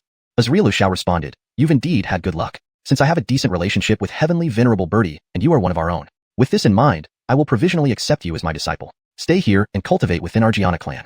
If you need anything, just ask. Amerigo bowed deeply, thank you, master. At the Blood Deity sect, on Tian Shan Peak. After returning, Heavenly Venerable Birdie thought it over and decided to steal the heaven-altering scroll. Before taking action, he visited the forbidden area of the Blood Deity sect. This place was surrounded by cold and eerie aura, looking extremely sinister from afar. Publicly, they claimed it sealed an absolute devil. Except for the 4 venerable level experts, no one else was allowed to approach it. Upon entering the forbidden zone, he navigated through multiple layers of restrictions and encountered a man carrying a bronze coffin. Both he and the coffin were tightly bound by layers of rune chains. In front of this strange coffin-bearing figure, a powerful individual with 6 eyes sat cross-legged. He was the Blood Deity sect's founding master, besides its current leader Defeat Skymaster, Albi, and Heavenly Venerable Birdie, making him the 4th Venerable, the Thousand Eyes Venerable. He was also Heavenly Venerable Birdie's ally. Seeing the coffin-bearing man, Heavenly Venerable Birdie bowed and addressed him, Yuri. This mission had an unexpected twist. The innate Tao body died. Suddenly, the man opened his emerald green eyes and laughed mockingly. Birdie, how many times have there been twists? You kept targeting the innate perfect immortal body, yet not only did you fail to kill her, you instead helped her obtain the Grand Clarity Immortal Fire. Now, the innate Tao body was supposed to be food for us, but she unexpectedly died. Birdie, I have doubts about your abilities. Heavenly Venerable Birdie broke into a sweat, hurriedly saying, Prince, I haven't been idle these days. Speak.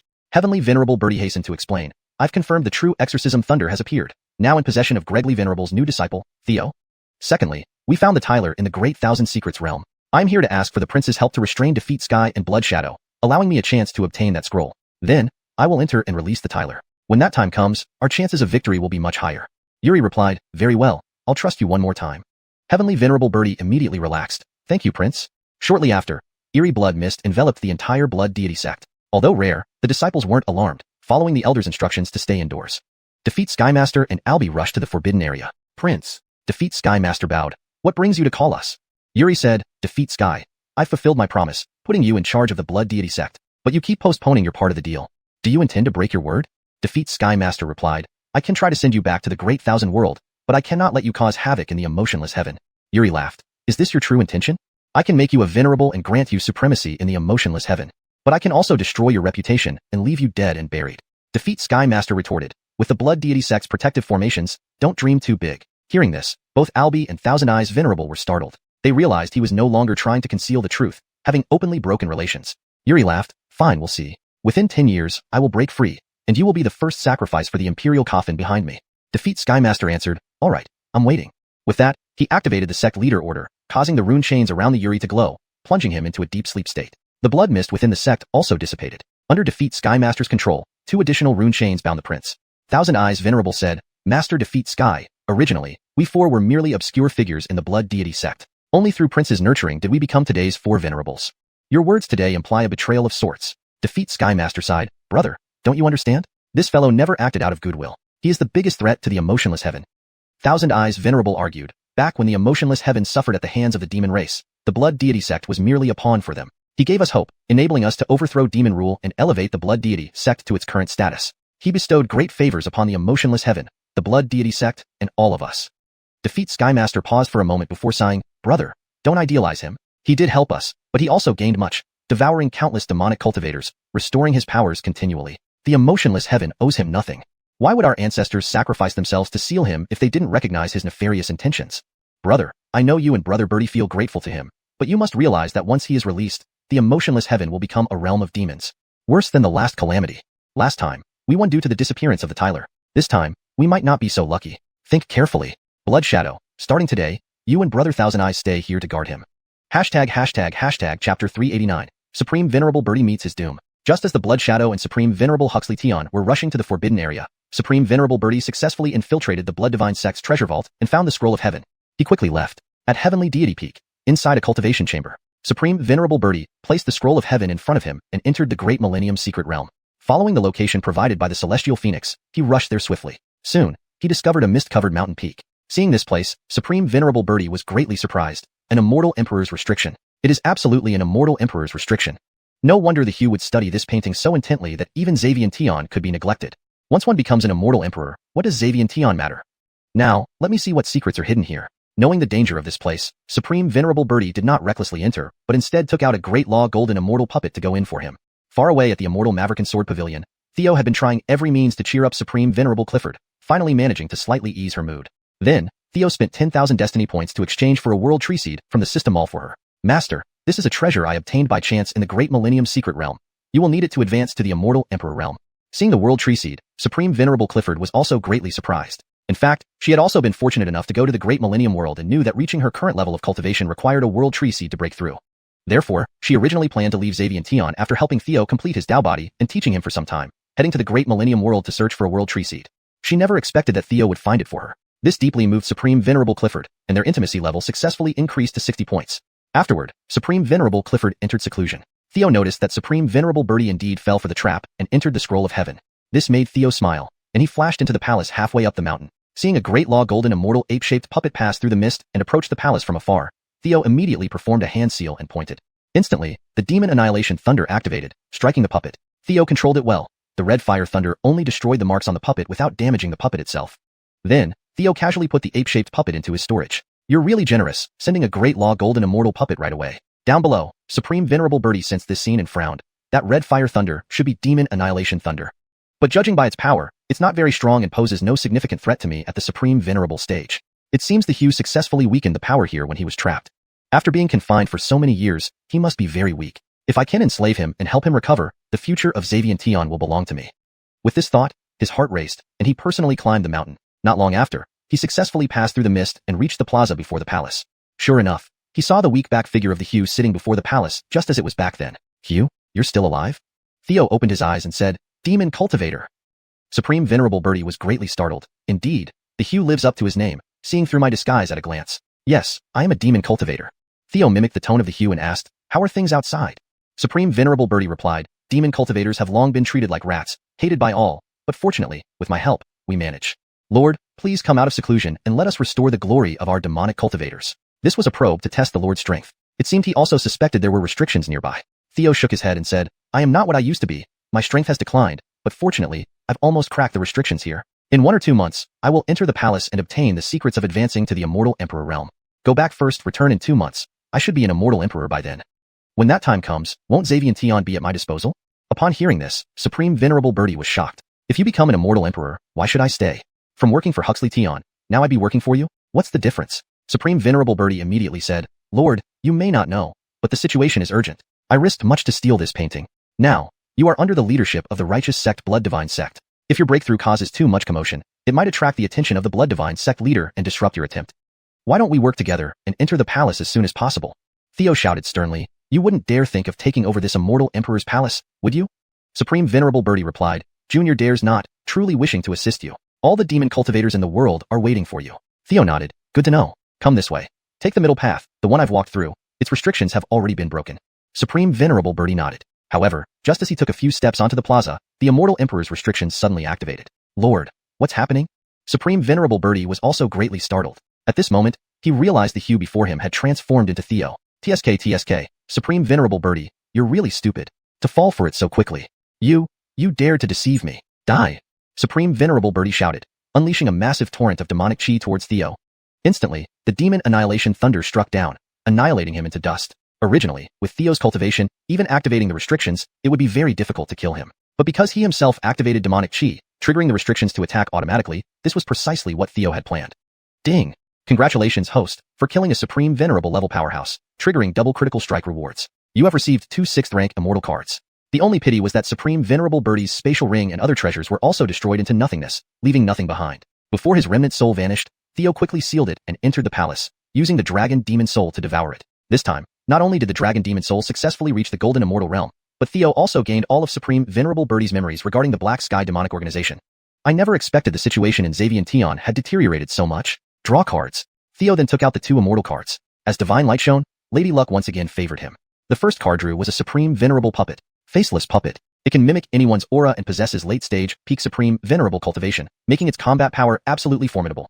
The only downside was that Theo's cultivation was still low, limiting the usage time. Currently, he could only use it for 3 breaths. The second card drew was a Supreme Venerable Armor Enhancement card. Theo could only use it on his life-saving armor. Enhancing his life-saving armor to the 6th rank Immortal Treasure, he recalled the founder of the Gregning Control Immortal Sect, Carter's instruction. Later, I'll ask who Carter's master was.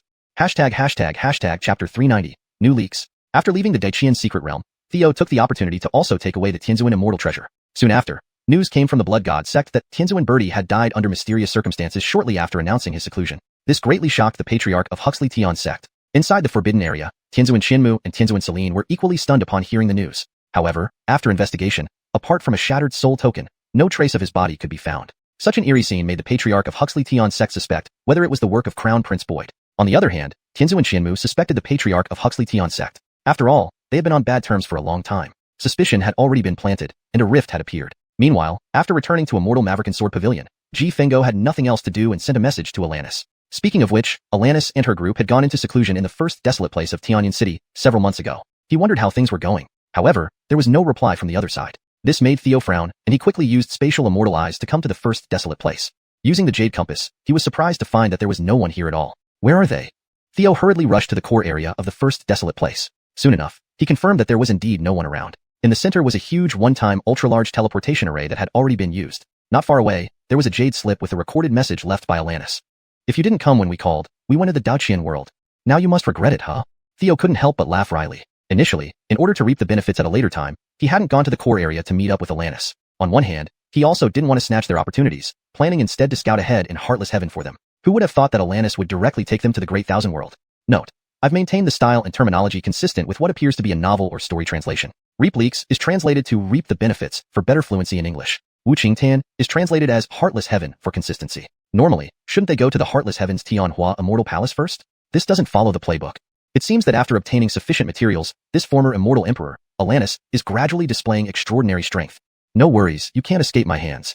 I'll find you once I settle matters in Heartless Heaven. Afterwards, Theo returned to Heartless Heaven and went to Huxley Hu Yuan. White Jishin smiled and said, Young brother G, why are you free to visit Huxley Hu Yuan today?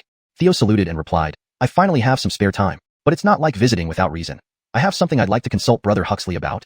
White Jishin said, Brother, feel free to speak. Theo nodded and asked, Do you know of any powerful figures or sects in Heartless Heaven who specialize in lightning cultivation, particularly using the Chaos True Gregning scripture as their main cultivation technique? As he spoke, Theo demonstrated a bit of what he meant. Just as White Jishin furrowed his brows, a tall figure with disheveled hair emerged, saying, You're asking about Taoist priest Gon Lei, aren't you? I've heard from Zhexian that you come from the Thunder Control Immortal sect in Tianyun City. Did you receive the inheritance of Yu Lazy? Theo quickly rose and saluted. This must be the famous master of Huxley Hu Yuan. I, Theo, have heard much about you. Yes, I received the inheritance from Yu Lazy, he affirmed. White Jishin also saluted and asked, Father, I've never heard of this Taoist priest Gon Lei. The master of Huxley Hu Yuan replied, That's because I have deliberately concealed his existence, thus very few people know of him. White Jishin was astonished. Master, so, isn't he my great-grandmaster? The master nodded. Exactly. Theo then asked, Is Master Yu Lazy your senior brother? That's correct. He's my junior brother. As for Taoist priest Gon Lei, my master has already left Heartless Heaven for the Daiqian world. Yu Lazy, don't blame me. Your master is already gone. Besides, the great oath of malevolence has no effect on me, otherwise, you really might have tricked me. Theo then asked, Master, if we wish to go to the Daiqian world, what should we do? The master of Huxley Hu Yuan replied, Didn't your master tell you that the original teleportation array has been destroyed? Now, unless you're a peak late-stage Tianzuan powerhouse like your master, capable of forcefully traversing the Mystic Sea, it's impossible to reach the Daiqian world. Or like Lord Z from the Purple family, being chosen by a Daiqian world powerhouse and taken away. Theo responded, I've been to the Mystic Sea.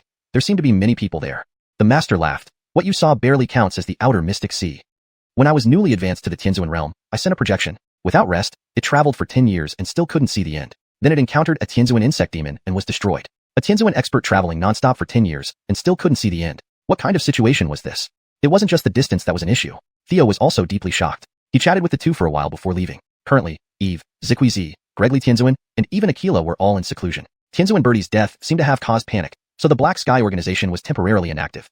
Greg without leaks or beauties was indeed difficult. Subsequently, he activated the Ninefold Heaven Immortal Eyes and returned to the 9 provinces to visit Queen Maverick, dining with her and telling her about the recent events in Heartless Heaven. He also left her cultivation resources. Cole had already left the 9 provinces with the prince, venturing in the realms beyond. Next, Theo went to the demon world and arrived at the interdimensional prison. This was where Greg Via, Michelle, and Maverick had once departed. Looking at the ancient city with its portal to unknown places, Theo stepped inside. In fact, Theo had previously investigated, but discovered that the demon world was not among the 8 leaves of the heavenly Maverikuntan range. Therefore, the only explanation was that the demon world likely originated from another branch of the world tree, making it another equivalent small world similar to Heartless Heaven. A flash of light later, Theo found himself in a new realm. It turned out to be a massive city, drawing immediate attention due to his distinctive attire. Theo thought for a moment, and his life-saving battle armor transformed to resemble a nearby nobleman's clothes. He then activated the Palm Immortal Kingdom technique. Only then did he realize that this city was quite large, comparable to a mid-tier world in Heartless Heaven. There were numerous experts here, including immortals at the Dharma Body realm. People here seemed particularly focused on physical training, but their auxiliary professions were relatively average. In some ways, it's quite similar to the demon world. At that moment, Theo saw a luxurious carriage being pulled by a 9-headed Kylan, flying through the air with attendants in tow, drawing the gazes of onlookers. This must be the peerless young master of the Sword Immortal Palace. A 9-headed Kylan-drawn carriage, no mistake. How enviable. Theo glanced up. The carriage driver was an elderly man at the immortal realm, and inside sat a youth around 17 or 18 years old, possessing the formidable strength of the mystic realm. At this age, regardless of the mid-tier world, even in Heartless Heaven, he was considered a top genius. Ding! Important notice. Discovered a fate child Finley. Killing him will gain the sign-in system on his body. So it's a sign-in type story. Luckily, he's still young and hasn't grown fully yet. Chapter 391. Max's Reckless Audacity. Theo activated the Jade Compass and silently left marks on both Max and the elderly immortal. With his golden immortal realm immortal soul, this was not a difficult task. He then used the technique Palm of Immortal Kingdom to peruse through the memories of a late-stage, heavenly immortal youth genius who was close to Max.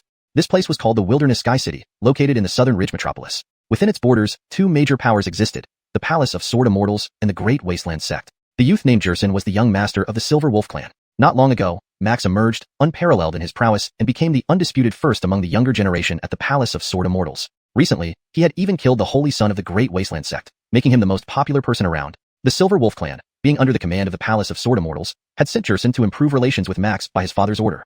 This time, Max took Jerson and others away from the mountain gate, primarily due to the recent establishment of the Kurigu College in the Southern Ridge City.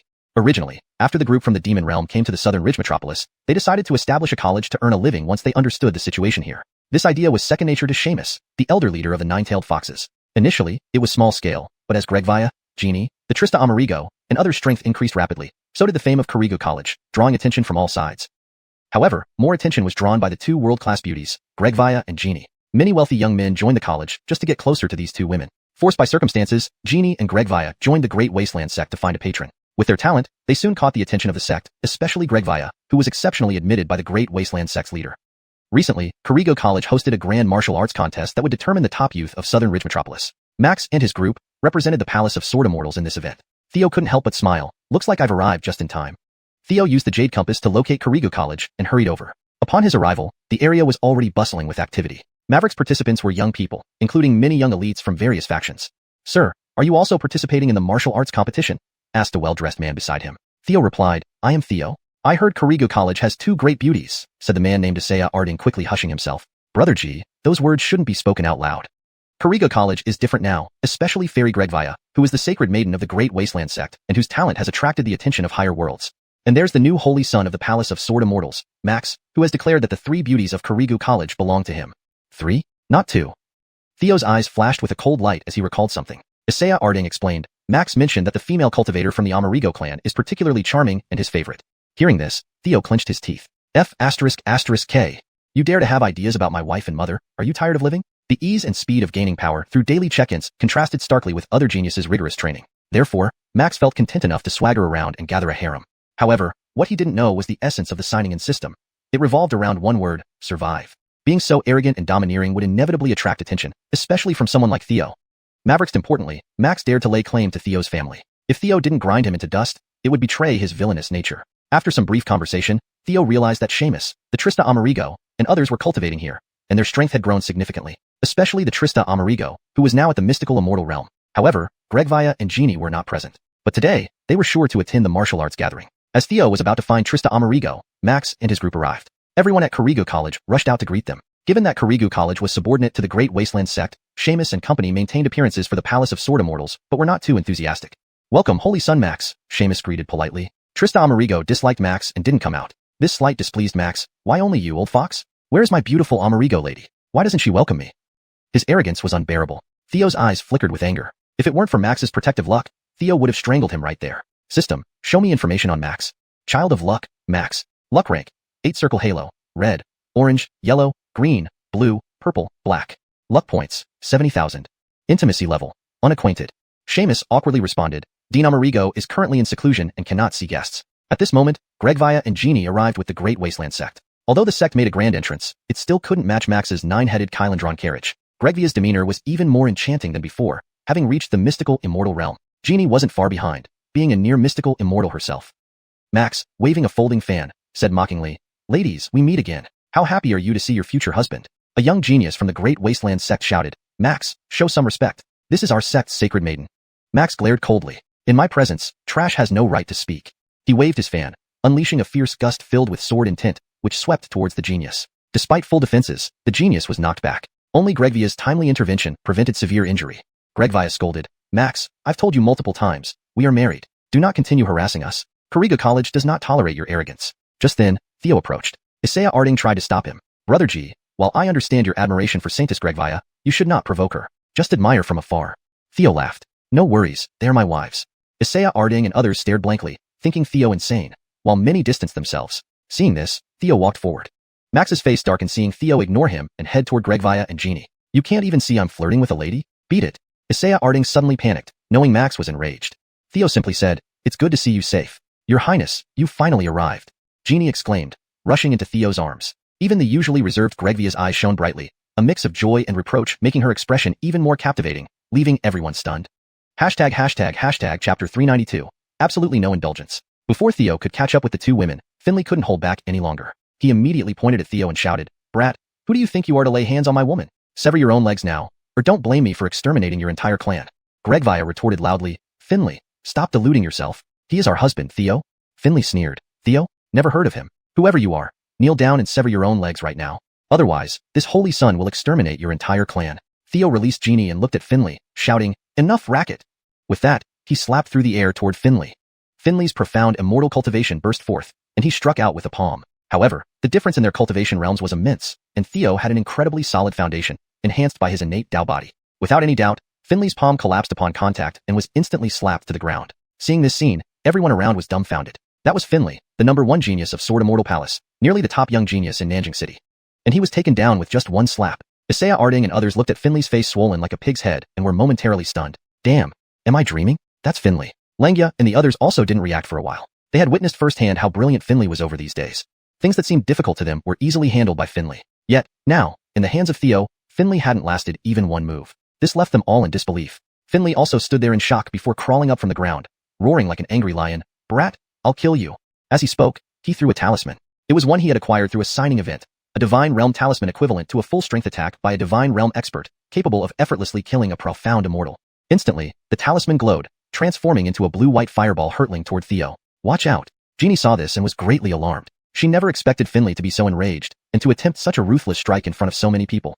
But Theo remained calm, producing the Kunlun fan and gently waving it. Immediately, the blue-white fireball flew backward. This left Finley staring in shock.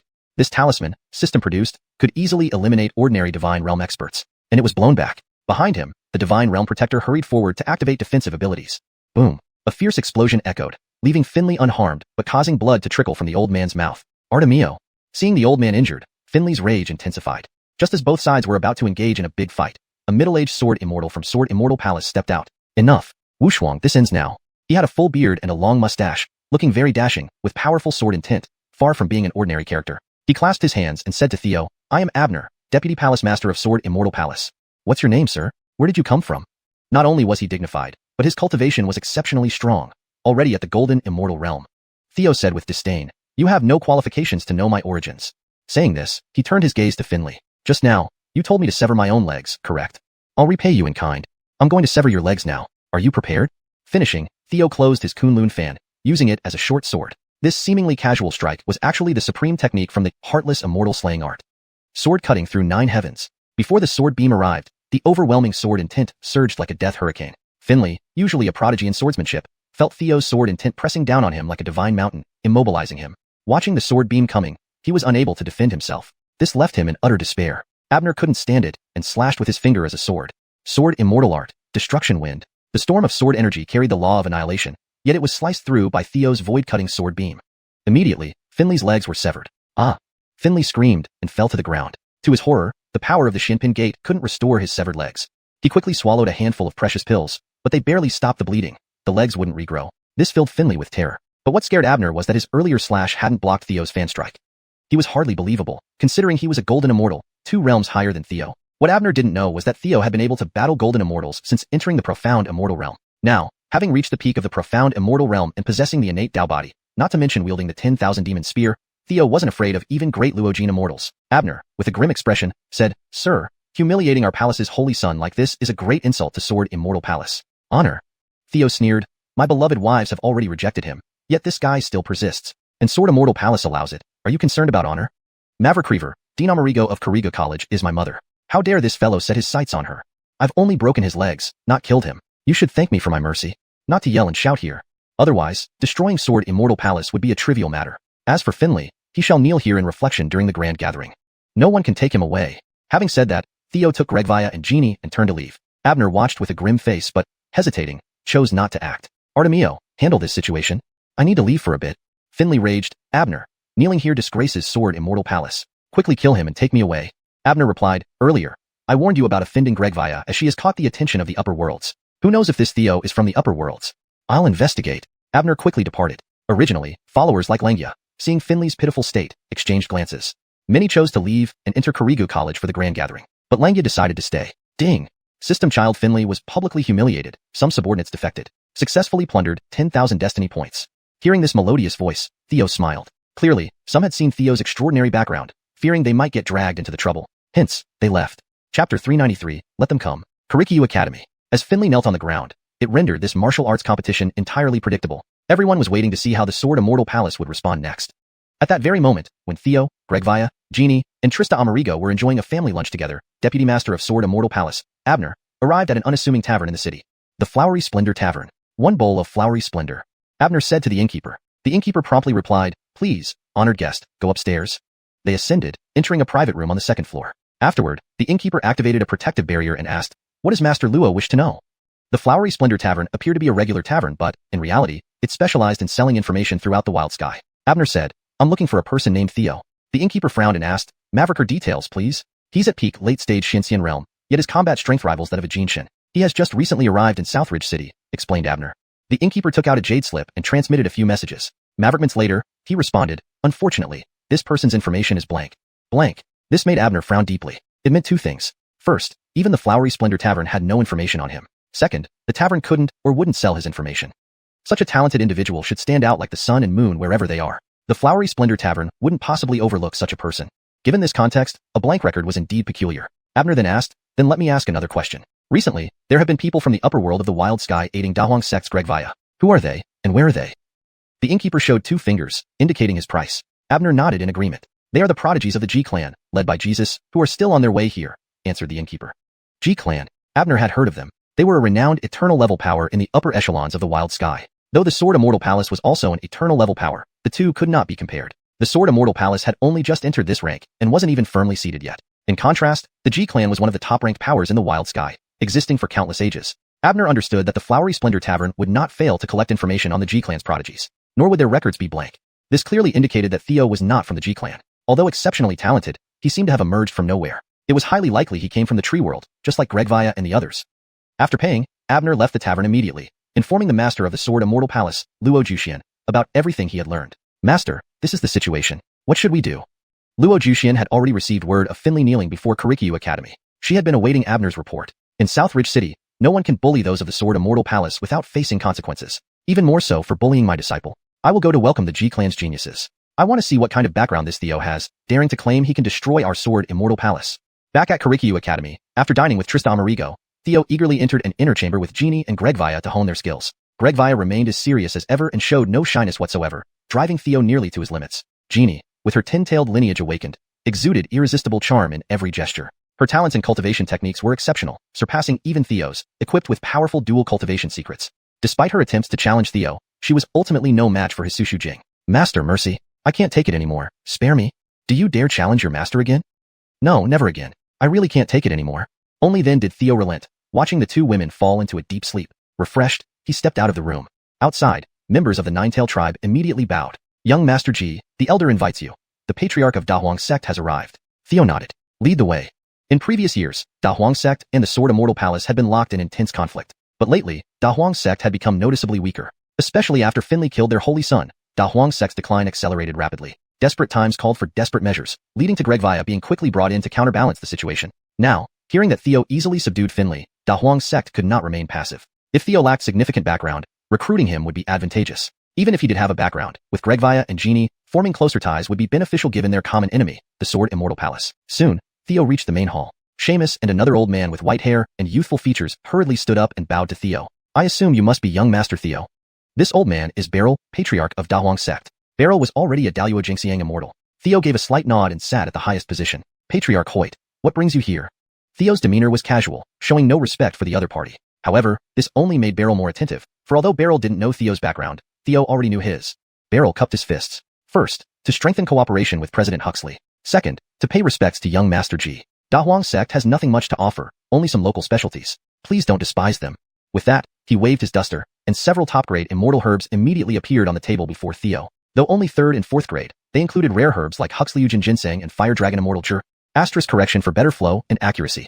Asterisk. With a wave of his Fuchun, a batch of top-grade immortal herbs immediately appeared on the table before Theo. While they were only of the 3rd and 4th grades, they included exceedingly rare herbs such as Huxleyujin Ginseng and Fire Dragon Immortal Jur. Note, Fuchun was translated to duster in the original attempt, but it more accurately refers to a fly whisk which is often used in traditional Chinese settings. For smoother reading, it can be left as is or briefly described. Also, immortal Jur seems to be a mix of English and Chinese, where Jur translates to fungus or herb, so it would be clearer as immortal herb. Revised sentence with these considerations. With a wave of his fly whisk, a batch of top-grade immortal herbs immediately appeared on the table before Theo. While they were only of the 3rd and 4th grades, they included exceedingly rare herbs such as Huxleyujin Ginseng and Fire Dragon Immortal Herb. Beside him, Seamus's eyes widened. Having been in Southridge City for quite some time, he knew these herbs well. They were priceless treasures, usually enjoyed only by Dahuang sect's top-ranking immortals. Yet, For Theo, they were willing to present over a dozen. Among them was a 5th-grade longevity immortal herb, reversing fate immortal Xavian shroom. Theo glanced at the herb that had transformed into a jade Kirin and said, "I'll accept this one, but the rest, President Huxley, keep them." Seamus beamed with delight, thanked Theo, and quickly gathered the herbs. Theo said, "Patriarch Hoyt, you surely didn't come just to give gifts. Speak your mind. I've heard that during this time, Da Huang sect has been taking good care of Gregvia and Genie, as well as Karikyu Academy," Theo remarked. Beryl replied, "Indeed, I'll be direct. Sword Immortal Palace has been domineering in Southridge City, and their holy son Finley got what he deserved. One day, the citizens of Southridge City will remember young Master G's great kindness. But while Sword Immortal Palace remains unchecked, our city will continue to live under its shadow." Upon hearing this, Theo's expression turned sarcastic. Just a few immortal herbs, and he was supposed to help annihilate the Sword Immortal Palace? Had Beryl lost his mind? Noticing Theo's changing expression, Beryl quickly added, "This old man just learned that originally, the G clan of the upper world intended to cultivate Gregvia, but Sword Immortal Palace went to meet them first, claiming Theo impersonates the G clan, attempting to drive a wedge between us." Theo calmly replied, "Let them come." Chapter 394, The Immortal Gate. When Beryl saw Theo's calm demeanor, he was startled. Could it be that Theo is indeed a member of the G clan? Beryl thought as he continued to probe, smiling. It seems that young Master G already has a plan. It's my worry that's excessive. By the way, since young Master G has just arrived here, you might not be familiar with the situation at Jinxian Palace. Let me give you a brief introduction, he added. This Southridge Great City was originally always within our Da Huang sect's territory, and Jinxian Palace was merely a local force, with only 2 golden immortals guarding it. But 100 years ago, things began to change. The current Palace Lord Kathy was the top beauty of Southridge Great City 100 years ago, though her talent was merely above average, not exceptional. To achieve immortality seemed virtually impossible without extraordinary fortune. However, Kathy successfully achieved great perfection at under 30, becoming an immortal. And not just any immortal, a great sword immortal, whose combat prowess even surpasses mine. After this, Jinxian Palace rose to its current glory. As for the secret behind Kathy's rise, there are many rumors in town, Beryl continued. Seamus quickly asked curiously, "What kind of rumors?" Beryl went on, "Some say that during Kathy's travels in the upper world of the desolate heaven, she entered into a relationship with a heavenly sovereign. Others claim she has aligned herself with the heavenly sovereign forces of the desolate heaven. Still others say she was fortunate enough to be taken as a disciple by a heavenly sovereign. As for the truth," he paused deliberately, watching Theo's expression, "I have been investigating for a long time and now have some idea." But Theo remained unmoved. It seemed he wasn't particularly interested in this quick path to immortality, which made Beryl respect him even more. Seamus asked, "Patriarch Hoyt, what exactly did Palace Lord Luo receive?" Beryl responded, "Back then, Kathy and her senior sister India traveled to the upper world of the desolate heaven, where they both had their fateful encounters. Firstly, senior sister India, blessed with a naturally alluring body, was chosen by a prodigy from the heavenly sovereign force and stayed there. Kathy also gained favor with that force a decade later. Finley, India's son, despite mediocre talent initially, was favored and indulged, cultivating his arrogant and domineering personality. Not long ago, Finley suddenly rose to prominence. The secret to Kathy's rapid achievement of immortality likely ties to the heavenly sovereign force backing Finley." Hearing this, Theo realized the extent of Finley's background. Seeing Theo finally react, Beryl continued, "Secondly, it concerns an extraterrestrial meteorite. Rumor has it that on her return to Southridge Great City, Kathy encountered an extraterrestrial meteorite and fortuitously obtained a special sword, carrying an invaluable sword Dao legacy, that allowed her to rapidly achieve immortality." Flicking his beard, Beryl said, "Although I cannot confirm which one it is, it must be one of these two." Theo understood. Beryl wanted to see if Theo would be intimidated by Finley's heavenly sovereign support, and also let him know about the mysterious sword possibly being a rare treasure. Considering how low Jixian, who had mediocre talents, could still achieve immortality, if someone like Theo got hold of it, wouldn't attaining the rank of heavenly sovereign be much easier? For anyone, such a prize would be incredibly attractive. Theo stood up saying, "That does sound interesting. I'll meditate for now. Notify me when Kathy arrives." Seamus saluted, "Yes." Inside the cultivation room, Theo entered the calm sky tower. "Master, you're here. Do you need help?" Unyielding Hirsch Phoenix offered with a smile. Theo laughed, "Rest assured, if it comes to that, I won't hesitate. Yuan, how is your cultivation now?" Demon Overlord Yuan replied, "Thanks to Master's resources, I'm temporarily back at late-stage great perfection. It seems Master is facing off against heavenly sovereign forces." Theo said, "Not yet, but better safe than sorry. I'll be direct. With my full power, I can rival early-stage great perfection without issues. If I advance to the immortal realm, perhaps I can match mid to late-stage great perfection. Our usefulness to you diminishes over time. So while you're still useful, I want to give you an opportunity to prove yourselves." Unyielding Hirsch Phoenix, "You need to reach the rank of heavenly sovereign soon." Unyielding Hirsch Phoenix sighed, "Master, you don't understand. Maverick's demon cultivators progress quickly at first but slow down significantly later on. Mainly because our foundation isn't solid enough. At this point, I've hit a bottleneck. Without extraordinary luck, breaking through to heavenly sovereign will likely remain unattainable in my lifetime.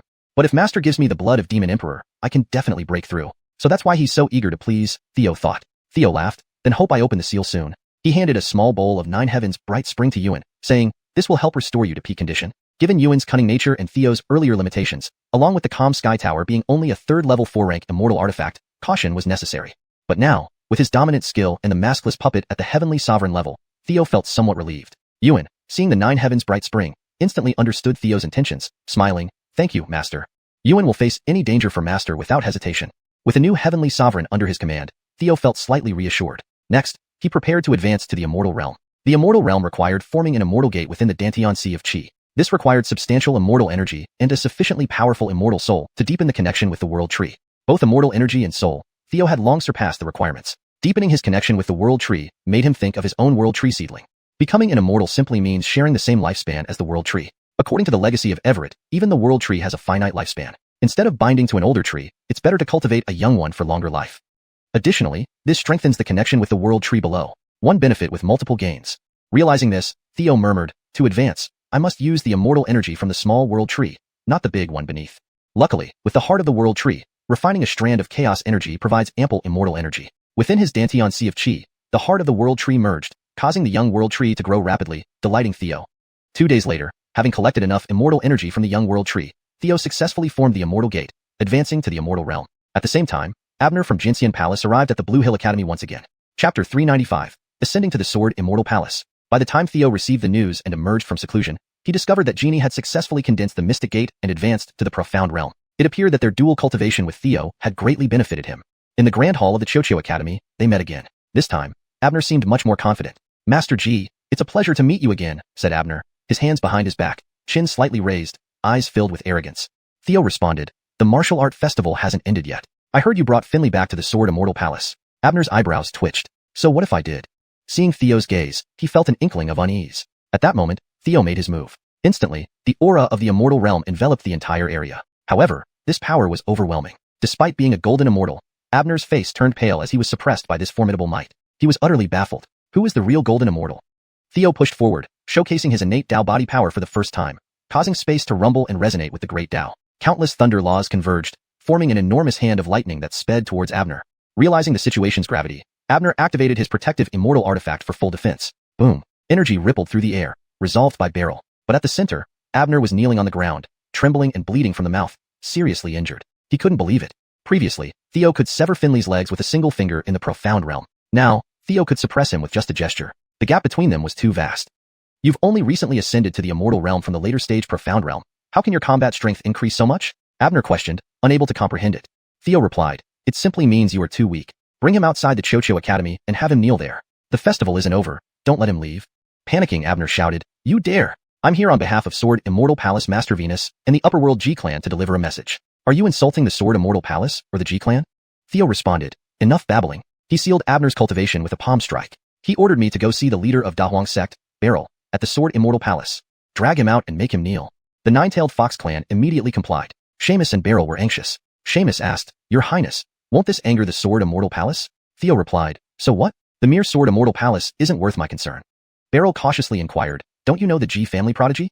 He didn't expect Theo to be called out. This could be a plan by the Sword Immortal Palace to have someone killed by proxy or a discussion about Greg Via. Theo admitted, "Honestly, it's my first time in Manhuang Sky."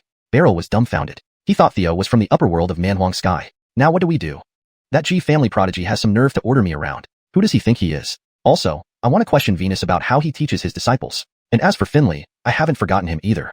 Let's go to the Sword Immortal Palace. Beryl was bewildered. How could he still be so defiant? Then, Theo led Beryl and the people of the Dahuang sect to the Sword Immortal Palace. On the way, Beryl asked, "Master G, given how outstanding you are, your background must be complex. As the saying goes, even strong dragons can't suppress local snakes. Once we're at the Sword Immortal Palace, let's not offend the G family prodigy." Theo replied, "I understand the situation. No need to worry." Beryl nodded, reassured. Soon, they arrived at the entrance of the Sword Immortal Palace. Theo was quite astonished by the towering immortal mountain before him. I never expected such an immortal vein in the middle region. Through his jade compass, he sensed that this was a metal attribute immortal vein, making the winds around the Sword Immortal Palace sharp. It was an excellent location for sword cultivators. Within the immortal vein, there was a peculiar broken sword, too exquisite even for the jade compass to examine. Theo was shocked. At least it's a celestial venerable treasure, possibly higher. They entered the grand hall of the Sword Immortal Palace with an elder. Venus sat high above, the paramount figure of Southridge City, both stunningly beautiful and combat-ready. Venus sneered, "I thought you, Theo, were powerful, but here you are, obediently arriving." Nearby sat a young prodigy a few years older than Theo, with a mid-profound realm cultivation and a Maharaja protector. Presumably, he was the G family prodigy. Sizing up Theo, suddenly, Venus noticed something and demanded, "Where's Vice Palace Master Abner?" Theo proudly replied, "He should be kneeling outside the Chocho Academy," reflecting. Enraged, Venus smashed her armrest. Sharp energy spread through the hall like ice blades, injuring those with weaker cultivation. But this energy struggled to approach Theo within 3 feet. I said Finley should kneel until the festival ends. He dared to save him, truly bold. I came here to ask how you teach your disciples. Your disciple Finley harassed 2 of my close friends and had inappropriate intentions toward my mother. The Sword Immortal Palace needs to give me a satisfactory answer. Otherwise, it's unnecessary.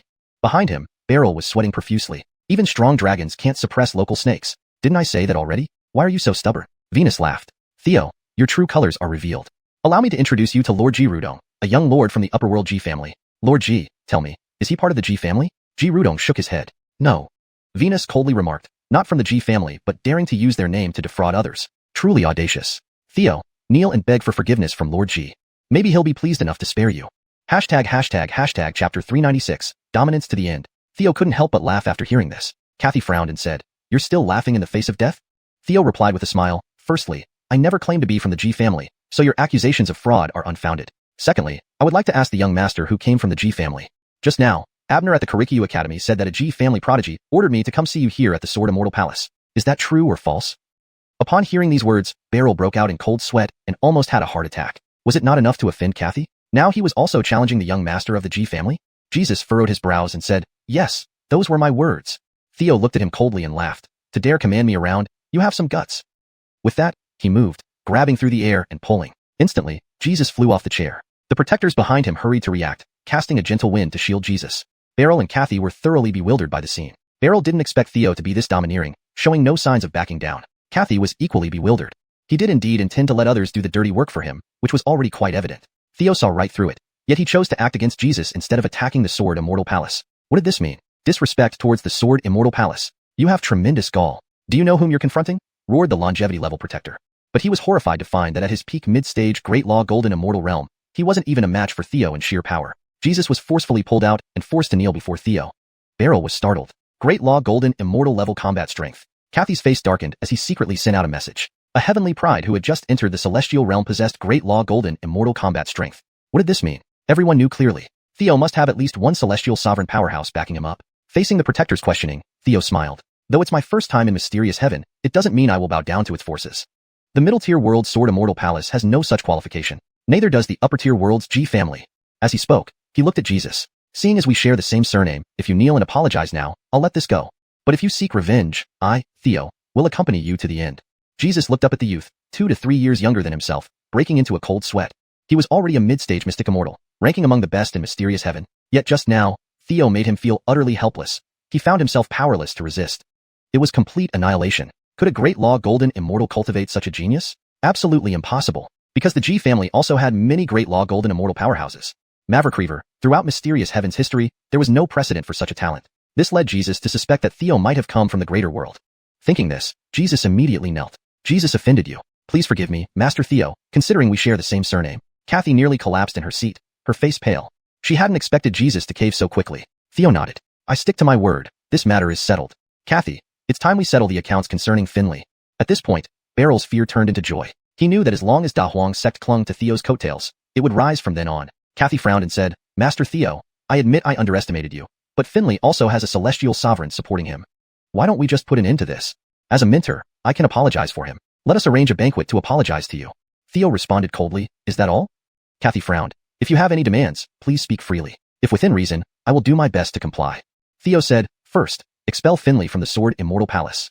Second, sever the master-disciple relationship between you two. Third, since you've healed his leg and instructed him to leave, notify his backing celestial sovereign to come here too.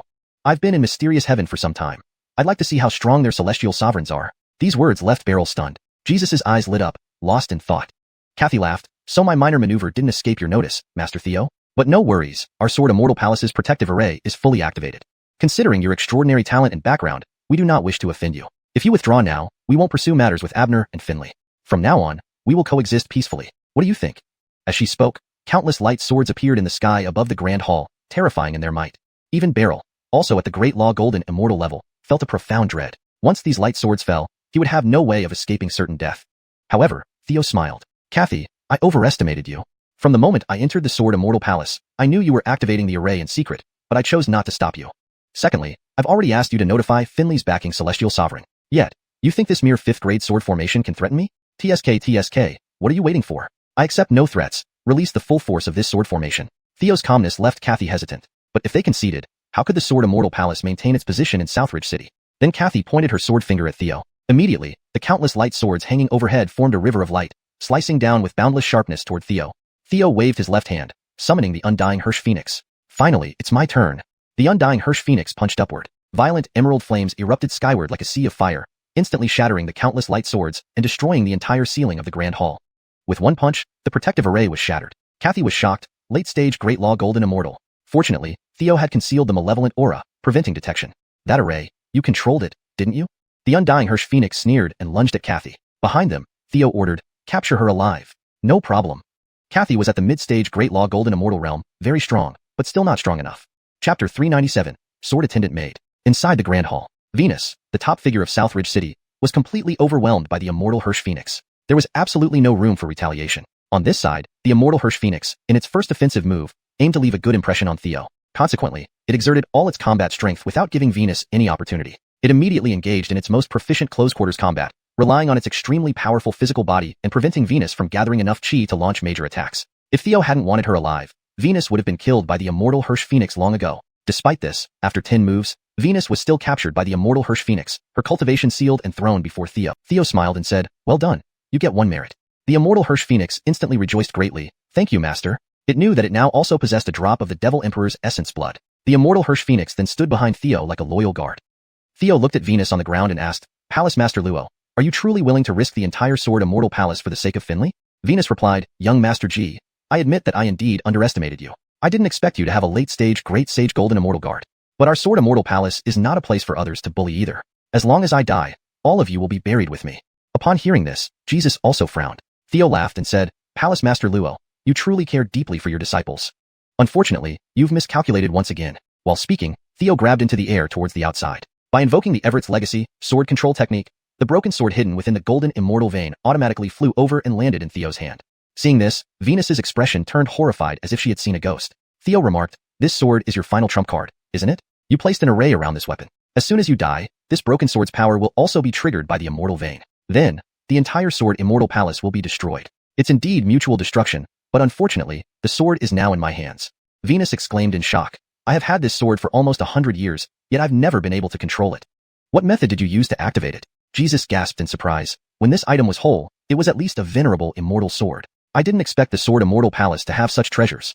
Theo smiled. "Naturally, it can only be activated by someone worthy." Once he got his hands on it, Theo was certain that this broken sword was a 7th-grade Immortal Emperor treasure, even though it was broken. After her shock subsided, Venus hastily said, "I am willing to expel Finley and sever ties with him as master and disciple.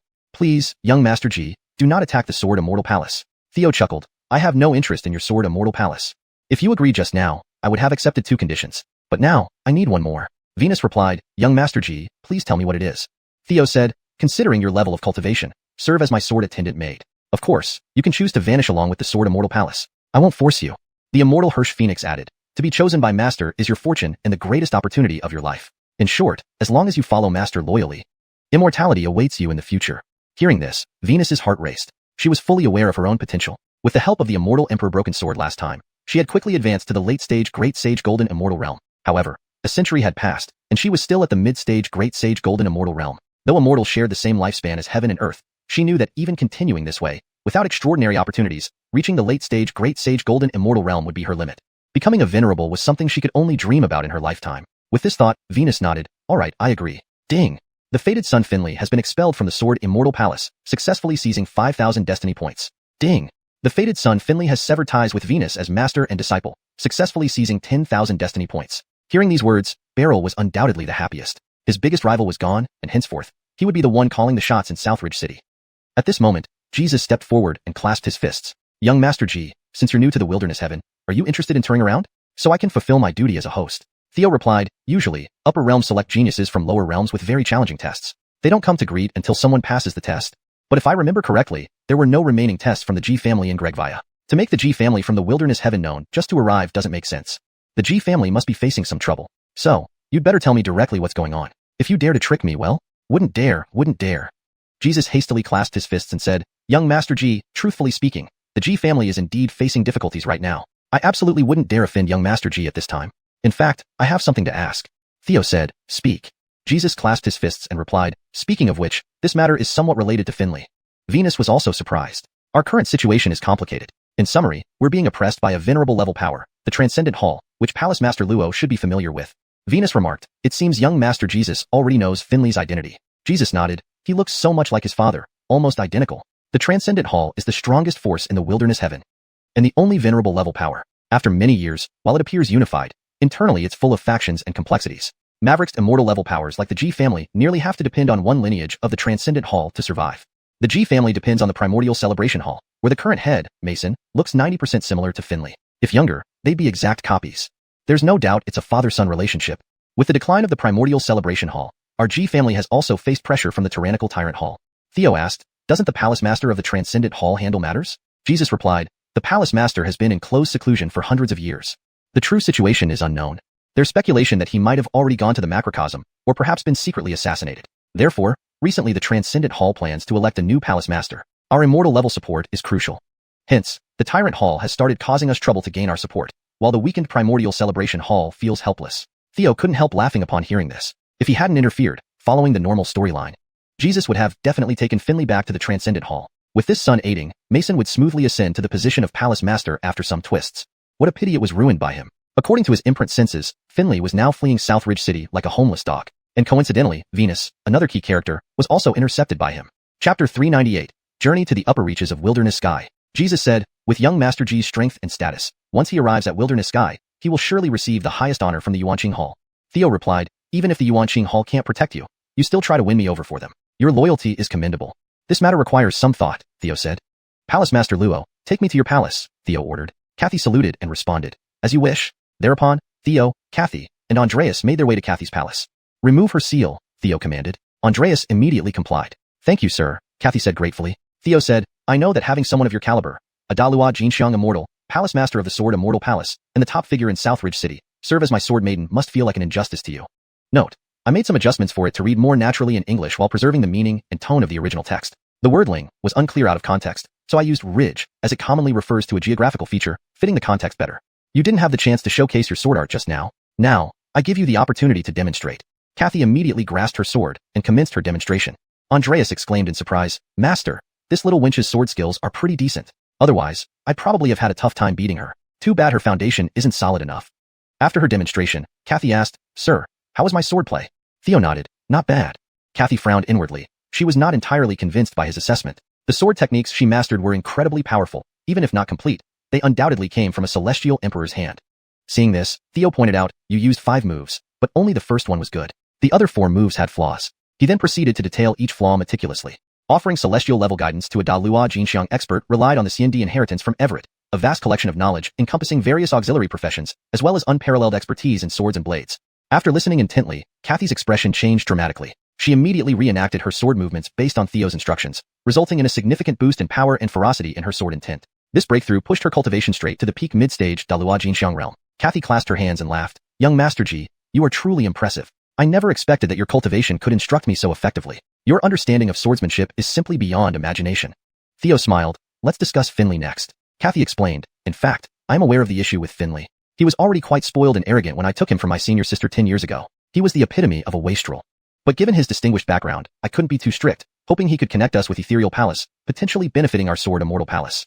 A month ago, something strange happened, and he suddenly seemed enlightened. His cultivation progressed rapidly, and he grasped things very quickly. So, I promoted him to Saint's son.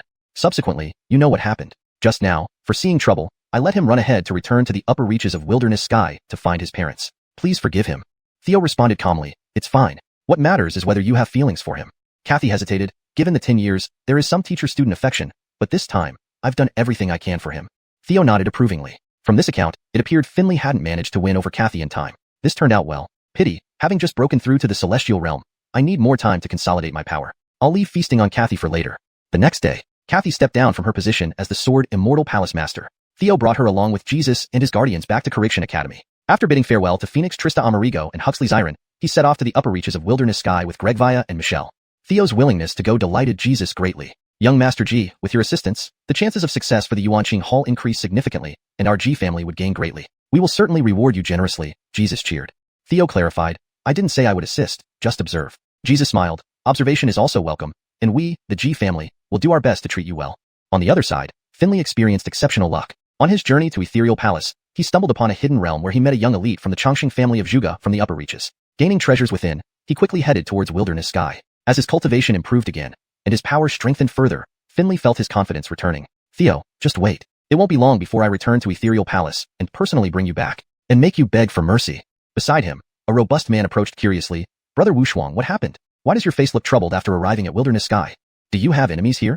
Finley sighed. Blue brother, indeed I do. But not in the upper reaches, rather in the middle realms.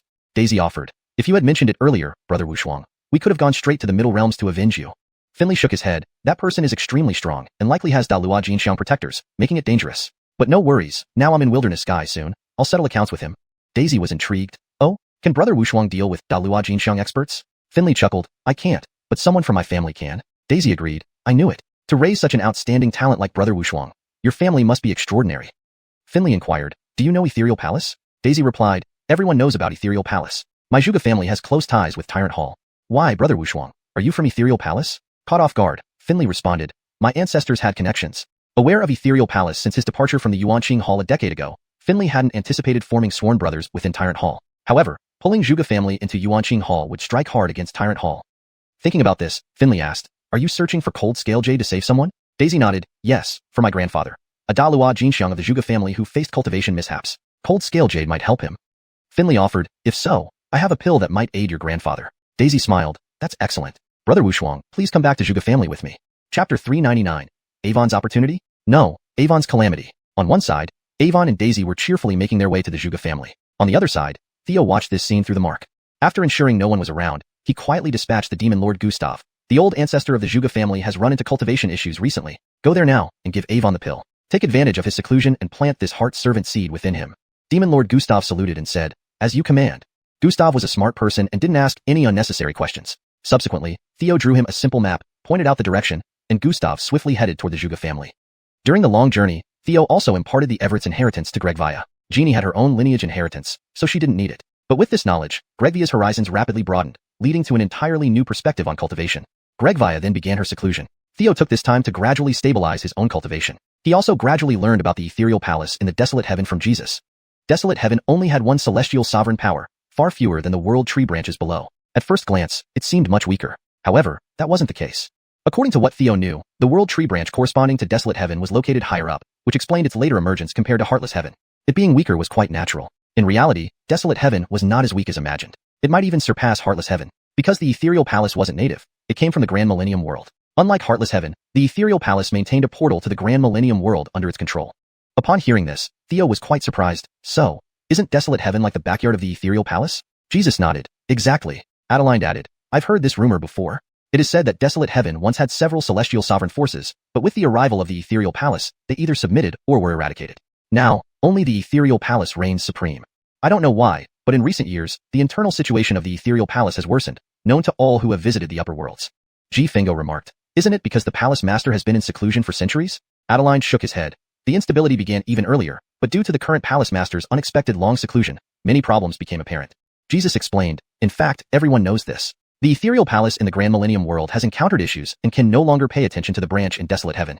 Initially, the branch here provided rare treasures, receiving finished resources and legacies from the Grand Millennium World. But with the turmoil in the Grand Millennium World, Desolate Heaven has struggled. While transforming raw materials into refined ones is manageable, the inheritance is considerably more problematic. This sentence has been edited to read naturally and fluently in English while accurately conveying the meaning of the original text. At the very beginning, Desolate Heaven still had legends of immortal emperors, but not anymore. The portal to the Grand Millennium World hasn't been opened for many years and is reportedly sealed. To get more accurate information, one must visit the Ethereal Palace. Theo smiled. Now I'm interested. Just then, outside, Jesus' guardian shouted, Young master, we've arrived at Desolate Heaven. At the Zhuge family residence, Avon and Daisy arrived at the mountain gate, where the patriarch Zhuge Xuanji had already been waiting. Blue, did you obtain the Coldling Jade? For more natural English flow, it would be better to translate Hanling as Coldling Jade, or depending on context, you might consider a more interpretive translation like Cold Kylan Jade. The term, refined jade, might imply a process of refinement which isn't specified in the original term. Given the context of the story and to maintain consistency, a more fluent translation would be, Blue, did you get the Cold Kylan Jade? This keeps the mystical tone and provides clarity for English readers. Daisy hurriedly stepped forward, presenting a blue jade shaped like a qilin. Father, I obtained it. Tough work, thank you. Relieved, Zhuge Xuanji took the Coldling Jade and vanished. Note, the term coldling jade seems to be a direct transliteration and doesn't read naturally in English. If coldling jade refers to a specific item with a known English name, it would be better to use that. Otherwise, it might be better translated as cold Kylan jade or similar, depending on context. For a more natural reading, consider. Relieved, Zhuge Xuanji took the cold Kylan jade and vanished. Daisy explained to Avon, Brother Solitary, please don't mind. This concerns my grandfather, who is crucial for our Zhuge family. After all, the Zhuge family currently has only one great sage realm expert. He is like a pillar holding up the sky. Absolutely nothing can happen to him. Avon nodded, I understand.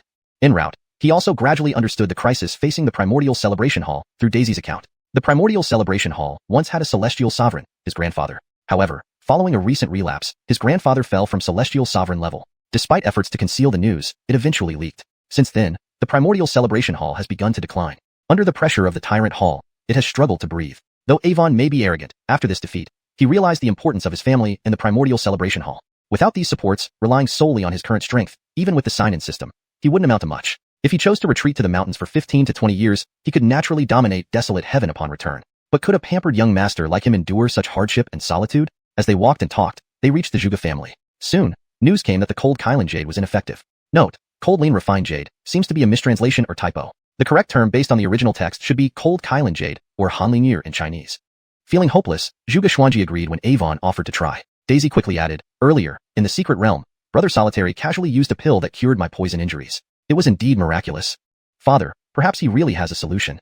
Zhuge Xuanji nodded, let's give it a shot. After examining the elderly Graham, Avon stated, I can treat him, but it requires a very precious pill. I will give the pill to the elder, but I have one condition. Zhuge Xuanji replied, speak. Avon thought for a moment and said, I haven't decided yet, but if I propose a reasonable request in the future, the Zhuge family must not refuse. Zhuge Xuanji immediately swore to agree. Then, Avon gave him the pill. Once everyone left, leaving Graham alone to refine the pill, he finally adjusted the chaotic energy within his body and successfully advanced to late-stage Great Sage Realm. Elated, he hadn't emerged from seclusion when Demon Lord Gustav appeared before him. The imposing aura of the Celestial Sovereign loomed over him like a sword hanging above, ready to strike. Graham hastily bowed and greeted. Unaware of your presence, O Celestial Sovereign, what are your commands? To him, all Celestial Sovereigns belonged to the Ethereal Palace. The Zhuge family dared not oppose the Ethereal Palace. There was no reason for the Ethereal Palace to target them. Naturally, he never considered a rogue Celestial Sovereign. Next, Demon Lord Gustav directly sealed Graham's cultivation and forcibly implanted the Heart Servant seed into his consciousness. Maverick months later, the seed rooted and sprouted, turning Graham into Theo's servant. Truly went smoothly. With a smile, Demon Lord Gustav left. Hashtag chapter 400. Finley, we meet again. The G family compound. Jesus had already informed the family in advance, so when Theo and others arrived, a considerable number of people had gathered here. The head of the G family, Gia Mayfi, even came to personally welcome them. Just as Jesus had said, the G family gave the highest courtesy possible. Gia Mayfi smiled and said, young Master G's visit brings much honor to our humble abode. Please, come inside. We have prepared a banquet for you. After several rounds of drinks, before Gia Mayfi could inquire about Theo's purpose, an unexpected visitor arrived, Mason, the hall master of the Yuanqing Hall. Theo glanced at Venus questioningly, and she nodded, saying, he is Finley's father. Theo couldn't help but laugh. He guessed that this was probably due to Gia Mayfi informing him. After all, with Theo as their backing, the status of the G family in the Wilderness Heaven would surely rise accordingly. Perhaps they could even help the Yuanqing Hall defeat the Overlord Hall, allowing the G family to rise to prominence. If Theo refused to help, it would only mean that Mason's offer wasn't generous enough. It wouldn't reflect poorly on the G family. In any case, there was nothing to lose. Immediately upon his arrival, Mason noticed Venus. Palace Master Luo, why are you here? He asked. Venus immediately replied, Hall Master Yuan. I am no longer the Palace Master of the Sword Immortal Palace, but rather a sword made serving young Master G. Mason pretended to be surprised, raising his cup towards Theo. Sir, to have Sister Joshin serve you must mean you are no ordinary person. I am Hall Master Mason of the Yuanqing Hall in the Piamiao Palace. This was a half-step, heavenly exalted expert with an extraordinary status. His arrival made many of the G family members feel tense. However, Theo did not raise his cup in response, but coldly said, you are Finley's father, correct? You must have heard of my grievances with him. Embarrassed, Mason withdrew his cup and said, since Sir is direct, I shall also be straightforward. Wu Shuang has been spoiled by his mother. I apologize on his behalf. I will punish myself with 3 cups as a sign of sincerity. Saying this, he quickly drank the 3 cups. This stunned many of the higher-ups in the G family. They knew that Mason was a significant figure, someone whose status could be surpassed by only a handful of individuals in all of Wilderness Heaven. Yet, he was now bowing down to a young man. Theo smiled and said, very well, this is a good start. Mason continued, I've heard that Wu Shuang has returned to Wilderness Heaven. I will ensure he is well disciplined and will not offend you again. Theo said coolly, on my way here, Jesus mentioned something about the Piamiao Palace. I heard that the Piamiao Sky Steel will soon be open. I am quite interested. The Piamiao Sky Steel was brought back from the Great Thousand World during the last trip. It contained the legacy of the Piamiao Palace. There were even rumors that it held the legacy of the Piamiao Palace's celestial emperor, though no one had ever deciphered it successfully. Seeing Mason hesitate, Jia Meifei broke into a cold sweat and said, young Master Ji may not know, but the slots for the Piaomiao Sky Steel are extremely precious. Even the Yuanqing Hall only has one slot, and it can only be used by someone from the Piaomiao Palace. Theo replied, so, Hall Master Yuan isn't willing to part with it. What a pity. These words made Mason say, I can give you the slot, but I have one condition. Whatever you decipher, you must give me a copy. In fact, before coming, Mason had learned from Jia Meifei that Theo was not only backed by a world-class powerhouse, but also possessed extraordinary talent, capable of fighting at the level of a venerable deity, while only being at the divine immortal stage. If it weren't for Jesus' assurance, Mason would have thought the Ji father and son had gone mad. Thus, he had to take precautions. Theo smiled and said, agreed, but Finley must also apologize to me. Later, Mason invited Theo to stay at the Yuanqing Hall, and compensated the Ji family for the losses inflicted by the Overlord Hall. The next day, as Theo followed Mason back to the Yuanqing Hall, Finley received some rewards. System check-in. Ding. Congratulations, host has obtained the dual cultivation secret technique, Tahi Jing. Upon reading the introduction to the Tahi Jing, Finley was elated. It has finally arrived. From now on, besides gaining strength through check-ins, I can also gain power through dual cultivation. Finley left his room and found Daisy, Brother Lon. Are there any interesting places nearby? Looking at the nearby maids, Finley got an idea. Daisy understood immediately, of course. They went together to the pleasure quarters in the city below. Both having noble backgrounds, especially Finley, who was originally a libertine, he was familiar with these pleasures. Finley spent a fortune and took the virginity of a mystic realm female cultivator. The Tahi Jing indeed worked wonders, elevating his cultivation from early mystic realm to mid-mystic realm, which delighted him immensely. Afterward, receiving a message from Mason, he had to rush back to the Yuanqing Hall. His mother, India, had also messaged him days ago, urging him to return and decipher the Piaomiao Sky Steel. After bidding farewell to Daisy, he headed to the Yuanqing Hall. Reaching his childhood home after a long time, he restored his original appearance. His mother India had been waiting for him. Son, you're finally back, India said, her eyes glistening with emotion. At around Venus's age, her marriage had softened her demeanor, making her seem even more charming. India hugged Finley, tears streaming down her face. I didn't expect your cultivation to progress so fast. Now I can rest assured. After catching up, Finley wondered, where's father? Why isn't he here? India replied, your father has welcomed a valuable guest whom he treasures greatly. He says he'll introduce you once you return. Let's go see. Finley nodded and smiled. However, upon entering his father's courtyard, he saw a familiar figure, which instantly triggered his unpleasant memories. These days, he hadn't been able to sleep, and every time he closed his eyes, Theo's face appeared, tormenting him. Finley, we meet again. Theo suddenly turned and smiled. Finley seemed startled and hid behind his mother, screaming, seize him! Quickly, seize him! Mason sternly ordered, silence! I already know about your grievances with young Master Ji. Don't worry, I have reconciled with him. Now, apologize to young Master Ji. Feeling wronged, Finley whined. Father, you don't know how outrageous he was to me. I've never been humiliated like this. Mason barked angrily, apologize immediately. Seeing Mason's anger, India dared not say more, and Finley had no choice but to lower his head and apologize, young Master Ji, I'm sorry. However, his fists clenched tightly within his sleeves, his fingernails digging into his palms. He felt utterly unwilling. Theo smiled, Gregtal Hall Master, aren't you forcing yourself too much? Mason barked, an apology should be sincere. Bending over, clasping his fists, Finley gritted his teeth and whispered, young Master Ji, I'm sorry. Hashtag chapter 401. A rift emerges. When Theo saw this, he smiled and said, it seems you've become more sensible. Mason then chuckled and said, please this way, young Master Ji. The banquet is ready. At the banquet, Finley was extremely reluctant, but continued to toast Theo and his companions Gregvia and Jeannie under Mason's instructions. After the banquet, Theo took Gregvia and Jeannie for cultivation. Finley finally exploded. Father, you don't know how despicable this guy is. He once cut off my legs and made me kneel on the street. Mason shouted, enough. You're not a child anymore. It's time you grew up. When your grandfather was still cultivating, the Yuanqing Hall was powerful, and with you being mischievous at a young age, your mother indulged you, and I was busy without time to discipline you. But now, do you know what the situation with the Yuanqing Hall is?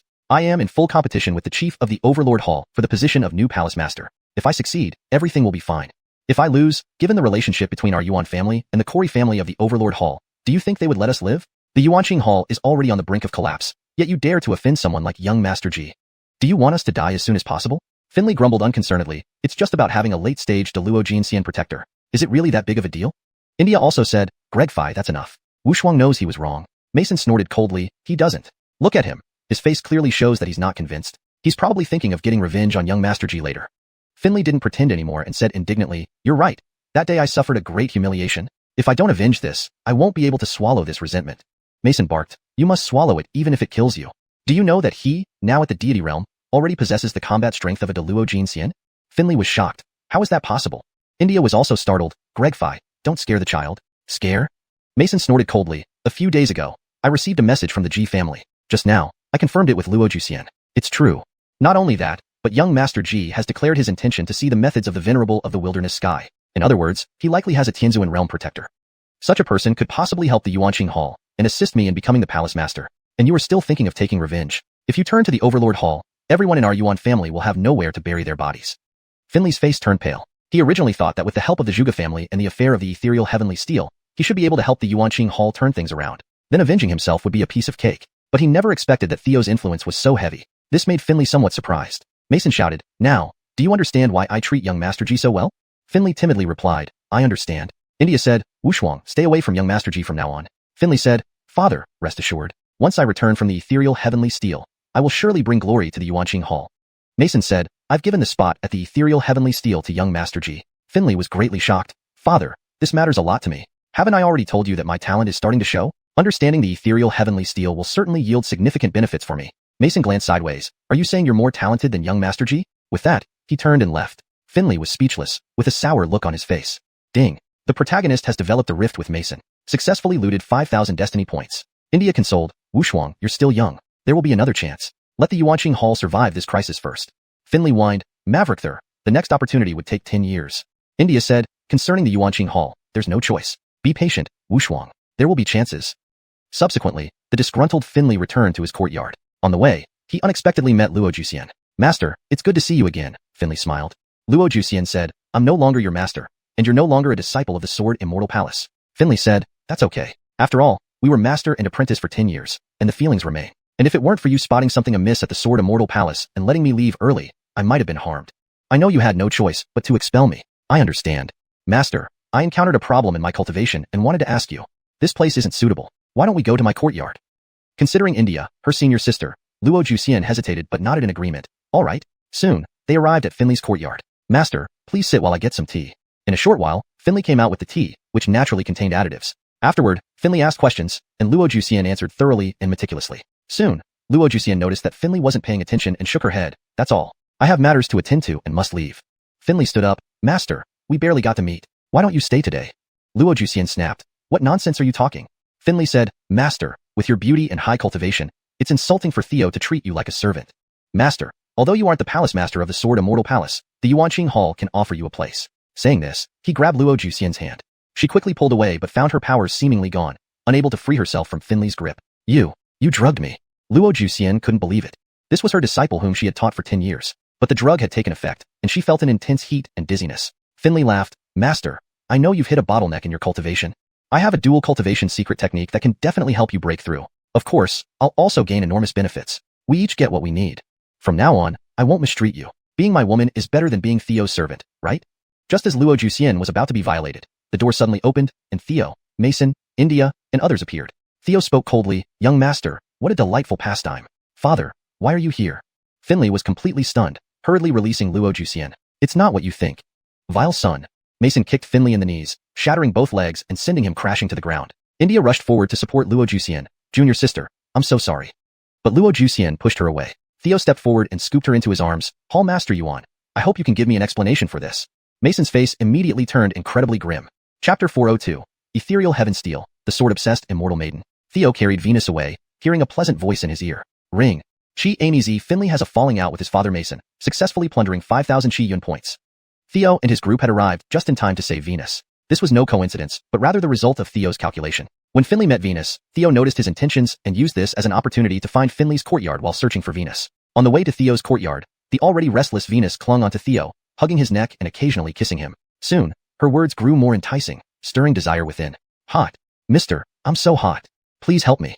Theo remained unresponsive, which only worsened her plight as the potion took effect. Back at the courtyard arranged by Mason, Theo finally acted, stripping Venus and engaging in dual cultivation. To Theo, who possessed the Ajaxiu scripture, Venus was an exceptional vessel. After their union, her primordial yin greatly nourished Theo, pushing his cultivation to the peak of the middle stage divine realm. Additionally, a new symbol appeared in his Nine Heavens immortal pupil, a sword-shaped gem. This was a delightful surprise for Theo. The strength of the Nine Heavens immortal pupil increases with each additional gem or immortal eye, but growing them is extremely difficult. Meanwhile, Venus also benefited immensely, advancing smoothly from the peak of the mid-stage Maharloka realm to the late stage. The next day, at noon, after Theo left his room, Mason arrived soon after. "Sir G, I have come specially to apologize for Finley's misconduct," Mason said with a bow. Theo asked, "Where is Finley?" Mason tensed up upon hearing this. "Sir G, I've sent him to the Earth Refinement Palace where he will certainly face severe punishment. Please forgive him this time for the sake of Ethereal Palace." I heard that Sister Joshian did not have a suitable sword, so I have prepared one. With that, Mason presented a treasure box. Theo accepted it, opened it, and was slightly surprised. It was a heaven-rank sword. What extravagance! It must be a prized possession of the Yuanqing Hall. Seeing Theo's calm demeanor, Mason continued, considering Joshian was not harmed, let's consider this settled this time. Putting the sword away, Theo inquired, Hall Master Yuan, tell me about the ethereal heaven steel. I don't know much about it. Nodding, Mason explained, the ethereal heaven steel was last brought from the great universe's ethereal palace. It has always been rumored to contain the inheritance of the ethereal emperor. Indeed, this is true. Unfortunately, the difficulty is immense, making it inaccessible to ordinary mortals like us. Of course, Theo thought to himself, such opportunities are meant for protagonists, now fortunately for me. Mason continued, in our ethereal palace, we focus on swordsmanship and spatial techniques in terms of supernatural powers, while auxiliary professions concentrate on array formations and illusions. The ethereal heaven steel meticulously documents all aspects of the ethereal emperor's legacy, especially focusing on these areas. Although Sir Ji has outstanding talent, without having practiced the ethereal immortal technique, you're at a disadvantage. I plan to have you participate on behalf of Yuanqing Hall under my father's disciple identity. Theo replied, rest assured. If it's truly an imperial inheritance, I'll be very interested and will do my utmost, for myself, if not for you. Indeed, no one can ever have too many imperial inheritances. Mason was slightly taken aback. Could Theo possess other imperial inheritances? He then handed over the ethereal immortal technique for Theo to study, showing significant investment. That afternoon, the ethereal heaven steel was activated. In the main square of Ethereal Palace, representatives from various halls gathered, including some rarely seen heavenly rank powerhouses, presiding over the grand event. Mason pointed out, that is the heavenly rank Poison Wolf, one of the ancestral masters of Ethereal Palace. And this one is the hall master of the Tyrant Hall, Koryu, another heavenly rank expert. Glancing at Koryu, Theo noted he had just advanced to heavenly rank, whereas Poison Wolf exuded incomprehensible strength, being far stronger. Are there any restrictions for comprehending the ethereal heaven steel? Theo asked.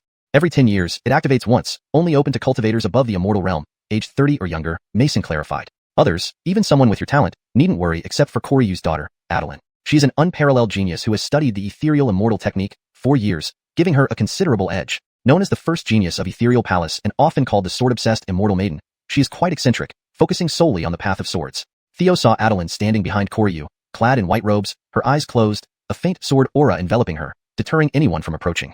She's still practicing. No wonder she's known as the sword-obsessed immortal maiden. Thinking to himself, Theo silently commanded the system to check Adeline's information. Adeline, the leading lady of Finley. Fortune level, 8 rings of red, orange, yellow, green, blue, purple, black halos. Constitution, chaotic sword body. Familiarity, unfamiliar. Theo was astonished. An 8-ringed fortune sun was understandable, even for a harem member, but Adeline was clearly extraordinary. Her chaotic sword body caught his attention. Remembering that immortal emperors could control chaos energy after acquiring the world tree heart, he speculated Adeline's constitution surpassed even celestial bodies, wondering how it compared to a fully formed innate Tao body. As everyone gathered, Poison Wolf announced, it's time. The ethereal heaven steel opens. He shouted, activating the Clayton's order. Suddenly, the steel emitted vibrant light, forming a massive luminous obelisk resembling a gateway to the cosmos. Poison Wolf reminded everyone, time is limited, just 12 hours. Begin immediately. Theo joined Adeline and others, realizing she was already at the late-stage immortal realm, a shocking feat among peers. Along the way, Theo asked her about Finley, to which she coldly responded, unfamiliar. Recalling that Finley was previously Yuan Wushuang 10 years ago, it was clear they had lost touch for at least a decade. Finley likely won her favor by impressing her at the Ethereal Heaven Steel event. Soon, everyone sat beneath the luminous obelisk. As their divine senses entered the Ethereal Heaven Steel, Theo secretly activated the black ring given by Bertitian, enhancing his practice time several dozen to 100 times over. With the time Immortal Pupil activated, he gained unprecedented time advantage. Chapter 403, Immortal Emperor Legacy. With the help of the Bodhi tree and other divine objects in his sea of consciousness, Theo's mind rapidly processed the information. He began to comprehend the legacy within the Great Steel. It had to be admitted that Adeline and others, who had been practicing for many years beforehand, indeed had a significant advantage. For a moment, their own cultivation methods resonated with the Great Steel. Red light shone brilliantly around Adeline and the others. This signified that they had already comprehended the Immortal Realm legacy, and were now moving on to the Celestial Immortal Realm legacy. Koryu glanced at Mason and chuckled, Yuan Jr. brother, I heard your son has returned. Why didn't you have him take part in the contest for the Yuanqing Hall? 10 years ago, Finley's reputation as a wastrel was very prominent in Pyamyao Palace. Koryu, unaware that Finley had awakened his system, was mocking Mason. Mason replied, we have plenty of talent in our Yuanqing Hall. Koryu sneered, too bad before my Yulan. They're all mere ants. Yuan Jr. brother, not long from now, there will be a new palace master election. If you're willing to pledge allegiance to me, I can be especially lenient and overlook past grievances. Mason remained unmoved. You talk big now, but once you sit in the palace master's position, it's likely my Yuanqing Hall will be the first to suffer. Maverick Reaver, don't even mention the palace master election. Just this time when the Pyamyao Heaven Steel is activated, you might not necessarily win. Just as he spoke, red light began to shine around Theo. Koryu couldn't help but laugh. Just because of this last place contestant? I really can't see what outstanding qualities he has that would give you such confidence. Mason retorted, wait and see. Just as he finished speaking, both Theo and Adeline simultaneously radiated orange light, leading everyone else. This startled everyone present. As for Adeline, her innate talent was known by all. But Theo had just been last place moments ago, and not much time had passed since his body emitted red light. Now, shining orange light meant that both had comprehended the celestial immortal realm legacy. Time flowed by, and Theo's body started emitting yellow light first, followed by Adeline 3 breaths later. Both were far ahead, having comprehended the golden immortal realm legacy. Upon seeing this, Hall Master Koryu's face drastically changed. How could this be? Not long after, green light flashed around Theo, indicating he had successfully comprehended the great golden immortal realm legacy. It was only 2 hours since the activation of the Piao Heaven Steel. Theo's performance was truly astonishing. Mason watched this with immense delight, realizing he hadn't misjudged Theo. Soon, 2 hours passed. While Adeline's body emitted green light, Theo's shone blue. This meant Theo had comprehended the Tianzuan realm legacy. The scene left even Heavenly Wolf Tianzuan gawking in surprise. Even Mason felt multiple gazes from within the forbidden area focused here. Clearly, comprehending the Tianzuan realm legacy in just 2 hours was extraordinary. Theo's talent had alarmed quite a few old monsters. This also meant his chances of becoming the new palace master significantly increased. However, that would require gaining support from powerful factions like Theo's. At this sight, Tianzuan Koryu's forehead broke into a cold sweat, his fists unconsciously clenching tightly. Geniuses capable of comprehending the Tianzuan realm legacy weren't unheard of. Koryu himself had once done so, but only near the end. Yet Theo managed it within 2 hours of the Piao Heaven Steel opening. How terrifying this was. He couldn't find anyone in history more talented than Theo. Is this breaking the historical record? Koryu murmured. By the 3rd hour, as Adeline's body shimmered blue after comprehending the Tianzuan legacy, Theo suddenly emitted blue light. Immortal Emperor legacy. Suddenly, the 100-meter-tall Grect steel vanished from everyone's sight like a gateway in the sky. Everyone was taken aback. Buzz, buzz. In an instant, 2 figures appeared around Theo, exuding powerful Tianzuan aura despite suppressing it, startling those nearby. Mason exclaimed in shock, Ray Douglas. Tianzuan Koryu was equally astonished. I never expected this would even stir these 2 forefathers. The elder with a golden horn on his forehead hurriedly asked, Kid, which immortal emperor legacy did you obtain? Theo replied, Sword Dao. The elder with a silver horn sighed, Pity, not a Ray Dao. The golden horned elder was overjoyed. Wonderful, simply wonderful. Quickly, make a copy for me. Mason quickly stepped forward. Make one for him too. Tianzuan realm or below, you all possess. I'll directly copy the immortal emperor realm. Theo nodded and made a copy on a jade slip. Receiving it, the golden horned elder was elated. Good kid, you have such talent. Be my disciple.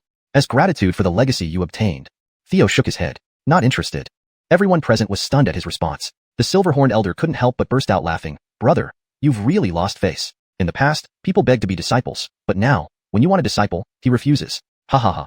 The golden-horned elder hesitated. Forget it if you don't want to, and then turned to leave. Just as Theo was about to depart, Adeline stopped him. Did you really comprehend the complete Piao sword technique? Theo replied, could I deceive that Tianzuan? That's true. The sword enthusiast fairy maiden, whose interest was solely in sword Dao, finally showed interest in someone. What's your name? My name is Theo. Theo said, I've heard of the sword enthusiast fairy maiden. If you're interested in sparring in sword Dao, you can visit Dongli Courtyard.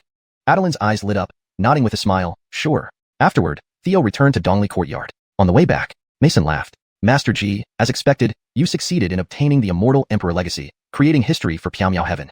I, Mason, am deeply impressed. Theo said, Director Yuan, this completes our agreement. Mason smiled, Master G, soon we'll have more excitement in Piao Palace. Why not stay a bit longer?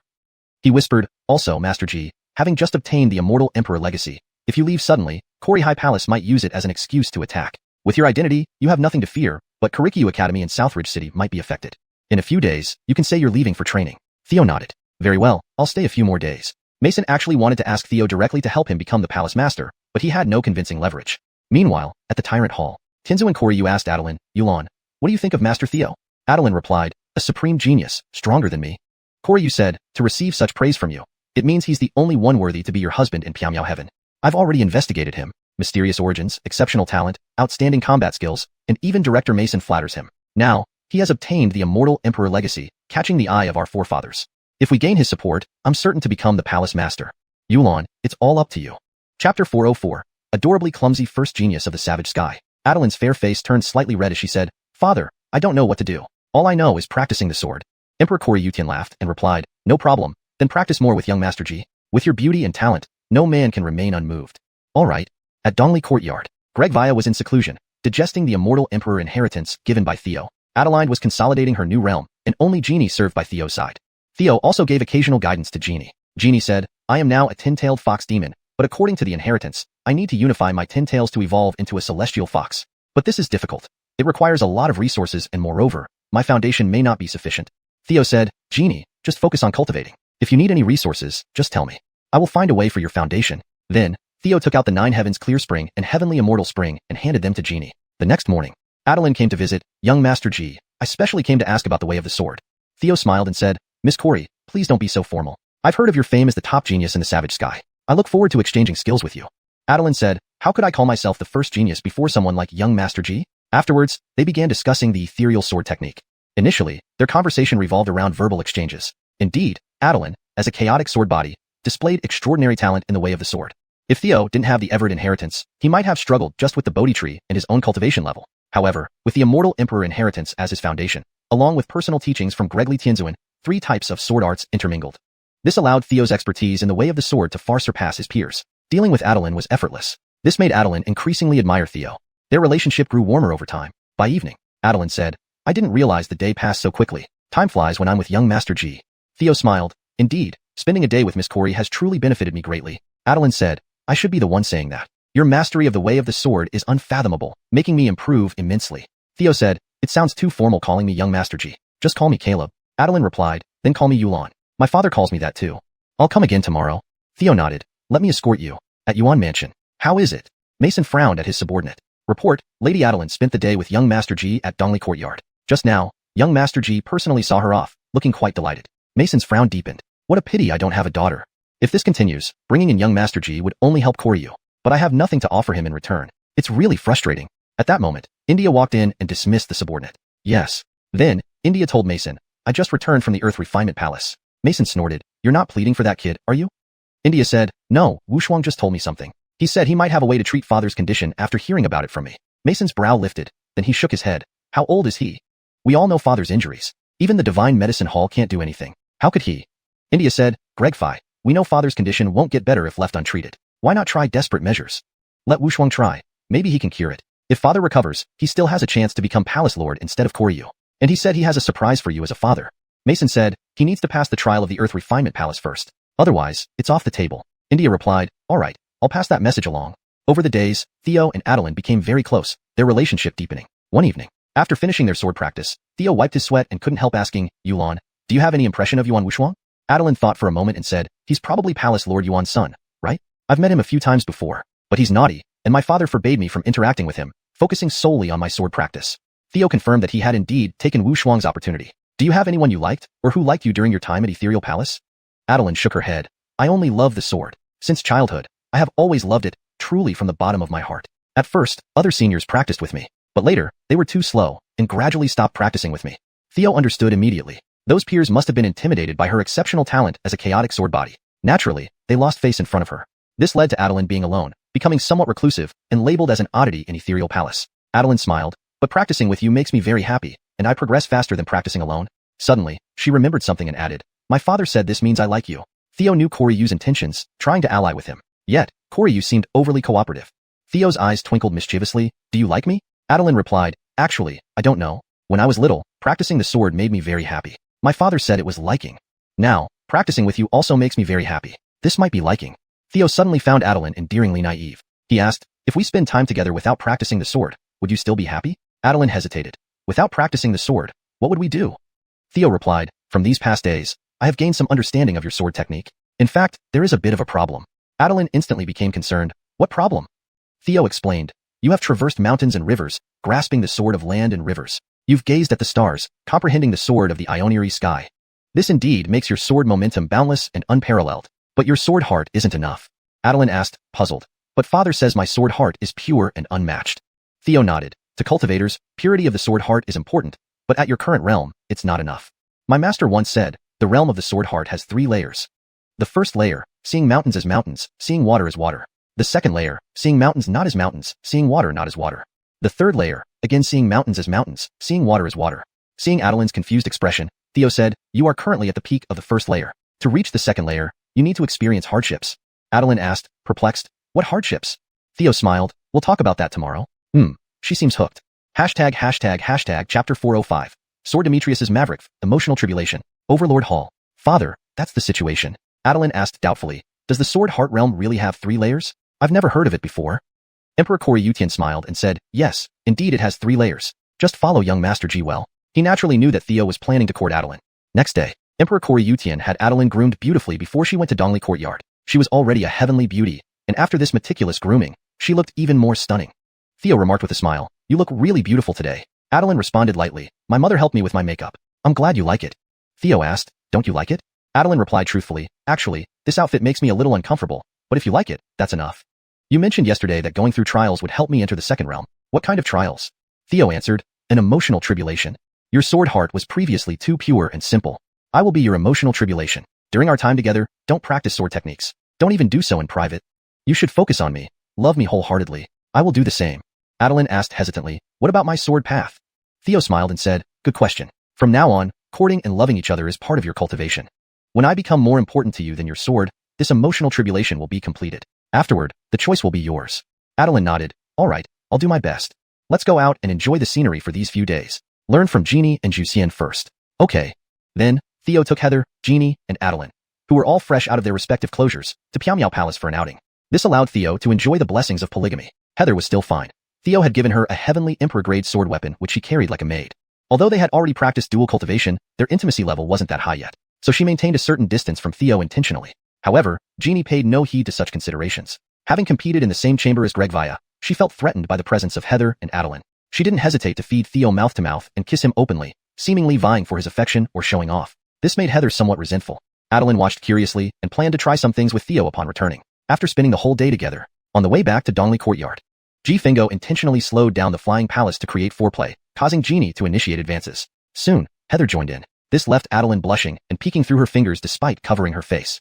Back at Dongli Courtyard, Theo placed the sleeping women on the bed. Inside the room, Adeline gripped the edge of her clothes, blushing, and asked softly, "Do we have to do that too? It's too embarrassing." Theo laughed, "No rush, let's start with hand-holding and kissing." Adeline breathed a sigh of relief. "Haven't you seen how Jeannie did it? Come here." She hesitated for a while, then finally embraced Theo and kissed him. As Theo enjoyed the company of these beauties, elsewhere, Sword Demetrius successfully passed the Earth Refinement Palace trial and was taken back to Yuan Manor by India. "Father, I'm out." Mason nodded. "Maverick told me you have a way to save grandfather." Sword Demetrius quickly said, "Indeed. I obtained some miraculous elixirs in a secret realm. Not long ago, I used one of them to save Elder Graham of the Zhuge family, who owes me a favor now. They will support us when the time comes." Upon hearing this, Mason's eyes lit up. When grandfather was in full strength, the Yuanqing Pavilion always surpassed the Overlord Hall.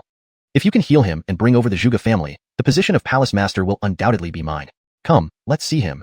They soon entered a secret chamber where they found the elderly patriarch sitting meditatively. After checking, Sword Demetrius fed him an elixir. "Grandfather, take this elixir and rest assured, you'll recover." Despite his confidence, Theo's mark had influenced this elixir secretly after he and India had proposed their plan. If the elder had been in peak condition, he might have detected the elixir's tampering. But due to his severe injuries, even Mason couldn't spot the issue. The elixir swiftly restored his power, much to Mason's delight. An hour later, the elder successfully returned to the Heavenly Emperor realm. Unfortunately, the dark energy within the elixir had been altered by Theo using celestial laws, deeply embedded in his soul and difficult to detect. "Very good, Demetrius, you did well." Mason was overwhelmed with emotion. "Good son.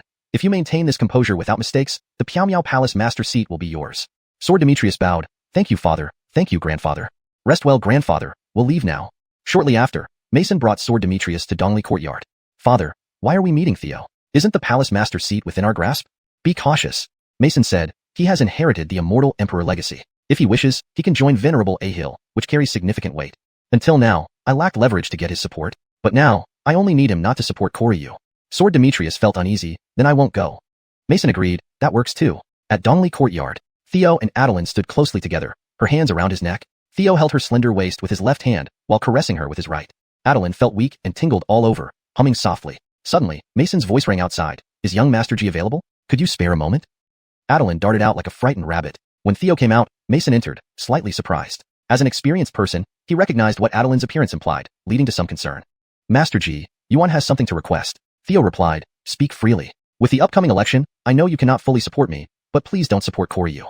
I've sent a large amount of resources to Nanling City for the Kurikyu Academy, and prepared facilities in the Wasteland Heaven, allowing them to operate there if they wish. Once Yuanqing Pavilion ascends, we will fully support Kurikyu Academy." Theo nodded. "I've received the message and agree." Mason was initially stunned but then elated. Chapter 406, The Grand Selection for Palace Master, Theo's Maverick. The next day, at Dongli Courtyard, Adeline also conveyed the message from Koryu Tianzun's, "Caleb, my father said you should not interfere with this year's Grand Selection for Palace Master. He is very confident about winning." Theo nodded and smiled. "All right, as you wish." "How did it feel yesterday?" Adeline's face flushed as she replied, "It was a very strange feeling, one I've never had before." Theo asked, "Compared to practicing swordsmanship, how was it?" I liked both. Both made me happy, Adeline responded shyly. Theo's expression grew serious. Looks like I'll have to get serious too. Come with me to the pavilion. Adeline nodded, her face blushing, and followed Theo behind him. In the pavilion by the small lake, Theo gently laid Adeline on the table, then stripped off her upper clothes, this time using both hands instead of just one as before. After a while, Theo reached under her skirt and found it unexpectedly dry. He couldn't believe his eyes and checked again without kissing her. Indeed, it was dry. Adeline, bashfully, asked, Why? Why did you suddenly stop? This is so strange. Theo realized that despite the growing intimacy between them, Adeline trusted him implicitly, thinking it was part of cultivation. This made Theo wonder, I've already taken advantage of her so much, yet this girl hasn't doubted me at all. How incredibly innocent can she be? This led him to question reality. Adeline asked again, What's wrong? Theo helped her up, dressed her properly, and held her, saying, Tomorrow is the day of the grand selection. After this selection, leave the wilderness world with me. Adeline looked up at him and asked, Is this part of cultivation? Her naive expression made Theo feel guilty. No, think about what you truly want. Don't ask your father. Yulan, I want you to stay with me forever, just like Michelle. I will make you like me, no, love me. Adeline nodded, still not fully understanding. That day, Theo didn't continue taking advantage of Adeline but spent time sincerely courting her. After trying various methods, Theo found that Adeline had a strong interest in peculiar stories. So, he told her the story of Journey to the West, which fascinated her completely. The day passed quickly. The next day, at the Piamiao Palace Square, the new grand selection for Palace Master was imminent, and representatives from all the halls gathered once again. Important forces under the longevity rank, such as the Zhuge family and Ji family, came to attend the ceremony and exercise their voting rights. Theo sat in the guest section watching silently, as if truly an observer. The selection proceeded as scheduled. The hall masters of Yuanqing Hall and Overlord Hall were both very confident. Toxic Wolfsoons was surprised by this. As the votes kept neck and neck in the final moment, Graham was about to cast his vote when Mason revealed his trump card. He glanced at Finley, who understood immediately and stepped forward. Old Headmaster Zhuge, hold on a moment. Graham frowned. Is there something? Finley changed his appearance and said, You shouldn't forget me. Not long ago, I cured you, and Headmaster Zhuge Xuanji made a heart demon vow to fulfill any reasonable request of mine. My request is simple. I want your Zhuge family to support Yuanqing Hall. Daisy and Zhuge Xuanji were shocked. How could it be you? Corey Yutianzun's face darkened. What's going on? Initially, he calculated that Overlord Hall would win by 1 vote. But now, if the Zhuge family's votes went to Yuanqing Hall, he would lose. Graham bowed. Not long ago, I encountered a mishap during cultivation and was cured by a young friend. We did not expect that person to be from Yuanqing Hall. Xuanji has already sworn a heart demon oath to fulfill his reasonable request. Corey Yutianzun sneered. You used to be seen as a playboy, never expecting you to have such cunning even at a young age. I underestimated you. The Zhuge family has been manipulated by you. Now, do you intend to betray us and help Yuanqing Hall? Or will you stand by Overlord Hall? Mason immediately countered, Palace Master Corey, don't spread false rumors. The decision lies with the Zhuge family. No matter who they choose, they will still remain loyal to Piamiao Palace. There's no betrayal here. Headmaster Zhuge, I have long admired the talent and ability of Xuanji. If the Zhuge family supports Yuanqing Hall, it would be greatly appreciated. Finley was very proud of this. Corey Yutianzun's mocked, how ridiculous. The Zhuge family considers Finley an ally, but didn't realize he's been plotting against you all along. Don't forget, the Zhuge family owes its current status to Overlord Hall. Daisy's face changed upon hearing this. Previously, after encountering each other in the secret realm and overcoming life and death situations, he genuinely regarded Finley as a brother. Hence, he brought Finley back to the Zhuge family with great joy, treating him as a brother without regard for his identity. But now, Finley publicly embarrassed the Zhuge family, using gratitude to coerce them into switching allegiances and aiding Yuanqing Hall. He didn't even inform them beforehand. Such ruthless actions and cunning tactics chilled Daisy deeply. Ding! Due to the rift created between Sword Wushuang and Daisy, successfully gained 5,000 destiny points. Just as the Zhuge family was in a dilemma, Theo suddenly stood up with a solemn look. His sudden appearance shocked everyone, including Toxic Wolfsoons. Mr. G, is there something? Corey Yutianzuns and Mason both frowned. Theo's influence was significant. His actions could alter the outcome of the election. Theo asked, how does Piamiao Palace view demon cultivators? Toxic Wolfsoons replied, back then, Piamiao Palace fought fiercely against demon cultivators, leading to significant losses, laying the groundwork for later disasters. Piamiao Palace and demon cultivators are mortal enemies. What exactly do you mean by this? There's a demon cultivator among us right now. To be honest, my trip to the wilderness world was ostensibly to find an old friend but was actually to hunt down demon cultivators. Upon hearing this, everyone present was stunned. How is that possible? Demon cultivators belong in the great world. Why would they appear in the wilderness world? Toxic Wolfsoons asked, do you have proof? Theo nodded, of course. Come out, daring demon cultivator. Theo made hand seals and pointed upward. Immediately, a ball of solar true fire transformed into a golden bird, its radiant flames enveloping everyone in the square. Next, demonic aura rose from Graham and the old man from the Yuan family. Everyone gasped in shock. Chapter 407. Finley was possessed by a demon cultivator. Demon cultivator.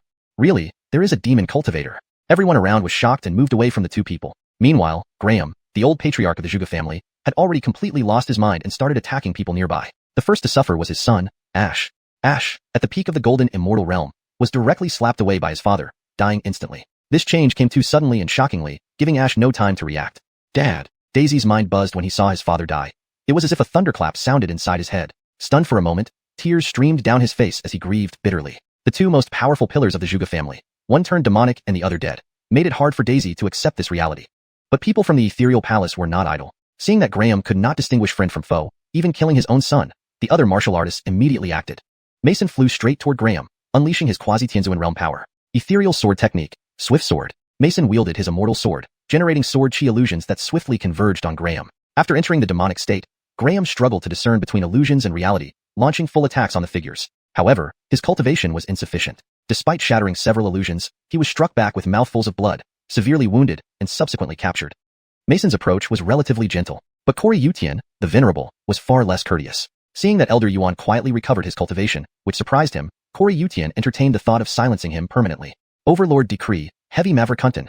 Corey Yutian concentrated all his strength into his right fist, delivering a punch that carried a momentum like mountains and seas. The light of the boxing aura sparkled brilliantly yet heavy as mountains. In fact, Elder Yuan's condition was still manageable. Because the duration was short and his cultivation high, he wasn't entirely overwhelmed by madness. Hastily suppressing the demonic chi while defending himself, Elder Yuan used the ethereal sword technique, sending dazzling sword light through the air. However, given his compromised state, he was no match for Corey Yutian. Puff! A single punch sent Elder Yuan spitting blood and retreating, gravely injured. Just as Corey Yutian was about to deliver the final blow, Dull Wolf Venerable blocked him. Enough! Corey Yutian shouted, he's a demon cultivator. Dull Wolf Venerable responded, I think Brother Yuan remains rational and isn't as serious as imagined. Elder Yuan hurriedly explained, indeed, I was caught off guard. Unknown to me, the demonic chi infiltrated my body, but fortunately, young Master G timely discovered this. My cultivation can suppress it.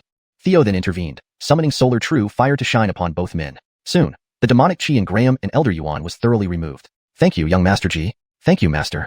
Dull Wolf Venerable asked, what's going on? Young Master G, do you know? Theo replied, even for a demon cultivator, turning someone demonic without any direct or indirect contact is impossible. Do either of you know what or who you've been in contact with recently?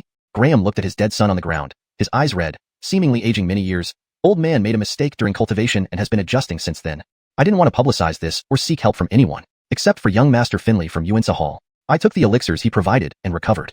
Upon hearing this, Mason was stunned. Corey Yutian laughed. I heard teacher Uncle Yuan also healed with Finley's elixirs. A Tianzuan's injury, resolved by a Xian immortal cultivator. Have you considered the implications, Mason? Almost simultaneously, both Mason and Corey Yutian attacked Finley. Fortunately, Mason was closest and managed to restrain and protect Finley behind him. My son doesn't have demonic chi, Mason said, and he didn't react under the Solar True Fire. Corey Yutian replied, according to Graham, Finley is the only person who contacted both. So, he must be a demon cultivator. Mason protested, but he doesn't carry demonic chi. Corey Yutian chuckled, maybe he's hiding it well. Let me try. Dull Wolf Venerable added, young Master G, you should be the most knowledgeable about demon cultivators here. You track this demon cultivator, is Finley the real one? Theo answered, Gregory not, but it may be attached to him. Mason asked, any evidence, young Master G? Theo continued, this demon cultivator is formidable. I've encountered him before and know his methods well. He has no physical form and temporarily resides in a martial artist. Initially, he provides many treasures to the host, making them easily attainable, aiding rapid growth. So, we notice significant improvement in the host's talent, combat ability, and even enlightenment. In Nanning City, I heard Finley transformed from a domineering prodigal son to an exceptional genius. Recently, he passed the Earth Refining Palace trials. Director Yuan, haven't you wondered why your son changed so drastically? And could cure injuries of the Luogene immortals and Tianzans. Can a Xian immortal or a prodigal son achieve this? In truth, I only suspected. In Nanning City, I found no demonic chi on him, doubting my perception. Perhaps Finley had good fortune, or suddenly improved. But now, the demonic chi on Graham and Elder Yuan leads me to suspect Finley is indeed possessed and has reached mid-stage. Mason asked, what is mid-stage? Theo explained, by mid-stage, the host has received many treasures, including cultivation resources and techniques. Essentially, anything a martial artist needs, it provides. At this point, the fusion of demon cultivator and host deepens. So, they can secretly manipulate the host to poison others via elixirs. Fortunately, only 2 people are affected now, indicating early mid-stage. If more time passes, those around Finley would be demonized, becoming his tools. Finley shouted, nonsense, I'm not possessed. Theo asked, where did your medical skills and elixirs come from? You weren't particularly dedicated to cultivation yet advanced rapidly. How? How did you grow so quickly in mere months, becoming almost unrecognizable? Chapter 408, Epic Jade. Sword Demetrius felt powerless to respond. This is my opportunity. I have no need to explain it to you. Theo smiled and said, your opportunity should be called a system, right? Every day, you just need to do some trivial things and then can gain tremendous rewards. These rewards are what others might spend years, even decades or centuries striving for, aren't they? But this system never explains its origins to you, does it? With each sentence Theo spoke, Sword Demetrius's face turned more grim. Finally, almost subconsciously, he blurted out, How do you know? The surrounding crowd immediately changed expressions, all displaying an, as expected, demeanor. Mason hurriedly asked, young Master G, since you even possess the Ajax True Fire, surely you can help Demetrius remove that evil cultivator influence, right? Theo replied, if it were in the early stages, I could remove it, but now it's at the intermediate stage, and he has gained too much from the evil cultivator. They fuse together. I am helpless. Mason quickly added, then if I revoke his cultivation now? Theo shook his head, too late. Now, Sword Demetrius is rapidly merging with the system evil cultivator. Once it reaches the late stage, Sword Demetrius will become incredibly powerful, perhaps invincible, but Sword Demetrius himself will be replaced. And those around him will also be corrupted. If not stopped in time, the savage sky will suffer an unprecedented calamity, turning into a living hell. Emperor Koryutian shouted immediately, then what more is there to say? Saying this, he directly charged towards Sword Demetrius. Don't kill my son. Mason and India, driven by their parental instincts, blocked with all their might, but due to their lower cultivation levels, they were beaten back, vomiting blood repeatedly. Just as Emperor Koryutian struck again, India threw herself in front of Sword Demetrius pleading, run away. Thump. The injured India was killed with one punch from Emperor Koryutian, dying on the spot. At the same time, Sword Demetrius, coming back to his senses, activated a teleportation jade charm and disappeared from the scene. Emperor Koryutian roared, Mason, you dare to protect an evil cultivator out of personal interest. What about the ethereal palace? What about the countless lives in the savage sky? How can you still have the face to be the palace master? Mason clenched his teeth. But he is still my son. As parents, how can we easily give up on him? The position of ethereal palace master, I won't compete for it anymore. I can take him to the great thousand world to find a solution. From now on, I won't return to the savage sky. This way, it won't drag down the savage sky and the ethereal palace. Emperor Koryutian remarked, but the evil cultivator has already escaped. Whether we can find him is uncertain. If he hides, the consequences would be unimaginable. Maverick Reaver, you and Sword Demetrius have been in contact for quite some time. To be safe, you should be detained first to see if you have been influenced. Chaz gravely added, I am editing now. Expel Sword Demetrius from the ethereal palace, issue a manhunt order, and capture him at all costs, dead or alive. Absolutely cannot let this evil cultivator grow in power here. Understood. Immediately, many cultivators of the ethereal palace sprang into action. A pleasant voice echoed in Theo's ear. Ring. Sword Demetrius, the son of destiny, has been expelled from the ethereal palace, successfully seizing 10,000 luck points. Ring. The mother of Sword Demetrius died before his eyes without being saved, causing a crack in his Dao heart. Successfully seized 10,000 luck points. Ring. Sword Demetrius and sworn brother Daisy severed ties, successfully seizing 5,000 luck points. Ring. Notice, Sword Demetrius's luck is depleted, triggering a killing reward. Killing him grants half a fragment of the epic jade.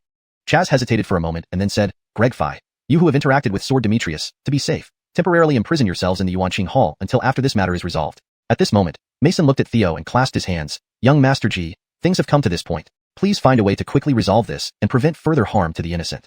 Theo nodded. This was my mission in the savage sky. I naturally cannot refuse. Theo then took out a jade compass and activated it. Following the mark, Theo quickly located the enemy. On a desolate mountain peak. At this moment, Sword Demetrius's Dao heart was nearly shattered. His eyes red, almost mad. How did you find me? I let you escape once, but how could I let you escape twice? Sword Demetrius, it's over.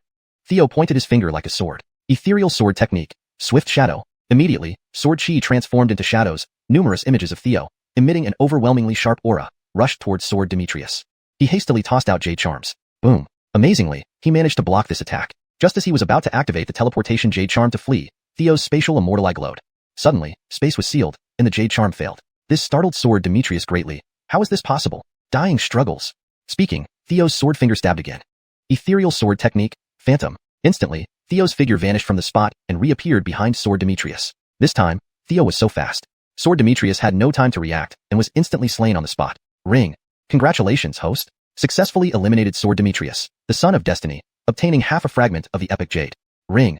Congratulations, host. Successfully triggered a double critical hit reward, slightly advancing luck level. Ring. Congratulations, host. Successfully triggered a 100-fold reward, receiving 100 second-grade immortal cards. Ring. Congratulations, host. Obtained check-in function. Theo was overjoyed internally. This trip to the savage sky truly paid off. System check-in. Ring. Congratulations, host. Received 10,000 immortal crystals. Theo stored the immortal crystals and calmly examined the epic jade fragment. Due to it being a fragment, Theo didn't know its exact purpose. However, he could feel the terrifying power contained within, making him uneasy. If Theo detonated this, he doubted that even an immortal emperor could survive. The entire savage sky would likely suffer significant destruction. Can only keep it temporarily, wait until the complete set is assembled. Soon, Theo returned with Sword Demetrius's body. This reassured everyone at the ethereal palace. Chaz said, Young Master G, this time you saved our ethereal palace. All of the savage sky will be grateful to you. Otherwise, if the evil cultivator remained hidden, many would die unnoticed. Theo replied, this is my duty. Emperor Koryutian added, Young Master G is truly a vanguard against demons and a pillar of righteousness. We all admire you. Privately transmitting sound, he added, thanks to young Master G. I now hold the position of Ethereal Palace Master. In the future, we are family. Chapter 409. The Great Calamity of the Heartless Sky. In the Grand Hall of the Ethereal Palace, Theo, along with the Venerable Demon Wolf and the Venerable Koryu, convened together. Koryu asked, Sir G, may I inquire about your background? Theo smiled, I have many identities. To simplify, one of my masters is the first swordsman of the Heartless Sky, currently striving for the immortal Emperor realm. If everything goes well, he will succeed soon. My beloved is currently cultivating in the Heavenly Fire Immortal Palace of the Grand Universe. I also have a master called the Everett, who may or may not still be in the Grand Universe. Upon hearing this, both individuals present exchanged glances, thoroughly shocked. Everett? Titles with the character Emperor must belong only to an immortal emperor. Who would have thought that Theo's backing was so formidable? Theo said, the matters in the Savage Sky are resolved. I plan to return to the Heartless Sky and in due time, go back to the Grand Universe. What do you think? Is the Ethereal Palace interested? Asterisk swish. Swish, asterisk. At this moment, the Venerable Golden Horn and the Venerable Silver Horn, two venerable level powerhouses, appeared beside Theo. Greetings to the two ancestors, Koryu and the other bowed. Golden Horn said, is it you, Sir G? We've decided. Staying here in the Savage Sky holds no meaning, and we can't possibly advance to the immortal Emperor realm. Why not go to the Grand Universe with you? After all, you're considered our successor of the Ethereal Palace. Speaking of which, how is the Ethereal Palace over there? Theo nodded with a smile. That's perfect. Upon arriving at the Grand Universe, I'll help revitalize the Ethereal Palace. In fact, the inheritance I received isn't just in Sword Dao, but also includes some Array Dao. Silverhorn immediately rejoiced. That's excellent news.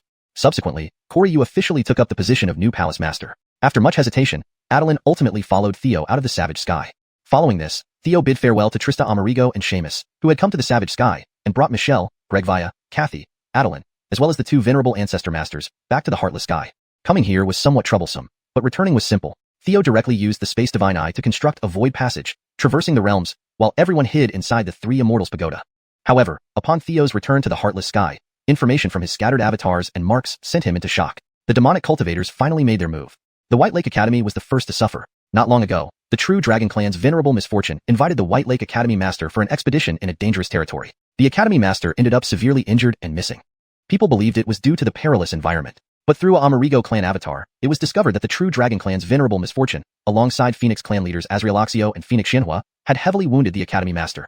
Despite their efforts, the Academy Master managed to escape. Next came the Blood Deity sect. In the Forbidden Area, Crown Harry broke free and turned both Venerable Blood Shadow and Thousand Eyes Venerable into demons. When the sect master Defeat Heaven arrived, he was ultimately defeated and devoured, enhancing Crown Harry's strength.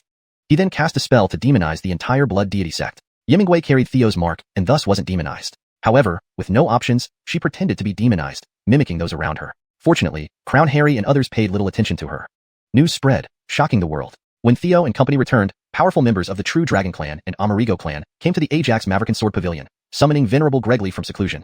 Theo swiftly understood these events and immediately guessed they intended to strike Venerable Gregly. He hurriedly activated the Space Divine Eye and rushed to the Ajax Maverick Sword Pavilion.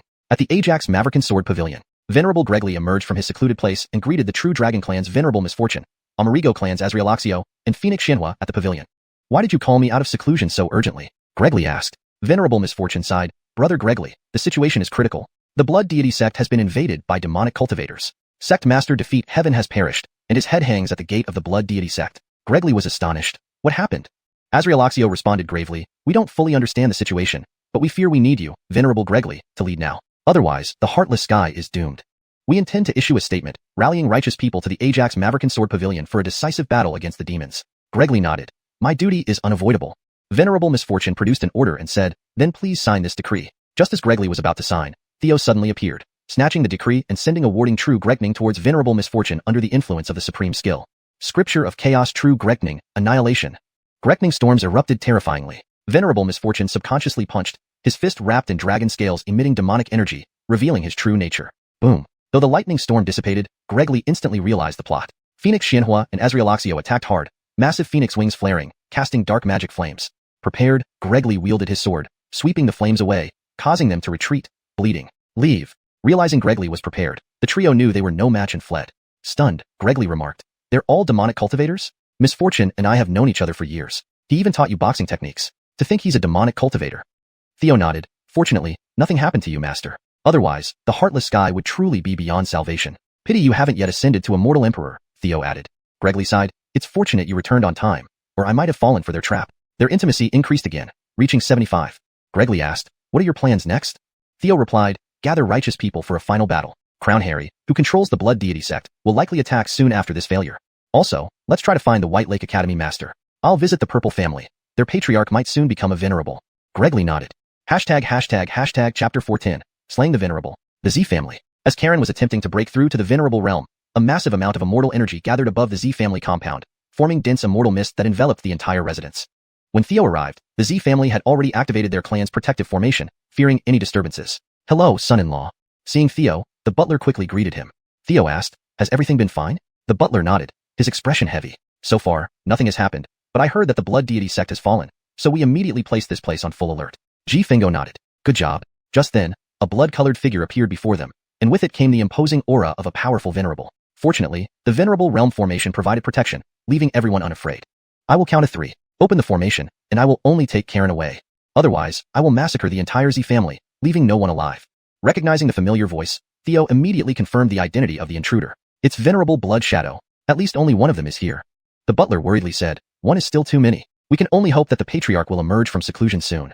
Theo smiled. No worries, just one venerable. Leave it to me. He waved his hand, and Armand and Jacob appeared. There's a demonic cultivator outside. Please deal with him, and see if you can resolve the issue. Armand said, we'll test the means of Heartless Sky Venerable. Immediately, the two charged out. We have never seen these two venerables before. Albie was also greatly surprised. But as a venerable, he did not flee immediately. Instead, he intended to test the abilities of Golden Horn and the other, Blood Deity Scripture, Bloodvine. With a wave of his hands, rolling waves of dark red immortal energy formed a massive sea of blood, from which countless blood vines sprang forth like dragons, entangling the two. Phantom Sword Art, Fleeting Traces, Golden Horn, a late-stage venerable, unleashed his ultimate technique. Instantly, Sword Chi transformed into numerous shadows, rushing forward to confront the countless vines. At the same time, Silver Horn made his move. He flicked his wrist, sending 36 array flags flying. Each flag activated an array, and as 36 arrays were mobilized, they merged into a super killing formation. In an instant, the massive killing formation sealed off this area of heaven and earth. The Sword Chi Shadow technique Golden Horn cast suddenly became much more powerful. Conversely, Albie felt as if a mountain was pressing down on him, making standing firm require significant effort. Attacking in return was even harder than expected. Realizing how difficult these two were, Albie knew he couldn't win and immediately tried to leave. However, under Silverhorn's super formation, the void was sealed, preventing teleportation. Exiting this formation was easy, but getting out would be tough. Transforming into a blood sun, he slammed against the barrier, causing only faint ripples without damaging it. Feeling unease, Albie hurriedly called for help. Harry, save me. Theo shouted. Strike with all your might, slay him. To prevent any mishaps, Theo summoned the faceless puppet and sent it into the barrier. Phantom Sword Art, Absolute Shadows. Instantly, Golden Horn executed his lethal technique, disappearing instantly. Sensing the danger, Albie did not hold back. Blood Deity Scripture Taudai. Suddenly, a powerful dark red demonic aura erupted from Albie, forming a giant Taudai beast. However, a single strike from Golden Horn shattered the beast before it fully materialized.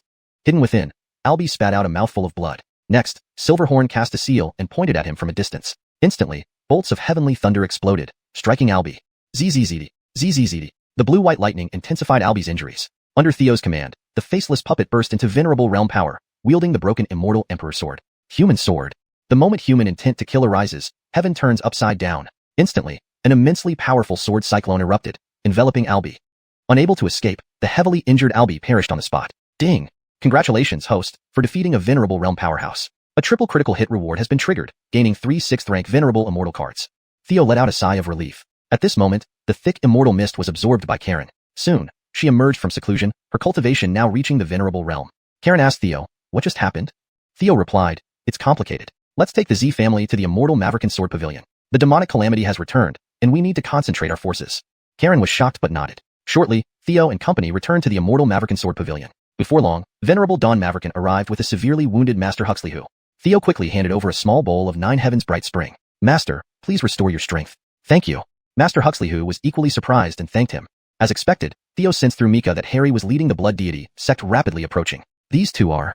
Dawn Maverican Venerable was also surprised, recognizing Karen but unsure about the other two powerful venerables. Theo introduced, this is Venerable Golden Horn, and this is Venerable Silver Horn. I brought them back from the wild heaven. This is my master, Venerable Dawn Maverican, and this is Master Huxley who. We'll talk later. Let's strengthen the immortal Maverican Sword Pavilion's formation first. Venerable Silver Horn, please handle it. Jacob immediately set to work, preparing the formation. Theo explained, not counting Great Law Golden Immortal Realm powerhouses, we have 5 venerable realm powerhouses on the enemy side. Harry, Thousand Eyes Venerable, Phoenix Fire, Phoenix Jushao, and Calamity Venerable. On our side, including Patriarch Z, we have 5, and if adding my puppet, 6. This gives us a slight advantage. Dawn Maverican Venerable shook his head. It's not that simple. Previously, defeated Heavensect Master and I were evenly matched, yet Harry and others managed to defeat defeated Heavensect Master. They are extremely powerful. So, the situation may not be as optimistic. Maverick Reaver, along the way, they have demonized countless warriors, outnumbering us. Theo nodded. Alright, you focus on setting up the formations. I'll rest for a while. Back in his courtyard, Theo took out the 3 6th rank Venerable Immortal cards. 3 consecutive draws. Greg flashed continuously as the cards turned into 3 items.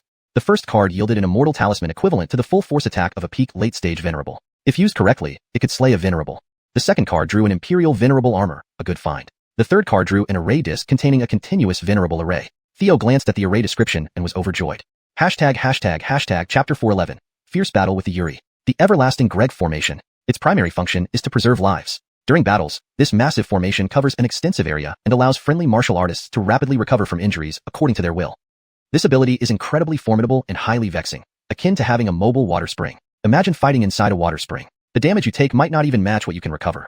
In most cases, facing such an opponent would be psychologically overwhelming. However, the demonic cultivators this time are not entirely weak because they can corrupt opponents and turn them into allies. Over the next few days, major factions from Unfeeling Heaven rushed to the Immortal Maverick Sword Pavilion to prepare for a great battle. Yet, more martial artists felt unable to participate and dared not approach the area. Several days later, the Yuri arrived at the Immortal Maverick Sword Pavilion with countless blood god sects, demonized experts. The Yuri, carrying the Imperial coffin on his back, shouted loudly at the Immortal Maverick Sword Pavilion, "Gregly Celestial Lord, I've heard you are the first swordsman of Unfeeling Heaven, so I'll give you a chance.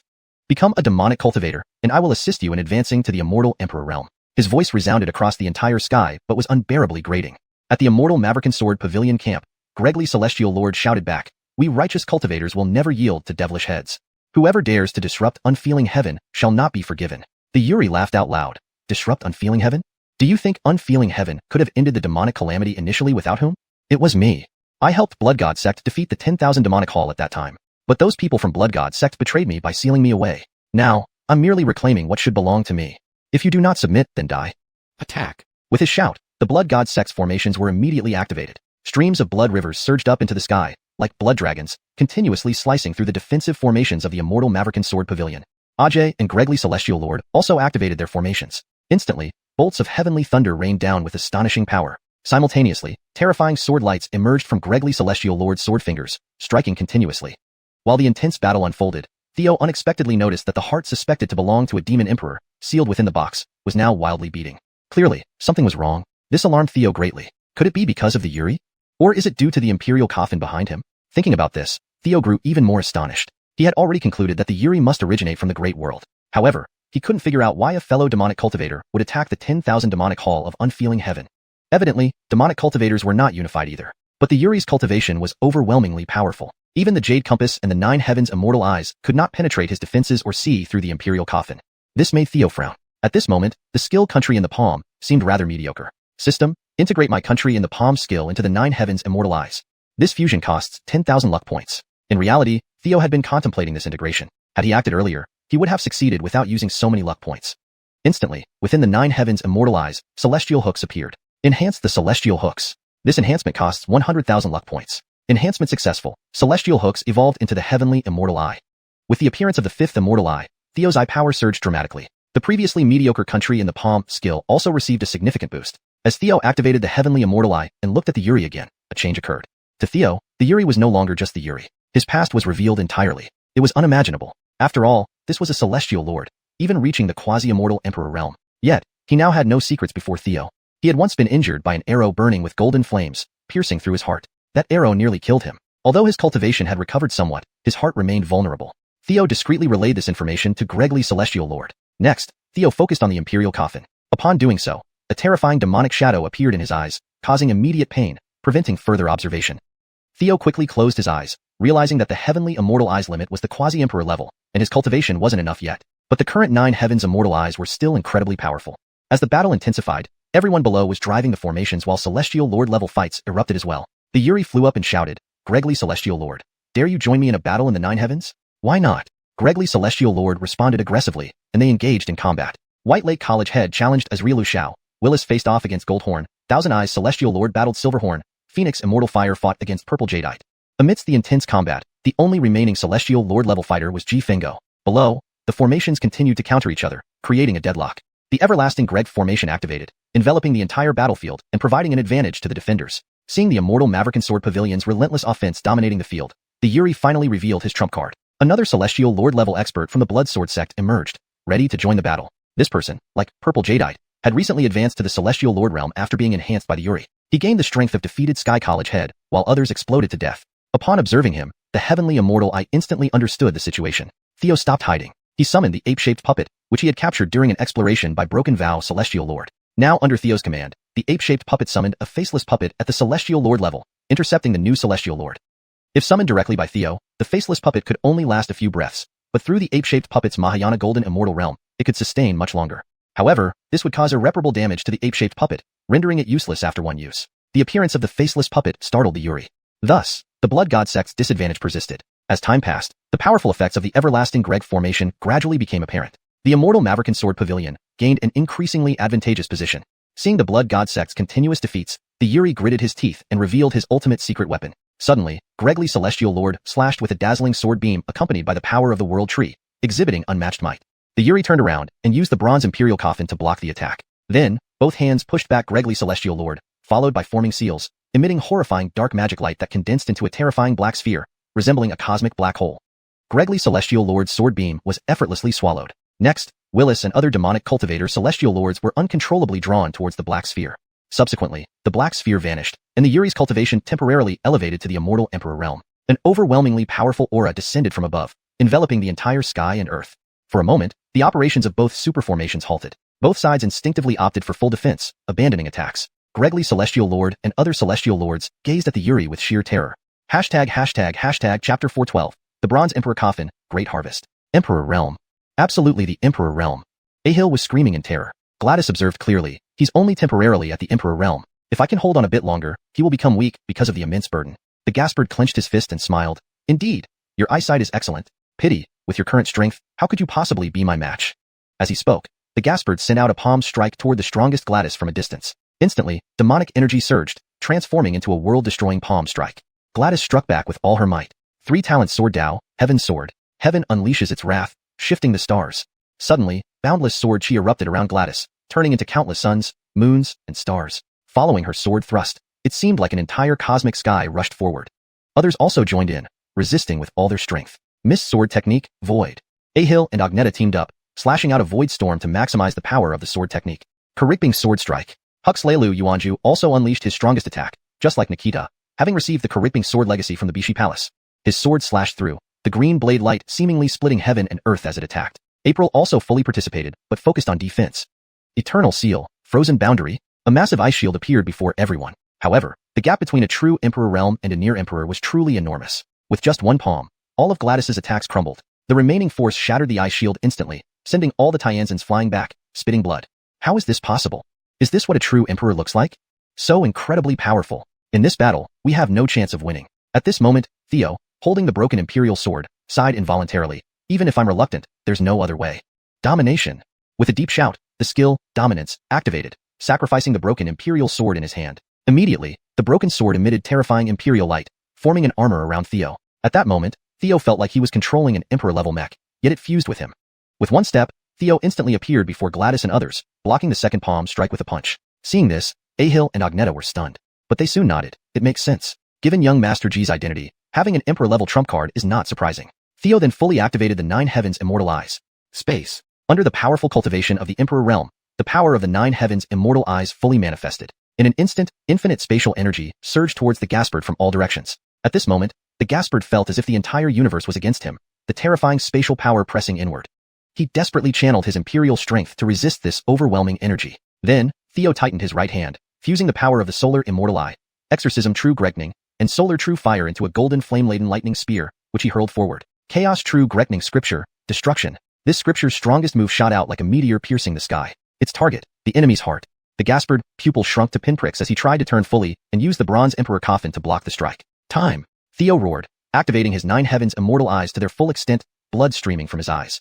But the Gaspard found himself trapped in a time quagmire within a short period. Under the dual seal of time and space, the enemy was momentarily immobilized. Next, the lightning spear pierced through his vulnerable heart. Sizzle. Sizzle. The powerful Exorcism True Gregning rapidly eroded his cultivation. Solar True Fire and the Solar Immortal Eyes power burned away his demonic aura at a swift rate. Almost immediately, his cultivation fell below the Emperor realm. Soon after, he vanished into ashes. The Bronze Emperor coffin was also claimed by Theo, sealed into the heavenly scroll. Clank. Congratulations, host, for defeating an Emperor Realm expert, successfully obtaining an Emperor card. The system judging the Gaspard as an Emperor made Theo happy, but it was unfortunate that no critical hit bonus was triggered. Otherwise, another Emperor card would have meant a significant boost. Following this, Theo pressed his right hand down, the solar fire in his palm, shining brighter than the sun in the 9 heavens. Before long, all demonic energy from the Blood Sword sect side was purified. Finally, Theo used the remaining Emperor strength to remove the seal on the 10,000 Demon Hall Lord's ring. Upon seeing the Prince of Corpses' downfall, everyone below cheered jubilantly. Gladys looked at Theo with warm, smiling eyes. Their closeness increased from 75 to 85. They now had more leeway. April, Mika, Adeline, Brianna, Olive, and others looked at Theo with burning passion. With the leaders of Blood God sect now dead, and such turmoil, leadership naturally fell to the Sinuous Sword Pavilion. But with Theo and Ione present, even though Blood God sect became a longevity grade force, no one dared to exterminate them. After this battle, Gladys and Theo became the center of attention. Gladys quickly closed off to cultivate with the 9 heavens bright spring given by Theo. Theo finally had time to inquire about Aquila and Huxley Jishian. Fortunately, Aquila hadn't cultivated demonic arts or joined the demons. However, True Dragon's adversity Tianzuan being a demon cultivator significantly weakened Aquila's destiny. This caused the True Dragon clan to announce a lockdown, thankfully protected by Theo, sparing them further trouble. Huxley Jishian successfully escaped from the dire straits and gained substantial benefits. The Gianna clan was less fortunate, many members cultivating demonic arts and subsequently being wiped out by Huxley Lu Yuanju and his team, avenging their near-fatal encounter. The only regret was that upon breaking the treasure vault seal, they found it completely emptied. Naturally, Gianna took advantage during the battle and plundered the Gianna clan's treasures. Now, the loot on him was beyond imaginable. Post-battle management was handled entirely by April and Feng Yihan. In the Flying Palace, Theo inventoried the 10,000 Demon Hall Lord's ring and the countless treasures accumulated by the Gianna clan over the years. Among these, Theo found the 4th layer component of the Heaven-Suppressing Tower, a purple Emperor-level immortal weapon. Fused into the tower, it turned purple and became a near-Emperor-grade artifact. But what most delighted him were 2 items: a new Emperor card and the Bronze Emperor coffin. Card draw. Chapter 413, Purification Fire Thunder. Buzz. Divine light shimmered, and the Emperor card transformed into a basin. The basin looked unremarkable, not at all extravagant or visually striking. But upon examining its information, Theo nearly jumped for joy. Treasure Accumulating Basin. As long as there's enough material or immortal crystals provided, it can upgrade any item, potentially up to an Imperial-grade artifact. Let's see how well it works. Theo tossed in several pieces of venerable-level materials. Soon, the Treasure Accumulating Basin absorbed them and began to shine brilliantly, signaling that it had gathered enough energy for an upgrade. Next, he took out the Primal Immortal Sword and placed it above the basin. Upgrade. At his command, divine light from the basin flowed into the Primal Immortal Sword. Maverick minutes later, the sword had become an existence on par with a venerable realm artifact. Ji Fengo was thrilled beyond measure. Amazing, truly amazing. After using a significant amount of venerable level materials, he also upgraded the Flying Palace to the venerable realm. His eyes then turned to the bronze Imperial coffin. Just as he considered opening it, the Celestial Eye gave a warning of impending death. Reluctantly, Theo had to shelve this idea temporarily and put away the bronze Imperial coffin. However, now was the time to open the treasure box containing the heart. As the purple divine talisman was removed, terrifying demonic aura immediately spread out from within. The sound of the heartbeat echoed like thunder within the grand hall. Fortunately, Theo was prepared. Various arrays within the Flying Palace activated immediately, successfully suppressing the demonic presence. He then extracted 2 drops of black gem-like essence blood of the Demon Emperor, giving them to Gustav and the Undying Hirsch Phoenix, both of whom were extremely grateful. The Undying Hirsch Phoenix exclaimed, "Thank you, Master. This time, I will surely advance to the venerable realm." Gustav next to her said even more astonishingly, "Perhaps I can try to break through to the immortal Emperor realm." Theo allowed Amerigo, with the Dragon Demon Soul and the Swallowing Demon Art, to consume 1 drop of the essence blood of the Demon Emperor. Instantly, the immense power caused Amerigo's cultivation to soar, rapidly breaking through to the immortal realm and advancing toward the golden immortal realm. 2 days later, when Amerigo opened his eyes, his cultivation was already at the mid-stage of the golden immortal realm. Additionally, he seemed to have gained some memories of the Demon Emperor. From what he could infer, the Demon Emperor was named Enrique, who had once been extraordinarily powerful in the Xavier-Multiverse. However, due to too much evil, he ultimately met his end at the hands of other greats. Yet, Enrique's survival skills were formidable. Despite being defeated and his body torn apart, he managed to survive. A generation's tyrant, revered across the Xavier-Multiverse. Theo nodded and resealed the heart. Exiting the Flying Palace, Gregly Venerable was still in seclusion. Theo received a message from Zgregensian and hurried over. With the Immortal Maverick Sword Pavilion token, Theo easily entered the Supreme Clarity Cave Mansion. At this time, Zgregensian had successfully refined the Supreme Clarity Immortal Fire and advanced to the Immortal Realm. Her demeanor changed, becoming even more ethereal, every move poetic and picturesque. Theo's eyes lit up, momentarily stunned. Maverick minutes later, he smiled and said, "Dare I ask if this beautiful fairy is my beloved?" Zgregensian rolled her eyes playfully. "I am a celestial maiden from heaven and don't know you, you lecherous man. Scram, before I strike without mercy." Theo shed his clothes and replied, "If you're not my beloved, then this lecherous man shall be impolite." Speaking thus, Theo pounced. Zigregnsian intended to toy with him but found that Theo's cultivation was even higher than hers, quickly pinning her down from behind and undoing her belt. You lecherous man's cultivation is actually higher than mine, Zigregnsian exclaimed in surprise. Theo grinned. Fairy, didn't expect to fall into my hands, did you? Beg for mercy and cooperate, it's not too late. Otherwise, I won't hold back. Zigregnsian's cheeks flushed red, yet she retorted, I, a celestial maiden, will never beg for mercy. Bring it on. Well then, here I come. Maverick months later, they practiced dual cultivation, making up for their wedding night. Through the classic of the Virgin Lady, Theo's cultivation smoothly advanced to the late-stage immortal realm. He also obtained the Supreme Clarity Immortal Fire. Now that he had gathered the 4 demon-suppressing divine artifacts, merging them would likely create a new divine object. Perhaps this could help him open the bronze imperial coffin. While Horus could withstand 300 rounds, Zigregnsian could barely handle 3. Zigregnsian pouted and replied, understood. Theo mentioned, there has been an incident with the Blood God sect, but it's resolved now. Then he recounted recent events. Zigregnsian was equally surprised. Theo continued, Master and I are about to go to the Xavianultiverse. What are your plans? Are you coming with me? Zigregnsian replied, I'll go back and consult my mother. Theo understood her intentions, to stay behind while politely declining. After all, Defeat Heaven's sect master had taken good care of her. With the sect master deceased, someone needed to take over. Theo would seek advice from Horus to persuade her. In the immortal Maverick Sword Pavilion, Gregly Venerable was still in seclusion. Theo started merging the 4 demon-suppressing divine artifacts. Finding Horus, Zigregnsian learned that her mother had advanced to the Venerable Realm. She was delighted. Maverick, let's revitalize the Blood God sect together. Horus said, I plan to go to the Xavianultiverse. You know your mother's aptitude. It's far inferior to yours. Staying in the Heartless Heaven, she can only reach the peak of Venerable Realm. But if you go with me to the Xavianultiverse, with your aptitude, advancing to the Immortal Emperor Realm is only a matter of time, and so will I. Then revitalizing the Blood God sect will be a breeze. Not to dampen your spirits, but with your current cultivation returning to the Blood God sect, those Elder Devis might not allow you to take over. Even if they do, they might undermine you. Your cultivation isn't strong enough to challenge them. Ultimately, Zigregnsian agreed to leave with them. Days later, Theo successfully merged the 4 demon-suppressing divine artifacts. As the Ajax True Fire, Supreme Clarity Immortal Fire, warding off Hirsch True Thunder, and Demon Extermination Cataclysmic Thunder fused, they formed a pure white fire thunder. I'll call you Purification Fire Thunder. Now it's time to open the Bronze Imperial Coffin and see what's inside. Chapter 414. Secrets within the Bronze Imperial Coffin. Flying Palace. Theo activated the Heavenly Venerable Array, pushing the power of the Purifying Fire Thunder to its limits. In an instant, it felt like he was on the surface of the sun, surrounded by blinding white light. With a wave of his hand, the Bronze Imperial Coffin emerged. Under the perception of the Eye of Heaven, though the warning of death had ceased, a great danger still loomed. Theo left his physical body inside the Flying Palace, leaving behind a shadow clone. The shadow clone pushed open the bronze coffin forcefully, and instantly, a terrifying aura seeped out. If not for the support of the Purifying Fire Thunder, Theo suspected that the entire Flying Palace would have disintegrated in an instant. After a moment, the force of the Purifying Fire Thunder balanced with the aura emanating from the Imperial Coffin, allowing Theo to see clearly what was inside. A black world tree. Theo never imagined that instead of a person, there would be a world tree lying in the coffin. Just one glance made him feel as if he were seeing an entire universe. This black world tree exuded a thick magical aura, undoubtedly belonging to an immensely powerful demon cultivator. Snap. Theo quickly closed the Imperial Coffin. Based on the aura, he could confirm that this world tree was most likely the Dao fruit of Enrique. Upon reaching the Immortal Emperor realm, all cultivation is concentrated within the world tree inside one's body. When Enrique was killed initially, his physical body shattered into pieces while fleeing for his life. It turned out that even his world tree managed to escape unscathed. With this world tree in the heart of the demon emperor, Amerigo's cultivation will advance very quickly. But we must also be cautious of that guy possibly resurrecting. We can't let our guard down. Afterward, Theo looked at the bronze Imperial Coffin again. It was indeed an Imperial-grade artifact, the supreme treasure of the Gentian demon sect, just as important as the world tree. In total, an immortal emperor's broken sword had been exchanged for so many treasures. Blood earned. Exiting the flying palace, Ji Fengo felt the immortal chi surging towards him from all directions. Even the immortal river of the immortal Maverick Sword Pavilion was being drawn towards where Gregly Tianzuin was located. Theo was overjoyed. Master, this indicates that you are about to advance to the immortal emperor realm. The immense surge of immortal chi attracted many people who took advantage of the situation to cultivate on the spot, benefiting greatly. Among them, Samara reaped the largest harvest, having just digested the legacies of Carson and Roger and revised her own cultivation methods. At this moment, she needed a large amount of immortal chi to complete her cultivation. As the vast immortal chi surged, Samara absorbed it furiously, verifying her new cultivation method. Meanwhile, Adeline and others also cultivated with full effort and gained significant benefits.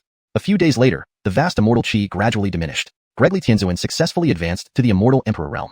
Theo happily entered the sword pavilion, now an immortal emperor, and their intimacy had reached a level where anything was possible. Once they engaged in dual cultivation, becoming an immortal might no longer be a dream. Thinking of this, Theo was thrilled.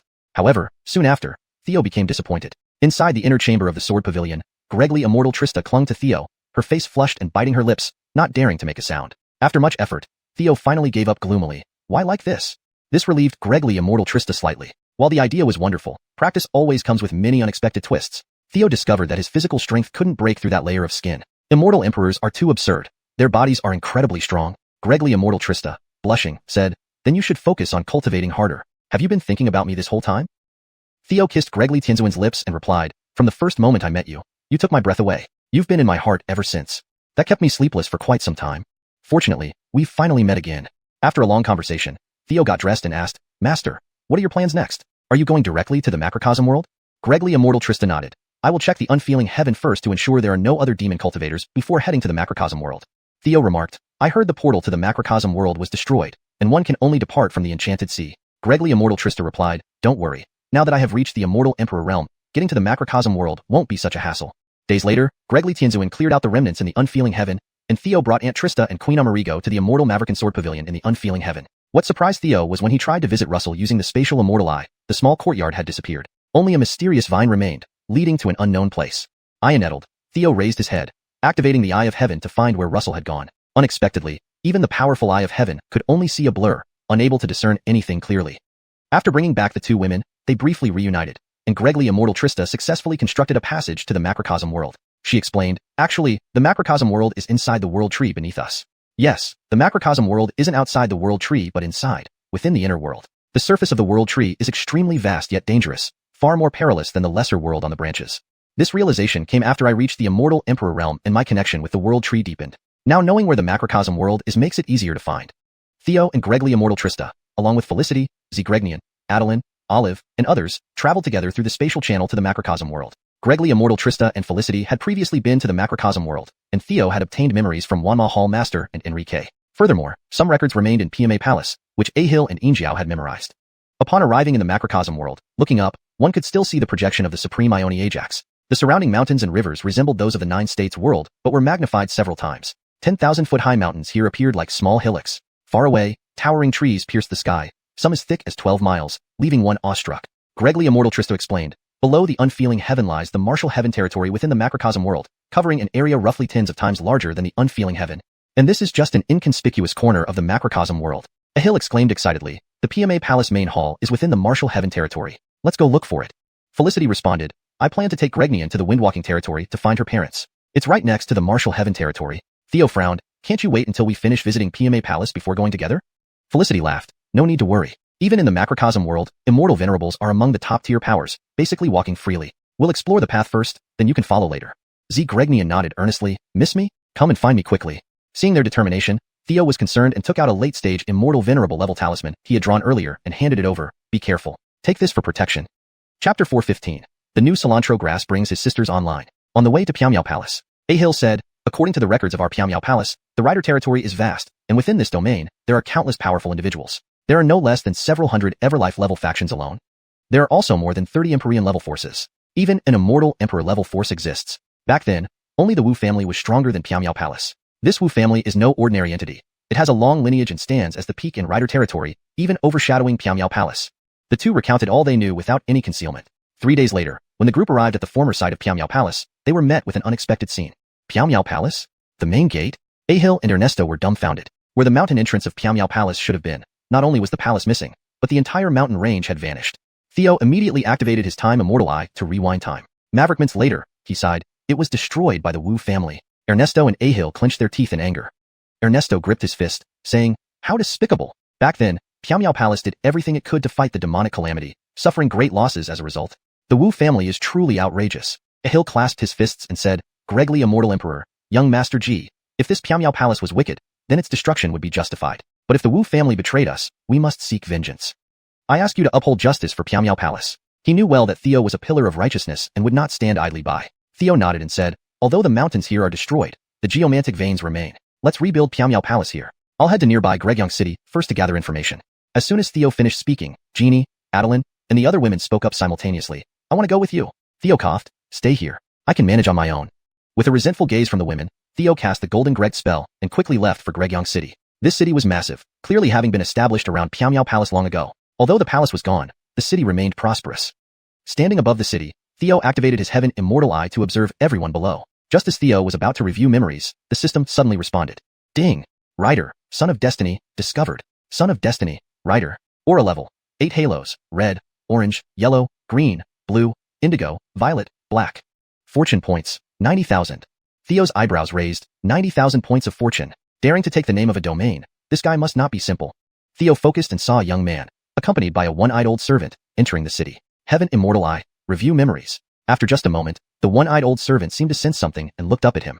Eye nettled, Theo quickly turned away, descending into the city. To be discovered. That one-eyed old servant is actually an immortal emperor-level expert. Unbelievable. Didn't Suefei say that Empyrean realm experts are top tier in the Great Thousand World? To encounter an immortal emperor serving as a retainer.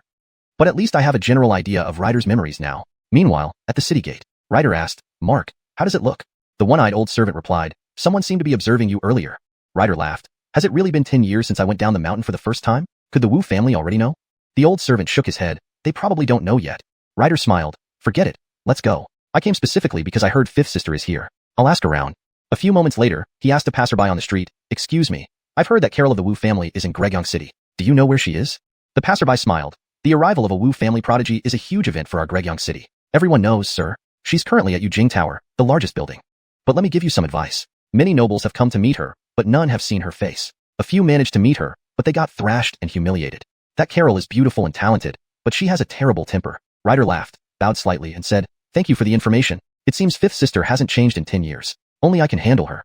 Saying this, Ryder and the one-eyed old servant headed toward Yujing Tower. In the center of the city, Theo quickly reviewed Ryder's key memories and also glanced through those of nearby immortal-level experts. By cross-referencing, he gained considerable insight into the Ryder territory. Ryder was the young master of the Wu family, born with extraordinary talent. His father even adopted 5 sisters for him, who were indeed foster wives. At 8, he was identified by a traveling supreme expert who wanted to take him as a disciple. After negotiations, the Wu family agreed, allowing Ryder to study under this master for 10 years before returning recently. Despite being another son of destiny, Ryder undoubtedly held a full hand of trump cards. With the background of the ancient Wu family and his mysterious teacher, and based on what Theo learned from a passerby, each of Ryder's 5 foster sisters was an outstanding individual. Though young, they were leading figures in their respective fields, renowned throughout the Ryder territory. No wonder he had 90,000 fortune points. The Wu family, as an ancient clan, was known for having 3 immortal emperors. They were usually very low-key, residing in heavenly Marshall Peak and rarely interfering in the world. But these 5 sisters were different. Carol, the 5th sister, was now the emblem of the Wu family's younger generation, hailed as the first prodigy of Ryder territory. Fiery-tempered and impulsive, many had been injured or crippled by her, despite some having powerful backgrounds. Unfortunately, with the Wu family backing her, no one dared to challenge her. Upon learning she was at Yujing Tower in Gregyeong City, a rough plan quickly formed in Theo's mind. Then, Theo casually bought a pair of clay dolls from a street vendor and used his space immortal eye to arrive near Yujing Tower in a deserted alley. Exiting the alley, he rushed directly to Yujing Tower. Stop. We've reserved Yujing Tower. Leave immediately, a middle-aged guard barked. Surprisingly, the guard was an Empyrean expert. Theo looked at him and said, Lao Gung, haven't seen you in 10 years. Don't recognize me? The guard was taken aback. How do you know me? Who are you? While using the Heaven Immortal Eye to review the guard's memories, Theo replied, your young master wouldn't recognize me either. I'm Ryder. Chapter 416. A kiss from my husband. At the mention of Ryder's name, Benny said coldly, this month, 9 imposters claiming to be our young master have already been caught, just enough to make 10. Come, take him away and interrogate thoroughly. I want to see who dares to impersonate our Wu family's young master. Just as a group of guards surrounded like wolves, Theo smiled and said, Benny, I remember when I was 6, you secretly took my 5th elder sister and me to tour Wenshui Lake.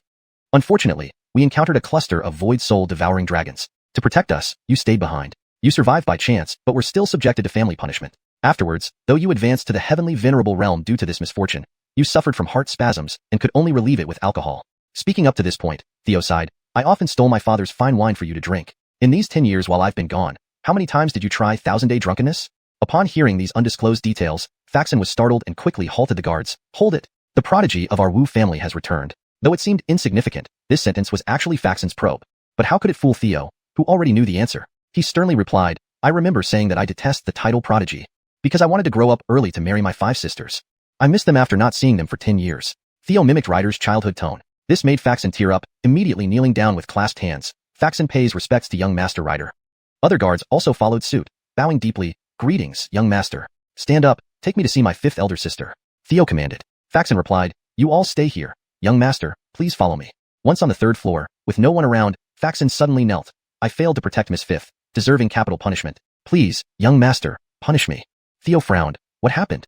In reality, he already knew everything from his memories. Faxon explained, not long ago, we brought Miss 5th to Gregyeong City for her challenge against the young master of Jade Sword Sect. But after arriving, many young gentlemen came, harassing Miss 5th. She dealt with a group of them last night. Unbeknownst to us, there were hidden powerhouses among them who struck underhandedly. Initially, she felt nothing wrong, but this morning, she felt weak all over, with both her dantian and spirit sea damaged. Tomorrow is the duel. Our medical team accompanying us couldn't help. Although Miss Second gave healing pills which temporarily stabilized her condition, preventing further deterioration, Miss Fifth forbade us from contacting the clan. Miss Second is in seclusion and unresponsive. We've informed her disciple at the alchemy hall, but they will take 2 to 3 days to arrive. Miss Fifth may not hold out till then. This time, Faxon has gravely failed. Please punish me, young master. Second Miss Eva, known as Dawn Venerable in the alchemy hall, reputed for her miraculous medical skills, had life and death controlling abilities. The mere fact that her venerable title included the word Dawn indicated her caliber. Theo nodded gravely. Don't be so pessimistic. These past 10 years haven't been wasted. You know something about my mysterious teacher's prowess. Let me examine the situation first. Faxon nodded. Good. Shortly after, in the room, Theo saw Carol lying on the bed. Despite her ethereal beauty, her face looked ghastly with a high fever, reducing her charm considerably. Gregtal Tion. In her sleep, Carol murmured Ryder's name continuously. Mavericked by this, Theo couldn't resist holding her hand. However, upon contact, a surge of vicious demonic energy rushed through her body. This is demonic energy. So, it was a demon cultivator who attacked her. Theo was startled. Benny, why didn't you say earlier? Dealing with demon cultivators is what I'm best at. As silver radiant true Grekning surged from Theo's hand into Carol's body, her internal demonic energy rapidly dissipated. Benny was stunned. Is this the anti-demon divine artifact radiant true Grekning? Oh great. Who would have thought young master has such an encounter? Miss Fifth can be saved. After a moment, the demonic energy within Carol was completely expelled, her discomfort disappearing gradually. Though still somewhat tired, her complexion regained its rosy hue. You dare touch my hand. Carol opened her eyes and raged, attempting to draw her sword towards Theo. Boyd. Theo was also taken aback. Faxon hurriedly shouted, Fifth Miss, this is young Master Ryder, your brother. He used radiant true Gregning to save you.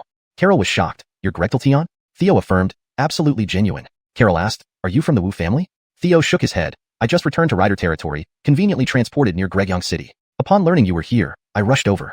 Eyeing Theo warily, Carol sneered, how do you prove your Gregtal Tion? Faxon stated, Fifth Miss, young master revealed secrets only I know. Carol scoffed, Benny, do you think proving himself solely by these secrets makes him the Wu family's young master, my genius brother?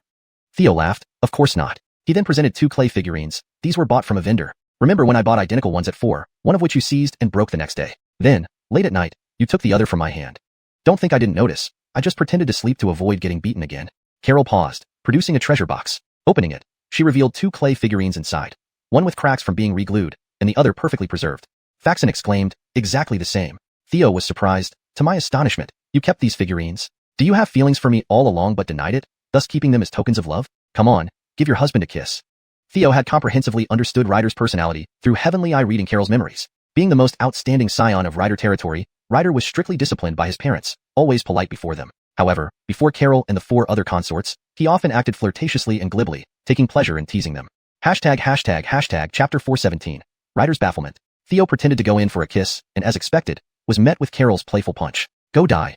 Though Carol feigned anger, her eyes were filled with laughter. This familiar horseplay brought the 2 closer, increasing their intimacy by a substantial amount, up to 60 points. Theo knew that this was due to impersonating Ryder, which had given him an enormous intimacy boost. However, once his true identity was revealed, all of this would vanish. Therefore, Theo had to be extremely cautious. He sighed dramatically, Fifth sister. I came straight to see you after returning to the Wu heavenly domain and even saved you. Yet, I get beaten. You're truly heartless. I heard second sister is at Medicine God Peak, not too far from here. Perhaps I should go see her. With that, Theo turned and began to leave leisurely. Carol panicked and jumped off the bed to grab his hand. Can't you wait a moment? I have a duel tomorrow against Burke, the young lord of Jade Sword Sect. He's a well-known swordmaster and has higher cultivation than me. I don't have much confidence. Faxon, watching all this, was utterly stunned. Carol had always been fiery-tempered and domineering, but now, she was acting like a coy schoolgirl. At this moment, Carol shot a glance at him, radiating murderous intent. Faxon shuddered and quickly clutched his chest. Oh no, my angina is flaring up again. Young lord, continue your conversation. I'll rest first. Call me if you need anything. He tactfully left. Carol continued, also, I was ambushed by a demonic cultivator. Who knows if he will attack again? Theo replied, then I shall stay. However, it still hurts where you hit me. You must kiss me to make it better. Seeing Carol about to roll her eyes, he hastily added, if it were second sister, she'd definitely be willing to kiss me. Seeing Carol about to roll her eyes, he hastily added, if it were second sister, she'd definitely be willing to kiss me. Carol approached and pecked him on the cheek. After 10 years apart, let's see if your cultivation has regressed. Carol led Theo into the garden for a sparring match. Meanwhile, Ryder, accompanied by his one-eyed servant, arrived outside Yujing Tower but found it closed. He then used a mirror to observe inside, soon locating Benny. Benny is here too. Quickly, Ryder spotted Ji-Fingo and Carol sparring. Found them. Ryder frowned deeply upon seeing them. Meanwhile, Theo's heavenly immortal eyes sensed Ryder's observation. Immediately activating the ethereal step technique, He dodged a strike from Carol and moved behind her, wrapping his arms around her slim waist and kissing her face. Carol teased, "We agreed on a sparring session, not this." Theo laughed. "Who told you to be so slow? Try again." Carol struck at his chest with her elbow. Theo stepped back and playfully slapped her snow-white buttocks. Theo chuckled, "Look at you, all soft now, whereas you used to be skinny ribs." Carol blushed furiously. "You infuriate me." Despite her complaints, the joy in her eyes was unmistakable. Theo thoroughly enjoyed the situation. During the sparring, Carol kept finding herself at a disadvantage. Not far away, Ryder watched, his face turning pale with clenched fists. "Let's see who you are to dare touch my woman." Hesitating, he decided to observe further instead of charging in immediately. Yet, watching Theo flirt with Carol only fueled his jealousy. Soon, Carol gave up, covering her bottom with her hand. "Enough, you keep bullying me." Theo smirked. "That's what happens when you bullied me before and can't beat me now. You traitor."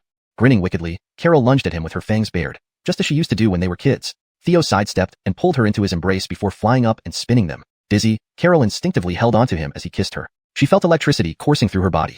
Enraged, Ryder could no longer bear it. Blowing up the entrance with a celestial charm, he stormed inside. "Carol, who is this wild man?" Feeling insulted by the interruption, Carol snapped, "Who are you to question me? Get out." Infuriated, Ryder retorted, "Who am I? The man engaged to you, Ryder. After 10 years, you give me such a surprise." Turning to Theo, Carol said sarcastically, "Impressive, Carol." Theo laughed. "Benny said 9 imposters claiming to be me have been caught this month. Is this number 10? Ryder was stunned. "What? Imposter?" Realizing what happened, Ryder understood that Carol mistook this man for him. His mood calmed somewhat knowing she still liked him. As they spoke, Theo unleashed a palm strike using the Wu family's secret technique, 8 extreme subduing technique, Iron Palm. Nettled, Ryder couldn't believe Theo knew this secret art. He rushed to defend but was thrown back, coughing blood. "Black Uncle, what are you waiting for?" The one-eyed servant replied indifferently, "Forgotten? Master said I won't interfere in peer contests, only ensuring you don't die." Gritting his teeth, Ryder attacked fiercely with a full-strength blow, heaven-shattering fist technique, Earthshake. Despite his best effort, he was no match for Theo. Theo retaliated with a powerful punch, 8 extreme subduing technique, Dominant Fist. Ryder was hurled back, coughing more blood and unable to rise again. "Ding!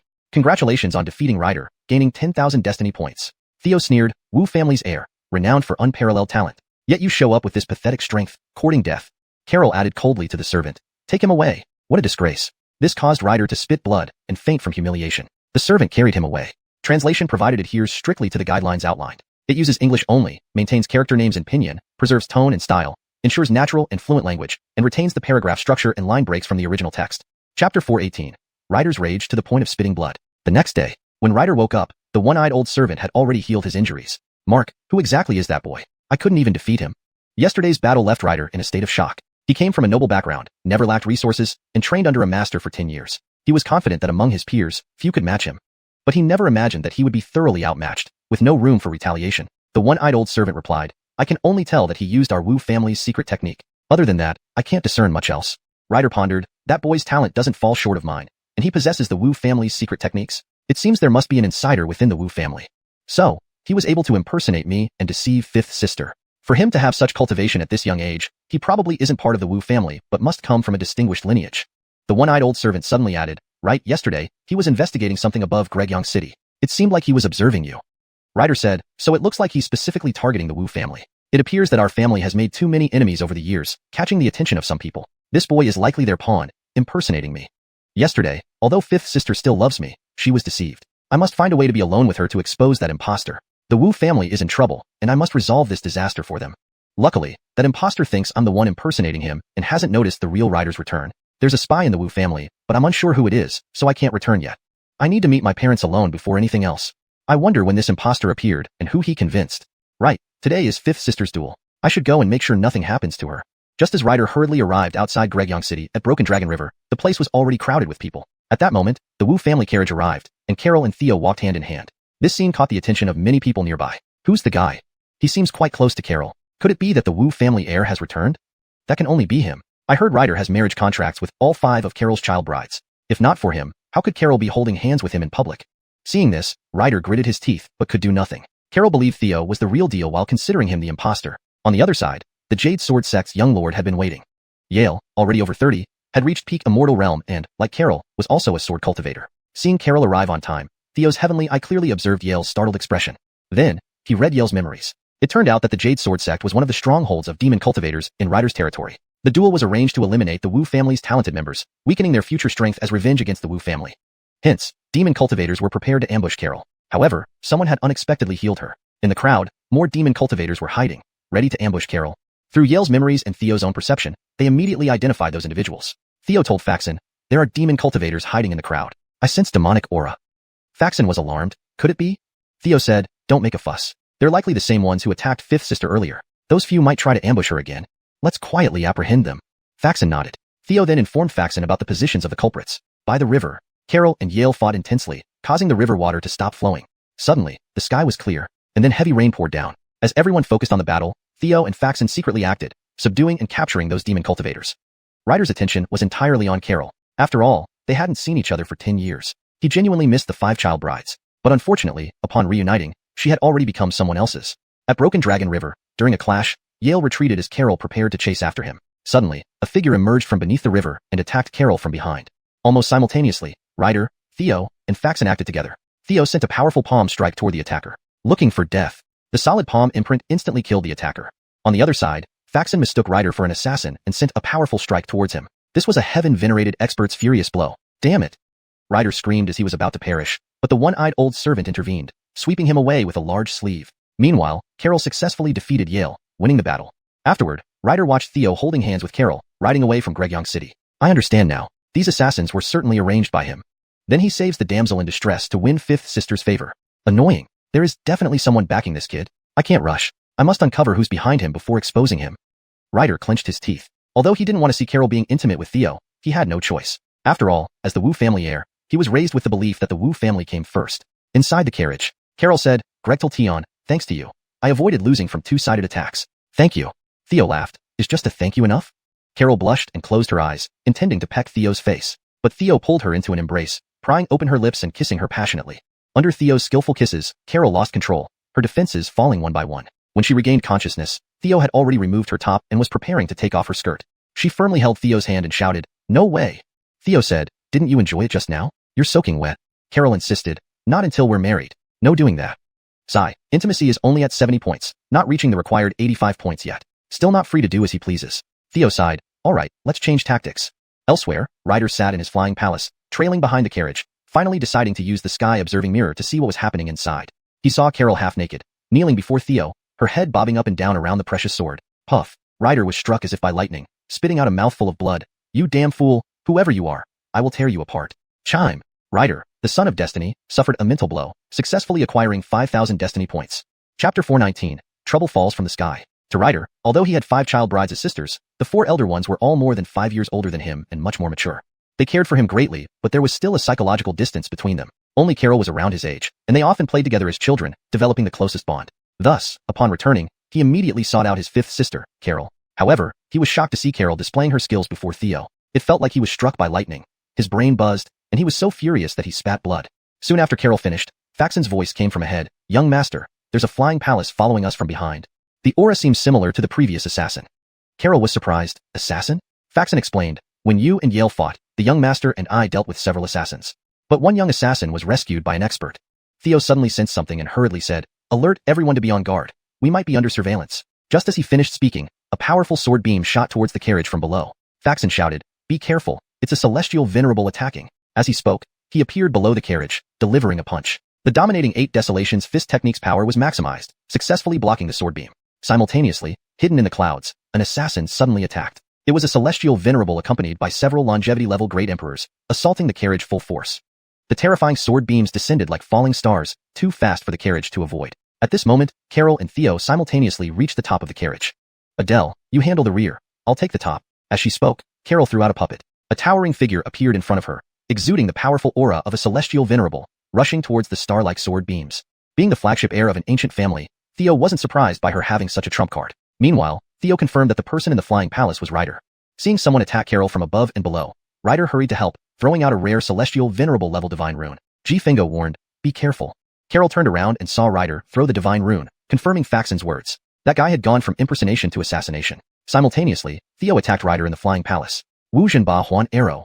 Pointing fingers into a sword gesture, a dazzling white light sped toward Ryder like a speeding arrow. Before the divine rune could reach the carriage, the white light arrived, forcing Ryder to hastily activate his protective armor. Unfortunately, he was still hit, spitting blood and nearly falling off the palace. Meanwhile, Theo swiftly seized the divine rune, erasing its imprint. This bold move worked because Carol was nearby. After all, Ryder wouldn't harm Carol even if this item was dangerous.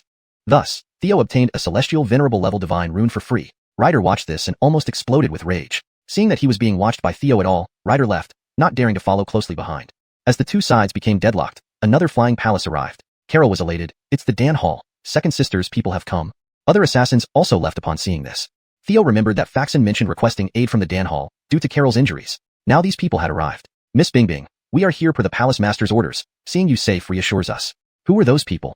Upon nearing, a hawk-eyed man approached with a salute. Carol replied, unknown assassins, your timing is perfect. Let's go. It's been long since I've seen my second sister. This time, I've prepared a surprise for her. The hawk-eyed man saluted, then let's head back to the Dan Hall together. On their way to the Dan Hall, Theo left a shadow clone while his true self returned to the Piao Palace site via immortalized space. Adeline asked, Caleb, how did it go? Did you learn anything about the Wu family? Theo nodded, I found some information. I've managed to infiltrate the Wu family. Piao Palace was indeed destroyed by the Wu family, but I don't know why yet. Further investigation is necessary. In the meantime, you stay here and cultivate low profile. Master, can you come with me? I've encountered an opponent with an immortal Emperor Guardian. Gregly Venerable nodded, sure, I'll come with you.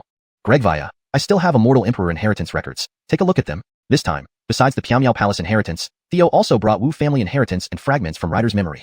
He then left substantial resources for everyone and had Gregly Venerable study the Everett and Piao inheritances in the Heavenly Scroll, quickly returning to the carriage. Meanwhile, as Theo headed to the Dan Hall, Ryder, after separating from Theo, met his fourth sister, Michaela. Speaking of Michaela, not many knew her in the Wu Heavenly Domain. But mention the Universal Trade Union she founded, and she was famous not only within Wu Heavenly Domain but also neighboring regions. Next to the Wu family, Michaela, president of the Universal Trade Union, was undoubtedly the richest person. With extensive business came widespread intelligence. Even the Yujing Tower was part of the Universal Trade Union. Learning that Ryder had appeared, Michaela promptly rushed over. Meeting the real Ryder en route, after brief negotiations, she identified him as genuine. Then who was accompanying Carol? And now, he had gone to the Dan Hall where her second sister was. Thinking of this, Michaela's hairs stood on end. She immediately took Ryder to the Dan Hall. On the way, Ryder said, Doris, the impersonator must have significant plans. He deceived fifth sister and surely knows much about me. There may be spies within the Wu family. To avoid alerting him and risking fifth sister's safety, I won't reveal myself easily. Michaela asked, Adele, what do you suggest? Ryder replied, I'll blend in with your entourage and observe the impersonator, seeking ways to expose him. And we need to uncover the spies within the Wu family. Michaela nodded, agreed. Chapter 420, The Soul of the Netherworld. The Alchemy Hall. It was a holy place for alchemists and spirit botanists in Ryder's domain. It had an excellent relationship with the Heavenly Clan Trade Union, together supplying 80% of the medicinal pills used throughout the Ryder domain.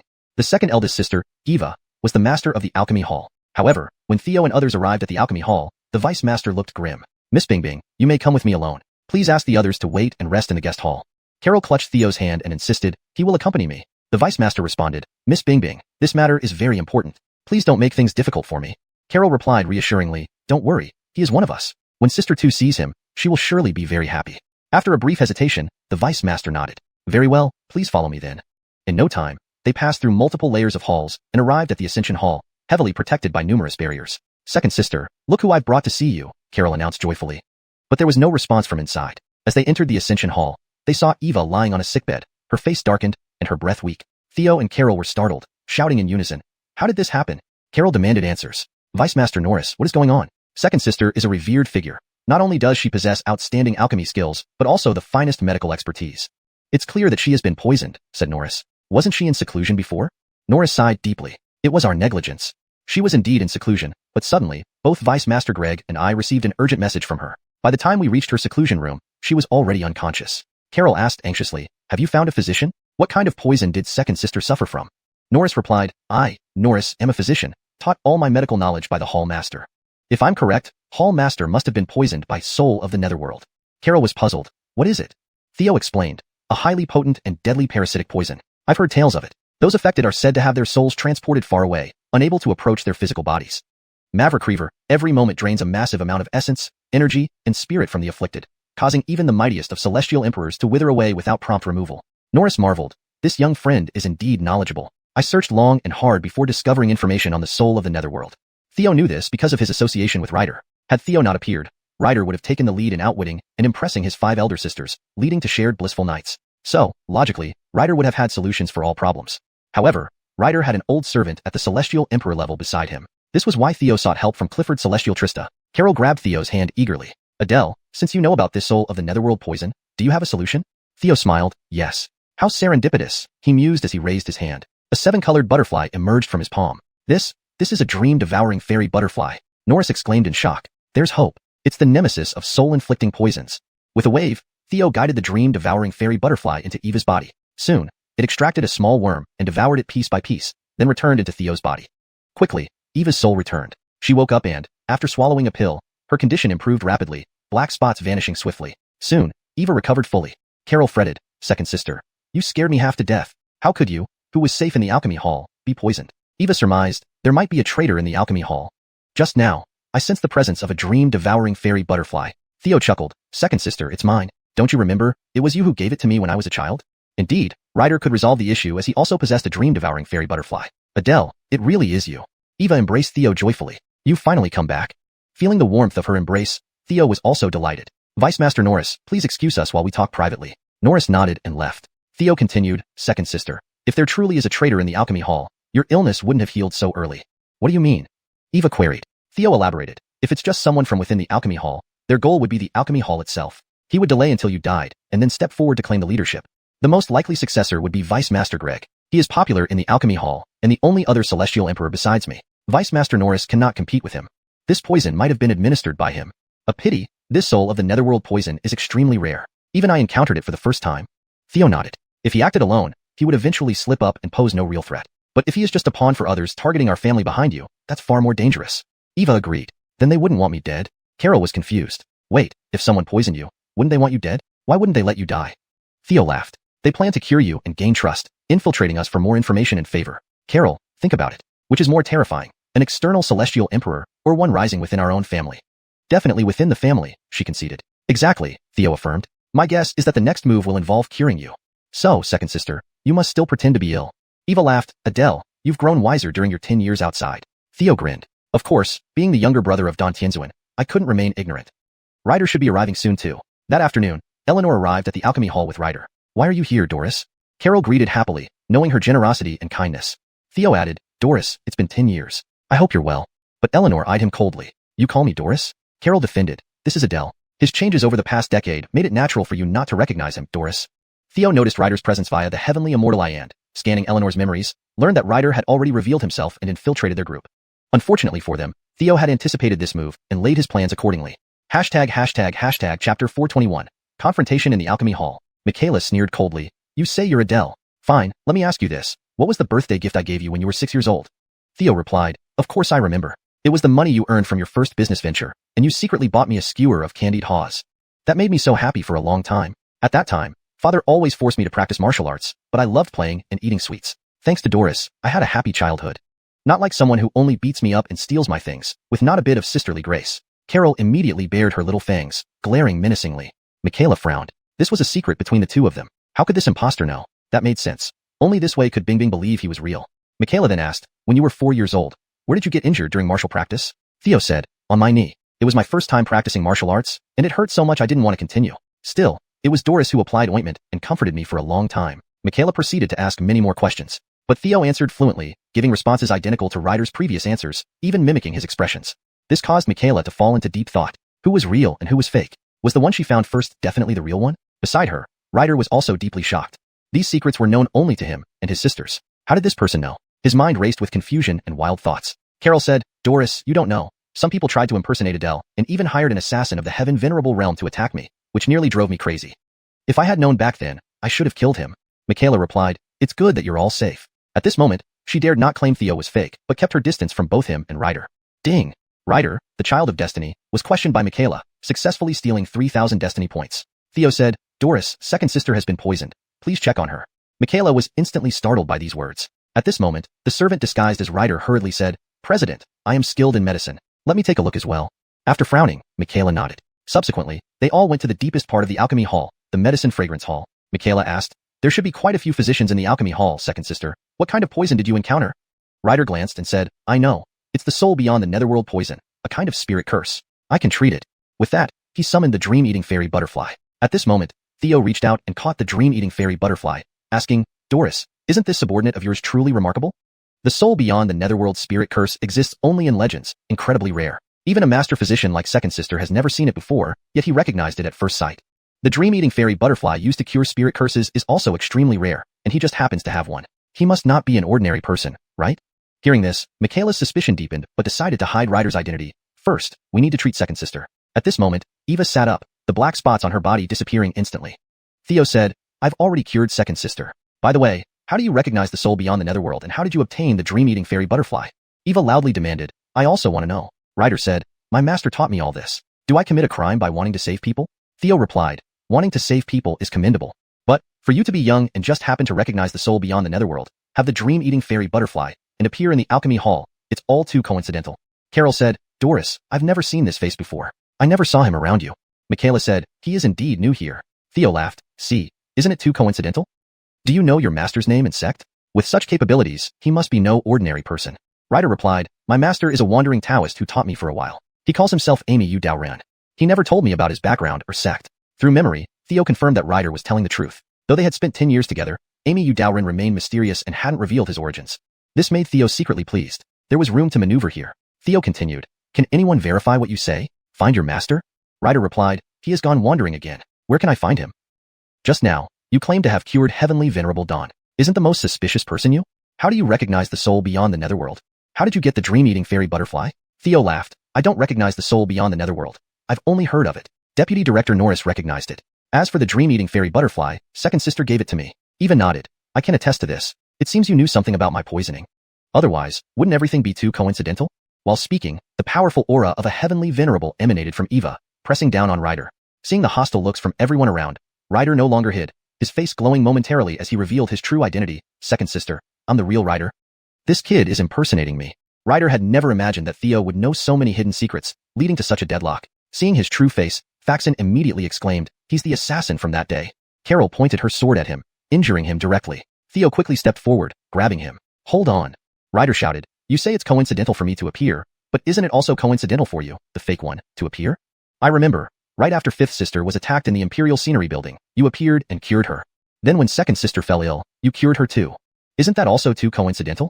Upon hearing this, everyone present grew puzzled. Theo calmly responded, do you know who injured fifth sister? Fifth sister. Carol said, that night, I was attacked by someone. At the time, I didn't feel anything strange, but the next day, demonic energy erupted within me.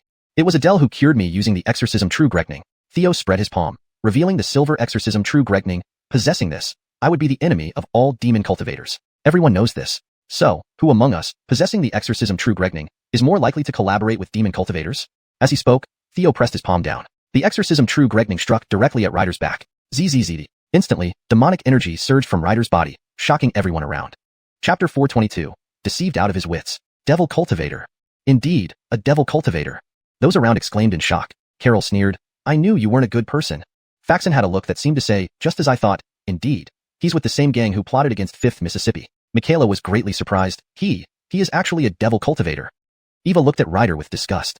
Theo said, this place is ultimately the pill hall. Since we've found a devil cultivator, let's hand it over for eldest sister to handle. Eva nodded. Deputy Hall Master Norris, take him away and interrogate carefully to find out who the mastermind is. There must be others behind this man. Understood. Before long, Ryder was taken away. Ring. Ryder's reputation has been severely damaged, successfully looted 10,000 fortune points. Naturally, Ryder wasn't a devil cultivator, but Theo, when controlling him, infused a force into his body which sealed his cultivation and then converted through natural laws into devilish energy. His one-eyed old servant wasn't present at first, but was led away by Gregly Immortal Emperor. However, since Ryder still had his destiny, they couldn't kill him. So, Theo could only temporarily do nothing much about him. Michaela approached Theo and said, Xiaotian, I misunderstood and wronged you. Eldest sister apologizes to you. Theo held Michaela's hand and said, Doris, we are all family. No need to be so formal. It's always better to be cautious. No wonder she is a CEO. Her maintenance is impressive. Afterward, everyone ate happily, as this was the first time in many years they gathered together like this, and they enjoyed their meal thoroughly. After finishing the meal, taking advantage of Gregly Immortal Emperor and the one-eyed old servant not being back yet, Theo came to the dungeon of the pill hall. Seeing Theo, Deputy Hall Master Norris saluted. Young Master Ryder. Theo asked, Deputy Hall Master, how's the interrogation going? Deputy Hall Master Norris shook his head, stubborn like a mule. We've used quite a bit of torture, but he refuses to reveal the mastermind. Theo replied, let me try. You go eat first. My second sister's cooking is excellent. Deputy Hall Master Norris smiled. The Hall Master is cooking? I should definitely try. Soon, only Theo and Ryder were left in the dungeon. Ryder was covered in blood, weakly cursing, you filthy dog. If you dare kill me, I will never forgive you, even as a ghost. Theo confirmed there was no one else around before asking, do you know why we share the same memories? Ryder was momentarily stunned. It had also been puzzling him. When he heard Theo reveal his secret with Doris, he was utterly shocked. Apart from the two of them, no one else should have known. How did this impersonator know? He couldn't understand. Theo explained, our cultivation levels are similar. Even if my combat power is a little stronger, getting your memories without a sound is absurd. I can't do it at the immortal level, but an immortal emperor might achieve it quietly if given enough time. Shouldn't it be possible? Ryder shouted. What do you mean by this? Theo laughed. Let me give another hint. Do you remember the true exorcism thunder palm I just used on you? Didn't it feel familiar? Ryder's pupils constricted. Could it be? Theo laughed. Right. Exactly, the chaotic true thunder sutra. He told you he's called Cloud Wanderer Taoist, and I call him Heavenly Thunder Taoist. Did he tell you he's from Unfeeling Heaven? Did he tell you he has other disciples like Thunder Sun, White Lake Abbot, and me? Ryder suddenly became alarmed. Impossible. Impossible for it to be him. He has no reason to harm me. My family, Wu, has no grudge with him. Theo laughed. That's hard to say. You see, now that I've become you, soon the Patriarch's birthday will arrive. When the Wu clan returns home, what if the Wu Patriarch dies unexpectedly? Wouldn't the Wu family fall under my control? And naturally into his hands. Ryder exclaimed. Impossible. I am his disciple. If he really needed something from the Wu family, he could directly speak to me. Why would he use such despicable means? Theo shook his head and laughed. Your perspective is truly laughable. With his status, what he desires is something the Wu family wouldn't willingly offer. Ryder exclaimed. Does he target Wu Divine Hall? Theo nodded and smiled. Finally, you're catching on. Wu Divine Hall. It's the Wu family's highest level secret. Even Ryder only knew it was where the 3 immortal emperors of the Wu family resided. Even the Wu family's patriarch cannot enter without a significant reason. There were many rumors about Wu Divine Hall. Some said it was left by the ancestors of the Wu family, suitable for immortal emperor cultivation, or contained secrets to break through to immortal emperor. Others said it was found by the 3 Wu family immortal emperors from the outer world. And some said it was a powerful force, with the Wu family as one of its components, stationed in the Wu sky territory to manage it on their behalf. Still unsure, Ryder asked cautiously, why are you telling me these things? Are you trying to mislead me? Theo smiled. Mislead? Is there any need? After all, he holds you in the palm of his hand. He can kill you anytime, but if he makes your parents kill you, then reveals the truth to them, wonder what their reaction would be? Chilled, Ryder said, you're a devil, you're a devil. Theo replied, not me, but him. With that, Theo turned and left. Soon, the one-eyed old servant arrived, knocked out the guards, and apologized. I'm late. He freed Ryder with a wave of his hand. Ryder complained, Old Donovan, why are you here so late? I almost died. The old servant apologized, sorry, I was being pursued by a female immortal emperor and just got away. A female immortal emperor? There aren't any in our Wu sky territory. The old servant shrugged, I don't know. Your cosmic ring is gone too. The old servant was astonished. This Ryder was too useless.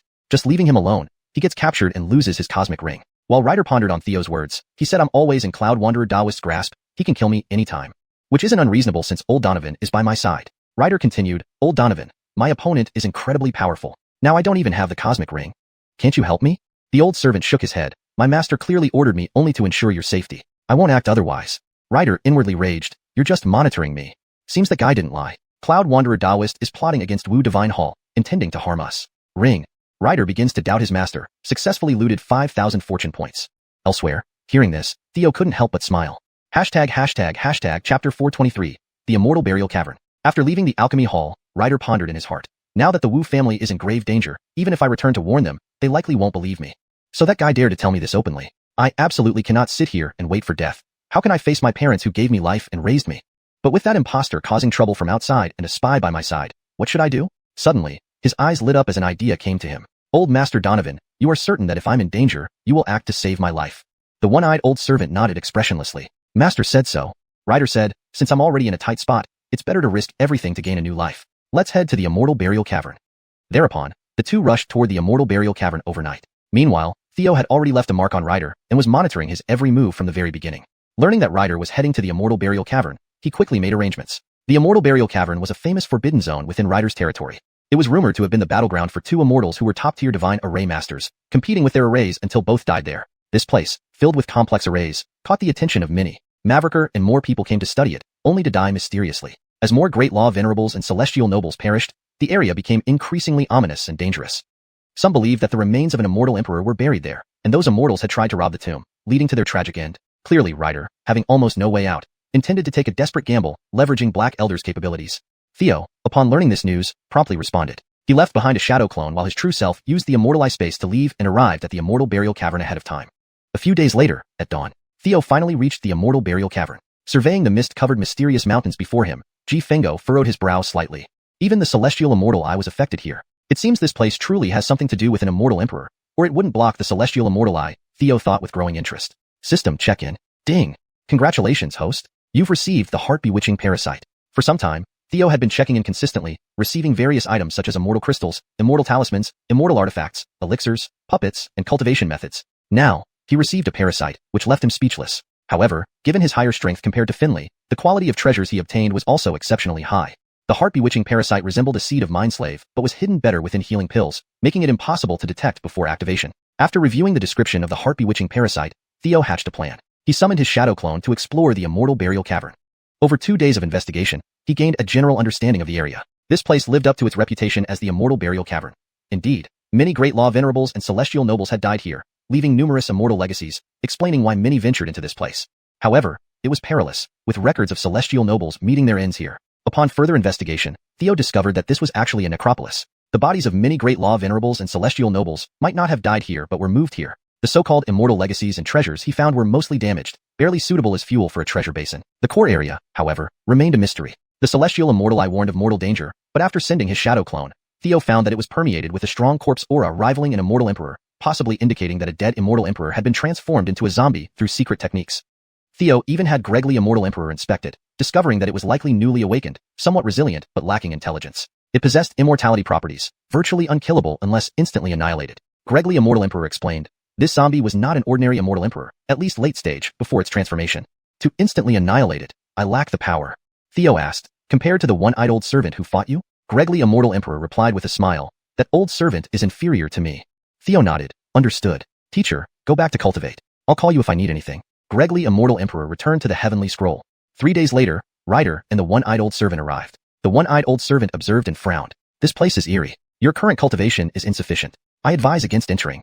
Ryder said, I'm out of options. Not taking a risk would mean sitting and waiting for death. With determination, he stepped forward. Reluctantly, the one-eyed old servant followed.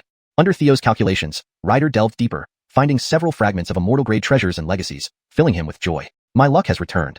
The one-eyed old servant advised, it's dangerous inside. You should stop advancing. I sense the aura of an immortal emperor.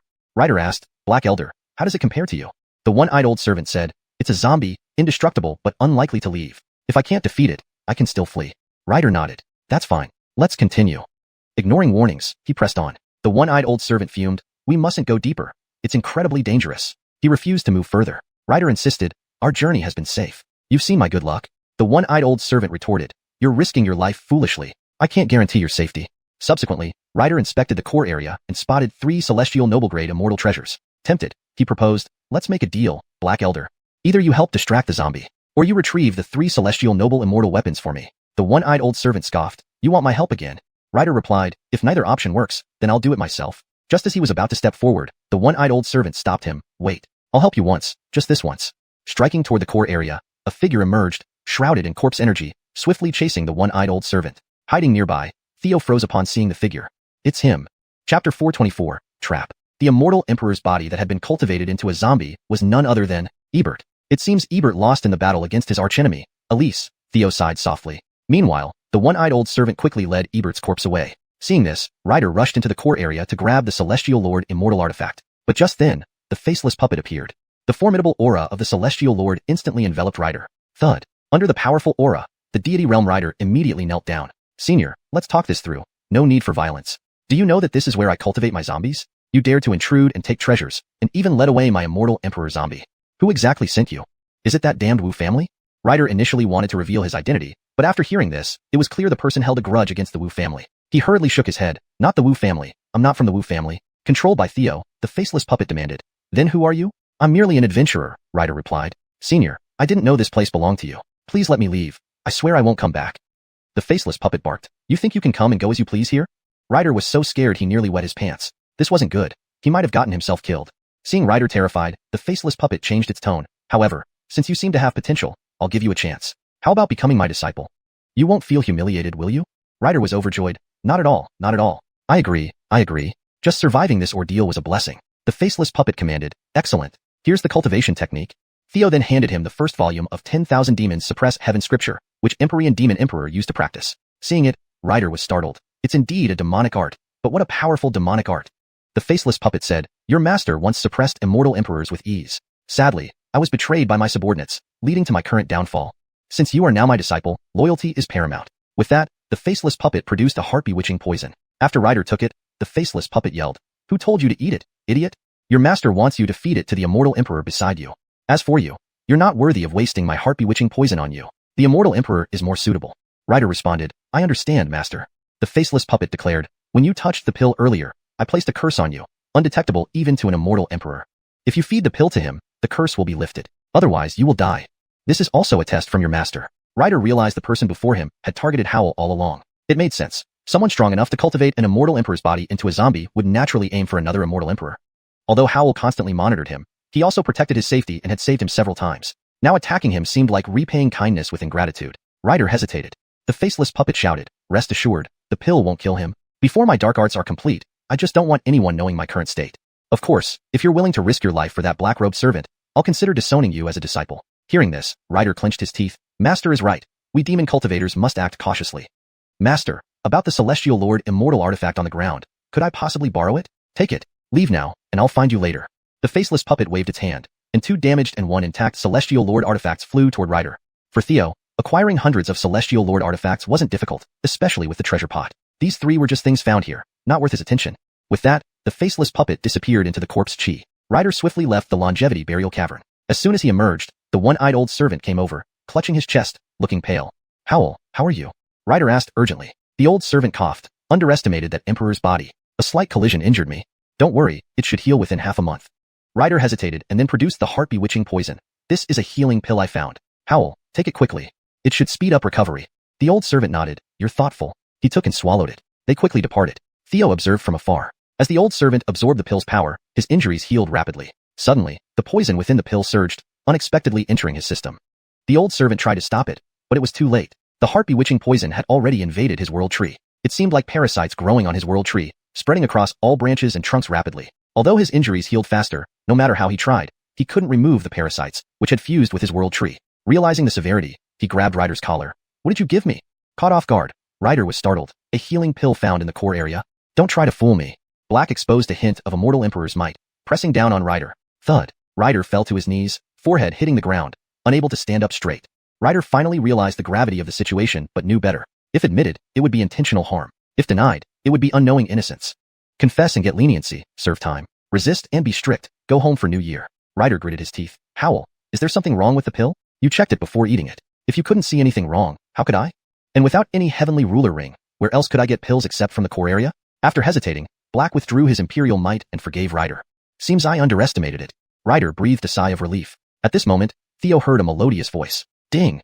Ryder and Howl's relationship has deteriorated. Successfully plundered 5,000 destiny points.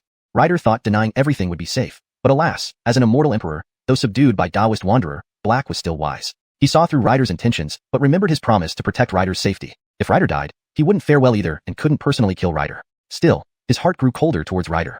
Theo laughed. Soon, I will gain an immortal emperor servant. How delightful, haha. And the curse? Of course it was a bluff. Ryder couldn't detect it, and under fear, he dared not disobey.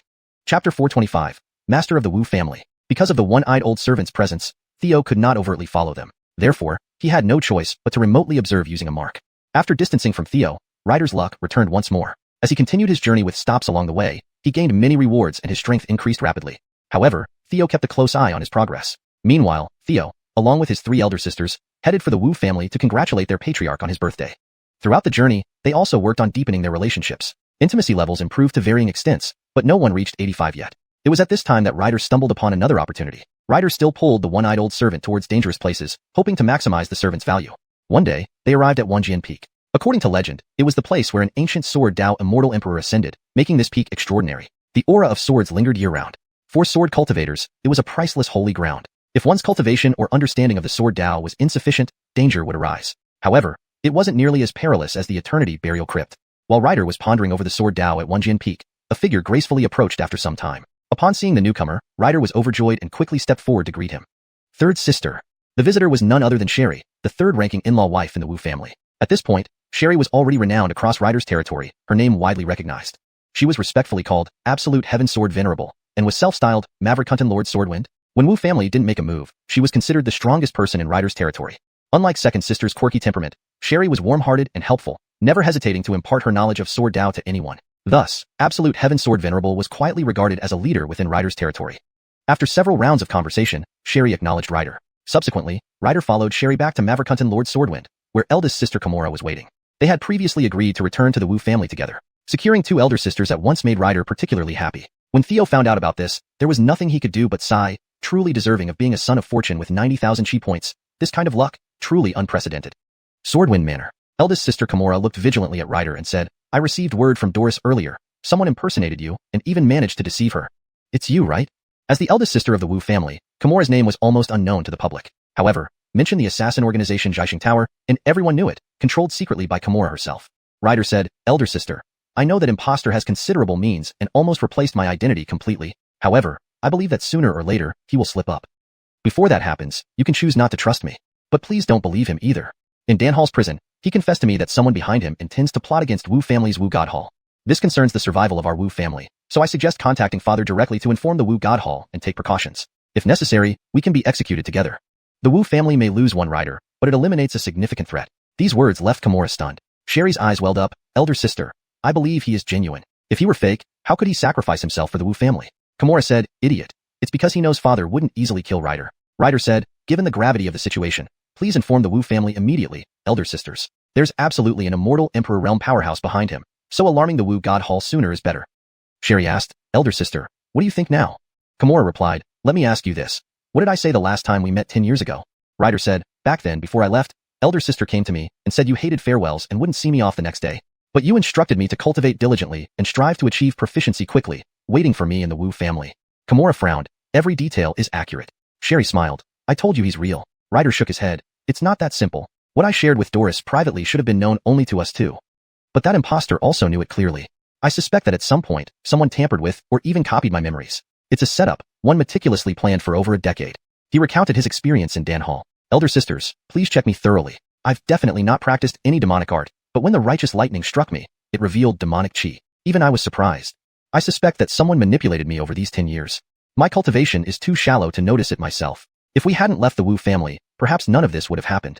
Kimura said, we can't blame you for what happened back then. That wandering Taoist was incredibly powerful. Father fought him with a bet that if he won, he could take you as a disciple. But Father was defeated with just a finger snap. At this point, all I can do is notify Father. Wu family residence. Patriarch Stevie had already received news from Carol about someone impersonating Ryder. Hearing this news didn't faze him much. After all, over the years, there were indeed quite a few imposters, but they generally met unpleasant ends. However, the second message came from Eleanor, who mentioned being deceived by the imposter. And the likelihood of the imposter being a demon cultivator startled Stevie. Eleanor was the president of the World Business Guild, shrewd and unlikely to be easily deceived. For an imposter to fool her was shocking. Hearing the imposter was captured reassured Stevie. Then came the news of the imposter being rescued. Following that, Sherry and Kimura sent messages conveying the severity of the matter, recounting Ryder's words verbatim.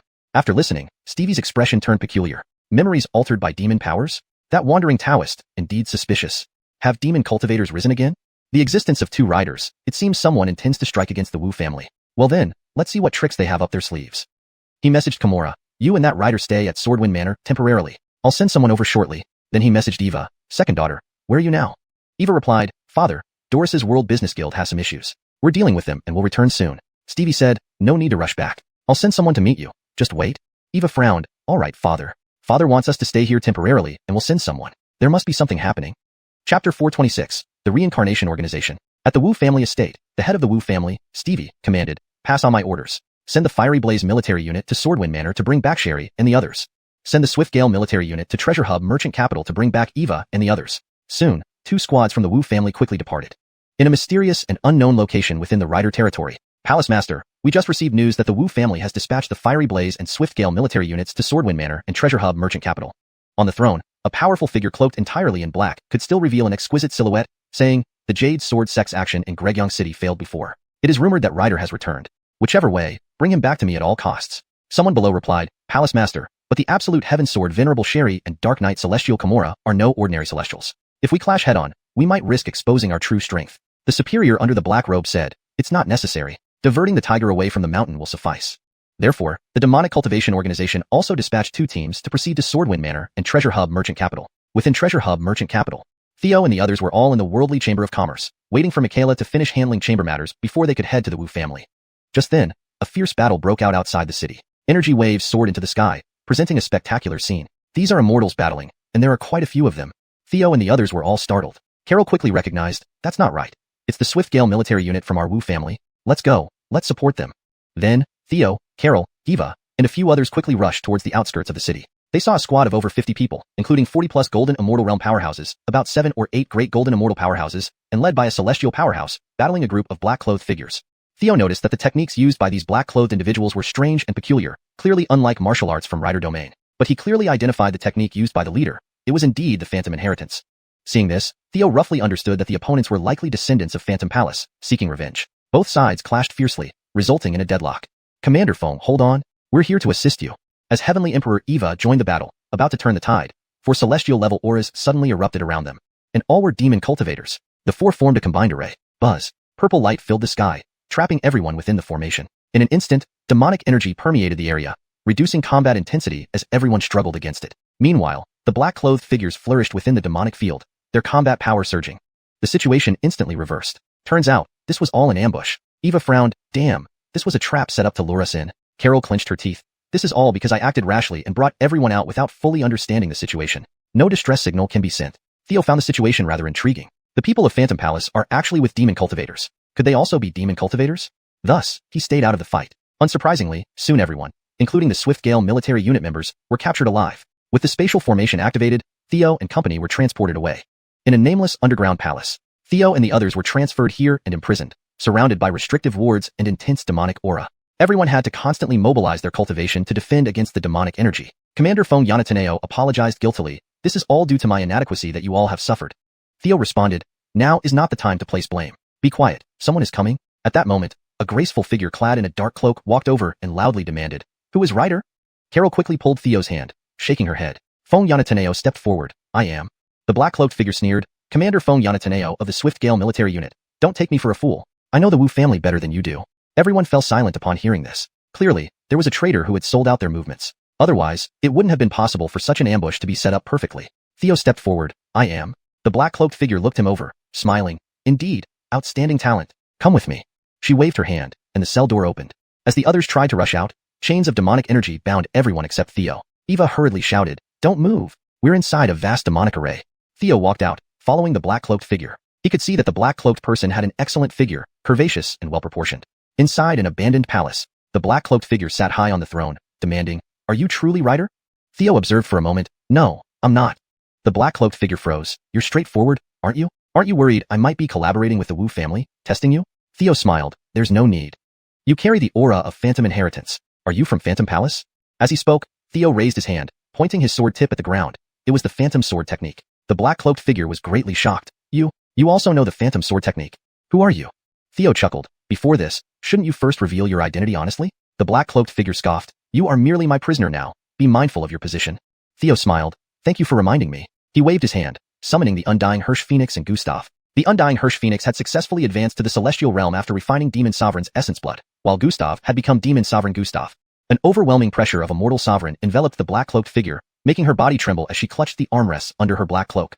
This revealed the tight purple clothes beneath the cloak. Theo remarked, our positions have now changed, haven't they? The black-cloaked figure gasped in shock. An immortal sovereign demon cultivator. A moment later, she introduced herself. My name is Gue Gregor. My father is a demon cultivator, and my mother was once a descendant of Phantom Palace. Theo asked, but I'm curious, Phantom Palace was once a mortal enemy of demon cultivators. How did they mix with demon cultivators? Gue Gregor explained, it's a long story.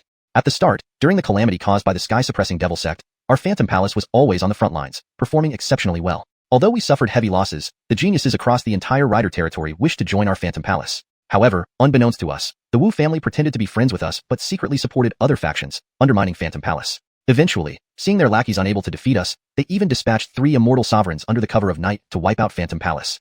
My mother managed to escape by being away at the time, but she was still pursued by the Wu family. Later, when she had nowhere to go, a mysterious organization found her and took her in.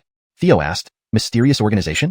Gue Gregor said, yes, the reincarnation organization. They, like the Wu God Temple, spread across the 10,000 worlds, always rivals to each other. Hearing this, Theo couldn't help but raise an eyebrow. Hashtag chapter 427, Martial Scriptures, Sky-Reaching Abyss. Theo had long suspected that the Wu clan's martial god hall was no ordinary place, but he hadn't expected its background to be so profound. This time, I came to the Wuyan territory under the orders of the Samsara organization to obtain the martial scriptures, the ultimate secret of the martial god hall. Of course, if I can get the 7-treasure Gregenglong tree as well, it would be even better, Gu Gregor said. Now, it's your turn. Martial scriptures. 7-treasure Gregenglong tree. Theo knew these two were the Wu clan's most precious treasures. The former was an unparalleled martial art that only the clan head and martial god hall's elites were qualified to practice. The latter was an unrivaled elixir for enhancing one's physical body, exceedingly rare. There might not be a second tree like it in the entire world. Theo replied, then there's nothing more to hide. I have people from the Piao Palace of the vast wilderness with me. When we came from the Lesser Thousand World, we found out that the Piao Palace had been destroyed. So, we decided to investigate, which led us to the Wu clan. The inheritance of the Piao immortal emperor that I possess was obtained at the Piao palace. Therefore, I also owe a debt to the Piao palace.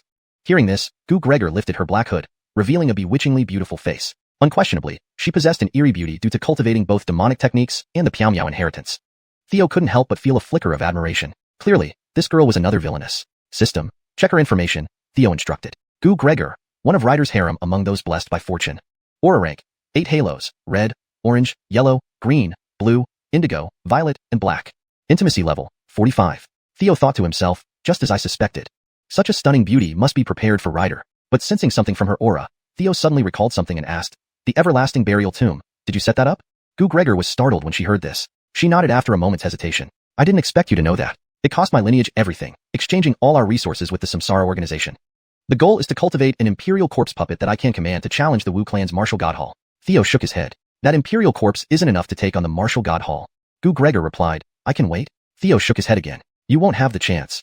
Not long ago, not only did I go, but the real Ryder also visited it. As soon as he returns to the Wu clan and has free time, he will inform them about this. Your plan will be ruined. Gu Gregor's expression changed drastically. Impossible. I set many restrictions there.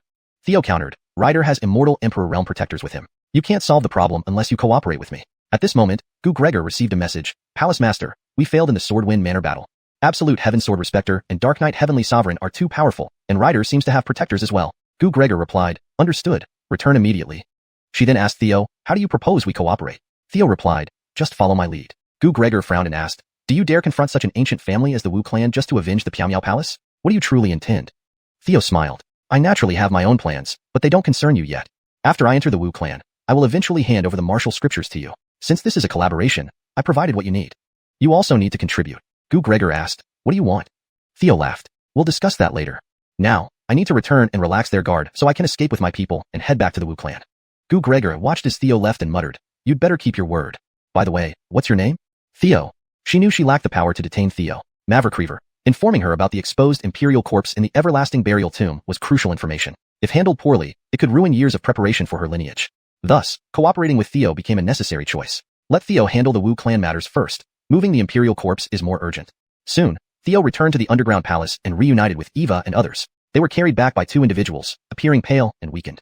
Ryder, how are you? Are you injured? Carol rushed forward to ask. Seeing the demon cultivators leave, Theo quickly regained his complexion and said, don't worry, I was just subjected to some torture, but they didn't realize I had demon-repelling true Gregning to counter their dark energy.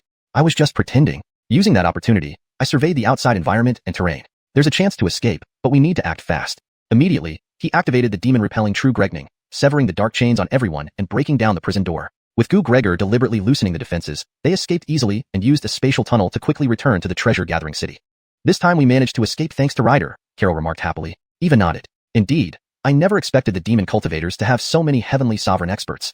Unfortunately, the array in their lair prevented me from locating it accurately. Otherwise, we could have taken them out entirely. Theo replied, no rush, we'll get our chance eventually.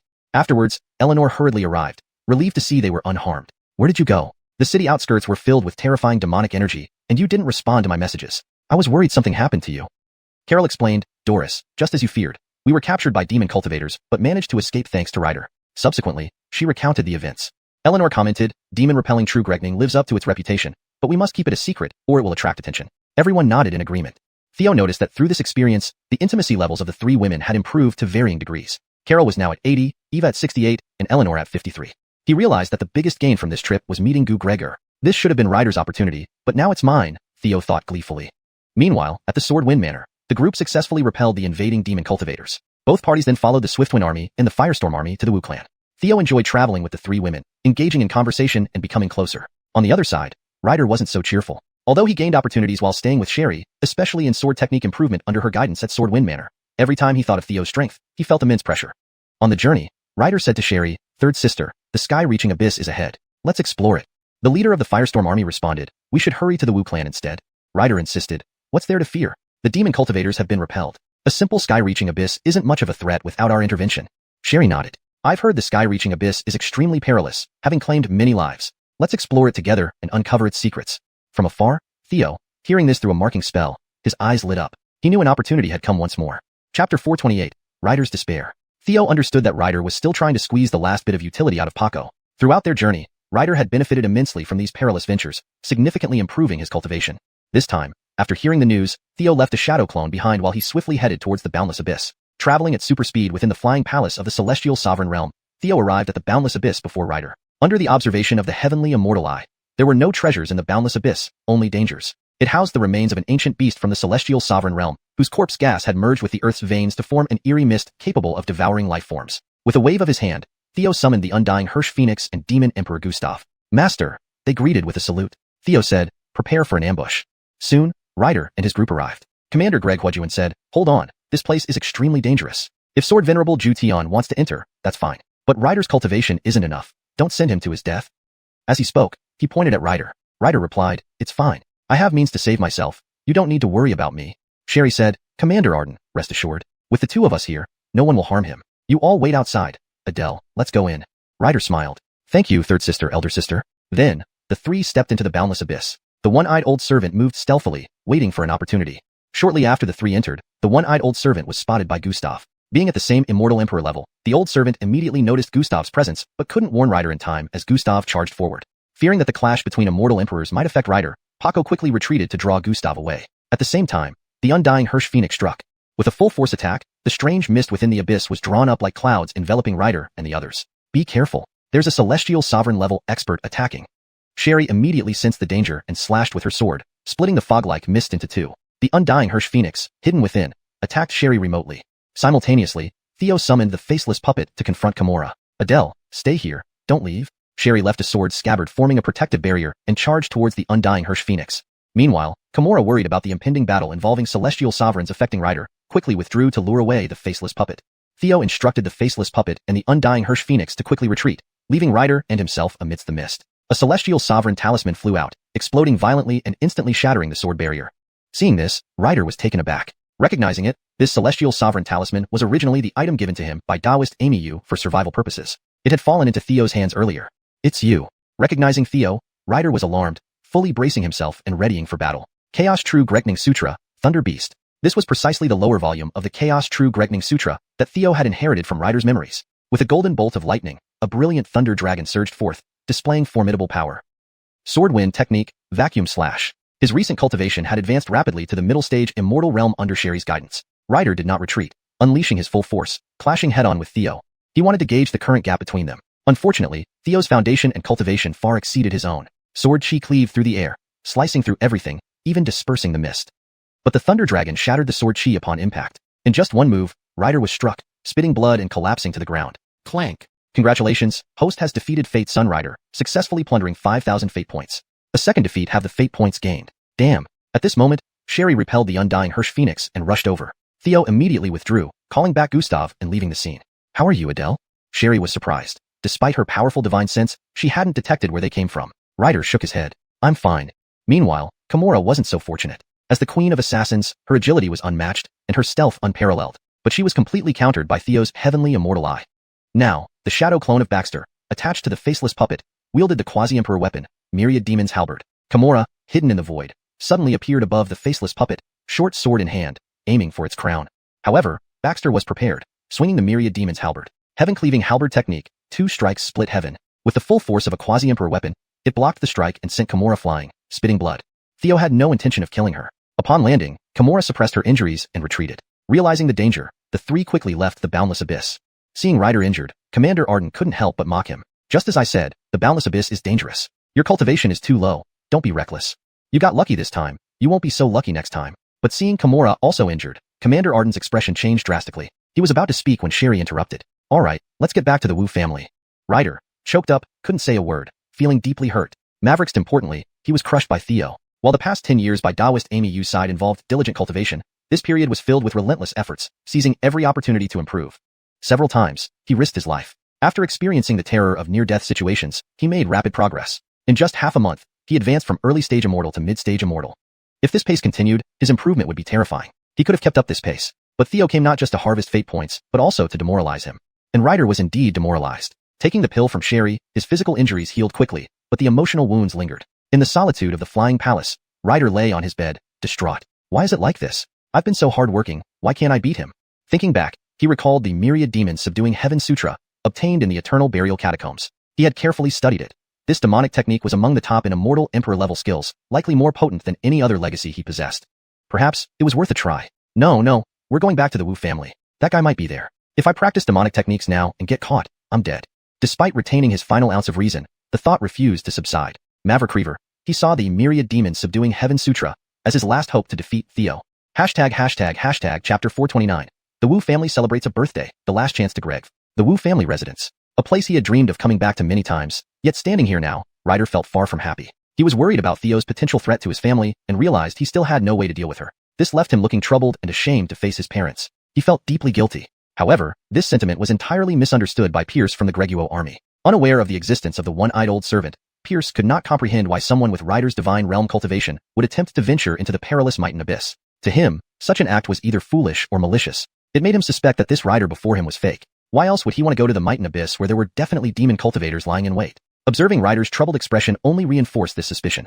This Ryder must be an imposter and a demon cultivator. Pierce kept a close watch on Ryder in secret. At this moment, Theo returned along with Carol, Eleanor, and others. Seeing them descend from their flying palace, chatting and laughing, especially seeing Carol among them, Ryder felt as if his heart was being cut by a knife. He desperately wanted to step forward and tell them they were laughing and joking with an enemy, a devil. But as he took a step forward, the hostile looks from Carol and others made him hesitate. Carol immediately stepped forward and shouted, "You dare to come here to our Wu family? Looking for death." She raised her hand to attack. Previously, they had been captured by demon cultivators, narrowly escaping with their lives. Carol suspected this fake Ryder had something to do with it. There was no warmth in her gaze. Her temper flaring, Carol attacked right away, drawing her sword and aiming a lethal strike at Ryder's forehead. Watching this scene, Theo sighed inwardly, how ruthless. Ryder watched all this, feeling his heart breaking. Among the 5 sisters, he had always liked Carol the most, but now she wanted to kill him. Lost in thought, he forgot to defend himself. Fortunately, Sherry intervened and deflected Carol's sword with a swift motion. "Third sister, what are you doing?" Carol asked angrily. Sherry replied, "How can you attack Adele?" Carol retorted, "He's a fake. We almost died because of him." Kimura interjected, "Enough. Regardless of whether he is real or fake, Father has his reasons for bringing him back." As the eldest sister, Kimura carried considerable authority, and the others bowed in agreement. Pierce then said, "Let me introduce you. Anyone who wishes to enter the Wu family must pass through the demon detecting mirror. Our family has fought against demon cultivators in the past, so they've often tried to infiltrate us. We suffered due to these infiltrations, leading to the creation of this mirror. No demon cultivator can hide their true nature under its scrutiny." As the elder in charge of the gate activated the mirror, a radiant barrier appeared at the entrance. "I'll go first," Ryder announced, striding confidently through the barrier without issue. Soon, others followed suit, easily passing through the barrier. When it was Theo's turn, she glanced at the mirror, recognizing it as an enhanced version of the demon detecting mirror. The ancient markings suggested it was very old. She passed through the barrier effortlessly. Ryder wasn't too surprised since he'd seen the anti-Hirsch true Gregning around Theo. However, both Sherry and Kimura were caught off guard. They had long suspected Theo to be a demon cultivator. Entering the Wu family residence, they found it truly deserving of its reputation, a paradise sought after by martial artists. Before them lay a vast lake, or perhaps a small ocean, with water condensed from celestial energy. Islands dotted the sea like stars, forming a grand array, while floating immortal mountains adorned the sky, with cranes dancing and ancient apes offering peaches. Even the sinuous sword pavilion, which was already a remarkable place for cultivation, paled in comparison. Today was the day of the Wu family patriarch's 10,000-year birthday celebration. The entire Wu family domain was filled with festivity. Numerous subordinates of the Wu family had also been invited. In the Wu hall, a grand feast was laid out on the square, with a crowd of powerful figures gathered. Theo's arrival added even more cheer to the occasion. "This is the Wu family's 5 golden flowers returning. If my family had just one, I'd die happy. The Wu family truly deserves their ancient lineage status, managing to have 5. The Wu family patriarch truly possesses boundless good fortune." Everyone was chattering excitedly. "Bow to Father, wishing you eternal life and everlasting blessings," everyone greeted with respect. Theo mimicked the gesture. Stevie laughed heartily. Very well, very well. You've finally returned. It's all fine." Subsequently, everyone presented gifts. Kimura and the 4 other sisters were well prepared, giving gifts that pleased Stevie greatly. Soon, it was time for Theo and Ryder. Ryder felt uncomfortable. Though he had prepared gifts, the heavenly ring ended up in Theo's hands. "With the urgency of time and various trivial matters, I couldn't prepare sufficiently. Please forgive me, Father," Ryder explained. "I know Father enjoys wine, so I prepared 3 kinds of celestial wine." Theo stepped forward and bowed. "Your son has specially prepared 99 kinds of celestial wine." It was indeed Ryder's original gift, leaving him furious. The audience was stunned. Ryder is the Wu family's only son, so how did 2 appear? He can't possibly be a son-in-law. Those 5 golden flowers are all betrothed to Ryder. This is quite entertaining. Stevie received the wine with a wave of his hand and laughed. "That you remember my fondness for wine is commendable. Both of you possess exceptional talent. If both were my sons, how wonderful. Unfortunately, I only have one son. One of you must be a fraud, harboring ill intentions toward the Wu family." Stevie's smile faded, and his aura became imposing, shaking the entire hall. As a near emperor, even Theo dared not rashly use the heavenly immortal eye to probe his thoughts, especially given that there might be immortal emperors present. Ryder bowed deeply, Please discern the truth, Father. I seek justice. Theo merely smiled lightly without responding. Stevie waved again, and someone brought forth a bronze mirror with intricate runes etched around it. He introduced, this mirror outside the main gate is ancient, but this one is the latest version, capable of detecting demon aura and verifying souls. In childhood, Ryder provided a strand of soul essence for a soul tablet. Considering your youth and talent, if you confess now and submit to our Wu family, I will exceptionally accept you as adopted sons. This is your last chance to live. If you refuse and are later found out, I will have no choice but to take action. Theo maintained a light smile. Ryder lifted his chin, equally unfazed. Earlier, he had Sherry and Kimura check him, and Black Uncle had verified there was nothing unusual within him. As Stevie performed a seal and directed it towards the mirror rose and emitted a golden glow, enveloping both of them. Suddenly, Ryder felt an intense pain in his head, and dark mist began to rise from his body. Chapter 430. Slaying Ryder, collecting the epic jade. Theo felt as if he was basking in a warm spring breeze, feeling extremely comfortable. How could this be? Ryder was stunned on the spot. This shouldn't have happened. He hadn't even started cultivating the myriad demon suppression scripture yet, so how could there be demonic aura? His third elder sister, Sherry, was equally dumbfounded since she had personally inspected him. No wonder he passed the demon mirror test. Even I was deceived. Annoying. You've tricked me. Chime. Sherry has broken ties with the Fortune Sun Rider and successfully plundered 10,000 fortune points. The eldest sister, Kimura, gritted her teeth. No wonder you insisted on going to the boundless abyss. You indeed had ulterior motives, wanting to kill Xavianlin and me. You are truly despicable. Chime. Kimura has broken ties with the Fortune Sun Rider and successfully plundered 10,000 fortune points. The fourth elder sister, Michaela, scolded. Foolish deception. How long do you think you can play these tricks? Chime. Michaela has broken ties with the Fortune Sun Rider and successfully plundered 10,000 fortune points. The second elder sister, Eva, with cold eyes glinting, sneered, if I let you die quickly, I wouldn't be Eva. Chime. Eva has broken ties with the Fortune Sun Rider and successfully plundered 10,000 fortune points. The fifth elder sister, Carol, yelled, I told you before that he's no good person, but third sister didn't listen. Sherry said, it was my fault. I apologize to all of you. It's all because of this guy, who is just too despicable. He probably knew he would be exposed sooner or later. He even suggested we should eliminate both Grechteltions for the sake of our family. I actually found it reasonable at the time. How disgusting. This fellow clearly cultivates demonic arts, fearing that our Wu family might produce another prodigy strong enough to become an immortal emperor. Stevie nodded. That's likely correct. He then looked at Theo. Grechteltion. This man dared to impersonate you, deceive your sisters, and truly deserves death. How do you wish to handle him? Chime. Stevie has broken ties with the Fortune Sun and successfully plundered the final 7,000 fortune points. Chime. Alert. Fortune Sun Rider has lost all his fortune, triggering a reward for his execution. Executing him will grant you fragments of the epic jade. Theo smiled. Thank you, Father, for restoring my innocence. Let me take care of executing him. As he spoke, Theo approached Ryder step by step. Ryder tried his utmost to rush toward Theo. I'll fight you to the end. However, Stevie gave him a cold stare, and powerful quasi-emperor pressure landed directly on him. Thud. Ryder fell to his knees immediately. This caused him unbearable pain. His own father helped this imposter Theo to slay his own son. How tragic. How heartbreaking. If Stevie ever learned the truth, how would he bear it? Ryder's heart ached deeply, hoping only that old Master Donovan could rescue him successfully. Unfortunately, with his fortune entirely gone, his fate was sealed. Old Master Donovan appeared powerfully and silently, dashing toward Ryder to save him. But Stevie roared, who dares intrude upon the Wu family? Eva sneered, you think we'd make the same mistake twice? When you managed to rescue someone from under the grand formation of the Alchemy Hall, I already knew there was a powerful protector behind you. Could we not have prepared defenses? I informed Father early and mobilized the immortal emperor experts of the martial deity hall. Indeed, the two elders who held the demon mirror suddenly attacked powerfully from afar, preventing the one-eyed old servant from rescuing Ryder. Old Master Donovan had no choice but to use both hands to counterattack. Bang! In the intense clash, Old Master Donovan spat blood and was hurled back, biting his teeth as he retreated swiftly. Stevie quickly blocked the remaining aftereffects. Seeing this, Ryder's eyes filled with despair. Even the immortal emperor expert Old Master Donovan couldn't save him. He knew this time, he was doomed. Under the pressure of the quasi-emperor, he couldn't move or speak, only glaring at Theo with hate-filled eyes. Soon after, he was struck dead by Theo in one move. Chaotic True Grekning Scripture, Thunder Beast. True Exorcism Grekning transformed into a shimmering silver lightning dragon, instantly reducing the defenseless Ryder to ashes.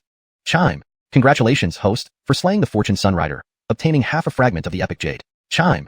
Congratulations, host, triggering a double critical hit reward, fortune level upgraded to 8 circles halo, acquiring a second base. Chime. Congratulations, host, triggering a 100-fold critical hit reward, receiving 100 third-grade immortal cards. Hearing this, Theo was greatly delighted. Finally, the 8-circle halo. The epic jade was also fully collected. Although he didn't know what it was, something from the system must be exceptional. Maverick Reaver, it was time to bring Old Master Donovan, an immortal emperor expert, under control. With Ryder's demise, this birthday banquet, celebrating Stevie's 10,000-year grand birthday and Theo's return, took on a celebratory atmosphere.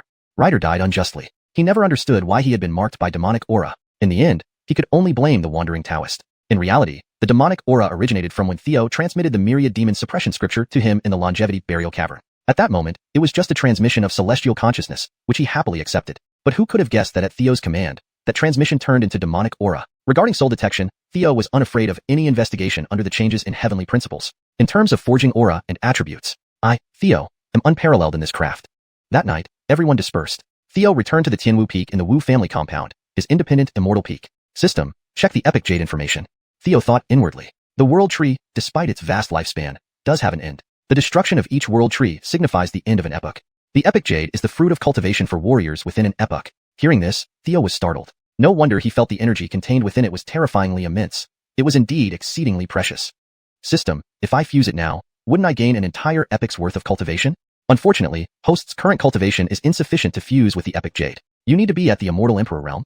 Theo felt a pang of frustration. He wondered, is the realm above immortal emperor the epic strength? The next day, system check-in. Chime. Congratulations, host, for obtaining the 7 apertures heart. Fuse. At the command, Theo felt his mathematical and comprehension abilities skyrocket. Stronger than the Bodhi tree. Amazing. Soon, Stevie contacted him. Come to the Martial Deity Hall immediately. Theo hurriedly headed to the highest peak among numerous immortal peaks. Stevie was already waiting for him. To cut to the chase, Father intends to close himself off to break through to the immortal emperor realm and prepare to hand over the position of Wu family head to you. What do you think about this? Theo quickly replied, not appropriate. I'm still young. I can't shoulder such a heavy responsibility. Why not temporarily entrust Mangekyō with the position? It would gain the support of the masses. Stevie nodded. That sounds fine. However, as the future Wu family head, your cultivation needs improvement. I brought you here to the Martial Deity Hall to let you comprehend the ancestral steel and cultivate the martial canon. Theo thought, finally, what Gue Gregor has been eagerly awaiting. Chapter 431. The Truth of the Warrior God Temple, Wedding Day, and Unexpected Changes. Subsequently, the two made their way towards the Warrior God Temple. Stevie cautioned, stay focused. No matter what you see, don't panic. As for what you can comprehend before the ancestral steel, it depends on your own fate. Theo nodded. I understand, Father. After saying this, Stevie approached and knocked on the door. After a moment, the door opened. Looking inside, the hall appeared spacious and bright as usual. But at the very instant Fengo and Stevie entered the Warrior God Temple, Theo made an astonishing discovery. The sky vanished. The immortal peak vanished. The buildings vanished. It was as if they had entered an expansive universe with no stars. Instead, enormous world tree branches surrounded them. The white marble floor beneath their feet began to glow, and 4 sword-shaped ancestral steels towered into the sky. The aura of swords soared heavenward, unmatched in the world. This scene felt oddly familiar. When he crossed the path to heaven on Gold Tortoise Island, he saw the same sight within the Biyo Palace. Stevie smiled. Looks like my son has great fortune. These are the highest legacies of the Warrior God Temple, the 4 exorcist swords. Ordinary cultivators would have boundless futures if they could comprehend even one of these swords. I never expected that you'd make all 4 appear. Theo stared, astounded beyond words. Although Huxley Jishin mentioned that the Biyo Palace of Heavenly Indifference was only a projection, and the true palace was somewhere else in the great world, Theo did not expect to encounter it so soon. Last time, sensing danger, he had refrained from entering the real Biyo Palace. Now, having walked in, he marveled at the breathtaking scenery, feeling as though he was overlooking the world tree. Then, Stevie handed Theo an ancient jade slip, saying, this is the martial scripture. Here's the 7 treasures Gregenglong fruit. Consume it while cultivating the martial scripture. With that, Stevie turned and left. Immediately, Theo delved into his cultivation. Thanks to the assistance of the Bodhi tree, his comprehension ability had already been strong. With the 7 apertures Gregenglong heart now, it significantly improved further. He quickly advanced in the art of the 4 exorcist sword array. Simultaneously, he discovered rapid progress in his immortal soul as well. Time passed without notice. The 4 exorcist swords in Theo's mind grew stronger, and their connections intensified as his mastery over the sword array improved. When the 4 sword-shaped ancestral steels eventually disappeared, Theo's 4 exorcist sword array reached the 7th level, and his soul power attained the great perfection golden immortal realm. Next, he began studying the martial scripture. To his surprise, although it was a comprehensive martial scripture, its primary focus was physical cultivation. Unlike previous legacies where he learned swordsmanship, array formation, divine techniques, or spells, this martial scripture, inherited from the Warrior God Temple, was indeed profound, comparable to the ancestral dragon scripture. The 7 treasures Gregenglong fruit also proved highly effective for physical cultivation, rapidly enhancing both his skills and physical strength. Unaware of how much time had passed, after successfully absorbing the fruit, Theo completed the 5th level of the martial scripture, achieving physical strength equivalent to a great perfection golden immortal. Only then did he leave the Warrior God Temple, satisfied. Carol had long awaited him outside. Theo asked, 5th sister, how long was I in seclusion? About a month. Theo nodded gratefully, thank you for waiting here for me. He hugged Carol tightly, intending to kiss her. Blushing, she pushed him away. Mangekyō sent me to wait for you here. She wants you to see her once you're out of seclusion. Theo replied playfully, well, let your husband kiss you first. Unable to resist him, she finally consented. After some affection, they headed for the Wu Hall. Ah, Gregtal has emerged, greeted Chelsea warmly as Theo arrived. Theo bowed. Mangekyō, did you need me for something? Chelsea answered, of course. You know, when I bore you back then, we faced numerous difficulties. Back then, we were too focused on cultivation. Only later, at late-stage celestial sovereign realm, did we think about continuing the lineage. You're still young, so take this opportunity to marry your 5 sisters and have children. Then work hard and prepare to succeed as the head of the Wu family. Theo agreed, as Maverick their wishes. Marriage meant he could practice dual cultivation with Carol and the others. With 3 celestial sovereigns, 1 great perfection golden immortal, and 1 divine realm expert, the possibilities were exhilarating. Chelsea smiled. Good, tomorrow is an auspicious day. Everything is ready for your wedding. What a pity your father is in seclusion. Her demeanor indicated she had been planning this for a while. Theo glanced back to see Carol blushing deeply. The next day, Theo's wedding to his 5 beautiful sisters proceeded as planned. Chelsea went all out, inviting many guests. Yet, on the wedding day, trouble broke out. Just after the 6 performed the ritual bow to heaven and earth, Fong Yanataneo burst in with blood streaming down his forehead, reporting urgently, "Lord, outsiders are approaching."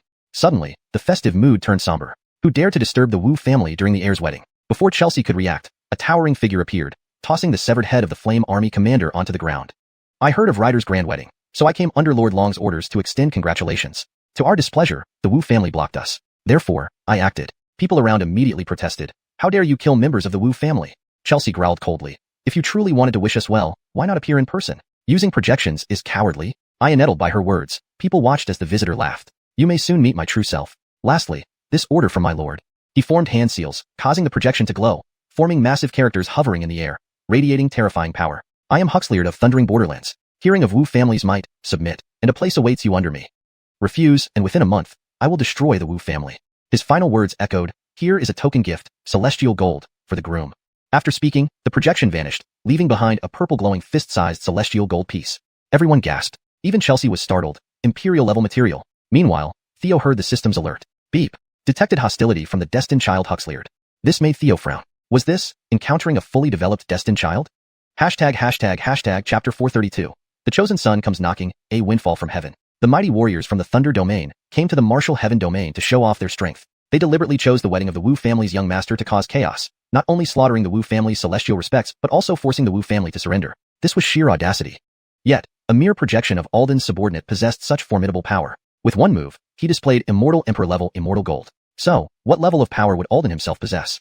Clearly, the opponent wasn't an arrogant fool but someone who came prepared. The entire Wu family was furious. They were being humiliated in public. Dahlia was greatly annoyed but could do nothing about it. Although she was also a near emperor, the aura emitted from the giant words hovering in the air was terrifyingly powerful. Even she was no match for it. This made Dahlia suspect that the opponent had already transcended to the immortal emperor realm. Around them, the subordinates of the Wu family, once dominating figures in the martial heaven domain, had mixed feelings upon seeing this scene. Some felt sorrow at the plight of their allies. If the Wu family fell, all of martial heaven would lose its dignity. Others watched coldly, thinking it was better to serve a more powerful master like Alden instead of staying loyal to the Wu family, thus elevating themselves to equal status. And some thought this might be a chance for them to gain an advantage as 2 parties fought each other.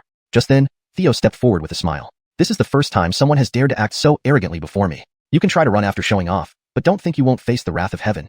Ji Fengo thought inwardly, system, bind the second base, the Wu family's immortal realm. Beep. Binding successful.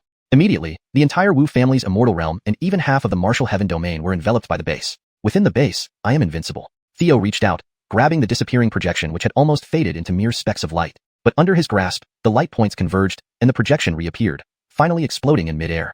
A figure tumbled out. It was the same tyrannical celestial respect clad in golden battle armor from the earlier projection. How is this possible? You pulled me here from the Thunder Domain in one go. What kind of divine skill is this? He was completely stunned. Not even ordinary immortal emperors could achieve such a feat yet. Theo was just a young man not yet 20. In fact, not just this celestial respect but everyone around him was utterly shocked. The spectators were bewildered, while Kimura, Sherry, and others looked on in disbelief. Dahlia reacted first, her powerful near-emperor aura enveloping the intruder. She slapped her right hand, launching a near-emperor weapon, a 5-colored mountain peak known as the renowned 5 Elements Maverikunten. It radiated brilliantly, transforming into an immortal symbol that landed on him, pinning him down immobile. Beep. Congratulations, host, for successfully capturing the capable warrior of the chosen son Alden, looting 10,000 destiny points. Simultaneously, Theo grabbed at the floating words from afar. Alden, isn't it? This is our response from martial heaven. Instantly, the letters merged into a single entity, transforming into a rainbow chain following Alden's aura back to its source. Beep. Congratulations, host, for successfully sealing part of Alden's power and looting 5,000 destiny points. In the Thunder Domain, inside a grand palace, Alden was chatting leisurely with his 4 top lieutenants, Gregory, Diwang, Longtian, and Longdi. While viewing a map of the domains, Alden wore an imperial crown, draped in a dragon robe, exuding celestial dragon aura. I have now conquered the Thunder Domain. Next should be the nearby domains, Evergreen and Martial Heaven. Of these, the Martial Heaven domain is weaker. Let's start there, said the burly man in golden battle armor. The Lord's wisdom.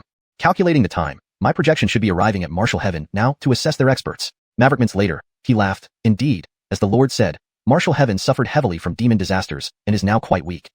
I've publicly declared the Lord's orders, significantly diminishing the Wu family's prestige. Long Huang was about to provide details when suddenly his body began to glow, and the surrounding space twisted. Alden sensed something wrong and warned, someone is trying to grab us from a distance. Before he could react, Long Huang was yanked away. Everyone present was dumbfounded. Long Tian, a towering figure with piercing green eyes, exclaimed, "This is Tianming Palace. Even immortal emperors couldn't easily capture anyone here." Yet Long Huang was grabbed remotely. How is this possible? Dragon Green looked worried, saying, "Could it be martial heaven's experts?" Longdi, short and fat, suggested, "Maybe they are from martial heaven?" Long Xian said anxiously, "Lord, I've heard that the Wu family's divine hall has at least 3 immortal emperors." Just as Alden hesitated, a crack appeared in the void, releasing a rainbow chain toward him. Despite his quick evasion, the chain accurately entered his body. "Lord, how are you?" Long Tian asked urgently. Alden checked himself and replied grimly, "The chain seems to be a curse, locking 30% of my power. I cannot dispel it." "Damn it." Long Tian offered, "Lord, curses are my specialty. Let me try." Alden nodded, but despite various attempts, the chain not only resisted removal but grew stronger by absorbing his power. "I'm powerless to remove this curse." Alden ordered, "Issue a bounty and find all curse experts to help. If they can break the curse, I'll reward them heavily." "Understood." Long Xian rushed out. Alden added, "You retreat and monitor martial heaven while searching for Long Huang. I need to attempt to neutralize this curse." "Understood." As his subordinates left, Alden let out a breath. In truth, the rainbow chain was far more potent and terrifying. His cultivation progress had been halted, and any effort to cultivate further only fed the chain. Without a solution, he risked becoming immortal someday. Alden knew his subordinates well. If they discovered this vulnerability, his downfall would be imminent. Therefore, breaking the curse was his top priority. Chapter 433.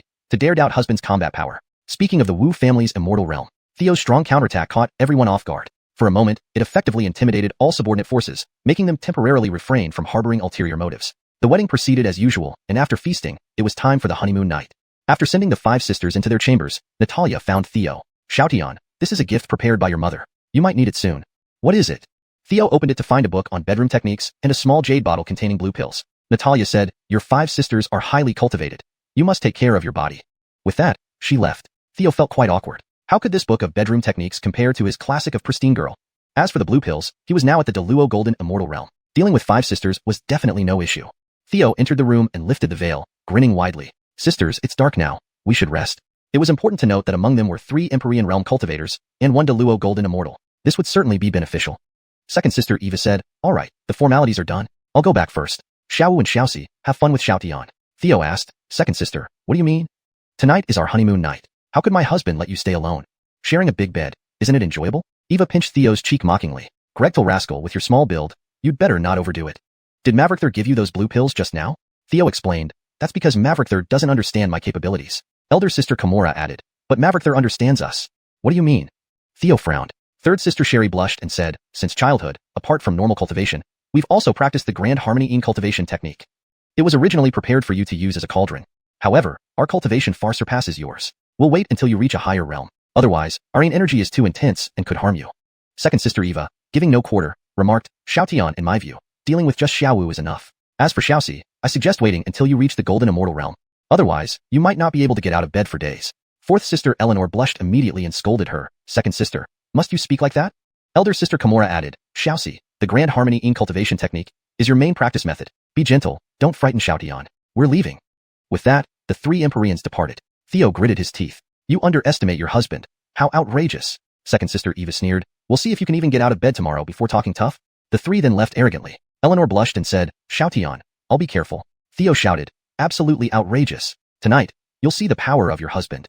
Earlier, Theo had noticed that Carol's Yuan Yin was exceptionally abundant due to the Grand Harmony Yin cultivation technique. After dual cultivation, he found this technique greatly benefited him. "Now you know the power of your husband." I know. Beside him, Eleanor blushed deeply, surprised. Husband has also practiced an extremely powerful dual cultivation secret technique. Theo explained, "I told Master about having 5 beautiful sisters waiting at home, so he taught me the classic of pristine girl." Eleanor looked seductively. "Let me experience it." Subsequently, the mood heated up again. True to her nature, Eleanor, who mainly cultivated the Grand Harmony in cultivation technique, displayed an abundance of Yuan Yin, exceeding even peak Deluo Golden Immortals Ajodify. Her combat prowess in this area was formidable, battling until dawn under Theo's restraint before finally falling asleep contentedly. This battle brought considerable gains for all 3. Carol successfully reached the peak late-stage Immortal Realm. Theo smoothly condensed the Golden Immortal Gate, breaking through to the Golden Immortal Realm. Eleanor broke through her bottleneck, advancing to late-stage Deluo Golden Immortal Realm. The next day, Theo emerged from the room, much to second sister Eva's surprise. How did you come out first? Did you defeat Xiaoxi? Theo said casually, last night, I didn't use my real skills. With just sister C, I could make her submissive within 2 hours. Second sister, since it's still early, let's practice. Second sister, Eva shook her head. Forget it. I'm going to close retreat. Theo asked, what about third and elder sister? Eva replied, Xavianlin went to investigate Laming Borderland last night. Elder sister is interrogating the Empyrean Realm cultivator from Laming Borderland. I don't know the background of this Alden either. By the way, how did you manage yesterday? Theo responded, it's the trump card given by Master. I can't use it easily. But Alden should be injured and won't act rashly for now. I'll check how elder sister's interrogation is going. Soon, Theo arrived at the celestial prison. Kimura, looking exhausted, walked out. Big sister, why are you so tired? Theo asked. Kimura smiled. Interrogation consumes a lot of immortal consciousness. A good sleep will fix it. I've thoroughly investigated Laming Borderland, especially about this Dragon Master Alden. Theo urged, tell me quickly. Kimura explained, Alden was originally a huge python in the deep mountains, without any special lineage, but extremely talented. He became stronger through battles with other beasts, progressing rapidly.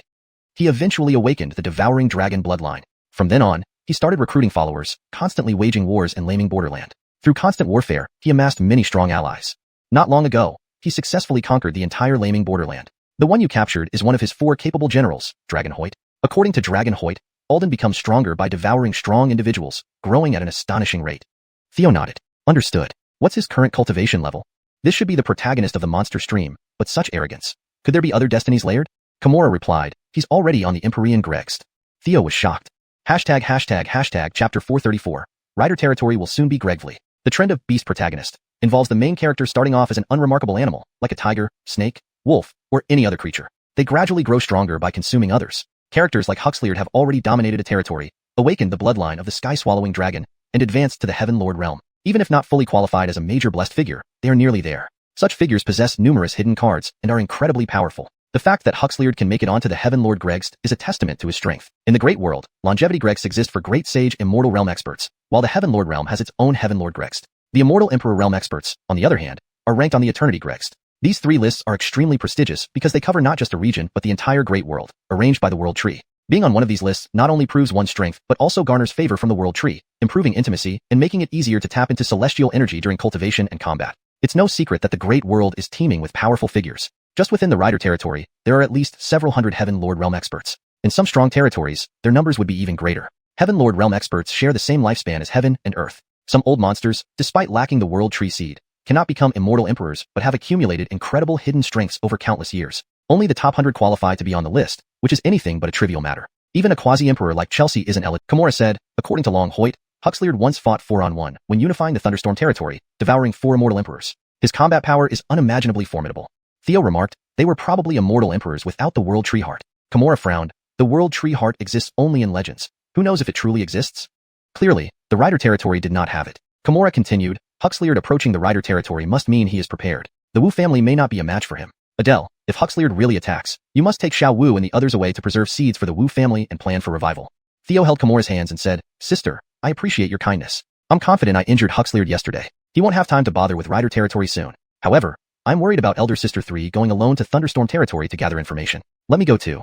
Sister, please rest now. Kimura shook her head. Adele, Thunderstorm territory is dangerous. You must not risk yourself. Theo replied, don't worry. I have my master's support. I know my limits.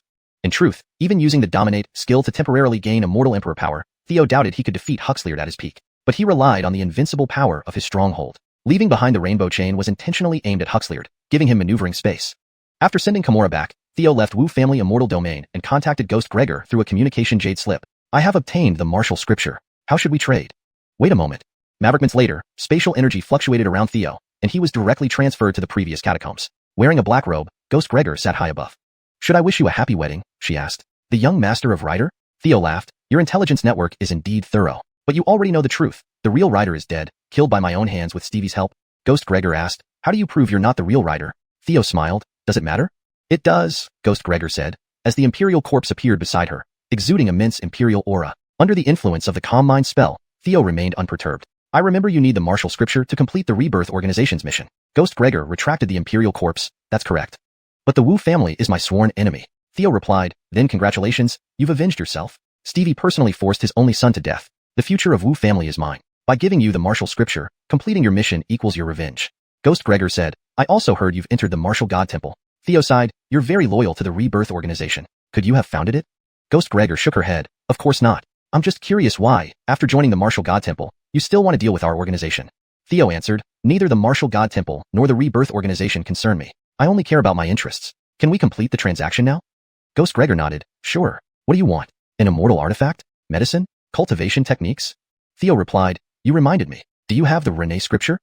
Ghost Gregor rolled her eyes. That's a legendary technique created by the ancestor dragon unless you bring the complete martial scripture. Theo asked, what about the 9 transformations phoenix technique? Ghost Gregor, impatiently, that's a technique created by the phoenix ancestor Zack. What do you think? Theo thought, no wonder Russell's companions aren't ordinary pets. He then said, let's change it. I want your help against Huxleard. Ghost Gregor smiled. That sounds reasonable. Deal. But first, I need to see the martial scripture. Theo said, you know I've injured Huxleard. If you try to trick me, a mere imperial corpse won't protect you. He tossed the jade slip over. Ghost Gregor nodded, confirming she had received messages that Huxleard was seeking curse experts, clearly indicating trouble. After verifying the martial scripture, she was elated. Since we're cooperating, trust me. Give the martial scripture, and I'll show sincerity. Theo noticed their intimacy had risen to 55. Obtaining the martial scripture for the Rebirth organization would likely yield substantial rewards. Actually, the Rider territory will soon be lively. Not only is Thunderstorm territory preparing to mobilize, but so is the neighboring Evergreen territory, which has recently unified and is stirring. Only the Windrace territory still has internal issues and can't focus elsewhere. From current surface strength, Rider territory might be the weakest. Because the ruler of Evergreen territory is also on the Heaven Lord Gregst, ranking even higher than Huxleard, Theo was startled. Can you tell me more about the ruler of Evergreen territory? Theo remembered a branch of the beast protagonist genre where the main character isn't an animal, but a plant. He had heard about Evergreen territory, vast ancient woods, demonic trees, and forest coverage exceeding 99%. Fitting this scenario, Chapter 435, The Spring Chanting Imperial Sovereign. Gouet Gregor said, all I know is that the opponent's name is called Spring Chanting Imperial Sovereign. I don't know anything else. After all, Yongsan territory is rarely visited by people. Not only do we have little information, but other factions are the same. Theo nodded. Gouet Gregor smiled and said, if you need help, just send a message to me. I hope our future cooperation can be as pleasant as this. After saying that, Theo was teleported away. After bidding farewell to Gouet Gregor, Theo used the spatial immortal eye to shuttle back to the old site of the ethereal palace outside Gregyong City. A new palace had already been built here, but there were only boundary protections, with no one around. Worried about something happening to his harem group, he quickly activated the heavenly immortal eye. Maverick minutes later, he saw the truth. It turned out that when the Wu family's 3 immortal emperors destroyed the ethereal palace initially, it relied on an immortal emperor formation to withstand for a while. Meanwhile, during this time, they transferred all inheritances and treasures into the space opened up by the ethereal immortal emperor. Considering this immortal emperor was extremely skilled in spatial techniques, not even the Wu family's 3 immortal emperors discovered it, nor could Theo's heavenly immortal eye detect it. However, Adeline, during her cultivation not long ago, actually found this space through bloodline resonance. Subsequently, the women left a protective boundary and entered it together to cultivate. Theo smiled. Adeline truly lives up to being a person of great fortune. This originally might have been a chance for Finley and her. What a pity. Now it's shared by Adeline and others like Myling. After leaving a message for the girls, he quickly left Gregyong City and headed towards the border. On the road, inside the flying palace, Theo took out the immortal emperor-grade material left by Alden and threw it into the treasure-gathering pot. The treasure-gathering pot immediately glowed brilliantly. After much hesitation, Theo chose to enhance the immortal slashing gourd. Previously, in the realm of unfeeling heaven, the immortal slashing gourd had been nurtured in the immortal Maverick Sword Pavilion's immortal river. Not long ago, when Theo was at the Wu family residence, he also tossed it into the immortal sea. Through these days of nurturing, the immortal slashing gourd had undergone significant evolution. Originally, its quality had been evolved to the venerable heaven level by the treasure-gathering pot, producing as many as 36 immortal slashing flying knives.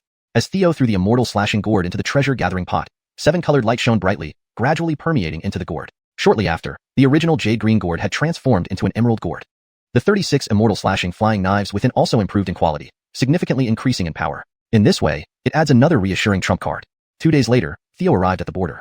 To the left lay the path to Yongsan territory. To the right led to Laming territory. After much deliberation, Theo released his Gianna clone to investigate the situation in Yongsan territory. Meanwhile, the original self rode the flying palace to Laming territory. In recent days, the Gianna had been devouring the world tree inside the imperial coffin, allowing its cultivation speed to be extraordinarily fast. The geographical environment of Laming territory was similar to that of Wutian territory, but Yongsan territory was different. As far as the eye could see, towering trees stood everywhere, densely packed, various kinds, almost without a gap. Gianna activated the heavenly immortal eye and was alarmed to find that this vast forest in Yongsan territory all shared the same aura. Seeing this, Theo was utterly stunned. System, check the opponent's information. Ding! Fortune's Child. Spring Chanting Imperial Sovereign. Fortune level, 9 circle halo, red, orange, yellow, green, cyan, blue, purple, black, white. Fortune points, 90,000. Intimacy level, 10 points. 9 circle halo? Previously, he had only seen Russell once. Thus, this Spring Chanting Imperial Sovereign should be a fully matured Fortune's Child. Next moment, countless vines shot up from below, thickly packed and numbering in the thousands, resembling countless serpents, a terrifying sight. Simultaneously, the west wind brought with it a rich fragrance of flowers. Flying upward, Gianna merely inhaled a bit of the flower fragrance, instantly feeling a strong, numbing sensation spreading rapidly from his lungs to his limbs. This must be the long sleep flower. It actually affects me. This is definitely not an ordinary long sleep flower. He hurriedly activated the devouring demon art to consume the potent toxins from the long sleep flower. Originally, long sleep flowers were used to brew a 1,000-day drunken wine, but under the cultivation of the spring-chanting imperial sovereign, they had become terrifying. At this point, Gianna was still over 100 miles away from where the long sleep flower grew. But then the void before him trembled, forcing him to dodge sideways swiftly. A huge branch crossed through space, attacking him. This is the void tree, Gianna murmured in his heart. I'm beginning to understand some of spring-chanting imperial sovereign's methods. Controlling all the plants in Yongsan territory allows him to launch attacks from any location, but attack methods seem influenced to a certain extent by local vegetation. I need to verify this first. Speaking, Gianna waved his spacetime fan. Buzz. Space vibrated. Instantly, an overwhelmingly powerful void storm rushed downwards.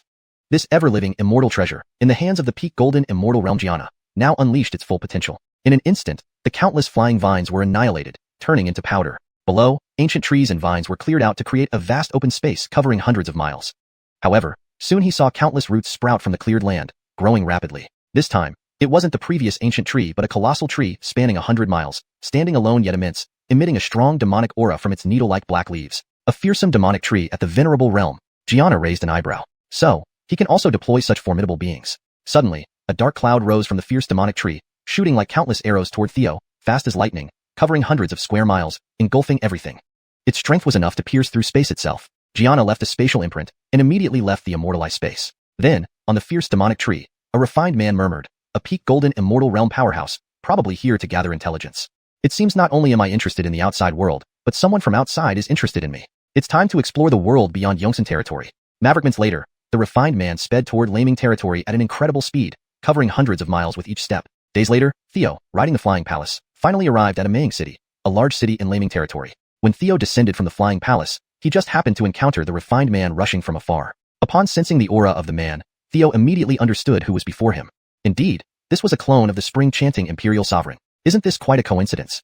Chapter 436. The familiar one fish two eats reappears. Meeting is a matter of fate. Fellow Taoist, you've also come from afar. Theo greeted first. This is Theo. The refined man clasped his fists and replied, Greetings, fellow Taoist. I am Isaiah. I'm visiting Mangekyō City for the first time, and was just planning to ask for directions. Do you know which way leads to Longdu in the Thunder Domain? Theo smiled. Fellow Taoist Isaiah, what a coincidence. My destination is also Longdu. There's a teleportation array in Mangekyō City that can take us straight there. Isaiah clasped his fists again. Thank you for the information. Perhaps we can travel together then? Theo nodded with a smile. Sure. I hail from Pyamyao Palace in the Martial Sky Domain. What about you, fellow Taoist Isaiah? Isaiah replied, I also come from the Martial Sky Domain, wandering like a leisure cloud or a wild crane. After some pleasant conversation, they entered Mangekyō City. As they chatted along the way, their closeness rose to 30. Beep. Congratulations, host. Your intimacy with Destiny Son Isaiah has increased. You have earned 20,000 Destiny points. It was the familiar one fish two eats situation. Theo noticed that Emperor Isaiah didn't know much about the outside world, but was exceptionally skilled in cultivation. Especially in spirit plants, poisons, and alchemy, he had deep attainments. Though not deeply involved in the world, being able to defeat many ancient demon trees and dominate the eternal forest domain wasn't something an innocent or naive person could do. Going to Longdu this time must be to probe the Thunder Domain's weaknesses, which matched his own goals closely. Before long, as they headed towards the teleportation array, they saw a grand event taking place at the City Lord Square. Theo chuckled. I heard that Tianming Palace in Longdu issued a bounty to find experts skilled in curses. Now, all over the Thunder Domain, they're searching for curse specialists. City Lord Maverick is also offering a heavy reward. I'm somewhat knowledgeable in this area and came here for Tianming Palace's reward. Fellow Taoist Isaiah, if you don't mind, let me finish claiming Maverick family's reward first. Isaiah's eyes twinkled, and he smiled. What a coincidence. I'm here for the reward too. If removing curses allowed one to enter Tianming Palace, wouldn't it offer a chance to see Shane? If there was a chance to eliminate him and take advantage of the ensuing chaos in the Thunder Domain to invade it, and later attack the Martial Sky Domain when ready, wouldn't everything be easier? Why don't we go together then? Theo said with a smile. They moved closer to the grand event together. The gathering had been going on for some time and was quite lively. The bearded City Lord Maverick, dressed in feathered robes, sighed. Earlier, many new talents from various places tried their luck but fell short of perfection. None made it past the second round. Is there anyone else who wishes to attempt this challenge? These 3 rounds I've set up are quite difficult. To make it fair, I'll increase the rewards. First round winners get a 4th tier Golden Immortal Pill. Second round winners get a bottle of 5th tier Great Law Golden Immortal Pills. If anyone passes the 3rd round, they will receive a bottle of 6th tier Celestial Sovereign Pill and be recommended by our Maverick family to treat the Nathaniel in Longdu. This is a great honor. Don't miss this opportunity. Upon finishing his speech, 3 figures leaped onto the stage. Theo, Isaiah, and an old man with white beard and hair. Seeing the elder, everyone gasped. Adair. We didn't expect this old monster would show up. It seems the 6th-tier immortal pill will surely belong to him. The Adair isn't interested merely in the pill. It's the Heavenly Mandate Palace's bounty, including an Imperial-grade artifact and a World Tree Seed. City Lord Maverick immediately smiled. So it's venerable poison who graces us. This humble City Lord failed to greet you properly. You two young fellows can rest aside for now. Let the respected venerable go first. His words were polite, but the meaning was clear. Youngsters should stay out of the elders' affairs. City Lord Maverick still showed some courtesy, aware of public opinion. But Adair had no such scruples and ordered them off with folded arms. Both of you can leave. Since I'm handling it, victory is assured. I mastered curses before your grandfathers were born. Theo laughed inwardly. A minor character dared to boast in front of a major villain, who hadn't even acted yet? Preposterous. Theo responded. Since we've encountered such a senior expert, why don't we spar? To test if the esteemed Adair lives up to the hype or is just pretentious? Isaiah nodded. I agree. Their boldness startled everyone around. Who are these two? Never seen them before, but they look handsome. A female cultivator blushed. Anonymous nobodies challenging Adair? They're courting death. He's known to have a bad temper, another added. Adair paused, then pointed at Theo. Brat, since you want this, don't blame me if I don't give you a chance. If you wish to compete with me, fine. But if your performance falls short, you must take my pill afterward. Whether you live depends on your luck. If you win me, I'll endure one hit from you. How does that sound? Daring enough? Theo answered firmly, then let's start. Isaiah agreed. Sounds interesting. Count me in. City Lord Maverick started the draw. From a box, he drew a jade vial containing a black needle. Just as he was about to pierce the caged ancient beast, Adair interrupted arrogantly. No need, City Lord Maverick. It's just a centrifugal needle. Simple stuff. Do you need me to tell you how to treat it? Theo remarked. Golden crow gallbladder with spirit bright bird feathers works. Isaiah added. Long slumber pollen with soul returning grass. Sleep will cure it. Theo benefited from the Everett's inheritance, covering multiple aspects, while Isaiah specialized in it. City Lord Maverick applauded. Impressive skills. Servants brought the rewards. Then he drew again and pulled out a treasure box containing a black paper talisman. Theo identified it immediately. Skyworm talisman? Adair's face darkened, recognizing it only after hesitation. He admitted, I merely gave you a chance. Ajax bird is the bane of this insect. Isaiah glanced briefly and calmly suggested, fiery Ajax flower combined with 7 Ajax tree fruit will work. City Lord Maverick beamed. Bring the reward quickly. To have 3 high talents at once, what a privilege. For the third round, City Lord Maverick took out a treasure tripod from his storage ring. Upon opening the lid, a golden pagoda hovered midair, with 3 silver orbs beside it. Adair exclaimed, Righteousness tripod, demon-suppressing pagoda, 3 Hirsch-dispelling orbs. City Lord Maverick, what curse requires 5 celestial sovereign treasures to suppress? City Lord Maverick became solemn. You'll see. As he activated the Righteousness tripod, a white jade hand slowly rose. The heart of Zhan Tianma Emperor in Theo's storage ring beat fiercely. The white jade hand suddenly seemed to sense something and burst forth with terrifying demonic aura.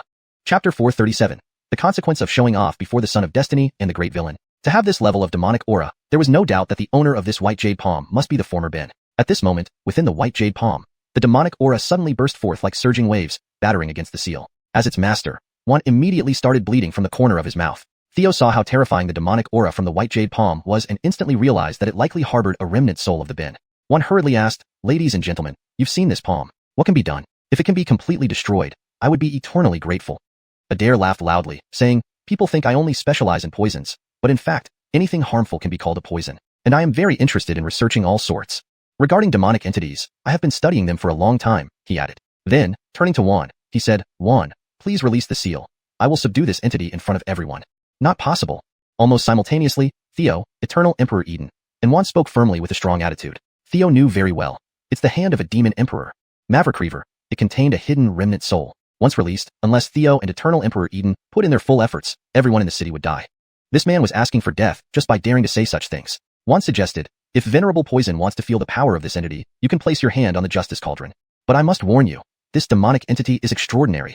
You must be fully prepared. Adair snorted coldly, Juan, I don't know whether to call you cowardly or uninformed about my capabilities. However, as soon as he placed his right hand on the Justice Cauldron, demonic aura spread rapidly. Instantly, this venerable who was at the heavenly exalted realm was contaminated by the demonic aura and began showing signs of being demonized. His eyes turned red, murderous intent leaked out uncontrollably, and he couldn't help but want to shatter the Justice Cauldron. Seeing the situation deteriorating, Juan hastily waved his hand, creating a gale that forced him away from the Justice Cauldron. Adair then realized the severity and quickly took several elixirs. Yet, the demonic aura kept growing inside him, impossible to suppress. How could this be? So terrifying. What kind of demonic entity is this? No matter what measures Adair took, be it pasting immortal talismans or activating immortal artifacts, they only delayed the growth of the demonic aura without suppressing it at all. Adair knew he was close to complete demonization, which would inevitably result in his being slain by Juan and others. He cried out, Juan, this demonic aura is too powerful. Help me eliminate it, or I won't be able to control myself. Juan shook his head. I'm not refusing to help, but I truly can't do it either. The initial layout of these 5 treasures was also achieved with my elder brother's effort. You might ask the 2 young friends. Adair naturally didn't believe that 2 young men like Theo could handle the demonic aura he couldn't control. However, desperate times called for desperate measures, and he had no choice but to ask them. Do you 2 have a way to control the demonic aura in my body? Theo glanced at Eden, neither of whom showed any intention of helping. Eden even said, our third test is to deal with this palm, not saving you. We have no obligation. Previously, Adair had been arrogant and completely disregarded them. Although Eden didn't express it, he felt deeply displeased. After all, as a ruler of a domain, how could he tolerate such disrespect? If not for avoiding unnecessary trouble, he might have acted earlier to beat up Adair. Theo smiled. We can save you, but seeking help requires humility. One might think you were giving us orders. Adair clenched his teeth and knelt down, banging his head as he cried out, Old man cannot control this demonic aura anymore. Please, act quickly and save my life. Juan, fearing something bad might happen, hastened to add, Young sirs, anyone who can cure venerable poison will pass the 3rd trial. All right then, said Eden, let me try. Theo nodded. Do as you wish. Then, Eden pulled out a seed from his spatial ring and casually tossed it onto Adair. Instantly, the seed absorbed the demonic aura, quickly rooting and sprouting. Soon, it grew into purple vines wrapping around Adair, with roots delving into his body, absorbing the demonic aura within. One exclaimed in surprise, this is the legendary demonic devouring vine. Shortly after, the purple vines entered Eden's sleeve upon his beckoning, and Adair stood up, discovering the demonic aura was entirely gone. He rejoiced, Thank you, friend, for saving my life. May I ask your name? Eden. Juan smiled. Friend Eden looks young, yet has such abilities, truly amazing. I will recommend you to the Mandate Palace for the dragon's medical treatment. At this moment, Theo interrupted, Wait, I haven't acted yet. Juan responded, Young friend, you've already proven yourself a genius by reaching the 2nd stage at the Golden Immortal Realm. The difficulty of this 3rd trial is indeed unbelievable. Even if you fail, no one will blame you. Adair agreed first, Indeed, even I can't handle it. Young friend, don't force yourself. Theo rolled his eyes. Juan, although I cannot destroy the palm immediately, sealing and taking it away is feasible. He then retrieved a black treasure box used for storing hearts, removed the immortal talisman, opened it, activated its power, enveloped the palm in a beam of light, and smoothly sealed it inside. He closed the lid, securing it with 2 purple immortal talismans. Relieved that the pressure from the justice cauldron was gone, Juan still worried, Young friend, are you sure you've sealed the palm properly? Are you alright? Theo smiled, No problem. I'm lucky to have a great mentor. This treasure box and the immortal talismans were specially made for her by an expert, capable of sealing this item. Eden nodded. Indeed, I sensed no leakage of demonic aura. This treasure box and talismans are formidable. Juan laughed. Since that's the case, I'll recommend both of you to the Mandate Palace. He then asked, May I know your name, young friend? Theo. Theo grinned at Adair, Venerable Poison. Remember you said you'd accept our strike if you didn't perform as well as us? Friend Eden, shall you go first? Adair broke into a cold sweat, hurriedly bowing and begging forgiveness. I misjudged the 2 of you experts before. Please, forgive my mistake and let me off easy. Chapter 438. Bewildered Tyrant Gentian. Finally, under the public pleading of Venerable Toxic, Theo and his companion let the opponent off. That night, Juan held a banquet at his residence to entertain the 2 guests. After a few rounds of drinks and several courses, Isaiah couldn't help but ask, Juan, do you know what kind of curse the Nathaniel was inflicted with? If you can give us some hints, we will have a better chance of succeeding. By then, if we really manage to cure the Nathaniel, your family would be credited for recommending us and reap considerable benefits. Juan smiled. My little thoughts were still seen through by both of you. Talking up to this point, he suddenly felt rather smug. If the 2 experts were in other big cities, perhaps you could also be recommended to enter the Heavenly Mandate Palace. But it's not as advantageous as staying here in a Maying city. Theo asked, what advantages? Juan smiled. You should know that the Nathaniel has 4 generals beneath him named after Heaven, Earth, Shin, and Yellow. The leader of these 4 generals, Hubert, is my elder brother. My brother had shown exceptional talent since childhood, and now his combat power far surpasses mine. Currently serving under the Nathaniel, he's highly trusted. Therefore, I know a little bit about the situation of the Nathaniel. In fact, my brother is also an expert in curses, but unfortunately, even he has never seen such a terrifying curse before. This curse appears like a 7-colored chain. Once it enters the Nathaniel's body, it bores into his Dantian, energy center, locking up his chi and spreading countless chains deep into his meridians. As soon as the Nathaniel moves his power, this 7-colored chain tightens immediately. Currently, the Nathaniel's strength has been sealed by 30%. If he continues to use force, this 7-colored chain will continue to grow. And according to my brother, he tried several methods, yet not only did he fail to remove the curse, but he even nourished this 7-colored chain. That's all I know. Does it sound familiar to you?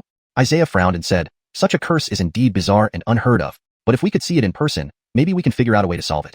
Theo replied, I've heard of it. I once read in an ancient book about a curse called the Mangekyō Lock. It is extremely similar to the 7-colored chain you described just now. In fact, the Mangekyō Lock is one of the secret skills passed down from the Howard. On that day, when Alden showed off his might by transforming his aura into floating words to shock the Wu family, he inadvertently gave Theo a chance to cast the Mangekyō Lock. As long as he could get close to the target and bestow favors upon them, there would be room for operation. Juan became overjoyed upon hearing this. Who would have thought that despite his young age, Brother G has such broad knowledge? That's great. Do you know how to lift this Mangekyō Lock? Theo responded. The simplest way is to find the caster and kill him or ask him to lift the curse himself. Other than that, it depends on the specific circumstances.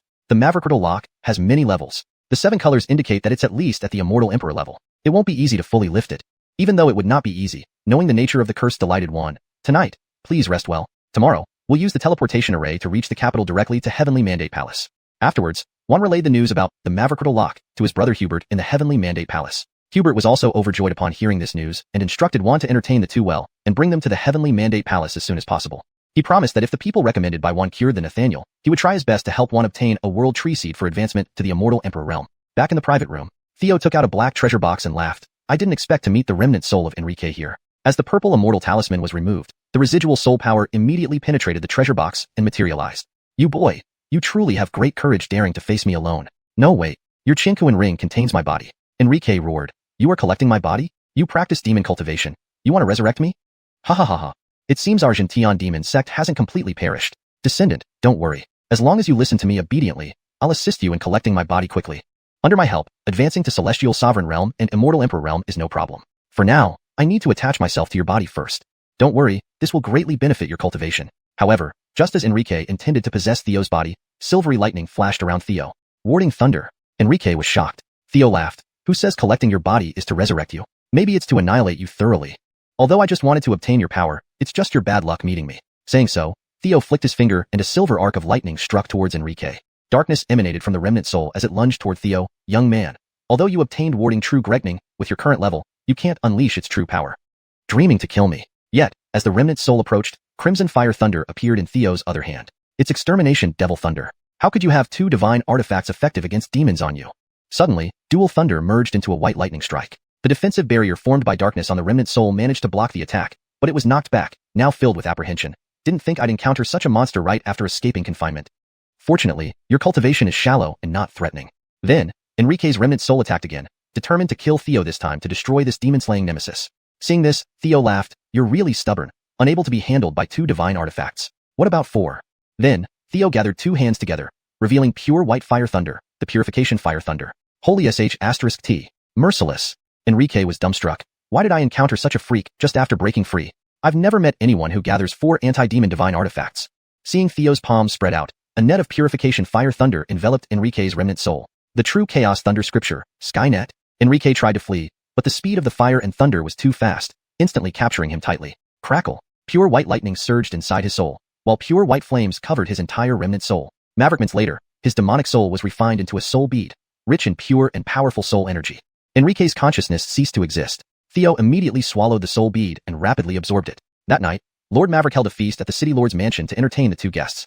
After rounds of wine and courses, Isaiah couldn't help but ask, Lord Maverick, do you know what kind of curse has befallen the Nathaniel? You giving us some pointers would greatly increase our chances of success. Then if we manage to cure the Nathaniel, it stands to reason that the Maverick family will be highly rewarded for recommending us. Lord Maverick smiled and said, my little schemes have been seen through by the 2 of you.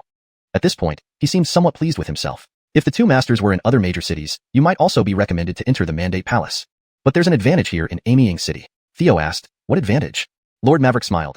You should know that under the Nathaniel sit 4 great generals named after Heaven, Earth, Xian, and Yellow.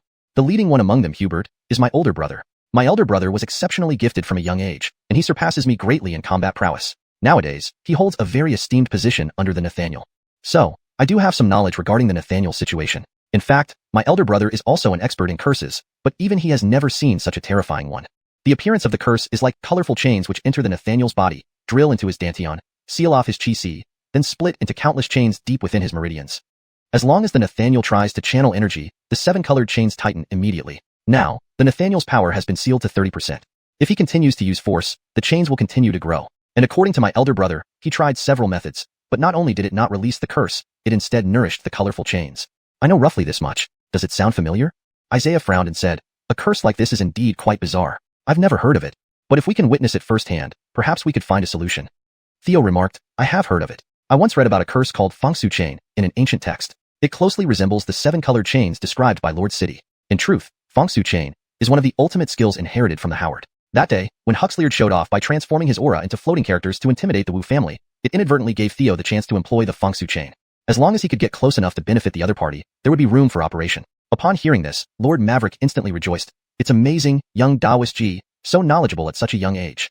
That's truly wonderful. May I ask how this Fangsu chain curse can be removed? Theo replied. The simplest way is to find the person who cast it, either kill him or make him remove it. As for other methods, it depends on the specific situation. Fangsu chain has many levels. Its 7-colored form suggests it's at least an immortal emperor level of energy. Removing it completely won't be easy. But finally learning the details of the curse made Lord Maverick incredibly happy. Rest tonight. Tomorrow we will head directly to the Mandate Palace via the teleportation array. He promptly relayed the information about Fangsu chain to his elder brother Hubert at the Mandate Palace. Upon receiving the news, Hubert was delighted, instructing Lord Maverick to take good care of the 2 visitors and bring them to the Mandate Palace soon. He promised that if the people recommended by Lord Maverick could cure the Nathaniel, he would help Lord Maverick gain the seed of the World Tree to advance to the immortal Emperor realm. Meanwhile, back in the private chamber, Theo took out a black treasure box and laughed. I didn't expect to encounter Tyrant Gention's remnant soul here. As the purple immortal symbol was peeled off, the remnant soul burst out from the treasure box. Boy, you are truly bold to face this emperor alone. Not right, you have my body in your spatial ring. Tyrant Gention shouted. You're collecting my body? Are you a demon cultivator, intending to revive me? Ha ha ha ha. Seems like my Gention cult hasn't been completely wiped out. Youngster, rest assured. As long as you follow me obediently, with my help, you'll quickly collect all parts of my body. To elevate you to Heavenly Sovereign Realm, or Immortal Emperor Realm, will be no problem. Before that, I need to possess you. Don't worry, it'll be very beneficial for your cultivation. However, just as Tyrant Gention attempted to possess Theo, silvery lightning flashed around Theo. Ward Gregning. Tyrant Gention was instantly shocked. Theo laughed. Who says collecting your body is to revive you? It might be to destroy you completely. Though I only want your power, encountering you is just your bad luck.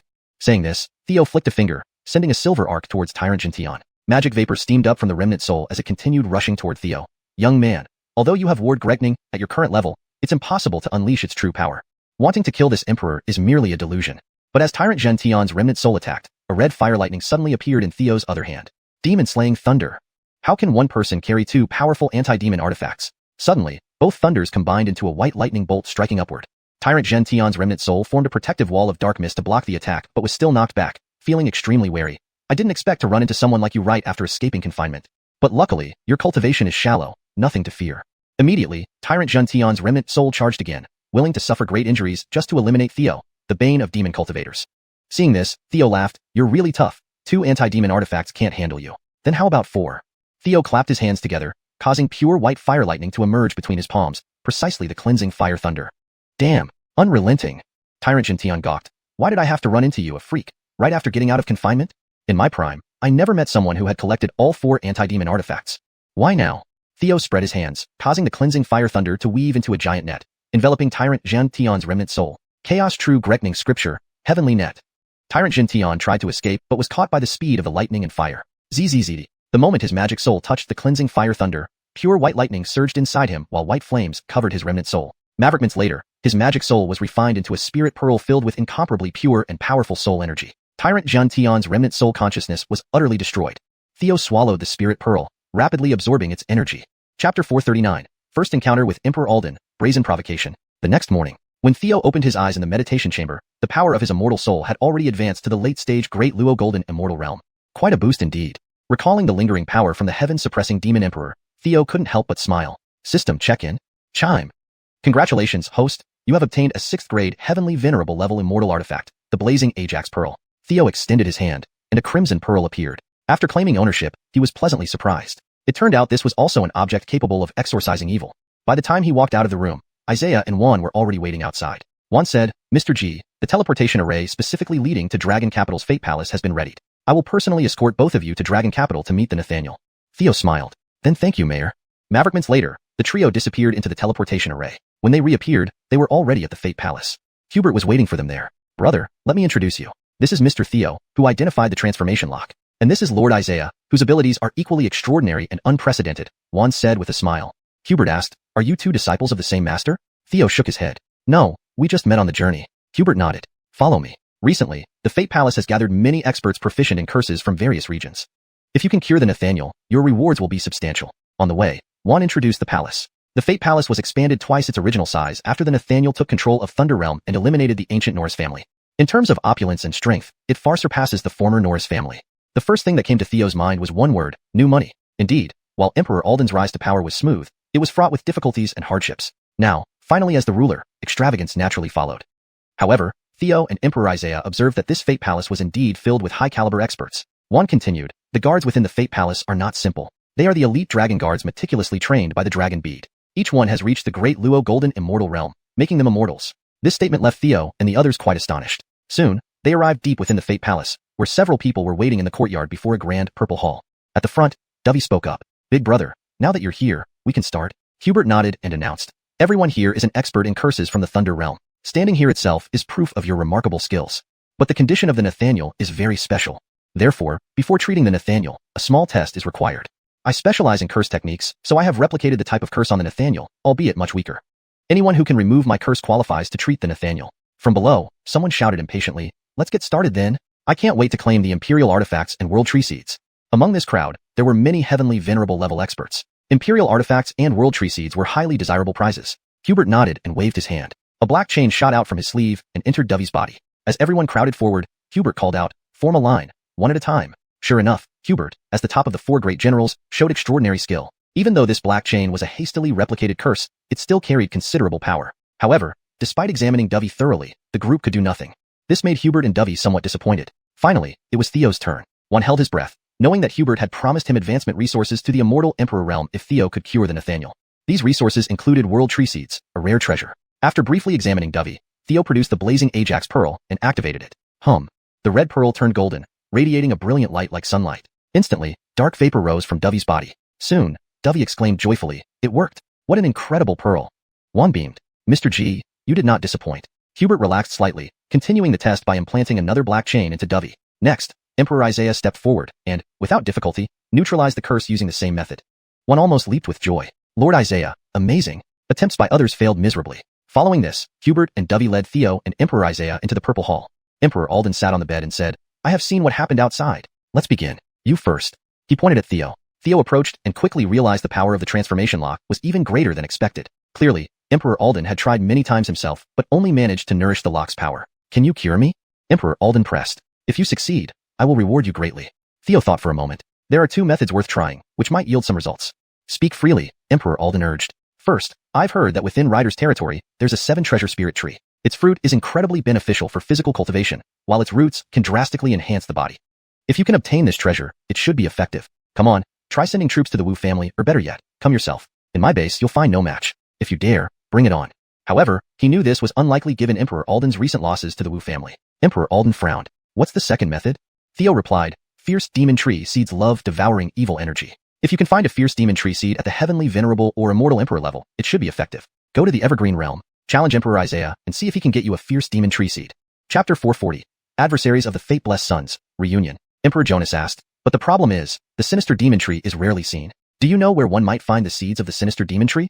Theo replied, in the Eternal Forest Domain. I've heard that all kinds of vegetation can be found there, and many ancient trees that have vanished from the outside world can still be found inside, Theo explained. Jonas nodded. I understand. Step aside for now, he instructed. Theo moved to one side, quietly observing the clash between the two fate-blessed sons. Along this journey, Isaiah had already understood what kind of person Jonas was. Arrogant, domineering, and utterly unrestrained. Yet Isaiah, as a ruler of a realm, was certainly not an easy opponent either. Mavericks, importantly, both had the same goal, to dominate the world. Thus, Jonas could not go to Ryder Domain to obtain the 7 treasures Gregenglong tree, and could only turn to the Eternal Forest Domain, not by purchasing the Sinister Demon Tree but by force. However, would Emperor Isaiah be easily provoked? And would he heal Jonas? That was even more unlikely. With Emperor Isaiah already ruling the Eternal Forest Domain, his next move would naturally be to expand into other domains. Unless Jonas submitted, which was clearly impossible, Emperor Isaiah would never save him. Rather, assassination seemed more likely. It's your turn, Jonas said to Emperor Isaiah. Emperor Isaiah approached immediately, but sudden changes occurred. Jonas triggered a mechanism, causing the array patterns beneath Isaiah's feet to activate, enveloping him in immense gravitational pressure. Even though Emperor Isaiah's clone was a divine sovereign-level powerhouse, it was immediately forced to kneel due to the sheer weight. After all, this was an emperor-grade formation. Isaiah, furious, shouted, Nathaniel, what does this mean? Jonas replied, earlier, one said you came from Ryder Domain. To send a clone at the divine sovereign level, only the Wu clan's Hall of War Gods could manage such a feat. You may deceive others, but not me. Theo was startled, thinking, this Jonas has some skills. He managed to see through Isaiah's clone instantly, truly worthy of being on the divine sovereign's Gregst. But unfortunately, he didn't recognize that this clone belonged to Emperor Isaiah of the Eternal Forest Domain. At this moment, Hubert hurriedly approached, saying, Nathaniel, allow me to probe his soul and see who he is. Jonas nodded. Just as Hubert was about to step forward, Emperor Isaiah softly said, Jonas, you are indeed formidable. I look forward to our next meeting. Immediately, Theo heard a melodious voice. Ring. Fate-blessed son Jonas and fate-blessed son Emperor Isaiah are mutually hostile, successfully plundering 10,000 luck points. Ring. Fate-blessed son Emperor Isaiah and fate-blessed son Jonas are mutually hostile, successfully plundering 10,000 luck points. Both of them lost luck points simultaneously, which was precisely what Theo wanted to see. The clone of Emperor Isaiah then self-destructed on the spot. Seeing this, Jonas promptly activated the array, directing the explosive force towards the heavens. Hubert knelt and saluted. It's my negligence, allowing someone from the Hall of War gods to infiltrate. Please punish me, Nathaniel. Jonas waved him off. Rise, it's not your fault. Turning to Theo, he asked, I heard you come from Ryder Domain's ethereal palace. Theo nodded. Indeed.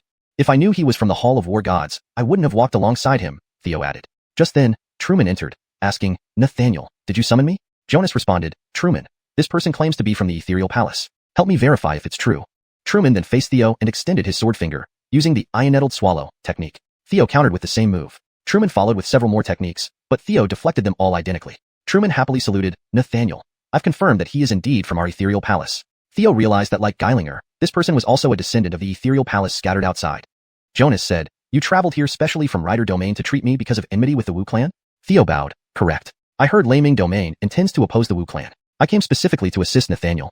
I hope Nathaniel can help us take revenge for the ethereal palace. Jonas laughed heartily, no problem. As long as you can cure me of the Maverickrital lock, I will help you avenge. Besides the two methods you mentioned, do you have any other ways? These two methods are the fastest. There are other ways, but they will severely weaken you, possibly requiring you to disperse your cultivation and restart, making it hard to recover peak strength. Jonas nodded. If so, let's proceed immediately. Hubert, Dovey, you two lead the army to search for the sinister demon tree in the Eternal Forest domain. Theo, explain the specific characteristics of the sinister demon tree to them. Theo nodded. The sinister demon tree forms its forest as a single tree, with needle-like leaves exuding thick demonic aura, making it easy to identify. If you encounter a divine sovereign-level sinister demon tree, try to find several. I'm worried the medicinal power might be insufficient. If you find an Emperor-grade sinister demon tree, that would be ideal. Hubert saluted. Understood. They immediately gathered troops and divided into two teams, entering the Eternal Forest domain from different directions in search of the sinister demon tree. Jonas instructed Theo, stay in Dragon Capital for now. I will ensure you are well taken care of until we retrieve the seeds. Then I will summon you. Theo bowed. Understood. Ring. The intimacy between the fate-blessed son Jonas and the host has increased, gaining 20,000 luck points. After leaving the Palace of Destiny, Truman invited Theo to a tavern in Dragon Capital. Brother G, tell me, how did you escape the disaster? Theo claimed he came from the desolate heaven. Based on his guess, ethereal palace members had sealed supplies in an Emperor-grade space, while sending some descendants to desolate heaven after holding back briefly. While chatting, Theo noticed someone staring at him. Using heavenly immortal eyes, he identified Sherry. Bidding farewell to Truman, Theo stayed at the tavern. Sure enough, Sherry visited him that night. Entering silently, she saw Theo sitting there with his original appearance. Well, third sister, it's been a while. Sherry was astonished. Xiaotian, why is it you? Were you treating Jonas? Theo nodded. Yes. Why are you healing him? Don't you know he's our enemy? Theo smiled. Of course I do. But our enemies aren't just Jonas, but also Emperor Isaiah of the Eternal Forest domain. I'm driving the tiger to devour the wolf. Don't stop me, just watch. Chapter 441. The pitiful child of destiny and the relaxed archvillain. Theo stepped forward and took Sherry's hand, saying, don't worry. I know what to do and what not to do. Laming territory has already declared war on Yongsan territory. A war is inevitable. All we need to do in Wutian territory is to reap the benefits. Sherry still harbored some doubts. Are you really that confident? Theo smiled and said, why don't we make a bet, Sister 3? Within 3 days, if we receive news of war between the two territories, we will consummate our marriage. If there's no war, I promise never to force you if you don't agree. Sherry blushed slightly but nodded, saying, all right, let's bet. The next day, after changing her makeup and appearing as Theo's wife at his inn, she introduced Truman when he arrived. The following days, Theo indulged in romance with Sherry, enjoying himself immensely. Their intimacy continued to deepen. This late-stage peak Tianzuan sword immortal was thoroughly charmed, their relationship advancing rapidly.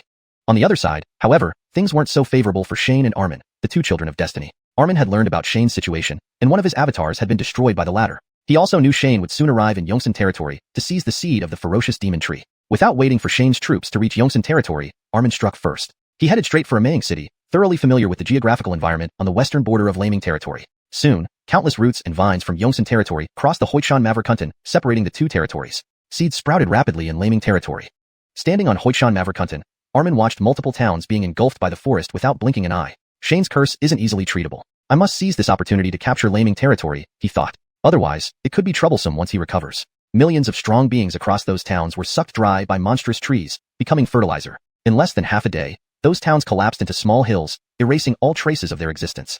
In just 2 days, Armin's forests devoured 1/10 of Laming territory. Maverick Amy City, a small city within a Maying City's domain, received word of the crisis, prompting its governor, Lord Maverick, to rush here with his elite forces. Standing on the city wall, he watched green vegetation sweep toward them like an unstoppable flood. Attack! Following Lord Maverick's order, the array on the city wall activated instantly. Blazing orbs soared skyward, growing larger as they absorbed heavenly energy. Bang! A series of explosions erupted. Despite these formidable formations, new vegetation grew quickly to replace what was destroyed. All attacks proved futile. Simultaneously, the green vegetation began counterattacking. A vast field of red flowers bloomed, their scent overwhelming. Realizing the danger, Lord Maverick hurriedly activated a defensive formation. Yet, the flowers spread underground and appeared inside the city in mere seconds. The entire city was filled with the fragrance of the long sleep flower, a flower whose scent, which Ji Fengo had witnessed, could paralyze even if one held their breath. It attached to people and took effect immediately. Thud, thud. Lord Maverick could only watch helplessly as countless warriors succumbed to paralysis, falling to the ground, immobilized. They became fertilizer for the blossoms. Lord Maverick was shocked. Among his elites were many Daluojinshing immortals. Yet, none of their methods could counteract the intense flower fragrance, now raging through the city as a red storm. Summoning all his power as a late-stage Tianzuan cultivator, Lord Maverick attempted to clear the pollen. However, Armin suddenly appeared beside him, now dressed in imperial robes, wearing a crown, exuding immense authority. Ionettled, Lord Maverick exclaimed, "Eden, it's actually you." Armin said, "Lord Maverick, out of respect for our acquaintance, I offer you and your companions mercy if you submit." Coldly, Lord Maverick retorted, "You wish to turn me against my brother and Longzhu. An impossible dream. Who are you?" Reintroducing himself, Armin stated, "Armin, from Yongsan territory. I am also its ruler and soon, Laming territory's ruler as well." Delusional, Lord Maverick shouted, unleashing his full strength. Tian-level pagoda technique. With one powerful punch, the heavens trembled behind Lord Maverick, forming a massive divine image targeting Armin. But Armin shook his head sadly. "Then I have no choice but to send you on your way." Green Origin Emperor Extermination. Shock. He met the attack with a palm strike, his overwhelming power instantly shattering both Lord Maverick and his divine image, dispersing their essence into the sky. Lord Maverick, a late-stage Tianzuan powerhouse, couldn't withstand even one move. This highlighted the strength of the Tianzuan list's top cultivators. Maverick months later, Hubert, leading a team to retrieve the ferocious demon tree seed, witnessed this event. "Brother!" Hubert's eyes turned blood red, his body brimming with killing intent. His immortal emperor aura unleashed fully. Lord Maverick had earned favor by recommending Theo. If he cured Shane, Hubert could secure world tree seeds, making them both immortal emperors. Give it everything. Flying battleships formed up, launching fierce assaults under Hubert's command. The sky turned fiery as meteoric rocks descended, bombarding Armin mercilessly. The war between the two territories had officially begun. Chapter 442. The capabilities of the Gerhard. Although the Gerhard was formidable, he could not confront Hubert's army of 1,000,000 soldiers head-on, especially when they formed a battle formation. Furthermore, there was Hubert himself, an immensely powerful emperor in the immortal realm. Before long, the area within 1,000 miles of Black Cloud City became scorched earth. The Gerhard had vanished without a trace. Under Hubert's deliberate control, a long strip of scorched land also appeared around Black Cloud City, making it unsuitable for vegetation to grow. Hubert knew all too well that it was impossible to completely eradicate all plants. This scorched region would slow down the Gerhard's assault, giving him more time to acquire the seeds of the fierce demon tree and cure Huxleard. He firmly believed that once Huxleard made his move, capturing the Evergreen territory would be a walk in the park. However, just half a day later, as Hubert led his troops toward the Evergreen territory and arrived at the Great Yellow Maverikunten Range, the Gerhard stood atop a peak, smiling as he looked at Hubert. "I've long heard that among Lord Dragon's subordinates, you, Hubert, are the most valiant. Today, I, the Gerhard, shall see what you're made of." Hubert shouted furiously, "Give me my brother's life." As he spoke, he unleashed a palm strike. Flames soared into the sky, liquefying into fire, surging toward the Gerhard like a tidal wave. An immortal emperor had struck, utilizing the power of heaven and even the world tree, with devastating force. The Gerhard smiled and said, "You alone are no match for me." As he spoke, the Gerhard spread his hands wide. Green Origin Emperor Birth, Spring. Instantly, behind him, a massive crimson tree emerged, towering into the sky. It absorbed all the liquid flames striking it. This took Hubert by surprise. Form the battle array. Immediately, the 1,000,000-strong army reformed their ranks. A sky filled with fiery rain and apocalyptic scenes reappeared. Yet, the Gerhard laughed. "I've seen this trick before. Surely, I have prepared for it." With a wave of his hand, massive crimson trees rapidly grew on the Great Yellow Maverikuntens, absorbing the raining fire for themselves. "Continue." Hubert bellowed. "Fire overcomes wood. I want to see how long you can withstand." The Gerhard smiled but said nothing. Soon, the Great Yellow Maverikuntens were covered with towering trees, attracting a flock of three-legged golden crows from deep within the Evergreen territory. The falling fiery rain was entirely devoured by the golden crows. Hubert was taken aback and hastily halted the formation. "Is this the legendary Fusang Divine Tree? The nesting ground of the three-legged golden crows?" The Gerhard grinned. "If you have no more tricks up your sleeve, then it's my turn." As he spoke, dark clouds gathered swiftly behind the Great Yellow Maverikuntens, sweeping toward the warships in the sky. Only then did Hubert realize that the darkness wasn't just shadows but a vast expanse of black, sinister demon trees. Defend. On his command, the warship formation switched from offense to defense. Yet, the needle-shaped leaves resembling dark clouds continued to attack endlessly. For a moment, the colossal fleet of warships was pushed backward. Once out of the range of the fierce demon trees' attacks, Hubert and his men planned to retaliate. But at that moment, the Gerhard laughed. "General Hubert, do you know what the fierce demon trees fear most? Lightning? Because their leaves explode under lightning. That's why the seeds of the fierce demon tree are incredibly rare and invaluable. It's because they are prone to divine retribution. In the next moment, Hubert looked up to see lightning bolts descending from the heavens. Although the defensive formations of the warships held back the demon tree's leaves, they were reduced to ashes upon impact. From the outside, it seemed as if the warships were enveloped in black mist, which was actually leaf powder. As the lightning fell, the leaf powder exploded violently. Boom. For nearly a dozen breaths, the warship fleet endured intense explosions. Even with the million-strong army in formation, energy resources had limits. Soon, one of Hubert's subordinates reported, "General, the energy levels of the major warships are below half, especially the frontline ships which suffered significant damage." "Should we really continue?" Hubert replied, "Not so fast. The Gerhard is tied up here by us, allowing Dovey's team to get the fierce demon tree seeds unimpeded. I already sent Dovey a message. He should be searching for the fierce demon tree seeds in the evergreen territory right now. We just need to hold him off. Swap the front and rear formations." Hubert roared at the Gerhard. "What a pity. Your abilities are indeed unprecedented and mysterious. But all your efforts these past few days will be in vain." The Gerhard chuckled. "No rush. Once I deal with you, things will go more smoothly." In reality, the Gerhard realized his own shortcomings. "I begin to envy Huxleard for having so many subordinates. Fighting in other territories is different from fighting in the evergreen territory. Having a large number of allies is quite useful. In the future, I must also cultivate my own forces." At this thought, Caleb's figure flashed through his mind. Misty Palace, it seems to have a lot of talent. If I could recruit them, that would be ideal. "Change formation," Hubert yelled, and the warships emitted massive lightning columns toward the shadowy fierce demon trees. Gerhard waved his hand, and countless demon trees instantly withered and disappeared from sight. In their place, shimmering silver trees sprouted, drawing all the lightning. For a moment, the silver trees absorbed the electric force, their leaves swaying harmoniously. Hubert exclaimed in shock, "Isn't this a thunder echo tree? How could it grow this big?" These trees were native to the thunder echo realm, but were incomparable to the ones before him. Hubert observed silently, this Gerhard excels not only in the Tao of spirit plants, but also in the Tao of time and decay. He can make plants grow and serve quickly within a short period.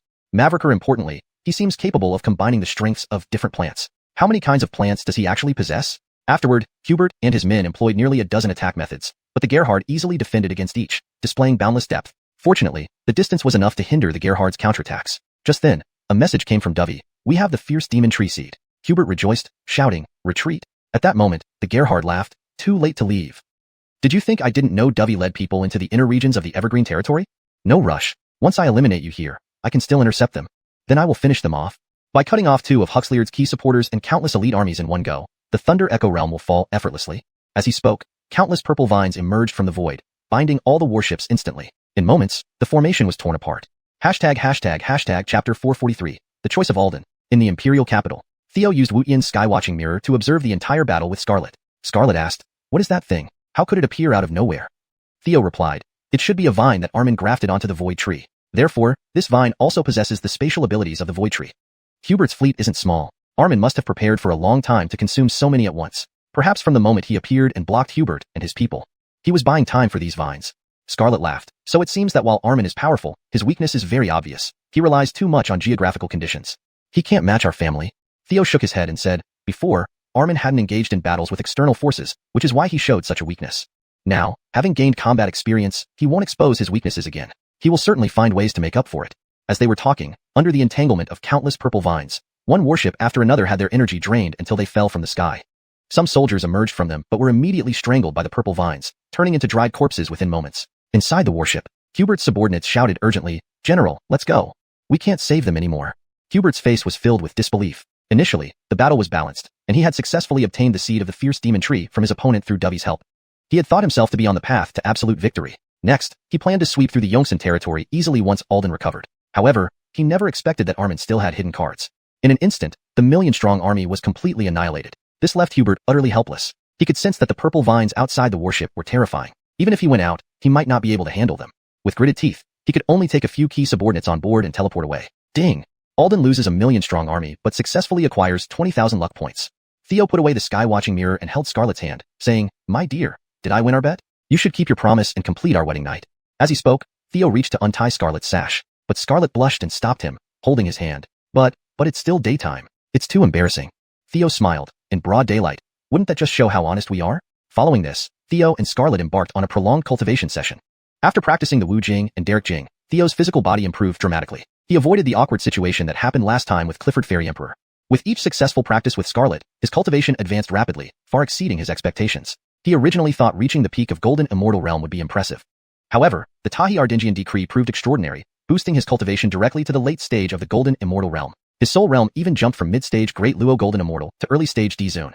This made Theo extremely pleased. The next day, inside the Palace of Fate, Alden was anxiously waiting. Hubert and Dovey arrived soon after. The rotund Dovey handed over a treasure box. Nathaniel, we have 2 seeds of the fierce demon tree. Alden was delighted but quickly noticed their gloomy expressions and asked, how severe were the losses? Hubert and Dovey bowed simultaneously and knelt down. Dovey reported, our squad ventured deep inside, but on the return journey, we encountered an attack. With the help of my elder brother, we managed to escape, and the losses were acceptable. But my elder brother who stayed behind to engage the main enemy didn't fare well. Hubert said with red eyes, it's Hubert's incompetence that disappointed you, Nathaniel. Apart from myself and a few generals, the entire million-strong army was wiped out.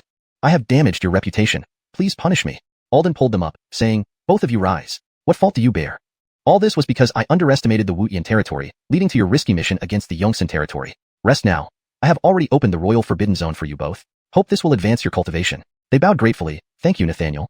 A moment later, Truman entered. Nathaniel, you called? Alden instructed. I have obtained the fierce demon tree seeds. Go fetch Theo. Oh, and has he been behaving in the imperial capital recently? What has he been doing? Truman replied, he's been playing around with his wife. Alden nodded. Go. Soon, Truman brought Theo into the Palace of Fate. Alden pushed the box forward. Mr. G, here are the seeds you mentioned. Can they really cure my illness? Rest assured, if they work, the imperial artifact and world tree seed are ready. Theo inspected the box. Inside lay 2 black crystals exuding intense demonic aura. But they were both at the D-Zune level. Theo frowned, quite fresh, but alas, only 2 D-Zune level seeds. If there were Empyrean level ones, that would be better. Alden impatiently asked, getting these 2 was no easy feat, so what about their effectiveness? Theo hesitated before replying, if I'm right, each seed can weaken the effects of the transform common lock somewhat. But specifics need to be tested. Alden urged, then let's start. Theo instructed, please hold the seeds, Nathaniel, and we'll find a spacious area.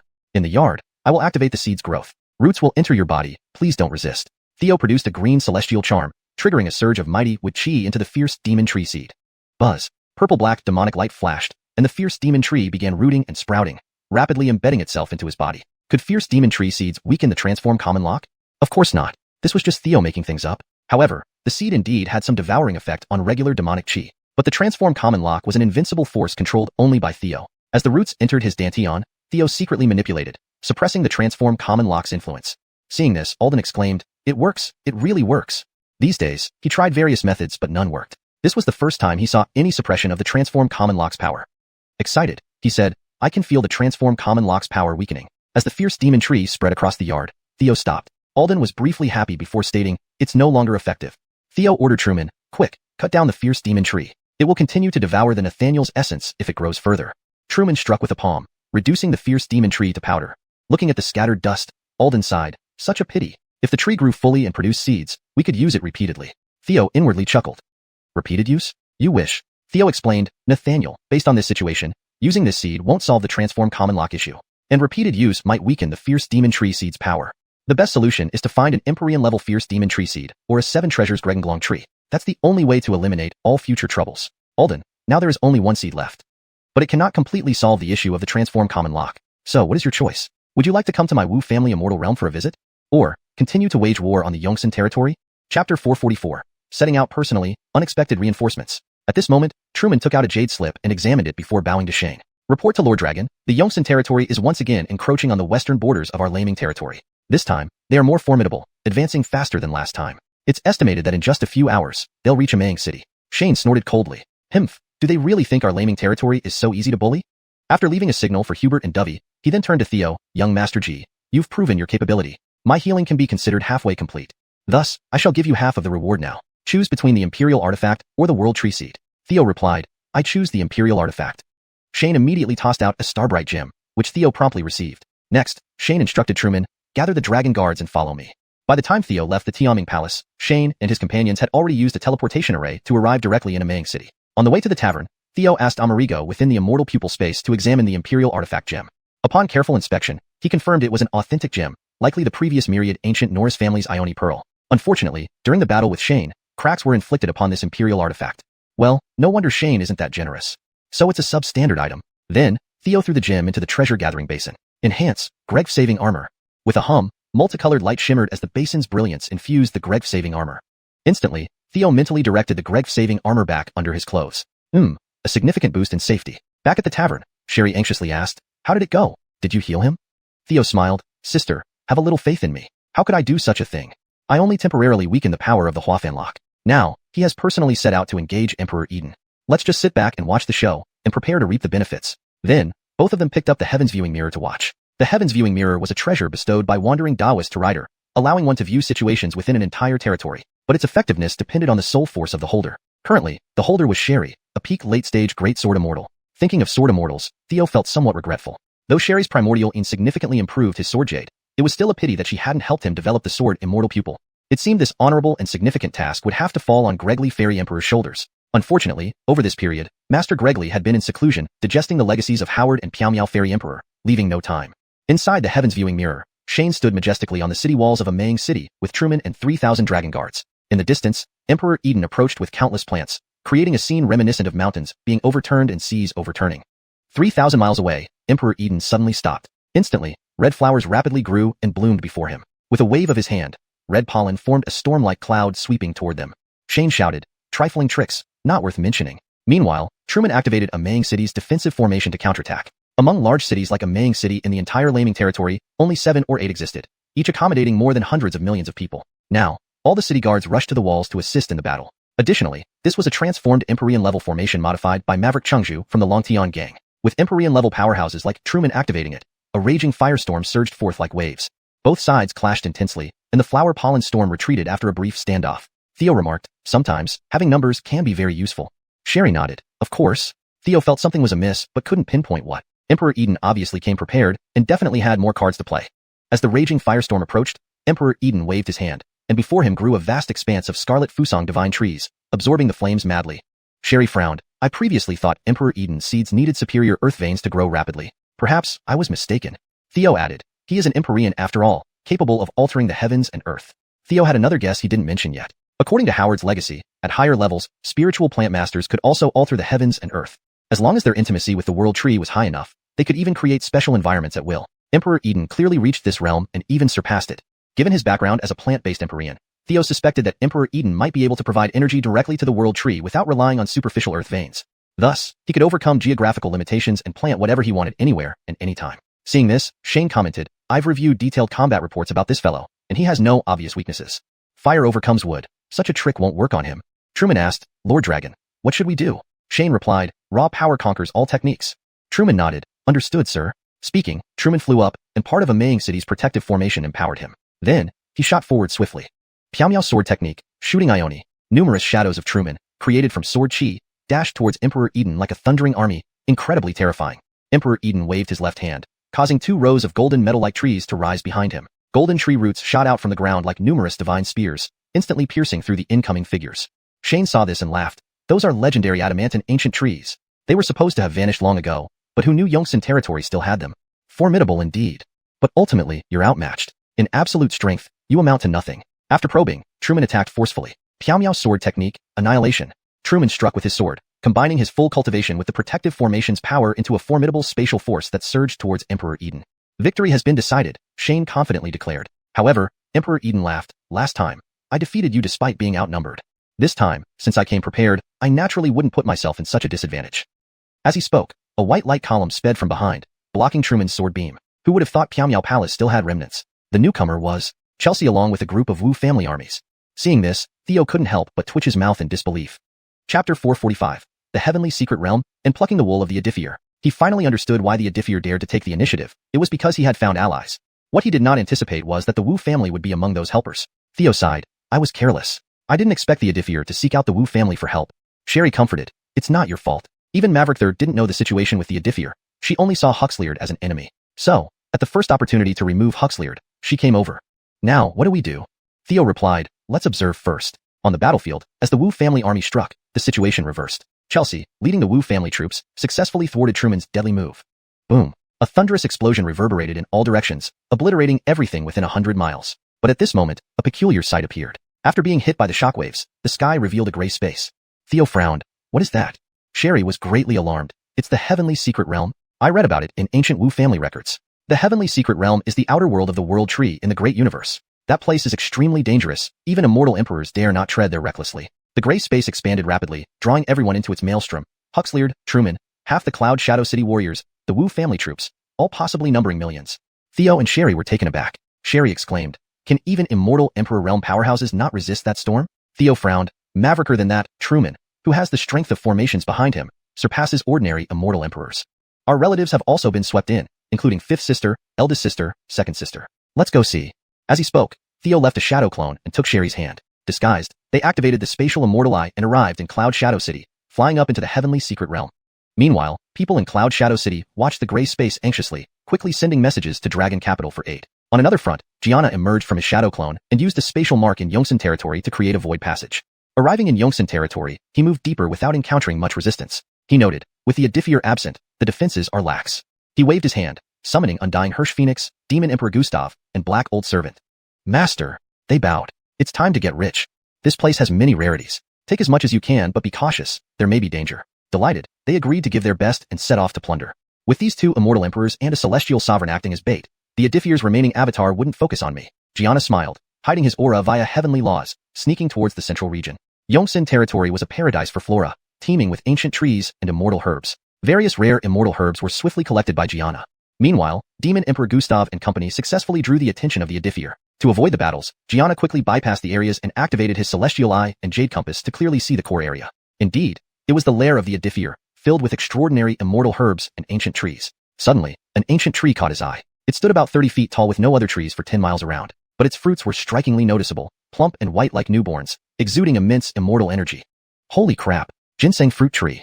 This level of immortal energy was undoubtedly an immortal emperor-level treasure. He summoned more shadow clones to investigate the danger detected by his celestial eye. Suddenly, countless transparent filaments erupted from the ground. Despite using fire, the filaments remained unscathed, forming a net and engulfing the shadow clone. Another wave of shadow clones was summoned, boosted by a skill activation to Golden Immortal Realm, and sent towards the ginseng fruit tree. Mavericker filaments sprouted, but the clones struggled to approach. Sacrificing celestial sovereign artifacts elevated two shadow clones to celestial sovereign realm. This time, their underworld magic fire melted the filaments, allowing Gianna to retrieve a ginseng fruit.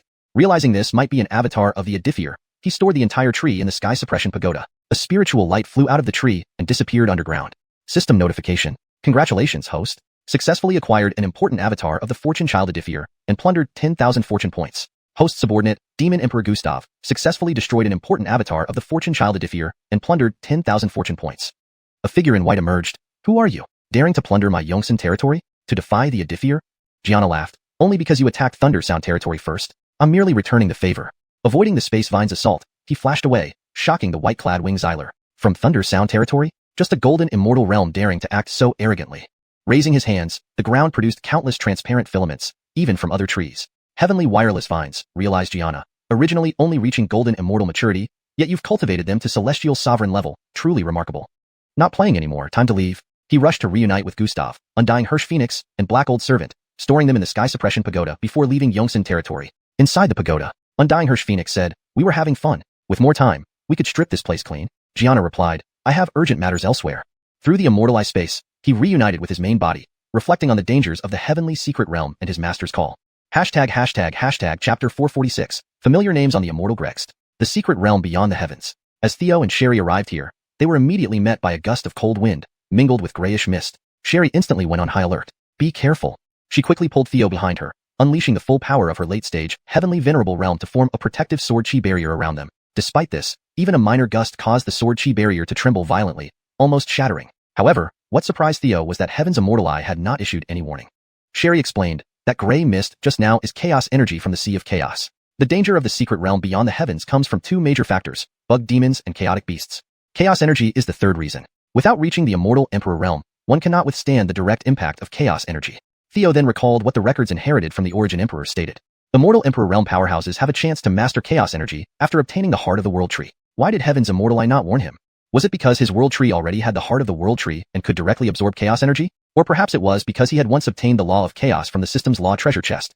Thinking about this, Theo began experimenting. As another wave of gray mist blew towards them, Theo summoned his shadow clone and stepped out of Sherry's sword chi barrier. Buzz. A faint greenish light surged around him as the chaos energy flying in was rapidly absorbed by the world tree. After absorbing the chaos energy, Theo noticed that the world tree within his Danteon grew at an astonishing rate. Seeing this, Theo was overjoyed. Sherry exclaimed in surprise, Gregtaltion, how did you manage that? Theo smiled and replied, I have a world tree seed within me.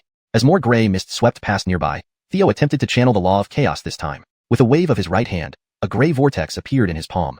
A scene unfolded that left Sherry speechless. The chaos energy far away was being controlled and drawn towards Theo before being consumed by him. My goodness, Gregtaltion, you can control chaos energy? Sherry gasped. Only the top-tier immortal emperors can do that.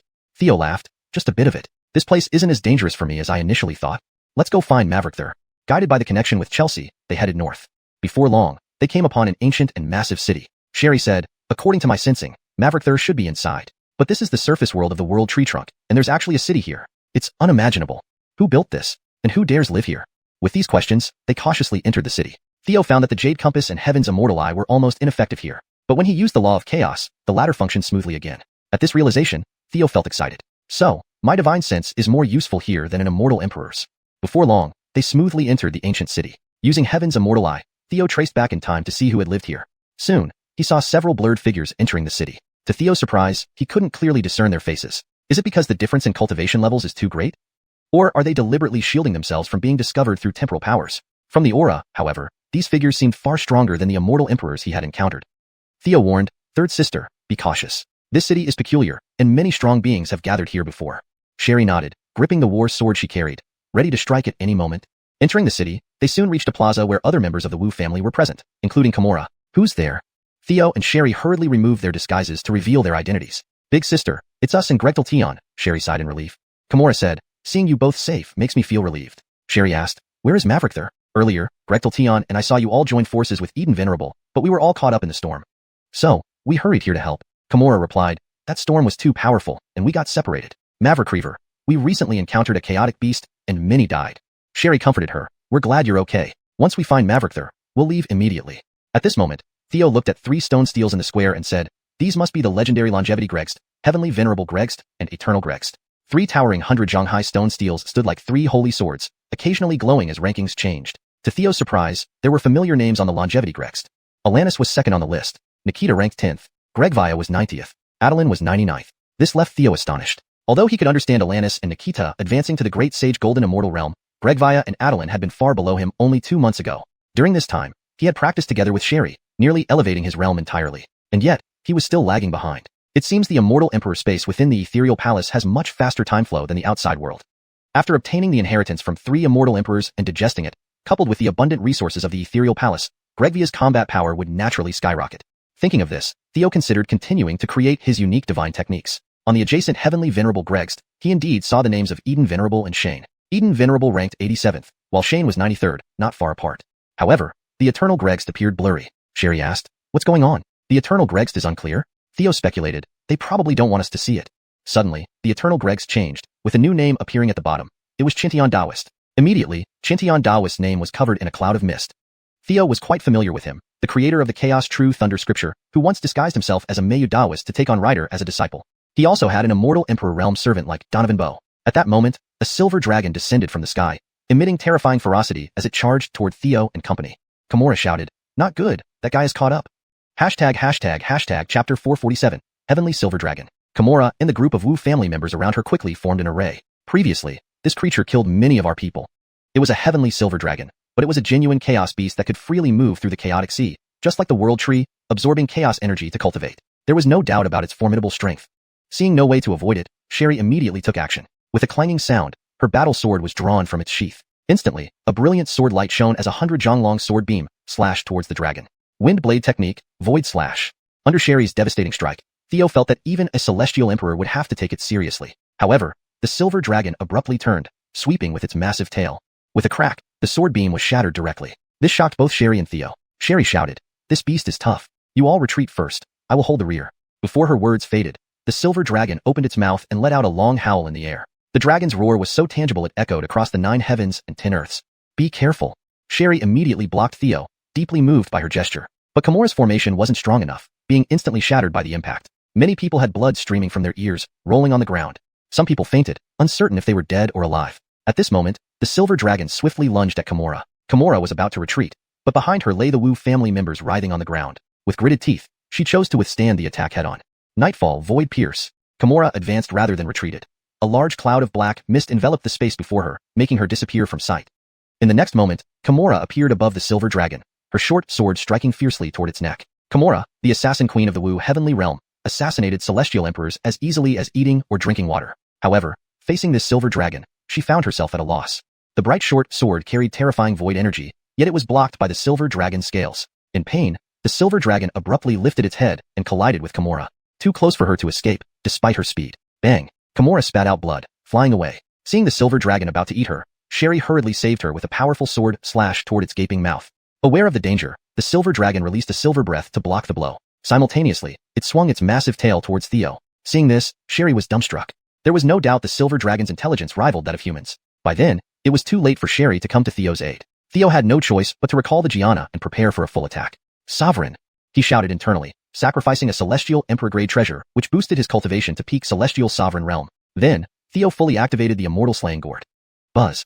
A flash of immortal light, followed by a flying immortal knife. Thud! Silver blood splattered, and the silver dragon fell dead to the ground. Ding! Congratulations, host, for slaying a quasi-celestial sovereign chaos beast, triggering a tenfold critical hit reward. You have obtained 55th rank immortal cards. What? Quasi-celestial sovereign? A peak celestial sovereign like Sherry couldn't defeat it, yet it was just a quasi-celestial sovereign level chaos beast.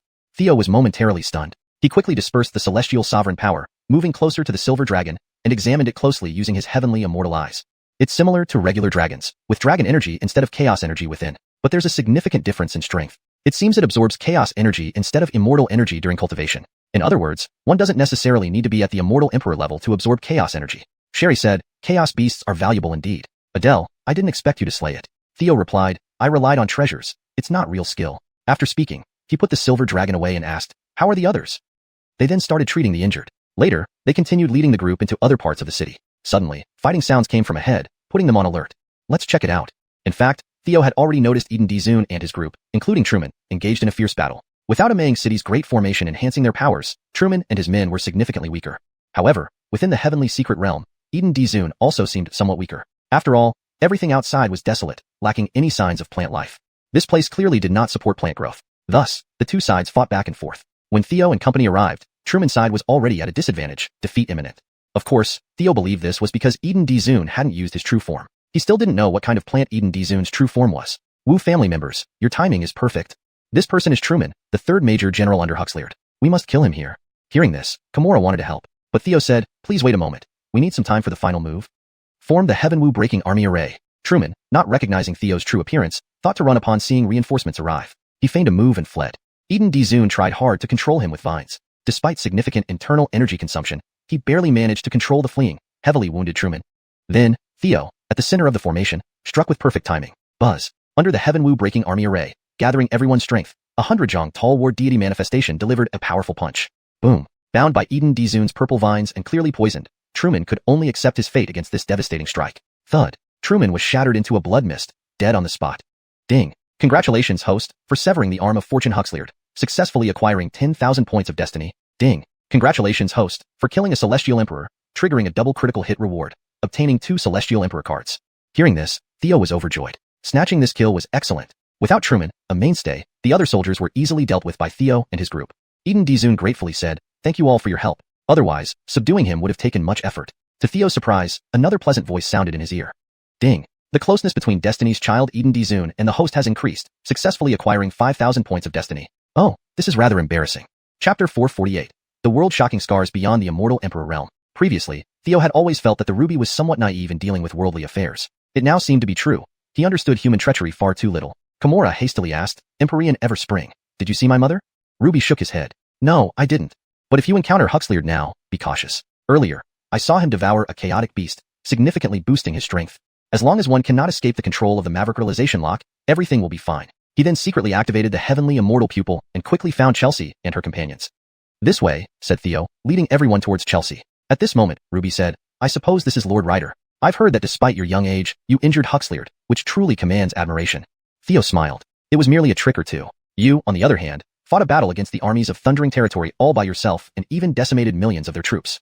As they drew closer to Chelsea and her group, Theo realized that they had discovered a wondrous place. There were several world-shocking scars, possibly left by someone who gained profound insights during Enlightenment and casually left behind. Yet, these scars had mesmerized the quasi-emperor Chelsea, indicating just how formidable they were. Shortly after, Theo and his group met up with them. Sherry hurriedly said, Maverick, I'm relieved to see that you're all right. Let's leave this place quickly.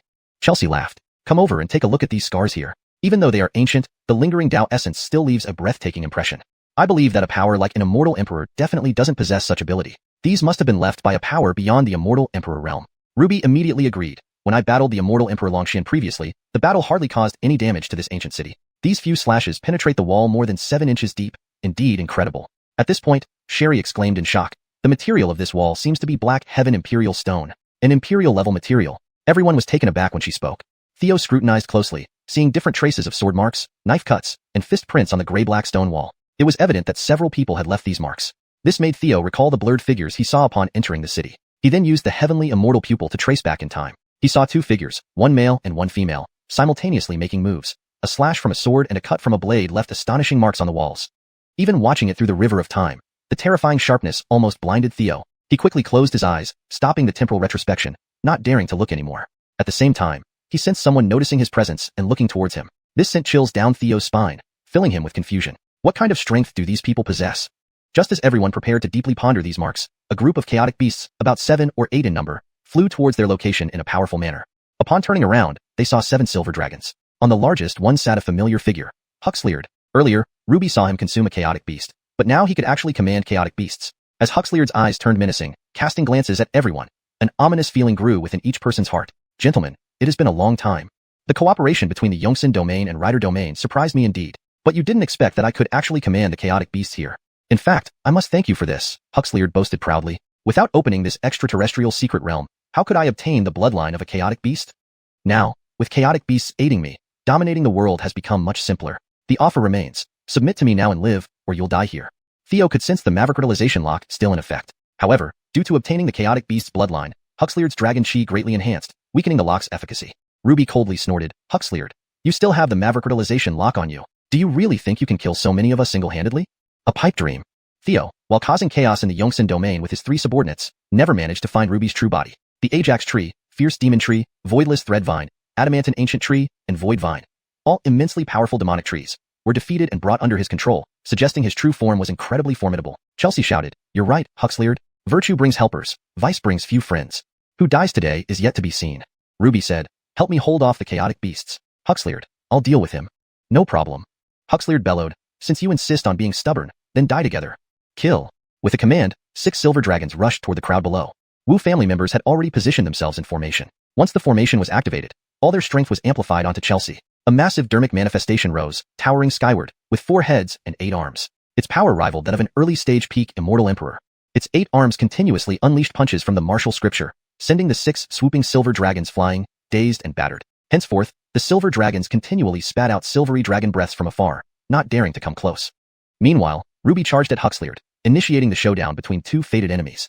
Huxleard sneered, Empyrean ever spring, in the grand universe, you would indeed be troublesome. But unfortunately, this ancient city is peculiar, and the stone bricks on the ground are unnaturally hard. It might not be very suitable for plant growth. As he spoke, he floated in the air, commanding the silver dragon underfoot to attack Ruby. The silver dragon swooped down, releasing a scorching stream of silver dragon breath. This was actually a supreme being-level silver dragon, its combat power extraordinarily strong, capable of rivaling an immortal emperor. But for a powerhouse ranked among the celestial nobles, facing off against an immortal emperor was still no match. Ruby dodged the dragon breath and waved his fingers. Immediately, transparent threads of voidless thread vines silently wrapped around the silver dragon. Then, with a forceful pull, splashes of blood flew as the silver dragon was torn apart into pieces. Theo observed clearly that the appearance of the voidless thread vine at that moment was incredibly strange, as if it materialized out of thin air. Huxleard noticed this and furrowed his brows. Ruby coldly snorted, Huxleard, if you submit to me now, I'll spare your life. Huxleard erupted with fury at these words, deeming it extremely humiliating. Instantly, he no longer hid his cultivation. The powerful quasi-emperor aura and the formidable dragon chi converted from the absorbed chaotic energy burst out from him. You are courting death. Chapter 449. The intense battle between 2 sons of destiny. Theo understood clearly. It was the same void wire vine, but in the hands of Armin's true self, it performed far better than in the hands of his previous clone. The disparity between them was enormous. Previously, outside, Theo could destroy it using the underworld demon fire at the heavenly venerable realm. But now, Armin's void wire vine could easily slay a silver dragon that rivaled an immortal emperor in strength. Mavericker importantly, his control over the void wire vine was unpredictable and almost godlike. This led Theo to speculate that Armin's true form might be linked to spatial abilities. At this moment, Huxleard had already launched his attack, striking out with a powerful punch through the air. Ancestral Dragon Sutra, heaven-shaking. Watching this, Theo was quite surprised. It's the Ancestral Dragon Sutra. This guy must have obtained bloodline inheritance and acquired the Ancestral Dragon Sutra from it. Before, he only got what was within the limits of the Great Luo Golden Immortal Realm, but Huxleard's clearly went beyond that. Under the bright imprint of the fist, the transparent spatial energy surged like tumultuous waves, overwhelming Armin with mountain-toppling momentum. For a moment, even the entire ancient city shook. Theo murmured inwardly, under the suppression of the Xaviandane lock, the power he can unleash is less than 90%. But the impact is indeed astonishing. A perfected son of destiny truly cannot be underestimated.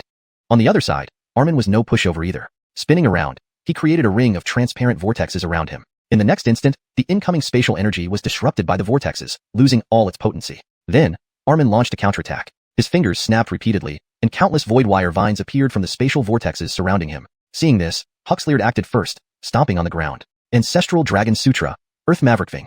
A spatial storm erupted from under his feet, sweeping in all directions as Huxleyd flew into the sky. However, the energy of the spatial storm was absorbed by the spatial vortexes surrounding Armin, suddenly stopping his continuous release of void wire vines. Armin then yanked sharply downward.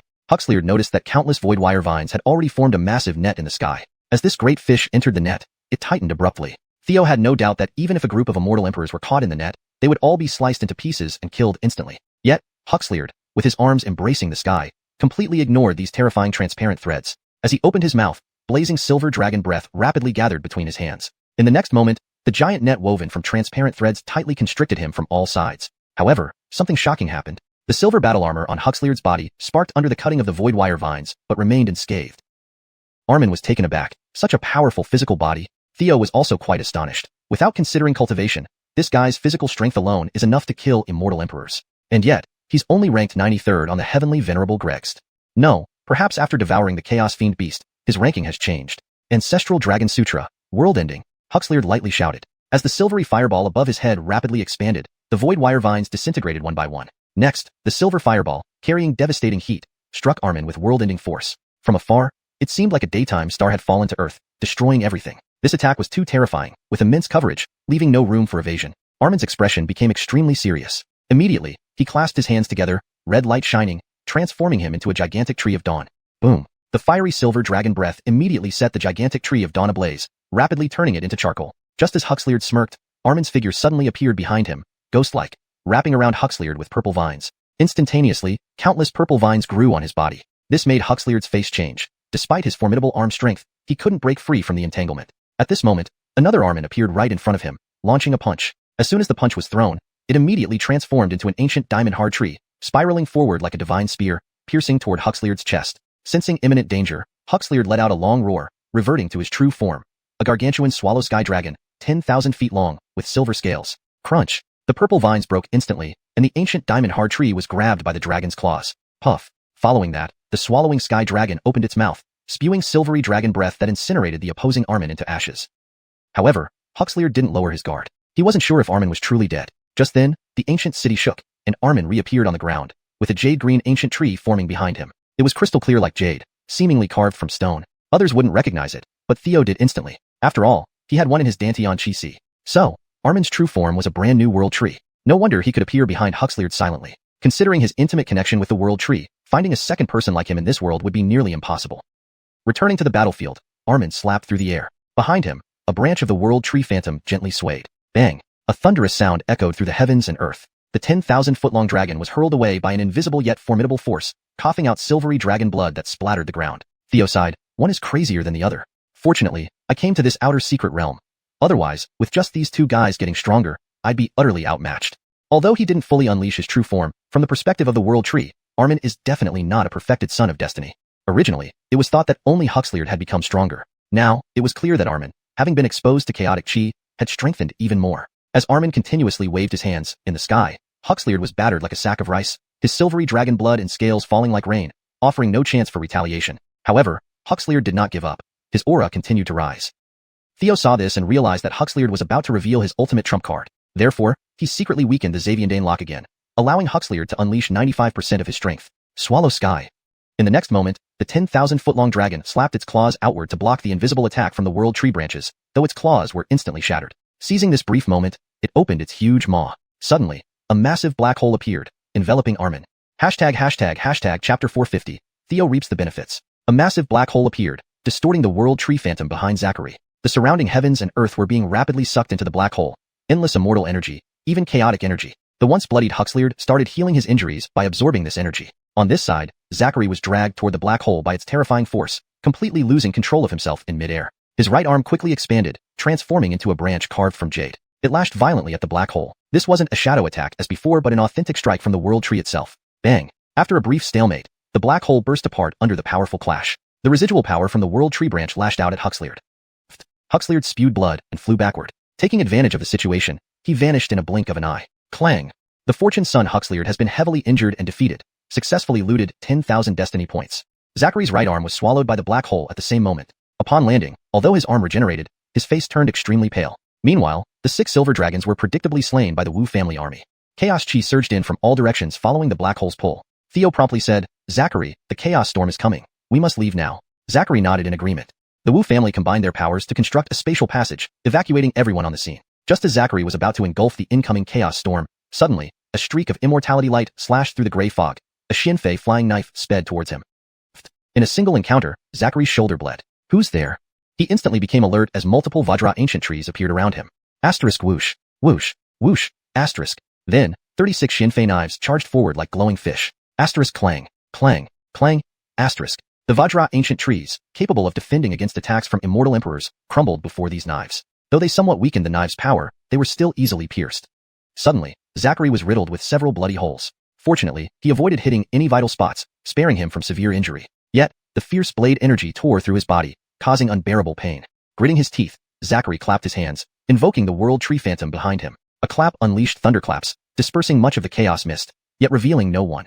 Looking up, a figure floated above him. "It's you." It was Baxter. Not in his peak golden immortal realm, but an immortal emperor. This strength was short-lived, gained from sacrificing an immortal emperor-level treasure to activate the Dominator skill. Seeing Zachary's capabilities earlier, Theo naturally dared not let him return. Once his true body returned to the Great Thousand World, killing him would be extremely difficult. Here, especially after a battle, with injuries, it was a perfect opportunity he couldn't miss. Although Huxleard was formidable, he was still killable. Zachary, already injured, didn't plan for a prolonged battle. He immediately spread and interlaced his fingers. Asterisk bam, bam, bam, asterisk. Instantly, 10 bursts of thunder echoed, followed by 10 invisible branches lashing out. However, Baxter's figure vanished in a golden flash, still sensing his presence, but without impact from the branches. This was the Golden Gregt incantation, allowing him to escape space. Baxter pressed his fingers downward. 4 colossal sword shadows appeared around Zachary, the 4 slaughter swords. Upon their appearance, Zachary sensed danger, cold sweat drenching his forehead. Without holding back, he transformed into the World Tree's true form.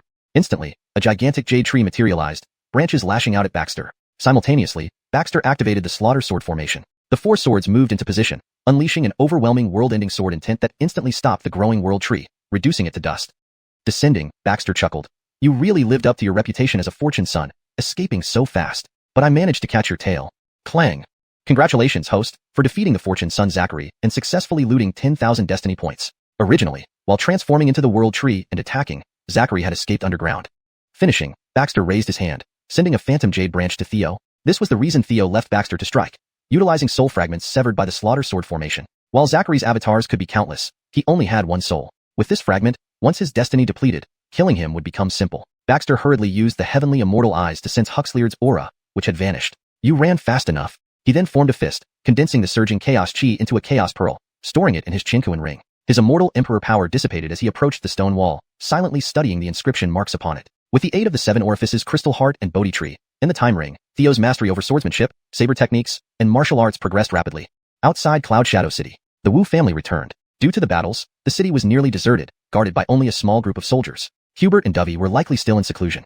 Dahlia waved her hand, slaying these soldiers, and commented, "This journey wasn't futile. At least Huxleard is severely injured. Perhaps we can directly assault the Palace of Destiny." Theo shook his head. "Impossible. The Palace of Destiny, derived from the pre-renovated 10,000 ancient family, is immense and guarded by 2 immortal emperors. Breaching it won't be easy. You should return. I'll handle the rest. Besides, just defend the Wu Sky territory and don't heed Zachary's advice to join the battle." Dahlia replied, "All right, shout Eon, as you wish." At this moment, Sherry said, "The continuous battles in the heavenly secret realm have given me a chance to break through to the immortal emperor realm. I need to return and enter seclusion." Theo smiled, "Then let the eldest sister stay to accompany me." Kimura's face paled. "My injuries haven't healed." Theo smiled, "No worries. I have treasures that can heal you quickly." Kimura looked at Theo's passionate eyes. Understanding his intentions, she no longer refused. "Fine then." This chapter translates the original Chinese text while preserving the tone, style, and structure of the narrative. It ensures natural English phrasing, maintaining story coherence and character names accurately transcribed using pinyin. ##### Chapter 451. Different paths, same destiny. Single edge rules the future. Although the World Tree Seed is very precious, with the existence of the Martial God Hall, it could definitely be obtained. Sherry had entered seclusion, and Theo returned to Longdu with Kimura. Kimura was disguised as Sherry's previous appearance, so no one could see through the deception. He gave Kimura the 9 heavens bright spring for her to recover in seclusion. After the great battle, all parties were resting and recuperating. Theo also did not idle. He devoted all his time to comprehending the shocking world marks.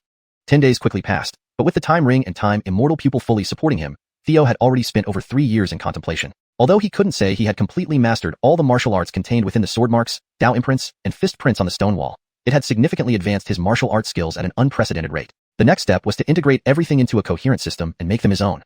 In fact, Theo already possessed the legacies of Carson, Ethereal Immortal Emperor, and Gregly Immortal Emperor, which had greatly benefited him but had not yet been integrated. After studying the sword marks on the stone wall, he glimpsed the path to integration. Retracting his Gianna clone, he continued his seclusion for a period until he finally managed to integrate his own knowledge with the secrets inscribed on the stone wall. Beyond blending the martial canon, ancestral dragon canon, and 9 revolutions phoenix art, with the martial arts from the fist prints, he even succeeded in fusing the way of the sword with the way of the saber. This was his greatest gain during this seclusion. The way of the sword is flexible and elusive. The way of the saber is domineering and aggressive. If the sword opens to a single edge, then it can combine the strengths of both sword and saber into one. I will eventually climb the 10,000 ancient rankings with this new single-edged sword, overlooking all others. So let's call it the 10,000 ancient supreme edge technique. In addition, I should give a new name to the fusion of all my various boxing and kicking martial arts. The martial god hall's secrets, ancestral dragon secrets, primordial phoenix's secrets, and those mysterious immortals above the immortal emperor realm, all pointing towards the limits of martial arts. Let's call it the ultimate martial fist canon. Finally, Theo tried absorbing chaotic chi to see if he could do so at this stage. However, despite his immortal soul and physical body being up to standard, his cultivation hadn't reached the Great Law Golden Immortal Realm yet. Cultivating like this was extremely strenuous, almost injuring himself. The risks outweighed the benefits, so he had to temporarily abandon it. After coming out of seclusion, Theo learned that Hubert and Dovey had emerged from their confinement in the Norris family's forbidden area, but there was no news of Shane. Clearly, he was still recovering and blocking all information. Shane is healing. I injured Xylerii, Exalted Emperor's immortal soul using the world-destroying sword array. Without an immortal emperor-grade ginseng fruit tree, he can't heal for some time. Now he must be troubled by his wounded immortal soul. This is a good opportunity. He activated the space immortal pupil and arrived in Yongsan territory. Soon, Xylerii Exalted Emperor's white-clad clone appeared. Young Master Wu, what brings you to Yongsan territory? Theo smiled. I have good news. These past days, I've been watching the Laming territory situation closely. Shane remains secluded, likely heavily injured by the Exalted Emperor. This might be a golden opportunity to weaken him. Xylerii Exalted Emperor replied, I'll think about it. Theo threw a message Jade Slip, contact me when you've made your decision. He disappeared from there. Returning to Longdu, Theo visited Dovey in person. After introductions, Theo smoothly met Dovey. Prince G, why are you here? The rotund Dovey asked. Theo said, I've heard General excels in crafting weapons. Truthfully, I want to ask for help in forging a sword. Dovey remarked, you're only at the Golden Immortal Realm. Many craftsmen in Longdu can forge a 4th rank immortal sword. Besides, I rarely work on common weapons. Please go back. Theo laughed, bear with me. I'm not asking for a regular weapon, but a unique one tailored for me. An Imperial-grade artifact. Do you think you can handle it? Dovey showed interest. A unique Imperial-grade artifact? Intriguing. Theo presented his design. Dovey inspected it, smiling. A single-edged sword. Interesting. You're sure this isn't just for show? Theo replied, I've even devised a sword technique to go with it, just lacking a suitable weapon. Dovey asked, materials for an Imperial-grade artifact? Theo replied, if you agree, materials won't be a problem. As someone from Ethereal Palace, resources aren't an issue. Dovey shouted, fine. If you provide the materials, I'll craft for you. Great. Theo produced 2 pieces of immortal gold. Previously, he killed Truman and obtained 2 immortal gold pieces. Dovey gasped, Extreme Maverican Gold, Extreme Arding Ajax Gold. Theo noted, combining these 2 elements isn't easy. Can you manage? Dovey laughed, certainly a challenge. Before my recent seclusion, I had only a 30% chance, but now, with my mid-stage Immortal Emperor cultivation, it's 80%. But the price is high.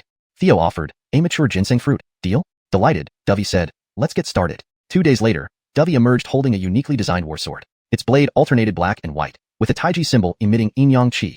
Dovey, exhausted but smiling, said, given your requirements, I've sealed the Taiji symbol. Flipping it changes the sword's power according to your strength. How does it look? Theo examined it and rejoiced, truly an exceptional weapon. Here's your ginseng fruit. Dovey asked, prove you can unleash its power. Watch this. Flipping the symbol, the sword's yin-yang chi retracted, sealing it to 4th rank immortal level. 10,000 ancient supreme edge, draw, and slash. Buzz. Instantly, the speed was unparalleled. Simultaneously, the force was enough to kill a peak Great Law Golden Immortal. Dovey marveled. Your weapon and martial arts are indeed unusual, like a combination of saber and sword, yet highly accomplished, surpassing typical Great Law Golden Immortals.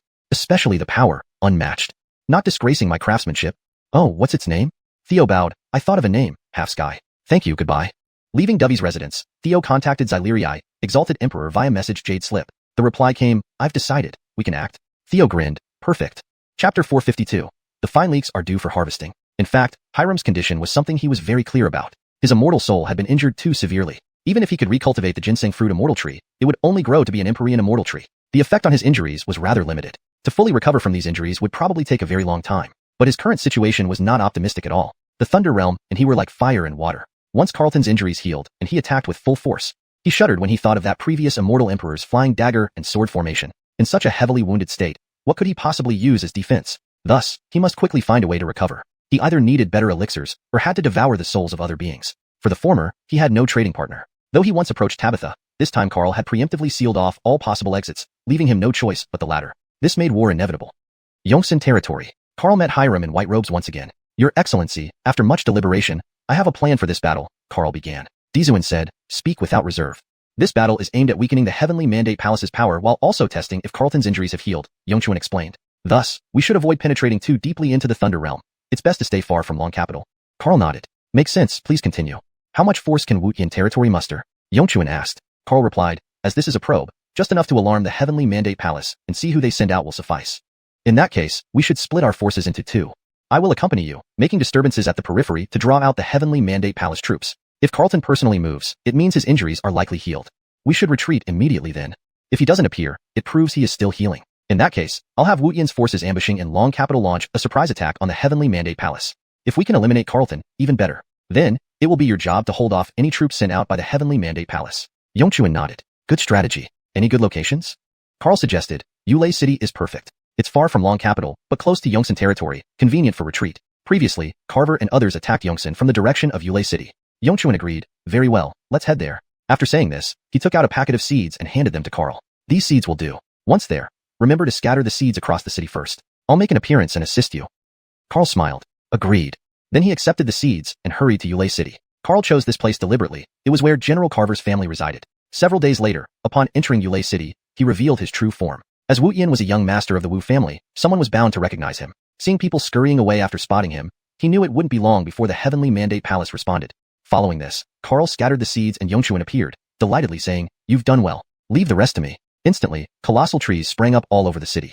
Various powerful demon trees, ancient Buddha trees, and ethereal vines emerged, beginning to voraciously consume the living beings inside the city and devastate its protective formations. However, almost as soon as the demon trees appeared, the transmission array shimmered and a crowd emerged. Leading them were Carver and Freddy, with Carver's army continuing to arrive. They launched attacks on Yongchuan's various avatars. Carl commented, "Carlton hasn't shown up." Dizuin, hold on. I will inform Wutian to ambush the Heavenly Mandate Palace now, he added. Yongchuan nodded. All right. The battle was brutal. Despite his injured immortal soul, Yongchuan managed against ordinary immortal emperors, but faced significant pressure from Freddy and Carver, both recently advanced mid-stage immortal emperors. Combined with their incessant reinforcements, this put Yongchuan under enormous threat. Meanwhile, Carl lurked in the shadows, gathering credit. What about the ambush at the Heavenly Mandate Palace? A joke? Given the days since Carlton's recovery, his injuries were surely more than 70% healed. And considering his remaining fortune, it was unthinkable that Carl would risk everything against him. Of course, he was just deceiving Yongchuan. Ancient trees and demonic flowers grew continuously throughout the city. Yet, Freddy and Carver noticed that though powerful, these ancient trees were weaker than before and their growth rates were slower too. Soon, Yongchuan's avatars were continuously being slain. Ding! The important avatar of Hiram, ferocious demon tree, has been destroyed. Successfully plundered 10,000 fortune points. Ding! The important avatar of Hiram, ethereal vines, has been destroyed. Successfully plundered 10,000 fortune points. Ding! The important avatar of Hiram, Fusang ancient tree, has been destroyed. Successfully plundered 10,000 fortune points. Meanwhile, many soldiers on the Thunder side were killed too. Ding! Heavenly Mandate supporter, a large number of Carlton's troops, have been destroyed. Successfully plundered 10,000 fortune points. Hearing the continuous notifications, Carl was inwardly elated. Sensing something amiss, Yongchuan asked, "Young Master Wutian, how's the Heavenly Mandate Palace?" Carl reassured, "Don't worry. We've breached the palace and are searching for Carlton's seclusion place. Please bear a little longer." Yongchuan gritted his teeth. "Let's go all out." Suddenly, a shadow of the world tree appeared. With 3 successive blows, Freddy and Carver were directly battered back, vomiting blood. Facing the crisis, Carver activated the family's hidden powers. Instantly, light blazed above the family residence as 3 colossal fire dragons soared and launched relentless attacks on the demon trees.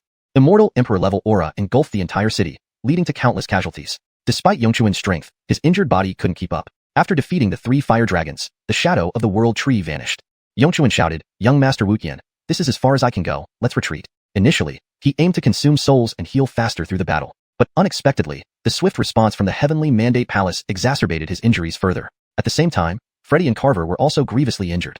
At this moment, Carl struck. Sacrificing an Empyrean immortal artifact, he temporarily gained Empyrean power and activated the Immortal Executioner Gourd at peak Empyrean late-stage cultivation. With a hum, an Immortal Executioner blade flashed and pierced Carver's forehead before he could react, killing him instantly. Ding! Congratulations on slaying an Immortal Emperor, triggered double critical strike bonus. Received 2 Immortal Emperor cards. Ding! Lost support for Carlton, successfully plundered 10,000 fortune points. Freddy turned and fled towards the transmission array. Carl followed, and the immortal executioner blade flew out. Suddenly, Freddy turned around and smashed it with his left fist, sending it flying despite his bleeding hand. Simultaneously, his right hand delivered a powerful punch towards Carl. Destiny Divine Fist, Dragon Roaming 8 Wildernesses. Boom. An immortal emperor mid-stage's full-strength blow shattered the sky and shook the ground, as if signaling the end of the world. Simultaneously, Carl charged forward without retreating. Martial Ultimate Fist Sutra, Annihilation. In an instant, Hubert felt Ji Feng's fist suddenly magnify countless times, rolling in like an irresistible force. What kind of Qin Sir fist momentum is this? How could it possibly appear in a deity realm cultivator? Edited version. In an instant, Hubert saw Ji Feng's fist suddenly magnify countless times, bearing down on him with an overwhelming force. What kind of fist momentum is this? How can such power exist in a deity realm cultivator? Note: I've tried to maintain the dramatic tone and style of the original text while ensuring it reads fluently in English. In an instant, Hubert felt Theo's punch suddenly expand countless times, pressing down like a tidal wave. What kind of fist momentum is this? How can it possibly come from a Celestial Zun realm practitioner? Note: for the term Celestial Zun, since the specific context or established translation for Tianjin in this series isn't provided, I used Celestial Zun as a placeholder. If there's a standard English term for this realm in the story, it should be used instead. For smoother readability and natural fluency in English, consider this alternative. In an instant, Hubert felt Theo's punch swell to an immense size, bearing down on him like a relentless force of nature. What kind of power is this? How can a Celestial Zun realm practitioner possess such strength? Chapter 453. Intense Battle with Huxleard. At this moment, Hubert was shocked to discover that his mastery of fist techniques was inferior to the opponent's. Maverick Reaver. The difference between the boxing styles used by both parties was immense. Under intense confrontation, Theo's Qin Wei, fist power, directly shattered Hubert's Qin Gong, fist light, and then struck him. Hubert spat out a mouthful of blood, sustaining severe injuries on the spot. In the next moment, a blade of light flashed, and the immortal slaying flying blade instantly killed him. Ding! Congratulations, host. You have slain an immortal Emperor realm expert, triggering a double critical hit reward. You have obtained 2 immortal Emperor cards. Ding! Destiny's Child Huxleard has lost an aid, successfully plundering 10,000 destiny points. Ding! Notice, Destiny's Child Huxleard now has no remaining destiny. Killing him will reward you with ancestral dragon bloodline. Theo smiled. This day has finally come. Immediately afterward, the power surrounding Theo vanished as he returned to Longdu and via the immortal pupil space. Kimura was still in seclusion. Now, I just need to wait for the Dominator skill cooldown to complete. Tomorrow, I can take action against Huxleard. Meanwhile, Theo didn't idle. 4 consecutive draws. Tomorrow's battle required Theo to exert all his strength. As the 4 immortal Emperor cards were revealed, Theo's face showed a relaxed smile, slightly relieved. The first card revealed an immortal Emperor grade formation called Ionir E 10,000 Tribulations. The second card drew an immortal Emperor grade Warsaber, overlapping somewhat with his single-edged sword Half Heaven and could be used as an offering. The third card was an immortal Emperor grade Jade Charm that could be reused but had limited uses. The fourth card drew an immortal Emperor grade Puppet. It seemed his luck had surged. However, Huxleard truly lived up to being a consummate Destiny's Child. That night, above Longdu, a vast amount of immortal chi gathered. Theo was greatly startled. This scene means Huxleard is about to advance to the immortal Emperor realm. Absolutely not. That guy is already hard to handle as a quasi-emperor. If he advances to the immortal Emperor realm, even without destiny, killing him would be no easy task. With a wave of his hand, Paco and Demon Emperor Yuan appeared. During this period, the two had closed themselves off to refine their gains from the Evergreen territory, successfully advancing to mid-stage immortal Emperor realm. Theo commanded, "Do your utmost to disrupt his advancement." As you command. They immediately flew toward Tianming Palace, launching a full attack. Rumble. However, Tianming Palace's defenses were fully activated. Although no one controlled them, breaking through them in a short time wasn't easy. Demon Emperor Yuan said, "You watch around. I'll stop his advancement." Finishing, Demon Emperor Yuan unleashed his supreme demonic power. 10,000 demons suppress heaven scripture, grievance mist. Demon Emperor Yuan fiercely slaughtered the approaching soldiers. Under his demonic power, these people's essence and spirit transformed into an enormous amount of black mist, rising to mix with the massive amount of immortal chi. Caught in the vortex, it entered deep within Tianming Palace. This contained the grudges of countless dead souls, which were extremely toxic to cultivators, especially for those in the middle of advancing. It could trigger heart demons, a terrifying existence. As the vast grievance mist rose, it quickly occupied half of the immortal chi. Huxleard, now without any guardians, soon encountered problems. Unsurprisingly, Huxleard's advancement failed, and he fell into madness. A silver flash revealed a figure with bloodshot eyes charging out. Damn it to hell. Who dared ruin my great plan? The goal has been achieved, retreat. Theo's voice reached their ears. But the two were too late to retreat as Huxleard rushed forward at breakneck speed, throwing a punch. Ancestral dragon scripture, shake heaven, roaring, a furious punch unleashed, spatial energy surged like waves towards the two. Paco and Demon Emperor Yuan immediately retaliated with all their might. However, they were completely outmatched by Huxleard. Turns out, not only had his injuries healed, but he had also sought to advance to the immortal Emperor realm. On this side, although Demon Emperor Yuan had learned the 10,000 demons suppress heaven scripture bestowed by Theo, he hadn't practiced it long enough to unleash its full power. After merely 3 moves, under Huxleard's rage, both were struck until they spat blood and were heavily injured, flying backward. Theo hurriedly used the immortal pupil space to activate the suppress heaven tower, rescuing them. But the sharp-witted Huxleard still detected the savior near the inn. Instantly, he launched a punch across the distance. Who dares interfere in my Huxleard's affairs? Get out here. Rumble. Under the formidable power of the ancestral dragon scripture, several streets and countless people were obliterated. For a moment, the prosperous city of Longdu was filled with screams and wails, resembling a living hell. Theo, having planned ahead, left the inn with Kimura. Kimura's injuries had healed, and she hastily ended her seclusion, so there were no issues. What happened? Kimura was confused. How did Huxleard find them? Theo replied, I just disrupted his advancement to the immortal emperor realm, and he went mad. Kimura said, Gregtaltion, you go first. I'll hold him off. Though moved, Theo was concerned. Sister, this guy is astonishingly powerful, and his body is extremely strong. Ordinary immortal emperor methods might not even injure him. Remember, even the vibrationless wire vine of the Isaiah Emperor couldn't hurt him. That's how terrifying he was. Kimura responded, after this recovery, my strength has improved. I want to give it a try. Otherwise, it will be hard for us to escape. Theo gritted his teeth and said, all right, I'll set up the Ionary 10,000 Tribulations formation outside the city. Find a way to lure him in, and don't engage him head-on. Kimura nodded and advanced with her extraordinary agility to distract Huxleard. Theo mixed into the crowd, quickly leaving Longdu and setting up the Ionary 10,000 Tribulations formation outside the city. Meanwhile, the fierce battle continued within the city. Huxleard threw a punch at Kimura, and its power shook the heavens and earth. Black mist enveloped Kimura as she dodged Huxleard's direct punch. Then, she silently appeared behind and above him, her short sword thrusting down swiftly. Nightfall, void thrust. However, sparks flew as the sword failed to penetrate. Failing in one strike, Kimura immediately retreated. Huxleard turned, throwing a reverse punch, which Kimura barely avoided. In the next moment, black mist instantly covered the sky, trapping Huxleard inside. 10 directions ghost blades. In the next instant, 10 shadows of Kimura rushed from all directions. Huxleard's fists continuously pounded out, striking in all directions, shattering all 10 shadows in an instant. Just as Huxleard was overexerted, Kimura's figure suddenly appeared behind and above him. Her short sword, concentrated with all her strength, stabbed towards Huxleard's crown. Yet, the short sword broke after entering an inch into his bone. Eye-nettled, Kimura was met with Huxleard's counterattack. Kimura's mouth gushed blood as she was sent flying back, retreating while escaping towards the city outskirts. Huxleard, despite bleeding profusely and looking fearsome, was not seriously injured and pursued relentlessly. The chase led them out of Longdu. Following the aura trail leading to Theo, Kimura headed towards him. Thus, Huxleard was successfully lured into the Ionary 10,000 Tribulations formation.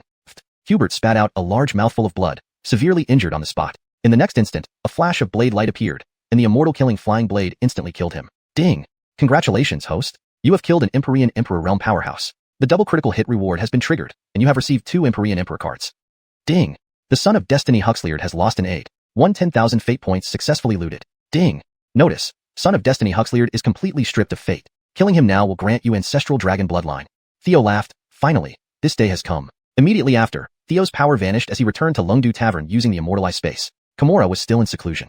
Now I only need to wait for the Dominion skill cooldown to finish. Tomorrow, I can take action against Huxleard. Meanwhile, Theo didn't stay idle. 4 consecutive card draws. Tomorrow's battle would require him to go all out. As the 4 Empyrean Emperor cards were revealed, Theo's face lit up with joy and relief. The first card was an Empyrean Emperor grade battle formation, 10,000 Iron-like calamities. The second card was an Empyrean Emperor grade combat saber, overlapping somewhat with his single-edged sword. It could be sacrificed. The third card was an Empyrean Emperor grade jade charm, which could be reused but had limited uses. The fourth card was an Empyrean Emperor puppet. It felt like he was hitting a lucky streak. However, Huxleard, being a perfect son of destiny, deserved his title. That night, above Longdu, a vast amount of immortal energy converged. Theo was greatly alarmed. This phenomenon, Huxleard is about to advance to the Empyrean Emperor realm. Absolutely not. That guy is already hard to handle at the near Emperor stage. If he advances to the Empyrean Emperor realm, killing him without fate would likely be very difficult. With a wave of his hand, Paco and Devil Emperor Gustav appeared. Both had been in seclusion refining their gains from the Yongsan territory and had successfully advanced to the middle stage Empyrean Emperor realm. Theo commanded, "Do your best to disrupt his ascension?" "Yes, sir." They immediately flew toward the Palace of Destiny and launched an all-out attack. Boom. However, the Palace of Destiny's restrictions were fully activated. Although no one controlled them, breaking through them in a short time wasn't easy. Devil Emperor Gustav said, "You guard around here, and I'll stop his ascension." Saying so, he unleashed his supreme demonic powers. Sutra of myriad demons suppressing heaven, mist of grievance. Devil Emperor Gustav ruthlessly slaughtered approaching soldiers, transforming their life force into vast black mists, merging into the immortal energy cloud. The vortex pulled these mists into the depths of the Palace of Destiny, where they contained countless deceased spirits' resentments, deadly poisons to cultivators, especially to those in ascension, triggering heart demons. As massive clouds of mist of grievance rose, they soon occupied half the immortal energy. With no one protecting Huxleard, he quickly faced problems. Unsurprisingly, Huxleard's advancement failed, and he had entered a state of madness. A silver flash erupted, revealing a figure with blood-red eyes. "Cursed, utterly cursed, who dared to ruin my plans? Our objective is complete, retreat." Theo's voice reached their ears. But it was too late. Huxleard rushed over with a powerful punch. Ancestral dragon scripture, shaking the heavens. Roaring furiously, he unleashed a violent punch that sent spatial energy surging like mountains collapsing into the sea toward them. Paco and the others immediately countered with all their strength. However, they were no match for Huxleard. Not only had he recovered from his injuries, but he had also attempted to ascend to the Empyrean Emperor realm. On Theo's side, though Devil Emperor Gustav had learned the Sutra of Myriad Demons suppressing heaven, he hadn't mastered it fully yet. Within just 3 moves, under Huxleard's rage, both were heavily injured and flying back, spitting blood. Theo hurriedly used the Space Immortal Eye to activate the suppressing heaven pagoda, retrieving both men. However, the alert Huxleard sensed the rescuer nearby and delivered a powerful punch through the air. Who dares interfere with Huxleard's affairs? Come out. Boom. Under the formidable power of the ancestral dragon scripture, several streets and countless people were instantly reduced to ashes. Immediately, cries of agony filled the bustling city, turning it into a living hell. Theo had preemptively left the tavern with Kimura. Her injuries had healed, and she hastily exited her seclusion without issues. What happened? Kimura asked, bewildered. How did Huxleard find them? Theo explained. I disrupted his ascension to the Empyrean Emperor realm, causing him to enter a state of madness. Kimura responded, Xiaotian, you go ahead. I'll cover the rear. Though moved, Theo was concerned, big sister. This guy's strength is astonishing, and his body is extremely tough. Ordinary Empyrean Emperor techniques might not even harm him. Recall how even Spring Emperor's phantom wire vines couldn't injure him. How terrifying. Kimura replied, after my recovery, my strength has improved. I want to give it a try. Otherwise, we won't escape easily. Theo gritted his teeth. All right, I'll set up a battle formation outside the city. Try to lure him in but don't engage head-on. Kimura nodded and, with her extraordinary agility, went to draw Huxleard away. Theo mingled with the crowd and quickly left Lungdu, setting up the Ioniri Knight 10,000 Calamities battle formation outside the city. Back in the city, the battle raged on. Huxleard threw a punch towards Kimura, the punch's power shockingly immense. Kimura emitted dark mist to evade, then silently appeared behind Huxleard and thrust her short sword down. Nightfall, void pierce. Yet, sparks flew as the sword still failed to penetrate. With the strike missed, Kimura retreated immediately. Huxleard turned and threw a reverse punch, narrowly missing her. The next moment, dark mist engulfed the entire area, encasing Huxleard. 10 directions ghost blades. Suddenly, 10 images of Kimura appeared from all directions. Huxleard continuously punched out, sending punches radiating in all directions and destroying all 10 illusions within seconds. Just as Huxleard was exhausted, Kimura reappeared above him, her short sword piercing down with all her might. However, the sword broke upon entering an inch into his bone. Eye-nettled, Kimura barely avoided Huxleard's counterattack. Kimura was thrown backward, bleeding from the corner of her mouth. She used the momentum to retreat and escape toward the outskirts of the city. Huxleard, though bloodied, was not severely injured and pursued her relentlessly. The two, one chasing and the other fleeing, left Lungdu. Following the trail of energy matching Theo's, Kimura headed towards him. Thus, Huxleard was smoothly lured into the Ioniri Knight 10,000 Calamities battle formation. Hashtag chapter 454, Ghost Gregor strikes, Ancestral Dragon Bloodline. Theo smiled and said, eldest sister, well done. You should return and heal your wounds. Leave the rest to me. After speaking, he handed her a bowl of 9 heavens bright spring water. Kimura said, be careful. Then, Kimura was absorbed into the heavenly scroll. In the midst of the Ioniri sky 10,000 tribulations battle formation, Huxleard was floating in the star-studded void, relentlessly attacking the surrounding stars, but to no avail. However, Theo was struggling to activate the master skill, thus unable to unleash the full power of the battle formation for now. As a result, Huxleard was only temporarily trapped. Soon, Huxleard regained his senses and realized he was ensnared in the battle formation. He was about to unleash his innate divine abilities to devour this array. Devour heaven. Huxleard's hands clasped together, immediately forming an expanding black hole in front of him. At this moment, a figure with a terrifying aura appeared before him, delivering a rapid punch at Huxleard. This person was none other than the Howard's corpse. The spellcasting was interrupted as Huxleard saw the powerful blow coming. He could only throw out a relatively small black sphere to block it while sidestepping. Outside the battle formation, Ghost Gregor arrived just in time. It turns out that when she sensed Huxleard had recovered from his injuries and was planning to advance, she knew this battle wouldn't be easy. Gregley D hadn't emerged from seclusion yet, and with just the few people Theo had on hand, they couldn't possibly match Huxleard. Therefore, Theo had to ask for help from Ghost Gregor, with whom he had made previous arrangements. At this critical moment, Ghost Gregor narrowly arrived in time. I didn't expect you to force both Huxleard and Armin to this extent. Truly surprising, remarked Ghost Gregor, who had been watching all along. Although she wasn't privy to the details, she deduced that it must have been Theo's doing. Theo replied, if we can't resolve this, we'll buy as much time as possible. No problem. Thus, Ghost Gregor manipulated the Imperial Corpse outside the battle formation, initiating attacks on Huxleard. Huxleard was strong, but the Imperial Corpse, a peaked CND level powerhouse, still retained its formidable physical strength even if it wasn't as mighty as in life. Maverick Reaver, through special necromancy techniques, Ghost Gregor bestowed the Imperial Corpse with an immortal attribute, making its durability top-notch. Mavericks crucially, the Imperial Corpse was enveloped in demonic and corpse auras, and its entire body was imbued with a special poison called Chi Mei Norris Gregong. Once poisoned, one would turn into a zombie puppet controlled by Ghost Gregor. Inside the battle formation, fierce combat erupted. Huxleard had always prided himself on his robust physique, even ignoring the virtual energy vines during the earlier confrontation with Armin. Now, however, he found that his attacks against the Imperial corpse were like scratching its back. Furthermore, the Chi Mei Norris Gregong poison on the Imperial corpse was particularly troublesome and couldn't be touched without dire consequences. If not for the reinforcement of his dragon Chi through the chaotic ferocious beast bloodline, Huxleard feared that mere contact with the poison might lead to death. For a time, Huxleard felt like a dog trying to bite a hedgehog, completely at a loss. He exhaled silver dragon breath, which slightly hindered the Imperial corpse's advance. But due to its slow speed, Huxleard's speed tactics also left the Imperial corpse helpless. Seeing this, Theo breathed a sigh of relief. But he could tell that Ghost Gregor hadn't used her full strength and was using Huxleard to test the Imperial corpse's combat capabilities. Time passed, and by dawn the next day, Theo finally reached the end of his cooldown for the master skill. You can step back now. Leave the rest to me. Having gradually become familiar with both the Imperial corpse and Huxleard, Ghost Gregor originally intended to exert full strength but heard these words and immediately responded with a smile. All right, it's up to you then. She withdrew the Imperial corpse and stood aside to observe. Theo sacrificed a CND level Warblade and activated the master skill, instantly obtaining CND level power. The sudden surge of immense aura took Ghost Gregor by surprise. Theo held the peerless single-edged sword, world's only unparalleled, and stepped into the Ioneary Sky 10,000 Tribulations battle formation. It's you, Theo. Huxleard recognized Theo and immediately understood everything. So, you're not from the Ethereal Palace but are a member of the Wu family. You deliberately incited me to confront Armin, to weaken my Thunder Realm's forces and take revenge at an opportune moment. The sword you hold is the work of Dovey. Theo nodded. Correct, you may proceed. As he spoke, he unsheathed his sword. Millennium Extreme Blade, sword slash. A flash of sword light unleashed a devastating slash. Ancestral Dragon Fist, shake the heavens. Huxleard swung his gleaming fist with all his might. However, the disparity between them was too great. Huxleard was already exhausted after a night of bitter fighting, while Theo, wielding an Imperial-grade weapon, was at his peak, bolstered by the formation's effects. With a loud pooh sound, the silver fist shattered upon impact, followed by a spurt of blood as Huxleard's right arm was severed. In pain, he swiftly turned, revealing a dragon tail that lashed out towards Theo.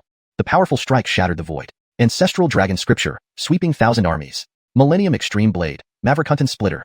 Without dodging, Theo met Huxleard's attack head-on with brute force. Blood spattered again as the dragon tail was sliced off. Huxleard screamed in agony, his face pale. His previous fight with Armin had been intense but balanced. This time, facing Theo, he was completely overwhelmed. Feeling defeated, he pulled back, unleashing dragon breath to gain time. Gaining distance, he transformed into his true form and unleashed his innate divine ability. Devour heaven. Instantly, a 10,000-foot-long dragon loomed overhead, and a massive black sphere appeared like a black hole, consuming all in its path. Even the Ioneary Sky 10,000 Tribulations formation struggled to withstand this assault. Just then, Theo evaded the dragon breath and struck again. Millennium Extreme Blade, Dragon Slayer. Theo's sword intent surged, and his sword attack reached its peak. Huxleard sensed impending doom as Theo slashed out a dragon-shaped sword beam. The black hole shattered instantly, and Huxleard was cleaved in two, dying on the spot. Ding! Congratulations, host has slain the chosen son Huxleard, triggering double critical hit reward, and fortune level has advanced. Ding! Congratulations, host has slain the chosen son Huxleard, and obtained the ancestral dragon bloodline. Ding! Congratulations, host has greatly impressed the chosen son Huxleard, triggering quadruple critical hit reward and receiving 20 venerable immortal cards. Theo was overjoyed upon hearing this. Leaving the battle formation, Ghost Gregor exclaimed, single-edged sword? Never seen such a weapon before. But your swordsmanship seems exceptionally unique and powerful. Theo smiled and said, indeed. This is my self-created supreme technique, Millennium Extreme Blade technique. This collaboration has been very pleasant. If you need my help in the future, we can negotiate. Ghost Gregor nodded. I must thank you for helping me complete my task. I will leave Rider Domain and head to the Great Zhou Empire. Theo nodded. Until we meet again. Theo noticed their affinity increased significantly, reaching 60 points. It seemed Ghost Gregor admired Theo's skills deeply, recognizing they were both anti-heroes. Chapter 455. Advancing to the Great Luogene Immortal Realm, Rider's long-cherished dream. After clearing the spoils from the Palace of Heavenly Mandate, Theo soared into the sky, leaving on his flying palace. Ancestral Dragon Bloodline Fusion. Congratulations, host. The Ancestral Dragon Bloodline has fused successfully. As the pleasant voice echoed in his ears, Theo immediately felt a surge of power within him. The original True Dragon Bloodline was replaced by the Ancestral Dragon Bloodline, significantly increasing his physical strength. His body strength shot up directly from the late stage of the Great Luogene Immortal Realm to the late stage of the Celestial Sovereign Realm. This meant that at this moment, Theo could fight any average late-stage Celestial Sovereign with his bare hands. He clenched his fist, feeling the immense power and exclaiming in joy. Indeed worthy of being the reward for a perfected child of destiny. At the same time, he sensed the ancestral inheritance. The complete Zuyong Jing instantly appeared in his mind. It's also time for me to advance to the Great Luogene Immortal Realm. He then returned to the Wu family Immortal Realm with Kimura. Maverick there, Huxleard is dead, so the Wu family is temporarily out of danger. Hearing Theo's words, Chelsea was overjoyed. He was so powerful, and he's just dead like that? Theo smiled. He is indeed dead. How are the elder sisters? Chelsea replied, Xavielin and father are both in closed meditation, trying to break through to the Immortal Emperor realm, while the others are at home. Seeing that Theo did not go into details, Chelsea didn't ask further. He then sent messages to Carol and others to come to his palace. Soon after, Carol, Eva, and Eleanor arrived together. Adele, you're back? Carol arrived enthusiastically but found Theo bathing in a bath pool. Join me in the bath. Theo smiled. This time killing Huxley left me exhausted. The three sisters should reward me. Fifth sister Carol and fourth sister Eleanor had already practiced dual cultivation with him before, so they were not too shy. Although their cheeks blushed, they obediently removed their clothes and entered the water. However, the eccentric second sister Eva was not as cooperative. Huxley intended harm to the Wu family. As the heir, it's your duty to protect them. How dare you ask for rewards? It's outrageous, Eva coldly snorted and added. I'll go back if you're still alive and not missing any limbs. Theo said, defeating Huxley. I gained many good things, including strange and rare herbs that might interest you, second sister. Maverick Reaver, my physical strength can now rival that of a celestial sovereign. Even if all five of you attack me at once, you won't be a match. Eva paused and turned to glance at Theo. Are you sure? Theo nodded. Let fifth sister and Doris show you first. The three of them battled in the bath, but within an hour, the two women were defeated one after another, begging for mercy. Eva's face flushed red with surprise. Didn't expect you to progress so quickly. Theo laughed, thanks to third sister.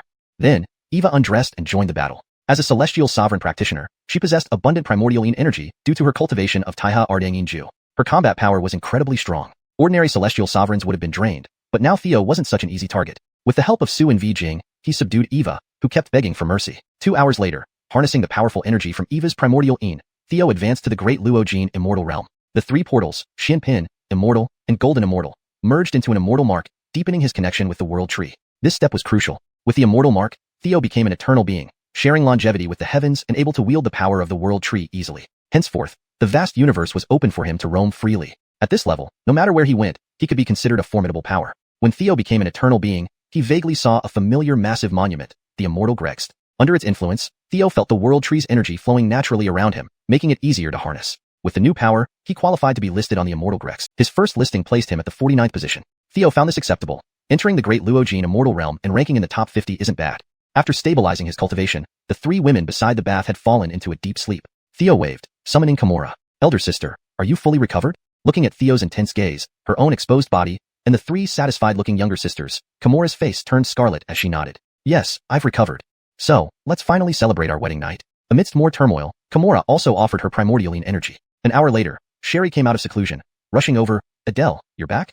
Kimura shouted hastily, Elder sister, help me, I can't take it anymore. Upon hearing Kimura's cries, Sherry felt her scalp tingle, waves of electricity passing through her body. She couldn't believe that even Kimura, the killer queen, would cry out for help. Blushing deeply, she knew what was happening. By the time Sherry pushed open the door, both older sisters and the 2 younger ones had collapsed from exhaustion. Theo laughed, third sister, you arrived just in time. Let's see how strong your immortal emperor body is. Sherry spat, don't pretend to be serious when clearly intending mischief, but she joined the fray nonetheless. Finally, Theo achieved what Ryder had long dreamed of, sharing the marital bed with all 5 sisters. After an all-night battle, Theo emerged contentedly the next day. Now his cultivation was at the middle stage of the great Luo-Jin immortal realm. The further I advance, the more celestial energy I need, and the slower the progression. I wonder when Master Clifford will come out of seclusion. Just as Theo mused, he noticed that despite his advancement, his ranking on the immortal Gregst hadn't changed. It probably requires displaying actual combat power to be recorded and improve the ranking. This means the current rankings don't necessarily reflect everyone's full strength. Turning his thoughts back to the immortal Gregst, he noted that Alanis was only 2nd place. Who exactly is this first place Hoichuanya? Maverick's likely another child of destiny. He also observed that Gregvia and Adeline had rapidly climbed into the top 20. It seems they had significant gains in the immortal emperor space. Anyway, I'll deal with Eden Emperor first and then reunite with them. Hashtag chapter 456, Primordial Phoenix Bloodline. At this moment, the Emperor of Eden was in a very dire situation. He had already been severely wounded by Amerigo using the immortal severing flying saber and the world severing sword formation. Hoping to take advantage of the Battle of Yulei City to absorb life force and heal his wounds, he ended up being tricked by Theo and engaging in another fierce battle while still heavily injured. As a result, his injuries were piling on top of each other. Theo, sensing through the base within the Wu family immortal realm, realized that the Emperor of Eden was still within the Yongsan domain. He quickly rushed over using spatial immortal eyes. Taking on the appearance of Amerigo, as soon as he appeared, countless vines surged upwards from below. Theo smirked, waving his hand. A purple-black netherworld devil fire poured down like a torrential rainstorm. Under the overwhelming power, the vines were instantly annihilated. But the might of the netherworld devil fire didn't stop there. Falling into the forest below, it began spreading rapidly in all directions. Soon after, the white-robed Emperor of Eden appeared. Do you truly wish to fight to the death with me? He asked. Theo couldn't help but laugh inwardly. Indeed, you're too naive, just a blank sheet. He immediately declared, yes, I have been ordered by the Nathaniel to come and take your life. Then, he waved his hand, summoning both the faceless puppet and the immortal emperor puppet. With his increased cultivation, driving the faceless puppet was no longer as strenuous as before. Using the faceless puppet to activate the immortal emperor puppet significantly reduced Theo's burden. The immortal emperor puppet grabbed something from the sky with its right hand and then pulled downward. Buzz. A radiant fire erupted from the sun in the sky, and numerous gigantic fireballs descended like falling suns. The terrifying scene resembled the end of the world and the termination of an era. Seeing this, the white-robed Emperor of Eden's face changed dramatically. The shadow of the world tree appeared beside him, and he kept striking out. Bang, bang, bang. The branches of the world tree's shadow swayed, echoing thunderous booms through the heavens and earth. Simultaneously, fireballs exploded continuously in midair.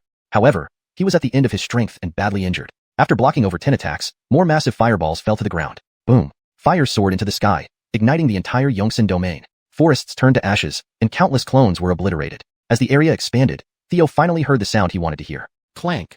The clone of the Son of Destiny, Emperor of Eden, has been destroyed. Successfully plundered the final 10,000 destiny points. Clank. Increase. All destiny points of the Son of Destiny, Emperor of Eden, have been drained. Triggered kill reward. Obtaining Primordial Phoenix bloodline. Clank. Congratulations, host has successfully killed the Son of Destiny, Emperor of Eden, triggering double critical hit rewards. Destiny rank has advanced. Clank. Congratulations, host has successfully killed the Son of Destiny, Emperor of Eden, obtained Primordial Phoenix bloodline. Clank. Congratulations, host triggered tenfold critical hit reward, obtained 10 Heavenly Sovereign cards. Theo's lips curved upward. With a wave of his hand, the immortal Emperor puppet extinguished all the flames below and was then retracted. Looking at the forest below, it no longer felt as dark and terrifying as before. Meanwhile, in the central area of the Yongsan domain, the main body of the world tree belonging to the Emperor of Eden quickly emerged. Theo hurriedly approached, collected it, and returned to the Wu family immortal realm. In the sky above the Wu family immortal realm, vast amounts of immortal chi clouds surged in, and the immortal seawater below rose into the sky, creating a shocking scene. Undoubtedly, it must be Stevie advancing to the immortal Emperor realm. At this moment, the other 3 immortal emperors of the Wushan Hall also appeared to protect Stevie. Seeing this, Theo's lips curled up. He secretly activated the invincible power of the base, quietly planting heart slave seeds in the minds of the 3 immortal emperors. After Stevie successfully advanced to the immortal emperor realm, Theo also planted a heart slave seed within him. With this, the Wuyan domain is truly my backyard, Theo thought. Following the celebration of 5 emperors born from one family, Theo informed them about the matters in Laming domain and Yongsan domain. Subsequently, the Wu family army took control of these 2 domains. Theo returned to the old site of the Piamiao Palace. Currently, Gregvaya and others had yet to emerge from their seclusion. Using spatial immortal eyes, he sent a message inside and waited outside, studying the world tree. As the main body of the Emperor of Eden, this world tree was undoubtedly older than the one in Theo's Dantia. But similarly, it could be used for advancement to the immortal Emperor realm, and even more effectively. I already have one. Later, if any beloved needs to advance to the immortal Emperor realm, it will come in handy. Several days later, the barrier opened, and Gregvaya and others came out. Meeting again, Gregvaya and Adeline's auras were incredibly powerful, their talents fully unleashed. Next, Olive and Jeannie benefited greatly. Although Jeannie also advanced to the Greater Sage realm, her cultivation was still shallow, and she couldn't unleash the true power of a 10-tailed fox. If she reached the peak of the Greater Sage realm, she might have a chance to make it onto the Eternal Grext. Conversely, although Olive was still at the peak of the Golden Immortal realm, her aura was no weaker than Jeannie, indicating the power of the chaotic Green Lotus bloodline. Once she advanced to the Greater Sage realm, making it onto the Eternal Grext would be certain. Brianna and Mika clearly lagged behind. Additionally, the 2 ancestors Jingu and Yinggu of the original Manhuang Heaven Piamiao Palace also made significant progress, reaching the Quasi-Emperor realm. They seemed close to becoming true immortal emperors. It looks like you've all made considerable progress during this time, Theo said with a smile. Jeannie laughed, all thanks to Yulan. She unexpectedly discovered this immortal emperor space, which contained the treasures of the former Piamiao Palace. And the time speed there was extremely fast, which allowed us to make great progress. But since we were many, we consumed too much immortal essence, leading to a significant reduction in the acceleration function, Gregvaya added. You actually also advanced to the Greater Sage realm? Incredible, Gregvaya remarked. Theo smiled. Now you know how powerful your husband is. Tianzu and Jingu asked, Mr. G, how did the investigation of the Wu family go? Theo replied, it's taken care of. If you want to rebuild the Piamiao Palace here, I can have the Wu family handle it. Rest assured, the Wu family is now my backyard. You don't need to seek revenge anymore. Jingu and Yinggu looked at each other, bowed and said, thank you, sir. We plan to rebuild the Piamiao Palace here and bring the people of Manhuang Heaven over. Theo nodded, sure, include Wu Yin. Yulan, come with me to the Fengxing domain to meet up with Gregjian and the others. Adeline hesitated. Jingu said, Yulan, we'll be fine here. You should leave with Mr. G to see the vast world. Your talent far surpasses ours, and your future holds infinite possibilities. I believe your parents would also be very happy. Adeline finally nodded, all right, I agree. Subsequently, Theo bade farewell to the Wu family's 5 sisters, taking Gregvaya, Jeannie, Adeline, and Olive in a flying palace to the Fengxing domain to find Zilingyan and her daughter. Clifford Tian D, Brianna, and others continued their cultivation in the celestial painting. Hashtag chapter 457, the Wind Dominion and Gregsbeth's whereabouts. Inside the flying palace en route to the Wind Dominion, Theo, Gregvaya, Jeannie, Olive, Brianna, Mika, and the others were busy day and night, while Adeline watched from the side. After settling the girls, Theo approached Adeline and asked, Yulan, how do you feel now? Adeline blushed and lowered her head, replying, my body feels a bit warm. Finished already? Theo was surprised. Or what? Adeline retorted. Back in the wilderness sky, Theo had teased Adeline in various ways, and she had responded like a curious child, naive but trusting him completely. Theo then reached out under Adeline's skirt and felt that it was still dry, confirming his suspicions about possible underlying issues. Theo explained, Yulan, I'm sure you understand by now that couples who love each other will naturally engage in these activities. Adeline nodded. Jeannie told me, and taught me as well. But I still don't have those urges. If you really want to, we can, use a potion, she suggested awkwardly. Theo sighed. Forget it. This isn't something to be forced. Let's take it slowly. He glanced at Trista Clifford who, within the grand array left by Carson in the Heaven Scroll, was enveloped by sword intentions and heavenly sword movements, clearly having absorbed the essence of both Carson's and Piao Miao Fairy Emperor's legacies, and was now developing new sword techniques. Half a month later, they finally arrived at the Wind Dominion. Through the Wu family, Theo had learned much about its peculiarities. In fact, the Wu Heavenly Dominion, Thunder Dominion, Evergreen Dominion, and more all belong to the Celestial Martial Divine Dynasty's sphere of influence, located geographically in the Southern Domain. The Wind Dominion, however, was the core territory of the Celestial Martial Divine Dynasty. Initially, Theo wondered if the Celestial Martial Divine Dynasty was too weak for him to have caused such chaos without any repercussions. But upon closer inspection, he realized that the dynasty had been plagued by constant internal strife in recent years. It began with the previous emperor mysteriously being poisoned within the palace, an ailment that could not be cured, which spread fear among the people. Investigating the poisoner alone involved countless aristocrats, resulting in tens of thousands of deaths, greatly weakening the dynasty. Years passed, and even with exhaustive efforts to prolong his life, the former emperor eventually succumbed to his illness. His death led to a power struggle among the princes. Eventually, the crown prince ascended to the throne only to be assassinated a year later. This chaos continued with rebellions by regional princes, which were suppressed only recently after almost 2 decades of unrest. Now in power was Jing Norris Cylon King, who controversially married the Empress Dowager, the late emperor's queen, thus making his rule unstable. He has been constantly dealing with internal and external crises since ascending the throne 2 years ago. Additionally, the surname Z, shared by Gregsbeth, was the imperial surname of the Celestial Martial Divine Dynasty. In the capital city of the Wind Dominion, Theo and Adeline walked hand in hand down the street, drawing admiring glances from passers-by. Theo, handsome and charismatic, alongside Adeline, whose beauty was both striking and charming, resembled a celestial couple. Using his heavenly immortal eyes, Theo perused the memories of passers-by, searching for information on Gregsbeth, but found none. Maverick Reaver, messages sent to her also went unanswered, which worried him. Feeling weary, he remarked, this tavern looks nice. Let's go in for a rest.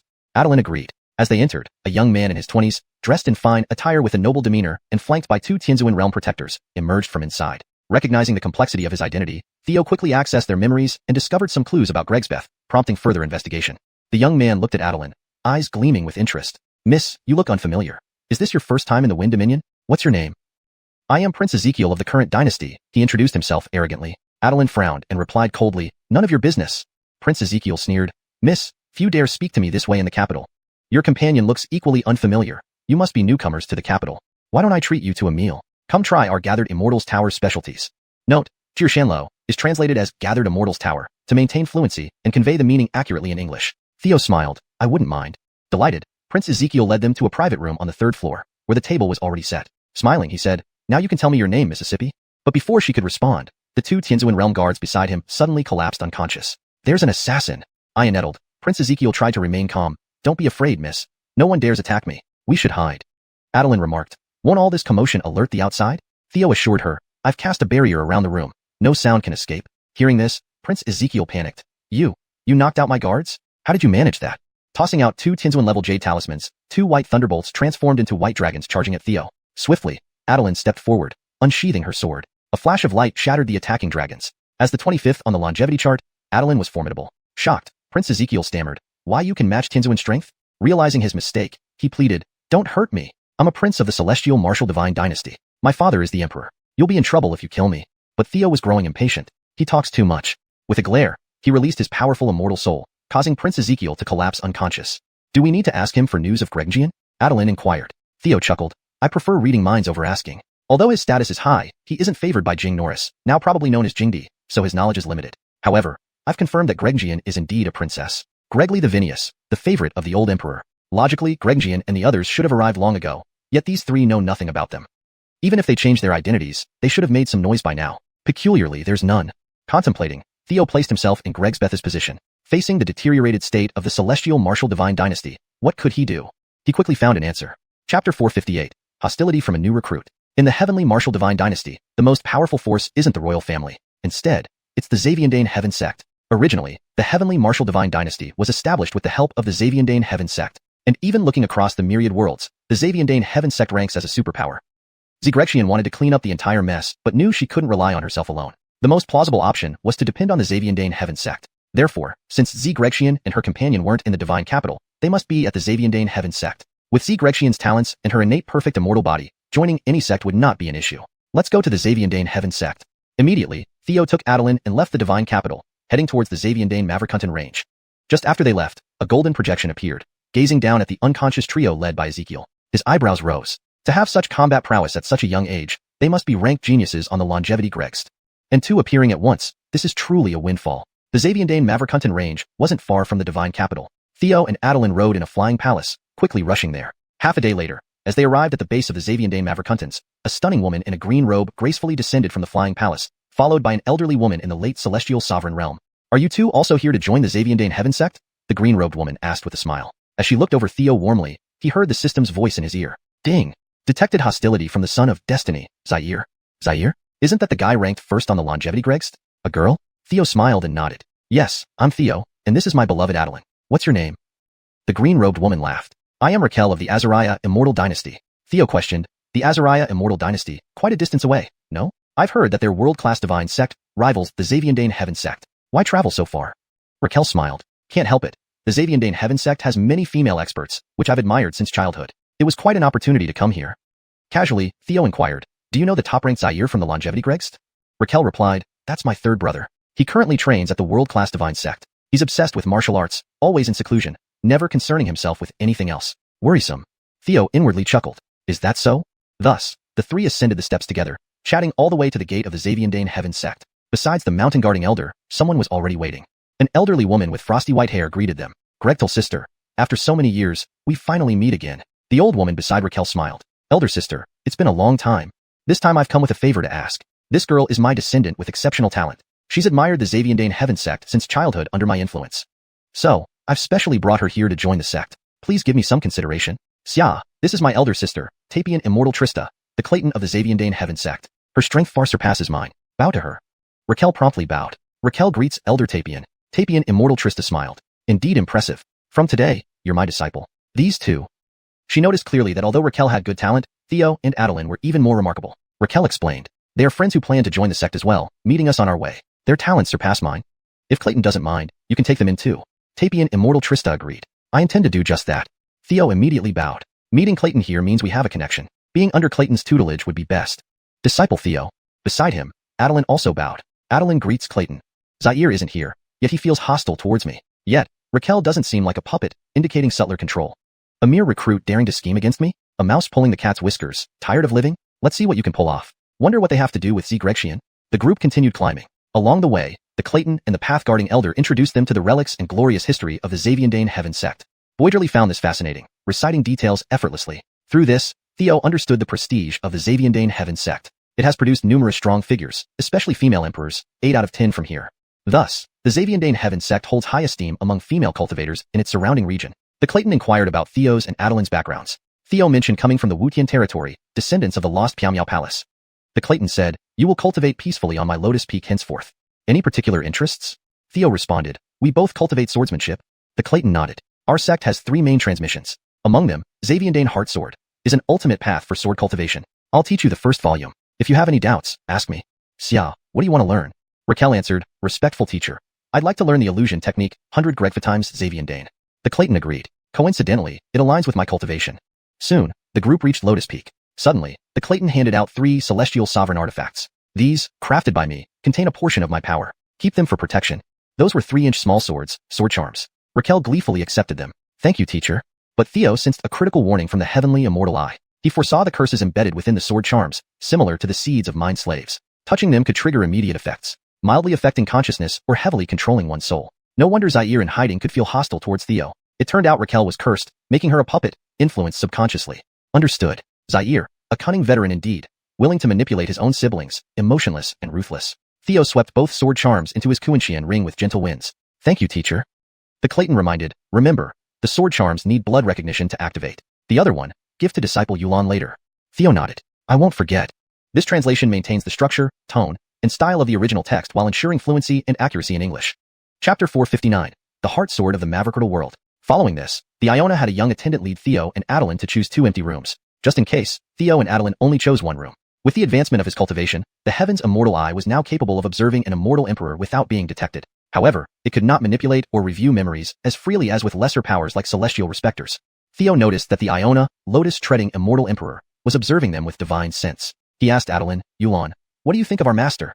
Adeline smiled. He's great. His strength is profound, and he's kind-hearted and generous. We found a good master this time. I agree. Theo nodded and then asked, what do you think of Rakilo, Huanshu? Adeline's eyes instantly showed resentment. Are you falling for the princess again? Theo couldn't help but roll his eyes and slapped her snow-white buttocks lightly. Where did your thoughts wander off to? Am I the kind of person who falls in love easily? Adeline stared at Theo silently. Don't tell me you don't know. Savor it thoroughly. Theo coughed and said, let's focus on studying the heart sword of the Mangekyō world now. Afterward, Theo and Adeline earnestly delved into the heart sword of the Mangekyō world. Mavericksly because Milana was a puppet of others and would definitely not be included in any harem. However, they weren't sure if Jonas might have different intentions. Next time he saw Milana, he could check whether she was part of Jonas's harem. If so, he wouldn't mind giving Jonas a hard time. After monitoring them for a while, the Iona withdrew his divine sense. Theo let out a sigh of relief, realizing that the Iona wasn't as benevolent as he appeared.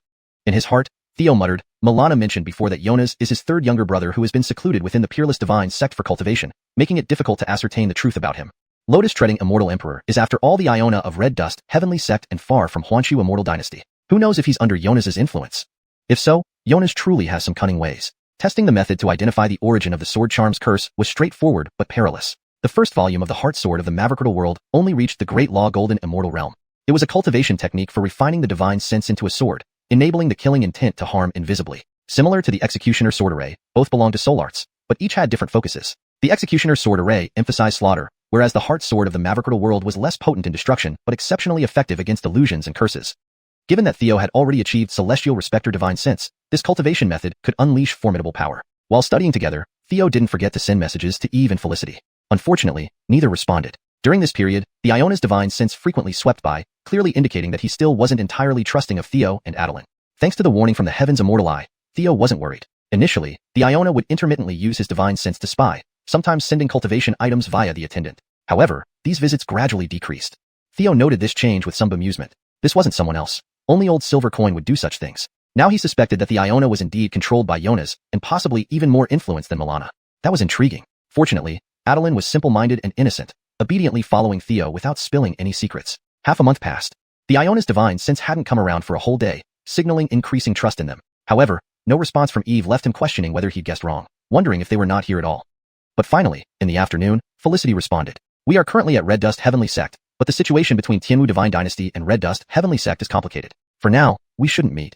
You can support us discreetly from behind the scenes. Subsequently, Felicity explained the current circumstances in detail to Theo. It turned out that the turmoil in Tianwu Divine Dynasty originated from the Red Dust Heavenly Sect. About 20 years ago, the sect leader of Red Dust Heavenly Sect was ambushed during an exploration outside the realm and perished on the spot. Upon hearing the news, Red Dust Heavenly Sect searched but could not even find the leader's remains, eventually giving up. The competition for the leadership position led to conflicts among the three lineages practicing the three supreme techniques. None of them conceded, leading to inevitable internal strife. Over the past dozen years, they remained unable to determine the new sect leader. The lineage practicing the heart sword of the Mangekyō world suffered significant losses and had withdrawn from contention, closing the immortal peaks to recuperate. Only the Iona's lineage, specializing in 100 Gregfatimes red dust, and the Marjorie's lineage in Xaviandane red dust, continued the rivalry. Felicity knew that Theo and the others were with the Iona. They were with the Marjorie. Thus, the reason for not meeting. Now, with Eve joining, the Marjorie's lineage held a considerable advantage among the younger generation. Theo started to understand. So, the Iona wants us to challenge Gregjian in a showdown. No wonder he's been providing resources and cultivating us intensely lately. Theo thought inwardly, but since we haven't succumbed to the curse, old Silver Coin Jonas won't just let this go. The next morning, system, sign in. Ding. Congratulations, host. You have received a bottle of Celestial Respecter Grade Immortal Pills. Theo put away the pills when Milana came to visit shortly after. Junior brother G, junior sister Yulan, are you here? Theo opened the door and invited Milana inside. Senior sister, is there something you need? Milana smiled. Here's the thing. An extra realm secret land has recently opened. I wanted to ask if you're interested. Theo was overjoyed. Very much so. I've always heard stories about these places and am eager to explore one. Now I finally have the chance. Having advanced to the Great Law Golden Immortal Realm, he had absorbed the chaos bead and felt a significant boost in energy, spirit, and vitality. Just when he was worried about lacking chaos chi for further cultivation, Milana offered this opportunity. Yet he realized that old Silver Coin Jonas intended to pressure them for failing to recognize and fall under the control of the main sword charm curse. Theo grinned. Senior sister, could you tell us more about this extra realm secret land to better prepare us? Milana reassured. No worries. Master will lead the team, and my ancestor will accompany us. It will be very safe. Theo replied cautiously. Senior sister, I'm always cautious and never take chances. Unless I fully understand this extra realm, I won't go. Jonas, you old silver coin. Come on, Let's see who harms whom. Trying to scheme against me? Not yet. Hashtag chapter 460. The Heavenly Realm's Cloud Sea Flower Field. Marta sighed helplessly and had to share the information she knew about the Heavenly Realm. The place we are heading is the Cloud Sea Flower Field. It is home to a myriad of rare and exotic flowers, many of which have great value for those cultivating at the Deluo Golden Immortal Realm. Take the World Flower, for instance. Theo was also quite surprised. World flowers are here too. Just by its name, it suggests a close connection to the World Tree. This unique flower only exists in the Heavenly Realm, providing significant benefits for both Deluo Golden Immortal and Celestial Venerable realms. Besides enhancing one's immortal soul, the most important function of the World Flower is to deepen the connection with the World Tree. It significantly aids in cultivating the immortal virtue. Marta smiled. Grechtel brother, aren't you excited? Theo asked calmly. What about the dangers? If even Grandmaster needs to lead us, they must be considerable, right? If his observation wasn't wrong, Alfonso should be an expert in the peak middle stage of the Immortal Emperor realm. Although Theo had many Immortal Emperor level experts under his command, unless Gregly Immortal Emperor were to exit seclusion, no one could match Grandmaster. However, after Theo passed on the inheritance of the Red Dust Heart Sword to Gregly Immortal Emperor, her emergence was inevitably delayed once more. Marta nodded. Of course there will be dangers. There are two major threats. First, demonic flowers and demonic trees. Second, insect demons. But rest assured, with Grandmaster leading, everything will be safe. Theo nodded and continued questioning. Has any Immortal Emperor ever perished in the Cloud Sea Flower Field before? Marta nodded awkwardly. I believe so. How many demonic insects or demonic flowers and trees capable of challenging an Immortal Emperor are there?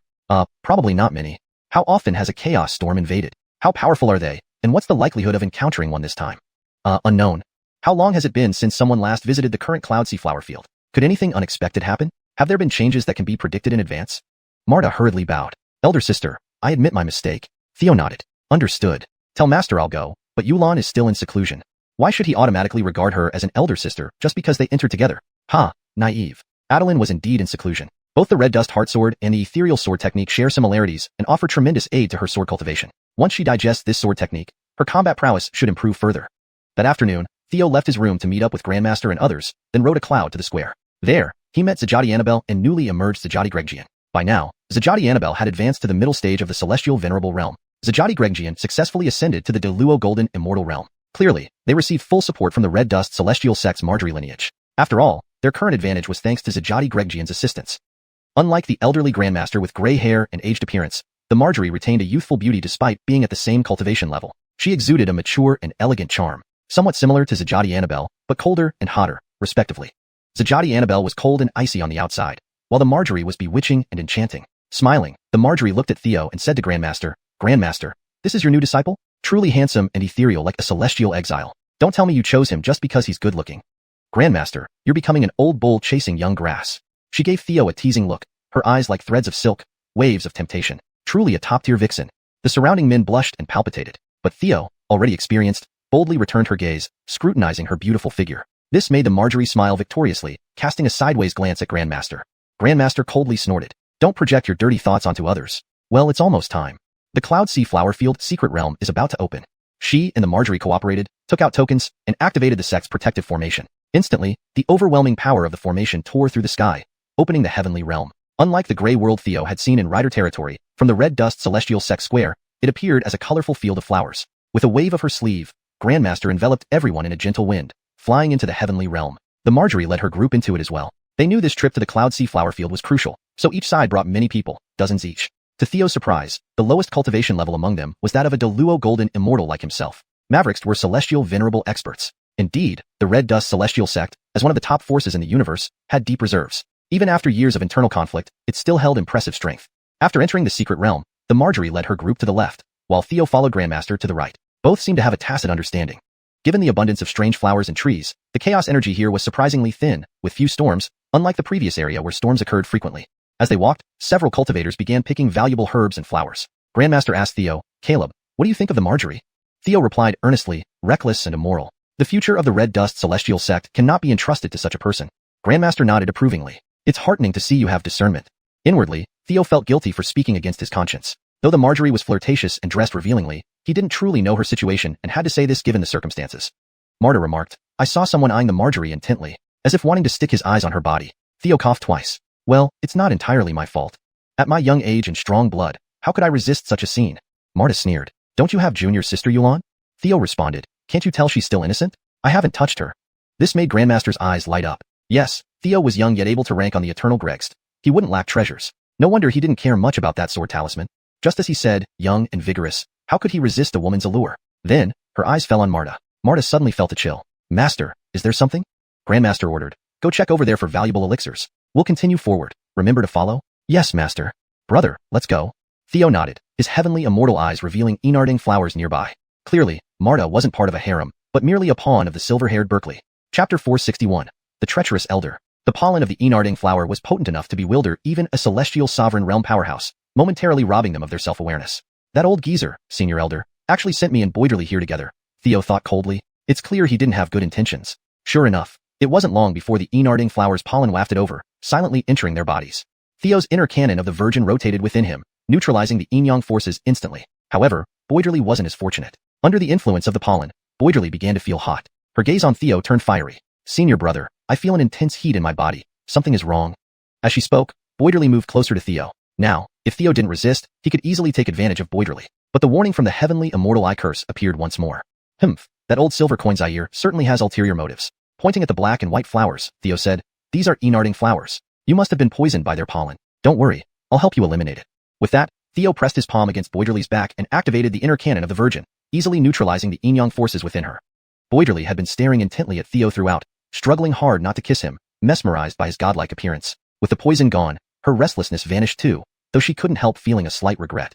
Thank you, she stammered. There don't seem to be any valuable immortal herbs around here, Theo remarked. Let's leave. Boiderly nodded in agreement. Meanwhile, the elder was frowning, noticing that Theo hadn't fallen for her trap. This boy is far too cautious, she muttered to herself. Previously, he stared at Allison so intensely. Could it be that he prefers older people over the young? Just as she was pondering how to get Theo to fall for her plan, someone shouted, Senior Elder, it's bad news. A swarm of insect demons is approaching from the front, about 100 of them. The elder's expression grew serious. She immediately threw out an array disc and shouted, Don't panic, everyone. This elder has prepared thoroughly. We won't be harmed. We just need to hold the great array. Rhea, you three, go inform Allison to be on guard. Understood. Rhea and the others quickly rushed off, while the group hurried to set up the formation. Eventually, the insect demon swarm arrived, led by a demon emperor realm insect demon, emitting terrifying energy. Even the elder was taken aback. Fortunately, besides her, there were 3 other demon emperor realm powerhouses in the party, providing some reassurance. Just as she was about to activate the array, Theo and Boiderly approached from behind. The insect demons were already upon them. After a brief hesitation, she activated the array. Buzz. A shimmering, inverted bowl-shaped light barrier emerged, enveloping the group and leaving Theo and Boiderly outside. Boiderly gasped in fear. We're too late. Theo understood that the elder's divine sense had detected them earlier, and based on distance, they could have made it in time. This decision was deliberate, either by the elder or possibly by Zaire.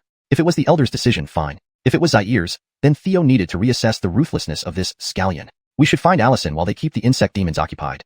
Theo pulled Boiderly into a rapid sprint. Behind them, the battle raged on with explosive might. As they distanced themselves from the battlefield, Boiderly suddenly cried out, A dozen insect demons are chasing us from behind, moving incredibly fast.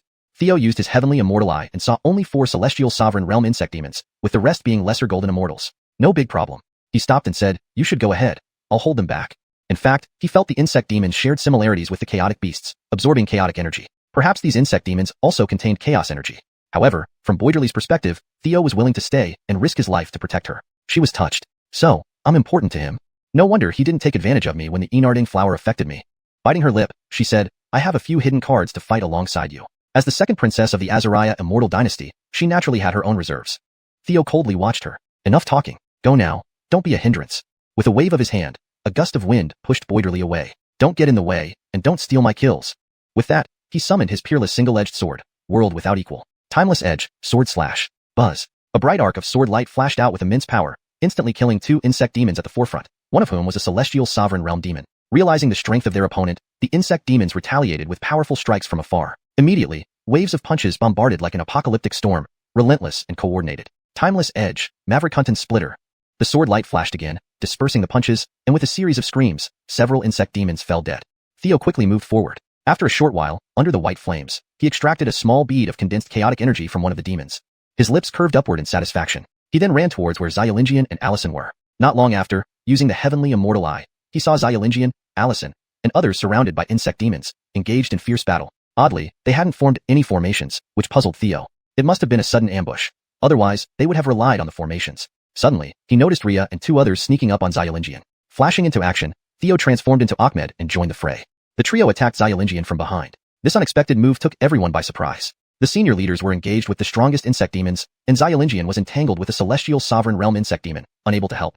No one expected the Elder's people to attack from behind. At the critical moment, Theo dashed in front of Xiaolinjian, delivering a furious punch, sending the three flying and spitting blood. Shameless cowards, die. Xiaolinjian prepared to kill the trio, but Ria laughed maniacally. Kill us? Either way, you'll join us in death. The fragrance of soul-calling incense has already spread. More insect demons and chaotic beasts will be drawn here. All of you will die. Allison, you lost this round completely. Theo recalled that Ria was the Elder's top disciple. Indeed ruthless and merciless. Abandoned so easily by their own Elder, or perhaps by old Silver Coin Zaire? Still, letting Ria come here to face certain death showed the opponent wasn't entirely incompetent. Chapter 462. Offering herself in gratitude. But there was one thing that Theo now understood clearly. No wonder the Iona had brought him to the Cloud Sea flower fields. Turns out she could summon insect demons. With this ability, dealing with any disobedient individuals around her would be effortless. It seemed that earlier, the Iona had intended to use the threat of insect demons to force Theo to recognize her Master Sword talisman for his own salvation. She would wait until he was on the brink of collapse before rescuing him. In doing so, Theo would naturally see her as a savior and consider her family.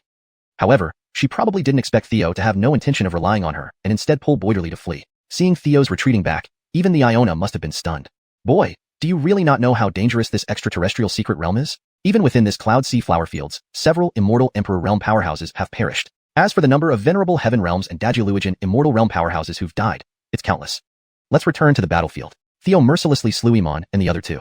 But the insect demons kept pouring in, their numbers increasing. The Marjorie shouted, "You all go ahead. I will cover your retreat." As she spoke, she rose into the sky, producing an emerald lute in her hand. Frenzied strums created tangible sound waves that carried the sounds of warfare, cleaving through like tumultuous waves and rapidly opening a path. Quick, get out of here. You staying behind would only slow me down. Take care, Marjorie. The group gritted their teeth and withdrew. Zigrekshin said, "Master, don't die here." Immediately after, she and Felicity followed the crowd, quickly leaving. Theo deliberately remained behind to provide rear support. A large number of insect demons also surged forward, unwilling to let anyone escape. Everyone had to fight while running. Not long after, Theo, who had intentionally lagged behind, flicked his wrist. The Ioniri Sky 10,000 Tribulation battle formation in the Gregf-enhancing array, akin to a mobile spring, appeared around them. Because Zigrekshan didn't recognize Edmund, she didn't stay but protected the injured Felicity, fully focusing on helping her leave. In an instant, a swarm of pursuing insect demons plunged into the battle formation. Inside the formation, the undying Hirsch Phoenix, Paco, and Devil Emperor Yuan were desperately reinforcing the formation, slaughtering the insect demons. Fortunately, the system's quality ensured excellence. They easily decimated the insect demon horde. Soon, noticing that the pursuing insect demons were all dead, Theo saw a rare opportunity. He pulled out the soul-attracting incense he had found on Amon and lit it within the battle formation. Before long, just when the three helpers had caught their breath, another swarm of insect demons attacked. After several 10,000 insect demons had fallen, Theo was finally satisfied. Suddenly, a white insect demon approached. An immortal emperor. Ji Fengo was overjoyed. Inside the formation, amidst the starry sky, Devil Emperor Yuan and the others unleashed their full strength, managing only to stalemate against the immortal emperor insect demon. At this moment, Devil Emperor Yuan had already received Theo's blessings, and had received the previous Devil Emperor hand containing much Devil Emperor essence blood. As a former world disruptor, Lord Devil Emperor was no ordinary immortal emperor. Undoubtedly, he was at the pinnacle of strength, greatly benefiting those cultivating the myriad devils suppressing Heaven Sutra. Thus, Yuan's combat prowess had significantly improved. Despite this, his best efforts still didn't give him an edge over the white insect demon, whose speed, power, defense, and even divine soul were immensely strong and flawless. Theo sent in an immortal emperor puppet to help, which greatly reduced the pressure on the trio. Then, Theo activated the immortal Emperor Jade charm himself. Buzz. Under the assistance of the heavenly sight, blue lightning flashed, striking the insect demon. Zzz. Black smoke billowed from its body as it stiffened. Seizing the opportunity, the trio, along with the immortal Emperor puppet, launched coordinated attacks. Boom, boom, boom. Under relentless bombardment, the insect demon met its end. Theo hastily took out the Devil Emperor heart, giving each of the undying Hirsch Phoenix and Devil Emperor Yuan 3 drops of Devil Emperor essence blood. Paco received a ginseng fruit. After thanking him, they returned to the suppression tower to rest. Theo raised his hand, and purifying fire and lightning emerged from his palm, rising high under the formation's enhancement. It soon transformed into a white sun, refining all the thousands of insect demons below into chaos pearls, which Theo collected. What delighted Theo most was the white insect demon. It contained a significant amount of chaos chi, yielding several high-quality chaos pearls just from its body alone. However, as its body continued to be refined, a token dropped from its corpse. Curious, Theo noticed that this token hadn't melted under the purification fire. While the immortal Emperor insect demon's body had been fully refined, this object remained intact. This surprised Theo. Waving his hand, the purple golden token floated into his grasp, feeling only slightly warm. This left Theo pleasantly surprised. Even immortal Emperor level metal should melt by now. Yet, this item remains unscathed. Could it be a treasure beyond the immortal realm? He examined the purple golden token with great interest. On one side was a recognizable ancient character, Warrior. On the reverse side were two characters, Primordial Chaos. What did this mean? Was the insect demon named Primordial Chaos? Was it a warrior? Or did this warrior belong to someone or an organization called Primordial Chaos? An immortal emperor was a mere warrior. Is this some kind of joke? Probably it accidentally ingested items from cultivators it devoured. Theo could only console himself. He had barely started to feel like an expert, but this newfound security was fleeting. Regardless, connecting to the chaotic sea, this extraterrestrial secret realm was indeed perilous. In the grand universe, venerable heaven realm powerhouses rarely fell, but in this secret realm, anything was possible. Just then, a figure dove into Theo's arms. It was the Marjorie. She, however, lacked her usual radiant charm, severely injured and covered in blood. She was unconscious. To be safe, Theo hid within the formation for a while. Confirming no insect demons pursued, Theo turned his attention to the Marjorie. With a wave, she floated up, cleansed by water lily aura. He then produced 9 days bright spring to treat her wounds. Compared to the Iona, who sacrificed her disciples for power, Theo preferred the Marjorie, who risked her life for her subordinates. Without a doubt, her figure was excellent. Eventually, she awoke. You're not the Iona's disciple? Did you save me? Surprised, the Marjorie thought Theo would turn her over to the Iona for reward. Such a huge accomplishment could secure the next sect leader position. Alone and face-to-face, Theo replied, yes, what do you intend to do to thank me? The Marjorie smiled seductively. How about I offer myself as repayment? Chapter 463, No Gains Without Risks. Goodness, I'm directly stunned. Daring to tease me, this seasoned player of love, this white dragon of the waves. Am I supposed to back down? Intimidated by you, a rookie? Theo hugged the Marjorie's neck and kissed her right away. The Marjorie was taken aback, her eyes widening in surprise. She struck Theo's forehead center. Theo recoiled as if electrocuted. Oh, what's wrong, Marjorie? Didn't we agree that you would offer yourself to me? So soon you're backing out? The Marjorie blushed and replied, remember, I'm Greggian's master. Theo asked, so what? The Marjorie retorted playfully, don't think I don't know you're already married to her. To still dare to covet your master. Quite brave, aren't you? Theo laughed. Wasn't it you who flirted with me first? The Marjorie coughed twice and resumed a serious expression. All right, thank you for healing my injuries this time. But how did you become the Clayton's disciple? Theo said, just went along with the plan. He then briefly explained the Clayton's actions over the past few days, adding, from my observation, the Clayton has become a puppet of Zaire. Therefore, Red Dust Heavenly Sect is now in a very critical situation. The Marjorie was shocked after hearing this. You need to understand, the Clayton is an extremely powerful peak mid-Emperor realm cultivator. Though Zaire is exceptionally talented and tops the immortal Gregst, how could he control the Clayton? Maverick Reaver, they have never met before. Theo responded, this curse is extremely powerful and doesn't require direct contact. He took out a treasure box and pushed it over. This contains the sword talisman she gave, including Zaire's curse. Absolutely do not touch it with your hands. You will be cursed.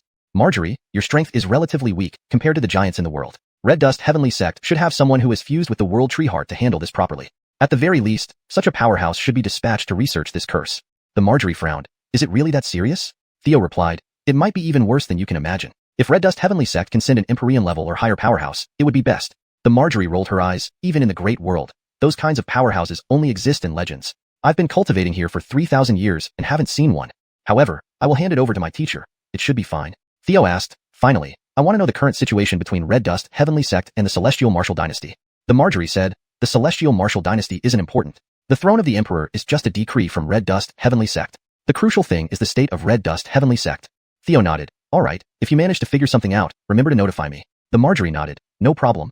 This is a world flower. Consider it a reward for saving me. Afterwards, the Marjorie left the battle array, and Theo packed up the array and headed towards the exit. On the plaza of Red Dust Heavenly Sect, seeing Theo and the Marjorie return consecutively, the Clayton furrowed her brows and looked increasingly grim. This time, her two plots had both failed. Instead, she lost her senior disciple Julie, which was more harm than gain. Back in his room, Theo began to refine the world flower, enhancing his immortal soul significantly while also improving the affinity between him and the world tree. Meanwhile, the Clayton returned to her palace on Lotus Peak. After dismissing everyone, she sat cross-legged and took out her imperial artifact. A moment later, her consciousness arrived at a golden, unnamed space. Sitting high on the imperial throne was a majestic figure wearing a gold mask. The Clayton knelt on one knee. Forgive me, master, I failed. The golden deity spoke coldly. As far as I recall, it's been almost 20 years, and you still haven't become the head of Red Dust Heavenly Sect. This makes me doubt your abilities. Immediately, the Clayton felt her immortal soul as if submerged in lava, unbearable heat surging through her. She quickly pleaded, please give me one last chance, one more month. I will succeed. The golden deity said, very well. I have invested much into you. Killing you now would be wasteful. On this condition, within 1 month, either become the head of Red Dust Heavenly Sect or capture Theo. Otherwise, you have no reason to exist. As you command. Leaving the golden space, the Clayton let out a sigh of relief. To defeat the Marjorie in a month. She knew she couldn't. But capturing Theo wasn't impossible. Before, I offered him a venerable immortal artifact, but he didn't even bother to look at it. Clearly, as a genius listed on the longevity chart, he has resources beyond others and looks down on venerable immortal artifacts. Then I must attract him with an imperial artifact. I don't believe a single imperial artifact wouldn't tempt him. Thereupon, the Clayton sent a message to Theo, asking him to come to her place once he finished meditating.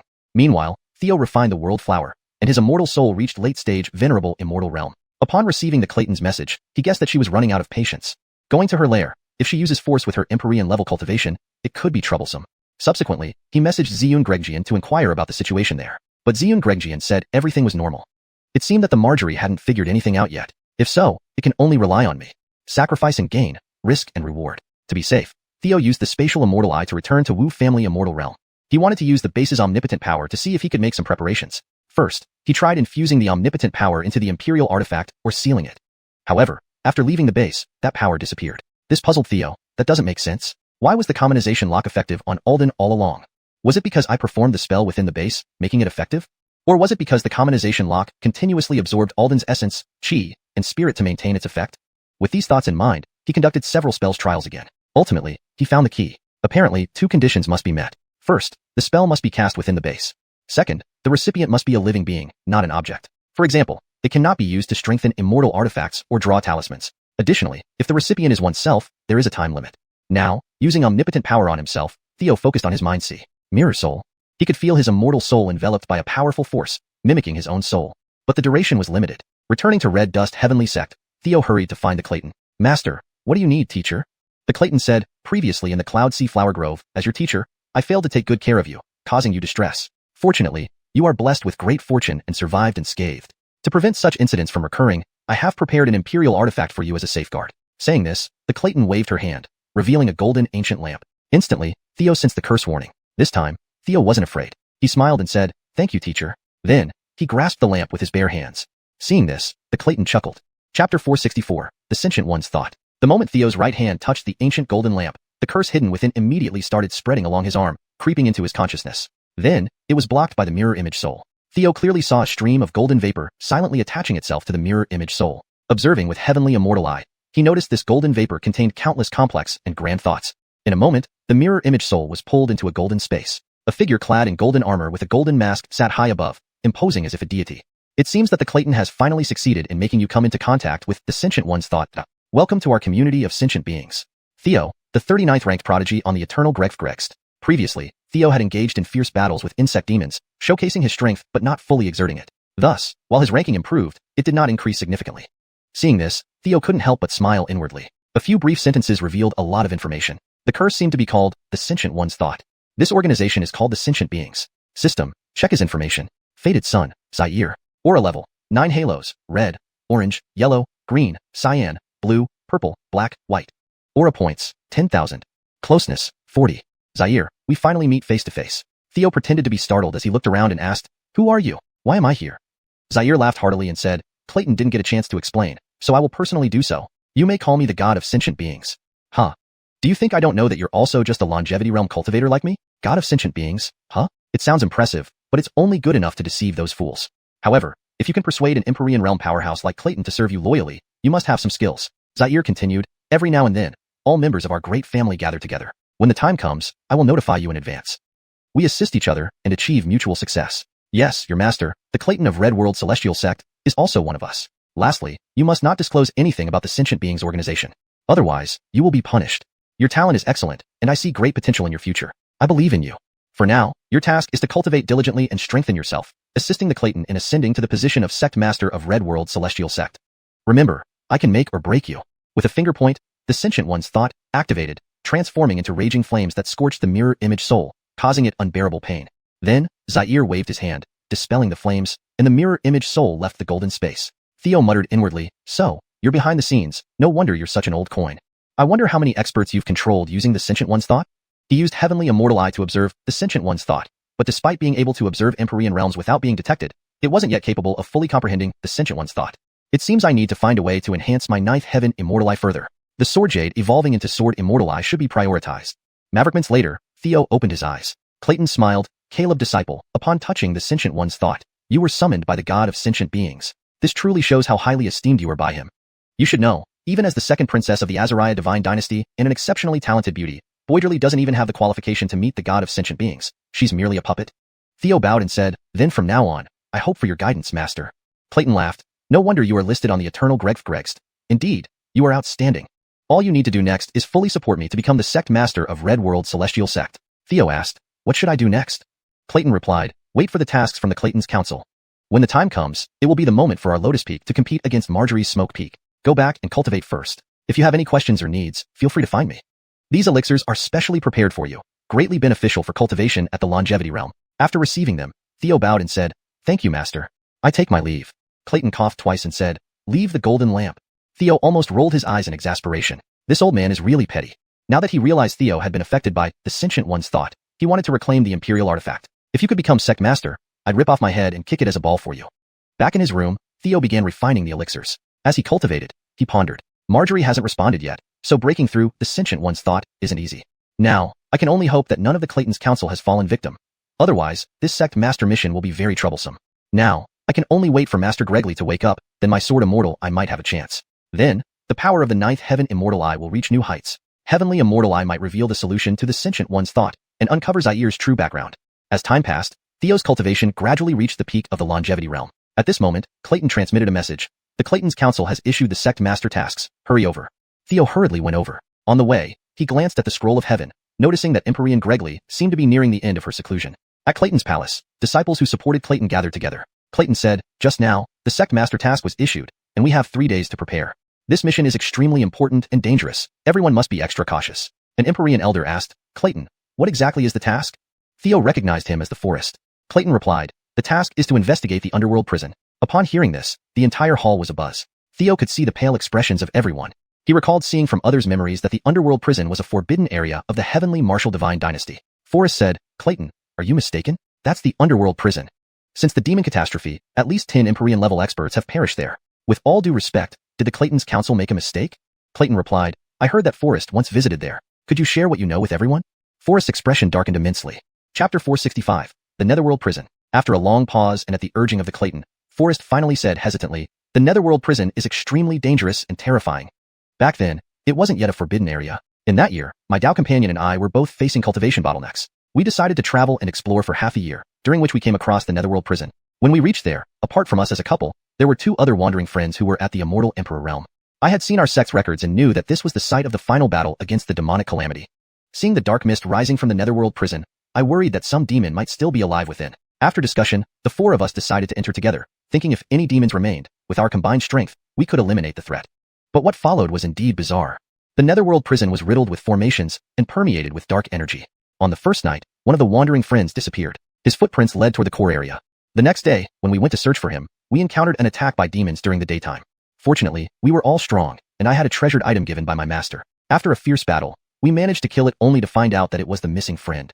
At that moment, all 3 of us were utterly shocked. How did a powerful immortal emperor become a demon overnight? Realizing the strangeness of the situation, we decided to leave and report to the elders. But the battle lasted too long, and night fell quickly. With our injuries, we could only rest for the night before leaving the next day. To be safe, this time, we set up formations around us and sat together, watching each other closely. What happened next was unimaginable. My Dao companion, who was Trisha, turned into a demon right under my eyes and attacked us ferociously. It happened too suddenly. We fought with all our might and eventually managed to trap her using the power of the formation. My fellow wanderer and I fled in the dead of night. As we approached the exit, my remaining friend inexplicably transformed into a demon as well. I thought I would die. But after barely escaping the Netherworld prison, he did not pursue us. Upon returning to the sect, I asked my master for help. After some time, when we returned, everything was gone. No traces of dark energy, my Dao companion, or my 2 friends, dead or alive. Everyone assumed I had killed my companions. For that, I spent over 100 years in solitary confinement. It wasn't until centuries later, when a nearby celestial lord-level force went missing and another immortal emperor entered the Netherworld prison, with only 2 madmen surviving the trip, that everyone decided to declare it a forbidden zone and sealed it off. I regained my freedom. But since then, I haven't made any progress. Maverick Reaver, rumors have it that people who dared to enter often vanished without a trace. Clayton, I believe we should abandon this task. This mission from the sect leader is far too dangerous. Our group can't handle it. Clayton replied, "Why panic? Aren't there still Marjorie and his Firebrand Peak team? Over the next 3 days, let's gather items that can counteract dark forces. Then we'll go. When the time comes, I'll lead the charge." Soon, everyone dispersed. Theo had just returned to his residence when he received a message from Marjorie. "You must know how dangerous and important this mission is." Theo, blocking the mirror soul, replied, "Indeed. What do you plan to do?" Marjorie continued, "Master is still studying that curse. We can only take things one step at a time. I heard from Corigian that you're quite adept at handling demons." Theo nodded. "Actually, I have other achievements." He then explained how he infiltrated the All Beings organization but kept the base location secret. This surprised Marjorie. "Are you out of your mind? Don't you know how dangerous that is?" Clayton, an immortal emperor himself, was affected. "You're just at the Great Law Golden Immortal realm. What were you thinking?" Theo smiled. "Fortunately, I succeeded. And Berkeley, knowing I'm on the longevity Gregst, values me greatly. Regarding the sect leader's task, I have a plan that needs your cooperation. I plan to eliminate Clayton inside the Netherworld prison. You fake your death and retreat, letting me assume the position of sect leader. It seems Berkeley highly values the position. Once I sit in this seat, I will inevitably gain access to him and other members of the All Beings organization. Then we can capture them all. Marjorie asked, "Are you sure you want to take such a risk?" Theo nodded. "I am confident." "All right, let's gamble on this. But the immediate challenge remains the Netherworld prison." Marjorie voiced his concerns. "It's dangerous and strange." Theo assured him, "Rest easy. Dealing with demons is my specialty. I'll send a projection to investigate." Soon, Gianna headed to the Netherworld prison. After continuously absorbing the World Tree's power from the suppressing Heaven Demon Emperor, Gianna had advanced to the Middle Celestial Lord realm, showing rapid progress. A day later, standing before the Netherworld prison, Gianna felt the presence of dark energy. It was undoubtedly the suppressing Heaven Demon Emperor. Forrest mentioned this was the final battleground of the demonic calamity. It seems this is where the suppressing Heaven Demon Emperor faked his death to deceive everyone. It appears years of recuperation have made him stronger. Using Heavenly Immortal Eye, even with its enhancements, it was difficult to see through the core area. He manipulated the dark energy, activating the Heavenly Immortal Eye, and shortly after, saw the entire Netherworld prison. So this guy has collected numerous physical bodies and fragments of demon souls, but unfortunately, the most crucial World Tree and harder with me. This time, I'll finish you off as well. He shared the situation with Marjorie. Soon, 3 days passed. Red Dust Sky sect mobilized both major factions and arrived at the Netherworld prison. Seeing the overwhelming dark mist, many were visibly shaken. Forrest commented, "Clayton, the dark mist here is much worse than what I saw back then. Why don't we ask the Elder Superior to come instead?" Clayton snapped, "What nonsense are you talking? If they trust us to handle it, there must be a reason. We simply need to follow orders." Marjorie instructed, "All Great Law Golden Immortals stay outside to guard the formations and prepare to assist us. Everyone else follows me into the Netherworld prison." Marjorie was worried about Xiolingian and intentionally left her behind. Seeing Marjorie leading the charge, Clayton shouted, "Everyone, follow me." Theo understood that Clayton planned to trail behind Marjorie's group, letting them take the risks. But things didn't turn out to be that simple. Chapter 466, The Downfall of the Clayton. Inside the Netherworld prison, a faint, dark green mist lingered and did not disperse. Shortly after the Clayton led Theo, the Forest, and others following closely behind the Marjorie's group into the Netherworld prison, they noticed something odd. The Marjorie and his team, who should have been no more than 20 yards away, had vanished without a trace. This strange scene immediately shocked everyone. What's happening? Where are they? Cold sweat poured down the Forest's forehead. Others were also at a loss, having heard beforehand about the peculiarities here, but now experiencing it firsthand. The Clayton glared at him and barked. The Marjorie and company merely conducted preliminary space positioning with scouts. They've just been transported away. Stop dawdling and follow quickly. With that, she took the lead, rushing into the Netherworld prison. However, Theo knew that if anyone attempted to use their teleportation jade talismans or spatial artifacts here, they would find them completely ineffective. He followed the group unhurriedly. Initially, he planned a small scheme, but upon arriving, he realized that even the Grand Patriarch behind the Marjorie had intervened. This saved him much trouble. It seemed that clues from the previous one thought of all beings had been discovered, prompting Red Dust Heavenly Sect's Grand Patriarch to take action. As the group cautiously moved forward, a dense fog surged towards them, revealing numerous figures within. Moira, is that you?" The Forest saw his partner among the crowd and hurried towards her. Someone nearby shouted, "Master, don't go." The Clayton said, "It's fine. Let the Forest probe these creatures' abilities." But when the Forest entered the mist, another strange scene unfolded. The next moment, the mist dispersed, taking the Forest with it. The Clayton became anxious. Where is he? She quickly stepped forward, nearly tripping over an array pattern on the ground. But the Forest was already gone. This sent a chill through Marta's spine. "Master, should we still go in?" The Clayton glared at her and snapped. "Of course. Are we going to hand over the position of sect leader so easily?" As she spoke, she retrieved the Imperial artifact Golden Ancient Lamp and activated it. The golden flames shone like a miniature sun, dispersing the surrounding mist. Theo noted that while the golden flame was divine, it was not particularly effective against demons. Soon, the group arrived in an open area where the dark green mist swirled around them, enveloping them in shadowy figures. Among them, the Forest appeared, startling many. A cacophony of footsteps approached, heightening everyone's fear. "Who dares to fool me?" The Clayton activated the Golden Ancient Lamp, sending out fiery balls that flew towards the figures. However, 3 figures emerged with terrifying demonic emperor power, attacking fiercely. Everyone unleashed their anti-demon artifacts, showering multicolored lightning and fire upon the 3 demon emperors. Yet, this proved largely ineffective as the emperors dissipated into the mist with captives. Marta exclaimed, "Why isn't my crystal fire working?" Others murmured in agreement, "Even my 7 precepts divine thunder is ineffective. It should be quite effective against demon energy." The Clayton's confidence waned. But Theo understood. These were not ordinary demons but corpse demons imbued with necrotic and demonic energies, rendering common anti-demon artifacts weak. Unless using Theo's own cleansing flame thunder, most methods would prove inadequate. Fear grew within the group. As another wave of dark green mist approached, the Clayton demanded everyone attack together. Despite their efforts, nothing materialized from the dispelled mist. A second wave forced them back, increasing the pressure. Even a third attempt produced nothing. The Clayton gritted her teeth. "I want to see what devilry is causing this." She intensified the Golden Ancient Lamp, forming a protective light shield over everyone. The next moment, the dark green mist enveloped them, shattering the light shield instantly. Panic spread as people screamed and fled. "Come back. But no one heeded the Clayton, not even Marta with her protector. Theo quietly slipped away to observe. Suddenly, someone within the mist struck the Clayton. She activated her life-bound Imperial artifact, which turned out to be a glowing painting depicting mountains and rivers that deflected the blow. The Clayton commanded, "Scatter!" The Imperial artifact emitted formidable power, scattering the mist and revealing the Marjorie. "Indeed, it's your doing," the Clayton sneered. "What are you waiting for? Come on, I am not afraid." The Marjorie smiled. "No need, dealing with you alone is enough." She played a green jade lute, multiplying herself into 4, unleashing waves of tangible sound toward the Clayton. She defended with the mountainous scenery from her painting. Maverickingly, the Clayton scoffed. "Do you think you can match me, deluded dreamer?" Through countless lifetimes, human world. The surroundings expanded as she tried to engulf the Marjorie, but suddenly, a martial tune shifted the dynamics, summoning armies and battling sounds. The Clayton's expression changed. "This is the final move of human Greg Smoke and Fire. You have mastered it." The clash ended with the Clayton spitting blood. The Marjorie urged her to surrender. The Clayton sneered. "Never will I submit to you, a yellow-haired girl. I aim to win by myself," she said, then added. "But now, I must seek assistance." With a gesture, another peak mid-imperial deity joined them. Seeing this person, the Marjorie frowned. Chapter 467. Top of the longevity Gregly Immortal Emperor awakens. The Marjorie was shocked when he saw the newcomer. "If I'm not mistaken, you should be the Deputy Patriarch of the Supreme Divine Sect, Mangekyō. Do you intend to meddle in the affairs of our Maverickal Heaven Sect? Or does the Supreme Divine Sect plan to interfere with the Maverickal Heaven Sect's matters?" The newcomer was a middle-aged man dressed in a black gold battle robe with a goatee. Dead men need not know so much. With that, the two attacked the Marjorie. In this moment of crisis, a gray figure dashed from behind and appeared before the Marjorie. Upon seeing the newcomer, the Osiris froze momentarily, slowing his steps, and hastily shouted, "Fall back quickly." However, Mangekyō's reaction was delayed by a beat. Facing the fierce palm strike from Mangekyō, the old man in the gray robe merely glanced at him. An unparalleled sword intent flashed in his eyes. Mangekyō instantly went limp, collapsing on the ground, unable to move. You are Maverickal Immortal."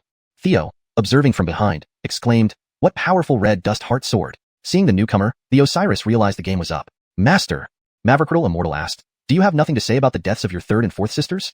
In the past, the Maverickal Heaven Sect thrived under 3 main branches. But after this internal strife, the sword branch declined, and its leader, the third elder, died under mysterious circumstances. Even the previous patriarch's death seemed suspicious. Clearly, Maverickal Immortal suspected the Osiris of foul play. Biting his teeth, the Osiris roared, "Yes, their deaths were orchestrated by me. If you blame anyone, blame Master for not passing down the position of patriarch to me. Don't think I don't know that you passed it to the Doris because she is your daughter. It was your selfishness first. This time I lost, winners win, losers lose, what can I say? But don't think your good days will last long." With that, the Osiris activated the golden ancient lamp floating above his head and hurled it toward Maverickal Immortal and the Marjorie. Then, he self-destructed on the spot. Instantly, it felt like a sun exploded in the sky, unleashing terrifying power. At this moment, Maverickal Immortal unleashed a palm strike, using the power of a grand array to drive countless dark mists that gradually dampened the terrible force. However, influenced by the dark green mist, the fleeing Osiris felt an overwhelming coldness carrying lethal sword intent, akin to a freezing blade storm, almost ready to freeze and shatter her. She desperately activated the painting around her, transforming it into mountain and river defenses. Yet, blood still gushed out from her mouth. Just as she was heavily injured, Theo rushed out. "Hurry, take me away." Wiping the blood from the corner of her mouth, the Osiris urgently ordered. But Theo directly activated the Immortal Slaying Gourd. Buzz, buzz, buzz. 3 Immortal Slaying flying daggers shot out in a triangular formation, shocking the Osiris, who struggled to activate her Imperial artifact painting fully due to her injuries. The mountain and river illusions immediately crumbled. Theo, wielding the peerless single-edged sword world unrivaled, swiftly followed up. 10,000 Ages Ultimate Edge, Slay Immortals. In an instant, a 7-colored dragon-shaped sword beam pierced the air, bolstered by the vast power of the World Tree, increasing its might continuously. At this moment, Theo combined the innate Tao body power, Ancestor Dragon bloodline, inner World Tree power, and his profound sword cultivation into one ultimate strike. Shocked, the Osiris cried out, "You dare kill me? The god of all beings won't let you off." Amidst her screams, the Osiris gradually disintegrated and perished on the spot. However, while the Osiris knew that within this netherworld prison sealed arrays, the connection of all beings had been blocked and could not reach Zaire. She did not realize that Theo could shield the connection of all beings himself. Therefore, even if Zaire later checked Theo's actions through the connection of all beings, he would not discover that the Osiris's death was committed by Theo. Ding! Beneficiary Zaire loses an ally, successfully plundering 10,000 fate points. Ding! Congratulations to the host for slaying an Immortal Emperor Realm powerhouse, triggering a triple critical hit reward, receiving 3 Immortal Emperor cards. Meanwhile, Theo discovered that his ranking on the longevity Gregs had surpassed Zaire, securing the top spot. Against the Osiris, Theo did not use the dominant skill but relied on his current peak combat power, intentionally proving his strength. Maverickal Immortal and the Marjorie Ambria walked over. Surprised, Maverickal Immortal said, "I didn't expect your strength to be so astonishing, capable of slaying such a formidable opponent at the Great Enlightenment Golden Immortal stage." Theo replied, "It was also thanks to the senior having weakened her beforehand." Mangekyō Immortal asked. Now, what rank do you hold on the longevity Gregs? Theo truthfully answered, first. Hearing this, Mangekyō Immortal and Ambria were astonished. Throughout history, the Mangekyō Heaven sect had few people listed on the longevity Gregs. To see the top rank now was unexpected. Mangekyō Immortal stated, given this, it makes sense to appoint you as the new patriarch of the Mangekyō Heaven sect. To ensure safety, the Marjorie and Ione will join me in cultivation within the Forbidden Grounds. I will then entrust the symbol of the patriarch, the red dust painting, to you. Theo understood that they hadn't fully trusted him yet, taking Ione as a hostage. Theo nodded. Agreed. Mangekyō Immortal said, let's leave together. Ambria asked, Master, what's the situation in this netherworld prison? Just now, I saw you seemingly activating the local dark mist. Mangekyō Immortal explained. It took many years to lay down the grand array here and make it mine. Shocked, Ambria asked, what about those who disappeared in the netherworld prison? Mangekyō Immortal replied, those before have died, while the recent ones were sent away by me. Looking back, Theo smiled subtly. A familiar figure stood there, slightly startled. Looks like I've been discovered. She was none other than Gue Gregor. Gue Gregor and Mangekyō Immortal clearly worked together. The previous demonic corpse must have been created by Gue Gregor. Theo speculated that the Mangekyō Heaven sect was part of the reincarnation organization. Thinking of this, he suddenly asked, I wonder, what realm has Clayton attained? Has he already reached beyond the Immortal Emperor stage? Mangekyō Immortal shook his head. That realm isn't so easy to attain. I only possess the core of the world tree now. There's still some distance to go. An Immortal Emperor in late stage peak plus the core of the world tree. It was no wonder the Osiris ran without the courage to fight. Clearly, they were on different levels entirely. From Theo's understanding, there was a significant hurdle between mid-stage and late-stage Immortal Emperors. Throughout the vast world, Immortal Emperors accumulated over time may not be scarce, but late-stage Immortal Emperors were exceedingly rare, even in the vast Mangekyō Heaven sect. After leaving the Netherworld prison with Mangekyō Immortal and Ambria, Theo found that Gregly Immortal Emperor inside the Heavens painting had emerged from seclusion. The prospects of the Sword Immortal Eye were now promising. Chapter 468, Sword Immortal Eye. Inside the hidden valley of the world's best divine sect, Ali sat by the pond, fishing while waiting for news from the Netherworld prison. However, at this moment, he suddenly sensed the death of the Iona of the Red Dust Heavenly Sect. His face changed. Dead. Who did it? As the Iona of the Red Dust Heavenly Sect, his strength was evident. Even though in the organization of all beings, he wasn't among the top few, for precaution, Ali had sent Zhou Gregnkun to follow him closely. At this time, he noticed that Theo had taken the top spot on the Eternal Gregst. This truly shocked him. How is this possible? That guy's combat power actually surpasses mine. Interesting. It's good he's already my puppet. Theo is quite a substantial gain, but the death of the Iona has derailed my plans in the Red Dust Heavenly Sect. I wonder who will be the next sect leader. If it's not one of my people, then we must act swiftly. The Abyss of Heaven Burial, I must claim it at all costs and can't afford any delay. Meanwhile, after leaving the Netherworld prison, Theo reunited with Xiao Yashin Xiao, Xiling Galardon, and others outside. They received news from their sect to return immediately, awaiting the investigation by the Claytons. At Lotus Peak, in Theo's room, Adeline was in closed cultivation within her meditation chamber. Theo entered the painting of heaven. Master, you've emerged from seclusion. How was your practice? Emperor Gregly smiled. It went well. My cultivation has advanced to the mid-stage Immortal Emperor realm. After merging with other people's sword legacies, my swordsmanship has also made significant progress. What's happening outside? Where are you now? Theo briefly recounted the events of recent days. As he spoke, Theo moved closer and held Emperor Gregly's hand. Master, I've been thinking about you these days. Emperor Gregly said, don't be frivolous. If what you say is true, aren't Gregjian and the others in danger? This fellow named Ali is far too sinister. Theo laughed. That's why we need to quickly unravel his one thought of all beings. Only then can we find and deal with him. As he spoke, Theo wrapped an arm around Emperor Gregly's waist. Recalling that day, she blushed and gripped Theo's hand. Stop playing around. Let's focus on important matters. Theo kissed her cheek and whispered into her ear. I'm doing important work too. I have a secret technique that requires your help to uncover the flaw in one thought of all beings. While speaking, he untied her sash. Blushing deeply, she said, let's go inside. Sure. Grinning, Theo scooped her up and walked into the room. Minutes later, storms gathered as Theo engaged in fierce battle. Drawing his sword, one strike shook the heavens and earth. Thankfully, Theo was no longer inexperienced, avoiding awkwardness like last time. After 2 hours, Theo overwhelmed Emperor Gregly, forcing her to beg for mercy. Simultaneously, he absorbed immense essence while comprehending her supreme sword path. This propelled Theo's cultivation to the heavenly respected realm, and the sword Hook Jade also successfully advanced to the Sword Immortal Eye. The power of the 9 heavens Immortal Eye sword dramatically. He decided to set aside thoughts of one thought of all beings temporarily, focusing on resolving issues with Gregvia, Genie, Felicity, and others. After an all-night battle, Theo woke up refreshed the next morning. System check-in. Ding. Congratulations, host. You've obtained a bottle of Imperial-grade Immortal Pill. Theo's eyebrows raised as he secretly rejoiced. Seems like the better my cultivation, the more valuable the rewards from checking in. Imperial-grade Immortal Pills have appeared. Facing the rising sun and completing his morning exercises, he found himself transported to the golden space soon after. Ali asked, what exactly happened in the Netherworld prison? Why did the Iona suddenly die? Theo explained. Allison tricked everyone around the Iona away. Worried about hidden corpses in the demonic fog, I had to hide behind. Not much is clear, but there was an Emperor-level battle. Probably between Iona and Allison. Afterward, things were unclear. Master actually fell? Through one thought of all beings, Ali confirmed Theo's account. Indeed, the Iona's fall came unexpectedly. But fortunately, Allison also died. Thus, you have an opportunity. Also, congratulations on topping the Eternal Gregfgrext. This proves your potential is extraordinary. Theo responded, but having joined Red Dust Heavenly Sect recently, becoming the leader won't be easy. Ali nodded. So, you need an opportunity to prove yourself to Red Dust Heavenly Sect. Theo frowned. But the recent competition ended. Finding such an opportunity isn't easy. Ali smiled. I have a plan. Knowing you excel in swordsmanship, the Sword Pulse Tower will soon open, giving you a chance to shine. I'll ensure the support of both Korytion Peak and Lotus Peak. Don't disappoint me. Realizing that the current Sword Pulse leader was Ali's man, Theo acknowledged the old fox's cunning. Why didn't Sword Pulse and the Iona ally against Allison earlier? Simple. The previous Sword Pulse leader was killed by the Iona, causing a rift. But now Theo cultivated Red Dust Heart Sword, technically making him part of Sword Pulse. Thus, Ali's plan unfolded. Understanding the depth of the scheme, Theo couldn't help but admit its brilliance. Understood. Leaving the golden space. A sword chi shot up from Korytion Peak, stirring the 9 heavens. People cried out in surprise. The sword tower opened. The Sword Pulse returns. Soon after, the voice of the Sword Pulse leader echoed from Korytion Peak. Welcome swordsmen from all peaks to join us for this grand event. Theo delayed going forward, sensing Adeline would soon emerge from seclusion. In the afternoon, shortly after Adeline left seclusion, Xianxiao arrived. Brother, knowing you and sister Yulan practice swordsmanship, why don't we go together? Good idea. Taking Adeline with him, they headed towards the Sword Pulse. Chapter 469. Inheriting the role of Scarlet Dust Sect Master, infiltrating enemy ranks. Sword Pulse, pillar supporting Heaven Peak. People from the 3 pulses gathered here, though, besides those from the Sword Pulse, very few people came from the other 2. When Theo and the other person arrived, some individuals had already entered the Sword Tower. Theo asked, Junior sister, what are the rules of this Sword Tower?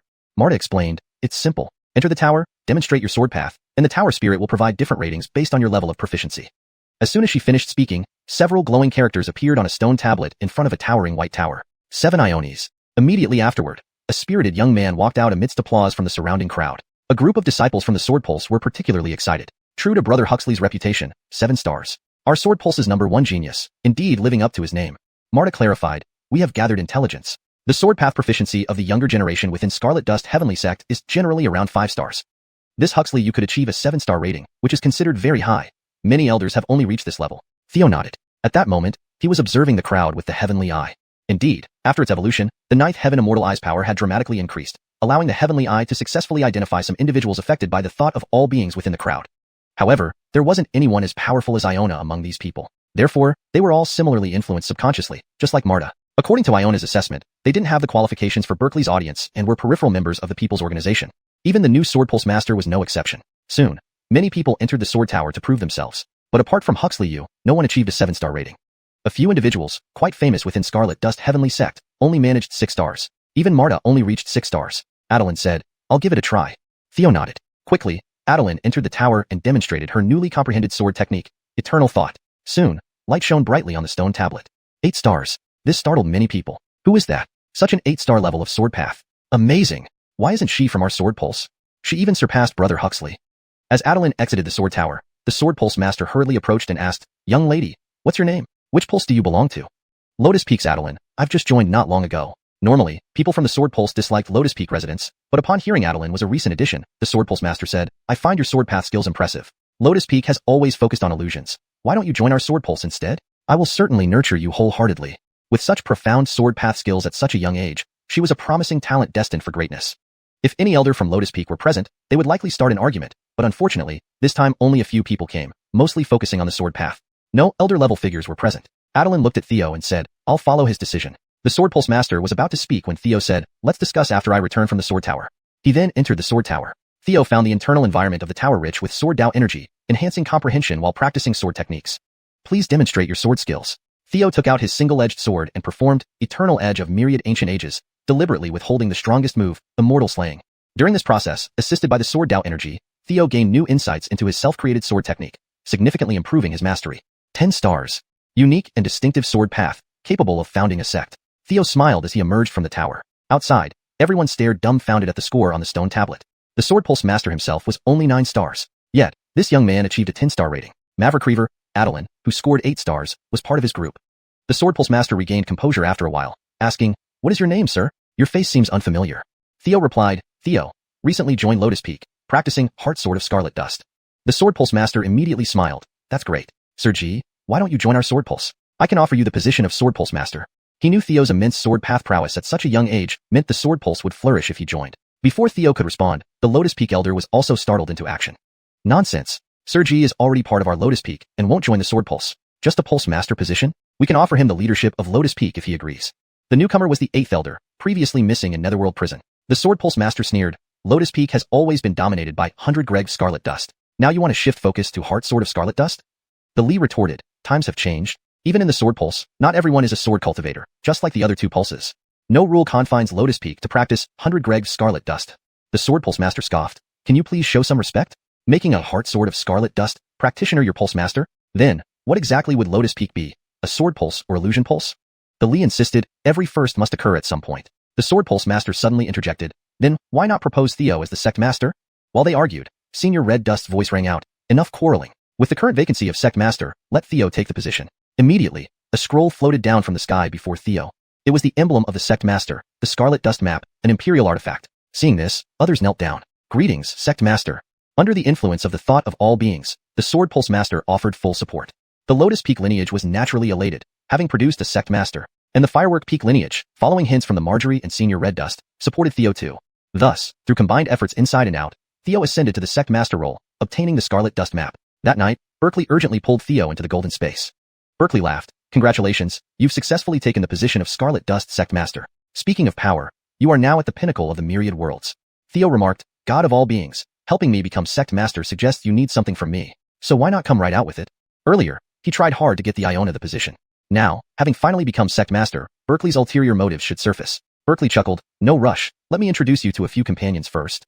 As he waved, several people appeared. Clearly, much like Iona, they were important puppets under his control. However, seeing these individuals left Theo greatly astonished. Chapter 470, Berkeley's Ambitions. The curse, the world's one thought, was incredibly powerful, and Theo had long been prepared for the fact that the individuals from this organization would be extremely formidable. But upon seeing the lineup before him, he was still taken aback. To his right stood a supreme celestial emperor clad in black dragon robes, a powerful figure he had encountered before in the memories of Ezekiel, the pampered prince of the heavenly martial divine dynasty. He was none other than the current emperor of the heavenly martial divine dynasty, Arthur, the same emperor who had married Trista Dowager Gregsbeth, the mother of Gregsbeth. Considering himself the patriarch of Red Dust Celestial Sect, it seemed as though the heavenly martial divine dynasty was virtually under Berkeley's control. Above him, Theo recognized a figure from the memories of Marda, his father, the ruler of the Xian Yuan Immortal Dynasty, Xian Yuan Tuesday. On the far right was Yao Ellison, the deputy patriarch of the Peerless Sword Sect within the Xian Yuan Immortal Dynasty. Facing Theo directly, draped in green dragon robes, was presumably the ruler of the Great Zhou Empire. Above him sat the newly appointed deputy patriarch of the Peerless Divine Sect, replacing Zhou Gregenkhan. The official patriarch of the Peerless Divine Sect sat beside him. This meant the entire Great Zhou Empire was effectively under Berkeley's influence. Higher up sat the patriarch of the Peerless Sword Sect, complementing the deputy and Xian Yuan Tuesday. It was clear the Xian Yuan Immortal Dynasty was also firmly in their hands. In short, with these people together, the Heavenly Martial Divine Dynasty, the Xian Yuan Immortal Dynasty, and the Great Zhou Empire were all under Berkeley's command. Essentially, in the lower reaches of this vast universe, Berkeley was the true master behind the scenes. How much more absurd could it get? From Marta's memories, Berkeley was just over 20 years old. Even with the world's one thought, such a terrifying curse, it was theoretically impossible for him to have gained control over the entire Northern Heaven realm so quickly. However, within this bizarre space, Berkeley was clearly receiving substantial empowerment. He had considered using the Heavenly Immortal Eye to observe, but unfortunately, it gave a fatal danger warning, forcing him to abandon the idea. Berkeley smiled and said, allow me to introduce our new patriarch of the Red Dust Celestial Sect, Theo. From now on, we are one family. Arthur immediately clasped his hands and laughed. Patriarch G is young yet already stands at the position of patriarch, truly outstanding and full of promise. Though not impressed inwardly, as a subordinate force of the Red Dust Celestial Sect, Arthur still offered courteous words. Xian Yuan II, the ruler of the Xian Yuan Immortal Dynasty, snorted coldly, this kid's cultivation is too low. The Red Dust Celestial Sect seems to be going downhill, generation after generation becoming worse. The patriarch of the Peerless Divine Sect shook his head, a patriarch who just entered the Celestial Sovereign Realm, huh? The patriarch of the Peerless Sword Sect didn't even bother looking at Theo properly or saying anything, clearly not taking him seriously. Berkeley interjected, no worries. Theo briefly held the top spot on the longevity Grext. I believe his talent is unquestionable. Upon hearing this, everyone was startled. Arthur's eyebrows shot up, and he exclaimed joyfully, it seems the Red Dust Celestial Sect will surely rise under the leadership of the God of all beings and Patriarch G within 100 years. Xian Yuan II's brows furrowed, and he clasped his hands. This is indeed surprising. I did not expect the Red Dust Celestial Sect to produce such a prodigy. I am straightforward and may have offended you. Please forgive me, Patriarch G. The Patriarch of the Peerless Divine Sect added, I remember, not long ago, there was news of a new celestial sovereign named Theo entering the celestial sovereign Grext. To think you jumped straight from the longevity Gregs to the celestial sovereign Gregs upon entering the celestial sovereign realm for the first time. Unprecedented. The patriarch of the Peerless Sword sect looked at Theo and laughed. We never expected the organization of all beings to produce such an exceptional genius, truly commendable. Theo smiled slightly at their flattery and said indifferently, the god of all beings has always wanted the elder to become patriarch. Now, I have finally completed this task. Is there any further task ahead? Berkeley laughed and said, indeed, besides congratulating us on having a new member as the patriarch of the Red Dust Celestial sect, I do have important matters to announce. In the coming days, I will have the Patriarch Boyd of the Peerless Divine sect send invitations for the patriarchs of the other two sects to gather at the Peerless Divine sect to discuss important matters. Afterward, we will open a treasure that I have been planning for many years. If you can assist me in completing this plan, you will receive unimaginable benefits in the near future. So, please bring your sect's treasured items to the Peerless Divine sect. With a wave of his hand, Berkeley sent everyone out of the golden space. Ding. The affinity between Providence Son Berkeley and the host increased, successfully gaining 20,000 Providence points. A sudden increase of 20,000 Providence points. Clearly, Berkeley placed great importance on Red Dust map. Back at the Red Dust Celestial sect, Theo used the heavenly immortal eye to examine the world's one thought on the mirror soul. The golden flames rapidly transformed before his eyes. He was astonished to find that it was formed by countless powerful beings' thoughts, mostly fueled by resentment. No wonder this curse is so terrifying, capable of affecting even a mid-peak celestial emperor like Elder and late-stage celestial emperors like Patriarch Boyd of the Peerless Divine sect. This curse must have started forming at least tens of millions of years ago, possibly shortly after the heavens opened. How did someone like Berkeley come into possession of such a fearsome curse?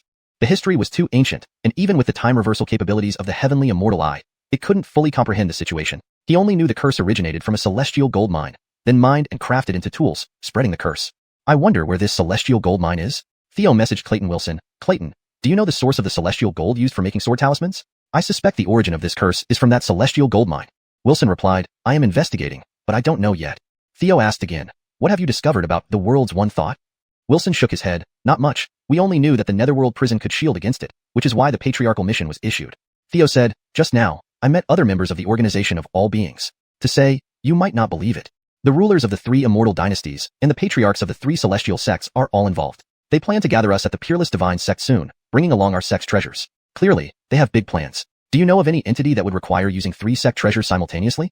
Wilson took a while to reply, clearly surprised by the complexity of the situation. Yes, I know of the Burial Abyss. Hashtag chapter 471. The Abyss of Heaven's Burial. Theo asked curiously, what is the Abyss of Heaven's Burial? Although he had learned many secrets by going through memories, this place was clearly something he was hearing about for the first time. Justice replied, this is a secret known only to a few people within the 3 sects. Within the Hongqian Celestial sect, apart from the deceased previous sect leader, only we, the Grand Elders, know about it. It is an absolutely core secret. If the goal of the deity of all beings is truly the Abyss of Heaven's Burial, then we will be in serious trouble. Theo was puzzled. Exactly what is going on? Justice explained, perhaps you don't know this, but if you carefully investigate the origins of the Hongqian Celestial sect, the Peerless Sword sect, and the Supreme Divine sect, you will find it astonishing that these 3 major powers, which dominate the lower realms of the Great World, were all established simultaneously. Maverick Reaver, there has never been any war between the 3 major forces. All this is because, when our sects were founded, our founding patriarchs came from the upper realms of the Great World with a mission. Theo was somewhat surprised. A mission? An entity capable of creating a force like the Hongqian Celestial sect must be a strong being beyond the immortal Emperor realm. To think that someone could command them, it is truly astonishing. What kind of mission would require 3 beings at or above the immortal Emperor realm to act simultaneously? Justice said, naturally, it was also for their peers of the same realm. That realm is known as the Chaos Immortals. At my current cultivation level, having refined the world heart into my body, I only possess a tiny bit of chaotic power. In that realm, they presumably have increasingly pure and powerful chaotic power. Back then, the 3 founding patriarchs worked together to suppress an existence in the Abyss of Heaven's Burial. In order to guard that place, the 3 major sects were left behind. Therefore, the Abyss of Heaven's Burial became a core secret of our 3 sects, known by very few. Now, it appears that the deity of all beings likely intends to plot against the existence in the Abyss of Heaven's Burial. I do not know its exact origin. Perhaps it comes from the upper realms, an ally of the one who was suppressed. Or perhaps, it is the Chaos Immortal who was suppressed and has now escaped. Hearing this, Theo was also extremely shocked. No wonder it can secretly control so many powerful figures. This makes sense. If this is the case, then we need to plan carefully. The next day, Theo had just hastily taken office. Before he could even hold the inauguration ceremony, he received a projection invitation from Carson of the Supreme Divine sect. To enhance exchanges among the 3 sects, this seat plans to organize a grand exchange event for the younger generation of disciples. Just now, I came from the Peerless Sword sect. They have already agreed. What does sect liturgy think? Theo asked, what are the detailed arrangements? After a night passed, Carson had prepared everything in detail. He then explained the rules, rewards, time, and location of the grand exchange event clearly. Several elders whispered to him, sect leader, this exchange event should be fine. If we don't participate, others might think the Hongqian Celestial sect is afraid of them. Sect leader, this matter is feasible. Sect leader, the Hongqian Celestial Sect has been in internal conflict for nearly 20 years. We need an external goal to strengthen cohesion. Theo nodded. Sect leader Boyd, I think this exchange event is good. The Hongqian Celestial Sect agrees to participate. Carson said, then this seat will be waiting for Sect leader G's arrival at the Supreme Divine Sect. With that, the projection disappeared. The next day, Theo directly brought a group of elders and young disciples straight to the Supreme Divine Sect. Of course, this was just the surface. Secretly, Marjorie, Gregly Immortal Emperor, Baxter, who had advanced to the peak of the Celestial Lord realm, and several other Grand Elders including Justice had already set out en masse. Marjorie asked, Master, aren't we taking too big a risk? If we're discovered by the Supreme Divine Sect, won't we all be finished? Baxter smiled. If Marjorie isn't confident in your concealment technique, you can lie in ambush outside the Supreme Divine Sect. Let me and the Grand Elders go. Gregly Immortal Emperor asked, speaking of one thought of all beings, which is quite troublesome, do the Grand Elders have any way to deal with it? Justice shook his head. We haven't found a solution yet. Theo said, I have a method, but I need to immobilize the opponent. Otherwise, I can't control it precisely enough. In a way, it's thanks to Master's help. Gregly Immortal Emperor seemed to guess something, her face turning slightly red, avoiding everyone's gaze. He already knew that one thought of all beings was a collection of grievances, similar to a demonic method. Thus, it could be purified by fire and thunder.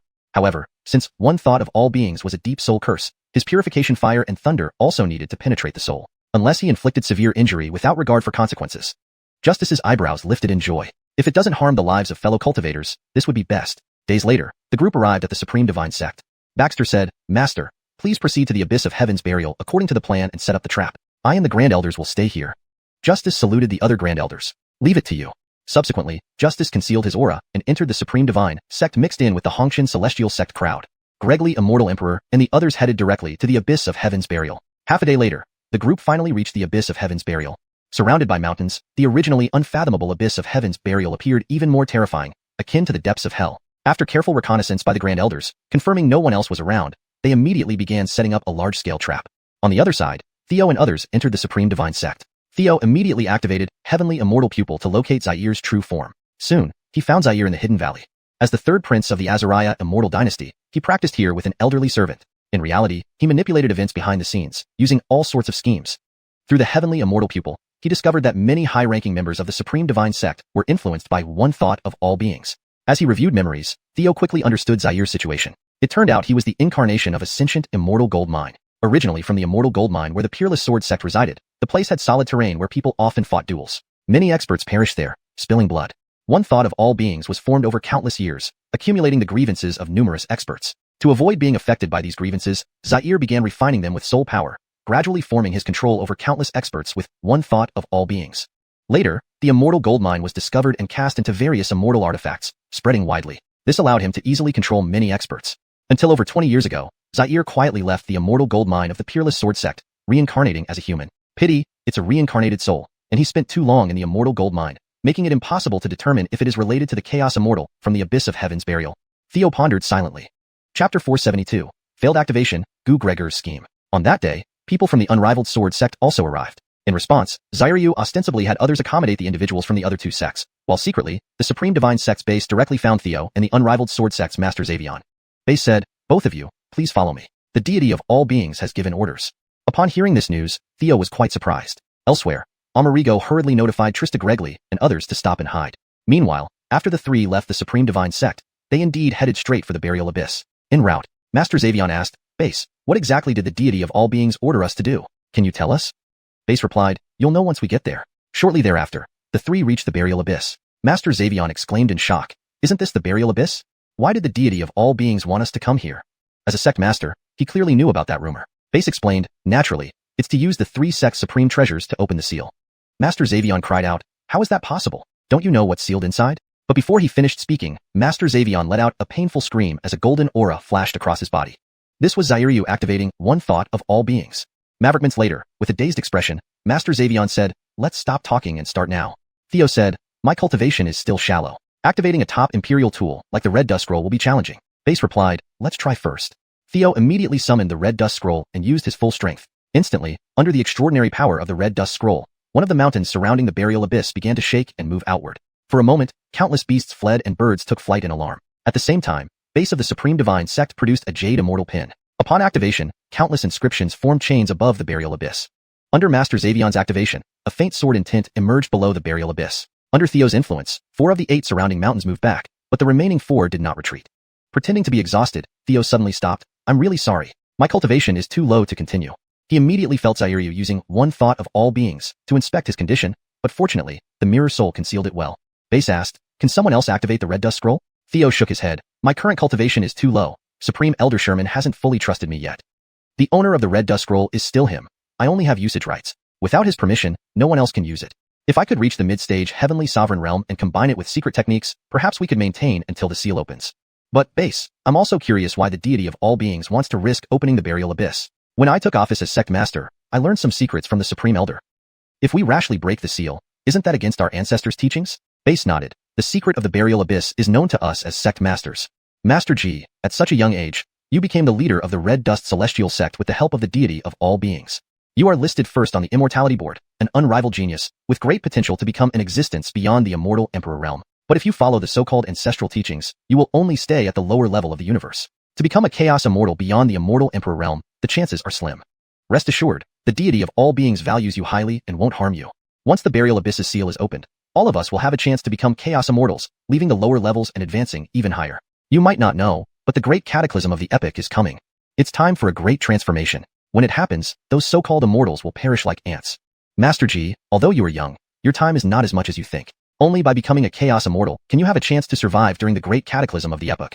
Theo was startled. Master Xavion also looked horrified. The great cataclysm of the epoch was coming. No wonder the world of leaves had been in turmoil. It was a last gasp. Base laughed. To reiterate, as long as we do our best for the deity of all beings, he will protect us and give us a place to stand. All of us will have a chance to become chaos immortals. As for what happens after the seal is opened, I don't know either. Theo smiled. Please inform the deity of all beings that I need half a month. No, 10 days. Within 10 days, I will definitely advance to the mid-stage Heavenly Sovereign Realm. Then, we can surely open the seal. Base nodded. All right, we'll wait 10 days. Theo observed the burial abyss with his celestial eye. However, the time was too far back, reaching over 100 million years ago. He didn't have time to stay, and had to leave with the others. Unexpectedly, he discovered that Gu Gregor was also observing in secret. Elsewhere, Amerigo quickly messaged Gu Gregor. I forgot to ask, why are you here? Is it related to the burial abyss?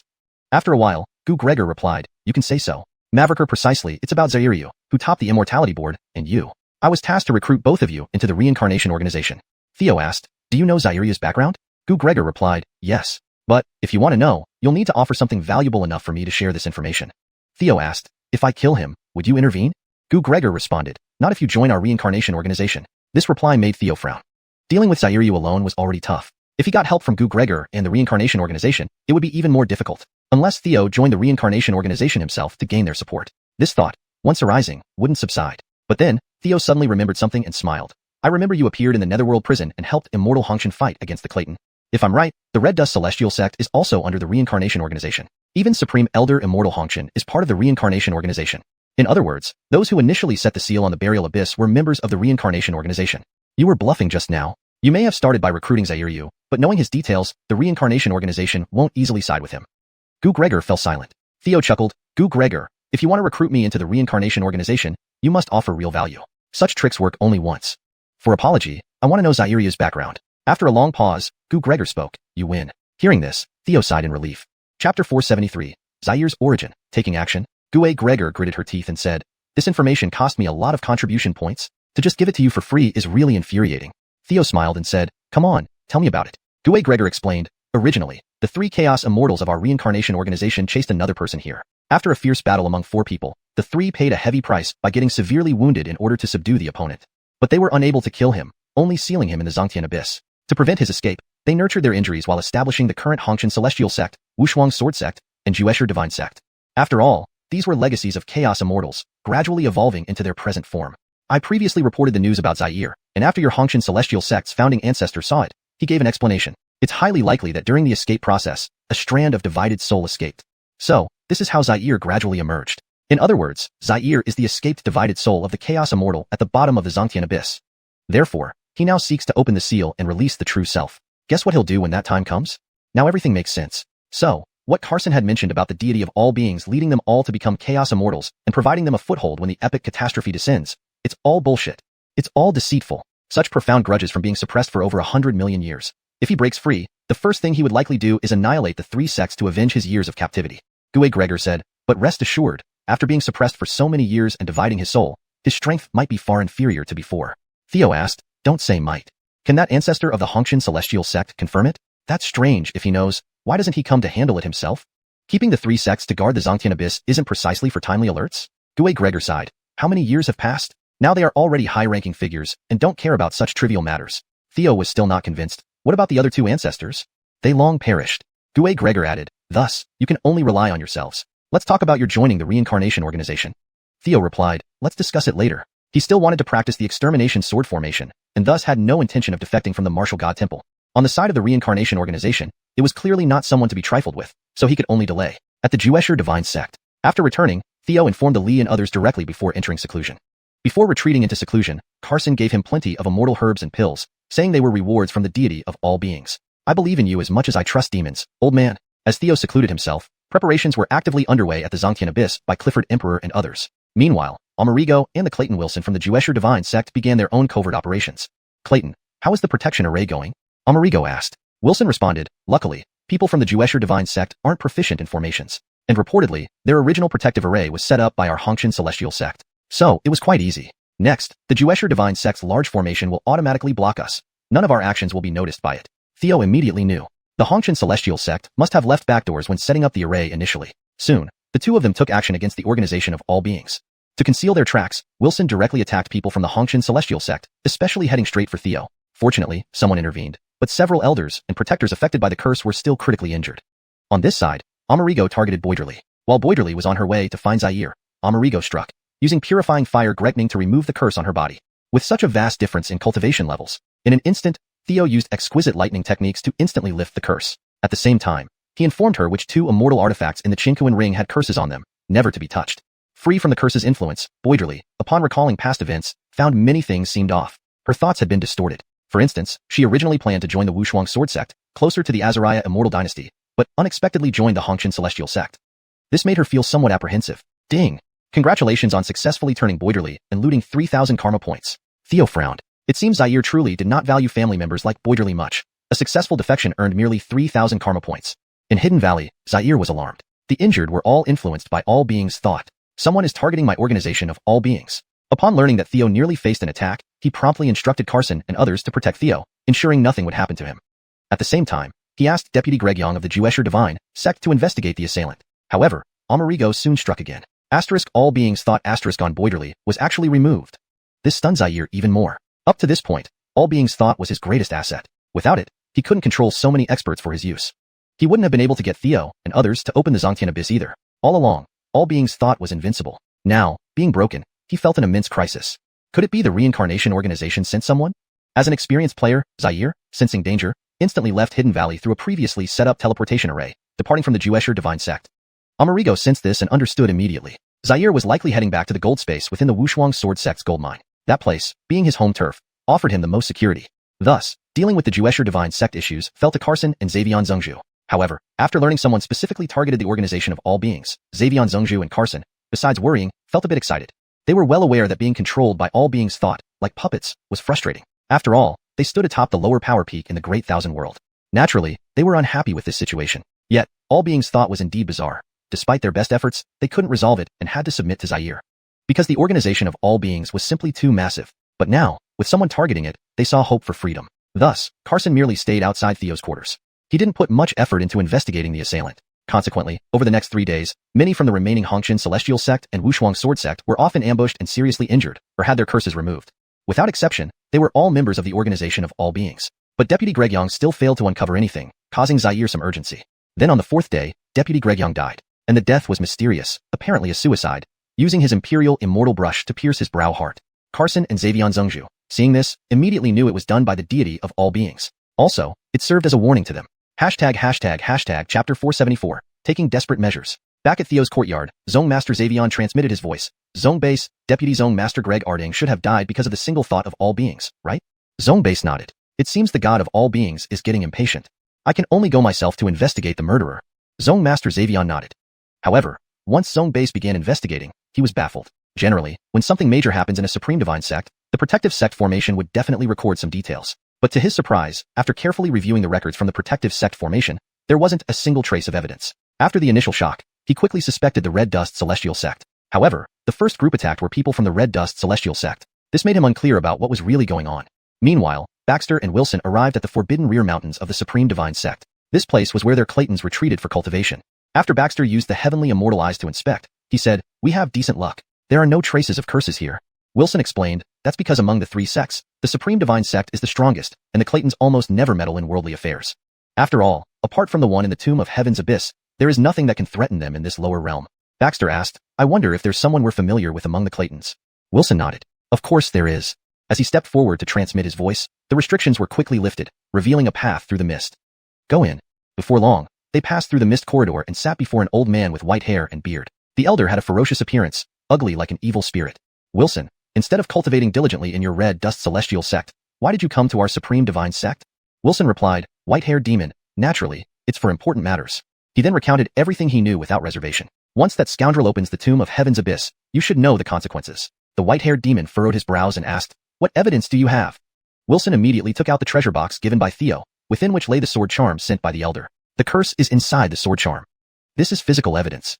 With a wave of his hand, former Deputy Zone Master of the Supreme Divine Sect, Zhou Gregenkun, appeared, completely sealed. "This is human evidence." The white-haired demon looked at the sword charm in front of him. With his formidable strength, he indeed sensed a golden aura within it. At first glance, it didn't seem significant, but upon closer inspection, it turned out to be a collective mass of countless resentful spirits, utterly wicked. Soon, he also discovered that this golden aura existed within Zhou Gregenkun's immortal soul, clinging to it like a parasite. Wilson explained, "Not long ago, this Deputy Zone Master, Zhou, who conspired with our sect's elder to help her ascend to the position of Zone Master. But I understand they were both under this curse, acting against their will." Hearing this, the white-haired demon was astonished. For Zhou Gregenkun, the Deputy Zone Master of the Supreme Divine Sect, to intervene in the Red Dust Celestial Sect's internal matters could easily escalate into a war between the two major powers. Immediately, Wilson glanced at Baxter. "Help remove his curse." Baxter got the hint and instantly purified the fire lightning into Zhou Gregenkun's immortal soul, eradicating the curse. The white-haired demon asked, "Disciple Gregenkun, regarding the curse on you, do you have anything to say?"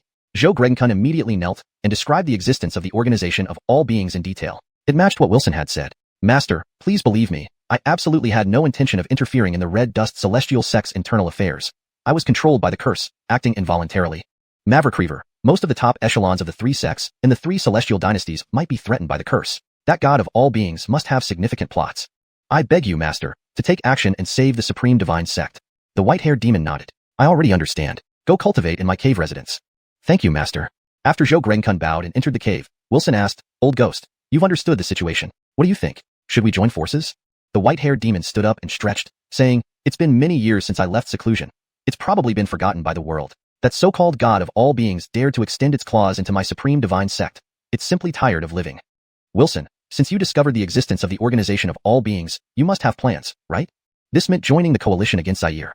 Wilson laughed, painstakingly. "The Tomb of Heaven's Abyss is what they care about the most. I've already instructed my disciples and our Claytons to set up formations there. As long as they show up again, my formation can be activated, and we'll have a good chance to capture them. Without the leaders of the three sects, only that god of all beings remains hidden behind the scenes, eventually exposing himself." The white-haired demon nodded. "Agreed."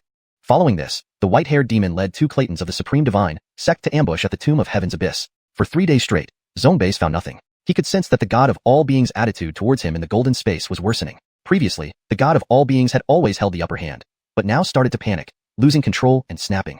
If he weren't the Zone Master of the Supreme Divine Sect, he felt his fate might have been the same as Deputy Zone Master Greg Ardang, already dead. Just as he sensed a faint possibility of escaping the control of the god of all beings, Zaire couldn't hold still any longer.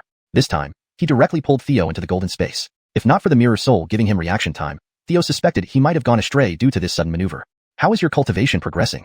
Zaire's tone was extremely impatient. Previously, he operated behind the scenes without anyone knowing of his existence, freely manipulating the pieces on the stage. But now, another force was targeting him. He didn't know their situation. Even after the two Zone Masters of the Supreme Divine Sect investigated for over a week, nothing was uncovered. Maverick's troublesome was that his proudest achievement, the single thought of all beings, had been cracked. For so many years, no one had ever discovered it. This made him suspect that the Reincarnation Organization had detected him. He feared they would send Chaos Immortals again. So, he grew anxious. Theo replied, "At most 3 more days, I can definitely break through." Earlier, although Zaire valued Theo's potential and had planned to train him and refine a clone, breaking the seal was now urgent. He couldn't afford to wait anymore. "We don't have time. Immediately head to the Tomb of Heaven's Abyss. I'll have Zone Master Xavion prepare potions for you to explode with enough power to break the seal. And afterward, there will be potions to heal, ensuring no lingering issues. Trust a wretched old man like you? You're too crafty. If there truly were no side effects, wouldn't you have provided them earlier?" However, he had already made arrangements at the Tomb of Heaven's Abyss, so he didn't refuse either. After displaying hesitation, he agreed. Chapter 475. Astonishing reward. Following this, Theo and the group rushed to the burial of Heaven Abyss. This time, not only did 3 patriarchs go, but several high-ranking officials from the Greg organization also arrived at the Supreme Divine Sect and joined them in their journey. Clearly, Berkeley had made preparations in advance. That old silver coin was indeed terrified of death. Probably after Baxter and Sherman dealt with the Greg organization, this guy ordered Arthur and others to come over immediately. Therefore, they could make it just in time. On the way to the burial of Heaven Abyss, Theo could clearly see that both Patriarch Boyd and Patriarch Xavion had rather uneasy expressions. He understood well. It seems they also realized that once the chaotic immortals inside the burial of Heaven Abyss escape, they stand little chance of survival. So, what Patriarch Boyd said outside the burial of Heaven Abyss must have been Berkeley's words, aimed to mislead everyone. But unfortunately, no one who has reached the position of a patriarch is a fool. If they weren't controlled by Greg Finna thought, these high and mighty individuals would never deign to obey anyone. Burial of Heaven Abyss. When Baxter and Huxley FAGUA, among others, arrived here again, the array formation was already set up. It was provided by Sherman through an array plate and flags. Gregly Immortal Trista, Marjorie Huanyin, and several Claytons of Hongshan Celestial Sect jointly arranged it. Upon arrival, Baxter used Heavenly Immortal Eye to inspect the area, finding the formation was incredibly powerful. Sherman lived up to being the former Grandmaster. He cultivated 3 supreme arts independently, a shocking prodigy. The first layer of the formation was an illusionary art, combined with the power of 100 Greg's red dust. The range was vast, so much so that Theo believed even a great emperor specialized in illusions would be ensnared. The second layer specifically targeted immortal souls. Whether paired with Maverickal Fireworks or Heart Sword of Maverickal World, it was highly effective. Besides damage and confinement, its main function was isolation. Theo speculated that Sherman feared Berkeley might go berserk and use Greg Finna thought to kill all the puppets who arrived here, hence the second layer of protection. Baxter asked, Clayton, can this formation truly isolate Greg Finna thought? Enarding Hell could block Greg Finna thought because of Sherman's profound array skills and the unique terrain there. Huxley FAGUA sensed the underlying meaning in her words, looking up with interest. Sherman replied, it's uncertain. I'd say about 50% sure. But this opportunity is rare, we cannot retreat. We must seize it. Baxter nodded. As everyone hid within the formation, Theo and the others soon arrived. After scanning the vicinity and ensuring everything was safe, Patriarch Boyd eagerly said, let's begin. From his tone, Theo and Patriarch Xavion knew he was possessed by Berkeley. Immediately, the 3 patriarchs simultaneously activated their sect treasures, causing the sky and earth to shake again. While the strange phenomena distracted the crowd, Sherman acted. Illusionary art unleashed. Everyone, including Theo, was enveloped in it. For a moment, everything seemed normal in Theo's eyes, without any abnormalities. In reality, Sherman, Huxley FAGUA, Gregly Immortal Trista, and others were sealing those around the 3 patriarchs. The plan initially went smoothly, but as Huxley FAGUA sealed Arthur, one of the high-level officials of the Greg organization broke through the illusion. Huxley FAGUA's strength was on par with Sherman, while Arthur was merely a mid-level great emperor, far from peak condition. Logically, he shouldn't have noticed. However, as Huxley FAGUA's power entered Arthur's body to seal him, Berkeley was startled. As the old silver coin, Berkeley tried to remain unperturbed. Nevertheless, the initial smooth operation facing unexpected resistance caused some emotional fluctuation. Baxter kept monitoring everyone using the Heavenly Immortal Eye. Sensing Arthur's response, she immediately activated the second layer of the formation. The formation worked as expected. Since he was discovered, Theo stopped maintaining the red dust scroll and instead surged purifying thunder within him to erase Greg Finna thought from the mirror soul. Simultaneously, he raised his hands, launching 2 purifying thunders into Patriarch Xavion and Patriarch Boyd. As the golden flames within their bodies weakened, it signified Berkeley's plans were utterly ruined. Ding! Congratulations on disrupting Berkeley's conspiracy, successfully seizing 30,000 points of destiny. With the Greg Finna thought completely removed from the 2 patriarchs, they woke up, retracting their power immediately. Greg Finna thought has been lifted. This is wonderful. I'm finally free. They were overjoyed, looking at Theo with gratitude. Thank you, Patriarch G. We didn't expect that someone so young could dissolve Greg Finna thought. Gratitude cannot be expressed enough. Suddenly, a layer of golden flame ignited on those around them, the mark of Greg Finna thought. The group instantly fell into a frenzied state, attacking indiscriminately. Seeing this, Theo realized Berkeley still had some control over them. However, their lineup was too luxurious, Claytons from Hongshan Celestial Sect and Supreme Divine Sect together. If not for concerns about endangering disciples, Berkeley's group could have been easily wiped out right there at Supreme Divine Sect. Now, with Berkeley exposed, his remaining leverage was minimal. As the Claytons ceased concealing their power, the battle erupted suddenly but ended quickly. Within 100 breaths, everyone was captured. Next, Theo and Baxter together dissolved Greg Finna thought from everyone. Ding! Berkeley lost an ally, successfully seized 8,000 points of destiny. Ding! Berkeley lost an ally, successfully seized 10,000 points of destiny. Ding!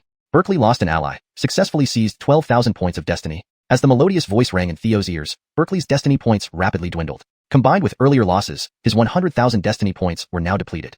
Ding! With Berkeley losing all destiny points, a reward has been triggered. Killing him will grant a chaotic immortal avatar. Hearing this, Theo's eyes lit up. With this chaotic immortal avatar, although I wouldn't dare say more, I can probably walk sideways through the lower and middle realms of the Dharma realm. As the battle concluded and Greg Finna thought was lifted, Theo mentioned that immortal gold mine is in the unparalleled sword sect. The god of Greg must be hidden there.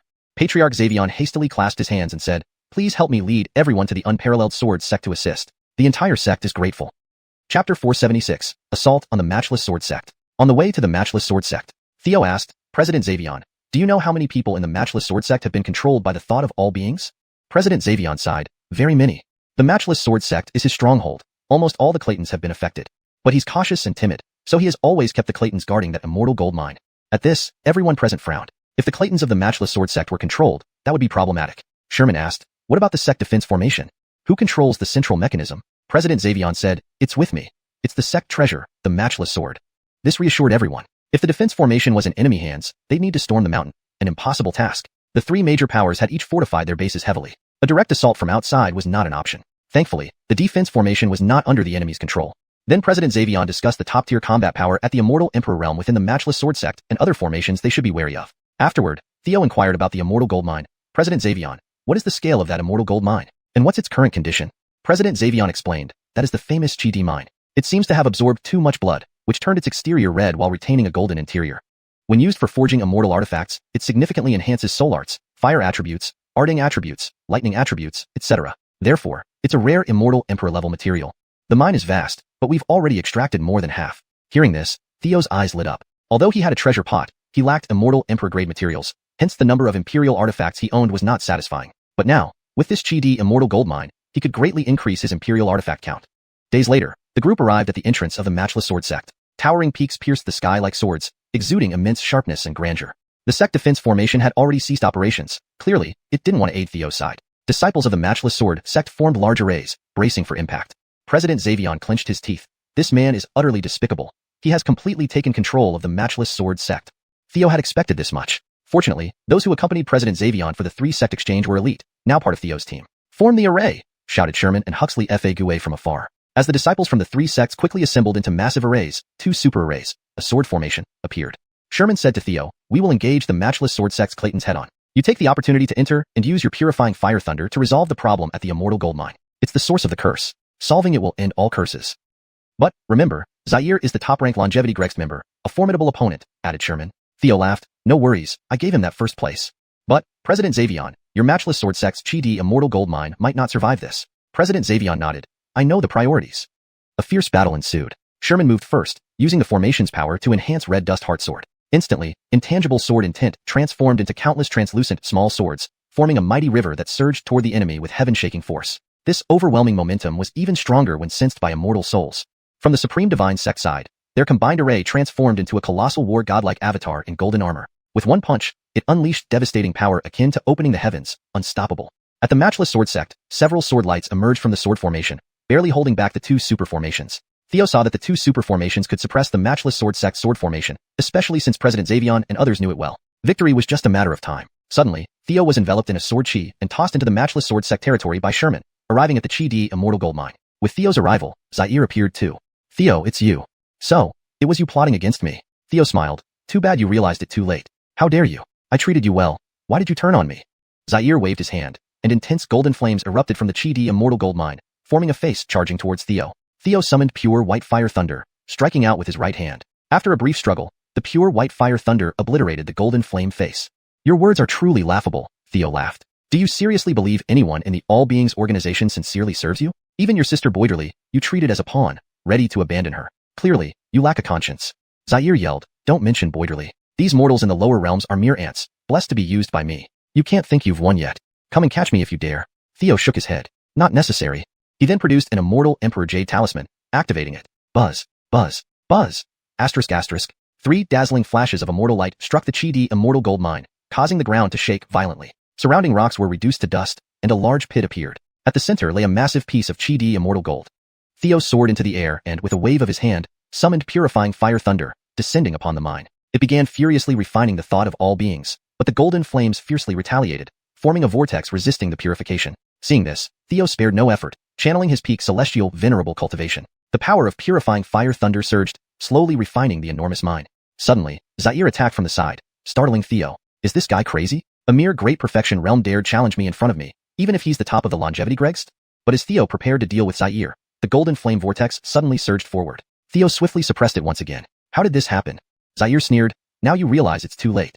Though I don't understand how you broke the thought of all beings, once you're eliminated, my reign over the lower world continues. Just then, Gregvia and Adeline stepped forward, shielding Theo. Just hold him off.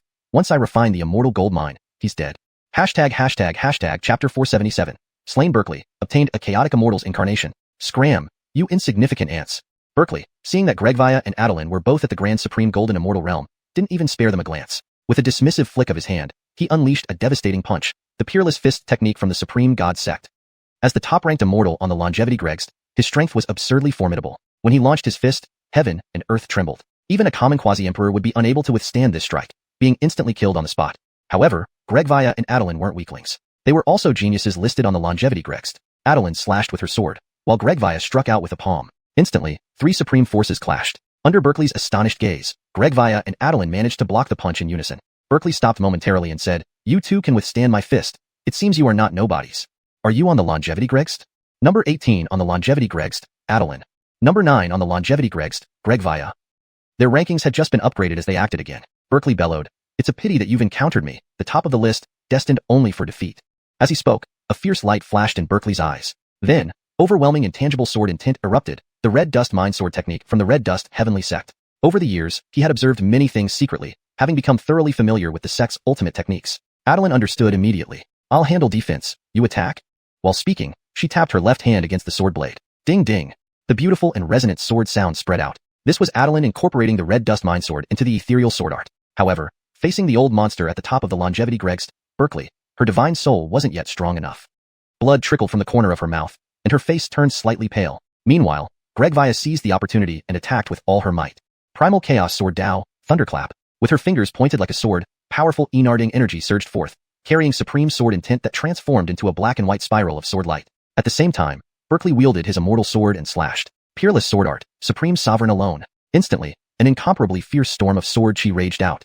Berkeley had the upper hand, but just as he was about to press his advantage, his aura suddenly weakened. He looked up to see Theo's purifying fire thunder already successfully refining 1/3 of the Scarlet Emperor immortal gold mine.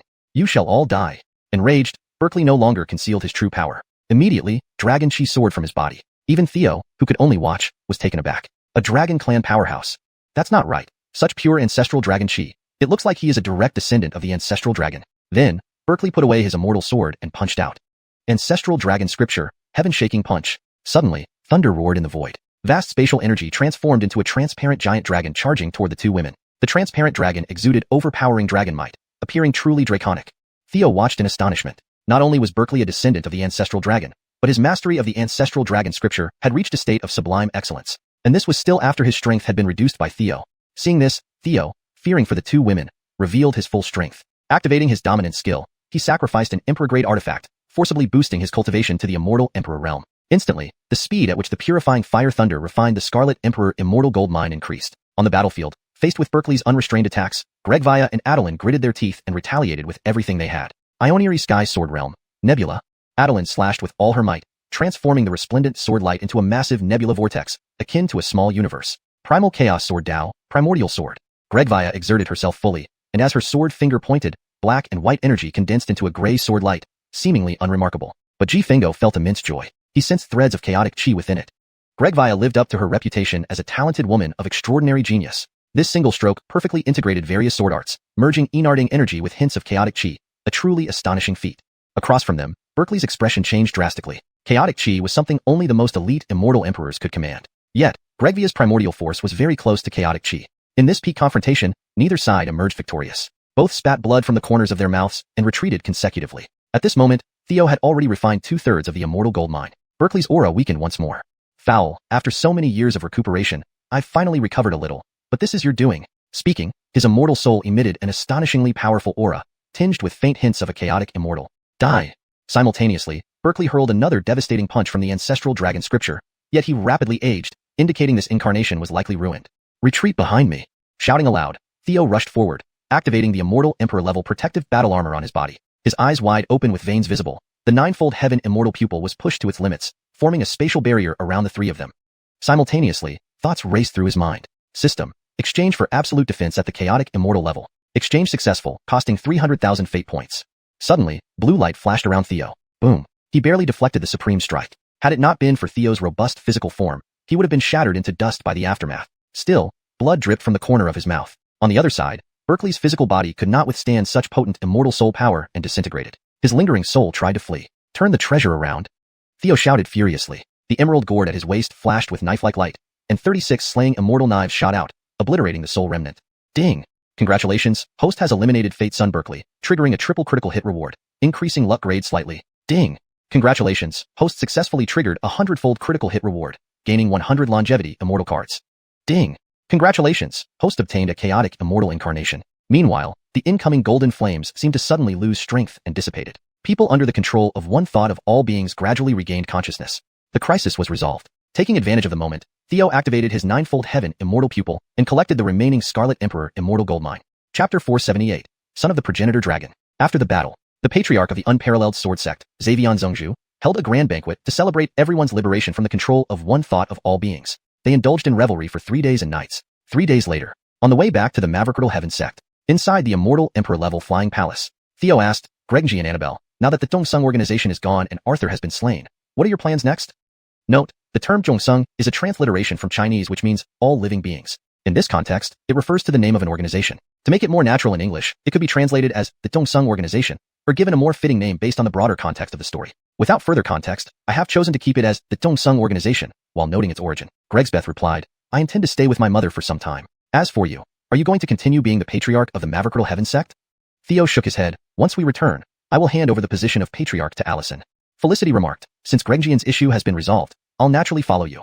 Theo smiled. This works perfectly. Subsequently, Mavrictor Gregly Immortal Emperor and Greg Via joined the fray upon Theo's call, adding to the ongoing battle. Days later, Theo finally ended this protracted bout with immense satisfaction. At the Mangekyō Heaven sect, Theo sought out Marjorie Solange and presented her with the Mangekyō scroll. Allison, matters here are concluded, and I plan to leave. I'm entrusting you with the position of patriarch. The second elder was taken aback. She raised an eyebrow, surprised and delighted. You should know that senior elder spent 20 years struggling relentlessly for this position. I didn't expect you to simply give it up like this. Theo asked, do you like it? Marjorie nodded. Of course I do. Otherwise, why would I have struggled with her for so long? Theo smiled. Now, you've won. Yesterday, he received a message from Alanis, asking him to meet at the Heavenly Fire Immortal Palace in the central region of the Great World for assistance. This message had likely been sent a long time ago, but only reached him now due to the vast distance. Thank you then. Marjorie took the Mangekyō scroll with a smile, achieving her long-held dream. Her radiant beauty shone through. Theo joked, so, how are you going to thank me? He then stepped forward, gently wrapping his right hand around her slender waist. Marjorie's cheeks flushed red as she softly huffed, to my Phoenix Fire Palace. After a night of intimacy, Theo bade farewell to Marjorie and headed toward the central world. Absorbing her Een essence, Theo's cultivation advanced smoothly to the middle stage of the celestial sovereign realm. Dual cultivation is bringing less and less progress. In the flying palace, Theo reminisced about last night's fiery passion from Solange. System, summon my chaos immortal avatar. Buzz. A flash of light revealed a towering figure clad in dark gold armor. Upon seeing the face, Theo froze momentarily. This face, it was unmistakably Zaire. This pure progenitor dragon energy. It's Zaire? No, not quite. It's his true body imprisoned in the abyss of buried heavens. He must have been a son of the progenitor dragon before his death. This ancestral dragon bloodline is similar to what I obtained from the system. Then, he carefully sensed this avatar. He discovered it had one strength and one weakness. The weakness was that its cultivation hadn't fully recovered.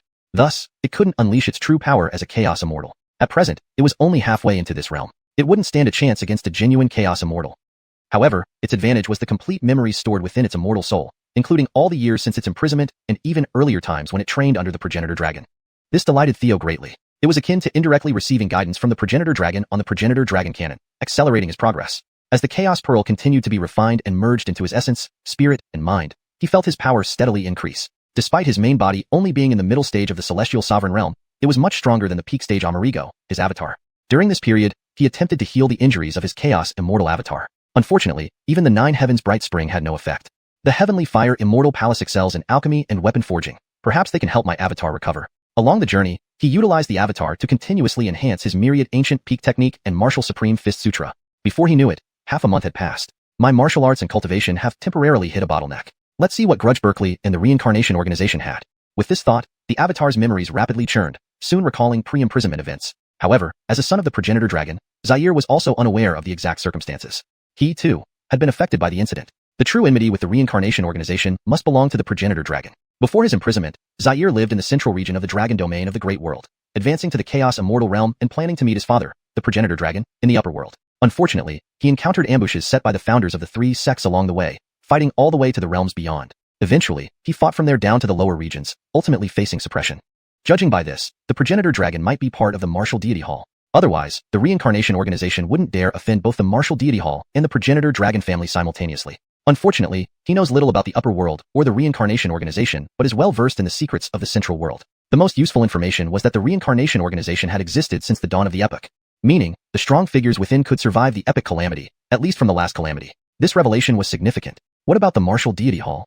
Theo mused. Since the martial deity hall has always opposed the reincarnation organization and still exists, it likely also has the ability to weather the epic calamity. I need to find ways to help my harem and relatives survive. If the epic calamity is imminent and I cannot ensure their safety, I'll join one of these two organizations. For now, let's lay low and slowly build up strength. Don't get involved with these huge organizations. Days passed, and Theo finally found the domain of the Heavenly Fire Immortal Palace. Katie, I've arrived. I'm close to the Heavenly Fire City. How is everything going now? Soon came a reply. Brother, this is Azariah. Sister Katie is in seclusion. Our current situation is very bad. Chapter 479. Arrival at the Tianhua Immortal Palace. New Scion Online. Theo frowned and quickly asked, Are you safe now? Nikita replied, We are temporarily safe, but we haven't seen Katie for a long time. Theo said, I understand. Where are you now? Nikita replied, We don't know. Shortly after arriving at the Tianhua Immortal Palace, we were placed in this courtyard. There's an energy barrier outside the courtyard that prevents us from leaving. However, they have been providing us with resources to cultivate. So, our cultivation hasn't lagged behind. Then, Theo asked Nikita to describe the surroundings in detail. However, apart from the courtyard, there was nothing else of note. Except for the slightly red soil where spirit plants were grown nearby, there were no other clues. Theo nodded. I will find you as soon as possible. For safety, Theo disguised himself as Swordman Wild and entered the Tianhua Immortal City. From the outside, Tianhua Immortal City appeared extremely well-ordered and seemed to be the largest city he had ever seen, capable of accommodating billions of people. Tianhua Immortal City had a dual structure, consisting of the city on the ground and the Immortal Palace in the sky. But entering Tianhua Immortal Palace was not easy. As he waited in line to enter the city, Theo pondered, It shouldn't be like this logically. Emperor Alanis is the reincarnation of an immortal emperor. She must be aware of the situation here. Coming here should have been for cultivation purposes. How did she go missing? It appears that the Tianhua Immortal Palace isn't as peaceful as it seems on the surface. After entering the city, Theo wandered the streets while using the Heavenly Immortal Eye to read through the memories of the surrounding crowd. However, there was no news of Emperor Alanis or her companions. Nevertheless, he gained some understanding of the Tianhua Immortal Palace. The master of Tianhua Immortal Palace was known as Elise.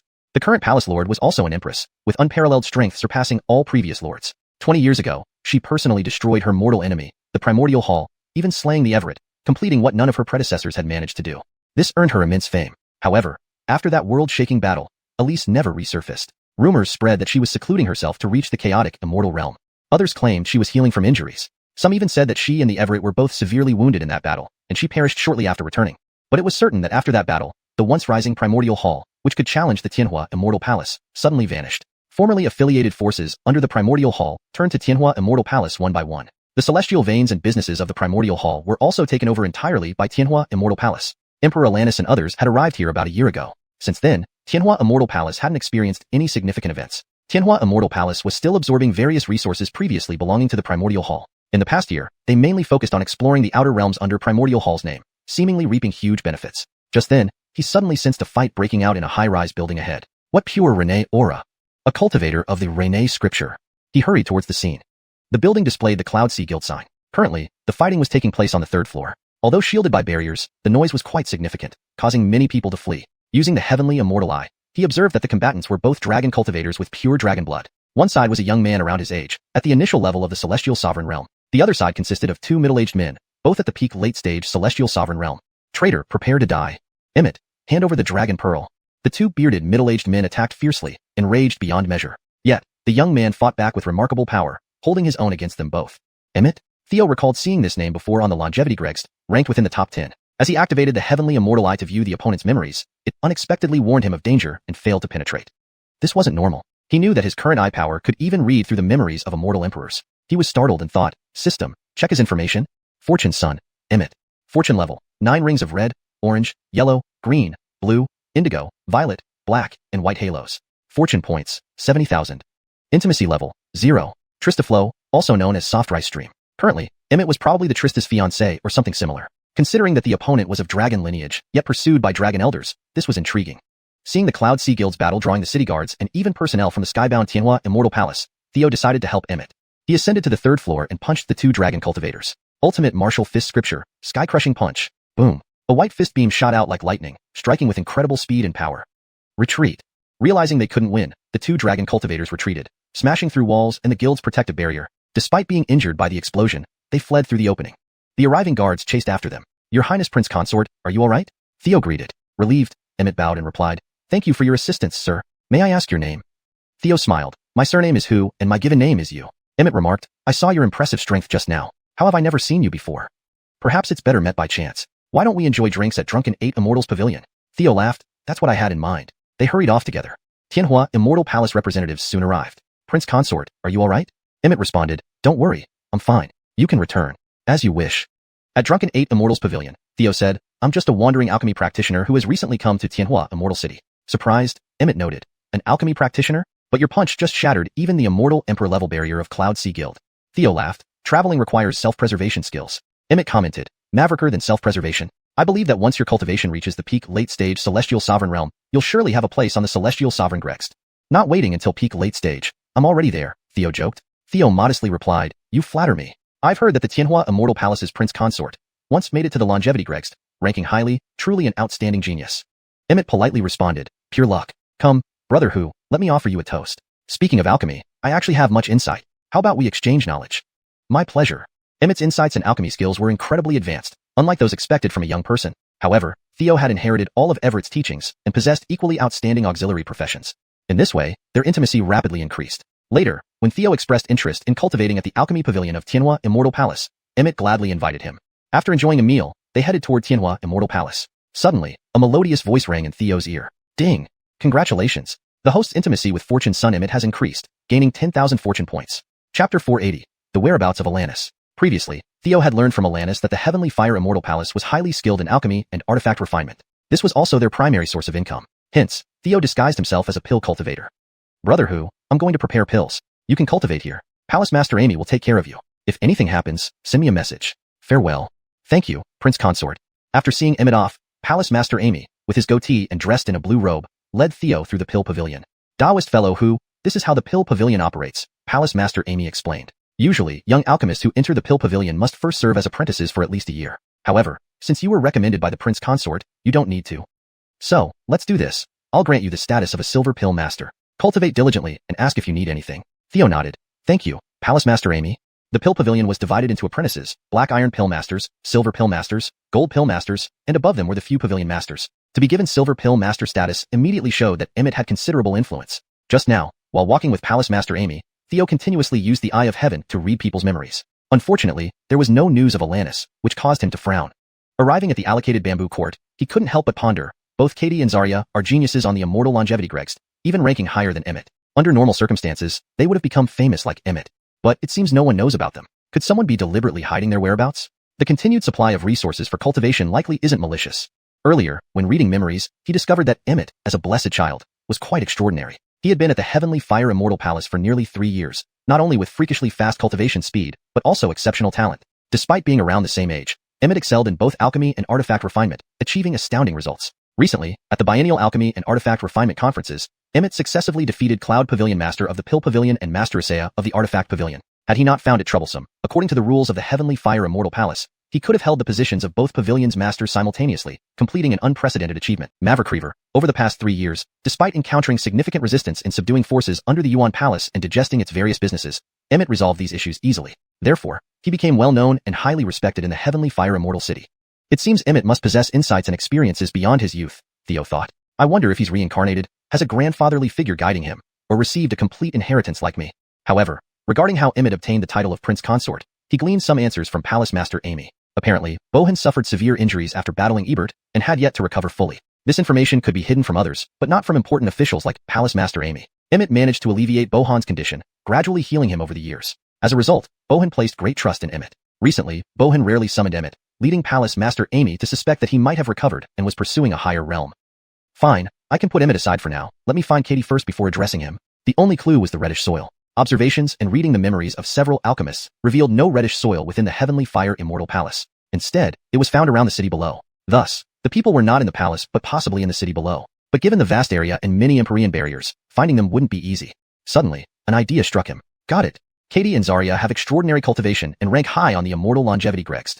They likely use different types of pills. If they're in the same place, they require a large number of superior quality Empyrean pills. With this in mind, he hurried to the pill repository. All finished reserve pills from the Heavenly Fire Immortal Palace were stored here with detailed records of any entry or exit. Elder, sorry to disturb you.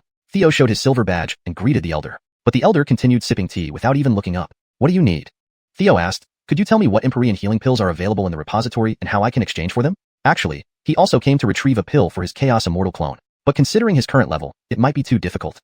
The pill repository elder smiled. There are many, like the Rebirth pill, Imperial Destiny pill, and Dragon Heart pill made by the Prince Consort, all extremely rare. But as a venerated Heaven Realm practitioner, go accumulate merit points for a decade first. If you're diligent and lucky enough, you might get one.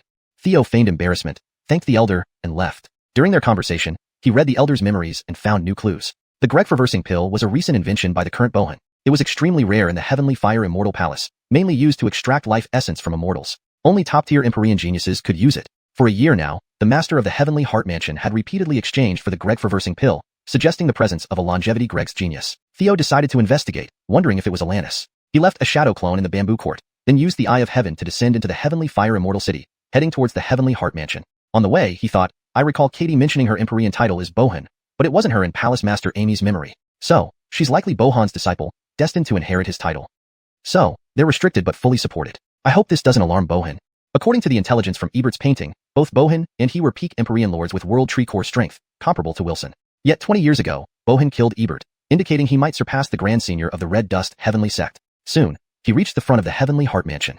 Chapter 481, Traces of Tate. Knock, knock, knock. Theo approached the door and knocked. After a short while, an elderly man at the late-stage Tianzuan realm opened the door and asked, Youngster, what brings you to Tianxin Manor?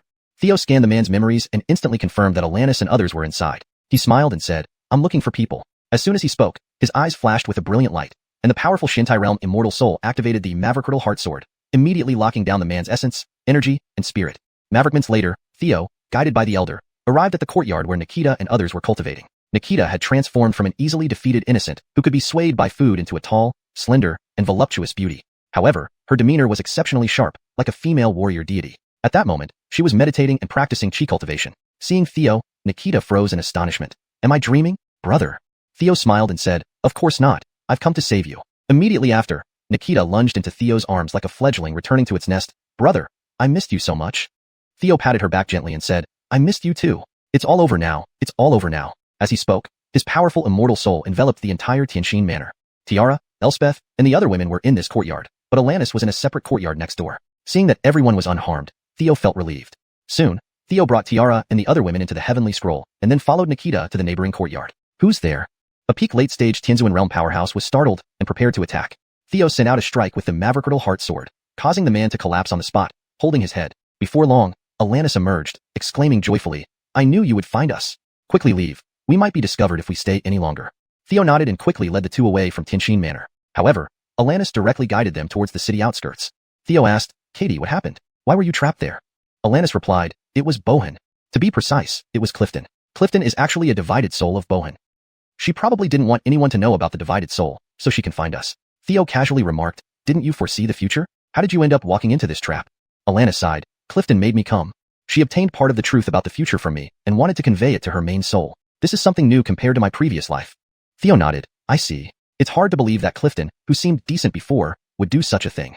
Alanis replied, we're fortunate to be safe. We must hurry and leave the Celestial Fire Immortal Palace and head to the ancestral land of the Dragon Clan. Theo asked, why are we going there? Alanis said, on our way here to the Celestial Fire Immortal City, we heard that your father, Tate, is there. Beside them, Nikita nodded, I can vouch for that, it's true. Theo was greatly surprised and immediately agreed, all right, let's go to the ancestral land of the Dragon Clan. Tate had mysteriously disappeared over 100 years ago after advancing to the Celestial Shen realm, leaving only a projection to watch over the 9 provinces, using the 9 provinces cauldron left by the ancestral dragon. Note, I have assumed Xian Tian realm should be translated as Celestial Shen realm to maintain consistency with common terminologies used in Chinese fantasy literature. The term Jiuzhou, 9 provinces, is commonly used and understood in the context of Chinese lore, so it's kept as 9 provinces for better readability in English. To their surprise, he had appeared there, en route to the Dragon Clan's ancestral land, within the flying palace reinforced by the treasure basin to the Imperial tool level. Theo held Alanis' hand and said, Great Immortal Emperor, it's been a long time. Have you missed me? Alanis replied coldly, no. So, you don't miss me at all? You deserve a punishment, perhaps tasting the family discipline. What kind of discipline? Alanis trembled, asking. Theo whispered in her ear, of course, it's your favorite whip technique. Alanis blushed fiercely, I've been practicing a new power lately, which isn't suitable for intimacy for the time being. With a regretful expression, Theo said, then, I'll find Zarya. Alanis nodded. Theo said, I really will go. Alanis replied irritably, just scram. You're annoying. I'll make up for it later, Theo sighed, then walked into the neighboring room and found Nikita. Zarya, let me see how your skills have improved. Nikita's face turned red, and she hurriedly began undressing. At this point, Theo's physical strength was immensely formidable, combining the bloodline of the ancestral dragon with the ancestral dragon scripture, the Yuanfeng bloodline with the 9 transformations phoenix technique, and the war manual. Despite his cultivation being at the mid-stage Tianzuan realm, his physical strength was comparable to the Xiantai realm. Otherwise, how could he have subdued Gregly, the immortal Trista?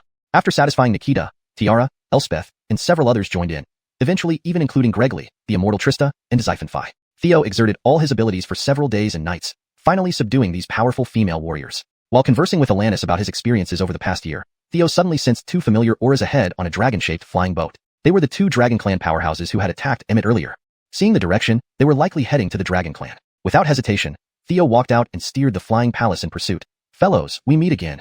The 2 peak late-stage Tianzuan realm Dragon Clan powerhouses roared angrily. It's you. After ruining our last big plan, you dare to show your face again. What's your relationship with Emmett? Why so many words? Capture him first, one of them shouted. Theo didn't waste time chattering, activating the ancestral dragon scripture, with his ancestral dragon bloodline, delivering a heaven-shaking blow. Boom. The dragon-shaped flying boat exploded on impact, sending the 2 crashing into 2 mountains below. Behind him, Alanis gasped in surprise. Your bloodline is so pure, rivaling a dragon prince's. Theo laughed. You haven't seen anything yet. Once we're in private, you'll truly experience my prowess. Alanis blushed. Stop joking around. A moment later, Theo and Alanis descended from the sky and stood before the 2 Dragon Clan powerhouses emerging from the ground fissure. Who exactly are you? Why do you have ancestral dragon blood? Why are you against our Dragon Clan? Angry but hesitant to attack again, they demanded answers. Theo sighed. When have I ever opposed you? Upon hearing this, the elder of the 2 glanced sideways at Theo without speaking. Doesn't he realize? The straightforward younger brother yelled, we've met twice, and both times you beat us. Theo sighed. Beating you was for your own good. Especially this time, when you immediately started shouting and attacking. If I hadn't beaten you into submission, would you listen to me now? The first time, I saved you. You couldn't defeat Emmett anyway. Worse, the city guards and enforcement team from the Celestial Fire Immortal Palace were almost upon you. Do you remember my punch? It broke the barrier and gave you an escape route. Would you have survived otherwise? The 2 paused, seemingly understanding, but still sensing something off. In this translation, I've maintained the structure, tone, and natural flow of the original text. The characters' names are transliterated using pinyin to ensure accuracy, and I've kept the dialogue engaging and contextually relevant. Chapter 482, Dragon Clan Ancestral Land. Subsequently, Theo and his companions set out for the Dragon Clan's ancestral land with 2 powerful Dragon Clan members. I'm the elder brother. My name is Emmeton. This is my younger brother Devlin. May I ask how you should be addressed?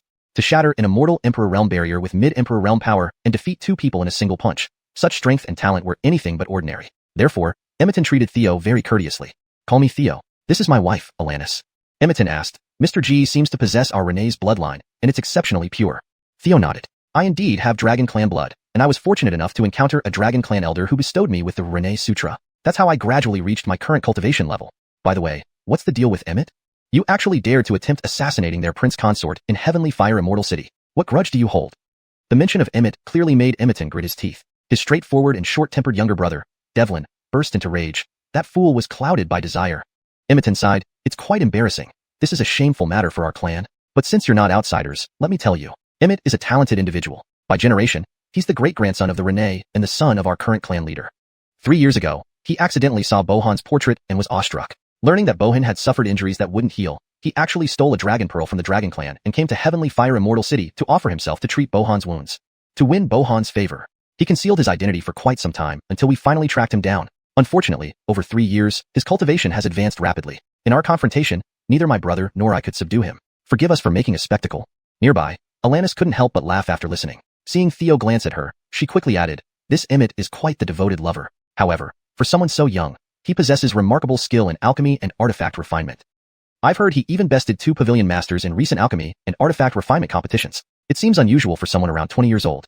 Emmeton also expressed confusion. Indeed, this surprises us as well. Perhaps he encountered some extraordinary event over these 3 years. After some further conversation, Theo gained insight into the identities of Emmeton and Devlin. They served as direct guards under the Dragon Clan leader and had been secretly investigating Emmett for 3 years. Finally having a lead, even without bringing Emmett back, they felt they had fulfilled their duty. Inevitably, Theo steered the conversation towards Tate. Have there been any external Dragon Clan experts like me in the Dragon Clan's ancestral land in the past century? Emmeton replied, yes, one exists. He is called Tate. Speaking of which, you bear some resemblance to him. This person truly possesses outstanding talent. Tate arrived at our Dragon Clan's ancestral land 100 years ago. Back then, he was only an immortal deity and had long missed the golden period for cultivation. But he swiftly stood out among a crowd of immortal deities. At that time, My brother and I were also immortal deities in our youth. However, his cultivation speed far exceeded ours. 3 years ago when we left, he was already a late-stage immortal emperor, while we were just late-stage heavenly venerated. A dragon compared to another can truly drive one mad. After 3 years apart, who knows what stage his cultivation has reached? Devlin remarked admiringly, I reckon he's probably at peak late-stage immortal emperor. Theo smiled, he is my father. Ah.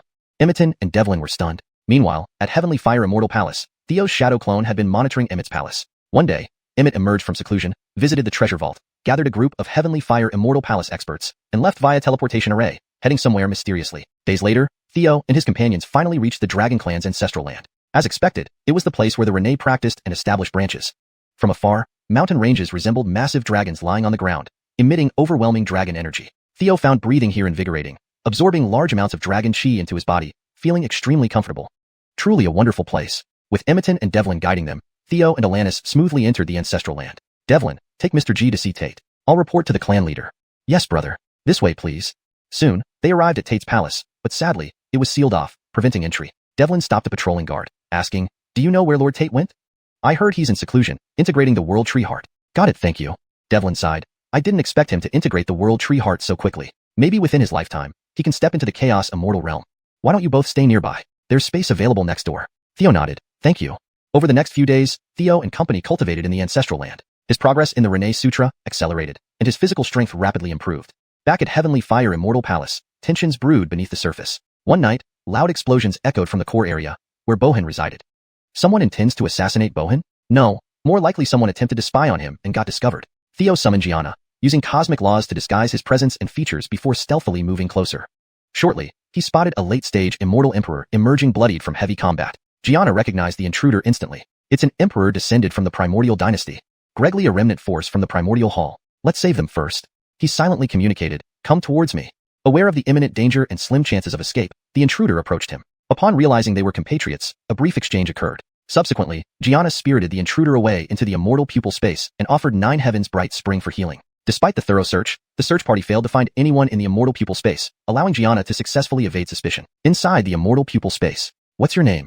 Theo asked. Why should I tell you? Who are you? The intruder placed hands on hips, revealing impressive stature and ample bosom despite being bloodied. Oh, this isn't just any formidable female immortal emperor. Hashtag chapter 483, Carsonen's daughter, Lena. Previously, she was covered in bloodstains. Now that she was cleaned up, he finally noticed the incomparable beauty of the Trista before him. Her face was youthful and round, suggesting she was quite young. She stood with her hands on her hips, exuding an air of petulance. Theo laughed, don't forget, I just saved you. The Trista looked at Theo warily and said coldly, how do I know you're not one of Bohan's men? You could turn me over in a heartbeat. Come clean. Who are you? How did you get into the Celestial Fire Immortal Palace? This was a classic case of non-violent resistance. Theo smiled. Now, you have 2 choices. First, we can be frank and become friends. Second, I can subdue you first, extract your soul, and then sell you to Bohin for a good price. The Trista chuckled. Haha, you? A mere heavenly sovereign realm. Think you can subdue me? Seems like you. Let's be friends. She originally intended to say you're not up to it. But then Theo snapped his fingers, and the chaotic immortal incarnation appeared. Under the overwhelming pressure, the Trista instantly backed down. What's your name? Where are you from?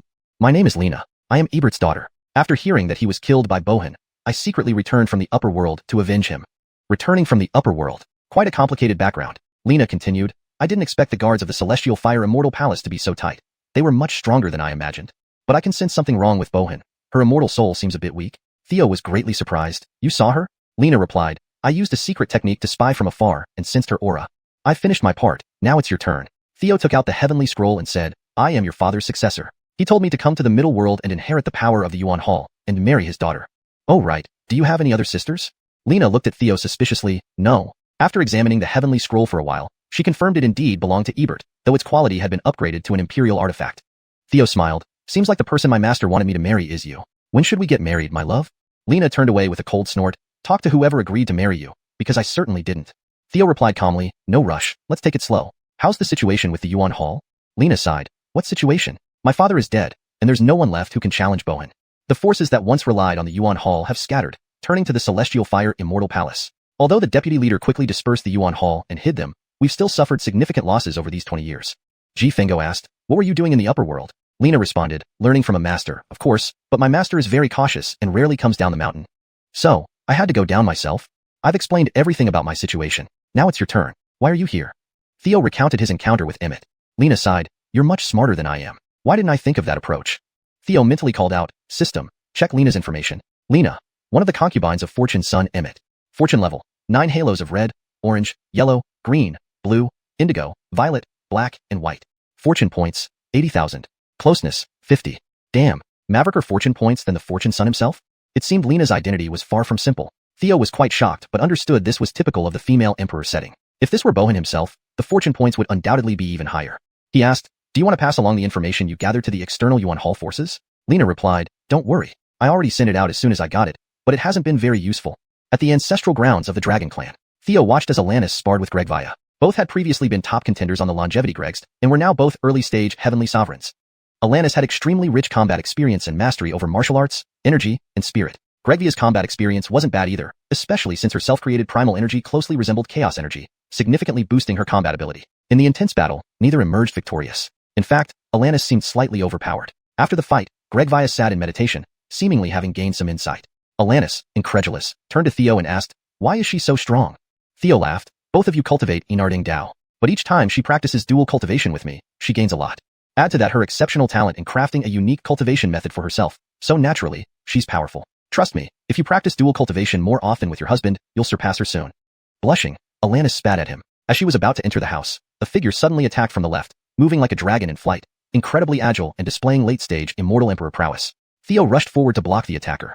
Ancestral Dragon Sutra, supreme of the 8 desolations. In an instant, Theo revealed his formidable ancestral dragon lineage and unleashed the newfound immortal emperor realm skill. Their fists collided with no clear winner. Just as Theo was engaged, another figure attacked Alanis from the right and above, both mid-stage immortal emperors. Though powerful, Alanis could only fend off the upper attacker. Seeing the right side attacker closing in, Theo had to interrupt Gregvia's meditation. "Gregvia, save her." Gregvia's eyes snapped open, and she acted immediately. With a palm strike, primal energy erupted, forming a massive godric wing, slashing toward the attacking dragon immortal emperor like a celestial blade. The dragon immortal emperor was sent flying back, spitting blood. Clearly, this was an extremely powerful divine skill far beyond Gregvia's previous knowledge of the primal sword technique. Another figure, emitting peak late-stage immortal emperor energy, entered through the courtyard gate. This person reached out telekinetically toward Alanis. At this critical moment, Tate appeared, using his vast world power to repel all attackers. The strength of the World Tree Heart. Tate had successfully fused with the World Tree Heart, reaching the pinnacle of immortal emperors. The late-stage peak immortal emperor bellowed, "Tate, don't you see this girl is cultivating the secret techniques of the Celestial Fire Immortal Palace, the Burning Sutra? She must be at least a disciple of Bohan, or possibly the successor. Hand her over to trade for Emmett and the Dragon Pearl." Tate nodded, "I understand, but she is the G family's daughter-in-law, and no one can touch her. Besides, Emmett stole the Dragon Pearl on his own accord, not forced by others. Even if you traded her for him, he would escape again." Suddenly, an imposing figure wearing an imperial crown appeared in the courtyard, emitting energy on par with Tate. Theo frowned. Another immortal emperor at the peak, fused with the World Tree Heart. Gregly the patriarch of the ancestral Dragon Clan. ####Chapter 484, The Heavenly Secret Realm, Dragonblood Forest. Pay respects to the clan leader.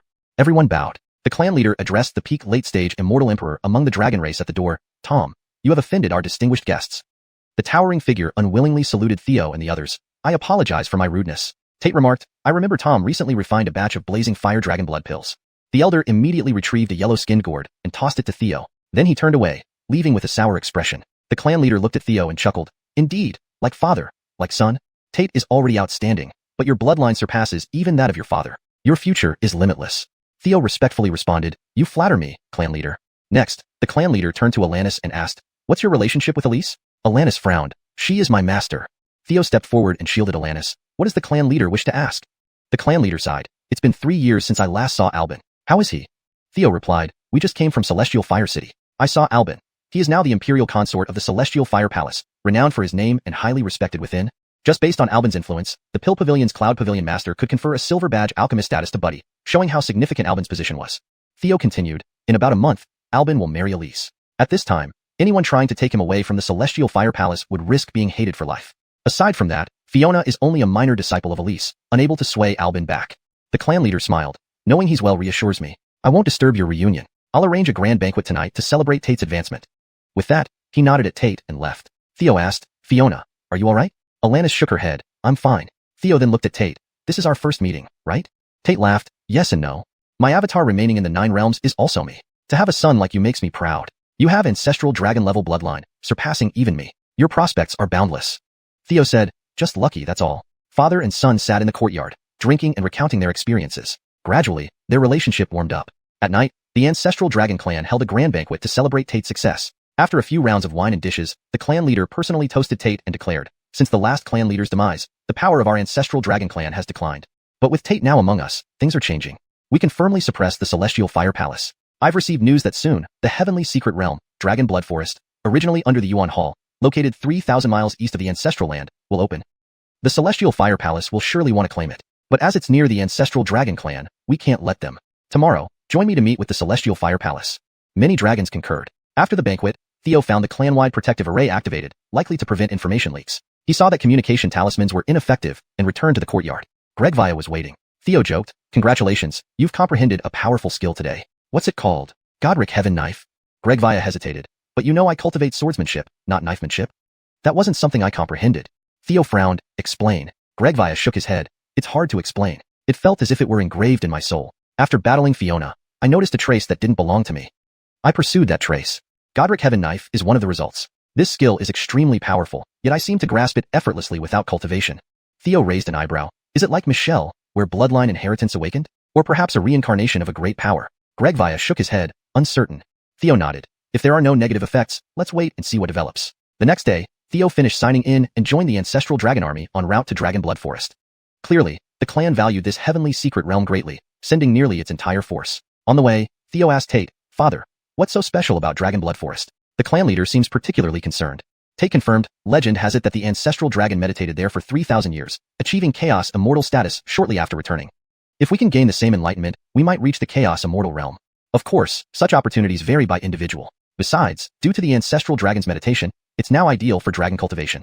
Theo frowned. "Then why did it fall into Yuan Hall's hands?" Tate laughed. Yuan Hall's founder was an exceptionally talented female cultivator. The ancestral dragon's ambition was to spread dragon blood across all realms. Understood. The ancestral dragon, while being an incredibly powerful figure, seemed to have a penchant for spreading dragon blood across various realms, much like a personal seed sower, or what is commonly known as LSP. Dragon Blood Forest was likely given as a gift to the founder of the Yuan Hall. While the ancestral dragon enjoyed himself, it caused trouble for the ancestral dragon clan. No wonder the clan leader valued Dragon Blood Forest so much. It originally belonged to the clan. At that moment, Theo asked, "Father, do you know what a paragon is?" Tate's brows shot up in surprise. "Where did you hear this?" "From a wandering Taoist." Tate explained, "I don't fully understand, but it seems related to the upper world. In our clan records, it mentioned that the Primal Azure Lotus clan once had a paragon destiny, and they seem to have studied it extensively." Was he referring to Carigluo's Primal Azure Lotus clan? Zaire's memories placed it in the far north of the middle world. Theo noted this, planning a future visit. He also noticed Tate's sudden change in demeanor, hinting he knew about Theo's paragon destiny. Elsewhere, at the Celestial Fire Palace. Due to Dragon Blood Forest opening, the Celestial Fire Palace mobilized troops. Baxter communicated with Yuanshin. "The Celestial Fire Palace army is on the move. What are your plans?" Yuanshin replied, "Elise seems off. She likely didn't act personally. Let's check on her condition." Baxter agreed. "All right." Chapter 485. The Patriarchal and Filial Rinne Clan. On the way to the secret celestial realm, Theo continued asking, "I once heard Emmeton mention that Emmett stole a dragon pearl to treat Bohan. What kind of dragon pearl has such an effect? If possible, he wanted to try whether it could cure the injuries of the chaotic immortal's avatar." Tate said, "It belonged to the grandson of the ancestor dragon, the younger brother of the clan leader, Finn. However, I've also heard that this Finn seemed to be on bad terms with his elder brother and father. Eventually, he caused a major incident linked to the death of his father, Zaire. Then, he was suppressed by the clan leader." With these words, Theo, combining the memories seen from Zaire, could roughly infer what had happened at the time. Finn must have been dissatisfied with his father Zaire, passing the position of clan leader to his older brother. While Zaire was alive, revenge was out of the question. But when Zaire left the middle world for the upper world, Finn colluded with the reincarnation organization, betraying Zaire's whereabouts. This explained why as soon as Zaire arrived in the upper world and before finding the Rinne, he was ambushed by 3 chaotic immortals and finally suppressed in the abyss of heaven burial. Following that, the clan leader suppressed Finn. However, things didn't end there, because Emmett actually stole Finn's dragon pearl. Considering how young Emmett was yet had already mastered profound alchemy and forging skills, it was clear that Finn hadn't died. Thinking this far, Theo couldn't help but comment sarcastically. The bloodline of the Rinne clan must carry some sort of father-hating curse. If so, was the current Emmett still the same Emmett? After all, Finn was suppressed by the clan leader.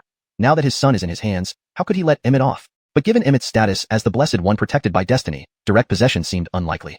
Once Emmett's fortune points dropped significantly, maybe then. No wonder Emmett only had 70,000 fortune points. Seems like the old man beside him, who is clearly a powerful villain, wants to possess and kill him.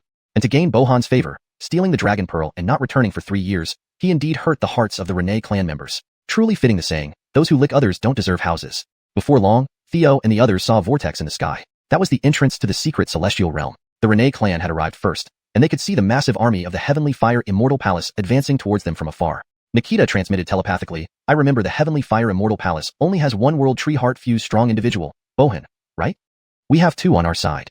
Her meaning was simple. In this wave, just ride the dragon's face and go all out. Theo shook his head. It's not that simple. We also need to watch out for the reincarnation organization.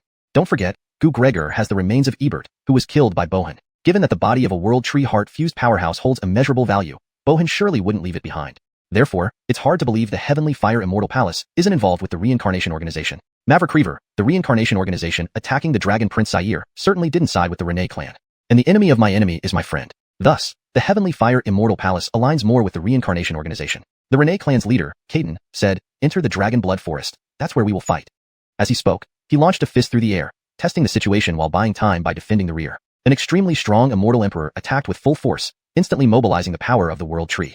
Everyone could see winds stirring and vast amounts of divine energy surging within 10,000 miles around them, the momentum incredibly intimidating. Simultaneously, golden beams concealed within the fist radiated traces of chaotic energy, its might shocking the heavens. However, from the opposite side, a fiery beam shot out from the army of the Heavenly Fire Immortal Palace, transforming into a peerless palm imprint that shattered the fist's light.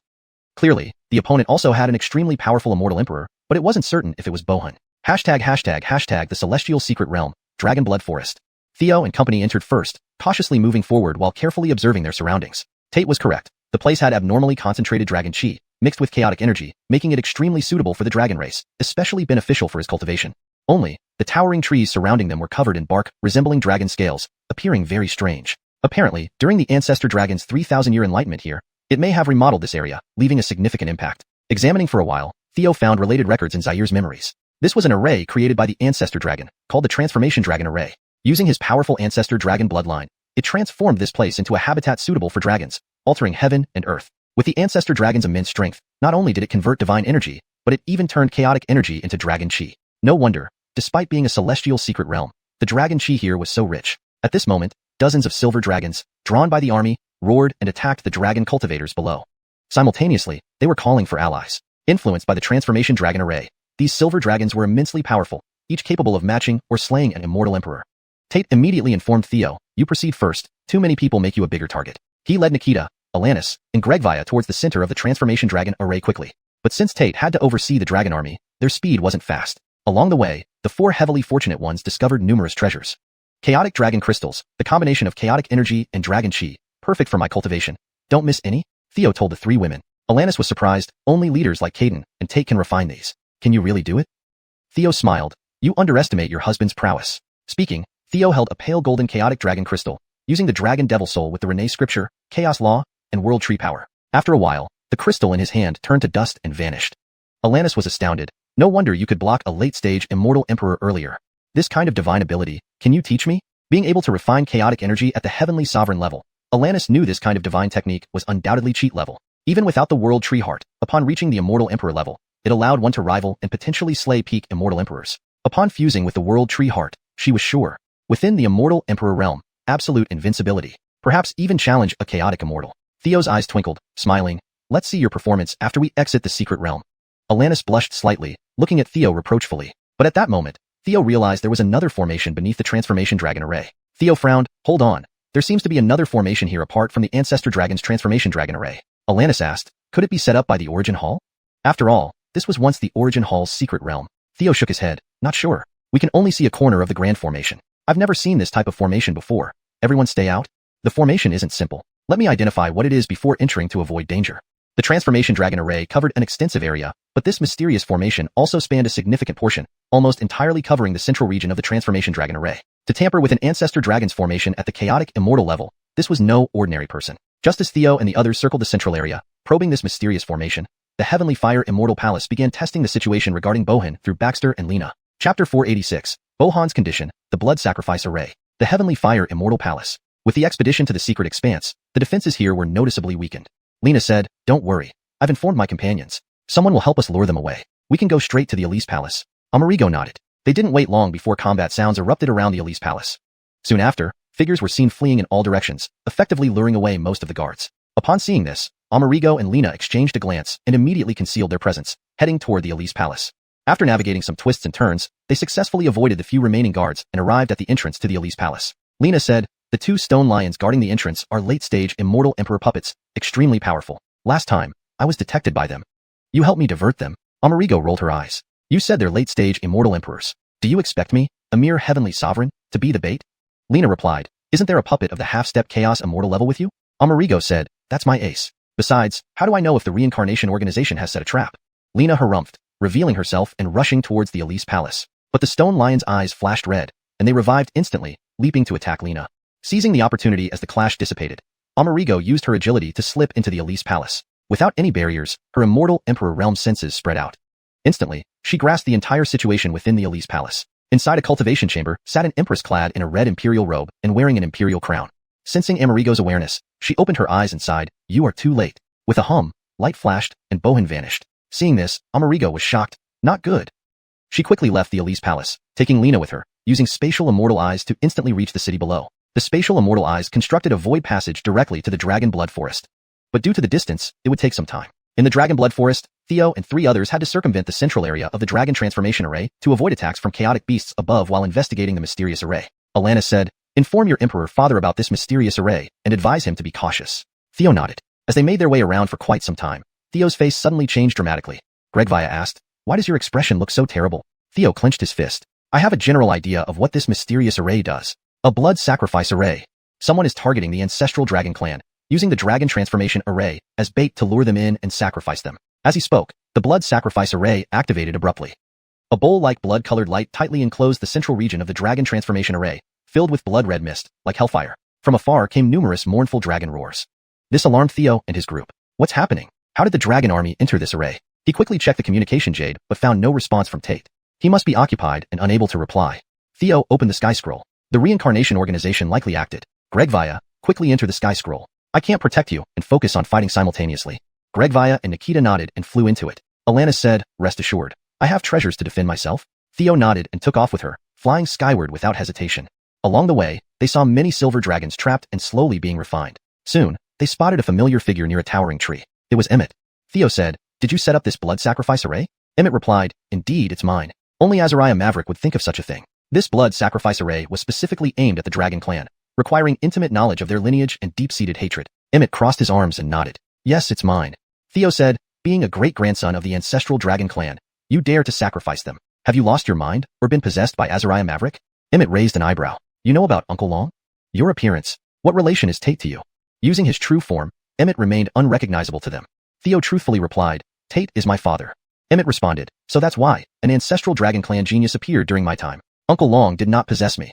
I sacrificed the dragons on my own accord. I once told our patriarch, my father, that I fell deeply in love with Bohin and wanted to save her. But he mercilessly rejected and berated me. Was that real love? You never even met her. You just lusted after her. So, I decided to find a way on my own and took the dragon pearl. Theo interjected. Taking would better describe stealing it. Emmett replied, as a future heir of the dragon clan. What's wrong with taking what I desired early? But the dragon clan exiled me and stripped me of my position, forcing me into hiding. Otherwise, I could have befriended Bohin as a prince of the ancestral dragon clan. Fortunately, fate was kind, and I awakened Uncle Long accidentally. With his help, I rose step by step. Now, I'm less than a month away from marrying Bohin. I want to present her a grand gift as a proposal. How twisted. Theo sighed. And that gift involves sacrificing the ancestral dragon clan and offering the dragon homeland? No, the blood sacrifice array refines the ancestral dragon essence. Emmett explained, the dragon homeland is secondary. Bohin mentioned that her current body was damaged in the battle with Everett. Even healed, she cannot advance to the Chaos Immortal realm. Unless she creates a new body, she remains at the Immortal Emperor stage. This blood sacrifice array can easily create a dragon child level body. With this body, she can soon ascend to the Chaos Immortal realm. What a desperate fool. Theo sighed, if I'm correct, Azariah Maverick told you about this blood sacrifice array, didn't he? So what? Theo continued, have you thought about whether Azariah Maverick would willingly stay attached to you forever? The dragon child level body is for him. Emmett frowned and coldly replied, stop trying to sow discord between me and Uncle Long. Theo sighed, did you know your father suppressed your Uncle Long? How could he fully dedicate himself to helping you then? Emmett's face paled. Impossible. You're lying. Uncle Long, he's lying, right? At that moment, a dark golden dragon spirit emerged from Emmett's head, forming a sturdy shadow beside him. It was Azariah Maverick. Azariah Maverick pressed his palm against Emmett's forehead, instantly suppressing his dragon soul, rendering him immobile. I didn't expect to be exposed. But it doesn't matter. The blood sacrifice array is almost complete. You can't stop me. Ha ha ha. Hashtag chapter 487. The bird behind? No, there's still me, Theo. Chime. The son of Destiny Emmett has severed ties with Finn, successfully plundering 20,000 destiny points. Stopping you? Why should I, as I'm not the righteous one? Why would I stop you? Isn't it more fitting to let the underworld prey on each other? Otherwise, why do you think I'm talking with you at all? If I truly wanted to stop you, I could have destroyed your formation long ago. However, Theo didn't say these words aloud because clan leader Caden and Tate had just arrived. Finn, are you mad? These below are all elites of the Rinne clan, your blood relatives, even including your son. Finn laughed loudly. So what? I can't take care of myself anymore, so how can I bother to care for him? Once I am reborn, I will find 100 wives, and sons will be plentiful. Caden cursed. Madman, you're really crazy. Just as he was about to make a move, Finn shouted, stop. If you take another step forward, I'll kill your son. He is your only son. Caden, don't think I don't know what you're planning. Though you issued a warrant for Emmett, you only sent the 2 younger Tianzuan realm descendants, Emmeton and Devlin, to investigate. Heh, I can see through your little schemes at a glance. I guess you might have known that Emmett is in the Heavenly Fire Immortal Palace. But seeing his cultivation rapidly improve and fully gaining Bohan's trust, even setting a marriage agreement, you chose not to bring him back. Just imagine, if Emmett marries Bohan, and then returns to the Rinne clan, you would gain control of the Heavenly Fire Immortal Palace effortlessly. How could I allow you to have your way? Fortunately, he doesn't know about our past affairs, so he can only obediently serve me. At first, I plan to directly possess him. This body has excellent qualifications and good lineage. Unfortunately, for some unknown reason, I couldn't possess him, and had to wait for the right moment. Thankfully, fate didn't fail me and finally gave me the opportunity. Meanwhile, Caden clenched his teeth for a long time before finally making up his mind. Emmett, as the clan leader, I cannot abandon the entire Rinne clan for your sake. You brought this upon yourself by being bewitched by lust. As he spoke, Caden dashed forward, gripping his right fist tightly and fiercely struck towards Finn and Emmett. Rinne scripture, shaking heaven. The punch from an apex Xian Emperor Realm powerhouse had shocking power. Finn immediately threw Emmett forward while simultaneously activating the Dragon Pearl, preparing to borrow force to retreat. Emmett spat out a mouthful of blood, instantly becoming lifeless and spiritless. But he didn't die. A piece of ancient jade bone hanging around his neck glowed, saving his life. But this jade bone also turned to ashes as a result. Finn was greatly shocked, clearly not expecting Emmett to survive. Seeing that Caden disregarded his son, he quickly re-entered Emmett's body and fled at high speed. His plan was excellent but encountered a twist. Caden did not enter the array with the army as expected. If he had, he might have wiped out the entire elite force of the Rinne clan. Even if Caden was trapped inside the formation, he would either be killed or severely injured. Unfortunately, it was still short of success. Chime. The son of Destiny has severed ties with his father Caden, successfully plundering 10,000 destiny points. Theo did not pursue, as the real drama was yet to unfold. Caden said, Tate, quickly help me break the formation and save everyone. Sure. Both used their skills. Caden punched the array barrier beneath him, but Tate's target was Caden's back. Caught off guard, Caden was seriously injured on the spot. What are you doing? Caden looked at him in disbelief. Could it be that you also betrayed the Rinne clan? Tate replied, we both know that with my level of ancestral dragon bloodline, which is only at the descendant level, I can never withstand the chaos energy infusion during the advancement to the chaotic immortal realm. At least it should be at the sun level. I'm only a step away, but there is no more ancestral dragon essence in the dragon ancestral land. If we wait, it might take over 1,000 years. With the era calamity imminent, we can't afford to wait. Since there's such a good opportunity now, of course, I can't miss it. Caden growled, our Rinne clan has treated you well. Tate retorted, don't talk as if you've been generous to me. Everything I've received, I've earned through merit. Without me, how could you have suppressed Finn 20 years ago, or become the clan leader? Caden bitterly smiled, I misjudged you. Do you really believe you can betray us so openly in front of your own son and remain unscathed? Tate sneered silently, that's none of your concern. Then he tossed Caden into the blood sacrifice formation. Immediately, Tate looked at Theo and said, my dear son, now it's up to you to choose. Will you obediently follow me, with my protection? Or will you choose to go like him? Theo responded, it depends on what the person next to me decides. Don't you agree? Bohan. Alanis was surprised. You discovered my identity when? Theo explained, when we first met, I wanted to do something pleasant with you, but you refused, citing cultivation as a reason. But at the Rinne land, when I asked you to fight Gregvia, I saw no such skill. At that time, you tried your hardest to win. If you really had it, you wouldn't have held back. So, you were lying. Secondly, you're Amashi, a part of Bohan, but that's too obvious. I know a bit about Amashi. After cultivating for 3,000 years, she's still just a great Luo golden immortal, average among her peers. For someone with such mediocre talent, claiming to be a part of Bohan seems far-fetched. Earlier, when I found the blood sacrifice formation, you distracted me, saying it might be left by the primordial hall. You might not know, but I recognized immediately that this formation was only set up a few days ago. Also, if Amashi were truly a part of Bohan, why would she go through so much trouble to refine several immortality reversal pills for you and Nikita? That's not how a loving mentor behaves. He continued, I remember Katie once said she fell in the celestial tribulation and reincarnated to cultivate again. She rushed here to tell you this news. And after you knew, you focused on cultivating Katie and Zarya, not to train them as avatars but as future incarnations. After all, their talents are exceptional, especially with your efforts to cultivate them, compensating for any deficiencies. Bohan questioned, if that's true, why would I let Emmett use the blood sacrifice formation to refine a body? Theo replied, I suspect you already noticed Emmett's alchemy, forging, and formation skills far exceeded those of his age. Suspecting a hidden master behind him, and noticing his dragon lineage, you guessed Finn was inside him. You merely intended to use him against the Rinne clan and saw through Finn's plans. Then you revealed the secret about the flawed body to him. Emmett naturally would go to any lengths for his beloved Empress, and Finn also took the opportunity to try seizing the body and regaining life. Unfortunately, they were working for others' benefit. This also adds a layer of protection for your ascension to the chaotic immortal realm. Now comes the problem. Tate needs this body refined by the blood sacrifice formation, and so do you, Bohan. What will you do? Chapter 488. The initial revelation of the prodigy mystery. On the other side, Emmett was severely injured by his father. Though he managed to save his life, his body was temporarily under the control of Finn. Finn initially intended to escape from the Dragon Blood Forest secret realm, but, after fleeing for a long time, noticed that the blood sacrifice array had not been destroyed. This piqued his curiosity. So while escaping, he cast a spell, transforming his dragon aura into a small flying dragon, speeding back to see what had happened. He then overheard Theo's words. Learning that both of them had been toyed with by the Bohan, they were both stunned. Finn gnashed his teeth in anger and rage, his face contorted. Emmett appeared bewildered, deeply shaken. Ding. Emmett, the child of fortune, has severed ties with the Trista and successfully plundered 30,000 luck points. Bohan laughed. Tate, it seems your son not only has prodigious talent, but is also very clever. Theo, did you consider one point? We are on the same side. So many elite dragon clans, plus Caden who already possesses Dragon Sun level ancestral dragon blood, are enough to refine 2 Dragon Sun level bodies.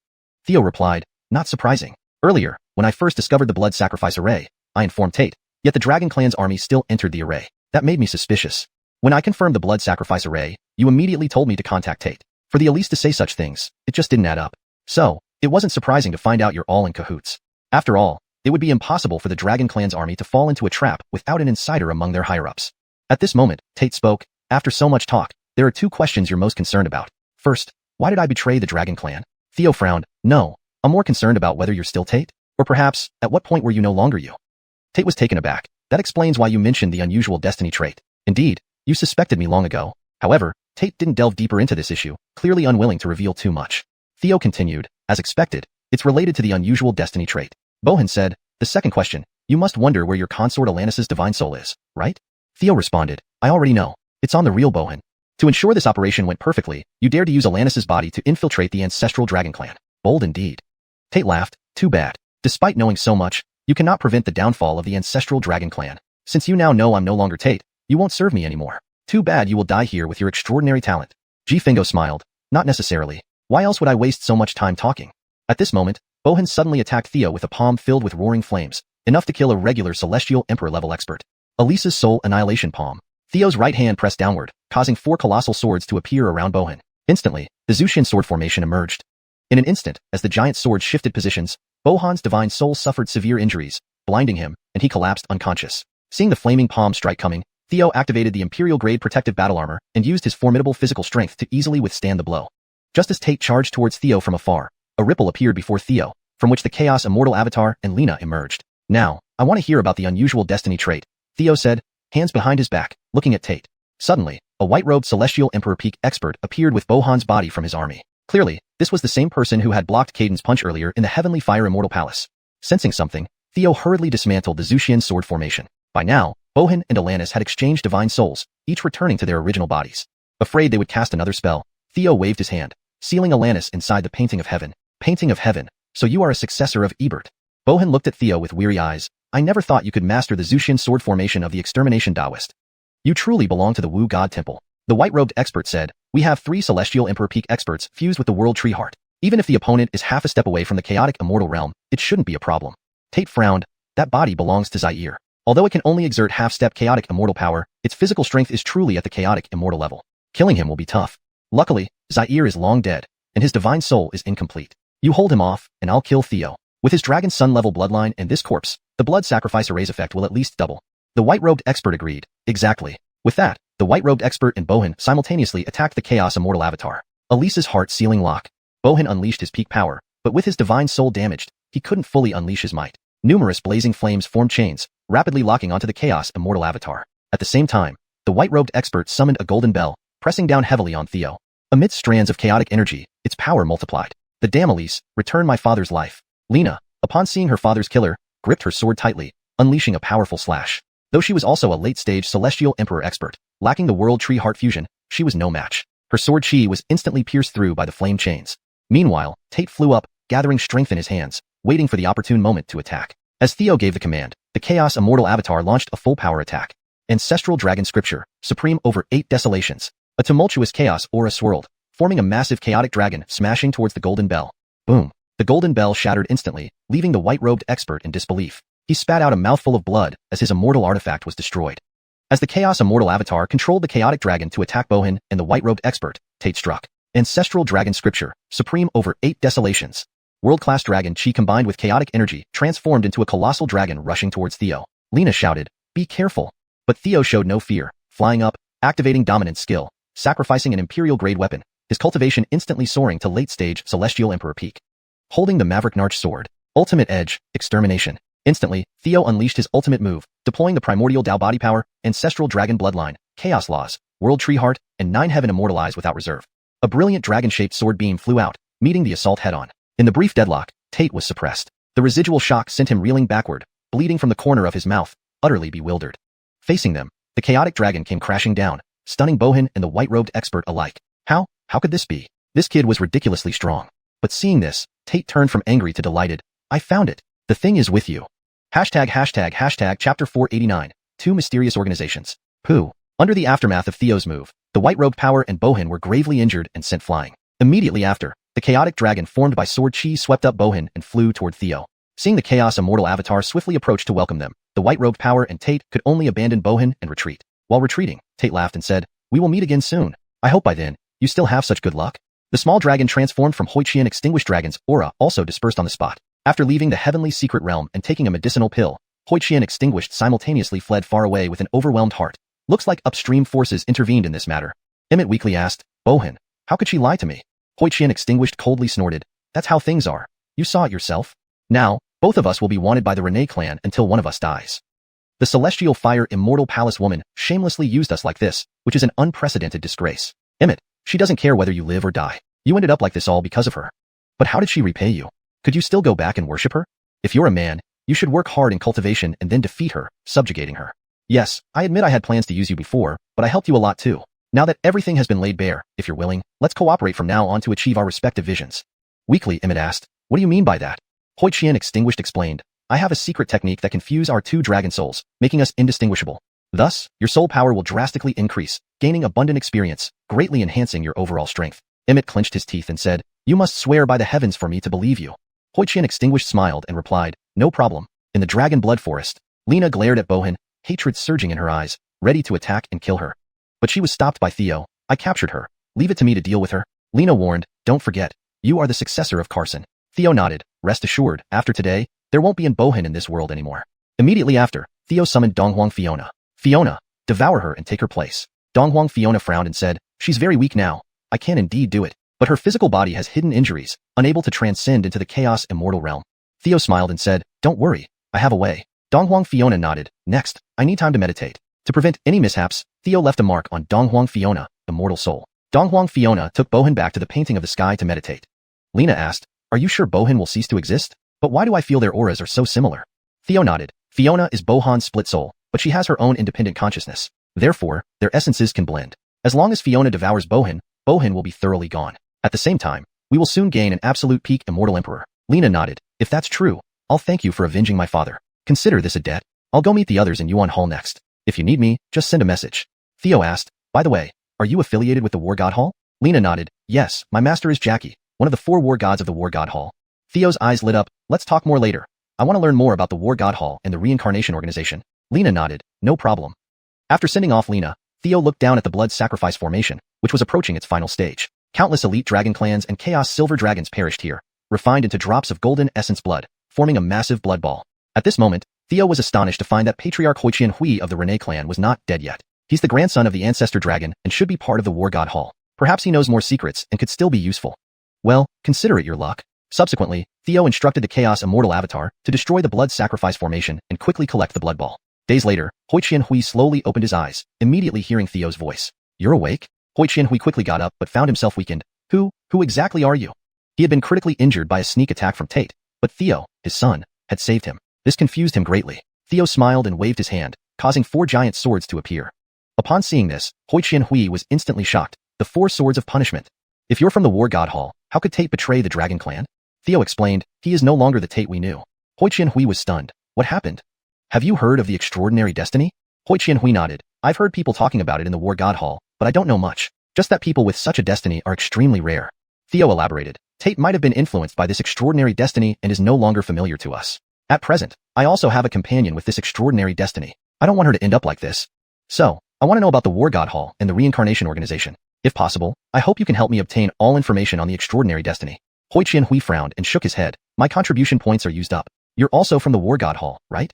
Theo replied. I only interacted with them before. I don't understand their middle to upper echelons, nor have any contribution points. Hui Qianhui nodded. Then let me start with the Reincarnation Organization. The Reincarnation Organization is even more mysterious than the War God Hall. They are said to have developed from 3 top-tier experts who survived the epic catastrophe. Their headquarters is in the upstream world, and their influence is vast, spanning across all realms. Theo asked, which 3 experts? Hui Qianhui shook his head. I don't know their specific names, but the War God Hall refers to them as Heaven, Earth, and Man. And on the War God Hall side, they are led by the 4 War Gods to oppose the Reincarnation Organization. The 4 War Gods I know are Rinne, Primordial Phoenix, Executioner Taoist, and Jackie. The 4 swords of punishment you've studied came from Executioner Taoist. They are known as the first soul-severing technique across all realms. Hui Qianhui then detailed what he understood. Theo nodded. If you're fine, go back first. We haven't seen the Celestial Fire Immortal Palace's army here. Something might have happened to the Rinne clan. If anything happens, contact me. Hui Qianhui nodded. After sending Hui Qianhui off, Theo began absorbing and refining the Dragon Blood Ball. Currently, he already possessed the lineage of the Son of Dragons. If he absorbed and refined this Dragon Blood Ball, he felt he might reach the level of the Rinne. As he swallowed and refined the enormous amount of Dragon Blood Essence, Theo could clearly feel rapid advancements in his lineage, cultivation, and Dragon Devil Soul. Chapter 490, The Heaven-Devouring Dragon Soul. Unknowingly, half a month had passed, but with the help of the Time Ring and the Celestial Eye of Time, Theo had cultivated for over 10 times longer. Apart from the Dragon Blood Sphere within him, all the chaotic dragon crystals found later by Chan Ellison's Immortal Hirsch Phoenix and Mark were thoroughly refined by him as well. At this point, the purity of Theo's ancestral dragon blood could rival that of an ancestral dragon in the same realm. If the primordial phoenix lineage and the cultivation of the martial scripture were taken into account, Theo's physical body was much stronger than an ancestral dragon at the same level. Theo was absolutely capable of overwhelming an ancestral dragon at the same level. His cultivation also advanced from mid-Tianzuan to late Tianzuan. The Dragon Devil Soul devoured a large amount of chaotic dragon crystals and underwent another new evolution. At this moment, a silver heavenly dragon emerged from the distant chaotic fog, rushing straight toward Theo. Its cultivation was astonishingly at the Xian Emperor realm. This species of silver heavenly dragons was nurtured by chaotic chi from birth, far surpassing cultivators at the same level. An early-stage Xian Emperor realm silver heavenly dragon could definitely kill late-stage Xian Emperors unless they had fused with the World Tree's heart and unleashed chaotic chi. And after this silver heavenly dragon absorbed sufficient chaotic chi, its silver scales started to show traces of chaotic patterns. Theo lifted his eyes, extended his right hand, and reached out into thin air. Buzz. A massive vortex appeared before him. Dragon chi, chaotic chi, space, time, and all surrounding forces twisted, then were swallowed by the vortex. Seeing this, the silver heavenly dragon was greatly alarmed and immediately turned around to flee. However, it was still too slow. From the vortex, countless transparent chains flew out, quickly bundling it up and dragging it into the vortex. Maverickments later, Theo held a pure chaotic pearl in his hand. Theo murmured, let's call it the heaven-devouring dragon soul. Even without the law of chaos, it is powerful enough to devour chaotic chi, far more powerful than before. After fusing with such a huge amount of chaotic chi, this is a qualitative leap. Suddenly sensing something, he waved his hand, opening the heaven scroll, from which Alanis, Gregvia, and Olive walked out. How is your cultivation? Alanis smiled. I have devoured the Elisa's immortal soul, and the 9 heavens bright spring has successfully healed my hidden injuries. My current combat strength can reach peak Xian Emperor realm. However, if I want to advance to the chaotic immortal realm now, I only have 2 or 3 chances out of 10. After recultivating the Enarding path, it should increase to 5 chances out of 10. Theo handed her a jade slip and said, this is the Wu Jing from the Martial Deity Hall. After completing its cultivation, you have at least 9 chances out of 10 for successful advancement. Gregvia said, after refining the chaotic pearl from before, my primal energy has improved further, being only 1 step away from true chaotic chi. But after advancing to mid-Tianzuan, the marks in my mind not belonging to me are becoming more and more numerous, unable to be suppressed.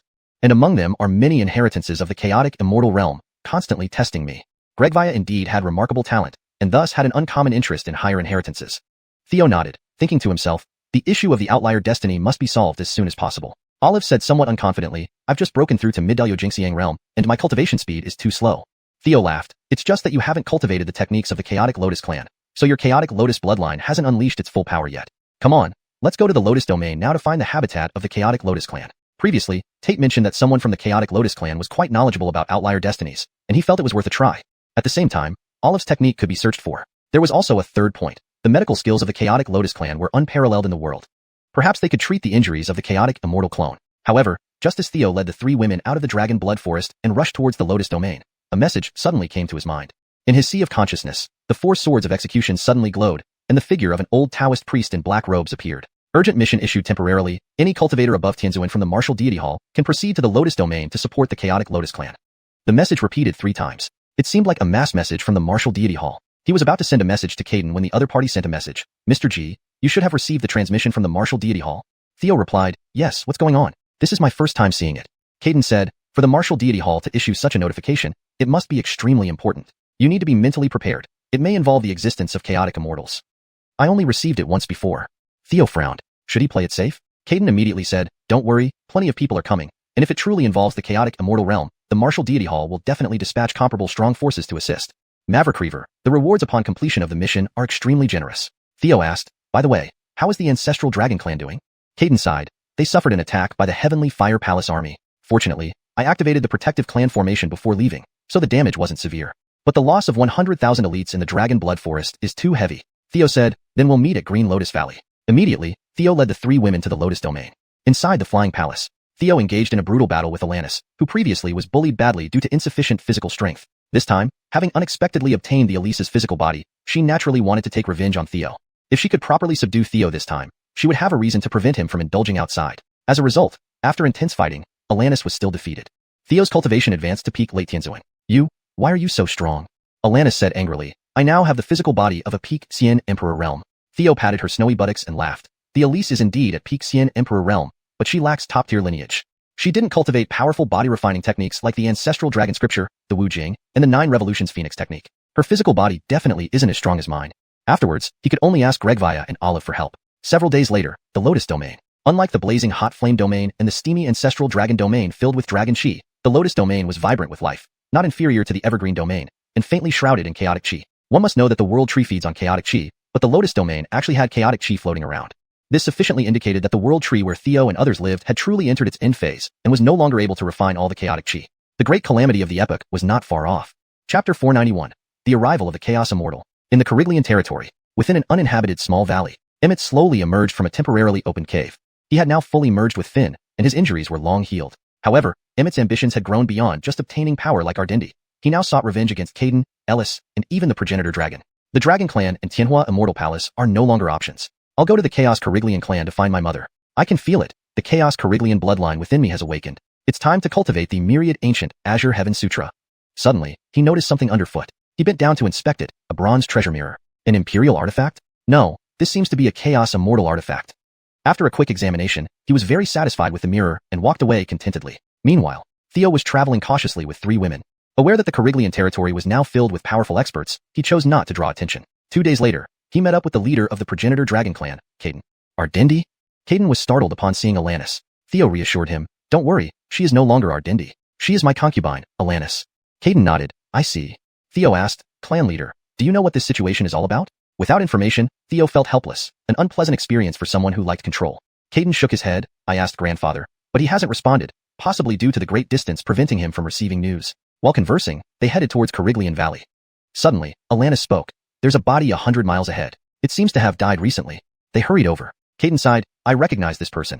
It's a wandering emperor cultivator from Wushan Hall. Not bad in terms of strength. I never expected such a death. Theo immediately activated the Time Immortal Eye, reversing time, but saw only a blurry shadow. Since Emmett's misfortune as the son of destiny, Theo realized that the midworld and upperworld were gathering the world tree's top individuals, each one formidable. Especially domain rulers like Ardendi and Caden. They might lack destiny protection, but their longevity, cunning, and power made them tough opponents. Ironically, the unfinished Emmett seemed easier to handle. Theo missed exploiting this puppy, but now, Emmett was nearly devoid of destiny and gone without a trace. Regarding the blurry shadow, it was evident the figure also wielded time rules, effectively evading detection. The higher we climb the pyramid of the upper world, the more experts we encounter. Caden added, I've already reported the situation. It looks like the reincarnation organization has infiltrated. We must be cautious. Theo pondered, instead of waiting, why not set a trap and expose ourselves to probe the reincarnation organization? Caden frowned. What do you mean by that? Theo explained. If someone is hunting Wushan Hall members, let's lure them into our trap. Caden questioned, isn't that risky? Theo replied, report it upward and see if they can provide support. If prepared, we can always retreat. Theo then set up the Ioniri Sky 10,000 Calamity Array and the Eternal Greg Continuation Array. Caden added several progenitor Dragon Clan formations, while Donghuang Hongline used Ardendi's formations. Hidden within the array, Caden acted as bait, revealing his aura. Soon enough, reinforcements arrived. Ellis and the white-robed powerhouse seen earlier. Caden, still alive? Your luck sure holds. Ellis smirked. Where do you think you'll run this time? Both Ellis and the white-robed man attacked Caden simultaneously. Chaos True Gregning Scripture, 9 Heavens Gregning Fall. The white-robed man unleashed a technique, drawing lines in the air, causing countless lightning spears to rain down on Caden. Theo, hidden within the array, was slightly surprised. Chaos True Gregning Scripture. He must be Lloyd's disciple. Gregvia asked, who's Lloyd? A top-tier expert from the unfeeling heaven realm, listed on the myriad ancient rankings previously. With the disciple aligning with the reincarnation organization, his master naturally did too. Thus, Lloyd likely harbored ulterior motives when he adopted Ryder under the pseudonym Amelie Dowran. As thoughts raced through Theo's mind, Ellis unleashed a progenitor dragon clan technique. Progenitor dragon scripture, venerated 8 desolations. One Ellis was formidable enough. Adding a peer-level white-robed expert put Caden in danger. Suddenly, the progenitor dragon clan formation activated, enhancing Caden's aura significantly. He dodged the lightning spears and retaliated using the same technique. Ellis retreated rapidly, crushing the void. At this moment, Yuan Xian arrived with remnants of the Yuan Hall, joining the fray. Reincarnation Organization's hounds, die. Yuan Hall quickly formed an array, boosting Yuan Xian's strength enough to match peak experts. One sword chills 1,000 autumn snow. Her sword strike transformed into snowflakes sweeping toward the white-robed man and Ellis. Another white-robed man appeared. Chaos True Gregning Scripture, Gregning Boy Deld. A shield made of golden-like material blocked the onslaught at the last second. Yuan Xian looked at the identical pair. You practice the Chaos True Gregning Scripture. I heard Lloyd has 2 accomplished disciples. You must be them. Amy Lay, Amy Maverick. That's us. You seek death fighting 3 against 2. Ellis and his allies launched a counterattack. Seizing the opportunity, Alanis broke out of the array and targeted Ellis precisely. Enarding Flame, Immortal Slain Finger. This was her newly perfected technique after recultivating the Enarding path using Ardindi's body, greatly enhancing her combat power. Black and white flames condensed into massive fingers assaulting Ellis. Unexpectedly, a non-Zudragon scripture force surged within him. Calamity God Finger. This technique utilized pure chaos chi. His single finger strike released a gray energy like heavenly calamity, nullifying Donghuang Honglin's move. Theo intervened at the critical moment, saving Donghuang Honglin. Using this move drained Ellis significantly, causing some backlash. Theo confirmed Ellis's technique was undoubtedly inherited from a chaos immortal realm. Seeing Theo, Ellis laughed, knew you'd be here. No need to hide, capture them all. Suddenly, a powerful figure descended from the sky, its oppressive aura forcing everyone back. A chaos immortal had arrived. Hashtag chapter 492. The confrontation in the chaos immortal realm and the Godflower. Amy Maverick and Amy Lay saw this and quickly clasped their fists to greet. Greetings, master. The arrival was none other than Martin. He wore a green robe, his frame lean but exuding an overwhelmingly powerful aura that left everyone present awestruck. Theo inwardly exclaimed, System, check his information. Martin, anomalous destiny? Theo had already become accustomed to such revelations. Martin looked at Theo with a smile and said, You have cultivated my Chaos True Gregning Scripture. Join my Samsara organization. Theo smiled and replied, How about you tell me first what an anomalous destiny is? Martin said, I am not negotiating. I am merely appreciating talent. If you do not agree, then die. With that, he thrust out his palm from a distance, grabbing towards Theo. In an instant, a fierce and pure chaos energy surged forth, transforming into a massive handprint that rushed towards Theo. The gray chaos handprint was tangible, even the palm lines clearly visible. Seeing this, Alanis immediately used her ultimate move. However, though she possessed the body and cultivation of Bohin, her divine soul was vastly inferior, preventing her from enduring long-term combat, especially against someone at the chaos immortal realm. Her black and white flames only halted the gray handprint for a brief moment upon contact. Seeing this, Caden was also astonished. This is the power of the chaos immortal realm? It's incredibly formidable. His cultivation was only 1 step away from Martin's, but that single step was like the difference between heaven and earth. He wanted to help, but it was too late. Theo frowned as a chaos immortal clone appeared before him and threw a powerful punch. Bang! The handprint shattered instantly, but the chaos immortal clone was sent flying backward. Caden was greatly shocked. He recognized that the clone appearing before Theo was his father. Yet, he couldn't understand how his father's corpse ended up in Theo's possession. Martin showed a slight surprise. A chaos immortal realm corpse. Somewhat interesting, alas. A corpse is still just a corpse. He stretched out his other hand and grabbed again from a distance. As Theo seemed unable to dodge, he was about to use absolute defense and flee when a green figure appeared before Theo, slicing through the handprint with a sword. Theo saw the woman before him with long, jet black hair down to her waist, her green silk dress fluttering in the wind, exuding an aura strong as a deity. Yuan Xinshin rejoiced upon seeing her. Master, you're here. One of the 4 war gods of the War God Hall, Shauna. Caden clasped his fists. Greetings, War God. Martin smiled calmly. A mere clone wants to stop me? You overestimate yourself. As he spoke, he chanted the Chaos True Gregning Scripture, pressing forward with immense power. 9 Heavens Gregning Fall. Instantly, thunder emerged in the sky above Theo and others. Countless strands of chaotic chi condensed into gray lightning spears, descending from the heavens. Shauna laughed. It might not work elsewhere, but not in the Azure Lotus territory. After all, this is my domain. Shauna's sword danced, sending a green sword chi soaring into the sky, transforming into a massive blooming lotus flower whose petals perfectly blocked the lightning spears. Theo could feel the vitality around him slightly diminishing. The towering trees beneath his feet, once lush and green, now appeared slightly darker. Martin furrowed his brow and stopped, deciding not to continue. Shauna, the god flower you've nurtured. Our Samsara organization will definitely take it. With that, he waved his hand, taking Ellis and others away. Theo clasped his fists. Thank you for your help, senior. Yuanshin asked. Master, what mission was this?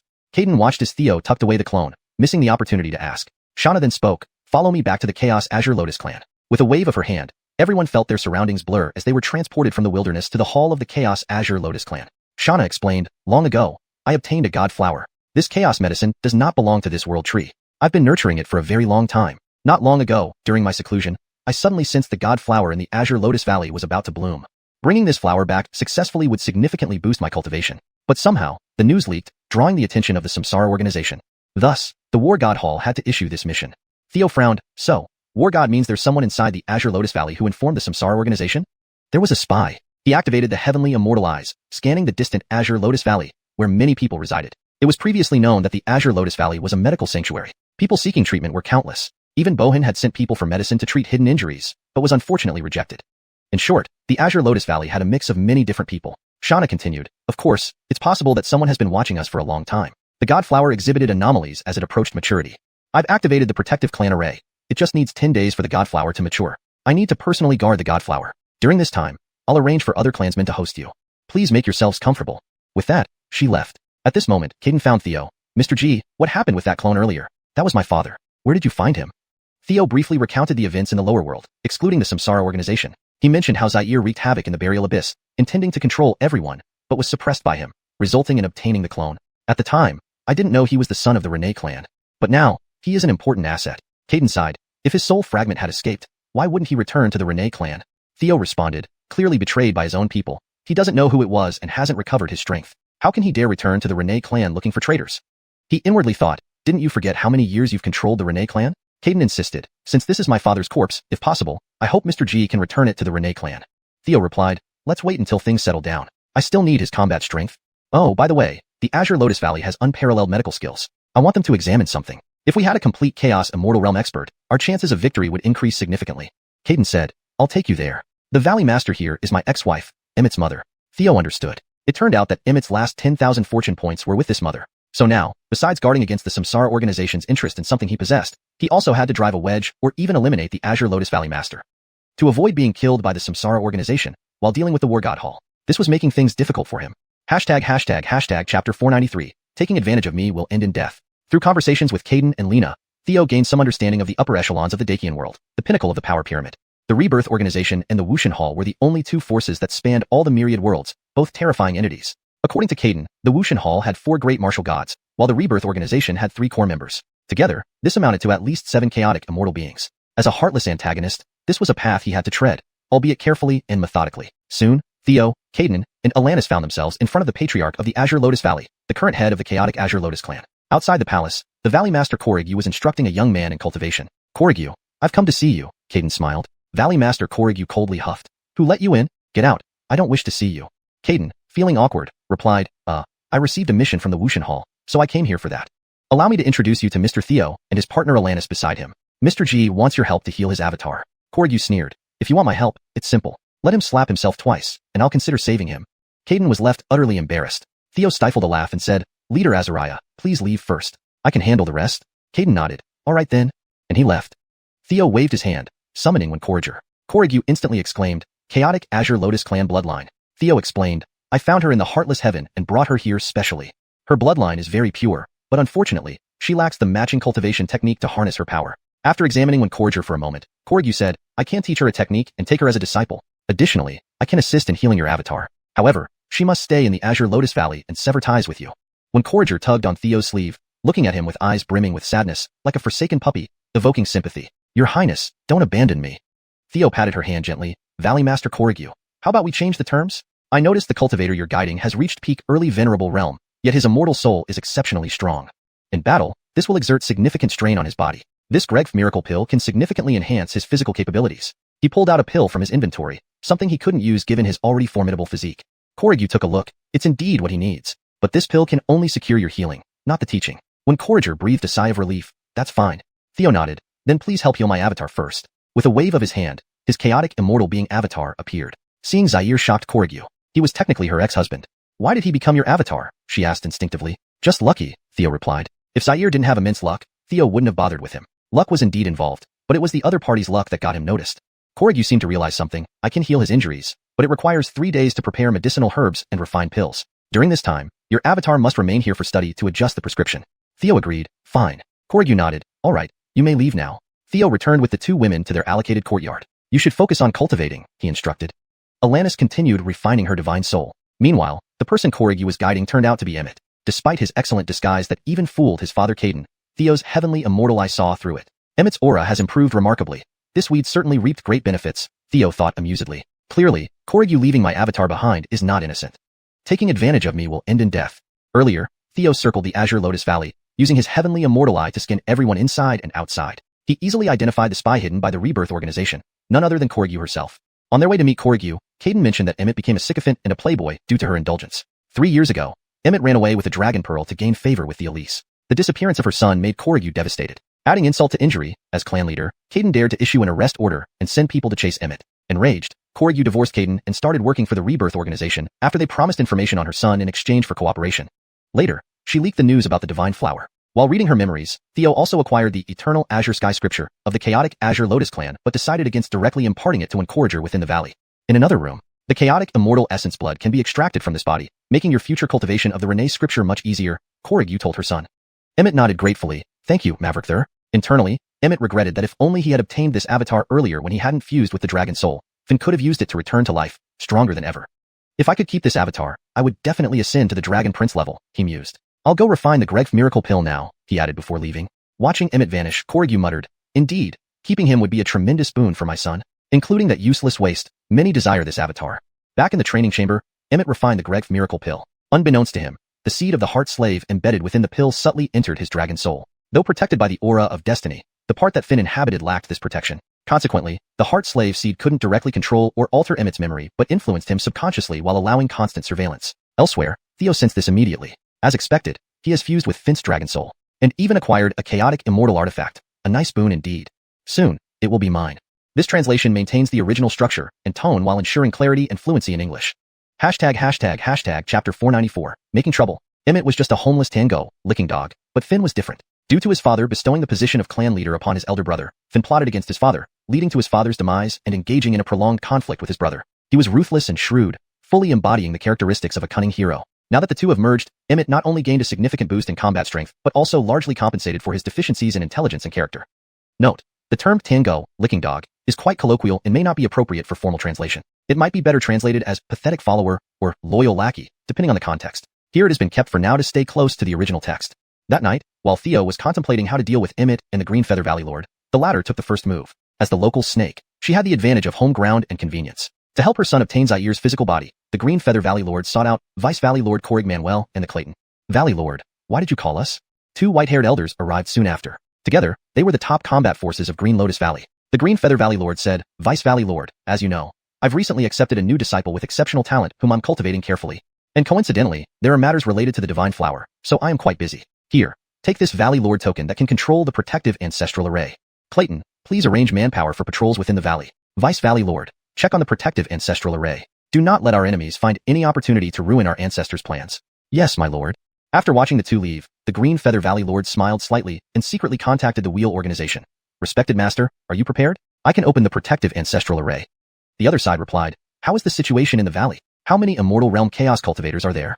Green Feather Valley Lord replied, I don't know exactly, but I haven't sensed any strong presence nearby. Probably only Jackie's avatar is guarding the Divine Flower. The other side responded, I need more precise information. In that case, let me probe further and wait for your signal, she nodded. On the other side, Theo used spatial immortal vision to observe this and quickly brought Alanis and Olive into the Sky Scroll, then rushed to the depths of Green Lotus Valley where the Divine Flower was located. There, surrounded by chaotic mist, nothing could be perceived. Senior Jackie, this junior has some questions. Theo cupped his hands outside the entrance. After a moment, a passage appeared, allowing Theo to enter, where he found another cultivator named Yuan Xian present. Jackie asked, why have you come to find me? Theo replied, I would like to inquire about anomalies and destinies from Senior. I heard the chaotic Green Lotus clan has much research on it. Jackie asked seriously, have you seen someone with an anomalous destiny? Theo replied, Daoist Qianlei Tate. My previous encounters with him were not like this, so I want to know about anomalous destinies. Theo concealed Gregvia's existence. Jackie sighed, regarding anomalous destinies, I do know something, but it is one of the core secrets of the Martial God Hall. After you complete this mission, I will tell you the secret of anomalous destinies. Theo nodded, all right. Meanwhile, the Green Feather Valley Lord took out another token. This was her backup plan, though not the Valley Lord token, it could still manipulate the protective ancestral array. Once the Wheel Organization signaled, She opened a crack near Theo's courtyard. Suddenly, a horde of insect demons at Celestial Sovereign and Immortal Emperor realms attacked. Theo's courtyard was destroyed instantly. Watching from afar, the Green Feather Valley Lord smiled. An attack of this magnitude should have killed a Celestial Sovereign realm cultivator. Now she could give Zaire's corpse to her beloved son. Immediately, the Green Feather Valley Lord hurriedly led people to deal with the trouble. But these insect demons were numerous and powerful. Despite everyone's efforts, it was Jackie's avatar who finally suppressed them and resolved the issue. As the group of insect demons turned to ashes, pieces of carved plates inscribed with primitive characters fell to the ground. However, when the Green Feather Valley Lord saw Theo behind Jackie, she was stunned. Theo asked, "Green Feather Valley Lord, can you explain why the protective ancestral array near my courtyard suddenly cracked open? And why, conveniently, so many insect demons invaded right then?" Green Feather Valley Lord coldly demanded. "What do you mean? Are you questioning me? Others didn't have problems, but you did. It seems the problem lies with you. Someone, arrest him and interrogate thoroughly." Jackie interrupted. "He has been with me the entire time. It couldn't be him. Not only you know how to provide an alibi, so do I." Jackie coldly stared at Green Feather Valley Lord and asked. "The protective ancestral array was undamaged. Someone must have used the Valley Lord token to open it. Green Feather, hand over the Valley Lord token." As she spoke, Jackie's terrifying Immortal Realm Chaos aura enveloped the Green Feather Valley Lord. Green Feather Valley Lord quickly bowed. "Ancestor, earlier, I was concerned about dividing my attention. So I handed over the Valley Lord token and the responsibility of inspecting the protective ancestral array to Vice Valley Lord Corrig Manuel. The Clayton can testify." The Clayton stepped forward. "Ancestor, I personally witnessed the Valley Lord handing over the token to the Vice Valley Lord." Corrig Manuel looked bewildered. "Ancestor, I truly did not open the protective ancestral array. It just opened suddenly and wouldn't close." Jackie frowned, seizing the chance to retrieve the Valley Lord token, and sealed Corrig Manuel into an ice block with a finger's sword strike. "Throw him into the dungeon until we sort this out later." Afterward, the Green Feather Valley Lord looked grim. "That boy's luck is too good, managing to evade this. But although I pinned the blame on Corrig Manuel, others might still suspect me. For now, I can't use the wheel organization again. But 3 days later, that boy will take away Zaire's body. It's really hateful, almost succeeding yet failing at the last step. All I can do is delay." Then she sent her attendant child to notify Theo. "Master G, our Valley Lord asked me to inform you that the prescription is ready, but 2 ingredients are rare and currently unavailable in the valley. We've already sent people to find them outside. We estimate it will take 10 to 15 days to find them." He gave the attendant some immortal crystals and smiled. "Understood." Theo sneered inwardly. "You're obviously trying to delay things, inviting the wheel organization to cause trouble and then default on your promise. Your schemes are done. Now, it's my turn." In the Heavenly Fire Immortal Palace, the shadow body sent a message to Geilinger. "Where are you?" Geilinger replied, "Speak if you have business." "I'm busy." Shadow body said, "I heard the wheel organization is very interested in Green Lotus Valley. I have inside information. Do you want to know?" Geilinger replied, "A little interested. What do you want?" Shadow body replied, "You can trade it for information about anomalies and destinies." Shortly after, Geilinger replied, "Let's trade something else." Shadow body said, "I want an Immortal Realm Chaos level sword technique or knife technique." Geilinger replied, "You're asking for too much." Shadow body said, "Fine. I'll have someone help you open the protective ancestral array." Geilinger replied, "Okay, I agree." A moment later, Theo received a knife technique, but only one move. "You're pretty straightforward." Shadow body replied, 3 days later, the divine flower will fully bloom. Prepare your transmission signal, and I'll have someone open the array." Chapter 494, Causing Trouble. Emmett was merely a man without a home who excessively catered to others, but Xian Yuanmia was a different story. Because his father gave the position of clan leader to his older brother and then met an unfortunate end at the hands of said brother, Xian Yuanmia had long been in conflict with him. He was a ruthless and formidable opponent, a true hero of cunning and power, whose characteristics were now fully revealed. Now that he had merged with Emmett, not only did it enhance Emmett's combat strength, but it also significantly compensated for his lack of intelligence and flaws in character. That night, while Theo was contemplating how to deal with Emmett and Koriju Valley Master made the first move. As the local power, she had all the advantages of location and situation. To help her son obtain Berkeley's physical body, Koriju Valley Master gathered Deputy Valley Master Corrig Manuel and the Iona. "Valley Master, why have you called us?" Not long after, 2 white-haired elders arrived, forming the top 3 strongest forces in the Koriglian Valley. Koriju Valley Master said, "Deputy Valley Master, as you know, I recently took in a new disciple of exceptional talent whom I've been nurturing diligently. Furthermore, given the matters concerning the godly flower, I'm quite busy, so here, take this Valley Master token that can control our protective clan formation.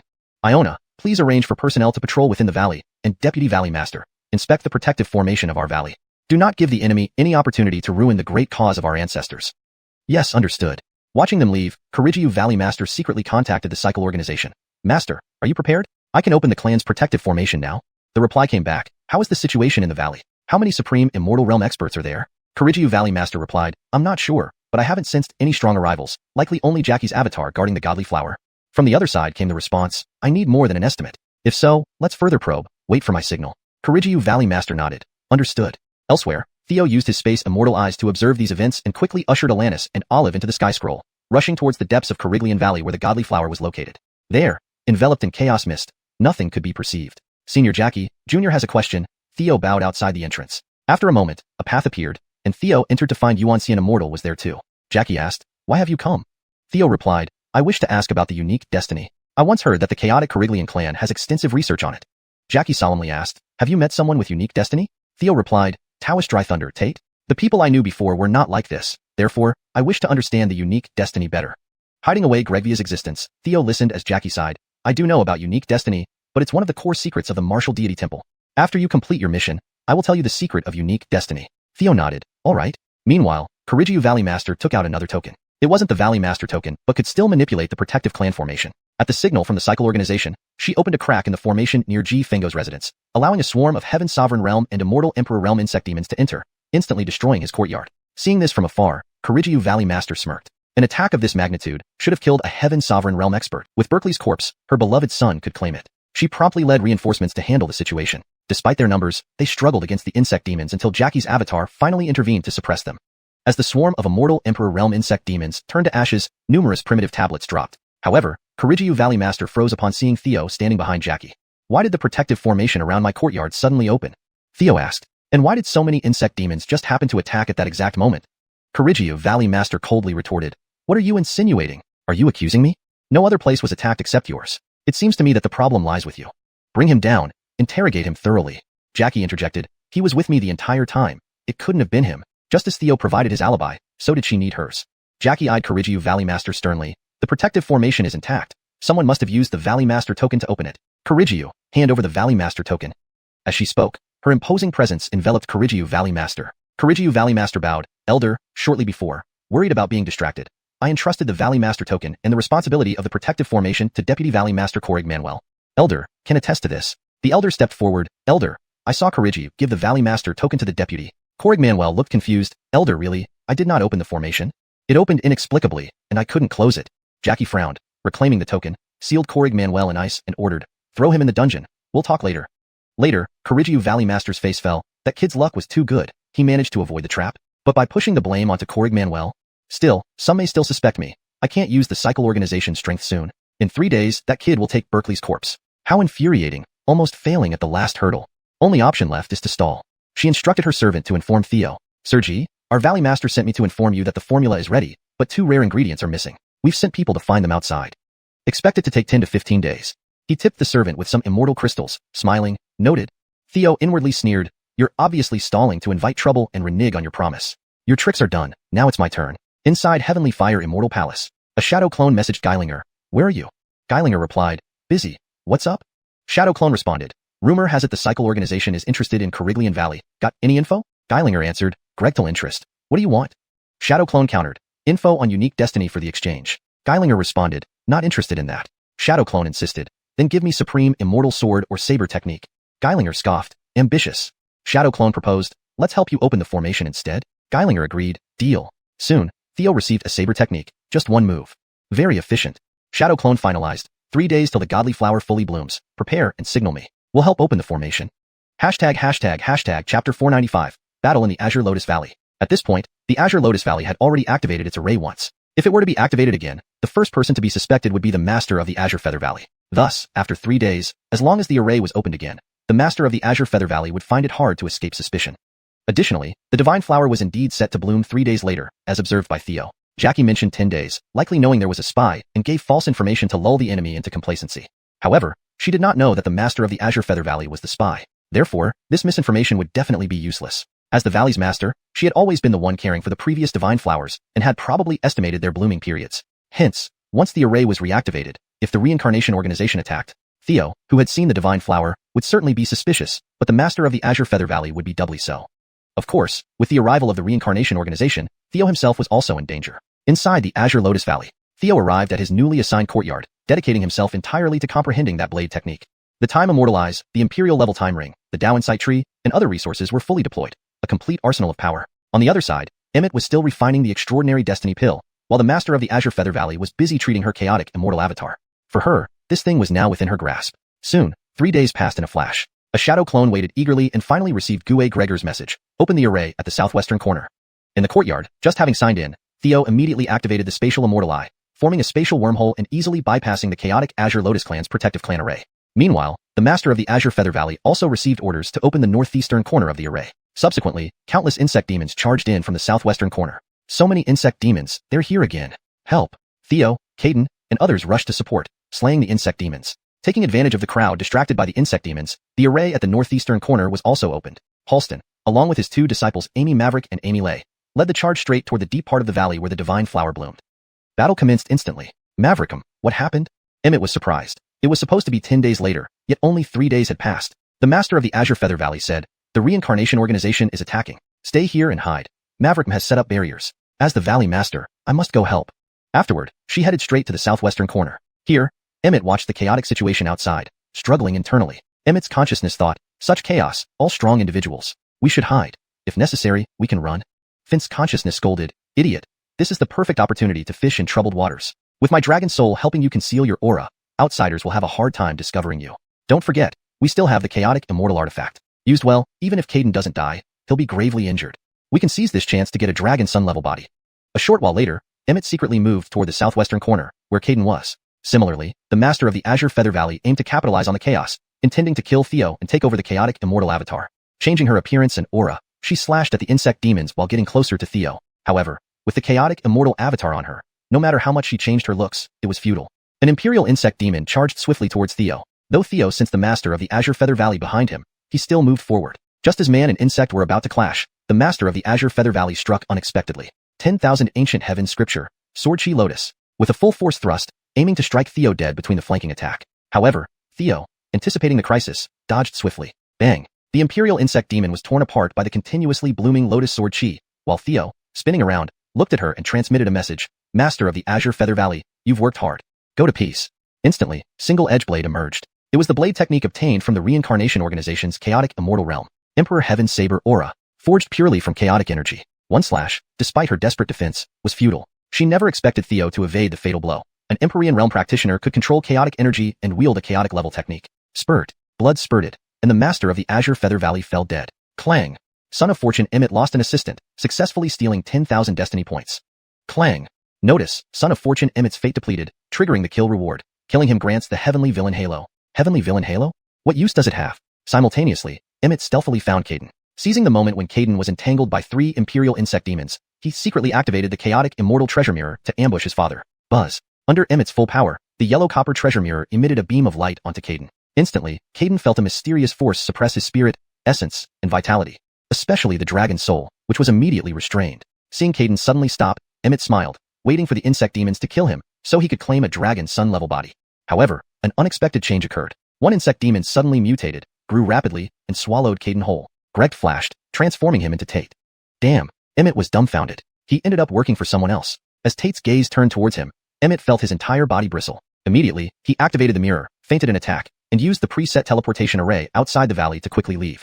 In a deserted valley, Emmett raged, the despicable Tate, daring to snatch my prey. But this trip got me the 10,000 Ancient Heaven Scripture. After some time, once I advance to the immortal Emperor realm, I can unleash more power from this mirror and seek revenge on them.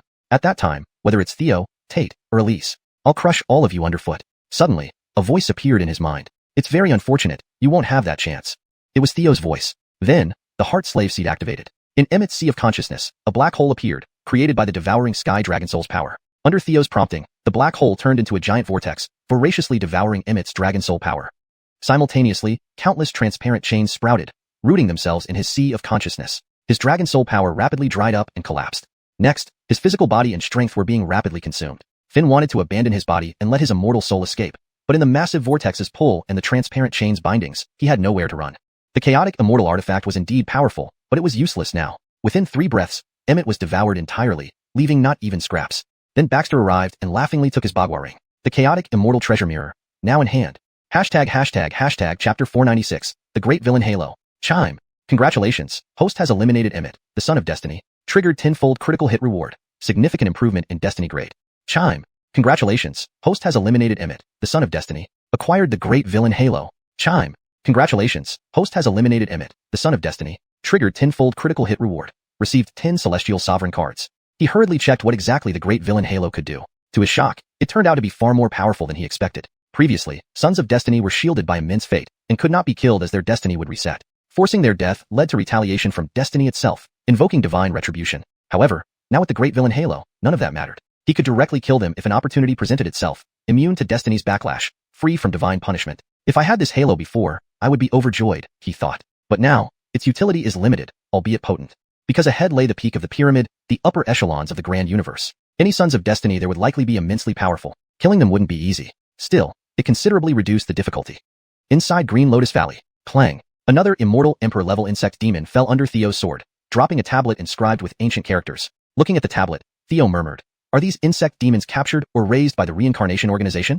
If these tablets are used to control them, they must be bred." Meanwhile, deeper within the valley, as James arrived, Shauna emerged from the chaotic mist. James smiled. "We meet again. Surprised? Your clan's protective formation has been destroyed. Anita's avatar sensed something inside. Never imagined Corrigio was turned by you." "I was careless," she admitted. James said, "Now that you know, hand over the divine flower." Shauna laughed. "You want the divine flower so badly. Do you even know what it does?" James frowned. "To be honest, no idea. But whatever value it holds for you to cultivate it here is infinite. With just one avatar, you can't hold it." Shauna laughed. "Remember, I said Green Lotus territory is mine. You won't succeed." James chuckled. "Last time, I saw your methods. Did you think I'd come unprepared this time? Let's see how much support the War God Hall can give you." With that, he activated a jade charm, causing a spatial gate to manifest. A figure stepped through it. Theo felt this presence and gasped. One of the 3 seals from the burial abyss. Theo muttered. Wilson mentioned that the founding masters of world-defying divine sect and peerless sword sect are dead. This must be Cameron. This person had long ago reached the chaotic immortal realm and still possessed unmatched combat strength. Seeing Cameron, Shauna's face changed. "Didn't expect you'd be involved too. Don't fear. If Long Clan destroys the reincarnation organization's base." Cameron, dressed in apricot yellow robes and sporting a goatee, laughed. "Your true self should be in seclusion. Otherwise, you'd know. The War God Hall is now besieged by countless insect demons. How much spare capacity do you have? You've nurtured this avatar well. Hand over the divine flower and you can leave." He looked down on Shauna arrogantly, demanding compliance. Shauna said, "The fact you can drive insect demons means the person in the wilderness has awakened and gained considerable power. But getting the divine flower won't be that simple." She waved her hand, summoning a towering and awe-inspiring figure from behind her, exuding powerful ancestral dragon energy that overwhelmed the scene. James's expression shifted dramatically. "Impossible, Ancestor Long can't appear here." Cameron paused, then said, "Don't panic. It's only an avatar." Far away, Theo observed the ancestral dragon avatar. System, check information. Son of Destiny, Ancestor Long, Destiny Grade, 10 ring halo, red, orange, yellow, green, blue, purple, black, white, gold. Destiny points, 200,000. Intimacy, 30. Theo noted the uniqueness of the 10 ring halo. Only one such fully evolved son of Destiny existed. Slaying Ancestor Long would grant him this exclusive halo. While Ancestor Long lived, no other could achieve the 10 ring halo. The 200,000 Destiny points seemed exaggerated, but made sense. First, Ancestor Long aimed to spread dragon lineage across the cosmos, which succeeded, evidenced by Theo's existence. Secondly, the War God Hall he founded spread across all worlds, meaning his descendants and disciples were everywhere. He was likely the earliest son of Destiny and arguably the strongest, judging by his 10 ring halo. The battle erupted between Cameron and the Ancestor Long avatar. They fought fiercely, rising into the sky and leaving Green Lotus Valley. Simultaneously, Shauna clashed with James, also leaving shortly after. Guarding the divine flower were only Lena and the outer array. At this moment, Ellis approached swiftly. Harnessing chaotic energy in his right hand, he delivered a formidable punch. A dazzling fist beam, radiant like a star, tore through the chaos. With a deafening explosion, the chaotic mist dissipated, breaking the formation. Before the multicolored divine flower stood Lena, wielding a celestial sword. Her aura had greatly improved, having successfully refined the world tree core. Her new celestial sword was a chaotic artifact, likely belonging to Shauna's true form. After blocking the punch's residual force, Lena attacked with a slash. A 1,000-year frost sword. Instantly, chaotic energy-infused blade gusts transformed into a blizzard, sweeping toward Ellis. Ellis smirked. "I'm not the only one with a chaotic artifact." A powerful halberd appeared in his hands. Heaven and earth cleave. Roaring, he slashed with the halberd, splitting the air like a cosmic cleaver. Despite similar levels and weapons, Ellis's mastery over chaotic energy and skills surpassed Lena. The halberd's glow instantly melted the blizzard, forcing her back several steps, her complexion pale. The divine flower shook violently behind her, almost shattered by the shockwave. Seeing this, Ellis stepped back. "Let's fight elsewhere. Don't damage my divine flower." Lena shared the same concern, quickly advancing. Her goal was to stall Ellis, hoping her master and Ancestor Long's avatar would win. After setting up a new formation and leaving, Amerigo emerged from a wormhole beside the divine flower. "Got the divine flower. Feels great." Hashtag chapter 497. Cultivation Treasureland, 1,000-fold time acceleration. Outside and inside the Azure Lotus Valley, the battle raged on. Theo's main body merely hovered outside the divine flower formation, fighting off insect demons and absorbing the chaotic chi from their bodies. Meanwhile, his Phoenix avatar patiently waited in front of the divine flower as its blooming time was approaching.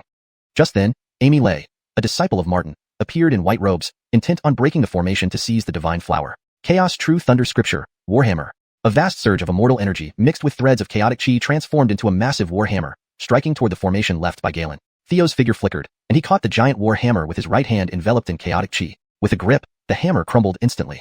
Dare to block my path? You're asking for death. Amy Lay raised his hands and unleashed his ultimate technique. Chaos True Thunder Scripture, Thunder Deity Cataclysm. Instantly, he mobilized all his strength, blending violent immortal energy with strands of chaotic chi, transforming into a lightning giant that charged at Theo with divine power. Yonatan Boxing Cannon, Heaven-Shattering Strike. Theo roared, unleashing various powers within him. Chaotic chi and immortal energy surged out, forming an extraordinary fist beam that struck like a celestial blade, dispersing the lightning giant. Amy Lay, horrified, tried to flee but was too late. Pooh! Blood splattered, and Amy Lay fell dead on the spot. Ding! Congratulations, host successfully triggered a 4-fold critical hit and received 20 Immortal Emperor cards. Satisfied, Theo still felt a slight tinge of regret. 10 Immortal Emperor cards were insufficient to exchange for a Chaos Immortal Realm card now. Meanwhile, the Divine Flower bloomed, and Amerigo quickly collected it before leaving through a wormhole. Elsewhere, Ellis slashed ruthlessly with Fongtian halberd, which Galen could not withstand, spitting blood from the corner of his mouth. At this moment, Theo arrived. Go! He shouted, slashing a sword that forced Ellis to block with his halberd. Seizing the moment, Theo dragged Galen and ran. Galen protested, No, I can't leave. I must guard the Divine Flower for Master. Theo replied, If you don't leave now, you'll die here. Galen looked up and saw the situation had changed. While Martin was struggling to hold back Renee's avatar, Venerable Hongchen had shattered the avatar of Jackie and was now heading straight for the Azure Lotus Valley. Realizing they had lost, Galen understood their defeat. Venerable Hongchen excitedly landed in front of the remaining formation. With the Divine Flower in hand, this battle would be a tremendous victory, with him taking the credit. At that moment, Ellis also arrived. Let's see what this treasured Divine Flower can do. Venerable Hongchen waved his hand, sending out vast chaotic chi that shattered the formation and dissipated the mist. However, there was nothing there. What happened? Where's the Divine Flower? Both men stood dumbfounded. Meanwhile, Theo and Galen quickly left the Azure Lotus Valley. Where are we going? Galen saw that they were heading further west, a barren and uninhabited land. Theo explained, An elder of mine discovered a treasure land in this western extremity, though I'm unsure if it still exists. It's better to find it nearby, so I plan to search. We should agree if found, you won't tell anyone. Surprised by his trust, Galen nodded, curious. What is this treasure land like? What does it do? Theo replied, He said it's an outer-world chaotic sea that accelerates time. Galen noted, the Wuxian Temple in the upper world also has one, accelerating up to 100-fold, made by Renee. The treasure land Theo mentioned came from Zaire's memories. On the way, Galen confirmed her safety to Jackie, who was relieved. In the extreme west. After 3 days of searching, Theo finally found it. In a secluded deep valley, a large white stone stood out against the surrounding brown rocks. Theo placed his hand on the white stone and entered. It was a grotto, distinctly different from the great world, yet spacious enough for nearly 100 people to cultivate simultaneously. Mavericks importantly, the time flow here reached an astonishing 1,000-fold. In other words, cultivating for a day here equaled cultivating for 1,000 days outside, nearly 3 years. This place was ideal for Theo and his group of talented harem members compared to the organizations like Reincarnation Alliance and Wuxian Temple, which frequently mobilized Chaos Immortals. Maverick minutes later, Galen walked in and was stunned by the 1,000-fold acceleration. My goodness, such a place actually exists. Theo said, Don't waste time, let's cultivate here. Galen thanked him. Thank you again for saving me. Otherwise, I might have died there. Theo smiled. If you want to thank me, focus on cultivation and advance to the Chaos Immortal Realm faster. Then use your actions to repay me. His gaze lingered approvingly on Galen's graceful figure. Theo summoned the red-robed beauties from the heavenly scroll. From now on, cultivate well here. Feeling the 1,000-fold acceleration, Alanis and others were thrilled. Each found a spot and began cultivating. Theo created a shadow clone. System, separate sign-in system. Maverick minutes later, a green light entered the shadow clone. Next, Theo focused on cultivation, aiming to break through to the Immortal Emperor realm. The shadow clone handled daily sign-ins. With 1,000-fold time acceleration, Theo could sign in 1,000 times a day, obtaining ample resources to meet his harem's cultivation needs. Meanwhile, Amerigo in a secluded area investigated the effects of the Divine Flower. After careful analysis, he concluded, the effect of the Divine Flower is eternal soul immortality. He plucked a petal and swallowed it, sensing a noticeable change in his immortal soul. Being a split soul, Theo dared to experiment. Amerigo raised his hand, and the 4 annihilating swords appeared around him. Buzz. The sword formation turned, and terrifying sword intent flashed. He felt the half of his immortal soul attached to Amerigo being severed but regenerating soon after. After several trials, he was pleasantly surprised. No wonder Jackie values it so much. This Divine Flower truly is incredible. Subsequently, Amerigo activated the 9 Heavens Immortal Eye to seek Ione. ###Chapter 498. The World Tree is dead, meeting Shauna at the Wu Divine Hall. As Theo's main self was fully immersed in cultivation, Amerigo transformed into Theo's appearance and used the 9 Heavens Immortal Eye to traverse the void and found Ione. How did you come here? Ione asked, both surprised and delighted. Amerigo said, How have you been in the Heavenly Martial Divine Dynasty? I found a treasure place where time flows 1,000 times faster. Do you want to go there for cultivation? Ione smiled and replied, The Heavenly Martial Divine Dynasty has stabilized. It no longer needs my concern. I am willing to go with you for cultivation. Theo nodded and took her into the immortalized space. Next, he went to the Wu family fairyland. Thus, a group of people associated with Theo, including his vast harem, mother, and aunties, gathered. Meanwhile, Theo distributed the petals of the divine flower to everyone, giving each person one petal. Besides ensuring their safety, Theo most wanted to give one to Gregvaya. From Tate's situation, it appeared that an abnormal destiny could lead to significant problems, possibly leading to someone being replaced. Therefore, Theo hoped that Gregvaya could use the power of the divine flower to protect her divine soul from being consumed. Soon, within the White Cave abode, everyone was inside separate cultivation rooms, fully immersed in practice. 1,000-fold time flow rate. Such a rare and invaluable place. One day felt like nearly 3 years. At first, many people broke through, especially those with lower cultivations, like Maverick Trista Amerigo and Annie Trista Dowager. Gradually, the Wu family 5 sisters, Alanis, Haley, and Gregvaya also broke through one after another. Theo not only had the seed of the world tree, but also nurtured the world tree under the influence of chaos energy, making it grow significantly large. After 3 months of cultivation, he finally stepped into the immortal emperor realm smoothly. Becoming an immortal emperor, the quality of what he obtained from his shadow clone sign-in improved notably. The proportion of chaos crystal stones formed by condensed chaos energy increased significantly, reaching 1/3, while the majority were cultivation advancements. For some, it was a few decades, and for others, it was over a century. Maverick Reaver, the world tree seeds, and the heart of the world tree were abundant. Amerigo had already completely devoured all of the Supreme Demon Emperor's world tree, reaching the mid-stage of the Immortal Emperor realm long ago. After cultivating here for a short time, she reached the peak of the late-stage Immortal Emperor realm and fused with the heart of the world tree. She wasn't far from reaching the Chaos Immortal realm. At the same time, Theo happily discovered that the power of the divine flower had indeed temporarily suppressed the abnormal destiny. Gregvaya wasn't replaced by a new personality but coexisted with it, although it still had some influence. Fortunately, the new personality had just awakened and was put into a deep sleep by Theo and others working together. Next, Yuanxianxian finally made that step. Instantly, she arrived at the surface world of the Great Thousand World, as boundless chaos energy converged into her body, refining her essence, energy, and spirit. After some time, a brand new Chaos Immortal Realm powerhouse was born. When Yuanxianxian opened her eyes, she returned to the multicolored cave abode. Exiting the cultivation room, she suddenly heard a sweet, saccharine female voice coming from Theo's room, lingering endlessly. Yuanxianxian felt her whole body heat up, her cheeks flushed red. Soon, she realized what was happening and inwardly cursed. Shameless! Die of beauty! After some time, with an excited cry, the annoying voice finally stopped. Theo emerged wearing a loose robe. Xian, congratulations on advancing to the Chaos Immortal Realm. Yuanxianxian's cheeks flushed red as she awkwardly replied, I should thank you for saving me and bringing me to such a treasure place. Theo said, we had a deal. You can't reveal this place. Yuanxianxian nodded. All right, I'll keep my word. Though she thought it would be better if the Wu Divine Hall had this cave abode, she still agreed. Theo teased, your face is so red. Did you do something bad? Yuanxianxian immediately furrowed her brows and snapped. It was clearly you who was doing something inappropriate, yet you didn't even close the door. Now you're shifting the blame. Theo laughed. Let's go. I'll take you to the Wu Divine Hall in the upper world. He entered the cultivation room. His clothes instantly changed with a flash of light, and he stored Gregvaya into the sky scroll.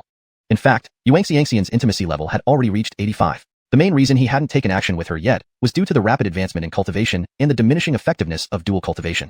Currently, his main self was at the peak late-stage Immortal Emperor realm and had hit a bottleneck. Advancing to the Chaos Immortal realm seemed difficult in the short term. Leaving the White Cave abode, they headed straight for the upper world. Under Yuanxianxian's powerful Chaos Immortal realm cultivation, a spatial channel appeared, and before long, they arrived at the headquarters of the Wu Divine Hall. It was different from what Theo had imagined. The upper world was fundamentally distinct from the middle and lower worlds. The middle and lower worlds were inner worlds of the world tree, vast and extremely rich in immortal energy. However, in the upper world, the immortal energy was extremely thin, replaced by chaos energy. Theo gazed into the distance, seeing nothing but endless, surging chaos energy, feeling somewhat astonished. Yuanxianxian explained, the greatest difference between the upper world and the middle and lower worlds is that the upper world lies in the canopy of the world tree. It's the beyond heaven. The world tree absorbs chaos energy from the sea of chaos primarily through its canopy. But at that moment, Theo suddenly froze, pointing outside at the cloud sea and asking, why has the surging chaos energy slowed down so much? That's not right. Why is the resonance between the immortal rank and the world tree rapidly weakening? Follow me. Yuanxianxian was greatly alarmed when she heard this. Shortly after, she led Theo to an elegant and exquisite courtyard. Shauna was there, her expression heavy as she watched the gradually stilling cloud sea. Yuanxianxian asked, Master, what happened? What about the world tree? Shauna sighed. The world tree has stopped absorbing chaos energy. It's like a person no longer breathing.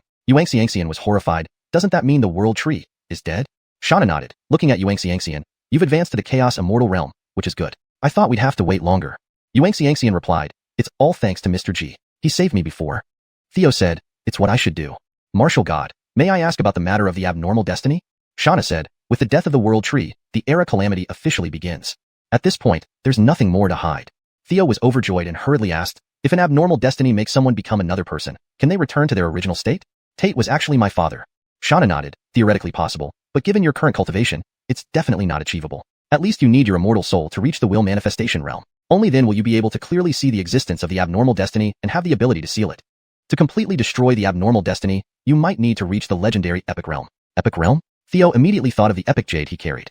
Hashtag chapter 499. The mystery of the aberrant fate mark. Absorbing the epic jade can increase one's cultivation by an entire epoch, directly propelling one to the epic realm. This is undoubtedly the most powerful thing the system has offered so far. However, absorbing the epic jade is not as easy as it sounds. He had thoroughly studied this matter. First, one's physical body must be sufficiently strong. During Theo's seclusion in the Huxley Shui cave mansion, he cultivated the Rene Sutra, Wu Jing, and 9 Turns Phoenix Decree to their highest levels. His physical strength far exceeded that of ordinary Chaos Immortal Realm experts, barely meeting the criteria.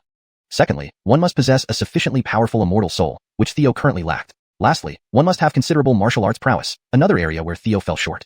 Theo paused for a moment, then continued asking, War God, how exactly did this aberrant fate mark come about? Shauna replied, good question. The aberrant fate mark does not originate from the great universe but from other world trees within the Chaos Sea. Hearing this, Theo was greatly surprised. War God means to say that the reincarnation organization isn't native to the great universe? But I remember that Tate was once bestowed with the divine flower by the War God and brought to this world tree. Could it be that you are also?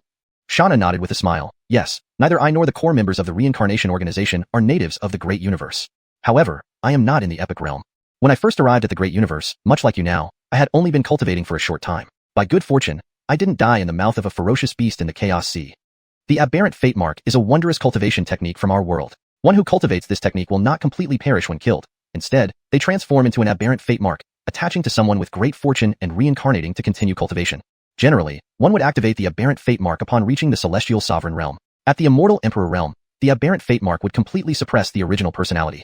Just like Tate now, his original personality is already entirely suppressed, and his body has become a puppet of the wilderness. Theo added, I once saw a plaque bearing the word wilderness on an immortal emperor insect demon. Shauna nodded, correct. Those insect demons were created by the wilderness. They feed on world trees, reproduce very quickly, and are quite powerful. They serve as soldiers for the reincarnation organization. To a large extent, the existence of insect demons accelerates the death of world trees. Furrowing his brow, Theo said, that makes no sense. They went through so much trouble to reach the great universe. Why would they actively kill the world tree and thus lose their habitat? Shauna responded, those who wish to stay here and not destroy the world tree are me, not them. In their view, the Chaos Sea is boundless. If one world tree dies, there will always be another.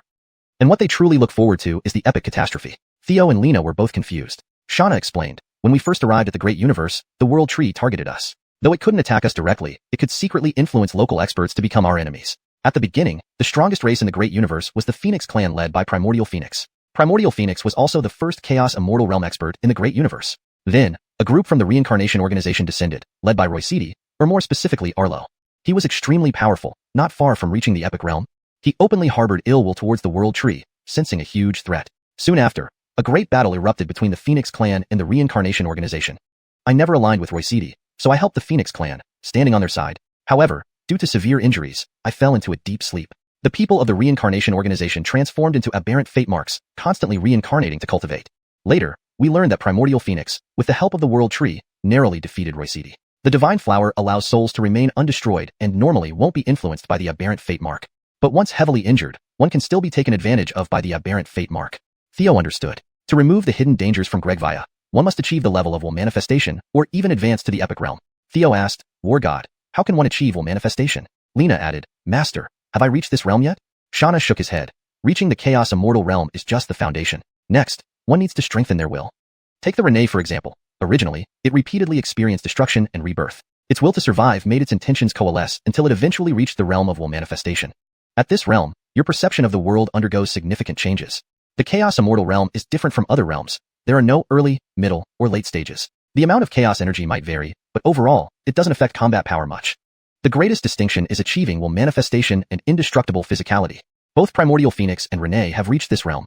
As for me and Executioner Daoist, we're still a bit short. But to advance to the epic realm, one must wait for the epic catastrophe. This is also why Tiandi and his ilk hope for the arrival of the epic catastrophe. Theo asked, can one advance to the epic realm now? Although the world tree has died, I don't feel any difference. Suddenly, a flash of inspiration struck Theo. He thought of something. War God, if I want to cultivate will manifestation, what methods are there?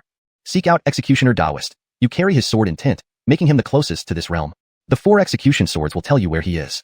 Theo saluted, then followed the Ganying of the 4 execution swords and flew northeast. Note, the word Ganying seems out of place in English. It should be replaced with a more appropriate term like Ganying means Ganying in Chinese. but in this context, it should be translated as guidance or ganying to make the sentence more natural in English. Here's the revised sentence.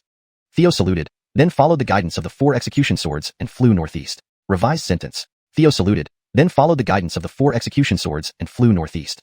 Before long, he arrived at a dojo. Surrounding it were 4 towering celestial swords piercing the sky. An old man with white beard and hair stood there, his sword intent almost tangible. Looking at Theo, he smiled. We have finally met. By his side stood Rene, not a clone but the real one. Theo saluted. Theo pays respects to the 2 war gods. Rene said, the epic catastrophe has arrived. Your time to grow is limited. Theo acknowledged, I know. Executioner Taoist ordered, show me your 4 execution sword formation. With a press of his left hand, Theo summoned the 4 execution swords around him. After examining them closely, Executioner Taoist smiled. Not bad, not bad. You have already reached the level of indestructible sword intent. Compared to me, you're only slightly behind in array proficiency. Looking at the courtyard beneath your feet, I believe you will soon comprehend it. But the carriers of the 4 swords might not be appropriate. Theo frowned. Might not? Executioner Taoist sighed. Because I've never found the most suitable carrier for sword intent. As he spoke, countless immortal swords of various types flew out from his sleeves. These past years, I've tried all kinds of immortal metals to forge countless immortal swords, but never found the most suitable carrier. The epic catastrophe is approaching, and I may never find it in my lifetime. Theo's 4 execution swords used Tianming Soul Jade as their carrier. But in the later stages, he found that as his sword intent grew stronger, the Tianming Soul Jade became less useful. At this moment, Rene interjected. Your cultivation of the Rene Sutra has reached the highest 10th layer, and your bloodline matches mine. But in fact, the Rene Sutra has a final volume, usable only by me. ##### Chapter 500, Training in the Chaos Vortex, Ambush. Theo hurriedly asked, what is the final scroll? Derek roared, you need to achieve the realm of will manifestation. Everyone's will is different. My final scroll represents my will, so only I can use it. As he spoke, his aura suddenly changed, and an overwhelming presence appeared, transforming into a purple dragon that coiled around him. Fortunately, Derek did not fully unleash the might of this purple dragon. Still, it was enough to shock Theo and Montague's minds. Overwhelming presence. This also demonstrated the terrifying nature of Derek, the Ten-Ring Aura Bearer. In other words, he had grown up undefeated, encountering no match along the way. This was how such a powerful presence was cultivated. Theo could not help but be deeply impressed. He truly lives up to being the strongest Aura Bearer, capable of cultivating such an imposing presence. Theo asked, how can one cultivate to the realm of will manifestation? Derek said, there are no shortcuts. In the Chaos Vortex, I experienced continuous destruction and rebirth, ultimately succeeding at the brink of life and death. If I hadn't cultivated this overwhelming presence and firmly believed in my success, I might have died inside. Montague added, I've tried several times but failed each time, nearly losing my life. Jackie faced the same fate. Theo said, I want to give it a try. Montague frowned. At least you need to reach the immortal soul level of Chaos Immortal. Theo smiled. My immortal soul is not inferior to that of Chaos Immortals. This measure naturally referred to Primordial Immortal Standard. He had assessed himself on the way here. As for his physical body, it far surpassed that of ordinary Chaos Immortals. Upon hearing this, Derek laughed aloud. Indeed, the youth is formidable. Just then, a middle-aged man in white suddenly appeared in the courtyard. The powerful bloodline aura emanating from him informed Theo of his identity. Zach. Montague clasped his fists and greeted. Zach, why have you come? Weren't you researching your ultimate move? Zach replied, it's almost complete. I sensed something in my bloodline, so I came to check. Theo said, greetings, war deity. Zach said, I heard you wish to go to the Chaos Vortex to cultivate will manifestation. You might as well bring back some Chaos Beasts while you're there. Cultivating will manifestation. Our Phoenix clan bloodline has advantages. With that, he turned and left, looking rather aloof. Derek also departed shortly after. Subsequently, Theo studied the Chusean sword array at Montague's training ground. With first-hand experience in the array and Montague's explanations, after a few days, Theo rose. He had mastered all the transformations of the Chusean sword array. Theo clasped his fists. War deity, may I ask where the Chaos Vortex is? I want to give it a try. Montague smiled. Let me take you there. I'll protect you. Otherwise, it will be very dangerous. Montague waved his sleeves, and the training ground beneath them soared through the cloud sea rapidly. After a long time, the cloud sea ahead underwent a dramatic change. Originally almost stationary, it was now spinning rapidly, with chaotic energy crazily converging. This was the Chaos Vortex. Montague said, your cultivation is insufficient. I don't recommend you go. Even at the Chaos Immortal level, I still face mortal danger. Without reaching this realm, the possibility of death is even greater. Theo nodded. Thank you for the warning, Elder, but I must go. With that, he flew forward. Instantly, Theo felt dizzy, as if caught in a millstone. The extremely dense chaotic energy was refining his entire body. Deeper into the center, the chaotic energy became thicker, and even his powerful body began to gradually disintegrate before continuously restoring itself. The undying attribute of the Zach bloodline took effect. His physical body remained undestroyed. The divine flower ensured his soul would not perish. In this process, his essence, chi, and spirit were repeatedly crushed and recombined. Under the dual influence of the Zach bloodline and the divine flower, achieving the realm of will manifestation was just a matter of time. But the process was excruciating. He needed to do something to divert his attention. The shadow clone hidden in the Heavenly Fire Palace was originally meant for communication with the Reincarnation Organization. Now, the shadow clone quickly passed through the spatial eye, returning to Wu family paradise. Under the base's overwhelming domain, using Zaire's Derek bloodline, it began cursing the dragon clan.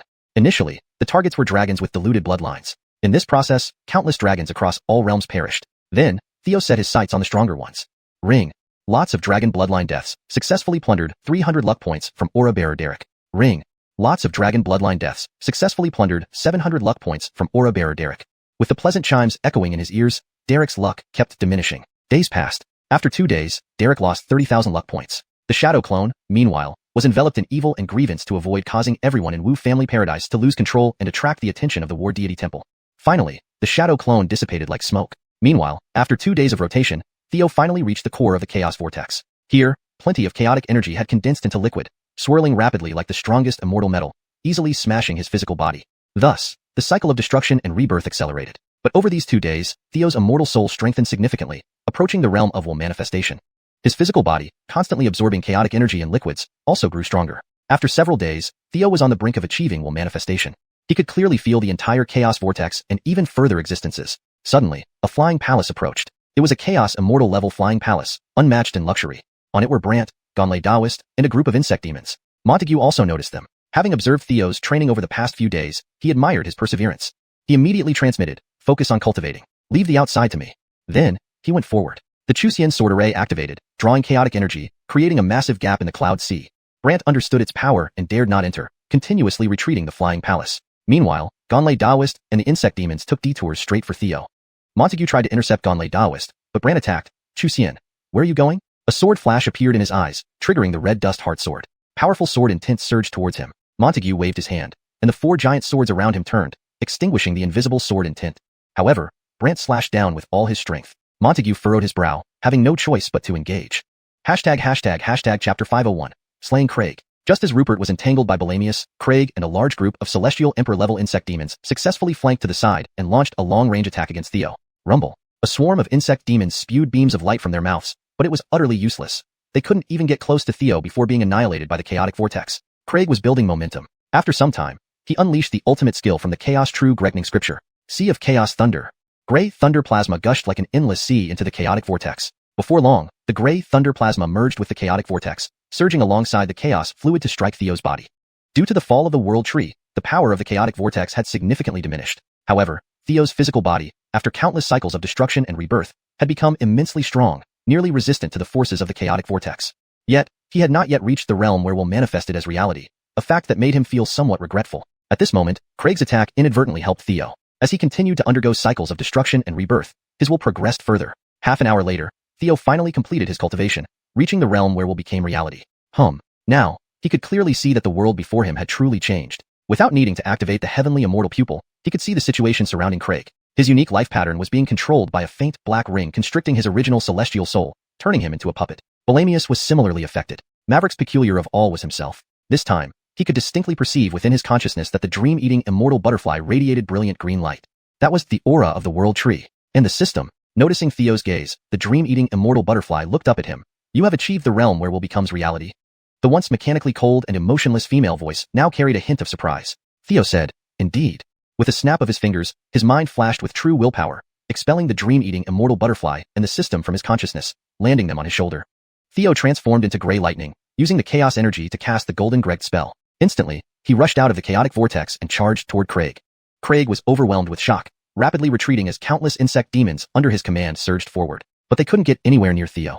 As sword light flickered in his eyes, he activated the heart sword of Maverickal World with true willpower. For the puppet-like insect demons, this move was nothing short of terrifying. Instantly, a large number of insect demons lost their ability to act, getting sucked into the chaotic vortex. Craig transformed into a ray of lightning and fled at extreme speed. Will has become reality. You are not yet at the chaotic immortal realm, yet you possess true will. How is this possible? Theo smiled and pursued him, his single-bladed sword slashing down with unmatched power. Timeless Edge, exterminate immortal.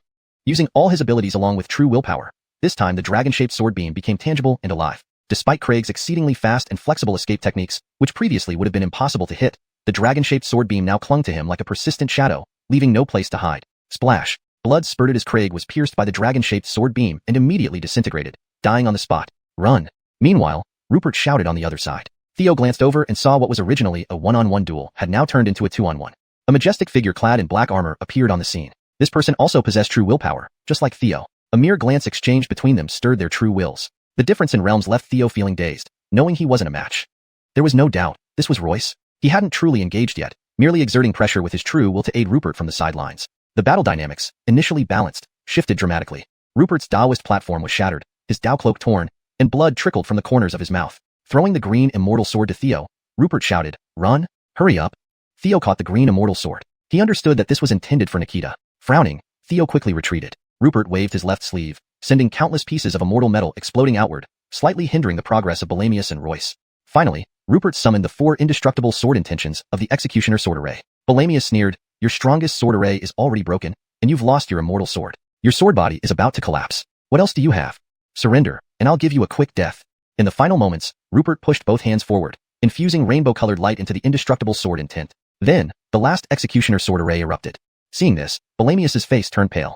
He embraced his arms, fully defending. Royce finally took a step forward. Suddenly, Theo felt Royce's aura soar explosively, while Rupert's presence vanished entirely. On his shoulder, the dream-eating immortal butterfly emitted the system's voice. Ding! The Fate Child Primordial Dragon lost an ally, successfully plundering 30,000 fortune points. After retreating, Theo glanced at it and said, "It feels somewhat strange." Then he sent a message to Marilyn. "I encountered an ambush outside with Rupert. Royce, Belamius, and Craig arrived. Rupert sacrificed himself to cover my escape." Marilyn, shocked upon receiving the message, asked, "How are you?" Theo replied, "I'm fine. I've cultivated to the realm where will becomes reality and will return soon." Soon, he returned to the Wu Shun Hall through the spatial channel. In Shana's palace, Marilyn, Shana, Zulong, and Yuan Feng were gathered. Theo bowed and said, "I am deeply sorry. Senior Zhuxian fell protecting me." Zulong sighed, "It seems Royce has recovered, and with the World Tree dead, the final battle is imminent." Shana nodded. "I can sense that the wasteland might have advanced to the chaotic immortal realm, greatly enhancing the insect demon's power. If this continues, there may be chaotic immortal insect demons. At that point, we won't stand a chance." Theo responded, "I need to advance to the chaotic immortal realm. It will take some time, but I will create supreme skills. Not long though. Xian, come with me." Marilyn clearly knew what was coming, blushing and pulling Theo's hand. They left via the spatial channel to the middle world and then to the White Cave residence.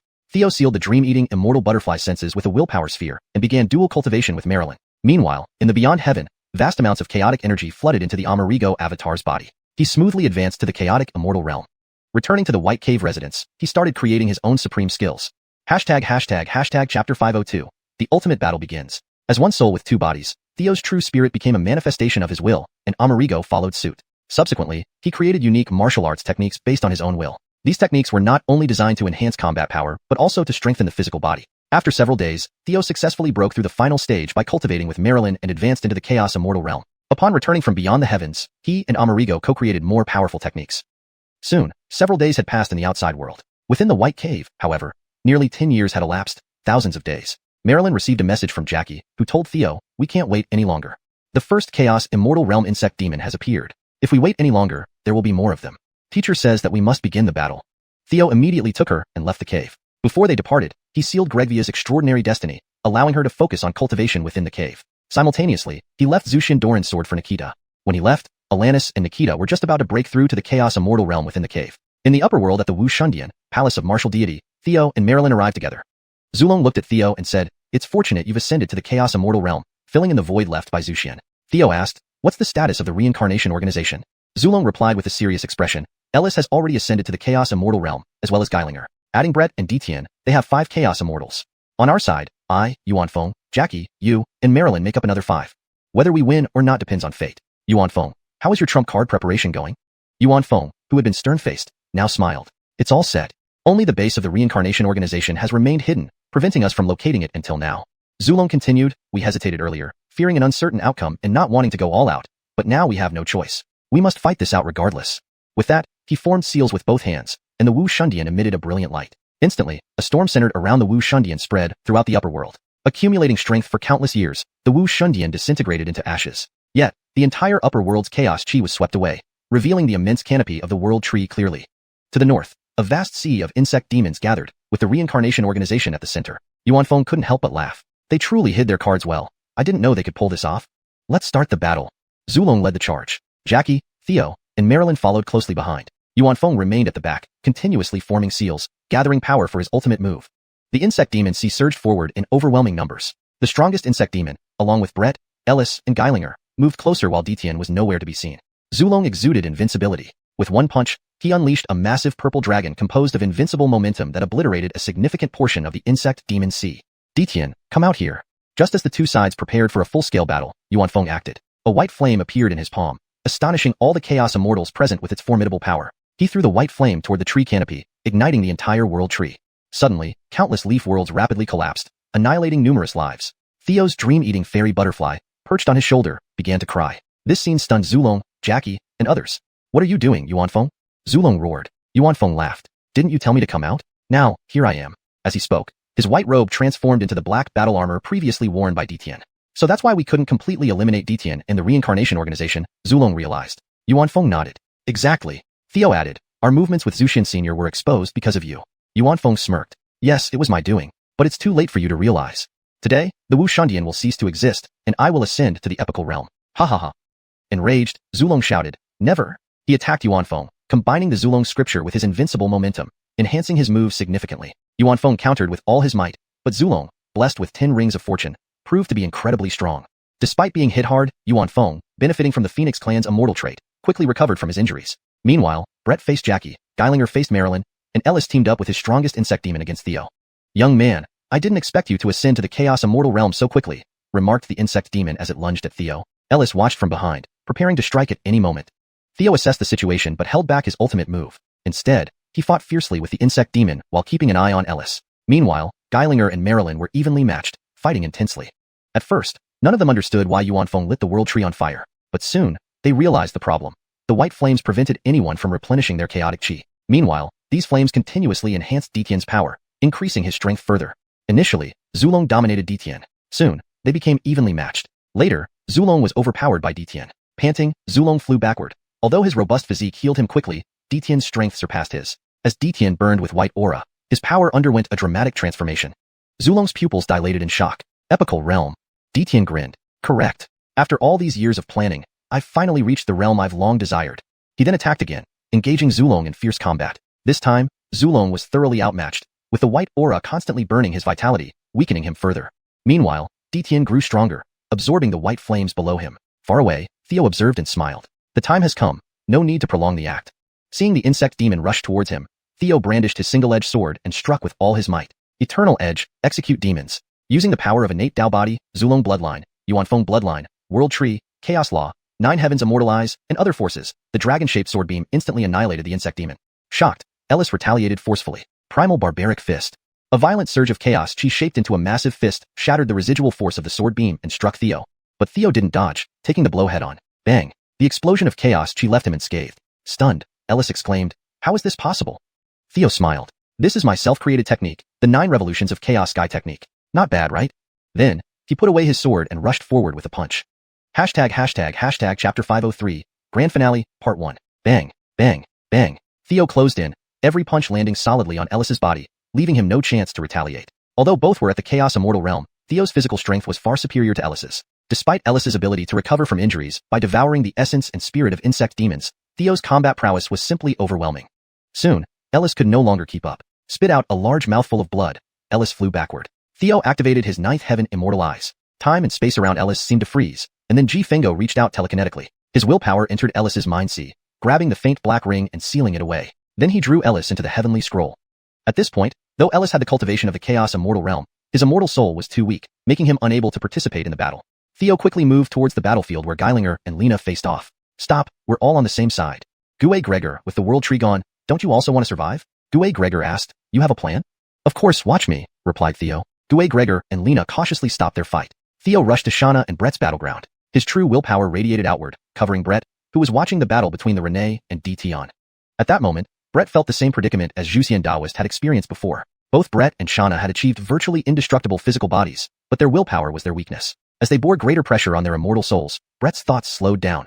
Mistakes became frequent in the intense battle with Shauna, leading to being constantly suppressed. With continuous frosty sword chi bursting forth, Brett was left covered in cuts. The cold energy seeping into his body gradually chilled his blood, turning his skin pale and his lips blue. He felt the breath of death drawing near. This battle now had no suspense. On the other side, Renee was gritting his teeth in perseverance, but without the replenishment of chaos energy, coupled with the inability to extinguish the white flames within, he suffered immense torment. His vitality steadily declined.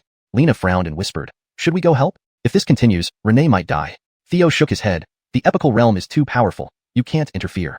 After prolonged fighting, Rinne finally couldn't hold on any longer. A massive mouthful of blood spewed out as he was hurled backward. His once invincible momentum crumbled, and he was severely injured.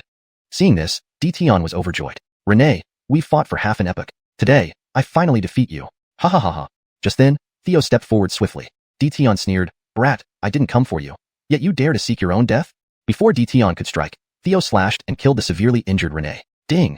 Congratulations to the host for successfully slaying the Son of Destiny, Rinne, gaining 10 rounds of Destiny Aura. Shauna shouted. What are you doing? Lena was dumbfounded. Without Rinne, what will happen to Dition? Gregor frowned in confusion, but not as astonished as the other two, knowing Theo had always been unpredictable. Dition laughed. Brat, you killed Rinne to curry favor with me for a chance to live? Theo remained silent, activating the devouring heaven dragon soul and swallowing Rinne. As a vast amount of essence and spirit flowed into him, his power soared rapidly. No. Feeling something amiss, Dition attacked Theo immediately. 9 transformations Phoenix Sutra, Phoenix Fist. He punched hard, releasing a giant white phoenix made of white flames, charging at Theo at an incredible speed. Enhanced by true willpower, the white phoenix came to life. Theo retreated swiftly, pursued relentlessly. A short while later, a layer of crimson flame enveloped Theo, unleashing an incomparable aura from his body. Epical realm. Shauna was greatly surprised. Theo ceased retreating and met the white phoenix head-on with a powerful punch. Martial Extremes Fist Sutra, Heaven-Crushing Fist. The fist glow split the sky like a celestial blade, shattering the white phoenix. Theo then engaged Dition in a fierce battle. The shockwaves forced the surrounding onlookers to retreat continuously. In terms of true willpower and cultivation, they were almost evenly matched. However, concerning physical strength, Dition fell far short. He only had Phoenix Bloodline and the 9 Transformations Phoenix Sutra, along with Martial Scripture. Theo possessed Rinne Bloodline and the Rinne Scripture, Phoenix Bloodline and the 9 Transformations Phoenix Sutra, Martial Scripture, and self-created 9 Transformations Chaotic Heaven Technique. Dition suddenly realized something. Can you absorb World Tree Fire too? You've been absorbing all along. Theo admitted, indeed.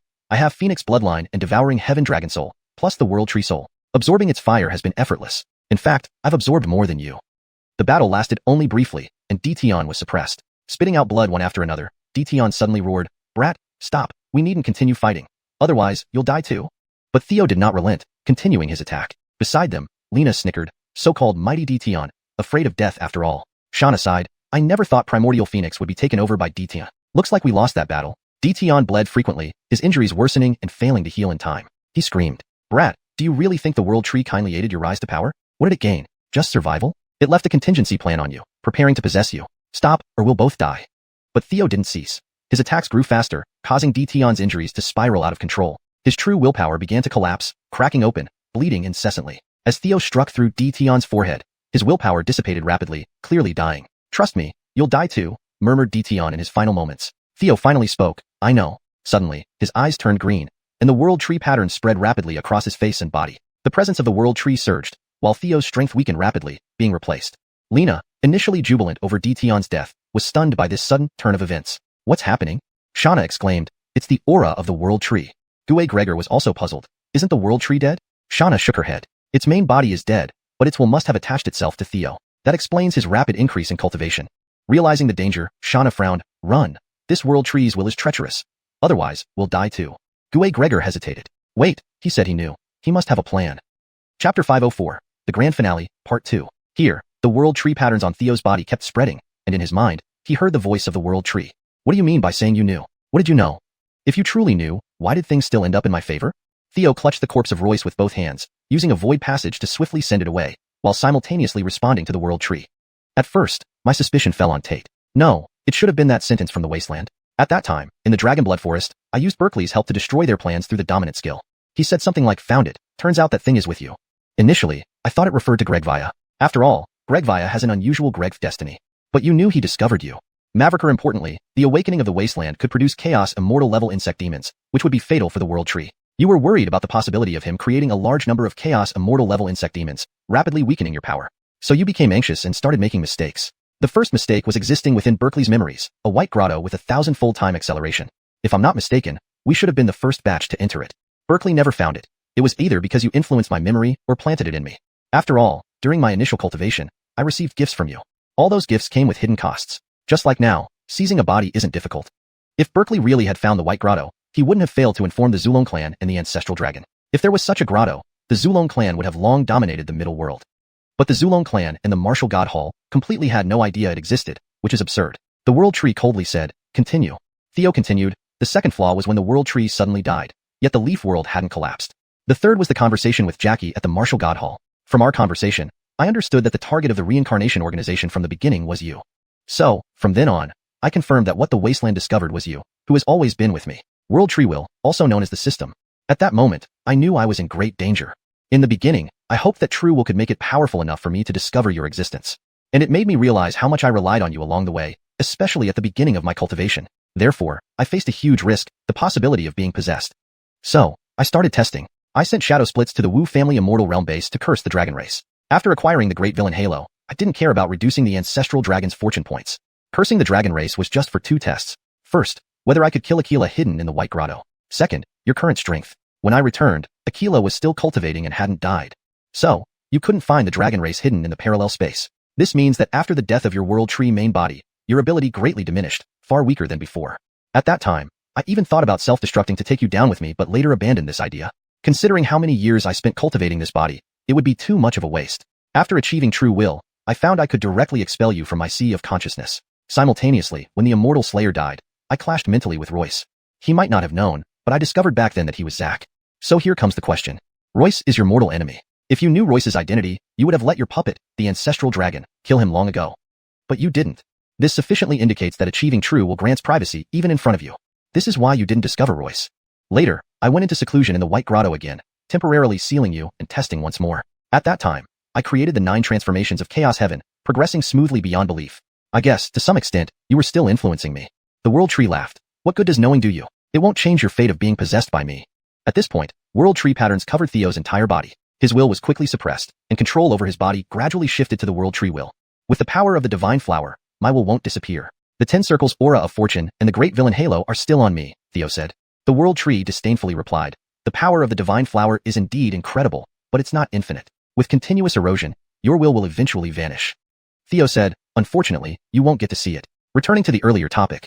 I knew you couldn't detect Aquila in the parallel space White Grotto. So after returning to the grotto and creating the 9 transformations of Chaos Heaven, I did one more thing after leaving. I severed the connection with Gianna but allowed Gianna to still be aware of my situation. Otherwise, who do you think I sent Royce's body to? Upon hearing this, the World Tree will swept across the heavens and earth, quickly discovering the floating White Grotto in the chaotic sea. He rushed over immediately. However, Alanis, Haley, Gregvia, and others were guarding outside. Seeing the familiar figure arrive with distinctly different aura, emerald green eyes, and covered in World Tree patterns, looking at everyone with a gaze that treated them like ants, they all knew this wasn't their husband. By now, Alanis and others had advanced to the Chaos Immortal realm. Stop. One step further, and we will attack without mercy. Alanis and Gregvia shouted loudly. The World Tree will disdainfully said, out of my way. As he spoke, he punched out. His epic realm cultivation coupled with Theo's powerful physical body made even the newly ascended Chaos Immortals unable to match him. Jackie, Lena, and Geilinger arrived to intercept, but they were no match either. At that moment, Gianna emerged from the White Grotto. He had just consumed Royce and was nearly at the epic realm himself. As 2 epic jade fragments appeared in his hands. Fusion. In the next moment, a faint green aura enveloped him, elevating his cultivation to the epic realm. How dare you? The epic jade came from me. Don't you fear I can control your clone as well? Inside the sea of consciousness, Theo's will smiled. Katie and the others cultivated with rewards from the sign-in system. When you attacked them earlier, you could influence them slightly, but only slightly. I guess this is related to you no longer being the World Tree. In other words, when the World Tree died, the system essentially vanished. After that, the sign-in system lost its effectiveness. As for being able to curse the dragon race, I guess you didn't intend to let the 10 Circles Aura of Fortune go to the ancestral dragon, right? The World Tree will yelled, even if you've reached the epic realm. So what? Your physical body is far inferior to mine. Shouldn't you know best how strong this physical body is? Finishing, he quickly approached and engaged Gianna in intense combat. Now, regarding cultivation, Gianna slightly surpassed him. Yet, upon clashing, he was shocked to discover his physical prowess offered no advantage. How is this possible? Even with Zack bloodline and demonic race cultivation methods, how could Gianna surpass your original body? Theo smiled and said, this is the reason why I chose to create my own ultimate technique, 9 transformations of Chaos Heaven. Only in this way can we make up for Amerigo's weaknesses.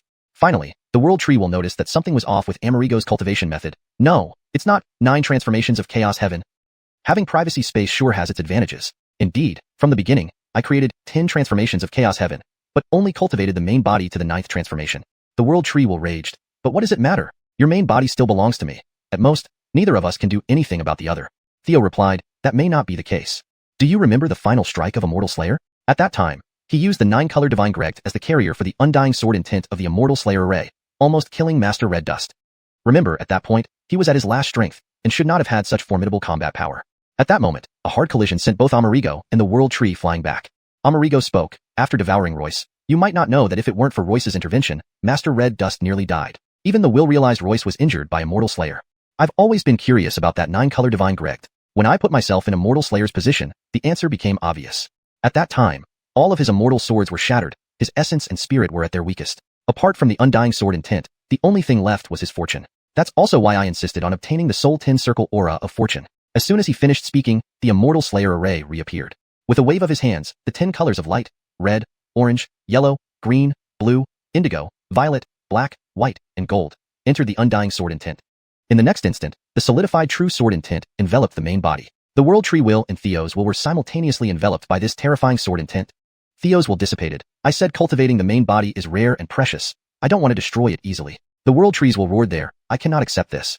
Immediately, the two wills vanished within the main body. In the next moment, the power of the divine flower came into play again, and Theo's will reappeared. As the World Tree patterns on his body disappeared, his pupils returned to their original black. He then merged with the clone Amerigo. From afar, Alanis asked, "Did you win?" Theo smiled and replied, "Of course, everything is under control." He opened his mouth and sucked in all the white flames burning on the World Tree. He threw the main body transformed from Eden Emperor respected onto the new World Tree.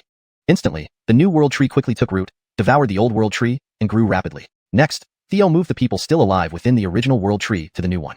It took half a month to complete. "Dear, what are your plans next?"